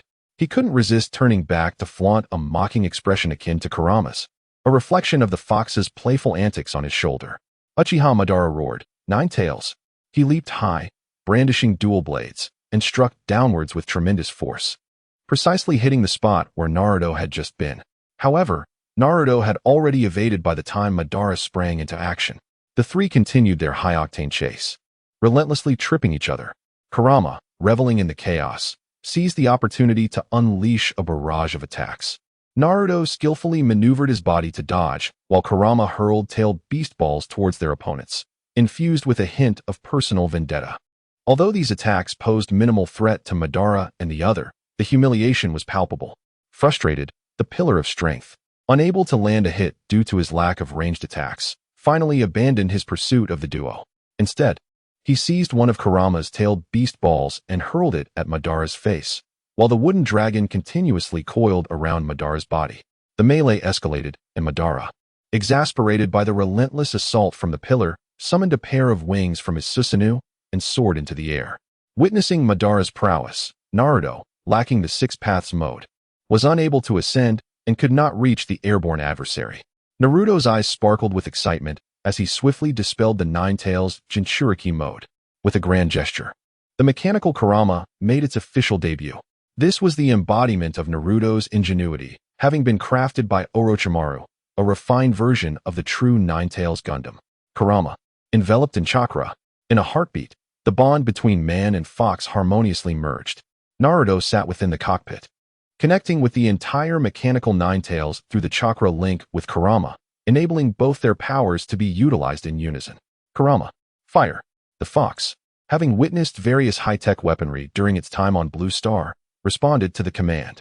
Suddenly, from the mechanical Nine Tails emerged, unleashing an array of missiles and cannons aimed at the duo, while laser swords, manifesting in a fluctuating manner, incessantly thrust towards them. Boom, boom, boom. The relentless assault left them in disarray. The barrage continued.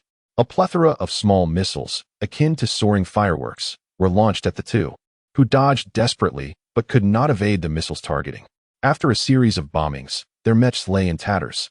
However, following an outpouring of chakra from both, the devastation wrought by Naruto swiftly reverted to its original state.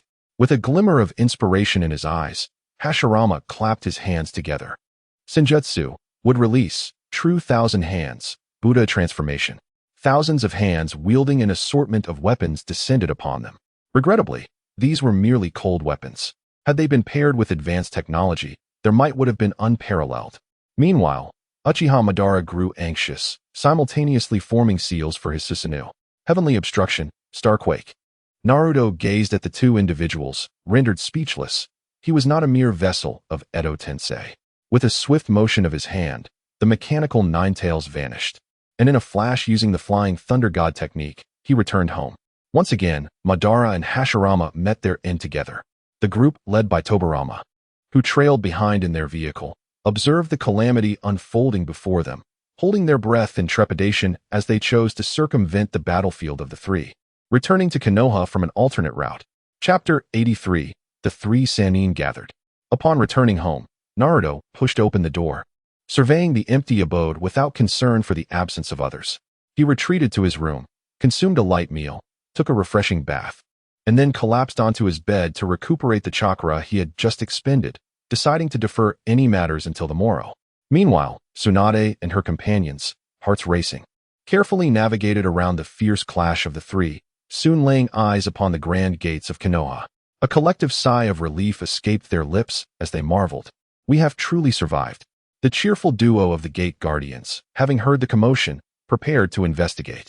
The once jocular pair, upon encountering such notable figures, forwent any registration and seamlessly transformed into welcoming hosts. Under their gracious escort, the group successfully entered the village. The ensuing days were remarkably tranquil. With the news of Tsunade's return to Konoha spreading throughout the village, discussions burgeoned regarding her imminent succession as the fifth Hokage. Kakashi, the leader of Team 7, found himself relegated to mere administrative duties within the Hokage's office, experiencing the life of the sixth Hokage without the time to manage the antics of his three young charges. As for Tsunade, her initial resistance to assuming the role of the fifth Hokage gradually waned, ultimately yielding to the coercive persuasion of the first and second Hokages.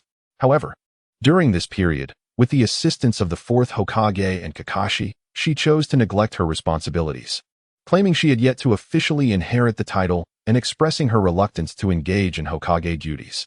Consequently, Naruto found himself with an abundance of free time, indulging in a cycle of eating and sleeping, occasionally visiting the training grounds of Team 10, where he would tease Hinata under the watchful gaze of Kurenai, enjoying life to the fullest.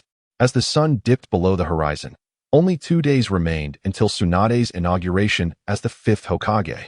The villagers buzzed with preparations, and as Naruto walked through the streets, he was enveloped by the bustling atmosphere, feeling as though time had accelerated. Long time no see, Naruto-kun. At the sound of that familiar voice, Naruto shivered. Orochimaru, what brings you here? Emerging from the shadows, Orochimaru smiled and replied, I merely came to Konoha to visit an old classmate. I heard she is set to become the fifth Hokage, so I set aside my research and braved considerable risks to come here. Naruto, responding with a hint of sarcasm, remarked, you Sannin certainly share a deep bond, but you ought to convey that to Tsunade. Unperturbed by Naruto's tone, Orochimaru continued, I thought I would also pay a visit to you. Naruto-kun, what do you think of my current physique? He punctuated his statement with a playful spin. Naruto felt as though a great lump was lodged in his throat, leaving him at a loss for how to expel it. Has Uncle Snake succeeded so swiftly? I had anticipated a much longer wait. He scrutinized the new body that Orochimaru had cloned. Does this body possess any flaws? It seems not. This form is far more compatible than those I have previously reincarnated into. I can sense that this body's condition is akin to that of my youth.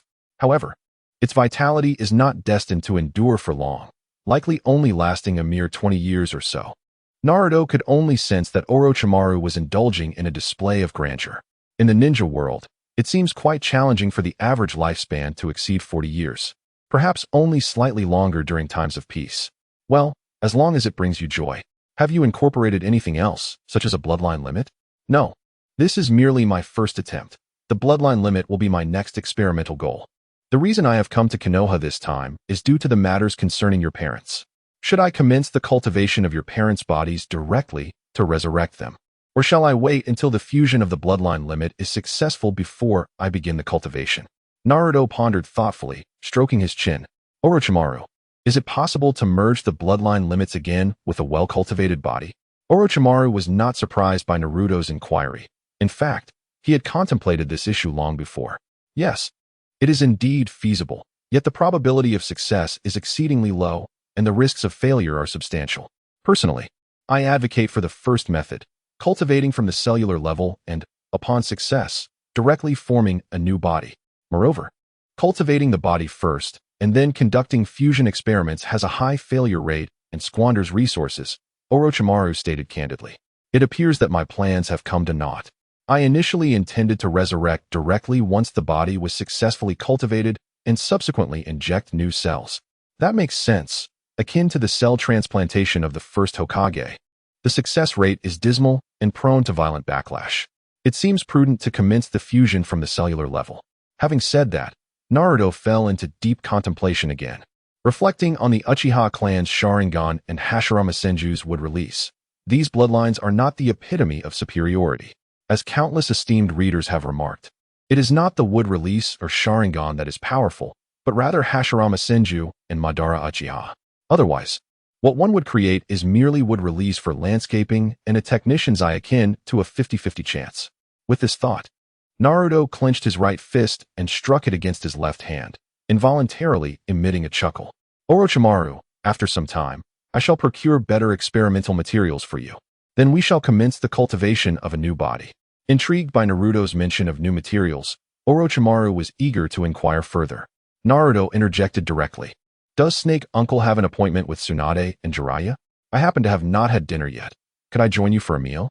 Orochimaru, understanding Naruto's reluctance to elaborate, chose not to pursue the matter further. After all, he would find out sooner or later. Let us go together, he declared, immediately setting off toward the meeting point. The primary purpose of his visit to Konoha was to share his experimental findings with Naruto, and unexpectedly, he had gained an additional opportunity. By the way, Snake Uncle, I need the training method for Sage Mode of the Dragon Cave. Do you have any records?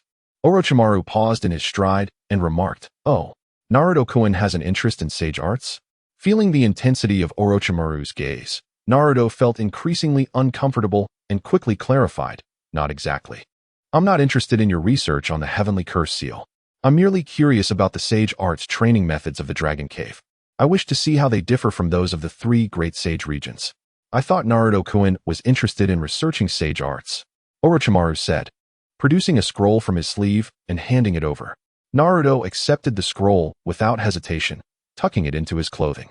Thus, the two conversed as they made their way to the rendezvous point agreed upon by the legendary three. Upon their arrival, Tsunade's furious fist came flying towards Orochimaru. Orochimaru, how dare you show your face in Konoha? Upon witnessing the shattered ground, Naruto couldn't help but comment, Truly, the bonds run deep. Jiraiya quickly intervened to prevent a confrontation. Tsunade, hold on. Orochimaru is here at my invitation. If you keep causing destruction, I won't have the funds to cover the damages. You'll have to find a way to manage that yourself. Humph. Jiraiya, you said we were celebrating my becoming the 5th Hokage with drinks. What does Orochimaru have to do with this? Jiraiya, feeling the weight of Naruto's gaze, was subjected to the chilly stare of Orochimaru, who felt quite embarrassed after exerting considerable effort for this gathering. Naruto, the silent observer, interjected to ease the tension. Are you here for barbecue? Eating too much barbecue can lead to indigestion. I heard that the Akimichi clan's restaurant serves excellent food. Shall we go there to try it? Seizing the opportunity, Jiraiya quickly chimed in. Yes, yes. Naruto, lead the way. Let us savor the Akimichi clan's delicacies together. Chapter 84. The weakness of the two pillars. Considering Tsunade's imminent assumption of the role of 5th Hokage, and knowing that former Hokages need not partake in feasts, it was an opportune moment for Naruto to win Tsunade over. As he spotted the group, Naruto had already contemplated this and dispatched a shadow clone to inform the Akimichi clan to prepare in advance. When they arrived at the Akimichi clan's restaurant, the affable and earnest Choji was waiting at the entrance. With a nod from Naruto, Choji greeted them. Welcome, Lady Tsunade, Lord Jiraiya, and Lord Orochimaru to our Akimichi clan's establishment. It's been quite a while. What would you like to eat? Today it's on me. The trio did not decline and ordered a variety of dishes from the menu, both familiar and unfamiliar. The dishes served were expertly prepared by the recently trained chefs of the Akimichi clan, and soon, the table was laden with food. The meal lasted a considerable time, as it was the first occasion they had tasted such exquisite cuisine, and they became so engrossed in eating that they neglected the drinks that had already been prepared. After they had feasted and refreshed themselves, they decided to seek another venue to enjoy some drinks. Once Naruto had secured the sage arts training methods of the Wet Bones Forest from Tsunade, he took his leave, remaining unaware of what transpired between the three afterward. The following day, Naruto was still slumbering soundly when he was abruptly roused by his surrogate father. Naruto, Lady Tsunade's inauguration ceremony is about to commence. Hurry. Your mother has already gone ahead. With a flash of light, the figure vanished from Naruto's sight. Amidst a throng of Konoha villagers, under the witness of the first, second, and fourth Hokages, as well as the other legendary Sannin, Tsunade donned the Hokage hat. With a grand gesture, she proclaimed, "I am the fifth Hokage, from this day forth. I shall govern the village of Konoha." Applause erupted from the crowd gathered at the Hokage building, all smiling in congratulation. "Little Tsunade, I truly never imagined you would become Hokage. Please, do refrain from gambling. Your grandfather fears you might gamble away Konoha." Standing nearby, Hashirama applauded his granddaughter while simultaneously jabbing her with a knife. Before Tsunade could retort to her granduncle, Tobirama approached and said, "Brother, must you speak so? If you can't say anything nice, perhaps it's best to remain silent." "Little Tsunade, do not heed your granduncle's words. Now that you are Hokage, you must strive to excel. We shall support you to the best of our abilities," assured Jiraiya, standing beside her. Encouraged by the cheers surrounding her and the affirmation from those at her side, Tsunade nodded resolutely, stating, "I will endeavor to become a competent Hokage." The inauguration ceremony concluded amidst a chorus of cheers. In the days that followed, Naruto's surrogate father and his teacher finally regained their freedom. Observing the beleaguered Kakashi, Tsunade graciously granted him a few days off. However, tranquility was soon shattered. One day, in a certain part of the Konoha forest, a sudden spatial disturbance heralded the arrival of a young man clad in a black robe, bearing signs of exhaustion, alongside a golden-haired boy. The weary young man pressed his hand to his left eye, exclaiming, "Chakra depleted." The arrival was none other than Uchiha Sasuke, the cherished disciple of Kakashi, now grown. As for the golden-haired boy, it was none other than Naruto's adopted son, Boruto. Boruto was the first to regain his composure, surveying their surroundings. "Where are we?" Sasuke, shielding his eyes, rose from the ground, stating, "We need to investigate this place." The two then leaped from the forest, standing atop a vantage point to survey the area. "Boruto, this location is Konoha from the past." Boruto gazed in astonishment at the few remaining Hokage rocks, exclaiming, "Indeed, not only is there no sign of Dad, but Kakashi uncle and Tsunade grandma are also absent." After a thorough investigation, coupled with the confirmation from the divine artifact, Sasuke determined that he and Boruto had indeed arrived in Konoha during the tenure of the fifth Hokage, Tsunade. To avoid exposing their identities as time travelers and risking alterations to history that could lead to dreadful consequences, they resolved to disguise themselves, seeking opportunities to approach Naruto and protect him from the threats posed by Kinshiki Tsutsuki. In truth, all of this had already been sensed by a cadre of influential figures in Konoha. Upon receiving Naruto's message, they chose to remain concealed and observe the unfolding events rather than reveal themselves. The first to encounter the two was none other than Tsunade, Shizune, and Jiraiya. Spotting unfamiliar faces, Tsunade stepped forward and inquired, "I am Tsunade, the fifth Hokage of Konoha. You appear unfamiliar. What brings you to our village?" Without a moment's hesitation, Sasuke replied, "We are performers, traversing the streets and alleys." As he spoke, he produced a small prop and began to showcase a magic trick. Meanwhile, Naruto, crouching at a distance, was at a loss for words. "You are a ninja. Even the simplest of illusions could be performed by anyone. What do you mean by magic?" Naruto feigned passing by, drawn in by the allure of magic. Boruto, noticing the approaching figure, saw that Naruto was nearly as tall as Sasuke now. The words "Dad" almost escaped his lips, but fortunately, Sasuke reacted swiftly, covering Boruto's mouth. Only then did Boruto, belatedly aware, stand obediently to the side, watching Sasuke's fervent performance, albeit with a hint of embarrassment. While not on par with a ninja, he had some ninjutsu skills, which he relied upon to entertain. After finishing his act, Sasuke added, "Even though it may not be impressive, the awkwardness of the performance left the others at a loss for words, until Naruto, reaching into his pocket, tossed a few coins at the two. Sasuke stared at the coins at his feet, then at Naruto, who looked almost identical to himself 3 years hence, his expression darkening as he barely restrained the urge to unleash the 6 paths, heavenly armory. The combination of the awkward performance and the odd behavior made the duo appear even more suspicious. Ultimately, Tsunade decided to assign Naruto the task of monitoring them, which conveniently allowed Sasuke and Boruto to ensure Naruto's safety. Exchanging glances, the two nodded in agreement. Bored, Naruto, having nothing better to do, gladly accepted the task. Seeking a bit of amusement, as he watched Tsunade and the others depart, he turned and said, "Let us go to my house. leading them to his old dwelling. As if influenced by the will of the heavens, the three serendipitously encountered a weary Sakura just exiting the Leaf Hospital. Sasuke swiftly leaped to a tree, conferring with Boruto about the situation.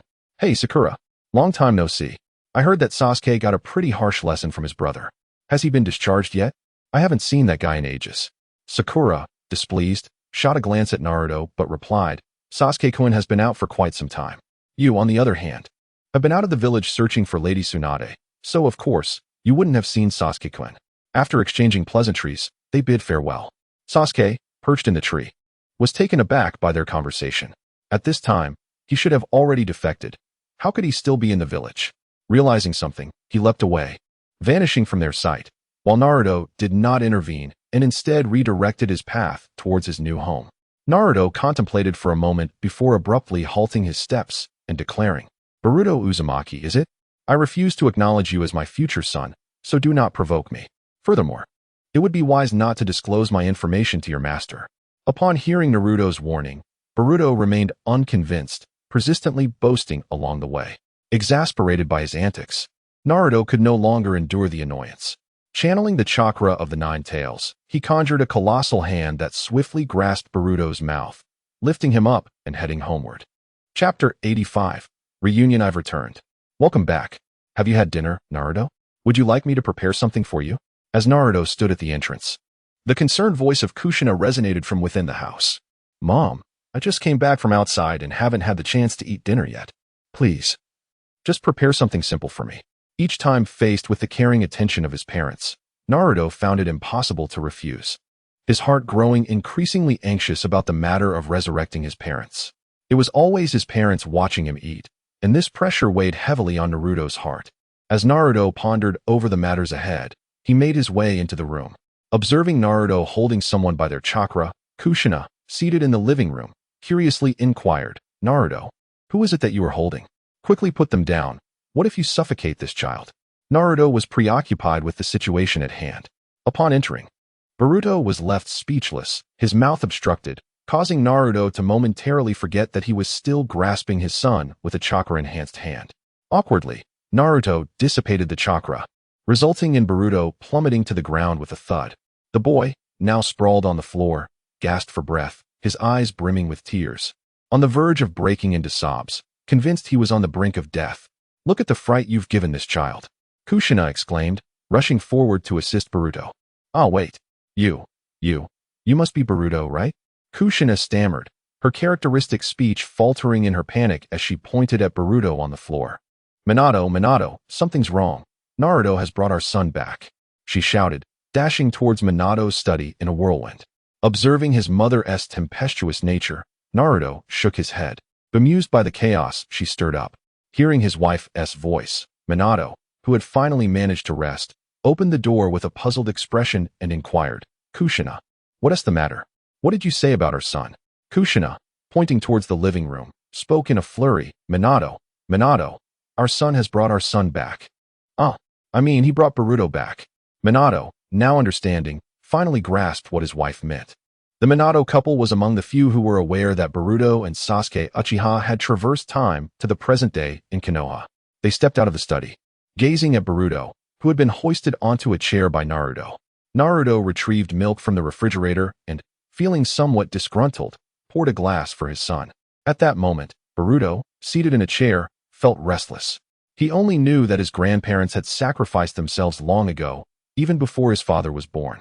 The legends surrounding them were tales heard from others. For instance, the sixth Hokage spoke of his grandfather as his most esteemed teacher, while the Raikage referred to him as the fastest man in the ninja world. Such stories were abundant. Approaching them, Kushina spoke, You must be Boruto. I am Uzumaki Kushina, your grandmother. Beside her, the young Boruto felt a bit awkward. He had just begun to navigate his role as a father, and now he was being introduced as a grandfather, leaving him at a loss for words. He managed to stammer, Boruto, I am Minato Namikaze, your grandfather. Both Minato and Kushina felt a sense of helplessness regarding their son. Although Naruto appeared to be only 13 or 14 years old, he exhibited an extraordinary maturity, lacking the parental fulfillment that one might expect. Kushina moved behind Boruto, playfully poking him here and there, occasionally touching him to confirm that this was not a dream. Then she enveloped him in a warm embrace, rubbing her cheek against his small face. Normally mischievous at home, Boruto dared not breathe a word in front of his grandmother. After a brief moment of playful torment, Kushina realized both children were still hungry. She quickly exclaimed, "Boruto, you must be hungry.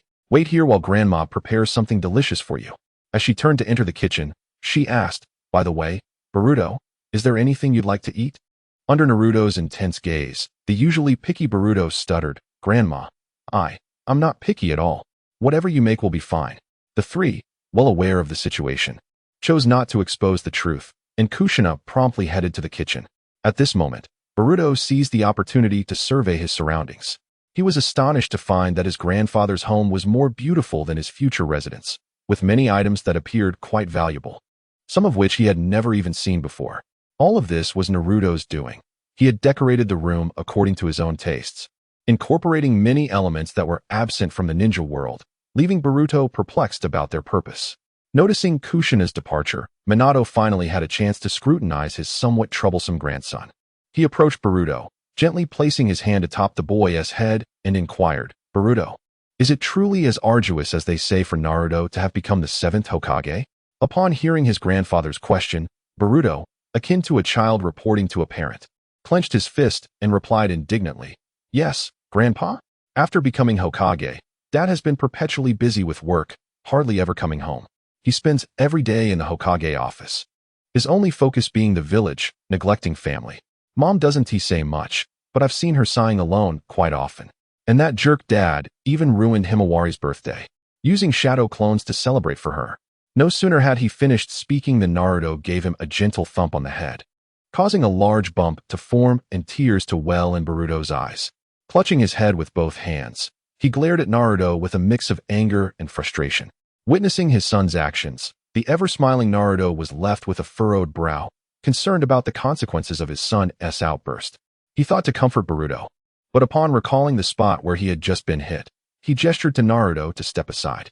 Naruto, feeling displeased, channeled the chakra of the Nine Tails and pressed it against Boruto's head. After Boruto grimaced in pain, the swelling that had just appeared quickly vanished, and the sensation of pain faded away shortly thereafter. Naruto gazed at his wayward son and, with a hint of exasperation, remarked, "Being Hokage is not merely about fervent passion and shouting slogans. Your father, well, I'm referring to the 7th Hokage, not the current version of myself. Aside from his prowess in combat, he is utterly lacking in other essential qualities that would render him suitable for the role of Hokage. Let me tell you, that fellow remained a genin even after ascending to the position of Hokage. He has no comprehension of politics and insists on handling everything himself, which is nothing short of exhausting. Were it up to me, I would establish various departments to delegate the responsibilities of the Hokage, allowing the leader to merely preside over the village." The 4th Raikage exemplified this approach. Have you ever seen Cloud Village descend into chaos? It continues to function seamlessly. If one lacks understanding, one ought to seek knowledge. A dim-witted individual has no business aspiring to be Hokage. It would be far better to independently establish a ninja village and employ shadow clones to assume all positions single-handedly. After Naruto finished speaking, Minato fell into deep contemplation, weighing the pros and cons of what Naruto had proposed for the village.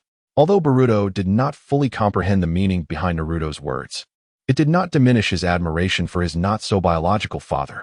In Chapter 86, titled Chance Encounter, Boruto enjoyed a harmonious moment with his grandfather and father. While on the other side, Sasuke, plagued by fatigue, headed directly to the familiar grounds of the Uchiha clan after parting ways with the two. Upon arriving in the past Konoha and encountering familiar faces, a torrent of emotions surged within Sasuke. Although he had learned from Naruto and Sakura that his younger self was still in Konoha and had yet to defect, he felt compelled to verify this for himself. Soon, Sasuke's weary figure appeared at the training ground where young Sasuke frequently practiced. The young Sasuke, drenched in sweat, relentlessly executed the fire techniques taught by Uchiha Madara, depleting his remaining chakra. Hidden in the shadows, the fatigued Sasuke was astonished by the proficiency of these techniques, many of which he had yet to master in his present form. However, more surprising than the techniques was the realization that his younger self had indeed not defected from the village. As he observed everything, the fatigued Sasuke recalled Naruto's form, which differed from his memories. He murmured to himself, It seems I have overlooked many issues. I must gather more intelligence. With that, he prepared to leave the scene. At that moment, the young Sasuke exhausted his last bit of chakra and collapsed to the ground. The sight nearly compelled the fatigued Sasuke to reveal himself, but he restrained the urge, choosing to remain hidden. Watching his younger self struggle and recalling the death of Itachi before him, as well as the truth behind the Uchiha clan's massacre, he pondered whether he should reveal the truth to his younger self, which might prevent his brother's demise. Once such a thought took root in his mind, it spread like wild grass, consuming his thoughts. Fearing the potential catastrophic consequences of altering history, the fatigued Sasuke fled the scene, terrified that he might inadvertently change the course of events. None of this escaped the watchful eyes of Madara, who was temporarily residing in the Uchiha clan's territory. It was impossible for the fatigued Sasuke, with his chakra depleted, to detect this relic of a bygone era. As Sasuke left, he found himself at a loss for direction, gazing around at the vastness of Konoha, devoid of a place to call home. A wave of melancholy washing over him. With a heavy heart, he vanished from Konoha, racing towards the Sound Village. At that moment, Orochimaru was in his base, engaged in various experiments with his assistant, Kabuto. The instant Sasuke entered the base, he was noticed by Kabuto and Orochimaru. Kabuto, quick to react, drew a kunai, positioning himself protectively in front of Orochimaru, wary of the figure emerging from the shadows. Meanwhile, Orochimaru remained engrossed in his research, indifferent to the identity of the intruder. Sasuke's feelings towards Orochimaru were complex.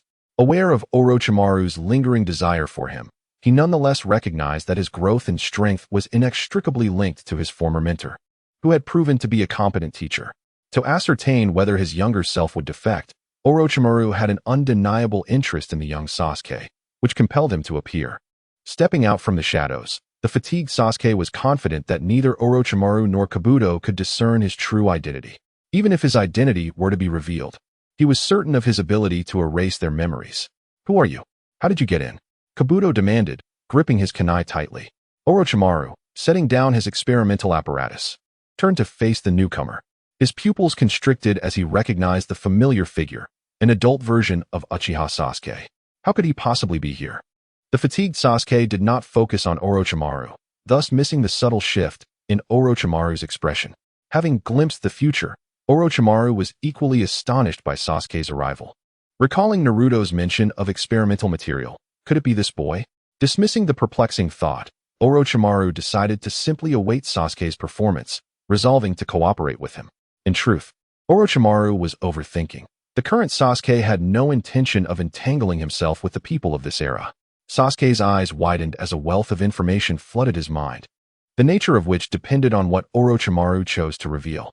In fact, the moment Sasuke entered the base, this body had already transformed into his real clone, merely utilizing another's form to execute techniques. Having acquired the information, the fatigued Sasuke departed Orochimaru's base without a backward glance, seeking a place to rest for the night. The following morning, he left the Sound Village early, making his way back to Konoha. In the forest, two individuals clad in the Akatsuki's black and red cloud uniform approached the Sound Village with an air of detachment. These two were none other than the Akatsuki duo, Itachi Uchiha and Kisame Hashigaki. Itachi-san, is Orochimaru truly in the Sound Village? Itachi's expression remained impassive as he gazed at the distant village. "I do not know. This is a task assigned by the leader. Our duty is merely to execute the mission," Kisame replied, returning to his own thoughts while perusing the blueprint Naruto had given him. Thus, the two walked through the forest, each lost in their own contemplations. A gust of wind swept through as the fatigued Sasuke, racing through the trees, brushed past them. Their eyes met, and in that moment, Itachi's familiar gaze confirmed Sasuke's suspicions. The fatigued Sasuke's chakra became erratic as he left a deep footprint on the tree, using its branches to cushion his fall as he leaped before the two. He confronted the figure clad in a black trench coat and hat that blocked his path. Kisame, clutching the precious documents, unsheathed his sword, Samahata, baring his jagged teeth as he coldly inquired, "Who are you? Why are you obstructing our way?" In response to Kisame's question, Sasuke remained silent, simply staring at the familiar face before him. This gaze transcended over a decade, and memories of his time with his brother flooded his mind, the warmth of training together. The sight of Itachi's broad back and the haunting words, "Forgive me, Sasuke, this is the last time," Hair obscured his eyes, and the brim of his hat cast a shadow that rendered his facial expressions imperceptible. Upon encountering the obstruction, Uchiha Kisame felt a surge of fury. With his blade, the Samehada, he swung towards Sasuke's midsection, but Sasuke skillfully retreated, evading the strike. In a moment of desperation, Sasuke's Sharingan whirled wildly. He removed his hat and lifted his head, locking eyes with the advancing Uchiha Kisame. The once enraged Kisame now stood frozen, his body rigid with disbelief. A gentle breeze stirred, revealing the Rinnegan concealed beneath Sasuke's hair, yet Kisame remained ensnared in an illusion, oblivious to the events unfolding around him. Uchiha Itachi observed the two intently. When Sasuke cast a complex gaze in his direction, Itachi's curiosity was piqued. The moment a familiar yet foreign visage materialized before him. Itachi's heart quaked, and his expression faltered as he uttered in disbelief, "Is that you, Sasuke?" Chapter 87. Sasuke and Itachi identified by Uchiha Itachi. Sasuke maintained his icy demeanor, nodding with an air of detachment. However, the slight tremor in his hand betrayed a tumult of emotions beneath his stoic exterior. Realizing that the figure before him was indeed his younger brother, now grown, Itachi struggled to contain his emotions. The corners of his mouth twitched upward, poised to speak. But thoughts of Kisame, entrapped in the illusion, and the ever-watchful Black Zetsu, cast a shadow over his words. With Crimson Sharingan spinning furiously, Itachi declared, "Tsukuyami." Having subdued Kisame, Sasuke did not resist Itachi's Genjutsu, and soon found himself enveloped in the realm of Tsukuyami. Surrounded by the surreal landscape, Sasuke felt a sense of helplessness. Though this was not his first encounter with Itachi's illusion, the cold facade of Uchiha Itachi swiftly melted away, transforming into the brother Sasuke had cherished in his youth. Observing the face before him, now more mature than his own, Sasuke couldn't help but notice the familiar awkwardness that mirrored his childhood. Itachi's face beamed with a radiant smile, his eyes narrowing with joy. He settled nearby, beaming with pride, and beckoned Sasuke to join him. Seeing the warmth in his brother's smile, Sasuke felt a long-forgotten joy blossom within him, and without hesitation, he plopped down beside Itachi. "You've grown, Sasuke. You're even taller than me now," Itachi exclaimed, attempting to ruffle his brother's hair, but hesitated, feeling a pang of embarrassment at the sight of Sasuke, who now appeared older than his current self. Sasuke, undeterred by his brother's awkwardness, took hold of Itachi's hand and placed it upon his head. It was then that Itachi noticed Sasuke's missing left hand, causing his brow to furrow slightly. Sasuke, feeling the weight of Itachi's gaze, instinctively shrank back. It was too embarrassing to confess that he had lost his hand while playfully sparring with Naruto. Understanding the unspoken sentiment and the gesture of covering the absent limb, Itachi paused, grasping his brother's feelings, and refrained from pressing further. "Sensei, you must have endured great hardships over the years," Sasuke remarked, seeking to shift the conversation. Itachi regarded his mature brother with admiration, recognizing that Sasuke was no longer the impulsive child who sought vengeance against him. In response to Sasuke's inquiry, Itachi shook his head. "For your sake, every hardship was worthwhile. Yet, my hands are stained with the blood of our clan and our parents." Pain welled in his eyes as he spoke. Sasuke, witnessing his brother's anguish, felt at a loss for words. While others might judge Itachi's actions, he alone felt unqualified to comment. Regrettably, the hatred that clouded his vision in the past had led him to pursue vengeance, only to realize the truth too late to avert the tragedy. With the knowledge that his brother was still alive, Sasuke blurted out, "Itachi, let it go. I no longer want these eyes. I want you to live. I cannot bear to exist in solitude in this world. Let us find a place to hide away and grow stronger together." In that moment, Sasuke saw no future, nor did he care what dreadful events might unfold from altering their history. His focus was solely on the brother before him, who had guided him every step of the way, the one who had always prioritized his well-being. Itachi, observing his brother's desperate resolve, chose not to intervene. Recognizing the intensity in Sasuke's gaze, Itachi understood that his plan had reached fruition. Sasuke's eyes had evolved into an eternal Mangekyou Sharingan, perhaps even the Rinnegan.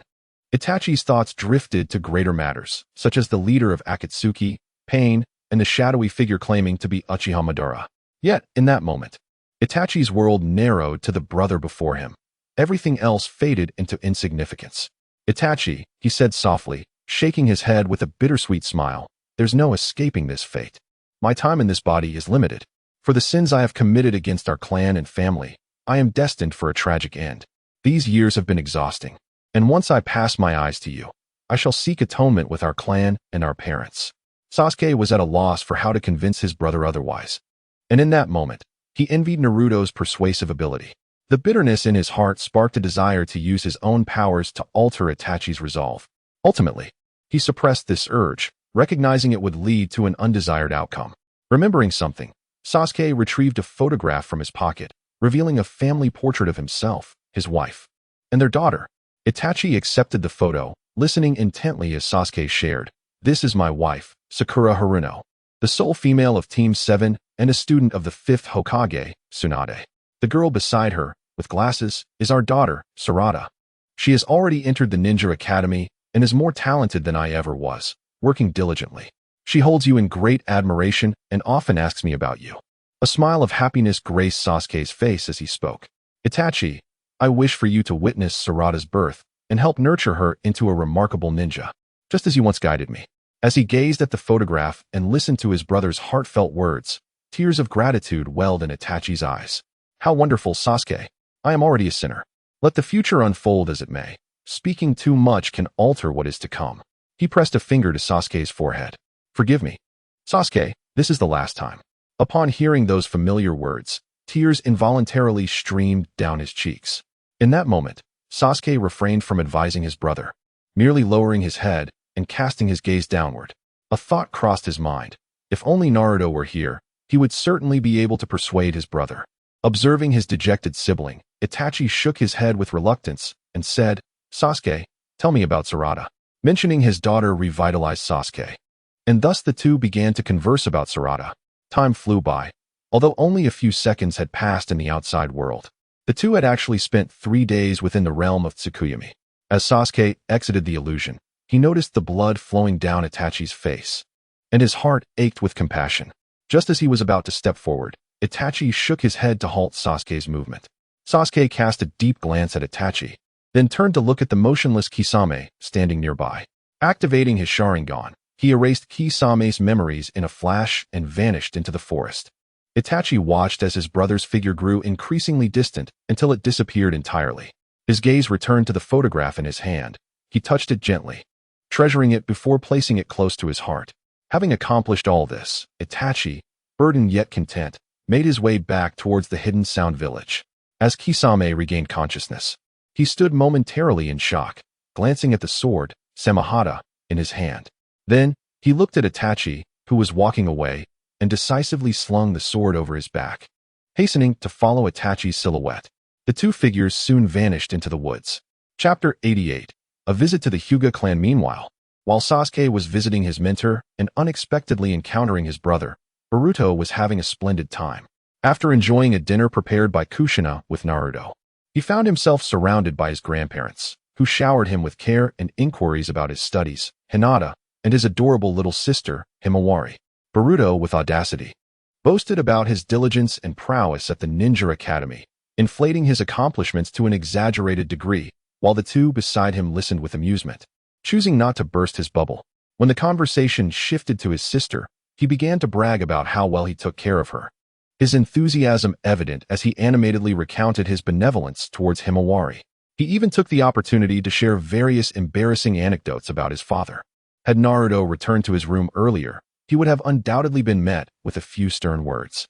However, unbeknownst to Boruto, his days of bliss were soon to come to a halt. After conversing with his grandparents for a while, they finally allowed him to leave. Upon entering his father's room, he was utterly astonished. Naruto's room was adorned with the most advanced gaming equipment, an array of cutting-edge technology that captivated the eyes. After much pleading from Boruto, Naruto finally relented and allowed him to play for a while. Once they began, the two were unable to tear themselves away, indulging in an all-night gaming session that stretched into the early hours. Had it not been for Kushina bursting in, they would have likely continued into the dawn. The following day, the two awakened only as noon approached, roused from their slumber by Kushina, who pulled them from their blankets. Observing the pair, Kushina wore a look of disdain as she prepared lunch for them.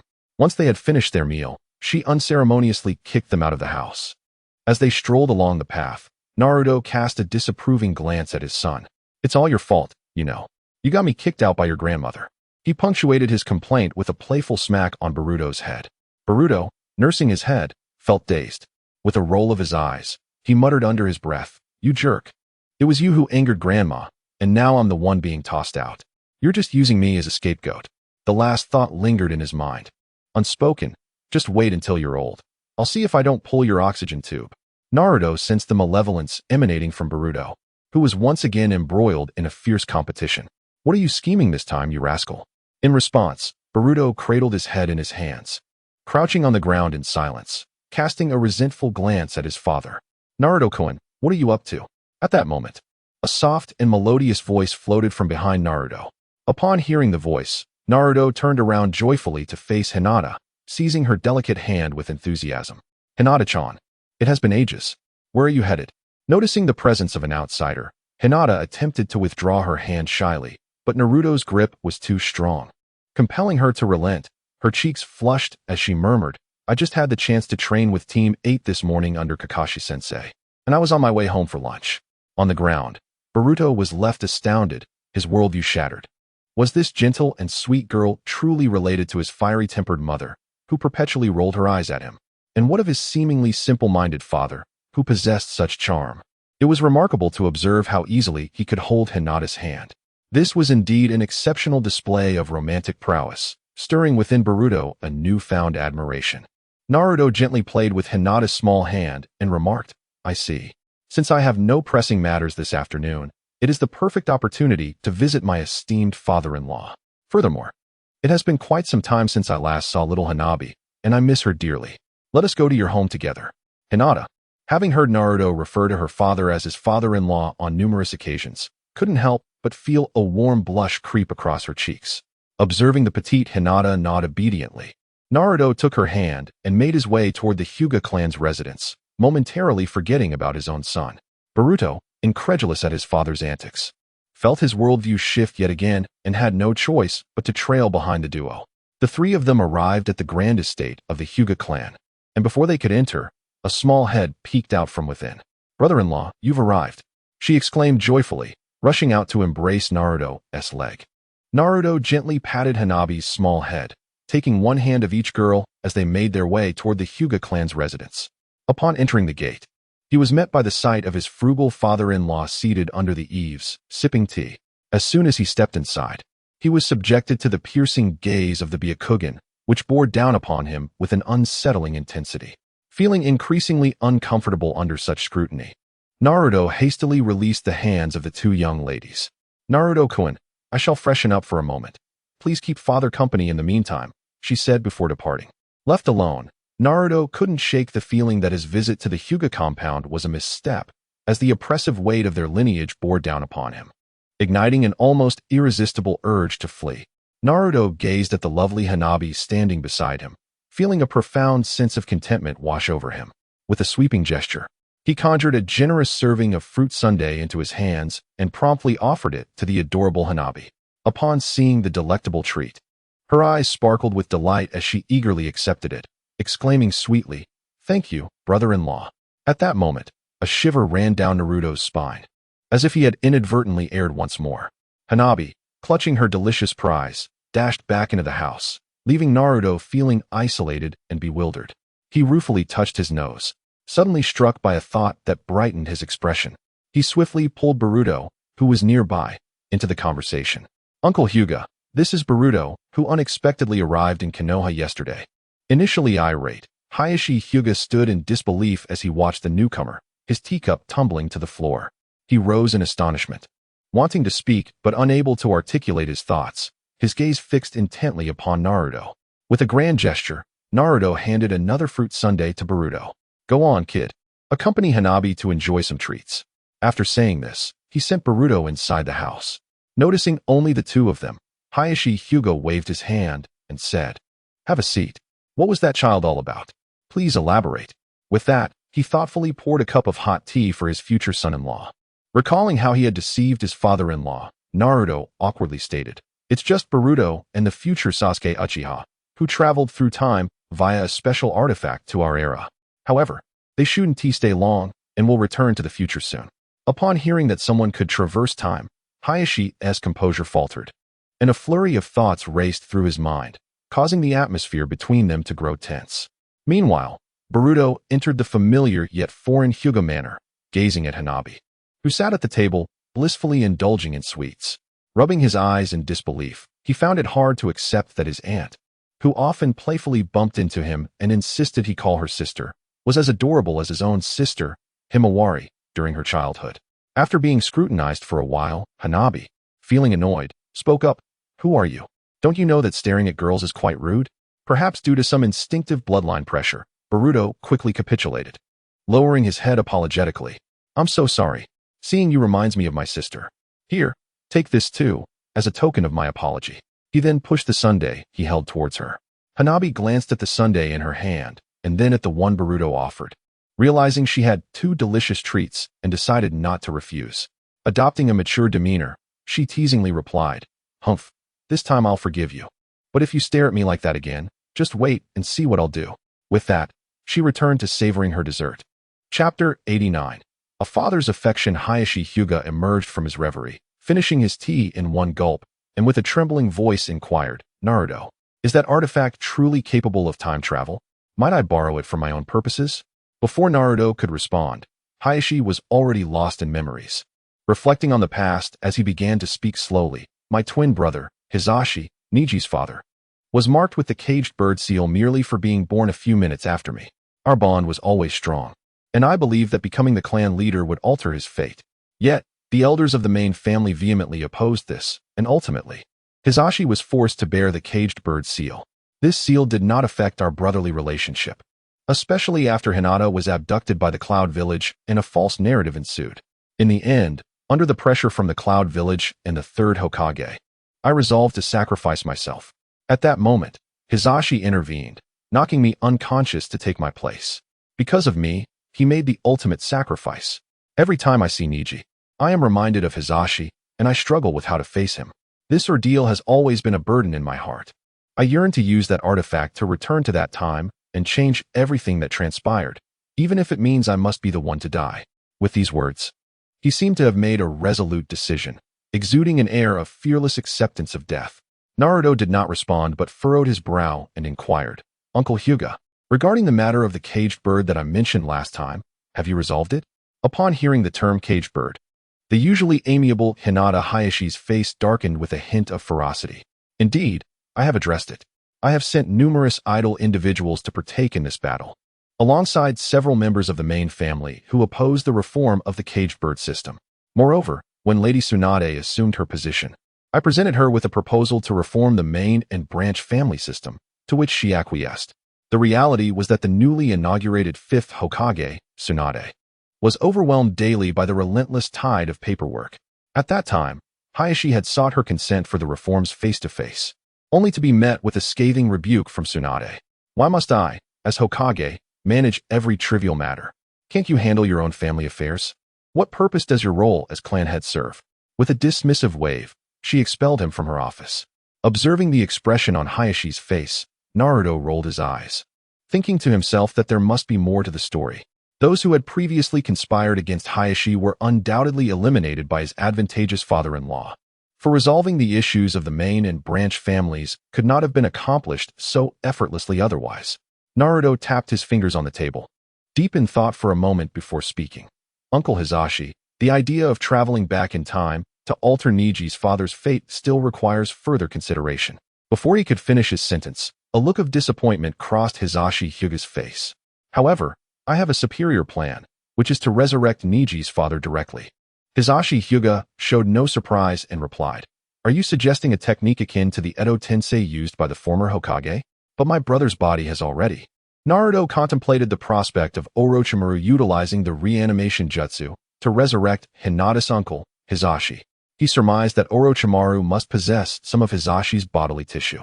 With newfound confidence, Naruto declared, "There is no need for concern. The reanimation jutsu is merely the first step. Orochimaru should be able to locate Uncle Hisashi's remains. Furthermore, as you are aware, my parents and those others are currently in a state of reanimation.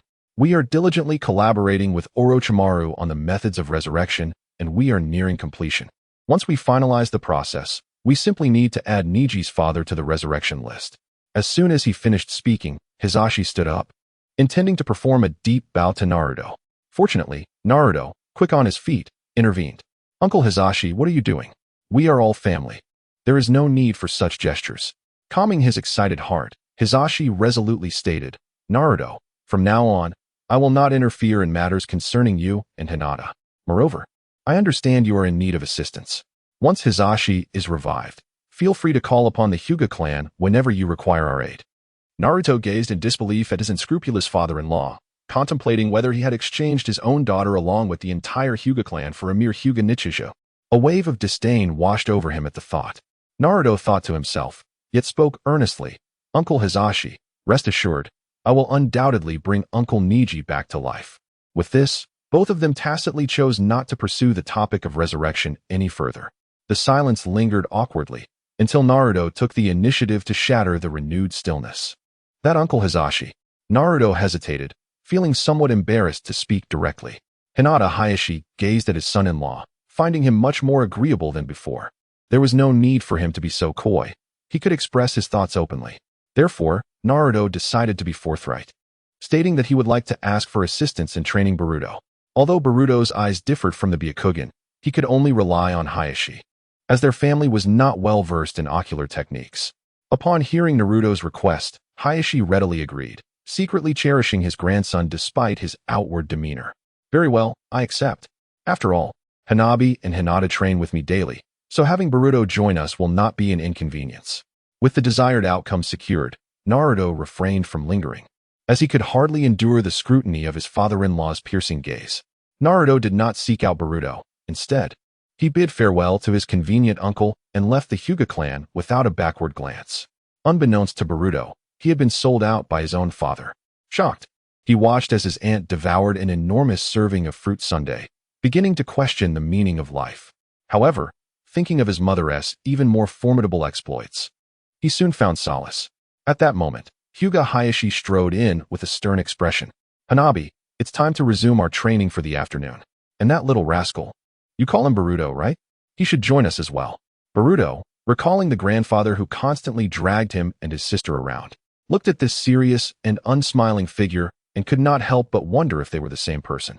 Just then, Hinata emerged from the washroom, and upon learning that Naruto had departed, a slight sense of disappointment welled up within her. However, hearing that Hanabi was about to train, she quickly cast aside her melancholy and followed closely behind them. Thus, Boruto spent a delightful afternoon with the Hyuga clan. Meanwhile, Naruto, having left Boruto to his own devices, returned home to discuss matters concerning Boruto with his mother. Mom, why not teach Boruto the sealing techniques of the Uzumaki clan? That boy harbors other souls within him, and I currently cannot think of a solution. You should impart the sealing techniques to him for now. The thought of countless sealing technique manuals overwhelmed him. Though he had learned through shadow clones, the vast knowledge was enough to induce a headache. Staying at home as a housewife, Kushina found her days rather dull. But upon hearing Naruto's request, she readily agreed. Unbeknownst to Boruto, who was happily training with his grandfather, a devoted brother and father were paving the way for him. Chapter 90. The arrival of Otsutsuki Urashiki in the evening, Naruto returned home with his convenient son. Throughout the journey, Boruto appeared despondent, lacking his usual vivacity. The thought of his grandfather sent a shiver down his spine. He had not expected the normally gentle and amiable figure to possess such a ruthless side. With a heavy heart, Boruto followed Naruto back to his grandparents' home. I'm back. Upon entering, Boruto sought a place to rest, but it seemed he had miscalculated. Boruto, have you had dinner? Would you like me to prepare something for you? His grandmother inquired. Boruto forced a smile and replied, Grandma, I've already eaten at Grandpa's, so you needn't trouble yourself. As long as you've eaten, come here. I want to teach you a few things that might be helpful. With that, she beckoned him over. Reluctantly, Boruto approached, beginning his evening training under Naruto's watchful gaze. In the following days, Boruto's schedule was tightly packed by Naruto, leaving him no opportunity to rendezvous with Sasuke. Meanwhile, when Sasuke re-entered the Hidden Leaf Village, he found himself under the scrutiny of Jiraiya. Both were acutely aware of each other's presence. Thus, for several days, Sasuke failed to gather any useful intelligence, only acquiring what Naruto had arranged for him. Until today, a sudden spatial fluctuation reverberated from a nearby forest. Abruptly, a pitch-black rift tore open in the air.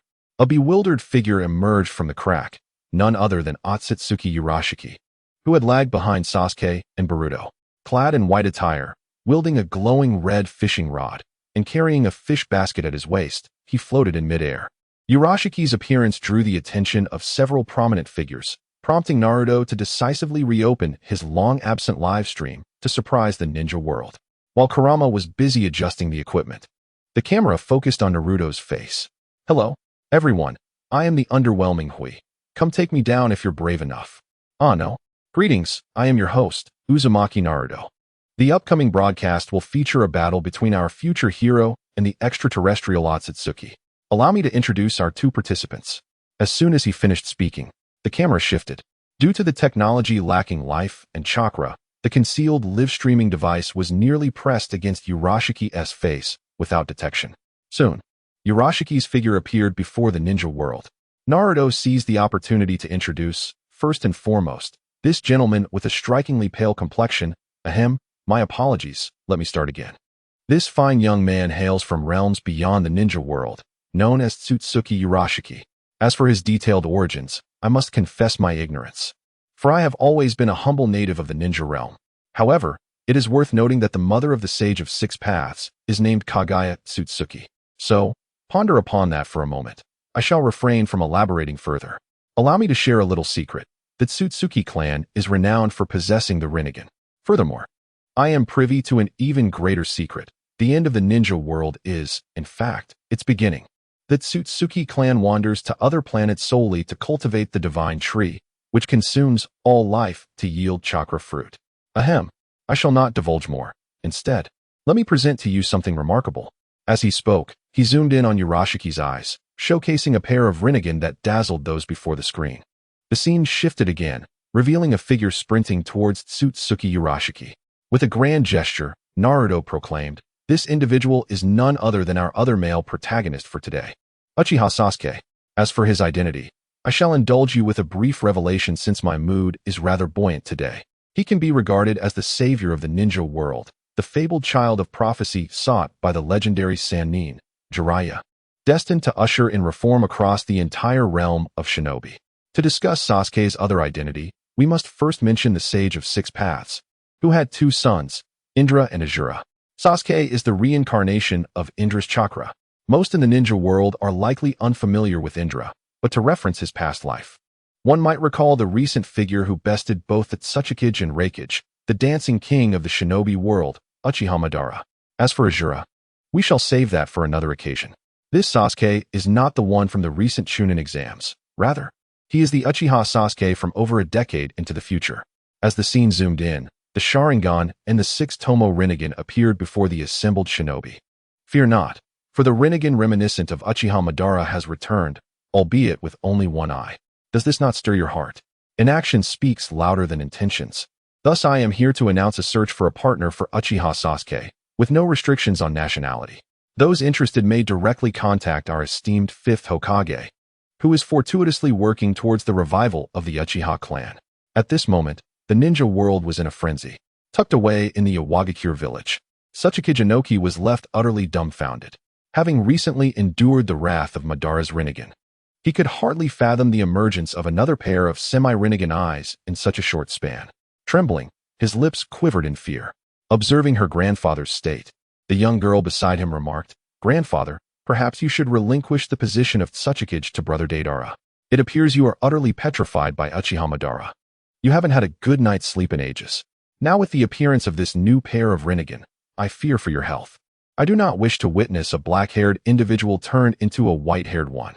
Inoki, however, paid no heed to his mischievous granddaughter, his gaze fixed intently on the screen before him.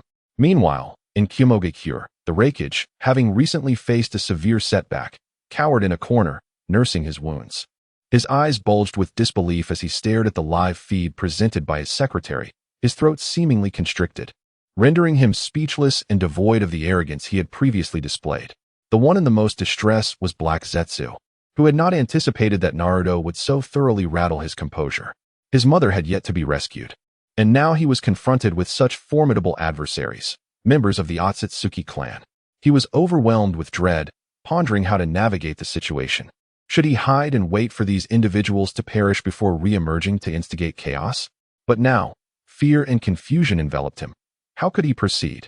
Even if he turned the ninja world upside down to rescue his mother, what would happen if the Otsutsuki clan retaliated? On another front, Nagato, who had always considered himself a god, found himself grappling with the realization that he was not as unique as he once believed. First came Uchiha Madara's Rinnegan, followed by the Otsutsuki clan's Universal Rinnegan, and now Sasuke's Sixth Tomo Rinnegan. This cascade of revelations was almost too much to bear. Initially, upon witnessing the Rinnegan of Madara and Sasuke, he began to question the authenticity of his own eyes. However, upon hearing of the Otsutsuki clan's Universal Rinnegan, his mental state shattered, leading him to wonder if he himself was truly Nagato of the Otsutsuki clan. Meanwhile, Sasuke, upon seeing the face on the screen and hearing Naruto's introduction, raced towards the battlefield, eager to verify the truth of Naruto's claims. In mere moments, the two brief introductions compelled everyone to question whether this ninja world still resembled the one they once knew. Chapter 91, Uchiha Sasuke vs. Otsutsuki Urashiki. Before Sasuke could reach Urashiki's location, he was intercepted by Naruto's shadow clone, swiftly whisking him to Naruto's side with a flicker of the Flying Thunder God technique. "Let me go! Let me go! Damn you, Naruto, release me at once!" Sasuke shouted, his frustration spilling over as he struggled against Naruto's hold. Naruto regarded the shadow clone Sasuke with disdain. Indeed, at this age, Sasuke was quite detestable, making it difficult to harbor any fondness for him. Perhaps it was the recent lessons imparted to his son that prompted Naruto to deliver a hefty slap. Stunned by the strike, Sasuke eventually regained his composure. "Humph, foolish Sasuke. Where are you rushing off to?" Eager to hand over your head. Just as Sasuke was about to respond, Naruto interrupted him. "Enough. That person is indeed a future version of you, come from the future. If you have any further inquiries, wait until my live broadcast concludes." With that, he continued his stream, leaving Sasuke with nothing but the back of his head to contemplate. Sasuke stood to the side, feeling resentful, wishing he could charge forward and deliver a mighty blow, yet knowing he could not prevail. He muttered inwardly, "I certainly intend to address the matter of your slap." The scene shifted, and the figure of Otsutsuki Urashiki reappeared on the screen. Urashiki, having snapped out of his stupor, murmured, "Is this truly Konoha?" as he surveyed his surroundings. Sasuke emerged from the forest. Urashiki, upon spotting the pale figure in the air, Sasuke drew his Kusanagi sword, poised to launch an attack. Urashiki cast a disdainful glance at Sasuke, continuing to scan for any additional threats approaching from Sasuke's direction. Boruto remained blissfully engaged in his studies, devoid of any inclination to partake in the conflict. As for the seasoned Jiraiya, although he trailed closely behind Sasuke, their identities were not entirely clear, and lacking any valuable intelligence, he refrained from acting impulsively, instead opting to observe the unfolding events from a distance.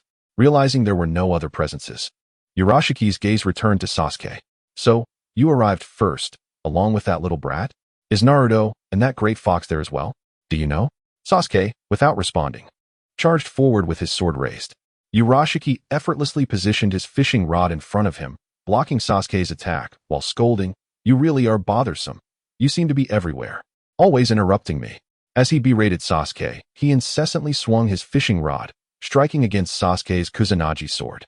Naruto, upon witnessing the imminent iconic scene, was filled with fervor, eagerly pulling beside him Sasuke, brimming with excitement. The moment had arrived. The grand confrontation was about to commence. Otsutsuki Kagaya versus the future sage of Six Paths. In a dramatic display, Otsutsuki Kagaya stood upon Sasuke's shoulder, forcefully pinning him to the ground. Naruto could not contain his excitement as he exclaimed, "Everyone, look! This is the divine technique of the Tsutsuki clan, the Tsutsuki's Thousand Gene Drop. As for its effect, it should weigh as much as a person." As Naruto's words echoed, Uchiha Sasuke rose from the ground, hurling the Kusanagi sword towards Urashiki, who deftly evaded the attack. At that moment, Naruto exclaimed loudly, "Everyone, look! It's here!" Without a moment's hesitation, Uchiha Sasuke charged at Urashiki, wrapping his arms around his waist, enduring several fierce elbow strikes in the process. Sasuke, still holding on to Urashiki, surged towards the riverbank. The entire ninja world was left in awe, while Naruto shouted exuberantly from the side, "Look, everyone! What follows is the ultimate secret technique of the Uchiha clan, Uchiha Body Slam versus Otsutsuki Elbow Strike. As the scene unfolded on the screen, Sasuke leaped into the river with Urashiki in his grasp, and they vanished from sight. Naruto's eyelids twitched as he added, "Here it comes, here it comes." This is the Uchiha clan's technique of mutual destruction. Upon witnessing Sasuke tumble into the river, Naruto hastily shifted the focus of the scene. Ahem, esteemed viewers. Please forgive the spectacle. This fervent battle has reached its conclusion. However, I must inform you that despite his stature, Sasuke Uchiha remains merely a genin of our Leaf Village. Let us not take the skirmish of a genin to heart. At this moment, the ninja world was in an uproar. In the office of the Earth Shadow in Awagakure, the elderly Inoki exclaimed, "Ah, really? Have you been so thoroughly bested by the Rinnegan? I would not have believed it had I not seen it with my own eyes." Beside him, Kuratsuchi remarked with biting sarcasm. Stunned, Inoki found himself at a loss for words. Was this truly the power of the Sharingan and the Rinnegan? He shook his head and addressed the live stream. "Earth Shadow Inoki here. Humph, this Rinnegan, I'd managed just fine. I maintain that Sasuke was utterly ruined by Sarutobi. And with such high-level abilities, the fight resembled a brawl among street thugs." Meanwhile, in the office of the Raikage in Kumogakure, they observed the two individuals, who had been exalted by Naruto for their Rinnegan, fighting like children at play. Feeling invigorated, he quickly dismissed the shadow left by Uchiha Madara. "TCH, what use are the Sharingan and Rinnegan? They are hardly stronger than my village's genin." In the office of the Mizukage in Kirigakure, Ao glanced at his infatuated Mizukage and then at the screen displaying Sasuke and Naruto. Unable to contain himself, he cautiously inquired, "Mizukage, should we pursue Uchiha Sasuke? Do we still need to gather his information?" Terumi May licked her lips, casting a languid glance at her guard Ao. She uttered the most menacing words in the gentlest tone. "It has been far too long, and you have yet to procure the information on the handsome fellows I requested. And now you dare ask if we should proceed?" Sighing, she continued, "Go on then, gather what you can. If Uchiha Sasuke is amenable, entice him with a few lovely ladies." As Terumi May contemplated, she added, "And as for that golden-haired handsome fellow, ensure his details are thoroughly collected and delivered to my office. Additionally, gauge his interest in becoming the Mizukage of our village." Ao, wanting to retort, met Terumi May's gaze and swiftly departed. At this moment, Uchiha Itachi and Kisame Hashigaki, who had recently arrived in Odogakure to capture Orochimaru but found themselves empty-handed, were on their way back while watching the live stream. Kisame gazed at Sasuke's face, feeling a strange familiarity, though he could not place it. Upon learning that Sasuke was Itachi's brother, he could not help but inquire, "Itachi-san, is this weakling truly your brother? He wields the same Mangeki Sharingan as you, and even possesses the Rinnegan, yet appears so feeble." Hearing someone call his brother weak, Itachi felt compelled to respond, but upon witnessing Sasuke's performance, he deflated and fell silent. He pondered whether his future sister-in-law was too fierce, thus draining his brother's strength. I had wondered why he seemed so low on chakra last time. Could he have been infected by Uchiha Kakashi? With the Mangeki Sharingan swirling in his eyes, he thought, "I cannot perish yet. It seems I must oversee my brother's future wife. If things go awry, that Haruno Sakura may need to be discarded. I can always find him additional wives." Reflecting on his brother's abilities, he contemplated whether to bring forth the young Sasuke for some personal training. Itachi trudged forward, burdened by his thoughts, step by step, out of Odogakure. Chapter 92.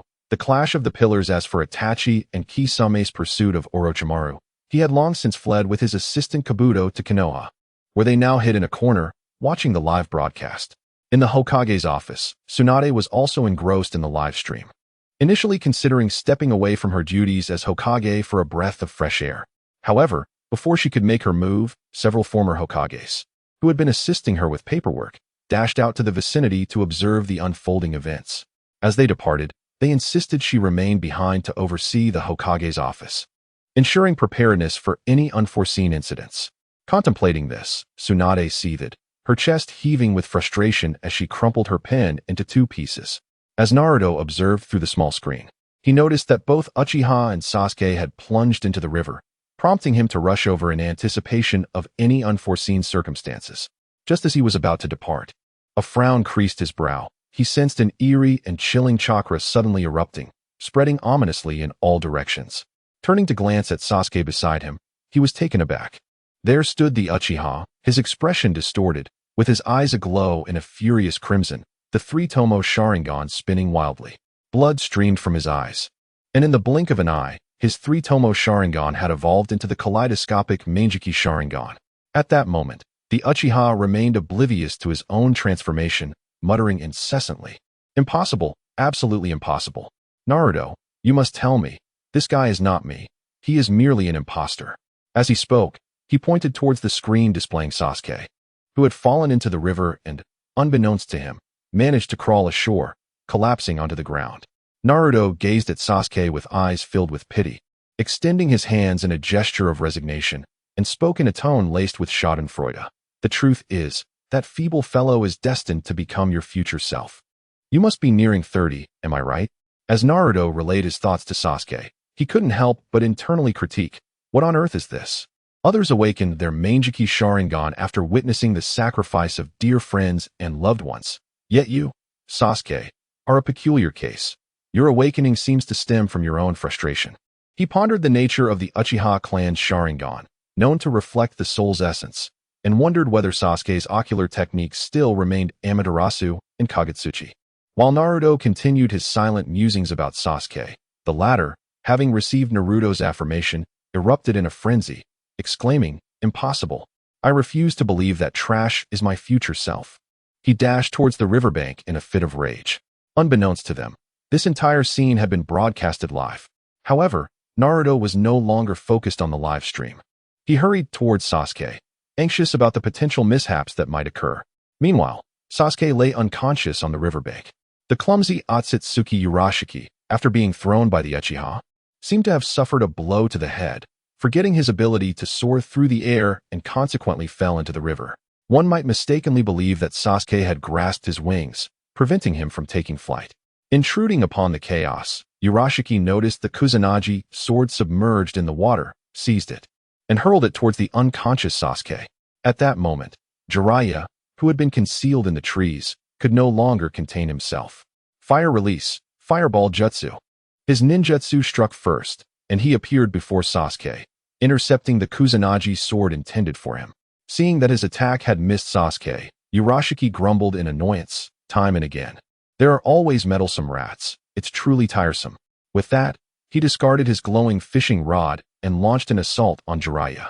The latter effortlessly evaded. But in a fit of reckless abandon, he swung his fist at Urashiki. In response, Urashiki activated his ocular technique, teleporting behind Jiraiya, and his fishing rod pierced through Jiraiya's side. Jiraiya instantly lost his combat effectiveness, crouching in pain and watching Urashiki hover above him. Naruto, having arrived just in time, witnessed the entire unfolding drama, as did all viewers of the live stream. Naruto covered his face, feeling somewhat at a loss for words. He could only awkwardly explain, "Ahem. What you just witnessed was one of the legendary three ninjas, Jiraiya, showcasing one of his renowned techniques, the Toad Sage Fist. This technique, well, it either strikes the enemy or results in the user's demise. Yes, that's precisely how it works." Naruto, with an earnest demeanor, continued his nonsensical discourse. "Let us refrain from extolling Jiraiya. I must inform you that the Otsutsuki clan is indeed the bane of the ninja world. They possess an aura that diminishes intelligence. When you confront an opponent from the Otsutsuki lineage, your intellect is forcibly reduced, causing you to forget even the most rudimentary principles of ninjutsu. Therefore, when facing the Otsutsuki clan in the future, do remember to bring your wits along." Upon concluding his remarks, Naruto cast a disdainful glance at Jiraiya. On the ground, Jiraiya, hearing Naruto's jibe, recalled the recent Uchiha throw and reflected on his own futile attempt at a mere C-rank jutsu, which proved ineffective. He clenched his fists in frustration, feeling utterly bereft of sanity, beginning to question his very existence. He realized he had tarnished his reputation within the ninja world, potentially obliterating the esteemed legacy of the legendary Sannin. At that moment, within the Hokage's office, the desk was reduced to mere rubble, while the petite secretary, Shizen, trembled in fear, fully aware that this chaos was the handiwork of Tsunade. Concealed in the shadows, Orochimaru observed the scene. Recognizing that Naruto had prepared this as experimental material for him, a smile never leaving his lips. However, upon witnessing Jiraiya's antics, his smile faltered, a glint of malice flashing in his eyes as he coldly uttered, Fool, Jiraiya. Seeing Naruto's appearance, Jiraiya covered his face and turned to pull Sasuke away from the area. Just then, the brooding figure of Itachi emerged from the trees. Jiraiya, glancing between the newcomer and the prostrate Sasuke, silently retracted his hand and stepped aside, leaving the ensuing battle to Naruto. Itachi approached Sasuke, contemplating the face that bore such a striking resemblance to his own. Recalling Naruto's earlier words, he felt an uncomfortable heat rising to his cheeks, an intense rage surging within him. He planted his foot on Sasuke, muttering, "Useless, worthless. If I were to live my life like you, I might as well take my own life." Itachi stomped several times, but seeing Sasuke's continued lack of response, he kicked him away, sending him crashing against a distant tree. Glaring at the pitiful future self before him, Itachi turned his ire towards the airborne Otsutsuki Urashiki, his Sharingan spinning wildly, locking eyes with Urashiki's own. Amaterasu. Urashiki effortlessly evaded Itachi's ocular attack, instantaneously appearing behind him, preparing to deliver a kick to Sasuke's midsection. Sensing imminent danger, Itachi manifested a layer of purple chakra armor to absorb Urashiki's assault, yet he was still launched away. At this moment, despite activating his Mangekyou Sharingan, Itachi lacked the fluid application of his ocular techniques, combat experience, and proficiency in ninjutsu. As he summoned a half-formed Susanoo, he felt a sharp pain in his eyes, blood trickling from his hand. Just as he prepared to use his ocular technique again, a fishing hook hurtled towards him, piercing through the Susanoo and embedding itself in his body. A surge of chakra was extracted from Itachi's being by Urashiki's hook, landing in Urashiki's grasp. Itachi felt his chakra deplete instantaneously, the half-formed Susanoo dissipating as he knelt, experiencing a sense of vulnerability akin to Sasuke's own condition. "Pathetic," Urashiki declared, placing the chakra orb into his fishing basket, his gaze shifting toward Naruto in the distance. "I've found you, Uzumaki Naruto, and the Great Fox." Feeling Urashiki's gaze upon him, Naruto met his eyes. A kunai whistled through the air, aimed at Urashiki, who adeptly blocked it with his fishing rod. "Are you looking for me? Take this." With a swift application of the Flying Thunder God technique, Naruto struck Urashiki with a Rasengan, sending him hurtling through the air. Chapter 93. Naruto vs. Urashiki. Urashiki, propelled away, was enveloped in a cloud of dust. Adhering to the unwritten rule of the ninja world that states no injuries shall occur amidst smoke, Urashiki emerged from the haze, irate. Damn it! How dare he resort to an ambush? Fuming, Urashiki lifted the basket at his waist, the chakra he had collected transforming into elemental ninjutsu that relentlessly surged towards Naruto. TCH. Naruto regarded Urashiki's attacks with disdain, maneuvering through the relentless onslaught with the ease of a leisurely stroll. Within Urashiki's fishing basket, chakra coalesced into elemental ninjutsu, each strike seemingly avoiding Naruto with deliberate precision, failing to land a single hit. Suspended in midair, Urashiki gaped at Naruto, reflecting on the future 7th Hokage, instinctively retreating as he hovered. A surge of irritation coursed through Urashiki as he realized that he had developed an uncharacteristic fear of the swirling vortex before him. Anger flared within him, and he incessantly cast his fishing rod, reeling it back in a futile attempt. Yet all was in vain. Naruto effortlessly sidestepped each thrust of Urashiki's hooks. "Damn you!" Urashiki exclaimed, witnessing his attacks repeatedly miss their mark. Unable to contain himself, he grasped a handful of chakra orbs from his basket and stuffed them into his mouth. Dark slashes, akin to sword energy, erupted from the swinging fishing rod, hurtling toward Naruto once more.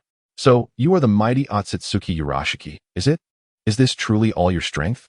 No sooner had he spoken than Naruto's figure materialized behind Urashiki. With a swift motion of his kunai, Urashiki activated his Rinnegan, vanishing only to reappear beside Naruto.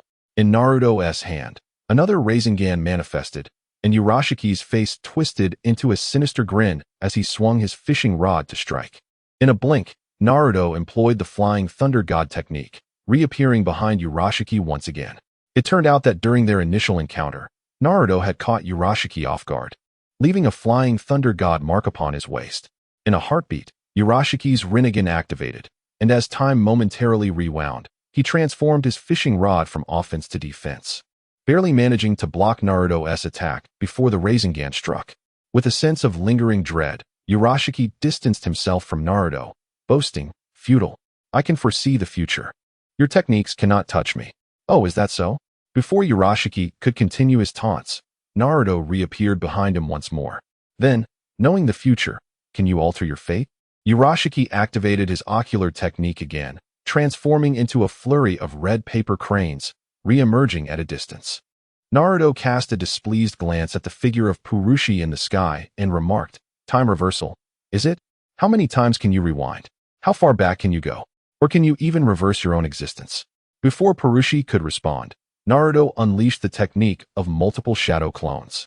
Bang, bang, bang. Thousands of shadow clones materialized around Purushi, encircling him in a display of overwhelming force. "You worthless original, what do you want us to do this time? It's bad enough that you command us to toil for you. Now, during every battle, we are expected to exert ourselves as well. You are not merely inhuman. You are truly a dog." Naruto's expression darkened as he realized they were broadcasting live in the ninja world. This group of troublesome shadow clones always seemed to stir up chaos. Before Naruto could utter a word, a shadow clone stepped forward, dragging along another clone that was still grumbling. The clone pointed towards the sky, where the figure of Uchiha stood. The grumbling clone, still fuming, exclaimed, "Is this pretty boy someone you can't handle yourself?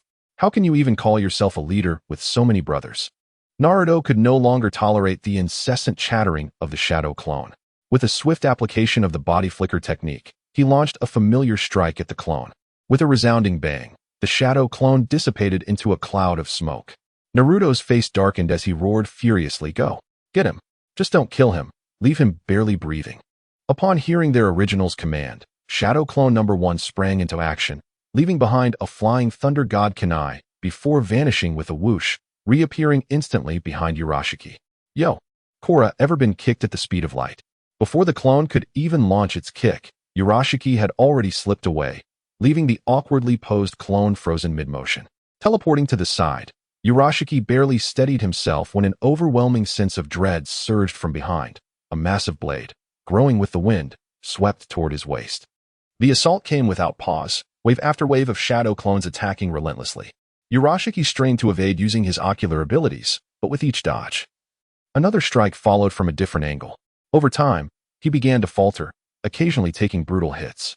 After a merciless barrage of fists and kicks, Urashiki collapsed to the ground, battered and humiliated. Seeing the pitiful state of his opponent, Naruto shook his head and dispelled the eager swarm of shadow clones. Damn it! Damn it! Urashiki snarled, pounding the earth with his fists before rising in a rage. He upended his fishing basket, greedily gulping down every last drop of chakra, replenished and seething. He soared into the air and bellowed, "Amitsumikaboshi no Inochi." The fishing hook in his hand multiplied into countless streaks, hurtling toward Naruto. Intrigued by Urashiki's peculiar weapons, Naruto chose not to evade, allowing the hooks to pierce his abdomen. Seeing his success, Urashiki's lips twisted into a savage grin. "Got you now, you damned fox." Naruto's lips curled into a mischievous grin as he cast a glance at the floating Purushi.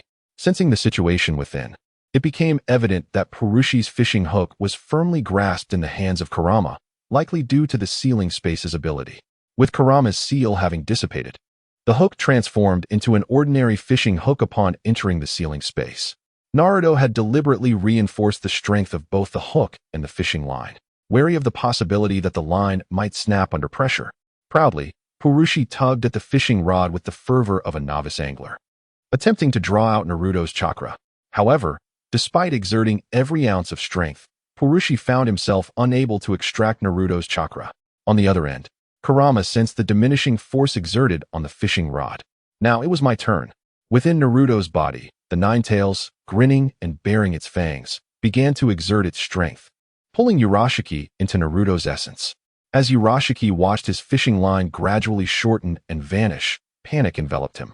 Just as the distance between them dwindled, Naruto placed a hand on Urashiki's shoulder. In an instant, Urashiki disappeared, bewildered by the circumstances unfolding in the sealing space. Outside, Naruto wore a joyful expression. He had indeed succeeded. Was this not akin to the godly space of Obito? Moreover, within the sealing space, he was a being whose words bent reality to his will. Was this not invincibility? Alas, he realized that only his consciousness could enter, while his physical form remained outside. Just as this thought crossed his mind, in the blink of an eye, Both his body and consciousness slipped into the ceiling space. Within this realm, the Nine Tails reverted to its colossal form, its gaze fixed intently on Urashiki, extending a claw to poke at the youthful face before it. Urashiki, utterly stunned, realized that upon entering this space, his powers had dissipated entirely, rendering his ocular techniques and artifacts useless. Gazing at the immense fox before him, fear filled Urashiki's eyes. Had his strength remained, he might have stood a chance. Now, he felt akin to an ordinary individual. His chakra seemingly vanished without a trace, leaving no response whatsoever. As the Nine Tails prodded his head with its claw, he dared not utter a word, resigned to endure his predicament in silence. Chapter 94. The observed Urashiki. As Urashiki and Naruto's figures faded from view, the onlookers in the live stream were left perplexed, unaware of the events that had just transpired. Witnessing Naruto's form disappear before their eyes, those hiding nearby could no longer remain still. One by one, they sprang forth. The recently awakened Sasuke, gazing at the new Konoha F4 and his mentor Orochimaru, felt a tempest of emotions churn within him. Was this still the Konoha he once knew? The group surveyed their surroundings. Although their eyes had beheld the vanishing of Urashiki and Naruto, their curiosity was piqued by the situation. Their chakra had been locked onto the area, rendering them unable to sense any spatial fluctuations. It was as if the individuals had simply vanished from existence. The first to react was Minato, who surmised what had occurred with his son. He approached Sasuke, stating, "You must be the second son of the Uchiha clan. I am grateful for your continued care of Naruto and Boruto." Upon seeing the fourth Hokage and hearing of his concern for Naruto and Boruto, Sasuke felt a wave of embarrassment wash over him. Memories of the years filled with rivalry and camaraderie between young Sasuke and Naruto flooded his mind, and he awkwardly replied, "It's nothing, just some minor assistance, really. There is no need for you to worry, fourth Hokage." His gaze drifted to the side, where the brooding figure of Itachi sat. Realizing that, aside from Orochimaru, the others were in a state of Edo Tensei, Sasuke was about to speak when Minato, as if having read his thoughts, smiled and said, "If you have any questions, you can simply ask Naruto when he returns." Meanwhile, within the ceiling space, Naruto manifested a chair reminiscent of the Vortex clan, crossing his legs as he observed Urashiki, who was bound to a cross. Beside him, the Nine Tails had transformed back into a small fox, curiously eyeing the Otsutsuki Urashiki. Is this braggart truly a descendant of the Sage of Six Paths lineage? Urashiki felt a profound sense of indignation, yet he dared not voice his fury. He felt like an ordinary person, unable to harness his immortal essence. Every cell in his body steeped in silence. Indeed, it was a rather unfortunate situation. Naruto lightly tapped on the armrest of the chair, effortlessly extracting the soul of Urashiki from his body. The separated soul existed like a mere shadow. Every transformation within the space was dictated by Naruto's will. Urashiki could only feel a fleeting disorientation as his spirit was wrenched from his corporeal form, helplessly witnessing the unfolding events before him. Naruto's consciousness penetrated into Urashiki's body, akin to the heart transmigration technique of the Mountain Clan, with no sign of rejection. As he sensed the immense power contained within Urashiki's form, the Byakugan and Rinnegan continuously alternated. After indulging in this experience for a while, Naruto could not help but acknowledge the formidable strength of this body, and he felt an undeniable desire for it. A sharp dagger materialized in his hand, and with a gentle slice, an arm fell away. However, under the influence of the Supreme Yang Chakra, it swiftly returned to its original state. After a time of experimentation, Naruto grasped the essence of spatial power, as long as his consciousness remained within this realm. He was an invincible entity, capable of manipulating the soul, body, and spirit of his adversaries at will.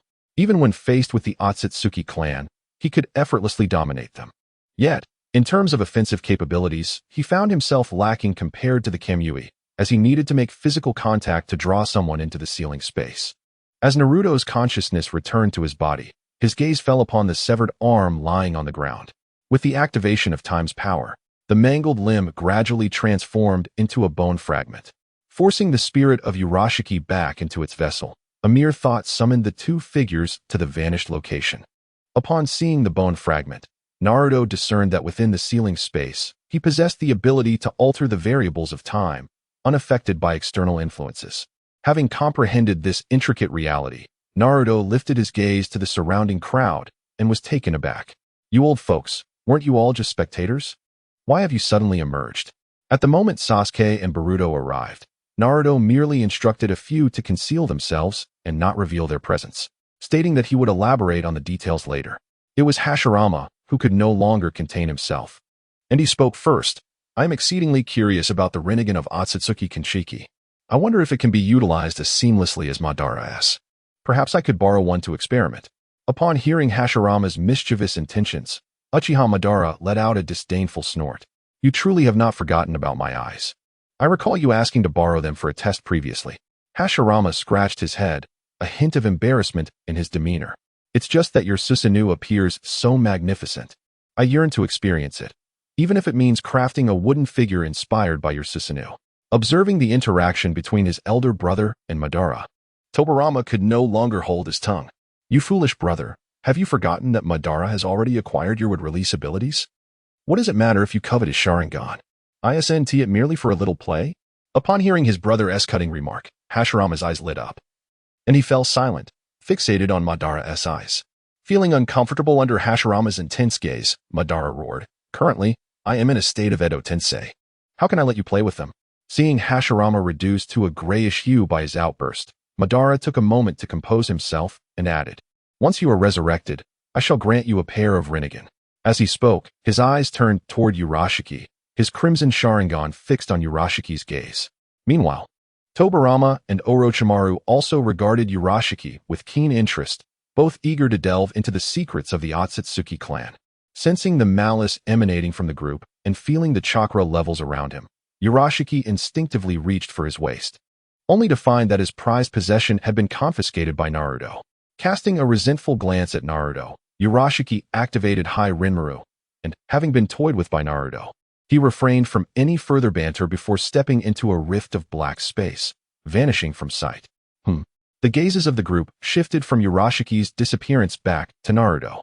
TCH, a bunch of old geezers preying on the youth. No sooner had he spoken than Naruto's figure vanished, and within mere moments, he reappeared, dragging Urashiki along with him before the crowd. Ignoring the resentful gaze of Uchiha, Naruto continued to speak. The power of the Otsutsuki clan far surpasses that of the ninja world, and their level of existence has ascended. The potential of their bodies is incomparable to that of the ninja realm. Their sole shortcoming lies in their excessive reliance on chakra and their lack of combat experience. Akin to a beast with great power, yet devoid of skill. Naruto flung the man aside like discarded trash. I can't be bothered to intervene. You lot can handle the rest yourselves, just don't kill him yet. Sprawled on the ground, Urashiki finally grasped the reality. He was the helpless lamb here.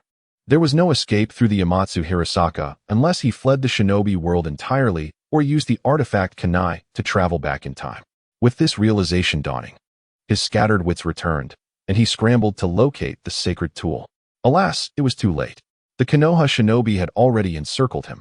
Chapter 95. Taking turns stay back. You filthy monkeys. Under the oppressive presence of Konoha's rogues, Urashiki trembled like a cornered maiden, scuttling backward on the ground until his back met the unyielding bark of a tree. Trapped, he seethed under their mocking gazes. You wretched insects, don't you dare look down on me. In a grotesque spectacle, Urashiki lurched to his feet, clawed at his own face, and wrenched out his Rinnegan, shoving it into his mouth. The spectators, initially gathered to witness Konoha's bullies tormenting the pale-faced Otsutsuki, found themselves instead subjected to Urashiki's revolting feast. He chewed ravenously, drool dripping as he devoured his own eye, leaving the onlookers aghast. Nearby, Hashirama, whether out of horror or morbid curiosity, swallowed hard, his gaze drifting toward Madara's Rinnegan. Madara, would you let me taste your eye? It looks delicious. I can't help but crave it. Could you get lost? Madara cut him off before he could finish. Meanwhile, the eyeless Urashiki stood before a shimmering membrane. As he stepped through it, his body underwent a grotesque transformation. His devoured Rinnegan regenerated, now golden, and 3 in number, with a third eye splitting open on his forehead. His legs twisted into avian talons, and dark cursed seals crawled across his face, erasing any trace of his former delicate features. The once pale Otsutsuki had evolved into a monstrous avian entity, his temper now as feral as his appearance. I'll slaughter every last one of you wretched fools, no exceptions. His burning gaze swept the crowd before locking onto Naruto, who stood idly by. But you. Uzumaki Naruto, you get special treatment. I'll save you for last. I'll torture you and rip the nine tails from your flesh. Naruto cast a disdainful glance at Otsutsuki Urashiki, who was boasting loudly. Within the ceiling space, Kurama, who was about to settle down to play a game, could no longer contain himself. In the blink of an eye, a small fox appeared on Naruto's shoulder. Within its diminutive form surged a powerful chakra, causing Urashiki's boastful words to abruptly cease. The gazes of the man and the fox met, and Kurama looked at Urashiki with a mocking expression, his eyes brimming with unspoken derision. Tinky B. Rise, Gohan. Urashiki, provoked, recklessly launched an attack on Naruto. Kurama, perched on Naruto's shoulder, unleashed several small-tailed beast balls, which collided with Urashiki's energy waves, resulting in a series of explosions that sent shockwaves through the air. Kurama unleashed his tailed beast balls as if they were limitless. With audacity, Urashiki attempted to catch a tailed beast ball with his bare hands, but as he absorbed the first, a barrage of subsequent tailed beast balls struck him one after another. With smoke, but no injuries, Urashiki brushed off the dust from his clothes and, with a distorted expression, remarked, "Is this your strength, great fox?" No sooner had he spoken than a colossal fox swatted Urashiki far away before vanishing in an instant. Kurama, disinterested, gazed at Urashiki, who was now embedded in the wall.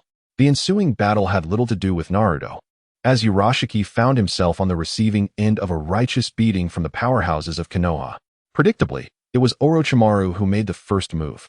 Observing Urashiki floating back into the air, a glimmer of greed flickered in Orochimaru's eyes.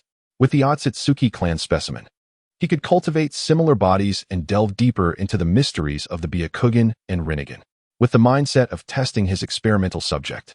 Orochimaru swiftly formed hand seals and took a deep breath, his stomach swelling as he bellowed at the airborne Urashiki.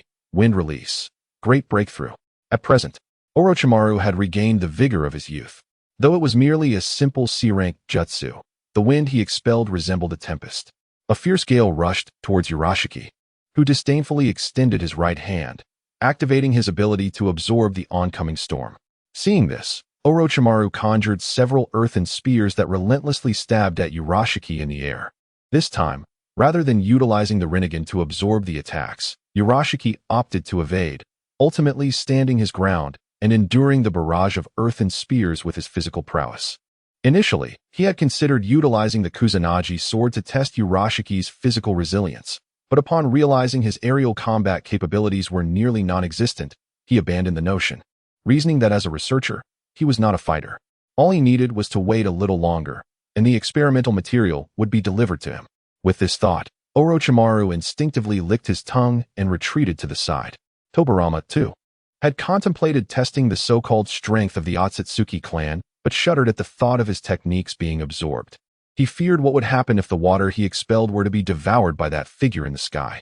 Filled with curiosity about the Otsutsuki clan's physique, Tobirama, having his elder brother and the detestable Uchiha Madara present, decided against engaging. Seeing that no one else was stepping up, Hashirama boldly jumped forth, pointing at Urashiki in the sky, proclaiming, "You, the Otsutsuki birdman, shall face me." "Curse that monkey.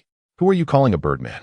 Urashiki, incensed, conjured chakra-infused iron rods that he shot towards Hashirama. Effortlessly dodging, Hashirama clapped his hands together. Would release, unraveling the crotch. Suddenly, a tremendous noise erupted from the ground, as if some colossal entity were about to break free, causing the earth to tremble violently. Urashiki regarded this spectacle with an air of indifference. A sudden sapling burst forth from the soil, and soon, all the trees, as if imbued with life, charged towards Urashiki in the air. While dodging repeatedly, Urashiki inadvertently became ensnared by a branch. As the trees continued their relentless assault, Urashiki found himself tightly bound. Just when everyone thought the battle had concluded, the very branches restraining Urashiki transformed into withered wood. Madara, the first to react, thought to himself, so this is how it works. This could easily counter Hashirama's wood release. Realizing that the chakra infused in the wood release was absorbed by the Rinnegan, it could not be sustained any longer, and with a little effort, Urashiki could easily break free. Chapter 96. The struggle for dominance. It was the first time witnessing wood release being so effortlessly nullified, causing Hashirama to be momentarily taken aback. The ensuing battle unfolded without any surprises. Dealing with an opponent capable of absorbing chakra was manageable against ordinary ninjutsu users. Breaking free from Hashirama's wood release was merely a minor episode. Wood release, wood golem technique. A wooden golem erupted from beneath Hashirama's feet, wielding a weapon akin to a baseball bat, relentlessly swinging at Urashiki in the air. Madara, watching the spectacle, also summoned his Susanoo to join the fray. Brandishing his great sword, Urashiki found himself overwhelmed, with no opportunity to catch his breath, and was caught off guard by a blow. Following this, amidst the relentless assault from Madara and Hashirama, he was struck back and forth as if engaged in a game of baseball. The onlookers twitched at the corners of their mouths, witnessing this one-sided battle, gazing at Urashiki, who lay on the ground, no longer resembling a human. It was evident that he was nearing the end of his endurance. Many began to feel pity for him. Why seek death in Konoha when he could have chosen any other ninja village? Naruto hurriedly rushed towards the nearly beaten and battered Pirashi, checking to ensure that his eyes were still intact. In an instant, their figures vanished, reappearing within the ceiling space. Naruto once more extracted Pirashi's soul, carelessly placing it into a bottle, unperturbed by the fact that escape was impossible. Having completed this task, Naruto hoisted Pirashi's lifeless body and returned to their original location. Naruto cast aside the body of Urashiki, no longer paying it any heed, his gaze signaling Orochimaru. Upon realizing the situation, Orochimaru swiftly performed a body flicker technique, retrieving a sealing scroll to deftly encapsulate Urashiki's form within. Although Urashiki's soul had been severed, his vitality remained intact. The chakra and ocular power contained within him persisted. At present, Urashiki existed merely as a vegetative state. Through meticulous study of this body, one could undoubtedly transcend the existing limitations of physicality within the ninja realm. Such an elevation in the essence of life would be monumental. All ninjutsu and ocular techniques would pale in comparison. Orochimaru, do take a moment to delve into Urashiki's memories. Perhaps we might uncover something of value, as I harbor a profound curiosity regarding the Tsutsuki clan. Orochimaru nodded eagerly in agreement, seizing the scroll, eager to depart.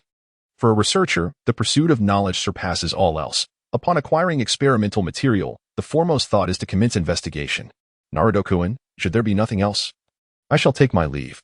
Naruto waved his hand, signaling Orochimaru to leave promptly. Orochimaru departed first, with Tobirama closely following, as they decided to join the research on Urashiki. After surveying their surroundings once more, it was evident that the battle had caused little destruction, save for the extensive trampling caused by the final encounter between Hashirama and Madara.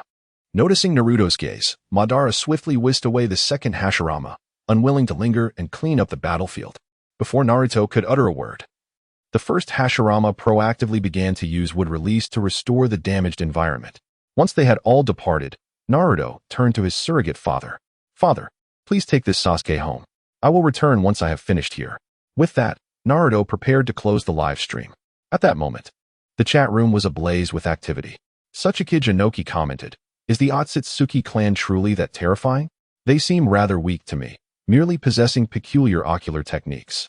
Unable to contain himself at Inoki's dismissive attitude, Naruto spoke up in the Ninja World livestream. "Inoki, old man, you've grown increasingly obstinate with age.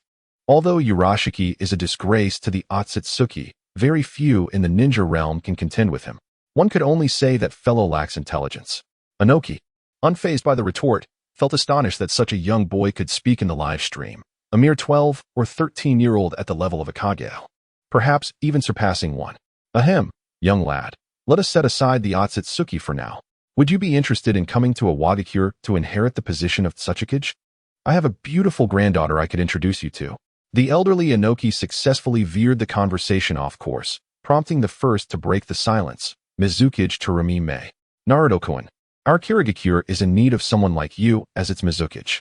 If you join us, both the Mizukage and the Kage position would be yours." Reikage AI interjected, "TCH. Is that all? If you fancy, come to Kumogakure, and the beautiful women are at your disposal.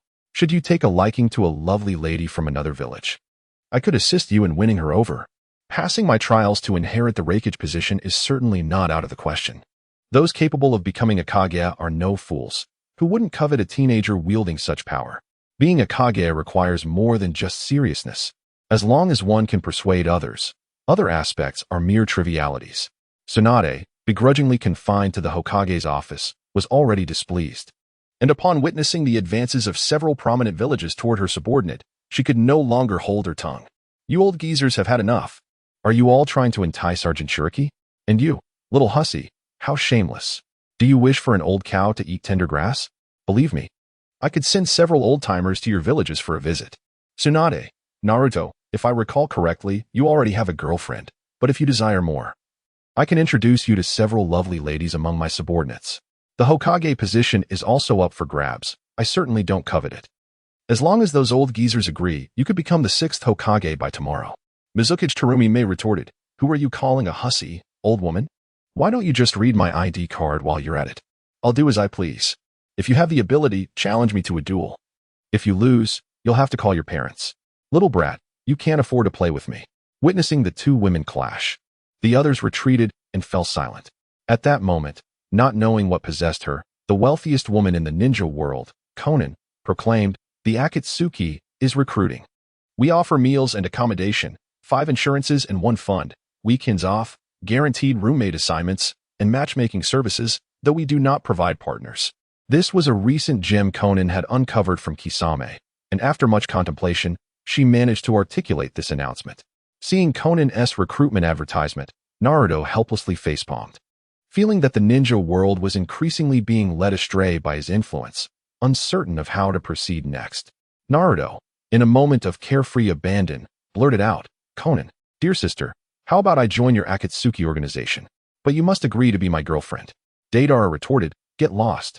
You're seeking your own demise, Uzumaki Naruto. Konan belongs to all of us. Wouldn't you agree, brother Sasori? Sasori of the Red Sand interjected, silence, Deidara. Did I not instruct you not to speak in the live stream? Deidara replied, but this little brat, Sasori shot back, I'm sitting directly across from you. Speak plainly, but refrain from addressing the live stream. Deidara conceded, understood, brother, I got it. Naruto chimed in, you two are like a comedy duo. Konan, what do you say? Consider it. I, Uzumaki Naruto, am affluent and attractive, adept in both the banquet hall and the kitchen. I possess both a car and a home. Give it some thought. He continued, though I may not be as wealthy as you cough. After all, wealth is merely a number. Tsunade, the Hokage, called out, Naruto, hurry to the Hokage office. I need to speak with you quickly. Naruto acknowledged, oh, understood. Konan, do respond. For I am willing to forsake becoming the leader of all the major ninja villages for you. Meanwhile, Konan, watching the live stream with Nagato, felt a slight blush creep onto her face upon hearing Naruto's words. Nagato pondered, should I entice this Jinchuriki to join us? The gaunt figure of Uzumaki Nagato glanced at Konan. You decide. Coughing lightly, the wealthiest woman in the ninja world, Konan, remarked, so, you are Uzumaki Naruto. As for a girlfriend, let us set that aside. If you wish to join the Akatsuki, I'll give you a chance. Let us see how it goes. At that moment, many in the Rain Village, who were aware of Konan's existence, felt their hearts shatter. Chapter 97, continuation. As the topic in the live stream began to veer off course, Naruto, who had intended to say something, found himself forgetting the words he had planned to utter next. Naruto, speechless, closed the live stream, and, recalling Tsunade's summons, promptly utilized the Flying Thunder God technique to arrive at the Hokage's office. Though the broadcast concluded abruptly, the ninja world was stirred, akin to a drop of water disrupting the tranquility of hot oil. In the office of the Tsuchikage, Inoki placed his phone, now darkened, aside and rubbed his temples. Akatsuchi. Upon hearing Inoki's call, Akatsuchi, the Tsuchikage's bodyguard, swiftly appeared before him. What orders do you have, Tsuchikage? At that moment, Inoki felt for the first time whether living so long had truly been a blessing. Have the spies you dispatched to Konoha returned with any intelligence? Lord Tsuchikage, I was about to report this matter to you. All our operatives sent to gather intelligence in Konoha have lost contact, including several merchants who profited for us. In truth, not only had Awagakure's spies been rendered ineffective, but agents from various other hidden villages sent to Konoha had also been systematically exposed. This calamity could be attributed to Naruto's mobile device. In the realm of ninja intelligence transmission, no method could rival the speed of a mobile phone. Vital information could be shared with a mere flick of the finger. Was there anything more convenient? Thus, everyone overlooked a crucial point. This device originated from Konoha, and few knew that it was crafted by Naruto himself. Ordinarily, Naruto lacked the leisure to monitor the vast data of the ninja world. However, Any foreign phones entering Konoha would be under the surveillance of him and Kurama's shadow clones. Initially, many spies attempted to exploit loopholes by acquiring phones after arriving in Konoha or destroying them after transmitting information. Since Tsunade's ascension, Naruto had discussed the idea of establishing online banking with her. Tempted by the allure of profit, Tsunade readily agreed. Subsequently, Naruto modified the chat function to charge a fee for communications beyond a certain range. Consequently, fee-based messages became prime targets for scrutiny, from which Naruto gleaned numerous useful tidbits of intelligence, though these were largely inconsequential. Ultimately, Naruto's endeavors were not motivated by concern for the survival of any ninja village. Rather, he sought to uncover any hidden entities lurking within the ninja world, such as Otsutsuki Ashiki or other nefarious organizations. After all, one could never know when a few individuals might unexpectedly confront him at home, asking how many floors one must carry a sack of rice, leaving him to ponder whom to turn to for help. What Naruto did was simply pass on this intelligence to his surrogate father, and by the next day, these documents would appear on the Hokage's desk. I digress. These are merely recent events in Konoha. By the time the major ninja villages realize what has transpired, they will no longer rely on mobile devices for communication. Over in the land of Earth, Inoki, upon hearing that all the spies he dispatched were unreachable, pondered that most of them were likely lost. Despite his age, Inoki felt the weight of being that Tsuchikage was truly exhausting. Perhaps he should retire and return home to sell sweet potatoes instead. The thought of his successor only deepened his woes. After years of nurturing Deidara, who dabbled in frivolous art and showed no interest in becoming Tsuchikage, he was easily swayed by the Akatsuki. Reflecting on his own untrustworthy heir, who was utterly inept except for causing heartache, Inoki realized that if he were to hand over the Iwagakure to her, the village would likely meet its demise swiftly. Emerging from his troubled thoughts, Inoki waved his hand and said, understood, you may leave. Just as Akatsuchi stepped out of the Tsuchikage's office, Inoki called him back. By the way, send someone to gather intelligence on the Otsutsuki clan, including anything pertaining to the Sage of Six Paths. Upon finishing his instructions and noticing Akatsuchi still standing there, Inoki, with his hands on his forehead, urged, all right, you may go. I have finished my orders. Most other ninja villages were largely indifferent, failing to regard the arrival of Urashiki as significant, lacking any sense of crisis. They were merely curious about the Otsutsuki clan that Naruto had mentioned and sought to procure Urashiki's Rinnegan from Orochimaru. This could likely be attributed to Urashiki's incompetence, which had stirred up trouble. In a flash of light, Naruto appeared in the Hokage's office. Hey, Tsunade, what do you need me for? Naruto observed Tsunade, who was seated at her desk, her expression fraught with irritation. He greeted her with a knowing smile, feigning innocence. Meanwhile, the giant pillar beside him pretended to be oblivious, as if he had neither seen nor heard anything. Tsunade set aside her work, squinting her eyes as she directed her gaze at Naruto. Boy, do you have nothing to say? Naruto scratched his head, continuing to feign ignorance. What is it that you wish for me to say, big sister? Tsunade, suppressing her inner fury, gritted her teeth and spoke each word with deliberate clarity. The information regarding the Otsutsuki clan, as well as matters concerning Otsutsuki Kinshiki and Uchiha Sasuke, must be conveyed to me in no uncertain terms.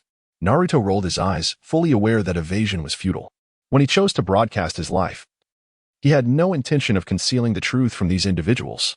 Witnessing Tsunade's irritable demeanor, which resembled that of an interrogator, he couldn't help but wonder if she feared he might just abandon his duties and align himself with other ninja villages, perhaps even fleeing from it all.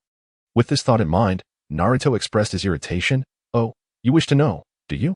Tsunade, if you are truly eager for answers, then simply voice your inquiries. How am I to discern your desires if you remain silent? Although your gaze is filled with earnestness, you must articulate your curiosity. Do you genuinely wish to know? Then speak up.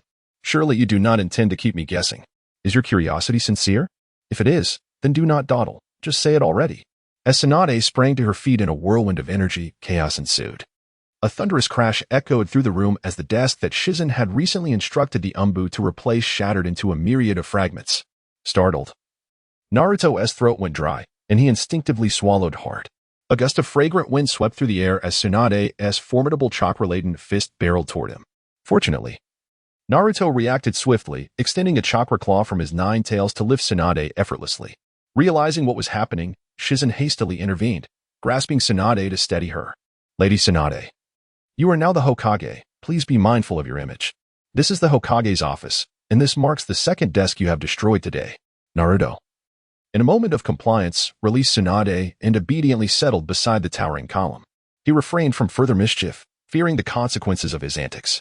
However, his inner thoughts were surreptitiously fixed on the imposing column beside him, contemplating that, should Tsunade take action, he would swiftly place his great-grandfather in front as a shield. Chapter 98, The Parallel World. The truth is singular, that is. Whoosh. Bang.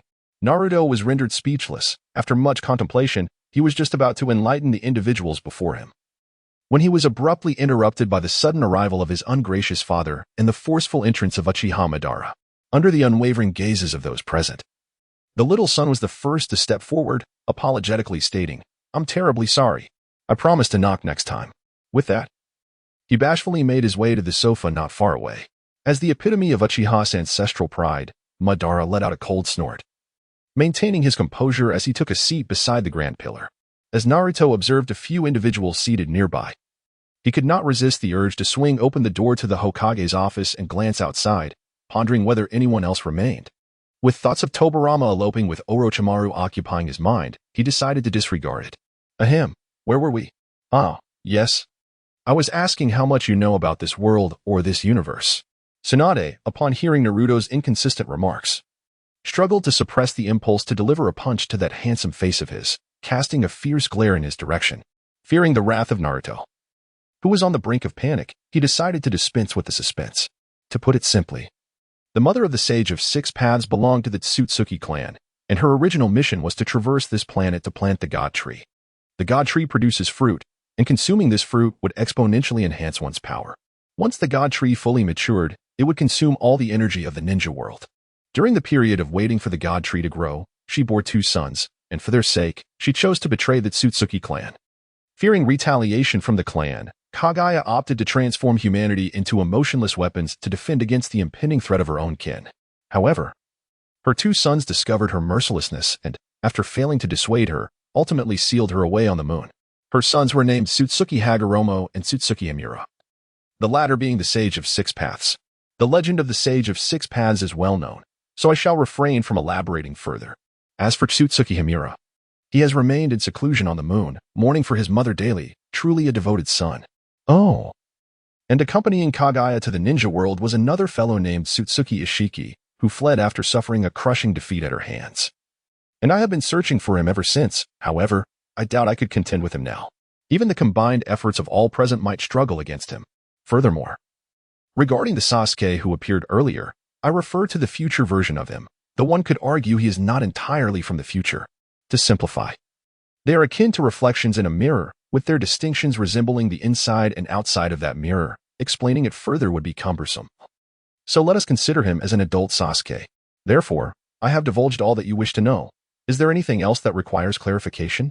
Upon hearing about other planets, the first to succumb to curiosity was Uchiha Madara, who, upon contemplating the Tsutsuki clan, was reminded of his own life, meticulously orchestrated.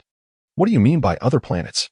Naruto casually conjured a ninja sphere, extending his hand to point, and continued, "This is a representation of our world, diminished countless times in scale. Within the vast cosmos, there exist innumerable such spheres. Some may be barren, while others teem with powerful beings. To put it simply, some individuals may be born at the level of the Sage of Six Paths. Take the Otsutsuki clan, for example. They are born with the Byakugan and Rinnegan. It is worth noting that the majority of bloodlines in the ninja world stem from the genetic heritage of Kagaya Otsutsuki. I shall refrain from elaborating further. You may ponder it yourselves." A brief silence enveloped the room. So, the Otsutsuki clan is able to traverse into the ninja world, which implies we too could venture to the celestial body of the Otsutsuki, correct? Uchiha Obito inquired, curiosity glimmering in his eyes. Indeed. To simplify, once one's power reaches a certain pinnacle, it is entirely feasible to traverse the cosmos in physical form. However, it seems the Otsutsuki cannot achieve this alone. I am equally intrigued by the means they use to arrive in the ninja world. Thus, our immediate task is to quell all disturbances within the ninja realm and strive to enhance our strength. I yearn to explore other worlds, and such endeavors rely on everyone's collective effort. Oh, by the way, I happen to possess a portion of future information regarding Sasuke's world. You might find it useful for uncovering valuable intelligence or discovering your own paths to greater strength. With that, Naruto handed over the data concerning Boruto, Naruto next generations to several individuals. While the others remained momentarily stunned, Naruto swiftly utilized the Flying Thunder God technique, vanishing from the Hokage's office. Moving forward, discussions and arrangements were left to the elder members. All he needed to do was relax and gradually grow stronger. With this mindset, Naruto executed the Flying Thunder God technique once more, returning to his home. Is it you? It is I. You shouldn't be here. Yet, here I am. You have indeed come. Yet, I have. Stop. Stop. Stop. Can we speak plainly, or must we engage in this nonsense? Your demeanor incites an urge within me to strike you down. Upon finishing his words, Naruto turned swiftly and delivered a playful yet firm flick to Boruto, who had been engrossed in his phone. Have you completed today's training and learned the sealing technique? He snatched the phone from Boruto's grasp, still dazed from the unexpected action. Boruto took a moment to comprehend, staring at his empty hands before exclaiming in anger, "You jerk. I've already finished my homework for today. Hurry and return my phone." Naruto absent-mindedly stroked his non-existent beard, a glimmer of gold flashing in his eyes. "Here, this is your father's love for you," he said, handing over the thick volume of 5 years' worth of mock exams. "Finish it before you leave, or you'll have a lot to answer for." Sitting nearby, Sasuke observed the exchange without interjecting as he watched Naruto reprimand Boruto. Noticing Boruto's expression, as though he had just lost his father, he retreated to the side, clutching the hefty book. He recalled Boruto's earlier words about the battle with Urashiki being broadcasted live across the entire ninja world. Unable to contain his curiosity, Sasuke inquired, "Is this still the Konoha of the past? Are you not afraid that altering history will lead to dreadful consequences?" "How does history come to be?" Naruto replied. "This is the ninja world, yet it is not the one you are familiar with. To put it simply, with every decision I make, this world will not progress as you know it. For instance, if I choose not to become the 7th Hokage, then there will be no 7th Hokage Naruto Uzumaki. It could very well be 7th Hokage Sasuke Uchiha. Or, if I decide to terminate the life of my first child with Hinata, will he truly vanish?" He gestured towards the shivering Boruto beside him. Realizing the implications, Sasuke incredulously exclaimed, "Are you suggesting a parallel world? Much like a real-life version of Infinite Tsukuyomi?" Naruto shook his head. "It is neither here nor there. They are merely two akin flowers. Even if my future son is Boruto, I can still raise a son of great ambition without becoming the 7th Hokage. Let us consider it as two vastly different worlds, akin to what you described as parallel worlds, rather than the Tsukuyomi world. At times, the audio may lag, and I may not rectify typos immediately. I appreciate your understanding." Chapter 99. The irate Ninetales. Upon hearing Naruto's words, Sasuke found it hard to believe that this was indeed reality. With a heart full of anticipation and an expression of disbelief, he inquired, "Is it truly a parallel world? Does that mean we can alter many events that are yet to unfold?" Before Sasuke could articulate his thoughts further, Naruto muttered to himself, "Well, I'm just rambling. Explaining it seems rather tedious. Let us not dwell on the minutiae." Sasuke, initially wishing to add something, suddenly felt as though his throat had constricted. His expression became rigid as he pondered his next words, his Sharingan fixated intently on Naruto, sensing an unspoken tension. "Amaterasu." Naruto chuckled at the exaggerated expressions of Sasuke, a smirk playing on his lips. "What are you staring at?" Fortunately, Sasuke refrained from retorting with a sharp "What of it?" A fleeting glimpse of melancholy crossed Sasuke's eyes before vanishing entirely, yet this subtle shift in his demeanor did not escape Naruto's notice. Taking a moment to quell his inner turmoil, Sasuke nonchalantly responded, "Then, why don't you elaborate on the distinctions between this world and ours?" Naruto did not conceal his past experiences, recounting in detail the world he had inhabited during his childhood, the duration of his stay, and all that he had witnessed. He concluded by stating, "Thus, I am aware of all the events that have transpired in your world, as well as a few that have yet to occur. Therefore, I am determined not to allow our world to evolve into the same state as yours. Otherwise, once you and the 7th Hokage depart from this realm, the ninja world will regress back to the era of turmoil.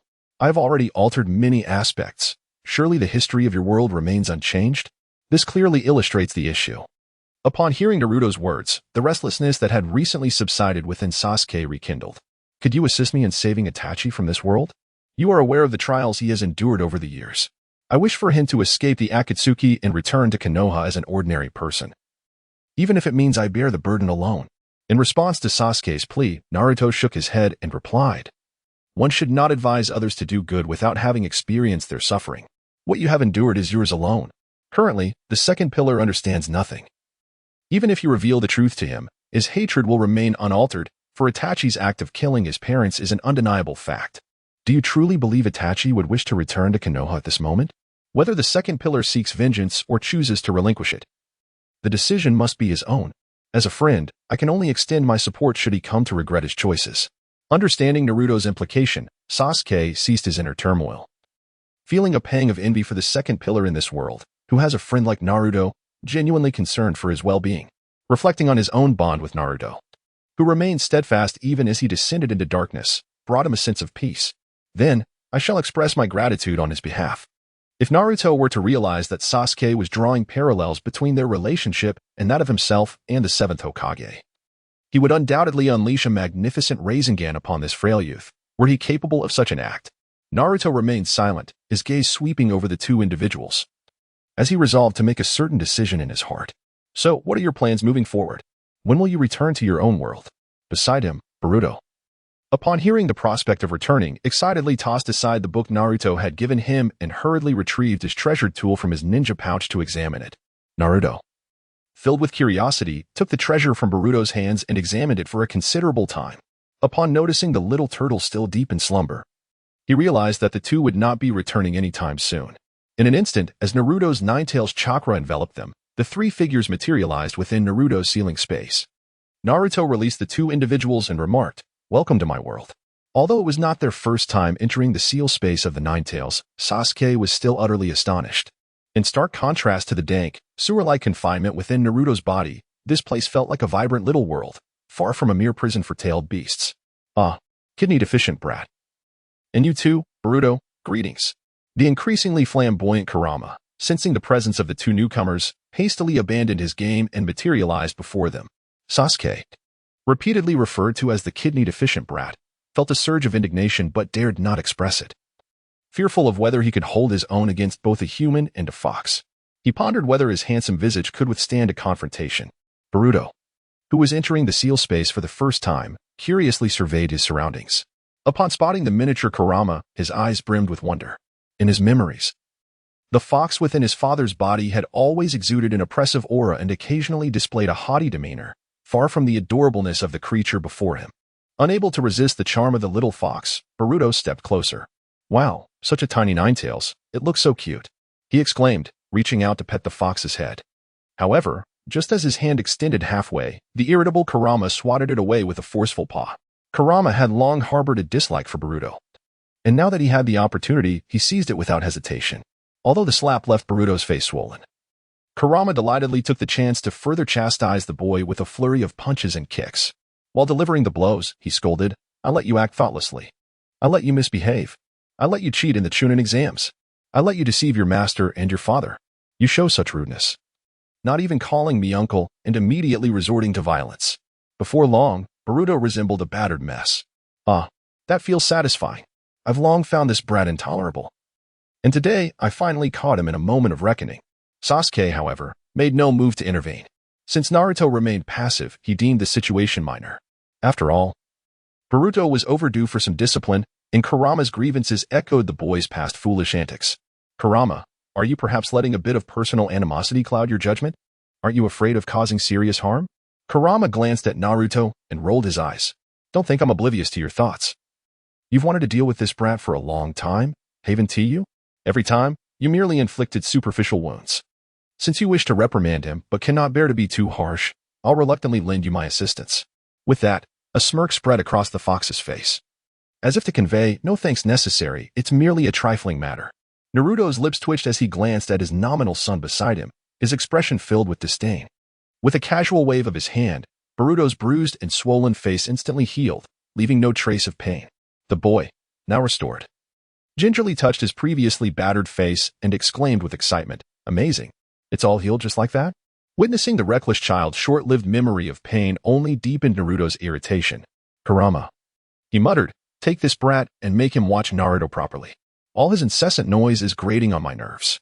Upon hearing his so-called father's command for Kurama to show him Naruto, Boruto, recalling the recent beating, instinctively shrank back, attempting to hide behind Sasuke. Before he could react, however, a chakra-formed hand snatched him up mid-air. Chapter 100, resolving the issue dangling with his toes barely touching the ground. Naruto squirmed in protest until Kurama's icy glare sent a shiver down his spine, forcing him into reluctant stillness.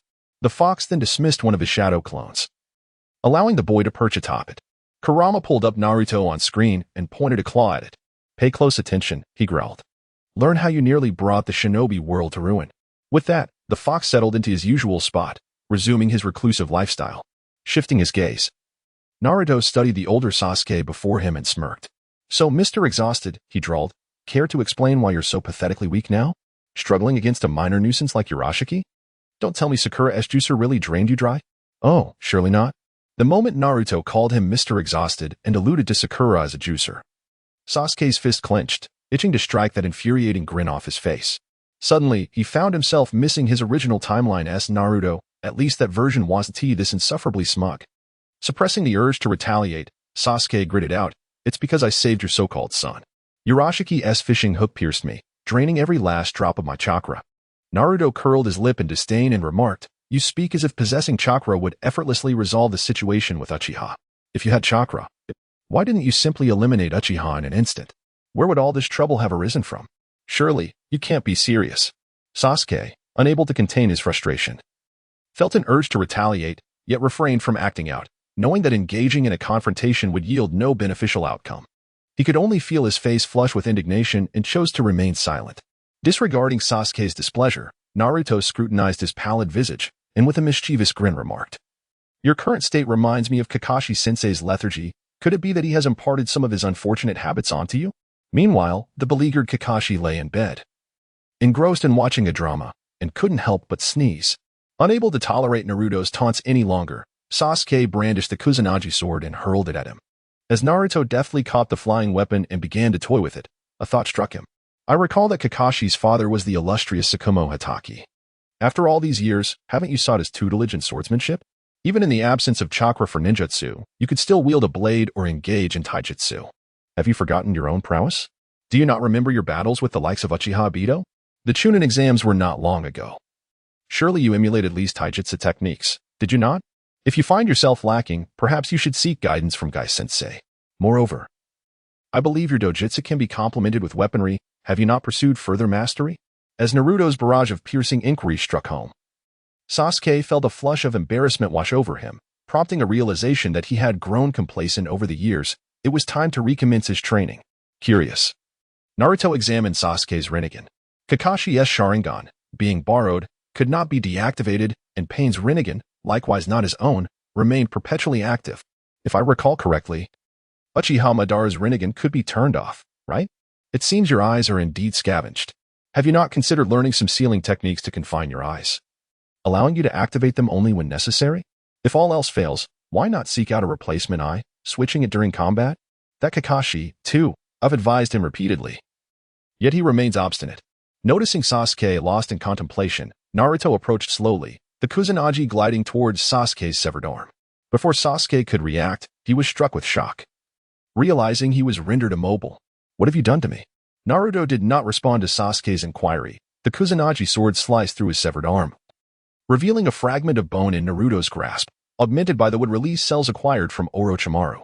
Despite the anguished cries emanating from Sasuke, reminiscent of a pig's lament, the scene unfolded with relentless intensity.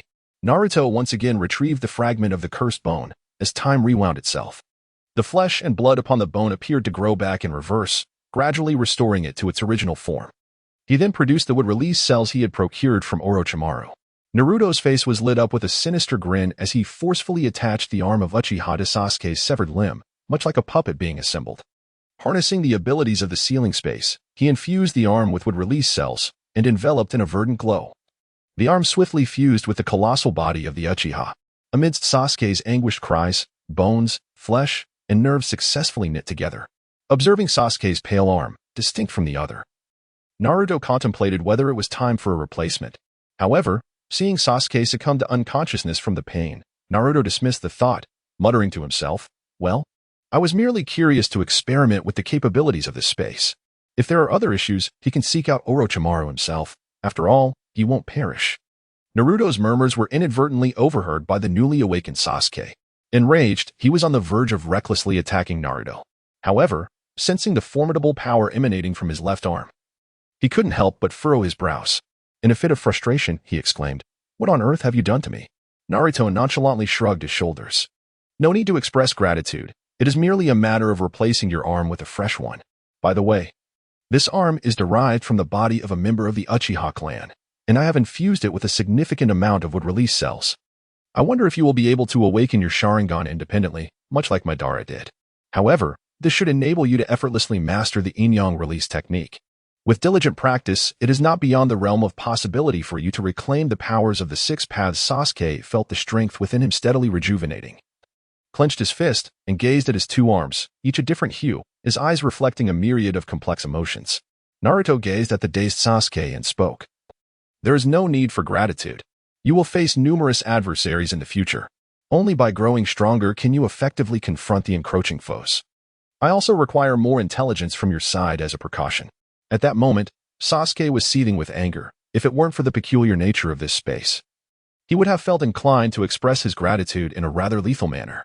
Regardless of Sasuke's inner turmoil, Naruto successfully extracted 2 souls from Boruto, who he had captured from a distance. Sasuke, utterly astonished, pointed at one of the souls and exclaimed, "Is that Otsutsuki Kinshiki? How is that possible?" Just as Sasuke began to piece together the implications, his words faltered. Naruto spoke with a hint of irritation, urging, "Do continue." With a casual flick, he obliterated the soul consciousness of Kage Otsutsuki, rendering him akin to an unconscious mass of chakra. He then carefully reintegrated Boruto's soul into his body, pressing it against his chest, sealing the soulless, vacant-eyed essence of Kage Otsutsuki within Boruto's being. Thus, Kage Otsutsuki was sealed within Boruto's form, reminiscent of a tailed beast. Naruto turned to Sasuke and remarked, "The peach has been sealed within Boruto's body. It will automatically be released in times of crisis. When he fully masters this power, the seal will naturally dissipate. As for this child's future, you may guide him as you see fit." Chapter 101. Movie. After a moment of spatial fluctuation, the two stepped into the pitch-black passage. Naruto waved farewell to their direction until the rift vanished. "Few at last, I have seen the departure of these two." Naruto successfully bid farewell to Boruto and Sasuke, humming a cheerful tune as he strolled leisurely along the streets of Konohagakure. In recent days, he had grown weary of both Boruto and Sasuke. The thought of concocting a different excuse each day to reprimand Boruto had become quite exhausting. As for Sasuke, he often insisted on training together, which was utterly taxing for Naruto, who was in the throes of a profound lethargy. As he wandered through the bustling streets, he felt the warm, friendly gazes of the villagers upon him. Occasionally, someone would nod and smile, and Naruto would reciprocate with a grin, though he remained silent. He genuinely cherished this sense of connection. Not far ahead, he noticed a large advertisement and heard a group of people chattering excitedly. Filled with curiosity, he pushed through the crowd to discover that the film Princess of the Wind would premiere tomorrow. Stay tuned for its release. Naruto meticulously read the contents of the poster, and upon finishing, he stepped away from the crowd, lost in contemplation. He recalled the past when he had entrusted the Nine Tails with editing his daily tasks, which, after being processed and uploaded to a mobile platform, garnered only a handful of views. With this thought lingering in his mind, he pondered whether he should embark on a journey to explore the world and perhaps even film a few movies. As this notion took root, a cascade of bizarre ideas followed. Shaking his head vigorously, he dismissed these impractical thoughts. Gazing at the promotional poster not far away, he retrieved his phone and sought out his beloved Hinata. "Hinata-chan," he typed, "when are you free? It's been ages since we last met, and I miss you terribly. Shall we arrange a date?" With that, he casually snapped a photo of the distant poster. "If you're available tomorrow, we could go see this movie together." After sending the message, he waited in silence, realizing that it had been quite a while without a response, and considered the possibility that Hinata might be engaged in a mission. Naruto, feeling disheartened, slipped his phone into his pocket and continued his walk home. As he approached the doorstep, he was greeted by the sound of his parents engaged in a heated argument. Fearing something serious had transpired, he hastily pushed the door open and stepped inside. The squabbling couple remained oblivious to his arrival. Upon entering the house, Naruto's forehead creased with confusion as he overheard the contentious exchange. Kushina Uzumaki exclaimed, "I don't care, Minato. I want to go to the cinema, and I insist that you accompany me." Minato Namikaze replied, "But Kushina, I still need to assist Lady Tsunade with the paperwork." Kushina retorted, "I don't care. You are no longer the Hokage. Why must you continue to frequent the Hokage's office every day?" Minato attempted to explain, but Lady Tsunade, before he could finish, Kushina commenced her dramatic display. "Little son," she lamented, "do you not love me anymore? Have you found another dog outside? She feigned sobs, adding, Men are all like big clumsy pigs. Once they win a girl over, they neglect their own women. Naruto observed the bewildered expression of his hapless father. Unable to suppress a chuckle, he had been silently watching the scene unfold for quite some time, and neither of the two had noticed his return.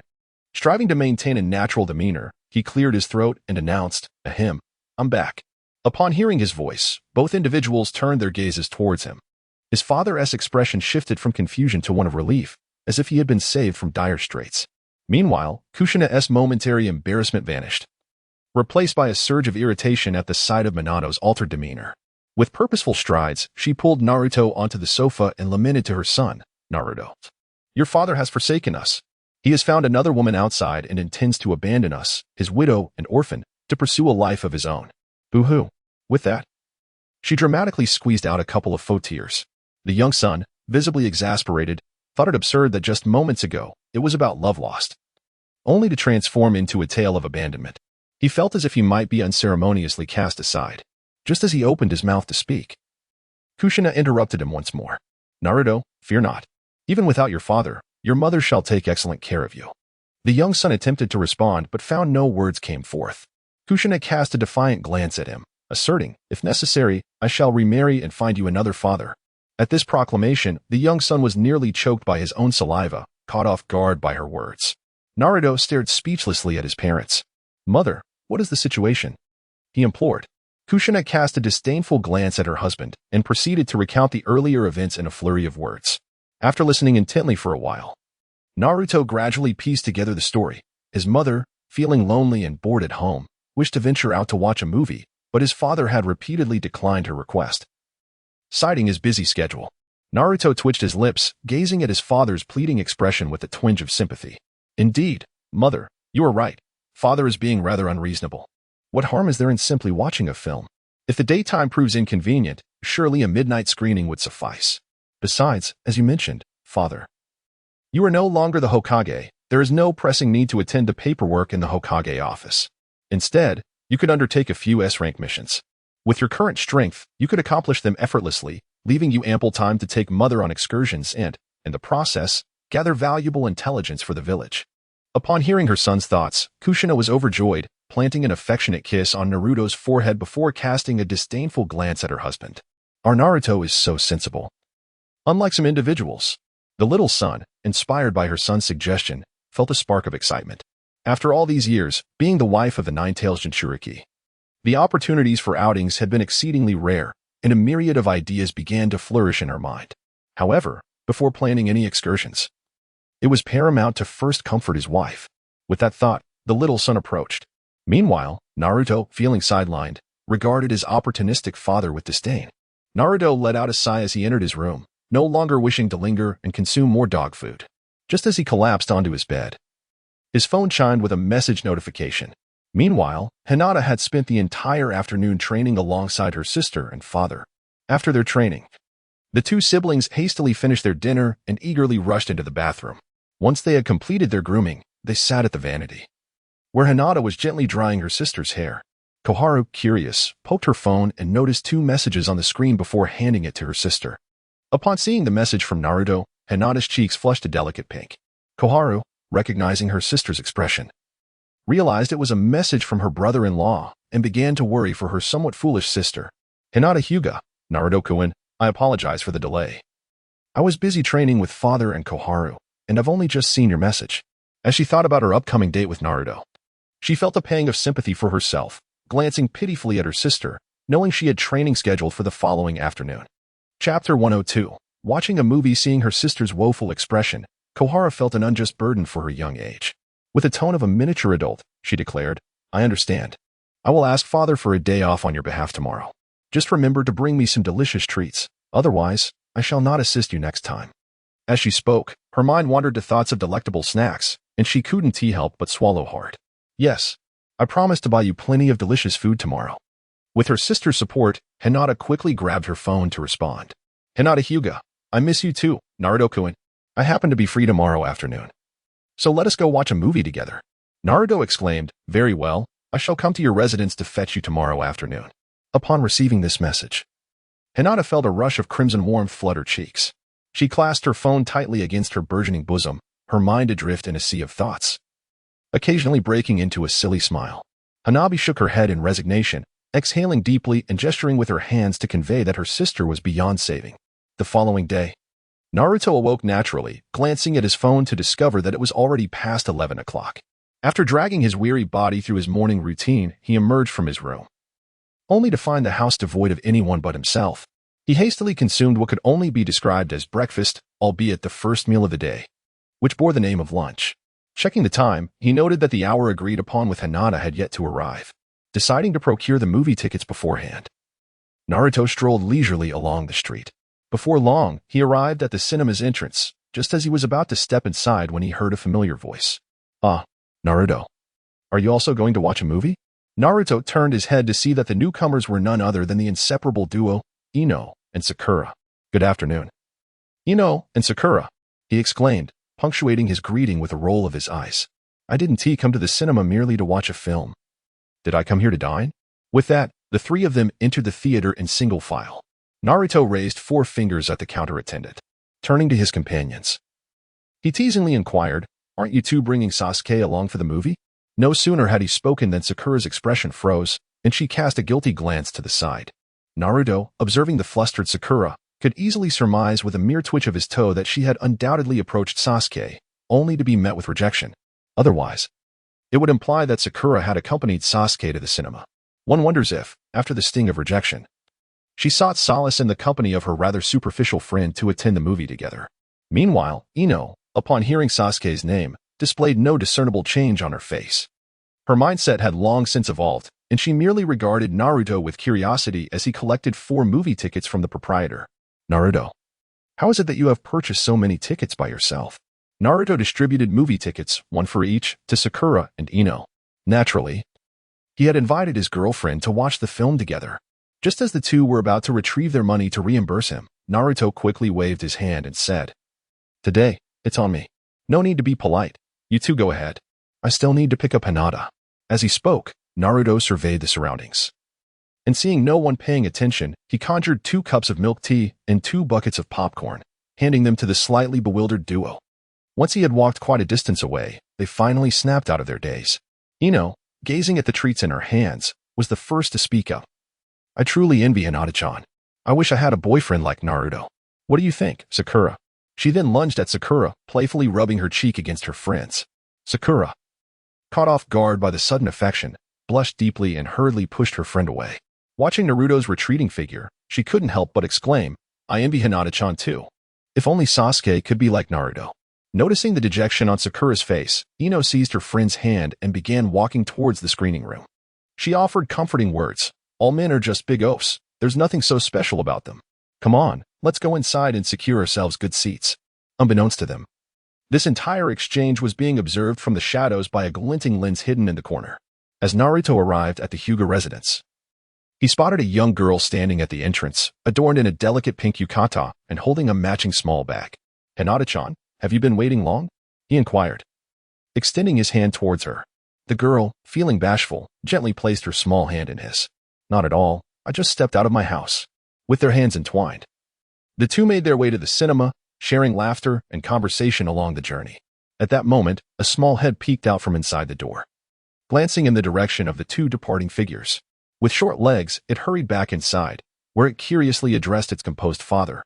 "Father, isn't it concerning that my sister is out on a date with her boyfriend?" The previously unruffled Hayashi Hyuga paused momentarily in his actions, resolving to keep a closer watch on his precious daughter in the future.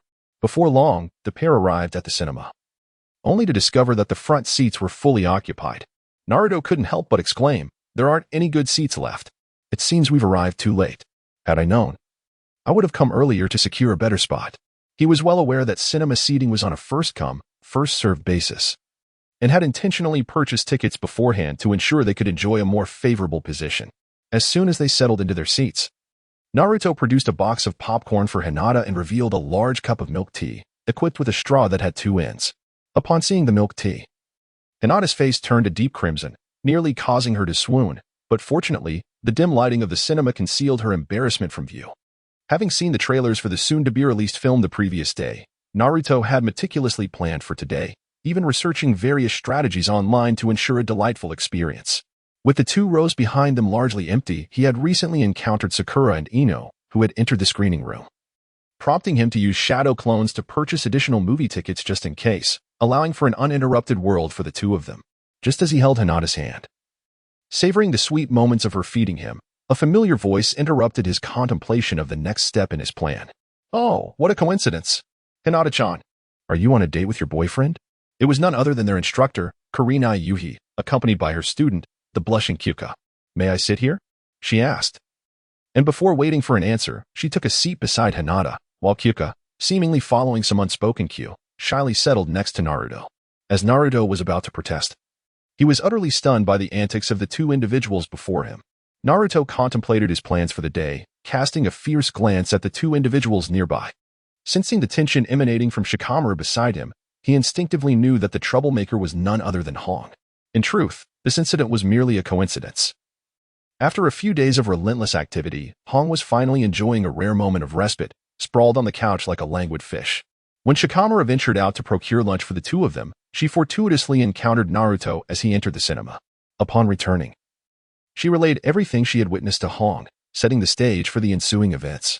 As the film commenced, Naruto scarcely paid attention to what was unfolding on screen. Instead, he felt an oppressive atmosphere enveloping him. What on earth was this? Had he not resolutely clung to her hand, Hinata would have long since withdrawn her delicate fingers. Each time he took a sip of his milk tea, he was overwhelmed by the sensation of being stalked by a tiger. Naruto cast a displeased glance at the 2 individuals, his heart simmering with a fierce resolve that he would make them pay for their insolence when the opportunity arose. With the realization that his plans for the day had been thwarted, he cast aside his resentment and began to earnestly watch the premiere of the first film in the ninja world. Chapter 103, A New Mission. The movie concluded swiftly amidst an odd atmosphere. Originally intending to stroll through the streets with his beloved Hinata after the film, Naruto felt an unsettling presence from the 2 small tails behind him, which soured his mood considerably. The 2, hand in hand with Hinata, felt an overwhelming discomfort. "Hinata, I'm really sorry. I didn't anticipate that our date would turn out like this," he said, casting an apologetic glance her way. "It's all right, Naruto-kun. I'm just thrilled to be out watching a movie together today. You needn't take it to heart," Hinata replied, her understanding nature shining through. Gazing at the thoughtful girl with her gentle white eyes, Naruto felt an overwhelming affection swell within him. He reached out to caress her smooth cheek, unable to resist the urge to draw closer. Ahem.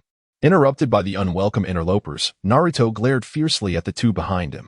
The girls, realizing their intrusion, flushed crimson and shyly distanced themselves from the pair. Naruto shifted his gaze away from the 2 individuals, a hint of apology in his voice as he addressed Hinata. "Hinata-chan, let me escort you home. We can arrange to meet again when we have time." He cast a disapproving glare at the 2 troublemakers behind him. "Whenever you're free, just let me know, and I'll come to pick you up for an outing." Though Hinata did not take it to heart, the presence of others made her feel somewhat uneasy about making plans. She could only stammer, "All right, Naruto-kun, let us arrange it for next time."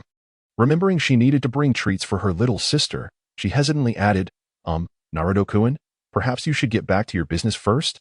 I still have to buy something delicious for Hanabi, I promised her." Seeing his considerate girlfriend appear somewhat embarrassed and glancing back at the 2 behind him, realizing that without comparison there would be no harm, Naruto felt relieved that she was not his girlfriend. Lacking the mood to continue shopping, he was disinclined to let Hinata wander aimlessly. With a casual wave, a spread of snacks appeared before them. Considering Hinata's appetite, he retracted most of the food from the ground, leaving only a few portions to share among them. "Let us go. There is no need to buy more. Once we get home, I'll just give them to you." Soon, they walked and ate, ultimately delivering Hinata back to the Hyuga household.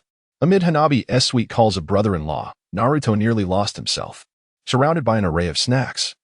Coupled with the silent yet piercing gaze of his future father-in-law, Naruto made a hasty retreat, noticing the 2 still waiting for him not far off. He approached them with a hint of annoyance. "Ladies, what exactly do you want? Can't you let me be?" As if they had conspired in advance. Ino looked at Naruto with a sorrowful expression. Meanwhile, Kurenai, ever prepared, replied with an edge in her tone, "Didn't you say you would arrange a job for Ino? It's been quite a while, and there is still no news. You are a busy man, after all. Now that we've run into you, we must inquire." Feeling a bit embarrassed, Naruto realized that he had become too comfortable lately, causing him to forget about Ino's situation. Although he felt guilty, his expression remained unchanged. And he calmly retorted, I was just about to take Ino to see the Hokage. Why are you in such a hurry? He looked at them defiantly, his eyes scrutinizing them, making Kurenai and Ino feel uneasy, their gazes darting away. Noticing their reactions, Naruto suspiciously asked, You two aren't intentionally trying to sabotage my outing today, are you? With that, he turned and headed towards the Hokage's office. Well, forget it. My date is already ruined. Sigh, he exclaimed, letting out a deep sigh. Seeing that Naruto did not pursue the matter further, the two women behind him breathed a sigh of relief, casting apologetic glances at his retreating figure. The three of them arrived at the Hokage's office, and Naruto unceremoniously pushed open the door. The conversation inside came to an abrupt halt as everyone turned to look at him, feeling the weight of their gazes. Naruto awkwardly said, did I interrupt something? Should I step out and come back later? He began to retreat, attempting to close the door behind him. Tsunade interrupted mid-sentence. Snapped, just come in. If you have something to say it directly. Naruto entered the office with a demeanor of obedience, surveying the individuals around him. Apart from an unfamiliar elderly man, the rest were acquaintances. He walked ahead, with two others trailing closely behind, their heads bowed. Naruto's hesitance to speak irritated Tsunade, who sat in the esteemed position. Speak your mind, you brat. If you have something to say, then say it. You never give anyone a moment's peace. Naruto felt an inherent conflict with Tsunade. Observing the multitude gathered, he repeatedly reassured himself to grant Tsunade some dignity. Tsunade-sama, I am merely attempting to rescue an orphan of the Uzumaki clan and would like your assistance in securing her a stable position within Konoha, enabling her to integrate into the village more effectively and swiftly. In truth, when Naruto and his companions entered, the striking red hair of Karui had captured Tsunade's attention. However, recalling that not only the Uzumaki clan possessed such vibrant hair, she merely cast a cursory glance. Upon learning that the young girl before her was an orphan of the Uzumaki clan, Tsunade was taken aback, momentarily oblivious to Naruto addressing her as Tsunade-sama. Tsunade gestured for Karui to step forward, and upon sensing the familiar chakra emanating from her, she became convinced of the child's true lineage. After confirming Karui's identity, mindful of the onlookers, Tsunade refrained from further discourse and instructed her to stand by her side. Lord Hokage, I have no further business here, so I shall take my leave. With those words, Naruto activated the Flying Thunder God technique, vanishing in a flash of light. The two who had intended to follow him, sensing the atmosphere within the office, surrendered their pursuit. Seeing Naruto depart, Tsunade turned to the elder beside her and inquired, Mr. Santai, where were we? Please continue with your request. Lady Tsunade, I would like to request Mr. Kakashi from Konoha to ensure the safety of our actress, Fujikaze Yuki. During her filming in the Land of Snow, he need only protect her throughout the duration of the shoot. Our production team is prepared to offer an A-rank mission reward. Seated at her desk, Tsunade contemplated the recent idleness of the younger generation in Konoha. After a brief moment of reflection, she replied, Very well. I shall accept this mission on behalf of Kakashi and Team 7. Kakashi, who had been relegated to the role of a mere background figure, felt a twinge of discomfort at the prospect of being summoned from his vacation. Just as he was about to voice his objection, his Hokage had already consented, making him feel increasingly uneasy. Upon hearing that Tsunade had accepted the mission and considering it for all members of Team 7, Karui was overwhelmed by a surge of thoughts and, unable to contain herself, acted before she could step forward. Bang! The door to the Hokage's office burst open as a young man rushed in. I apologize. My apologies for the intrusion. The assembled individuals did not recognize the newcomer, who was evidently not from Konoha and seemingly not there for them. Tsunade waved dismissively, indicating her indifference. The young man approached the elder, exclaiming, Mr. Santai, Miss Fujikaze Yuki has fled from the filming location. Chapter 104, Wind and Flower. Snow. Upon hearing that their princess had escaped, Santai could not help but plead, Lord Hokage, might I request your assistance in locating Miss Fujikaze Yuki? Having only just agreed to the commission, Tsunade felt reluctant to refuse, subtly signaling to the seemingly oblivious Kakashi standing nearby. Kakashi, with a resigned nod to Tsunade, vanished in an instant from the Hokage's office. As the commission's representative, Santai bowed, expressing, Lord Hokage, I shall take my leave now. Without waiting for Tsunade's response, he hurriedly exited with the production team. In the Hokage's office, only a few young women remained. Lady Tsunade, I wish to after Naruto utilized the Flying Thunder God technique to depart from the Hokage's office. He leisurely strolled along the streets of Konoha, occasionally glancing back towards the Hokage's office, anxious about being pursued once more by those two individuals. At long last, he had evaded those troublesome companions. Indeed, Shikamaru was correct. Women can be quite a handful. Ever since Naruto had entrusted the recipe to the Akimichi clan, the culinary scene in Konoha had flourished splendidly. Enticed by a tantalizing aroma wafting through the air, Naruto swallowed hard, and, drawn by the delightful scent, he chose a quaint little shop to purchase a delectable snack. Naruto gazed at the exquisite delicacies in his hands, just about to savor the food, when a cacophony of galloping hooves suddenly erupted nearby. Witnessing the pitiful remnants of his meal strewn across the ground, he shot an indignant glare at a group of riders who had darted away in the distance. With a few agile leaps, Naruto found himself atop a rooftop, where his eyes fell upon a young girl riding a white horse, galloping ahead. As he beheld her face, both familiar and unfamiliar, he was momentarily taken aback. Where had he encountered this woman before? Scanning his surroundings, he spotted a distant poster that had yet to be replaced. He muttered to himself, "The performer of the Wind Princess from the Fuji Snow painting." After a brief moment of contemplation, the pieces fell into place. It dawned on him that the elderly man he had seen earlier in the office struck a chord of recognition, eliciting an exasperated sigh. Are they once again setting out on a mission from the village? Returning to reality, he noticed that Sakura and Ino, the inseparable duo, had already dealt with the group of assailants. At that moment, Naruto contemplated where his comrade Sasuke had vanished to. Observing the two girls engaged in playful antics, he glanced back at the girl who had galloped far away, now halted by a stream. Considering the situation with Ino and Sakura, he surmised that Kakashi would soon arrive to address the matter. With a few swift movements, Naruto positioned himself by the riverbank. Retrieving his phone to capture the image of the girl seated ahead, her expression filled with worry. The incessant flashing of his device startled her, and she turned angrily toward Naruto, reaching out to seize his phone from his grasp. Naruto took a few steps back, increasing the distance between them, and said, "Your name is Fujikaze Yuki, correct? An actress, indeed. What do you suppose would be the reaction if I were to broadcast your reckless act of galloping on horseback today?" As he spoke, he demonstratively shook the phone in his hand. Before Naruto could fully grasp the situation, the girl once again spurred her horse into a wild gallop, charging directly towards him. Unprepared for such audacity from this woman, Naruto found himself swept away by the thundering white steed.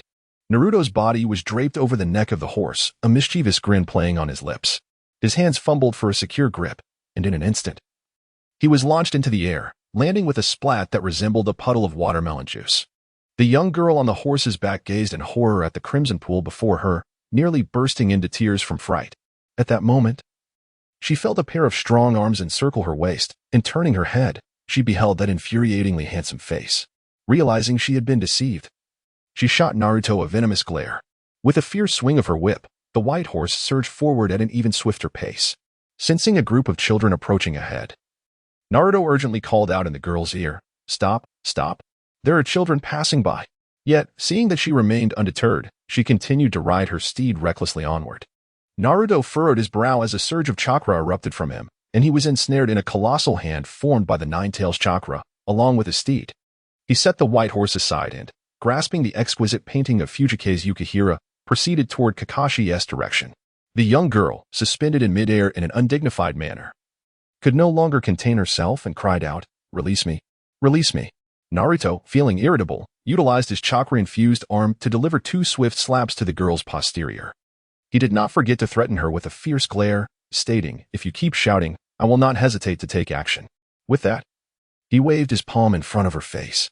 Indeed, under Naruto's intimidation, the girl quickly fell silent, ceasing her cries and struggles, merely fixing him with a venomous stare that seemed capable of piercing him multiple times.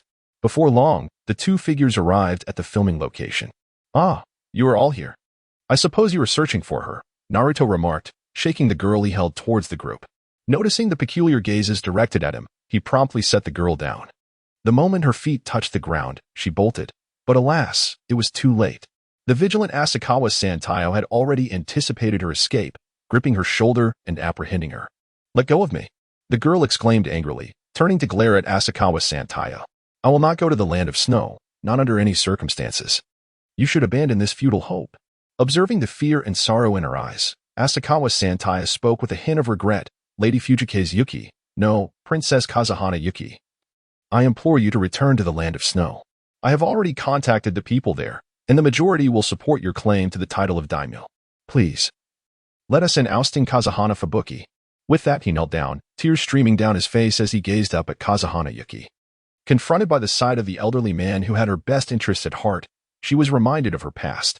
Her father had once been the daimyo of the Land of Snow, but her uncle had orchestrated a coup with the aid of numerous snow shinobi, resulting in her father's murder and the usurpation of the throne. This haunting memory had left an indelible mark on her soul. In her time of peril, she had been rescued by a white-haired boy from a horde of snow shinobi, and together they had successfully fled the Land of Snow. Since then, she had been filled with dread toward her uncle and profound disappointment in her homeland. Unbeknownst to her, the white-haired boy was none other than the now infamous Kakashi, whose identity they likely did not recognize in one another. Upon hearing Asakawa Santaya's words, Kakashi could no longer contain himself. "Mr. Santayo, we from Konoha cannot involve ourselves in the political affairs of your Land of Snow. If you seek to hire us to assist in your coup, I must inform you that it is simply unfeasible. Furthermore, this would violate the ninja code, allowing us to withdraw from the mission at any time." Upon hearing Kakashi's intention to cancel the mission, Asakawa Santaya became agitated. "Mr. Kakashi, you misunderstand. The mission I requested from Konoha was merely to protect Princess Kazuhana Yuki. As for the coup, we will handle that ourselves. I only ask that if our attempt fails, you and your students ensure the princess's safety. I beg you." He bowed deeply to Kakashi in earnest. After contemplating the elderly man's plea for a moment, Kakashi finally relented. "Very well, since this is a mission assigned by Lord Hokage, I shall reluctantly agree. However, we will not engage in your nation's affairs." Hearing Kakashi's consent, Asakawa Santai let out a sigh of relief. "I thank you in advance, Mr. Kakashi, and your students as well." Before the group could deliberate further, Kazuhana Yuki suddenly dashed away, shouting, "No, I will not go. I refuse." Naruto rolled his eyes, observing the darkening sky, and waved his hand without looking back, saying, "Kakashi-sensei, it's up to you from here. I'm heading home. Remember to call for me when we leave tomorrow." As soon as the words left his lips, he vanished into the night. Chapter 105, Commencing the Mission Upon Returning Home. Naruto noticed the absence of his parents. He surmised that they must have gone out on a date to catch a midnight show, and this thought stirred a tinge of envy within him. Meanwhile, the Hokage office was unusually lively, for the boisterous Kushina had surprisingly made an appearance. "Tsunade-ne, I've missed you so much. You've been back for quite a while, and yet haven't come to see me. Have you forgotten about me?" With that, Kushina flung herself into Tsunade's embrace, burying her face in the softness and rubbing against her, struggling to squeeze out a few tears. Gazing at the familiar yet fractured visage before her, Tsunade trembled as she reached out her hands. "Kushina, it's been too long." A rare display of vulnerability emerged from Tsunade as she addressed the girl. "I'm sorry, had I not left Konoha back then, I might have been able to help you in Minato." The lively spirit of the little pepper quickly subdued, and she shook her head seriously, stating, "Tsunade-ne, I've never blamed you. Thanks to you and Granny Mito's protection during my childhood, I had a complete upbringing, and that suffices for me. As for the sacrifices made by Minato and me, they were our own choices. But you, Tsunade-ne, must have had a challenging time all these years." Tsunade shot a playful glance at the now teenage Kushina, unable to suppress a smile. "You're actually comforting someone now. It's quite an adjustment. All right. Enough of the gloomy talk. What brings you to the Hokage office?" "Your little son Isnt here with me." Feeling teased, Kushina blushed slightly. "I was just bored at home. Plus, it's been ages since we last saw each other. Today seemed like the perfect opportunity for a reunion." Tsunade, unsure of Kushina's intentions but recognizing the late hour, decided to seize the moment for a break. She readily accepted Kushina's invitation and, as she left, waved to Shizen behind her. "Shizen, remember to close the door and lock it. Hurry and catch up. No overtime tonight. We'll indulge until we can't anymore." Thus, a group of girls jovially entered the barbecue restaurant. Meanwhile, Kakashi, accompanied by his remaining two students, found Windflower and Snow, who were drowning their sorrows in a bar. As they passed by some men, Naruto glanced at them, furrowing his brow. "What's wrong, Sasuke-kun?" Sakura asked, noticing his troubled expression and following his gaze towards the disappearing figures in the night. Upon entering the bar, they found Windflower and Snow sprawled over the table, and Kakashi was seen nervously scratching his head in front of her. As the two arrived, he hastily explained, "This isn't my fault. She drank too much on her own." He raised his hands in a gesture of innocence. Sakura looked at her teacher with disdain. "Kakashi-sensei, it's no wonder you're still single." Kakashi, perplexed, stared at Sakura, unable to grasp her comment. "All right, Kakashi-sensei. You're in charge of getting Princess Snow back to her dorm. Upon hearing he was to escort a girl home, Kakashi hesitated and weakly replied, I'm a man. Wouldn't that be inconvenient? Sakura matched Kakashi's signature deadpan stare. Are you suggesting I, a delicate girl, should carry Princess Snow back? Or should Sasuke-kun do it? Rendered speechless by her retort, Kakashi waved off Sakura and Naruto. He then bent down effortlessly, hoisting Windflower and Snow onto his back. As Kakashi faded into the night with Windflower and Snow on his back, the two observing from the corner exchanged glances but remained silent, choosing to leave the scene. With the dawn of a new day, Naruto was abruptly pulled from his slumber by his father. Squinting and freshening up, he mechanically consumed the lovingly prepared breakfast by his mother. Naruto, be cautious while out on your mission. Even though you possess formidable strength, ensure you protect those around you. Should any insurmountable troubles arise, leave them to Kakashi. If necessary, channel your chakra into this kunai. I will sense it and come to your aid. As he spoke, he placed a special flying thunder god kunai, meant for his little son, into Naruto's backpack. Naruto sensed an unusual air about his parents today, though he could not quite pinpoint the source of the peculiarity. After finishing breakfast, he was unceremoniously ushered out of the house by his mother. Glancing at the newly brightened sky, he felt a twinge of uncertainty.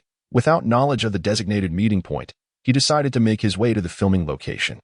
From a distance, he spotted Sakura and Sasuke diligently assisting the crew in transporting various filming props. Good morning, Sakura, Sasuke, he called out, noting their indifference. Naruto felt no embarrassment and swiftly formed a series of hand seals. Shadow clone technique. A multitude of energetic shadow clones eagerly joined in the task of moving the equipment. Before long, with the assistance of his clones, the items were nearly organized. Arriving fashionably late, Kakashi was taken aback at the sight of Naruto. Unable to fathom how the usually tardy boy managed to arrive so early. In fact, on his way to this location, Kakashi had even sent a shadow clone to Naruto's home, fearing that he would be late and disrupt the schedule. Good morning, everyone, and Naruto too. Naruto did not pay any heed to Kakashi, for he was utterly astonished by the presence of several individuals behind him. Once he regained his composure from the shock, Naruto pointed at them and inquired, Kakashi-sensei, why are they here? Kakashi, as per usual, displayed a lack of enthusiasm, exasperatedly raising his hands in a gesture of helplessness, and replied, I'm not certain either. Upon returning home last night, I received a notification from the direct subordinate of the Hokage, stating that this mission is to be led by Team 7, with Team 8 providing assistance. Naruto found himself momentarily taken aback, as the unexpected turn of events led him to question the very essence of his existence. Despite the fact that he did not adhere to any particular narrative, the sense of being out of control was undeniably disconcerting. He couldn't help but ponder whether it was akin to what was described in novels, where some divine will dictates the course of fate. Shouldn't such a divine intention serve to realign the narrative?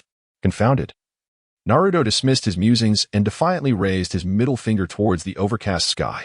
After all, the presence of so many others many needn't engage directly, and he was fortunate to have his little girlfriend accompanying him on this journey, which was rather delightful. Lost in a myriad of thoughts, Naruto hastened to the front of Team 8, grasping Hinata's small hand as he exclaimed, Hinata-chan, good morning. I thought it would take ages to see you again after leaving the village for a mission, yet here you are, participating in this task as well. Good morning, Naruto-kun.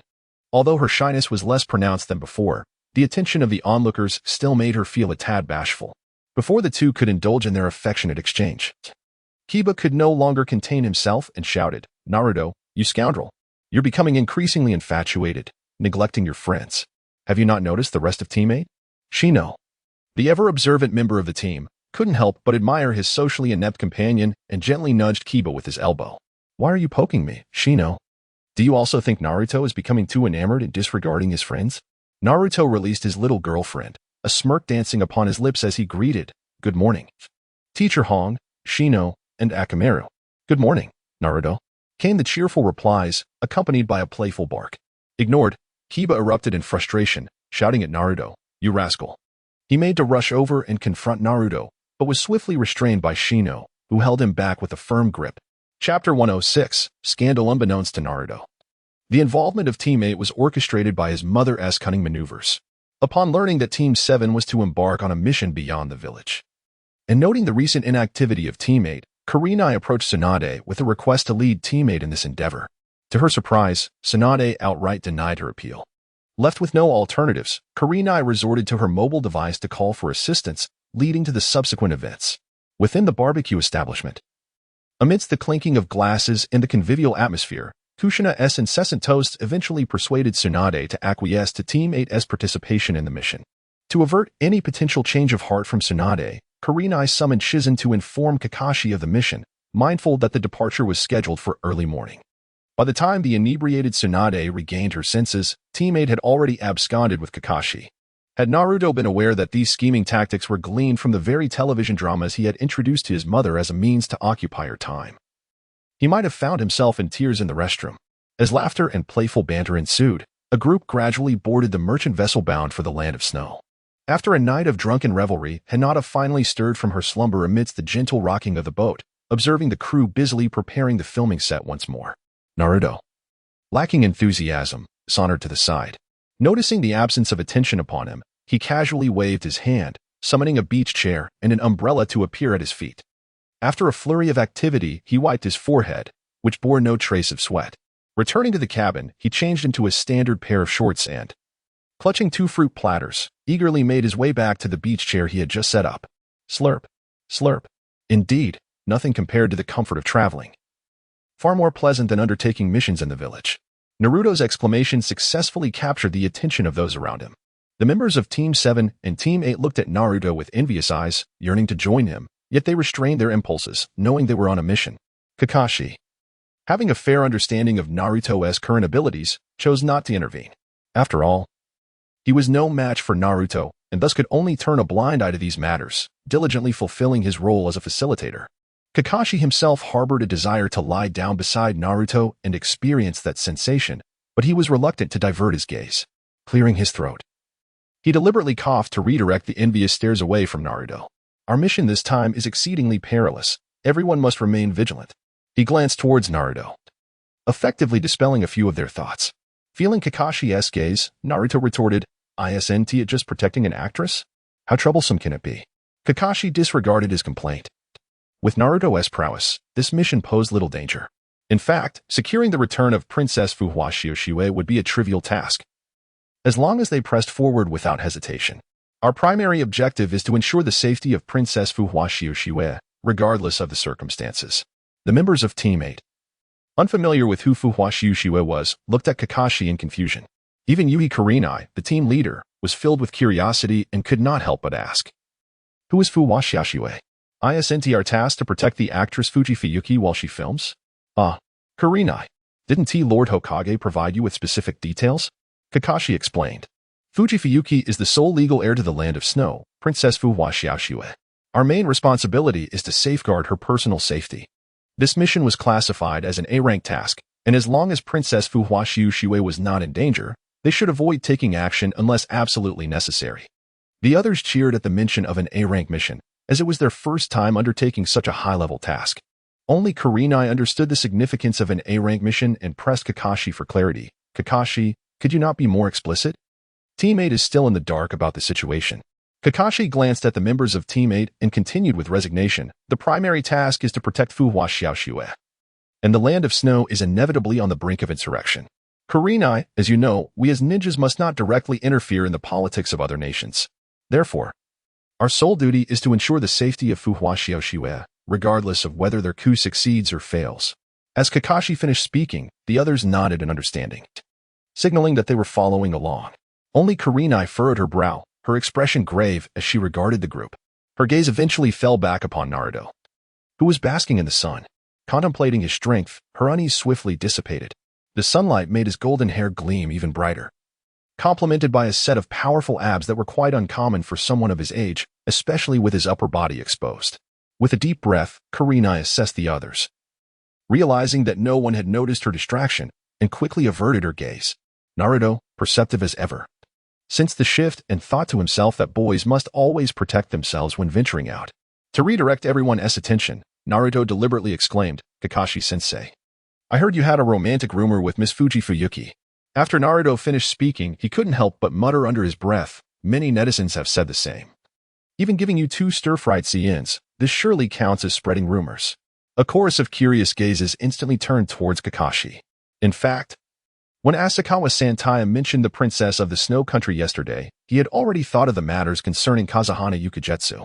as the protagonist.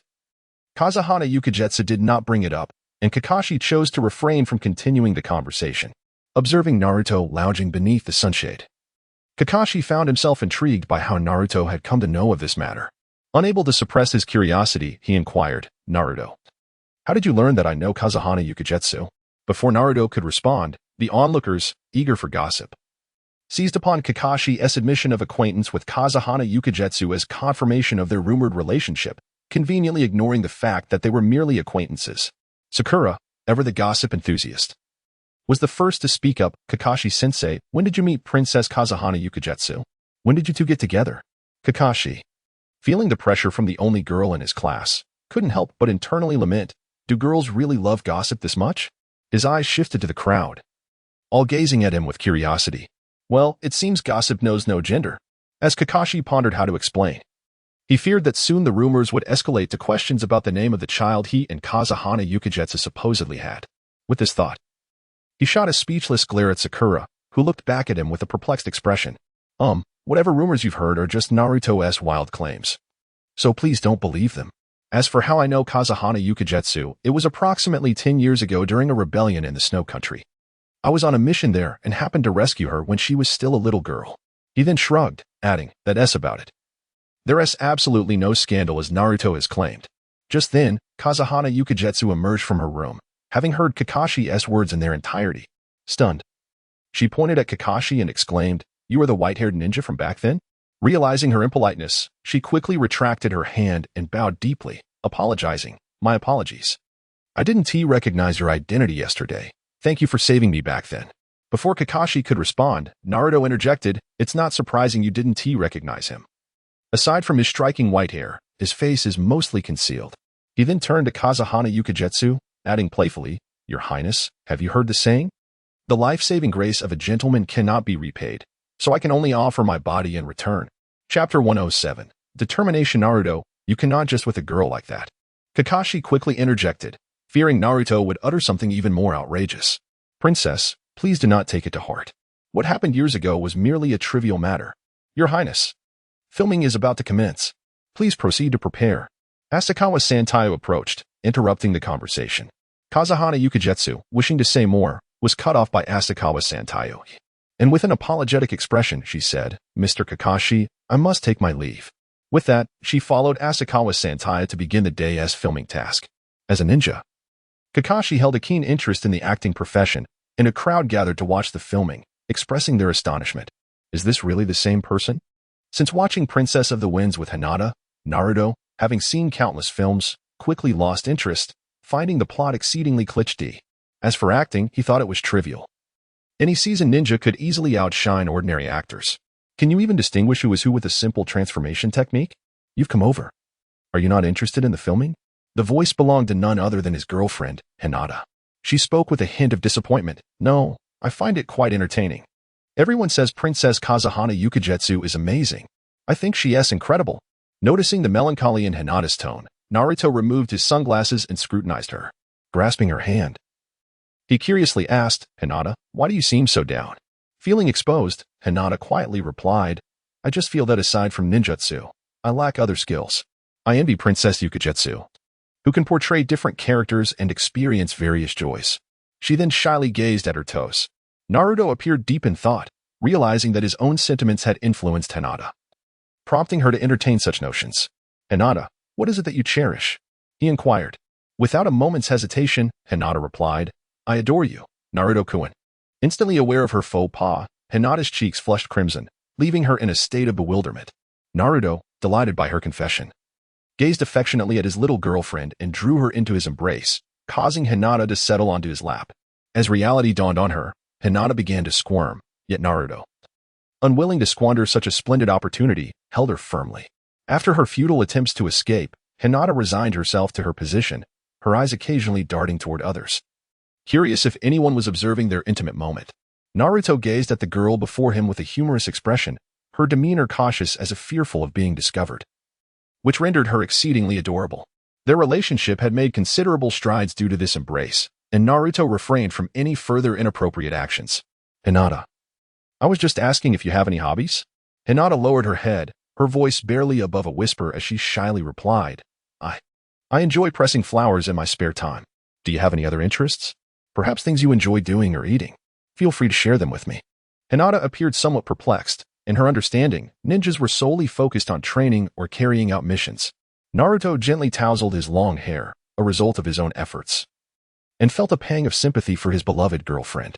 In the ninja world, life was a relentless cycle of conflict and violence. As the heiress of the Hyuga clan, Hinata spent her days either honing her ninjutsu or learning the art of lethal combat. The only respite she had was the occasional training in noble etiquette, a privilege afforded to her as the scion of her esteemed lineage. At that moment, Naruto felt an immense weight upon his shoulders.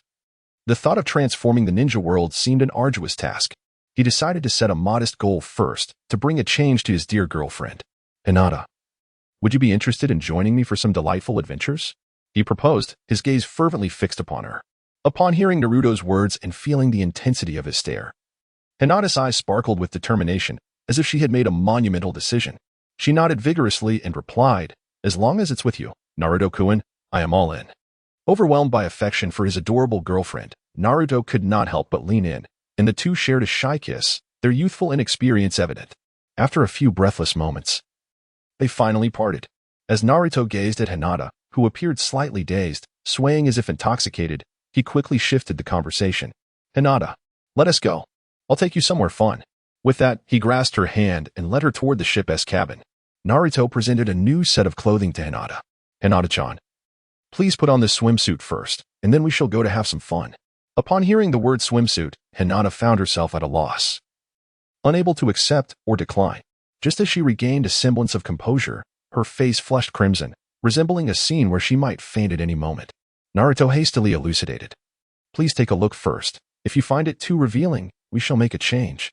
What Naruto presented was not an immodest outfit, rather, it was a more conservative ensemble from the game he had been engaged in.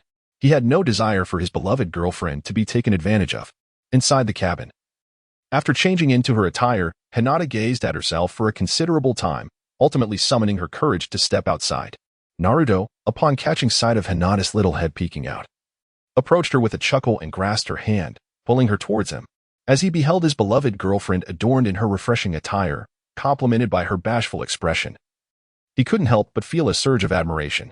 Indeed, as the wise ones have proclaimed, ninja outfits and leggings pose a formidable challenge for men. Sensing Hinata's discomfort under his gaze, Naruto held her hand and dashed towards the edge of the boat. Utilizing the railing, they leapt into the sea. And with the protection of chakra, they stood firmly upon the surface of the water. Naruto's actions attracted the attention of those around him, and soon several onlookers, who had been filming, made their way to the edge of the boat. With a grand gesture, Naruto summoned a sky-blue jet ski that glimmered upon the azure surface of the sea. Suddenly inspired, he conjured 2 life vests and a pair of goggles into his hands. Demonstrating thoughtfulness, he first assisted his girlfriend in donning the gear. Although the protection of chakra rendered swimming capabilities irrelevant, a sense of safety remained paramount. Shadow Clone Jutsu. While it was indeed his own clone, Naruto courteously remarked, well then, today, I kindly ask you to operate the jet ski for us. The shadow clone, brimming with excitement, promptly leaped into the driver's seat, eagerly awaiting the readiness of the 2 individuals behind. Naruto, holding Hinata's hand, ventured a considerable distance, a tether connecting to a jet ski materializing in his grasp. Beneath his feet, a skateboard emerged, buoyed by chakra, rendering him impervious to the depths of the water below. Naruto held Hinata protectively against his chest as they stood sequentially on the skateboard. The jet ski gradually departed from the vessel, with the shadow clone gently turning the steering wheel, causing the jet ski to accelerate forward. It was Naruto's first time engaging in such an activity. Despite possessing remarkable skills, he felt a tinge of nervousness. As the speed increased, he let out occasional shrieks. Noticing Hinata standing before him, she too was gripped by anxiety and instinctively turned to embrace Naruto, her body trembling slightly. The howling sea breeze drowned out Naruto's voice, compelling him to lean closer and shout into her ear, Hinata-chan, do not be afraid. First, relax your body, then open your eyes and gaze ahead. Let your inner tension be released vocally. That is what truly invigorates. Chapter 108. The Snow Ninja Trio. Encouraged by Naruto's words, Hinata summoned her courage and slowly turned around. As she felt the solid warmth of his chest behind her, her fear began to dissipate. Facing the vast ocean, a smile graced her lips, and her eyes sparkled with bravery and confidence. At that moment, she spread her arms wide, embracing the entirety of the sea. "Hinata-chan!" shouted out loud. "Do not suppress yourself." The jet ski sped across the water, leaving trails of white foam in its wake. The wind whipped through the air, tousling the hair of both Naruto and Hinata. With growing familiarity, Naruto skillfully maneuvered the jet ski, alternating between acceleration and deceleration, evoking admiration from those aboard. Suddenly, a colossal wave surged forth. Naruto faced it head-on. A flicker of terror crossed Hinata's eyes, yet she did not flinch. Instead, she clung tightly to Naruto's waist. The jet ski soared over the crest of the wave, splashing water everywhere, as Hinata let out an exhilarated scream. Naruto laughed, and in that moment, their hearts seemed to beat as one, inseparable. Amidst the chorus of joyful screams, the two reveled in their adventure. As time passed and fatigue set in, they gradually approached the merchant vessel. Naruto effortlessly lifted Hinata and a princess carry onto the ship. Embarrassed by the envious gazes of those around them, Hinata buried her face in Naruto's chest. Observing the eager expressions of several others, Naruto generously gestured towards the jet ski on the water. "If you wish to play, go ahead. But remember, no more than 4 in a group. 2 in the front, 2 in the back. Too many can be dangerous." With that, he gently placed Hinata onto a beach chair and thoughtfully handed her a towel. Several boys, disregarding their attire, received Naruto's approval and joyfully leapt into the ocean. Naruto turned to Sakura and Tsunade, who stood beside him, and said, "Aren't you both tempted to give it a try? It's quite exhilarating. And it could also help you unwind." Sakura, brimming with eagerness, longed to join Sasuke, just as Naruto and Hinata did. In her quest to successfully engage with Sasuke, Sakura hesitated for a moment, but ultimately summoned her courage and leaned closer to Naruto, whispering, "Naruto, could you possibly fetch me a swimsuit? Nothing too revealing. Just something like what Hinata wears." Naruto cast a meaningful glance at Sakura, and with a grand gesture, a pink swimsuit identical to Hinata's materialized in his hand. Without hesitation, Sakura seized the swimsuit, her cheeks flushed, and dashed towards the cabin without a backward glance. Observing her eagerness, Naruto clicked his tongue, at a loss for words.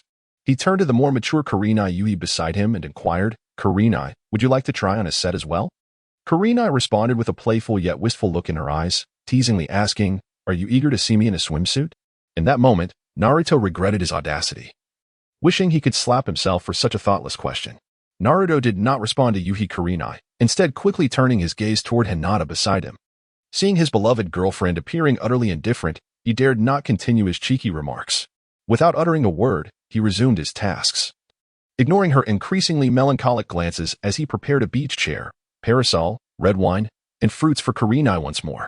Then he hurried back to his little girlfriend's side, setting up another beach chair for himself before reclining upon it.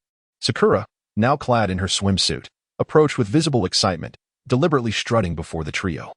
Upon noticing the difference between Hinata's top and her own, she instantly deflated, her spirit withering into monochrome despair. Internally, she lamented, "Am I truly only capable of filling out a bandeau?" The thought prompted her to glance down at her own flat chest in dismay. Amidst the playful banter and continuous rotation of activities, the group spent hours in merriment, until, as if struck by some inexplicable impulse, Sasuke allowed Sakura to succeed in her advances. As the temperature gradually dropped, they finally relented and ceased their frolic. No sooner had they changed into warmer attire than the merchant ship arrived before a towering iceberg. The sight of such a magnificent spectacle drew awed gasps from the young shinobi, each marveling at the grandeur before them. The director, inspired by the icy monolith, resolved to film a portion of the scene there. Suddenly recalling something, Naruto extended his chakra senses like radar across the glacier. His lips twitched in irritation as he swiftly halted the crew from unloading equipment, grumbling under his breath, "Ah, what a nuisance." Naruto found himself disinclined to elucidate the circumstances to them.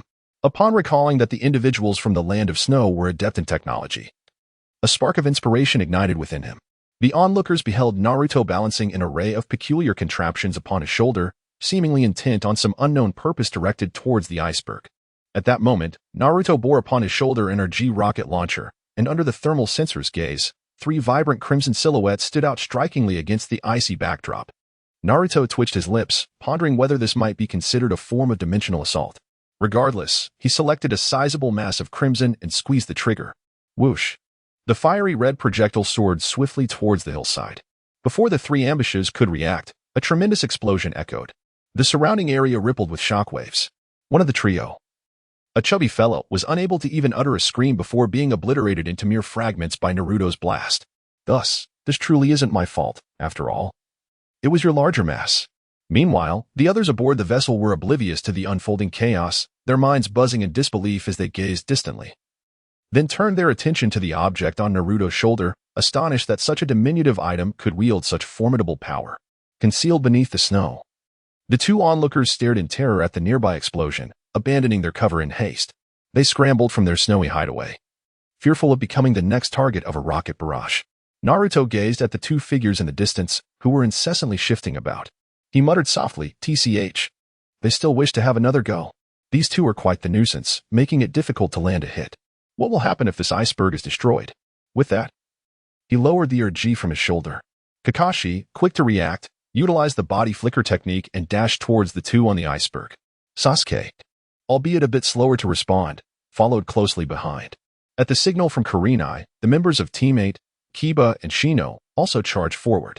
Naruto, disinclined to move, remained on the ship alongside a few young women, safeguarding the crew and the delicate Fuka and Koike. Resuming his seat by the hearth, Naruto could not suppress a yawn. The others anxiously cast their gazes toward the distant battle. Ah, isn't that Mr. Avalanche from the Wolf Fong? Why not come out for a cup of tea and reminisce instead of making a hasty exit? At that moment, Avalanche's countenance mirrored that of one who had consumed something distasteful. Having meticulously set an ambush, ready to strike at a moment's notice, he was taken aback when, before the fight had even commenced, his side had already suffered a casualty. Kakashi, you arrogant fool, do not revel just yet. Who was it that fled the land of snow like a stray dog last time? This time, how about you engage in a sneak attack? Kakashi, unfazed by this individual, retorted, what do you mean by we engage in a sneak attack? What were you doing lurking here? Soon, the two began a fierce exchange of taijutsu. Meanwhile, the trio on Sasuke's side confronted the female snow ninjas, who were still glancing toward the merchant ship. Faced with ice-style ninjas, Kiba and Shino found themselves at a disadvantage. Kiba's Fong technique proved less effective, and Shino's insects struggled to thrive in the frigid temperatures. Consequently, they resorted to providing support for Sasuke. Chapter 109. The irritable Naruto. While the skirmish on Sasuke's end raged fervently, Koike, who had once harbored great anticipation for the upcoming filming, was now trembling in a corner, petrified by the sudden appearance of the snow ninjas. TSK. Princess Koike, how cowardly you are. Are you truly so frightened by such trifling adversaries? Naruto looked at Kazuhana Yuki with disdain, beginning to question her character. Even if this coup were to succeed, could she truly wield control over the land of snow? Observing the future ruler in such a disheveled state, Naruto lost all interest.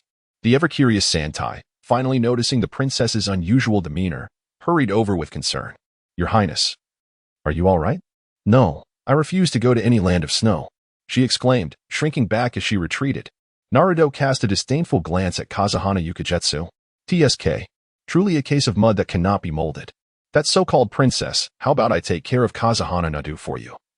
And you relinquish the land of snow to me?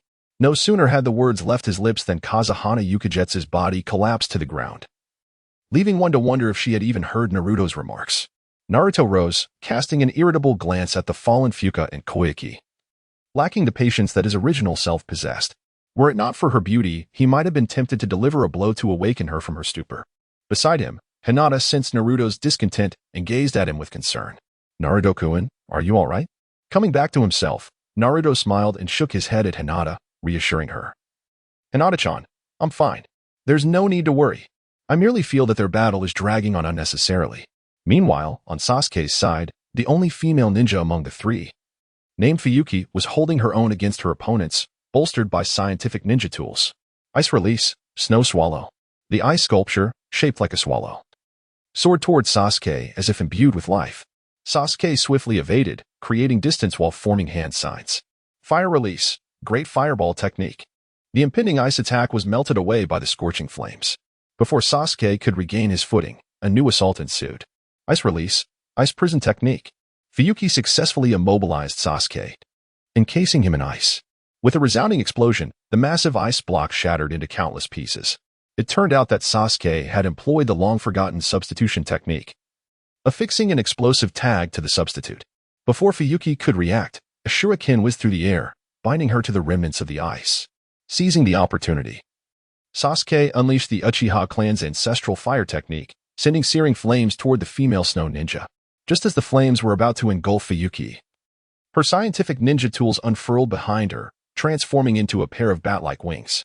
The wings sliced through the wires that bound her, allowing her to ascend into the sky. Casting a mocking glance at the onlookers below, just as she was about to utter something provocative, a sense of danger surged within her, prompting her to turn and flee. Got you. A golden hand ensnared Fuyuki, the assailant being none other than Naruto, who had merely been spectating from the ship. Observing the stalemate below, he reluctantly decided to intervene and bring the matter to a close. In Naruto's eyes, the fleeting glimpse of ferocity vanished. TCH, is this what snow ninjutsu embodies? What utter rubbish. As he spoke, Naruto, like a child discovering a novel toy, ruthlessly tore away the scientific ninja tool affixed to Tsunade's arm, causing blood to splatter across the ground. The excruciating pain elicited a scream akin to that of a slaughtered pig. Observing the scientific tool in his grasp, easily crumpled into a mass of scrap metal, Naruto disdainfully discarded it onto the ground. Is this what you consider impressive? Upon hearing Tsunade's anguished cries, Naruto's inner turmoil intensified. How irritating. Silence. Snap. Snap. The female snow ninja was reduced to a pool of blood, starkly contrasting against the pristine white ice. Naruto, with one hand pressed against his forehead, felt an intensifying desire for slaughter within his heart. His fierce gaze was directed towards the direction of the Wolf Fang Avalanche and Kakashi. The three young ninjas, engaged in a desperate battle with the female snow ninja, were momentarily taken aback by the sudden ferocity radiating from Naruto. Naruto effortlessly annihilated the female snow ninja, an aura of ferocity emanating from him that sent Chibara trembling in fear, emitting pitiful whimpers. The three, awakened by Chibara's whimpers, recoiled a step upon witnessing the blood on the ground. Kakashi, engaged in a fierce battle with the Wolf Fang Avalanche, remained oblivious to the peculiarities unfolding nearby. Ice release. One cornered white shark. A shark formed of ice erupted from beneath Kakashi's feet, yet he reacted swiftly, utilizing the body flicker technique to evade the impending danger. Kakashi furrowed his brow, his expression grave as he observed the Wolf Fang Avalanche, genuinely admiring. This armor is truly remarkable. It seems to have significantly enhanced your abilities. Upon hearing Kakashi's praise, the Wolf Fang Avalanche ceased his actions, a smug smile gracing his face. Indeed. Kakashi, do you recall that this armor amplifies the chakra within, fortifying various ninjutsu and forming a chakra defensive barrier around the body? It can negate your chakra attacks and even reverse your chakra. No ninjutsu or genjutsu can affect it. He boasted, casting a self-satisfied glance at Kakashi while continuing his hand seals. Ice release, breaking dragon and fierce tiger. Before the seals could be completed, a whisper, akin to a voice from the depths of hell, reached his ears. Oh, is that so? Is this turtle shell truly that formidable? The Wolf Fang Avalanche's body convulsed as if his heart were gripped tightly, abandoning the technique he was about to unleash. He attempted to retreat, but alas, it was too late. A large hand firmly grasped the boastful Wolf Fang Avalanche. The newcomer was none other than Naruto, who, using the Flying Thunder God mark on Kakashi, materialized between the two with an imperceptible swiftness, seizing the Wolf Fang Avalanche. After Naruto learned the Flying Thunder God technique, he had conferred with his companions to inscribe the mark on their belongings. While it was inconsequential whether they carried it around the village, they ensured to have items marked with Naruto's Flying Thunder God for missions, a tacit understanding among the members of Team 7. Ignoring the thrashing of the struggling Wolf Fang Avalanche in his grasp, Naruto's gaze meticulously scrutinized the armor adorning his captive. The futile struggles of Wolf Fang Avalanche gave way to an incessant tirade. Who on earth are you? Release me at once. If I manage to escape, I will undoubtedly eliminate you. Once our esteemed Lord Windflower obtains that treasure, your kind shall not be spared. With these words, he cast a venomous glare toward the merchant ship. Upon hearing the raucous outburst, Naruto's interest waned, akin to the incessant buzzing of an irksome mosquito in his ear. The fierce glare directed at the merchant vessel ignited within him a sense of protectiveness towards his dear Hinata. The previously dissipated rage surged back to the fore.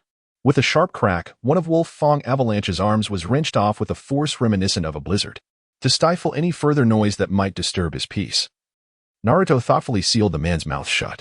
Chapter 110. Anomaly, what are you barking for? Mutt? Humph, with such pitiful scrap metal. What audacity gives you the nerve to yap before me? With that, the power emanating from his chakra-infused arm intensified.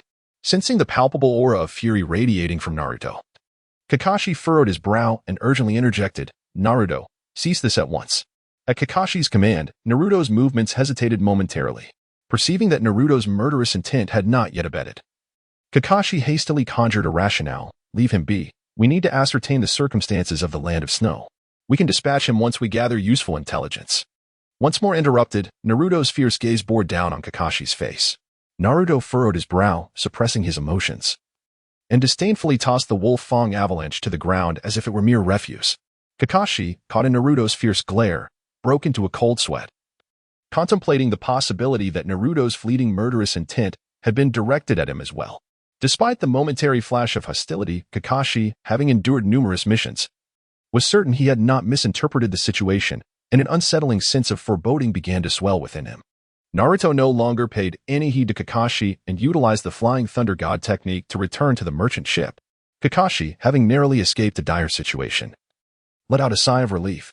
Contemplating Naruto's current state and reflecting on his own abilities, he wondered if he could truly restrain Naruto should he succumb to rage.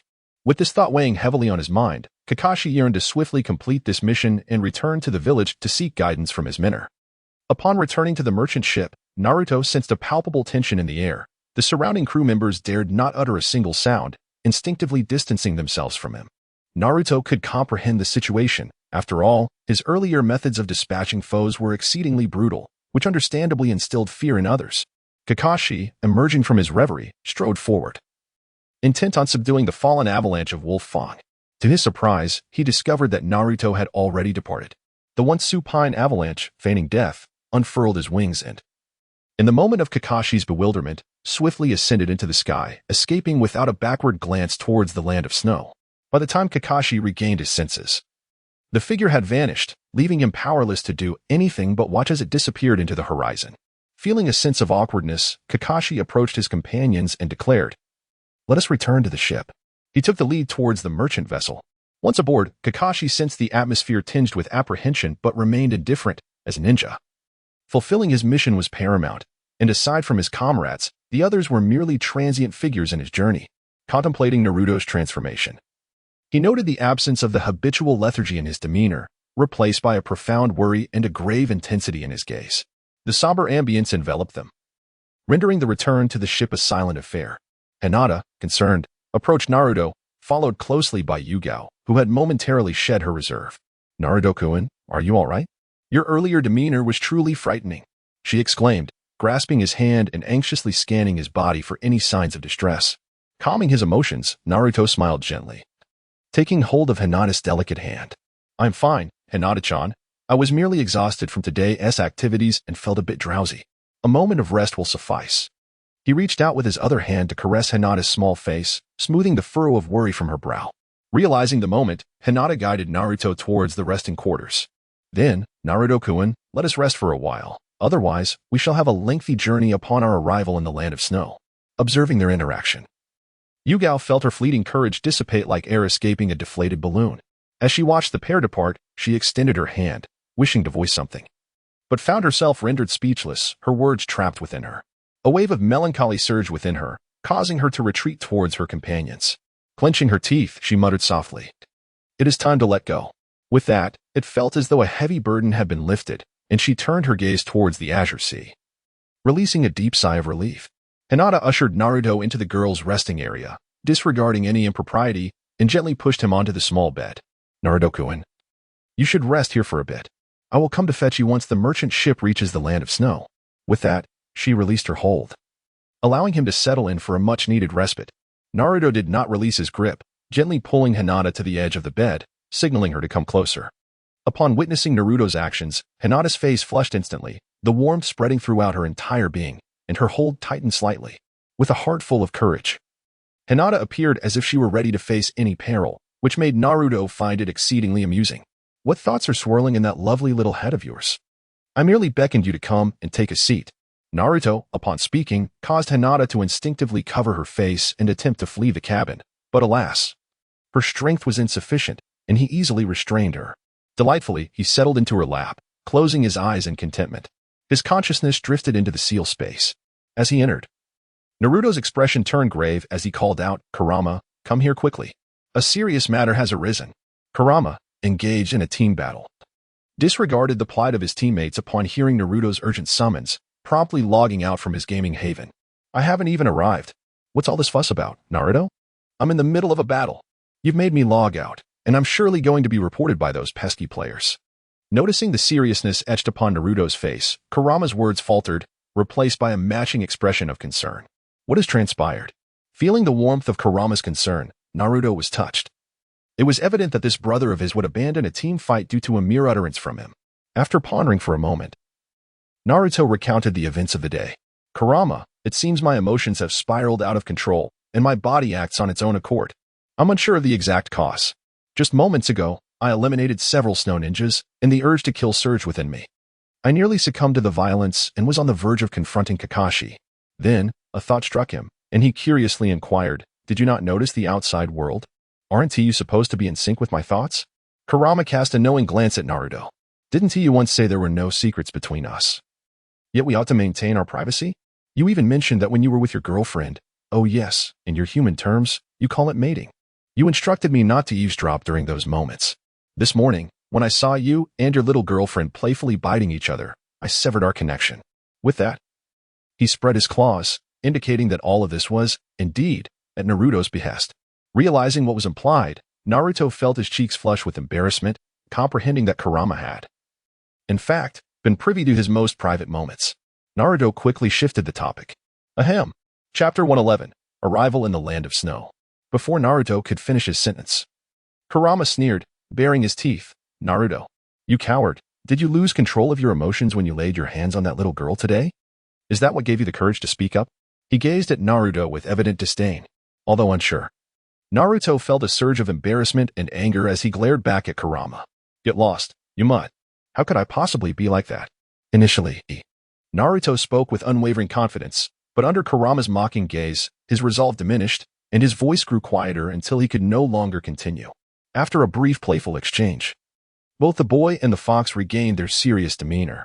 "Kurama, please help me figure out what went wrong.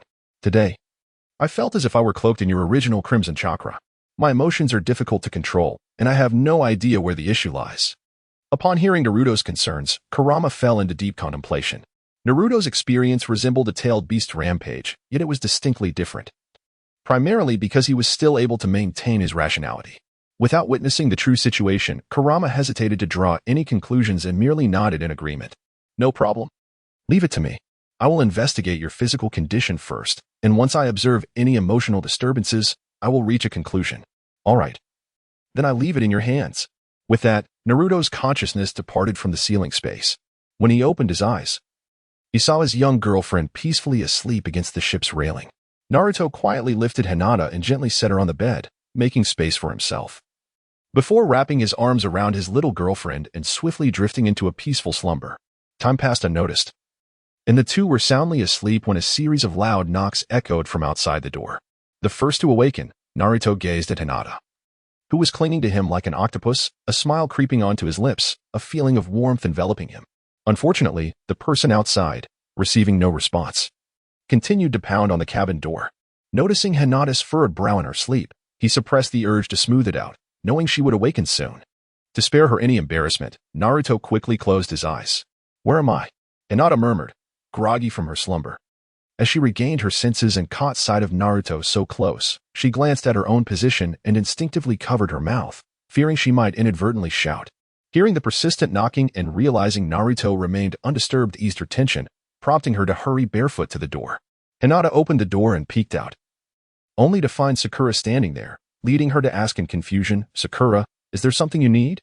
After waiting for a response that never came, Sakura felt a flicker of annoyance rise within her. However, as the door swung open, her curiosity outweighed her irritation. Her eyes darted behind Hinata, but the similarity in their heights prevented her from seeing what she wished to.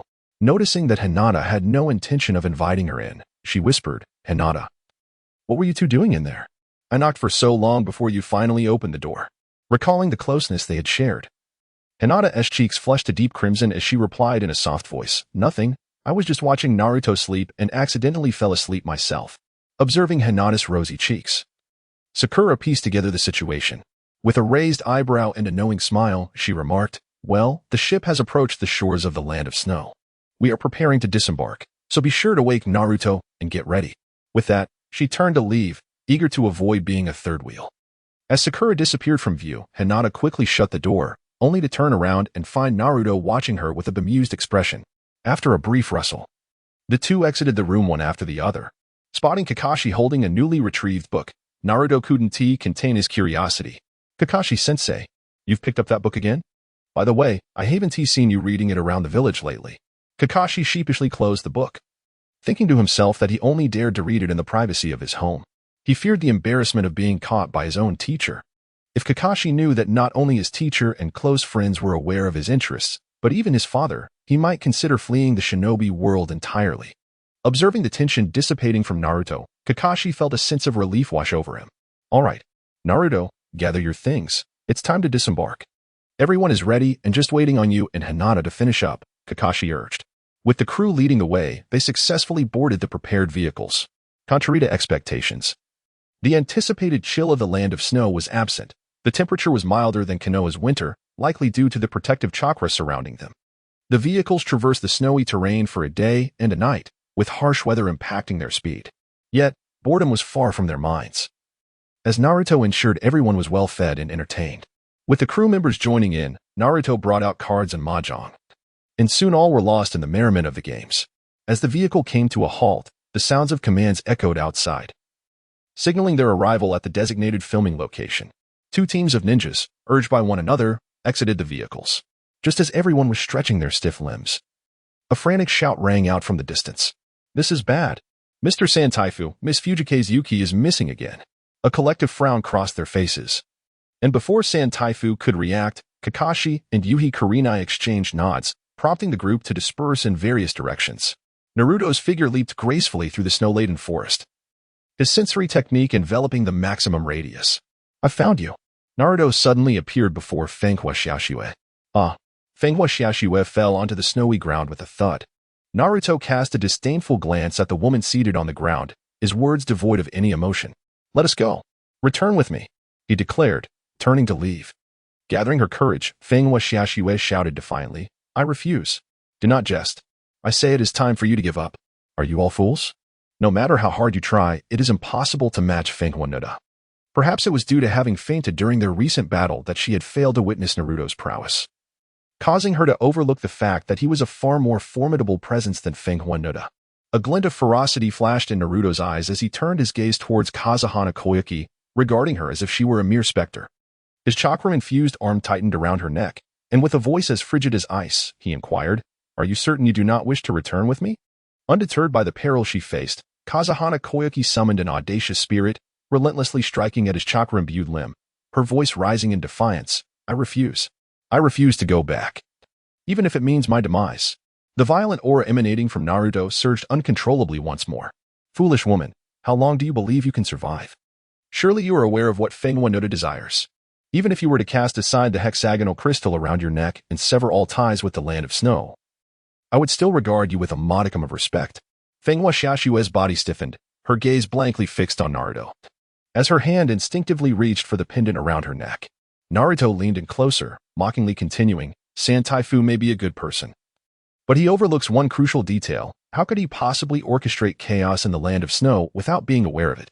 He is merely a bait. The moment he approached you, you had already come under his scrutiny. Even if you managed to escape the land of snow, your visage has already been captured within his gaze, and tragically, you have unwittingly become an actress in this unfolding drama. TSK, TSK, TSK, Princess of Storms and Clouds. You have no choice but to instigate a coup. Death is merely a matter of time, and this uprising, destined to fail without external interference, is already doomed." Upon finishing, a more malevolent grin adorned Naruto's face. Chapter 112. An unexpected turn. Perhaps too harshly provoked by Naruto's words, the sparkle in Fenghua Xiaoxue's eyes began to fade. She murmured softly, "Then why not just kill me outright?" As she spoke, her hands fell limply at her sides, embodying a state of utter desolation. Naruto was infuriated by her seemingly lifeless state, his eyes flashing with a fierce glint, a surge of murderous intent flooding his heart. "Very well. I shall grant you your wish." The power in his hands gradually intensified, and a suffocating sensation enveloped Kazahana Koyuki. "Naruto, cease immediately. A ninja must not lay hands on a client." In an instant, someone lunged in front of Kazahana Koyuki, frantically striking at Naruto's chakra-infused arm. Lost in his bloodlust, Naruto waved his hand dismissively, sending the interloper flying. It was only upon hearing their muffled grunt that Naruto snapped back to reality. Noticing Kazahana Koyuki on the brink of asphyxiation, instinctively flinging her aside. After suffering another brutal impact, Kazahana Koyuki managed to catch her breath but was soon knocked unconscious again. Fortunately, the snow-covered ground cushioned her fall, sparing her from any serious injury. Naruto shook his head to suppress the discomfort within. Turning to glance at another individual he had carelessly tossed aside. What met his gaze was a pristine white, even whiter than the snow blanketing the ground. Naruto's eyes fixated on her, and he instinctively swallowed hard. The newcomer was none other than Kurenai Yuhi, who had been searching for the figures of Fuka and Koyuki in the distance when the sounds of a quarrel drew her attention. Captivated by the commotion, Kurenai hastened over, only to witness Fuka and Koyuki ensnared in Naruto's grasp. Without hesitation, she charged forward, only to be sent sprawling by a casual wave of Naruto's hand, her body colliding against a tree trunk, blood seeping from the corner of her mouth. Ironically, Kurenai, who typically eschewed wearing a shinobi vest, found her top torn by branches, leaving her clad only in a netted undergarment. After a moment of gathering her scattered senses, Kurenai finally regained her composure. Feeling Naruto's intense gaze upon her, she instinctively covered her chest, refraining from the frantic cries of a young girl. At that moment, Naruto was in a precarious state, his golden chakra dissipated, his face flushed, and his gaze vacantly fixed on Kurenai. He approached her slowly, extending his hand as if to grasp her. Kurenai, her complexion rosy, glanced at the unconscious Fuka and Koyuki, resolutely releasing her hands and purposefully thrusting her chest forward. A newfound determination blossoming within her as she took a step closer. Just as their bodies were about to touch, a sudden crash echoed. The diminutive Kyuubi appeared on Naruto's shoulder, casting a perplexed look at Kurenai before shifting its gaze back to Naruto. Its expression grave as it assessed Naruto's condition and promptly knocked him out with a swift paw. Startled by the unexpected arrival of the Ninetales in the sight of the unconscious Naruto, Kurenai let out a sharp scream, clasping her chest as she hastily retrieved a garment from a small scroll to cover herself. With a wary eye, she observed the small fox inspecting Naruto's body. Her heart racing as she recognized this tiny creature as the very Ninetales from the live broadcast, dread filling her eyes. Why, you are the Ninetales? What do you intend to do with Naruto's body? She stammered. After examining Naruto, Kyuubi found nothing amiss, yet was interrupted from its contemplation by Kurenai's trembling presence. Rolling its eyes in exasperation. Haven't you already deduced the situation? It seems Naruto is experiencing emotional turmoil and occasionally loses control. With that, the small Ninetales vanished, retreating to the ceiling space to further investigate Naruto's condition. A glimmer of resolve sparked in Kurenai's eyes. Suddenly, a tent materialized in the snow, and she dragged Naruto inside, gritting her teeth as she prepared to remove his pants. Just then, the Ninetales reappeared beside Naruto. Both the human and the fox exchanging awkward glances, the tension palpable. Are you planning to engage in something with Naruto? Kurenai's face flushed crimson, stammering, Mr. Ninetales, could you possibly keep this a secret? Please don't inform Naruto. Though uninterested in such matters, Kyuubi, aware of Naruto's penchant for adult films, grinned wickedly, contemplating the ensuing events. Well, Naruto won't suffer any consequences, it thought, a mischievous smile gracing its features. I've seen nothing today. With that, Kyuubi vanished once more, severing its connection to the outside world. Kurenai sat on the ground, clutching her chest, before steeling herself to rise and approach the still unconscious Naruto. Time passed swiftly. And 2 hours later, having tidied everything, Kurenai approached Fuka and Koyuki, effortlessly hoisting one onto her back. Naruto, wake up, she called, lightly kicking the still unconscious Naruto. As if receiving a signal, Kyuubi's chakra enveloped Naruto's form. Ouch! My back! He exclaimed, propping himself up and glancing at the towering tree behind him, perplexed. Kurenai-sensei, how long have I been out? This tree is making me feel awful. Kurenai, feeling a pang of guilt, lowered her gaze, unable to meet Naruto's eyes. Though the weight of Fuka and Koyuki on her back provided some cover.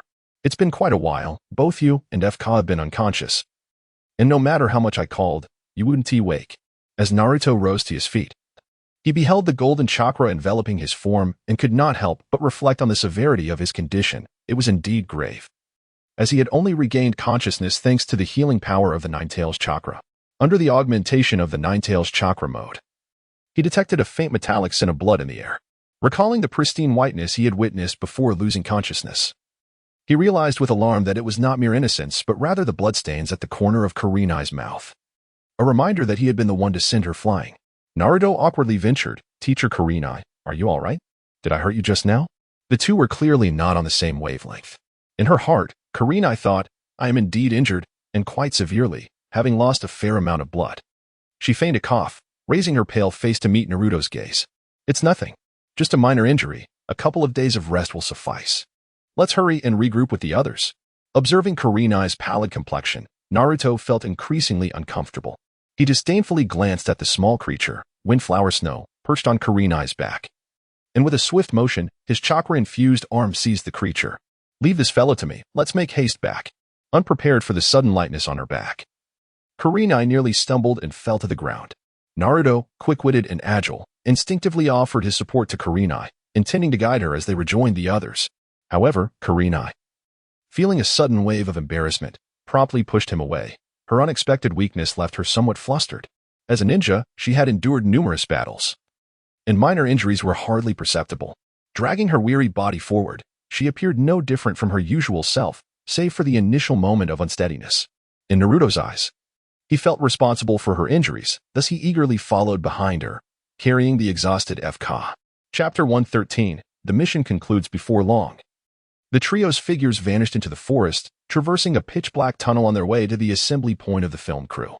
The distant sound of a train whistle grew louder, and upon noticing the tracks beneath their feet, Naruto couldn't help but reflect on how the technological advancements in the ninja world had taken a rather peculiar turn.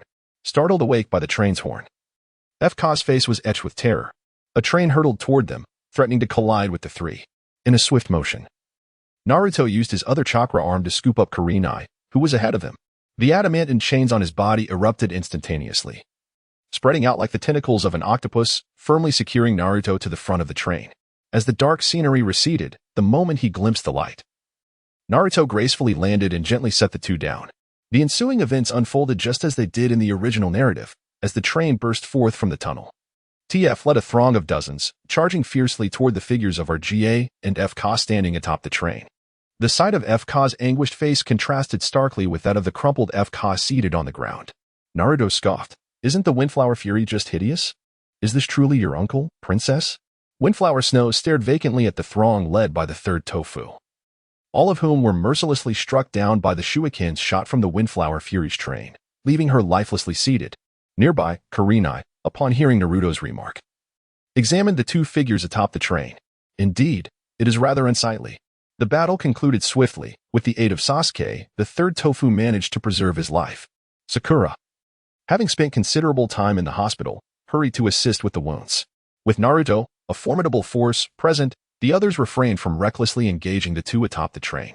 After successfully vanquishing the subordinates of the third Tofu, the Wolf Fang Avalanche surveyed the surroundings and spotted Naruto, who stood idly by, savoring the spectacle. Extending his solitary hand, he pointed at Naruto and bellowed, Lord Fury, it was he. He is the one who killed Blowing Snow and Rain Snow, and he even shattered my arm. He glared at Naruto with a fierce expression. Observing the Wolf Fang Avalanche's seething demeanor, Naruto regarded him as one might a mere jester. Oh, I thought it was someone of consequence.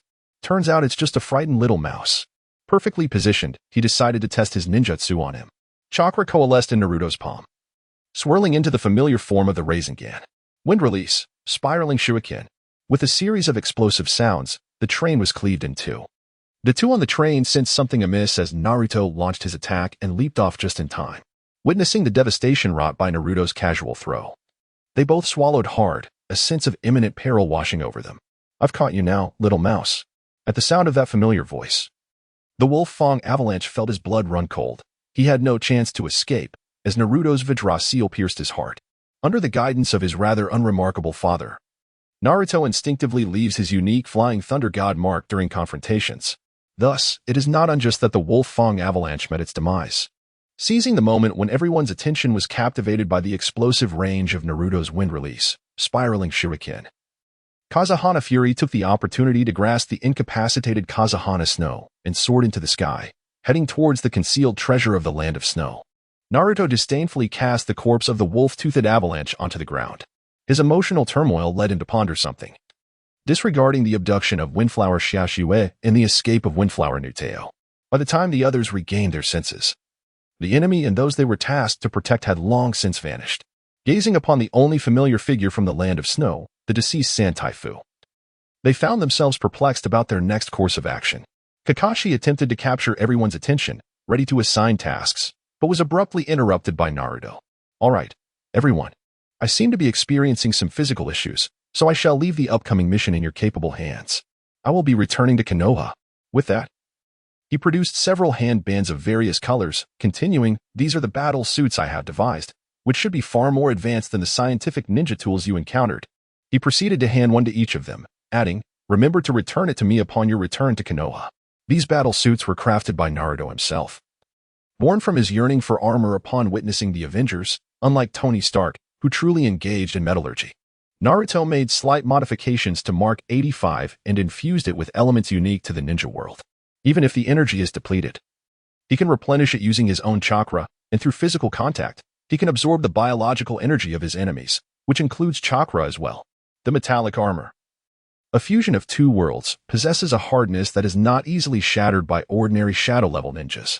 Although its resistance to ninjutsu, taijutsu, and jinjutsu may not be as boastful as that of the Wolf Fang Avalanche, it remains manageable for most shadow-level opponents.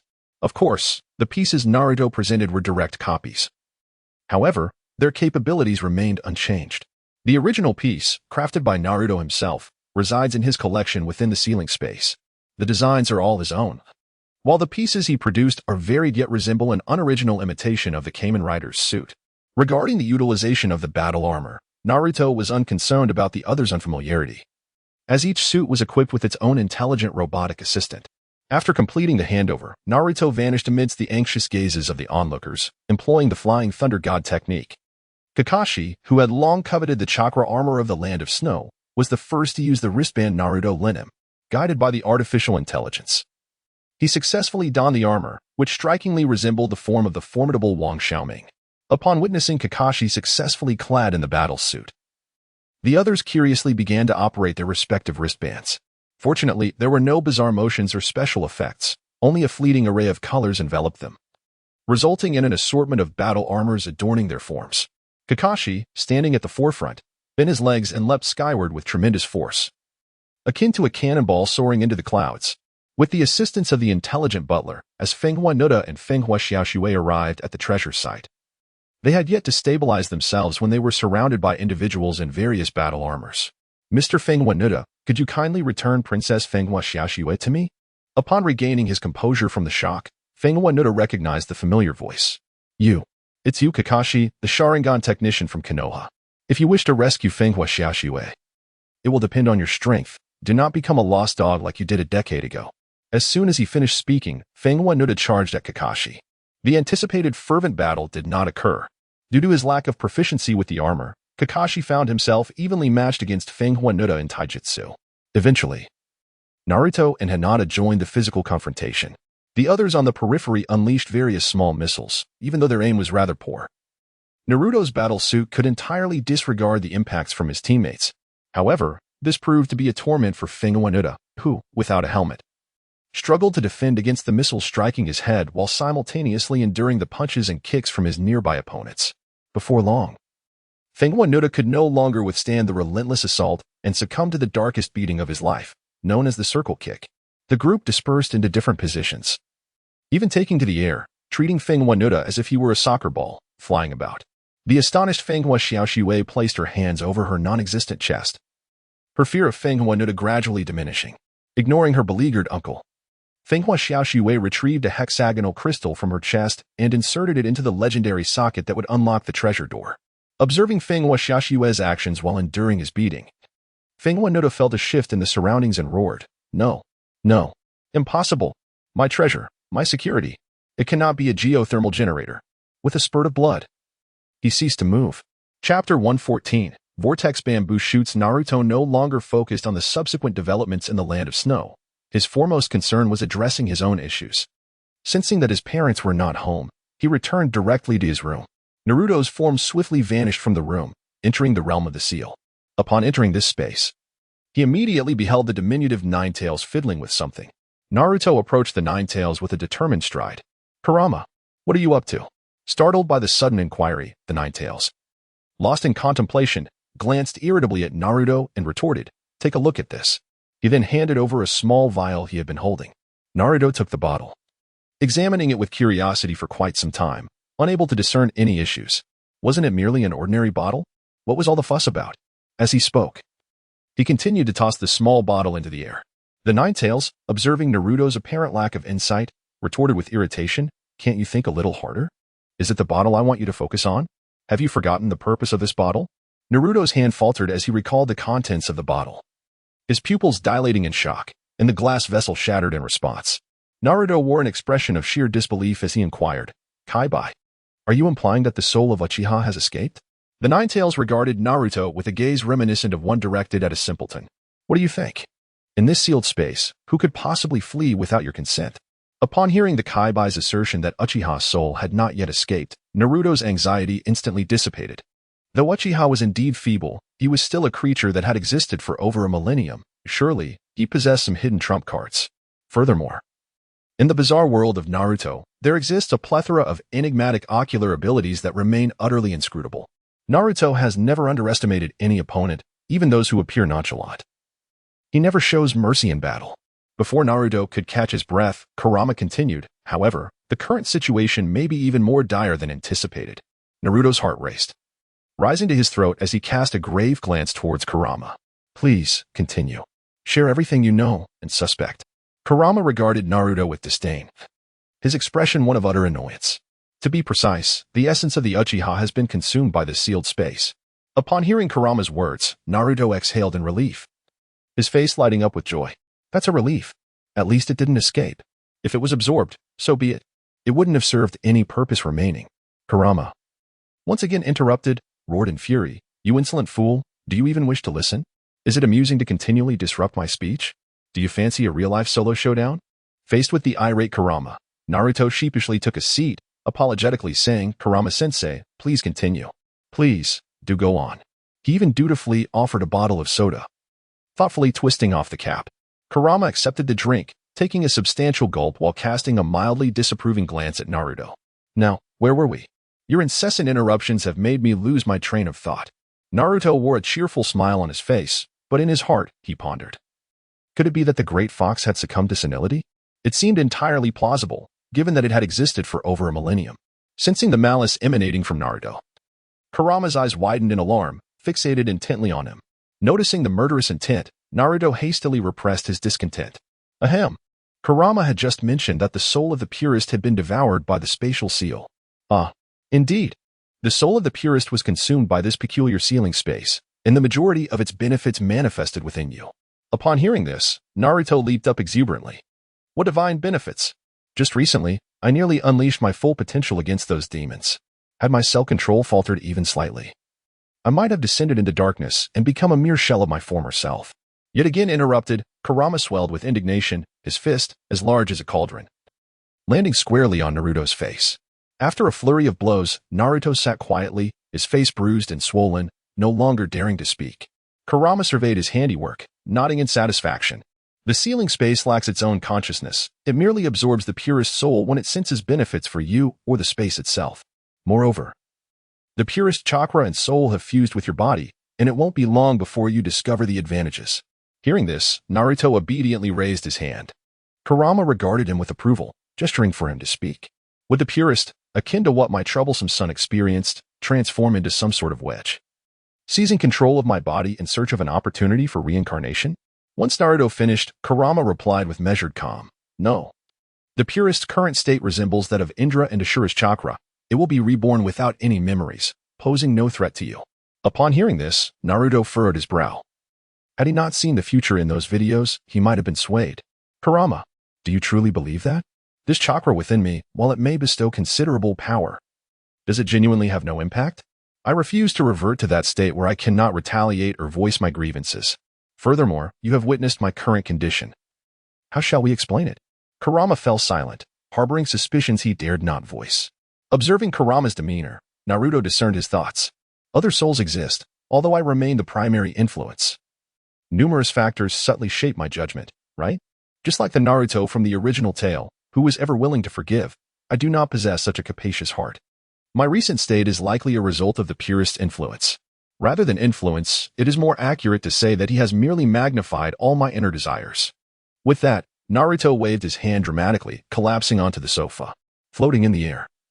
He glanced at his own hands and then at the two other figures suspended beside him, specifically the unconscious soul forms of the Purist and Ashura.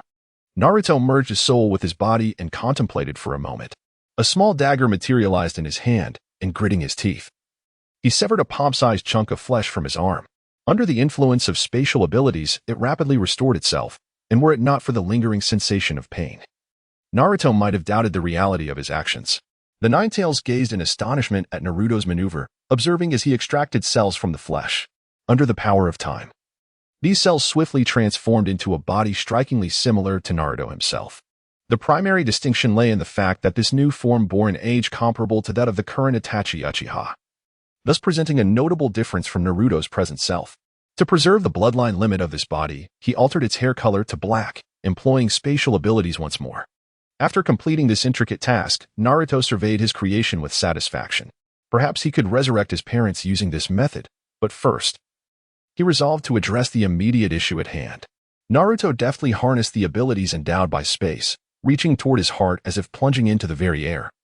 Extracting a dark, nebulous substance from within himself and infusing it into the body he had just nurtured. Beside him, the Ninetales inquired with curiosity, "Naruto, what is it that you have drawn forth? It appears quite dark. Surely you haven't consumed something peculiar, have you?" Naruto cast a glare at Kurama, his expression darkening. "It's nothing. That is merely the darkness within my heart. I once believed that everyone harbors a shadowy side, but this time, I have suffered greatly. So I shall relinquish it." Kurama gazed at Naruto in astonishment at his actions. "Are you not afraid of becoming a White Lotus? Get lost, you wretched creature. I am merely discarding certain burdens, not forsaking my emotions." He sighed. "Well, it's complicated to explain. It's just a collection of unpleasant negative emotions that have coalesced into darkness." With that, he extracted a substantial amount of chakra from the two bewildered souls and infused it into his own being.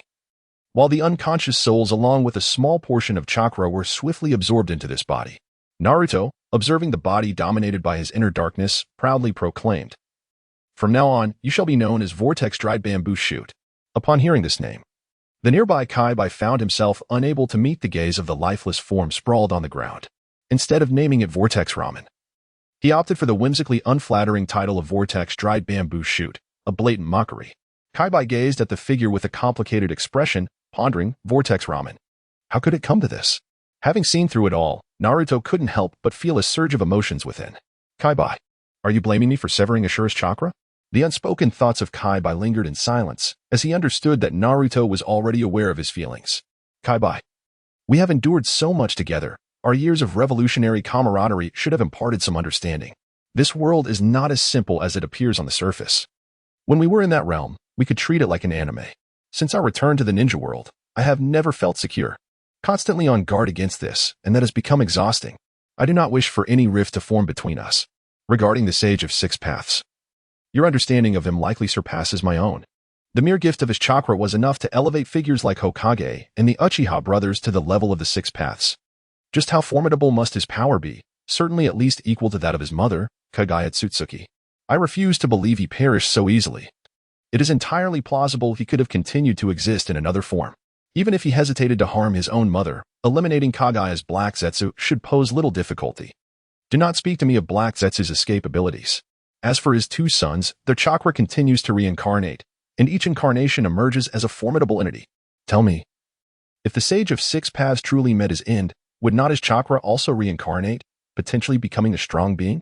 I am uncertain of the schemes being plotted by those influential figures, be it the Tsutsuki clan or the Sage of Six Paths, regardless of their machinations. I care not for their implications on those around me. I simply wish to lead a straightforward life, without becoming a pawn in another's game." Witnessing the doubts that emerged in Kaibai's heart due to Naruto's words, he fell into contemplation about the meaning of life. Naruto truly felt a sense of despair, burdened by a myriad of trivial matters.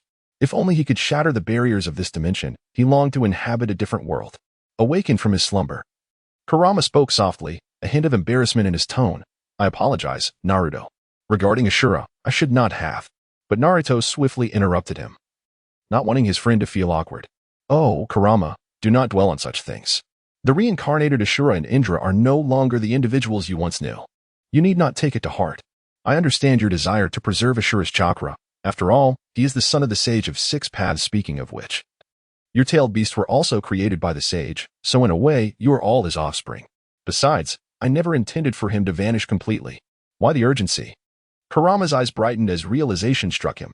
Indeed, it was merely a fragment of unconscious chakra. Furthermore, it had not truly disappeared, but merely transitioned into another vessel.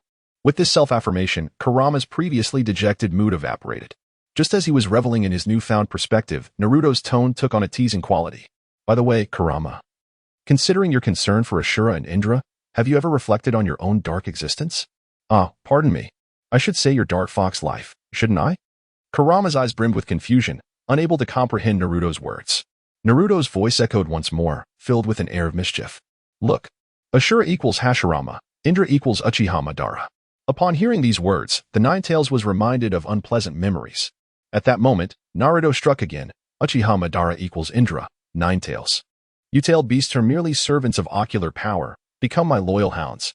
Hashirama equals Ashura, Nine-Tails, your might is overwhelming. I regret to inform you that I can no longer allow you to roam freely.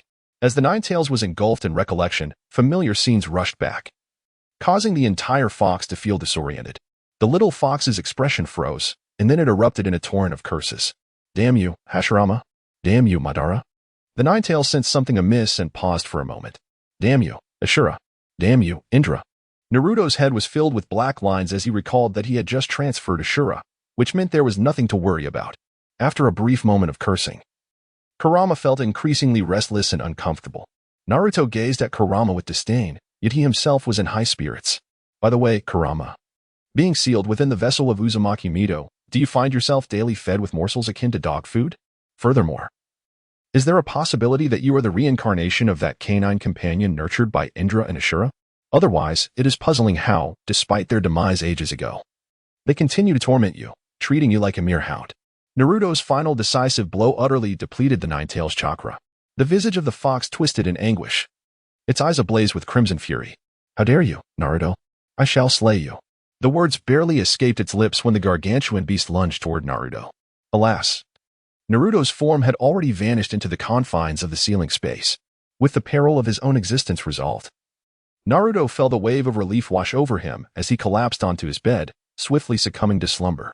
The following day, Naruto awakened naturally, stepping out of his room only to discover the house devoid of any presence. Noticing the dust that had accumulated, he pondered the whereabouts of his parents. Resolute, he decided to first visit the Hokage's office. In a flash, Naruto's figure appeared before the entrance of the Hokage's office. Naruto, this time, did not engage in any mischief, for he sensed several unfamiliar yet formidable chakras emanating from within the office. As he pondered the identities of those inside, he was suddenly interrupted. Upon pushing the door open, he instinctively surveyed the occupants of the office. To his astonishment, he found himself surrounded by faces both familiar and foreign, none of whom he recognized, except for the leading figure, the venerable Chiyo of Sunagakure. Realizing this, Naruto deduced that the purpose of their visit was to negotiate the return of the one-tailed Jinchuriki and the detained ninjas from Sunagakure. While Naruto scrutinized Chiyo, she too was examining him. Chiyo felt a sense of helplessness. She had long intended to visit Konohagakure to secure the release of Gaara and his siblings. Unfortunately, circumstances had not favored her, as every village harbored some reckless individuals. Upon learning of the demise of the fourth Kazekage, there were those who sought to stir trouble, attempting to shift the blame onto the deceased, Gaara's father, Raza. They even aimed to abandon all participants in the Chunin exams, with the primary objective of eliminating Raza's offspring. Unlike the softer-hearted elders of Konohagakure, Chiyo was resolute. Under her formidable leadership, anyone attempting to lay claim to the position of Kazekage faced her wrath, resulting in significant casualties amongst Sunagakure's ranks, though these were largely inconsequential figures, mere scapegoats thrust forward by the higher-ups. Chiyo was compelled to relinquish further inquiries. After all, everyone was acting in their own interests, and pursuing the matter further would yield no benefits for anyone or their villages. Ultimately, the consensus within the village was clear. They must hasten to rescue the ninja participating in the Chunin exams, particularly ensuring the return of the Jinchuriki. To prevent any further complications for the village, Chiyo resolved to leave her brother, Ebizo, behind while she embarked on the perilous journey to Konohagakure with several guards to secure their release. Chapter 116. Deliberation. Naruto withdrew his gaze, poised to speak, when Tsunade, seated in the main chair, waved her hand to indicate that he should hold his thoughts for the moment and step aside. As Naruto stood to the side, the three siblings from Sunagakure were the first to enter the Hokage's office, while the other wind ninjas remained in the Konoha prison. Upon the siblings' arrival, the elderly Chiyo scrutinized them from head to toe. In truth, the trio had not suffered any persecution while in Konoha. Firstly, they were the children of the Kazekage. Secondly, with Gaara as a Jinchuriki present, there was no need to trouble mere children. They were indeed fortunate, though a change in Hokage might have resulted in a different fate. Aside from their limited movements, the three were well taken care of with ample food and drink. In contrast, the other wind ninjas did not enjoy such favorable treatment. Barely retaining their dignity, Gaara, having observed the recent events in the ninja world through a live broadcast, had become more aware of the circumstances around him. Additionally, Shikako had been trembling since arriving in Konoha, and Gaara, having learned to adapt, behaved as obediently as any well-mannered child. After examining the siblings, Chiyo let out a sigh of relief, her gaze complex as it fell upon the woman seated in the prominent position. Hokage-sama, I am here to represent Sunagakure in signing the peace treaty between our villages and to escort the children participating in the Chunin exams. Chiyo deliberately emphasized the word children, making no mention of Orochimaru or the fourth Kazekage. From Sunagakure's perspective, their Kazekage's collusion to attack Konoha could be interpreted as a declaration of war on behalf of the entire village. Even if the fourth Kazekage met a tragic end because of this, there was little that could be done. Having lived through the Warring States period, Chiyo understood the significance of the names Senja Hashirama and Uchiha Madara, and she had no desire to throw a tantrum. She would simply have to swallow this bitter loss. Tsunade, unperturbed by Chiyo's omission of Orochimaru, felt a sense of relief, although the actions of Orochimaru had little bearing on Konoha. Tsunade feigned an expression of deep regret, her exaggerated theatrics causing Naruto to stifle a laugh. Chiyo-sama, it has been quite some time. As for the peace treaty, we can discuss that shortly. You may take these children, but your village's Jinchuriki caused considerable destruction, resulting in serious injuries to many of our personnel. The costs incurred are not insignificant. Chiyo was taken aback by Tsunade's forthrightness in demanding compensation, particularly her emphasis on the term Jinchuriki. They were both well aware of each other's circumstances. And Chiyo cut straight to the point, stating, Sunagakure will cover the damages and medical expenses caused by our Jinchuriki. Hokage-sama, how much specifically did it cost? Tsunade, sensing Chiyo's assertive demeanor, was momentarily taken aback, as though she were dealing with a wealthy patron. She thought to herself that if she didn't manage to extract some form of payment with Chiyo's current bravado, it would be a loss for her. Tsunade, relishing her role in this negotiation, feigned a look of having suffered a great loss, extending 5 fingers timidly. 500 million. Naruto couldn't help but spit out his drink in shock, while Tsunade shifted uncomfortably, casting an irritated glance at him. Naruto, feeling a twinge of embarrassment, took a few steps back, contemplating the staggering sum of 35 million ryo for Asuma Sarutobi. In the grand scheme, 500 million did not seem excessive. It merely equated to a little over a dozen Asumas. Regardless of Naruto's musings, Chiyo furrowed her brow at Tsunade's quotation. 500 million ryo was neither an insignificant amount nor a trivial sum. With a bit of determination, it could indeed be procured. However, presenting such a hefty sum all at once would undoubtedly strain Sunagakure's resources. Even if some negotiation could be attempted, its efficacy remained questionable. Chiyo, captivated by Naruto's presence as he inadvertently splashed water, regarded the Jinchuriki of Konoha with keen interest, her mind racing with possibilities. Sensing the intensity of Chiyo's gaze, Naruto felt a wave of discomfort wash over him, tightening his clothing and disregarding Tsunade's disdainful glare as he gravitated closer to her. Despite both being elderly women, Tsunade certainly possessed a certain allure. With a decisive flourish, Chiyo declared, very well, 500 million ryo. Sunagakure shall cover the entire amount. Tsunade, taken aback by Chiyo's immediate acceptance without any negotiation, found herself questioning her own judgment. She thought, oh dear, it seems I may have undervalued this. I should have aimed for a higher figure. Before Tsunade could respond, Chiyo's assertive demeanor shifted slightly. Well, the Hokage is well aware of Sunagakure's current predicament. We cannot produce such a sum at once. Might we consider an installment plan? Could we perhaps remit 100 million ryo annually to Konoha? Still harboring her grievances, Tsunade promptly rejected the notion of an installment plan. Absolutely not. 100 million ryo per year would prolong the repayment over 5 years. I lack the patience for such a lengthy commitment. As Tsunade's words hung in the air, Chiyo maintained her composure, unperturbed as she remarked, As for the interest on this 500 million ryo, let us discuss that privately shortly. At this, Tsunade's eyes brightened with intrigue. She thought to herself, Chiyo truly understands the nuances of negotiation. With 500 million ryo in compensation, any interest accrued would ultimately benefit us. A sense of satisfaction washed over her as she envisioned a significant influx of funds on the horizon.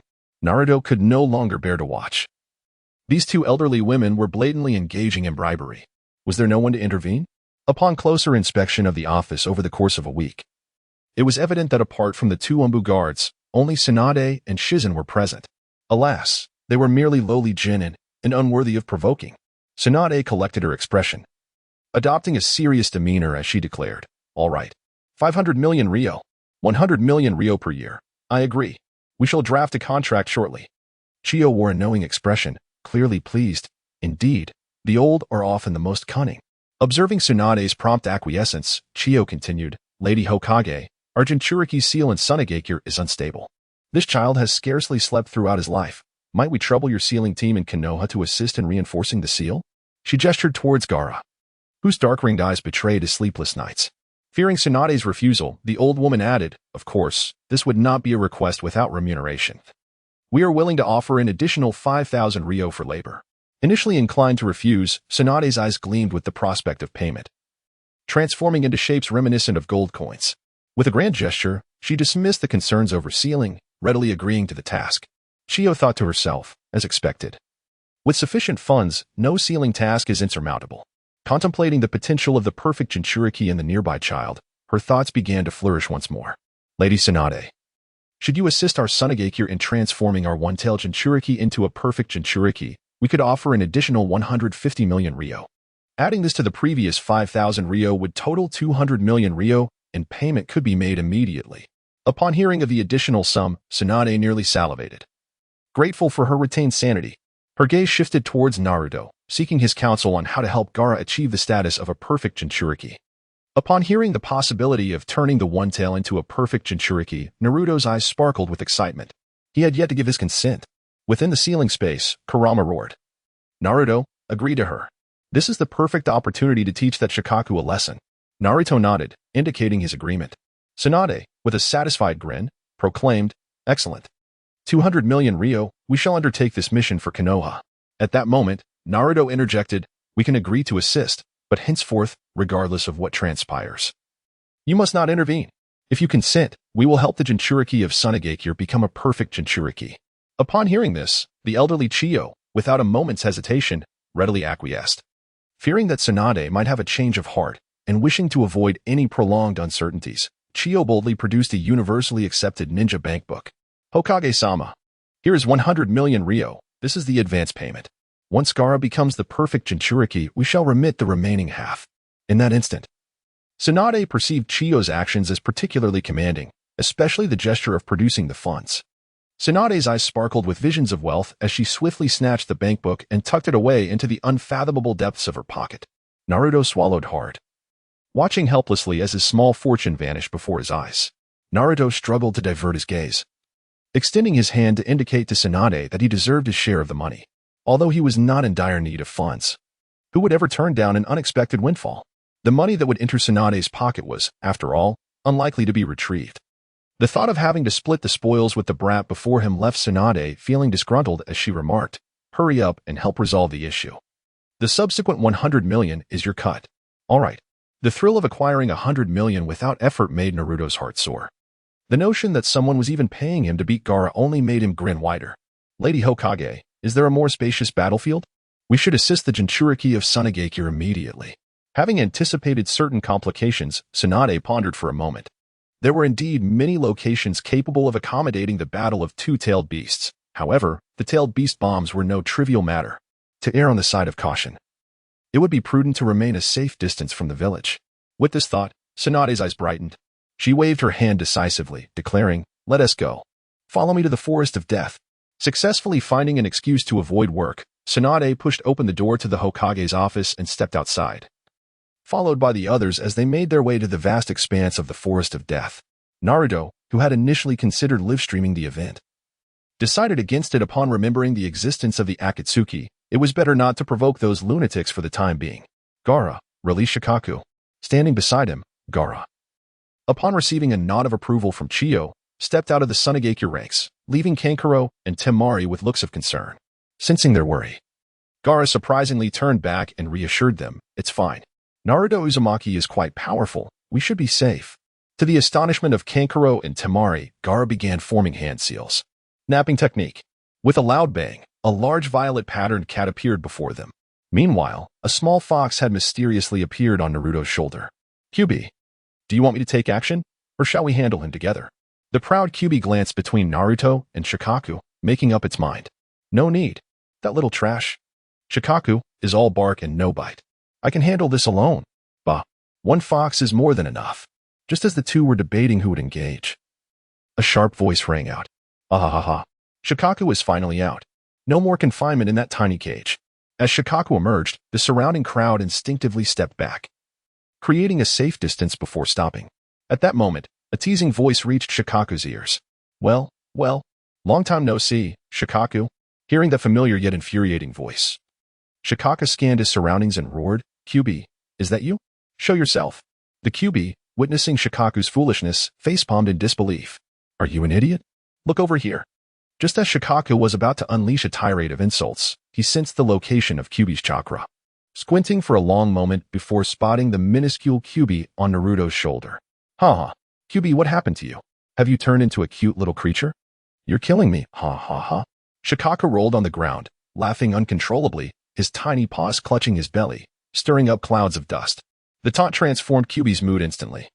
With a swift kick, he lunged toward Shikaku, his body expanding as he ran until he returned to his original size, towering over the still-rolling Shikaku. Kyubi's eyelids twitched in irritation as he spoke coldly. "Is this amusing to you, Shikaku?" Shikaku, who had been mocking Kyubi, abruptly halted. His laughter stifled as he met Kyubi's icy gaze. Before Shikaku could utter a word, Kyubi's claws came crashing down toward his head. Shikaku deftly dodged, rolling back to his feet and pointing a finger at Kyubi, shouting, "You little trash. You can't handle a fair fight, so you resort to ambush." Upon hearing this, Kyubi wore a perplexed expression, pondering if Shikaku had also crossed over from another world. Shaking off the absurd thought, Kyubi bared his teeth in disdain, retorting, "You with just one tail? Do I need to ambush you? It's merely your slow reflexes." As the mention of tails ignited Shikaku's fury, a long-standing sore point, he felt the weight of the ridicule. Each time someone compared the strength of the tailed beasts, they would deem those with fewer tails weaker. Today, Shikaku was determined to prove that having fewer tails did not equate to being the weakest, nor did having more guarantee strength. With that resolve, Shikaku erupted, "Die, you foul-smelling fox." Wind release, air bullet. A barrage of air bullets flew toward Kyubi, akin to a relentless storm. Kyubi dodged left and right, reveling in the moment, taunting, Oh. Shikaku, what happened to you? Can't even launch a tail beast bomb? Is this a tickle fight?" Fuming, Shikaku continued to unleash air bullets, his frustration mounting as he struggled to keep up with Kyubi's evasive maneuvers. The two-tailed beasts danced about, one attacking while the other evaded, until Shikaku's rate of attack began to wane. With a swift movement, Kyubi positioned himself behind Shikaku, grinning mischievously. "Wing-chun. Kyubi, please be kind." Before Shikaku could react, Kyubi was upon him, delivering a barrage of fierce blows, or rather, claw strikes. Kyubi's sharp claws left their mark all over Shikaku, alternating between claws and punches, jabs and hooks, elbows and knees, relentlessly pummeling Shikaku, who cried out in agony. This display left not only Naruto dumbfounded, but also stunned the onlookers, their mouths agape in disbelief. Among the crowd, Tsunade, well-versed in tailed beasts, rubbed her eyes in disbelief. Stammering to Ino beside her, Ino, is that really the Kyubi?" She pointed to the Kyubi, who was mercilessly attacking Shikaku. Before the others could fully digest the spectacle of Kyubi's martial prowess, an even more shocking scene unfolded. Shikaku, having endured Kyubi's relentless assault, distanced himself and formed hand seals. Wind release, sand bullet. Surrounding Shikaku, the sand shot toward Kyubi like bullets. While others may have been unfamiliar with this technique, Kyubi knew all too well that these sands could control an opponent. Though uncertain of their effect on him, he remained cautious. The two beasts resumed their familiar dance of attack and evade, with Shikaku taking advantage of Kyubi's retreat to plunge his arms into the surrounding sand. To Kyubi, Shikaku appeared to be merely a pair of paws resting on the ground, transforming into a miniature artillery. Seeing all his attacks miss, Shikaku bellowed in fury, "Damn it, Kyubi. Are you just going to keep dodging? Have the guts to fight me head-on? Haha. You show her, are undeniably the weakest, yet you still refuse to acknowledge it. Every time you find yourself outmatched, you resort to mere words. Tell me, have you ever bested me from childhood to the present? As Shoha's taunts momentarily halted the conversation, Kurama stood nearby, launching a verbal barrage at Shoha. However, Kurama was suddenly ensnared by the sand beneath his feet, caught off guard. Shoha's arm, composed of sand, extended relentlessly, seizing Kurama's leg and hoisting him into the air, delivering a flurry of strikes. With each impact against the ground, Shoha felt an indescribable sense of vindication. Dazed, Kurama experienced a whirlwind of confusion and a wave of nausea, all while enduring relentless blows that ignited his fury. Just as Kurama prepared to retaliate, the cunning Shoha swiftly dragged him beneath the surface, where an incessant flow of sand sealed him within a mound, leaving only his proud fox head exposed. The onlookers, having just emerged from the astonishment of the Ninetales body technique, were now struck with terror at the sight of Shoha forming hand seals. Witnessing Shoha's sealing of the Ninetales, doubts began to creep in. Could Shoha truly possess such formidable strength? Naruto covered his face, utterly unprepared for the unexpected downfall of Kurama. Inwardly, he scoffed at the fox's claims of superiority, bemused that it could not even best a tailed beast. Witnessing Kurama's humiliation, Naruto burst into laughter, exclaiming, "Ah, is that not Kurama? When did you become so pathetic? Weren't you boasting about taking on 8 opponents? Is this truly all you have?" No sooner had he said this than he continued to taunt Kurama. "Do you wish for my assistance? If not, perhaps you should concede. Or, if all else fails, just bow to Shikaku." Shikaku, observing Kurama's embarrassed form, strode towards him with the confidence of a victorious general, his sharp voice ringing out, "Ha ha ha. Kurama, your Jinchuriki was right. Why not prostrate yourself before me, and I shall let you go?" The embarrassed Kurama felt a deep sense of shame, provoked by Naruto and Shikaku's banter. A surge of rage coursed through him, igniting from his feet to the crown of his head. Roar. "Shikaku, you insolent fool, are you courting death?" With that, he unleashed a barrage of tailed beast bombs towards Shikaku. Taken by surprise, Shikaku was struck, sent sprawling far away, leaving a deep trench in his wake. The sand that had bound Kurama lost Shikaku's chakra's support and was easily dispelled. Even had it retained Shikaku's chakra, Kurama would not have struggled to break free. As he emerged from his restraints, his eyes glowed crimson, and he approached Shikaku, fist clenched. "How do you wish to meet your end today?" Throughout his life, Kurama had always been recognized as the strongest among the tailed beasts. This was an unspoken truth. Now, having provoked Kurama, Shikaku found himself at a loss. Internally, he cursed. That wretched Kurama. He always resorts to violence when outmatched. Whether he can fight or not, he still ends up thrashing me. "I concede. I yield," he declared, adopting a defeated posture and raising his paws in a gesture of surrender. Yet, the furious nine-tailed beast would not heed his pleas. With so many spectators present, did Kurama care for his pride? It was too late. With a mighty leap, Kurama brought Shikaku crashing to the ground, launching a relentless assault. "Oh, don't strike my face. Kurama, you brute, devoid of honor." Meanwhile, Naruto stood by, aghast, having expected a cataclysmic display of tailed beast bombs, devastation akin to a natural disaster. Yet, this was all that transpired? As Naruto immersed himself in his own world, the voice of Kurama interrupted his thoughts.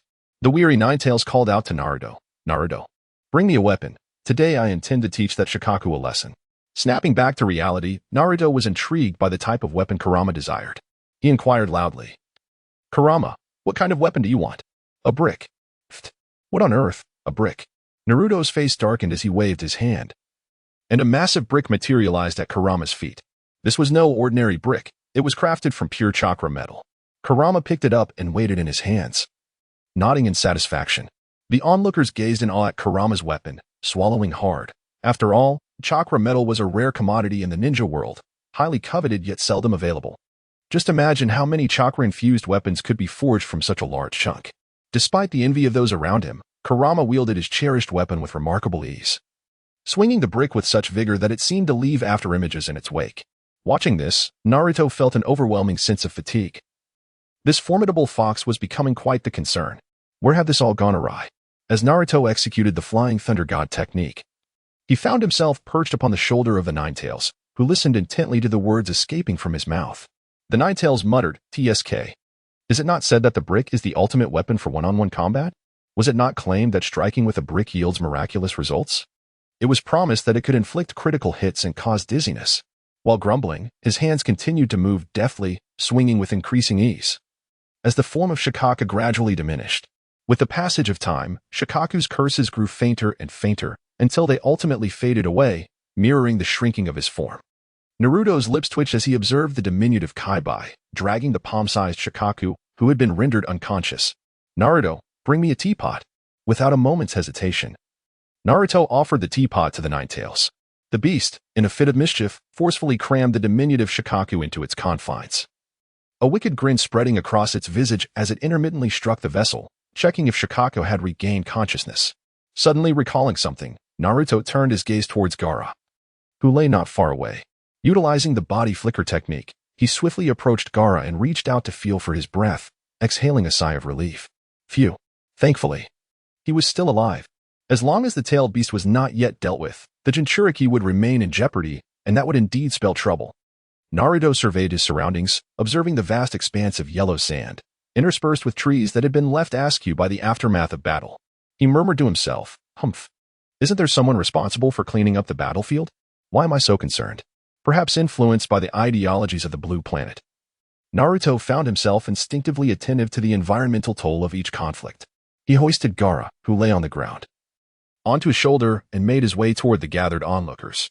Kurama trailed closely behind him, clutching a teapot. Chapter 119, Deceiving Shikaku.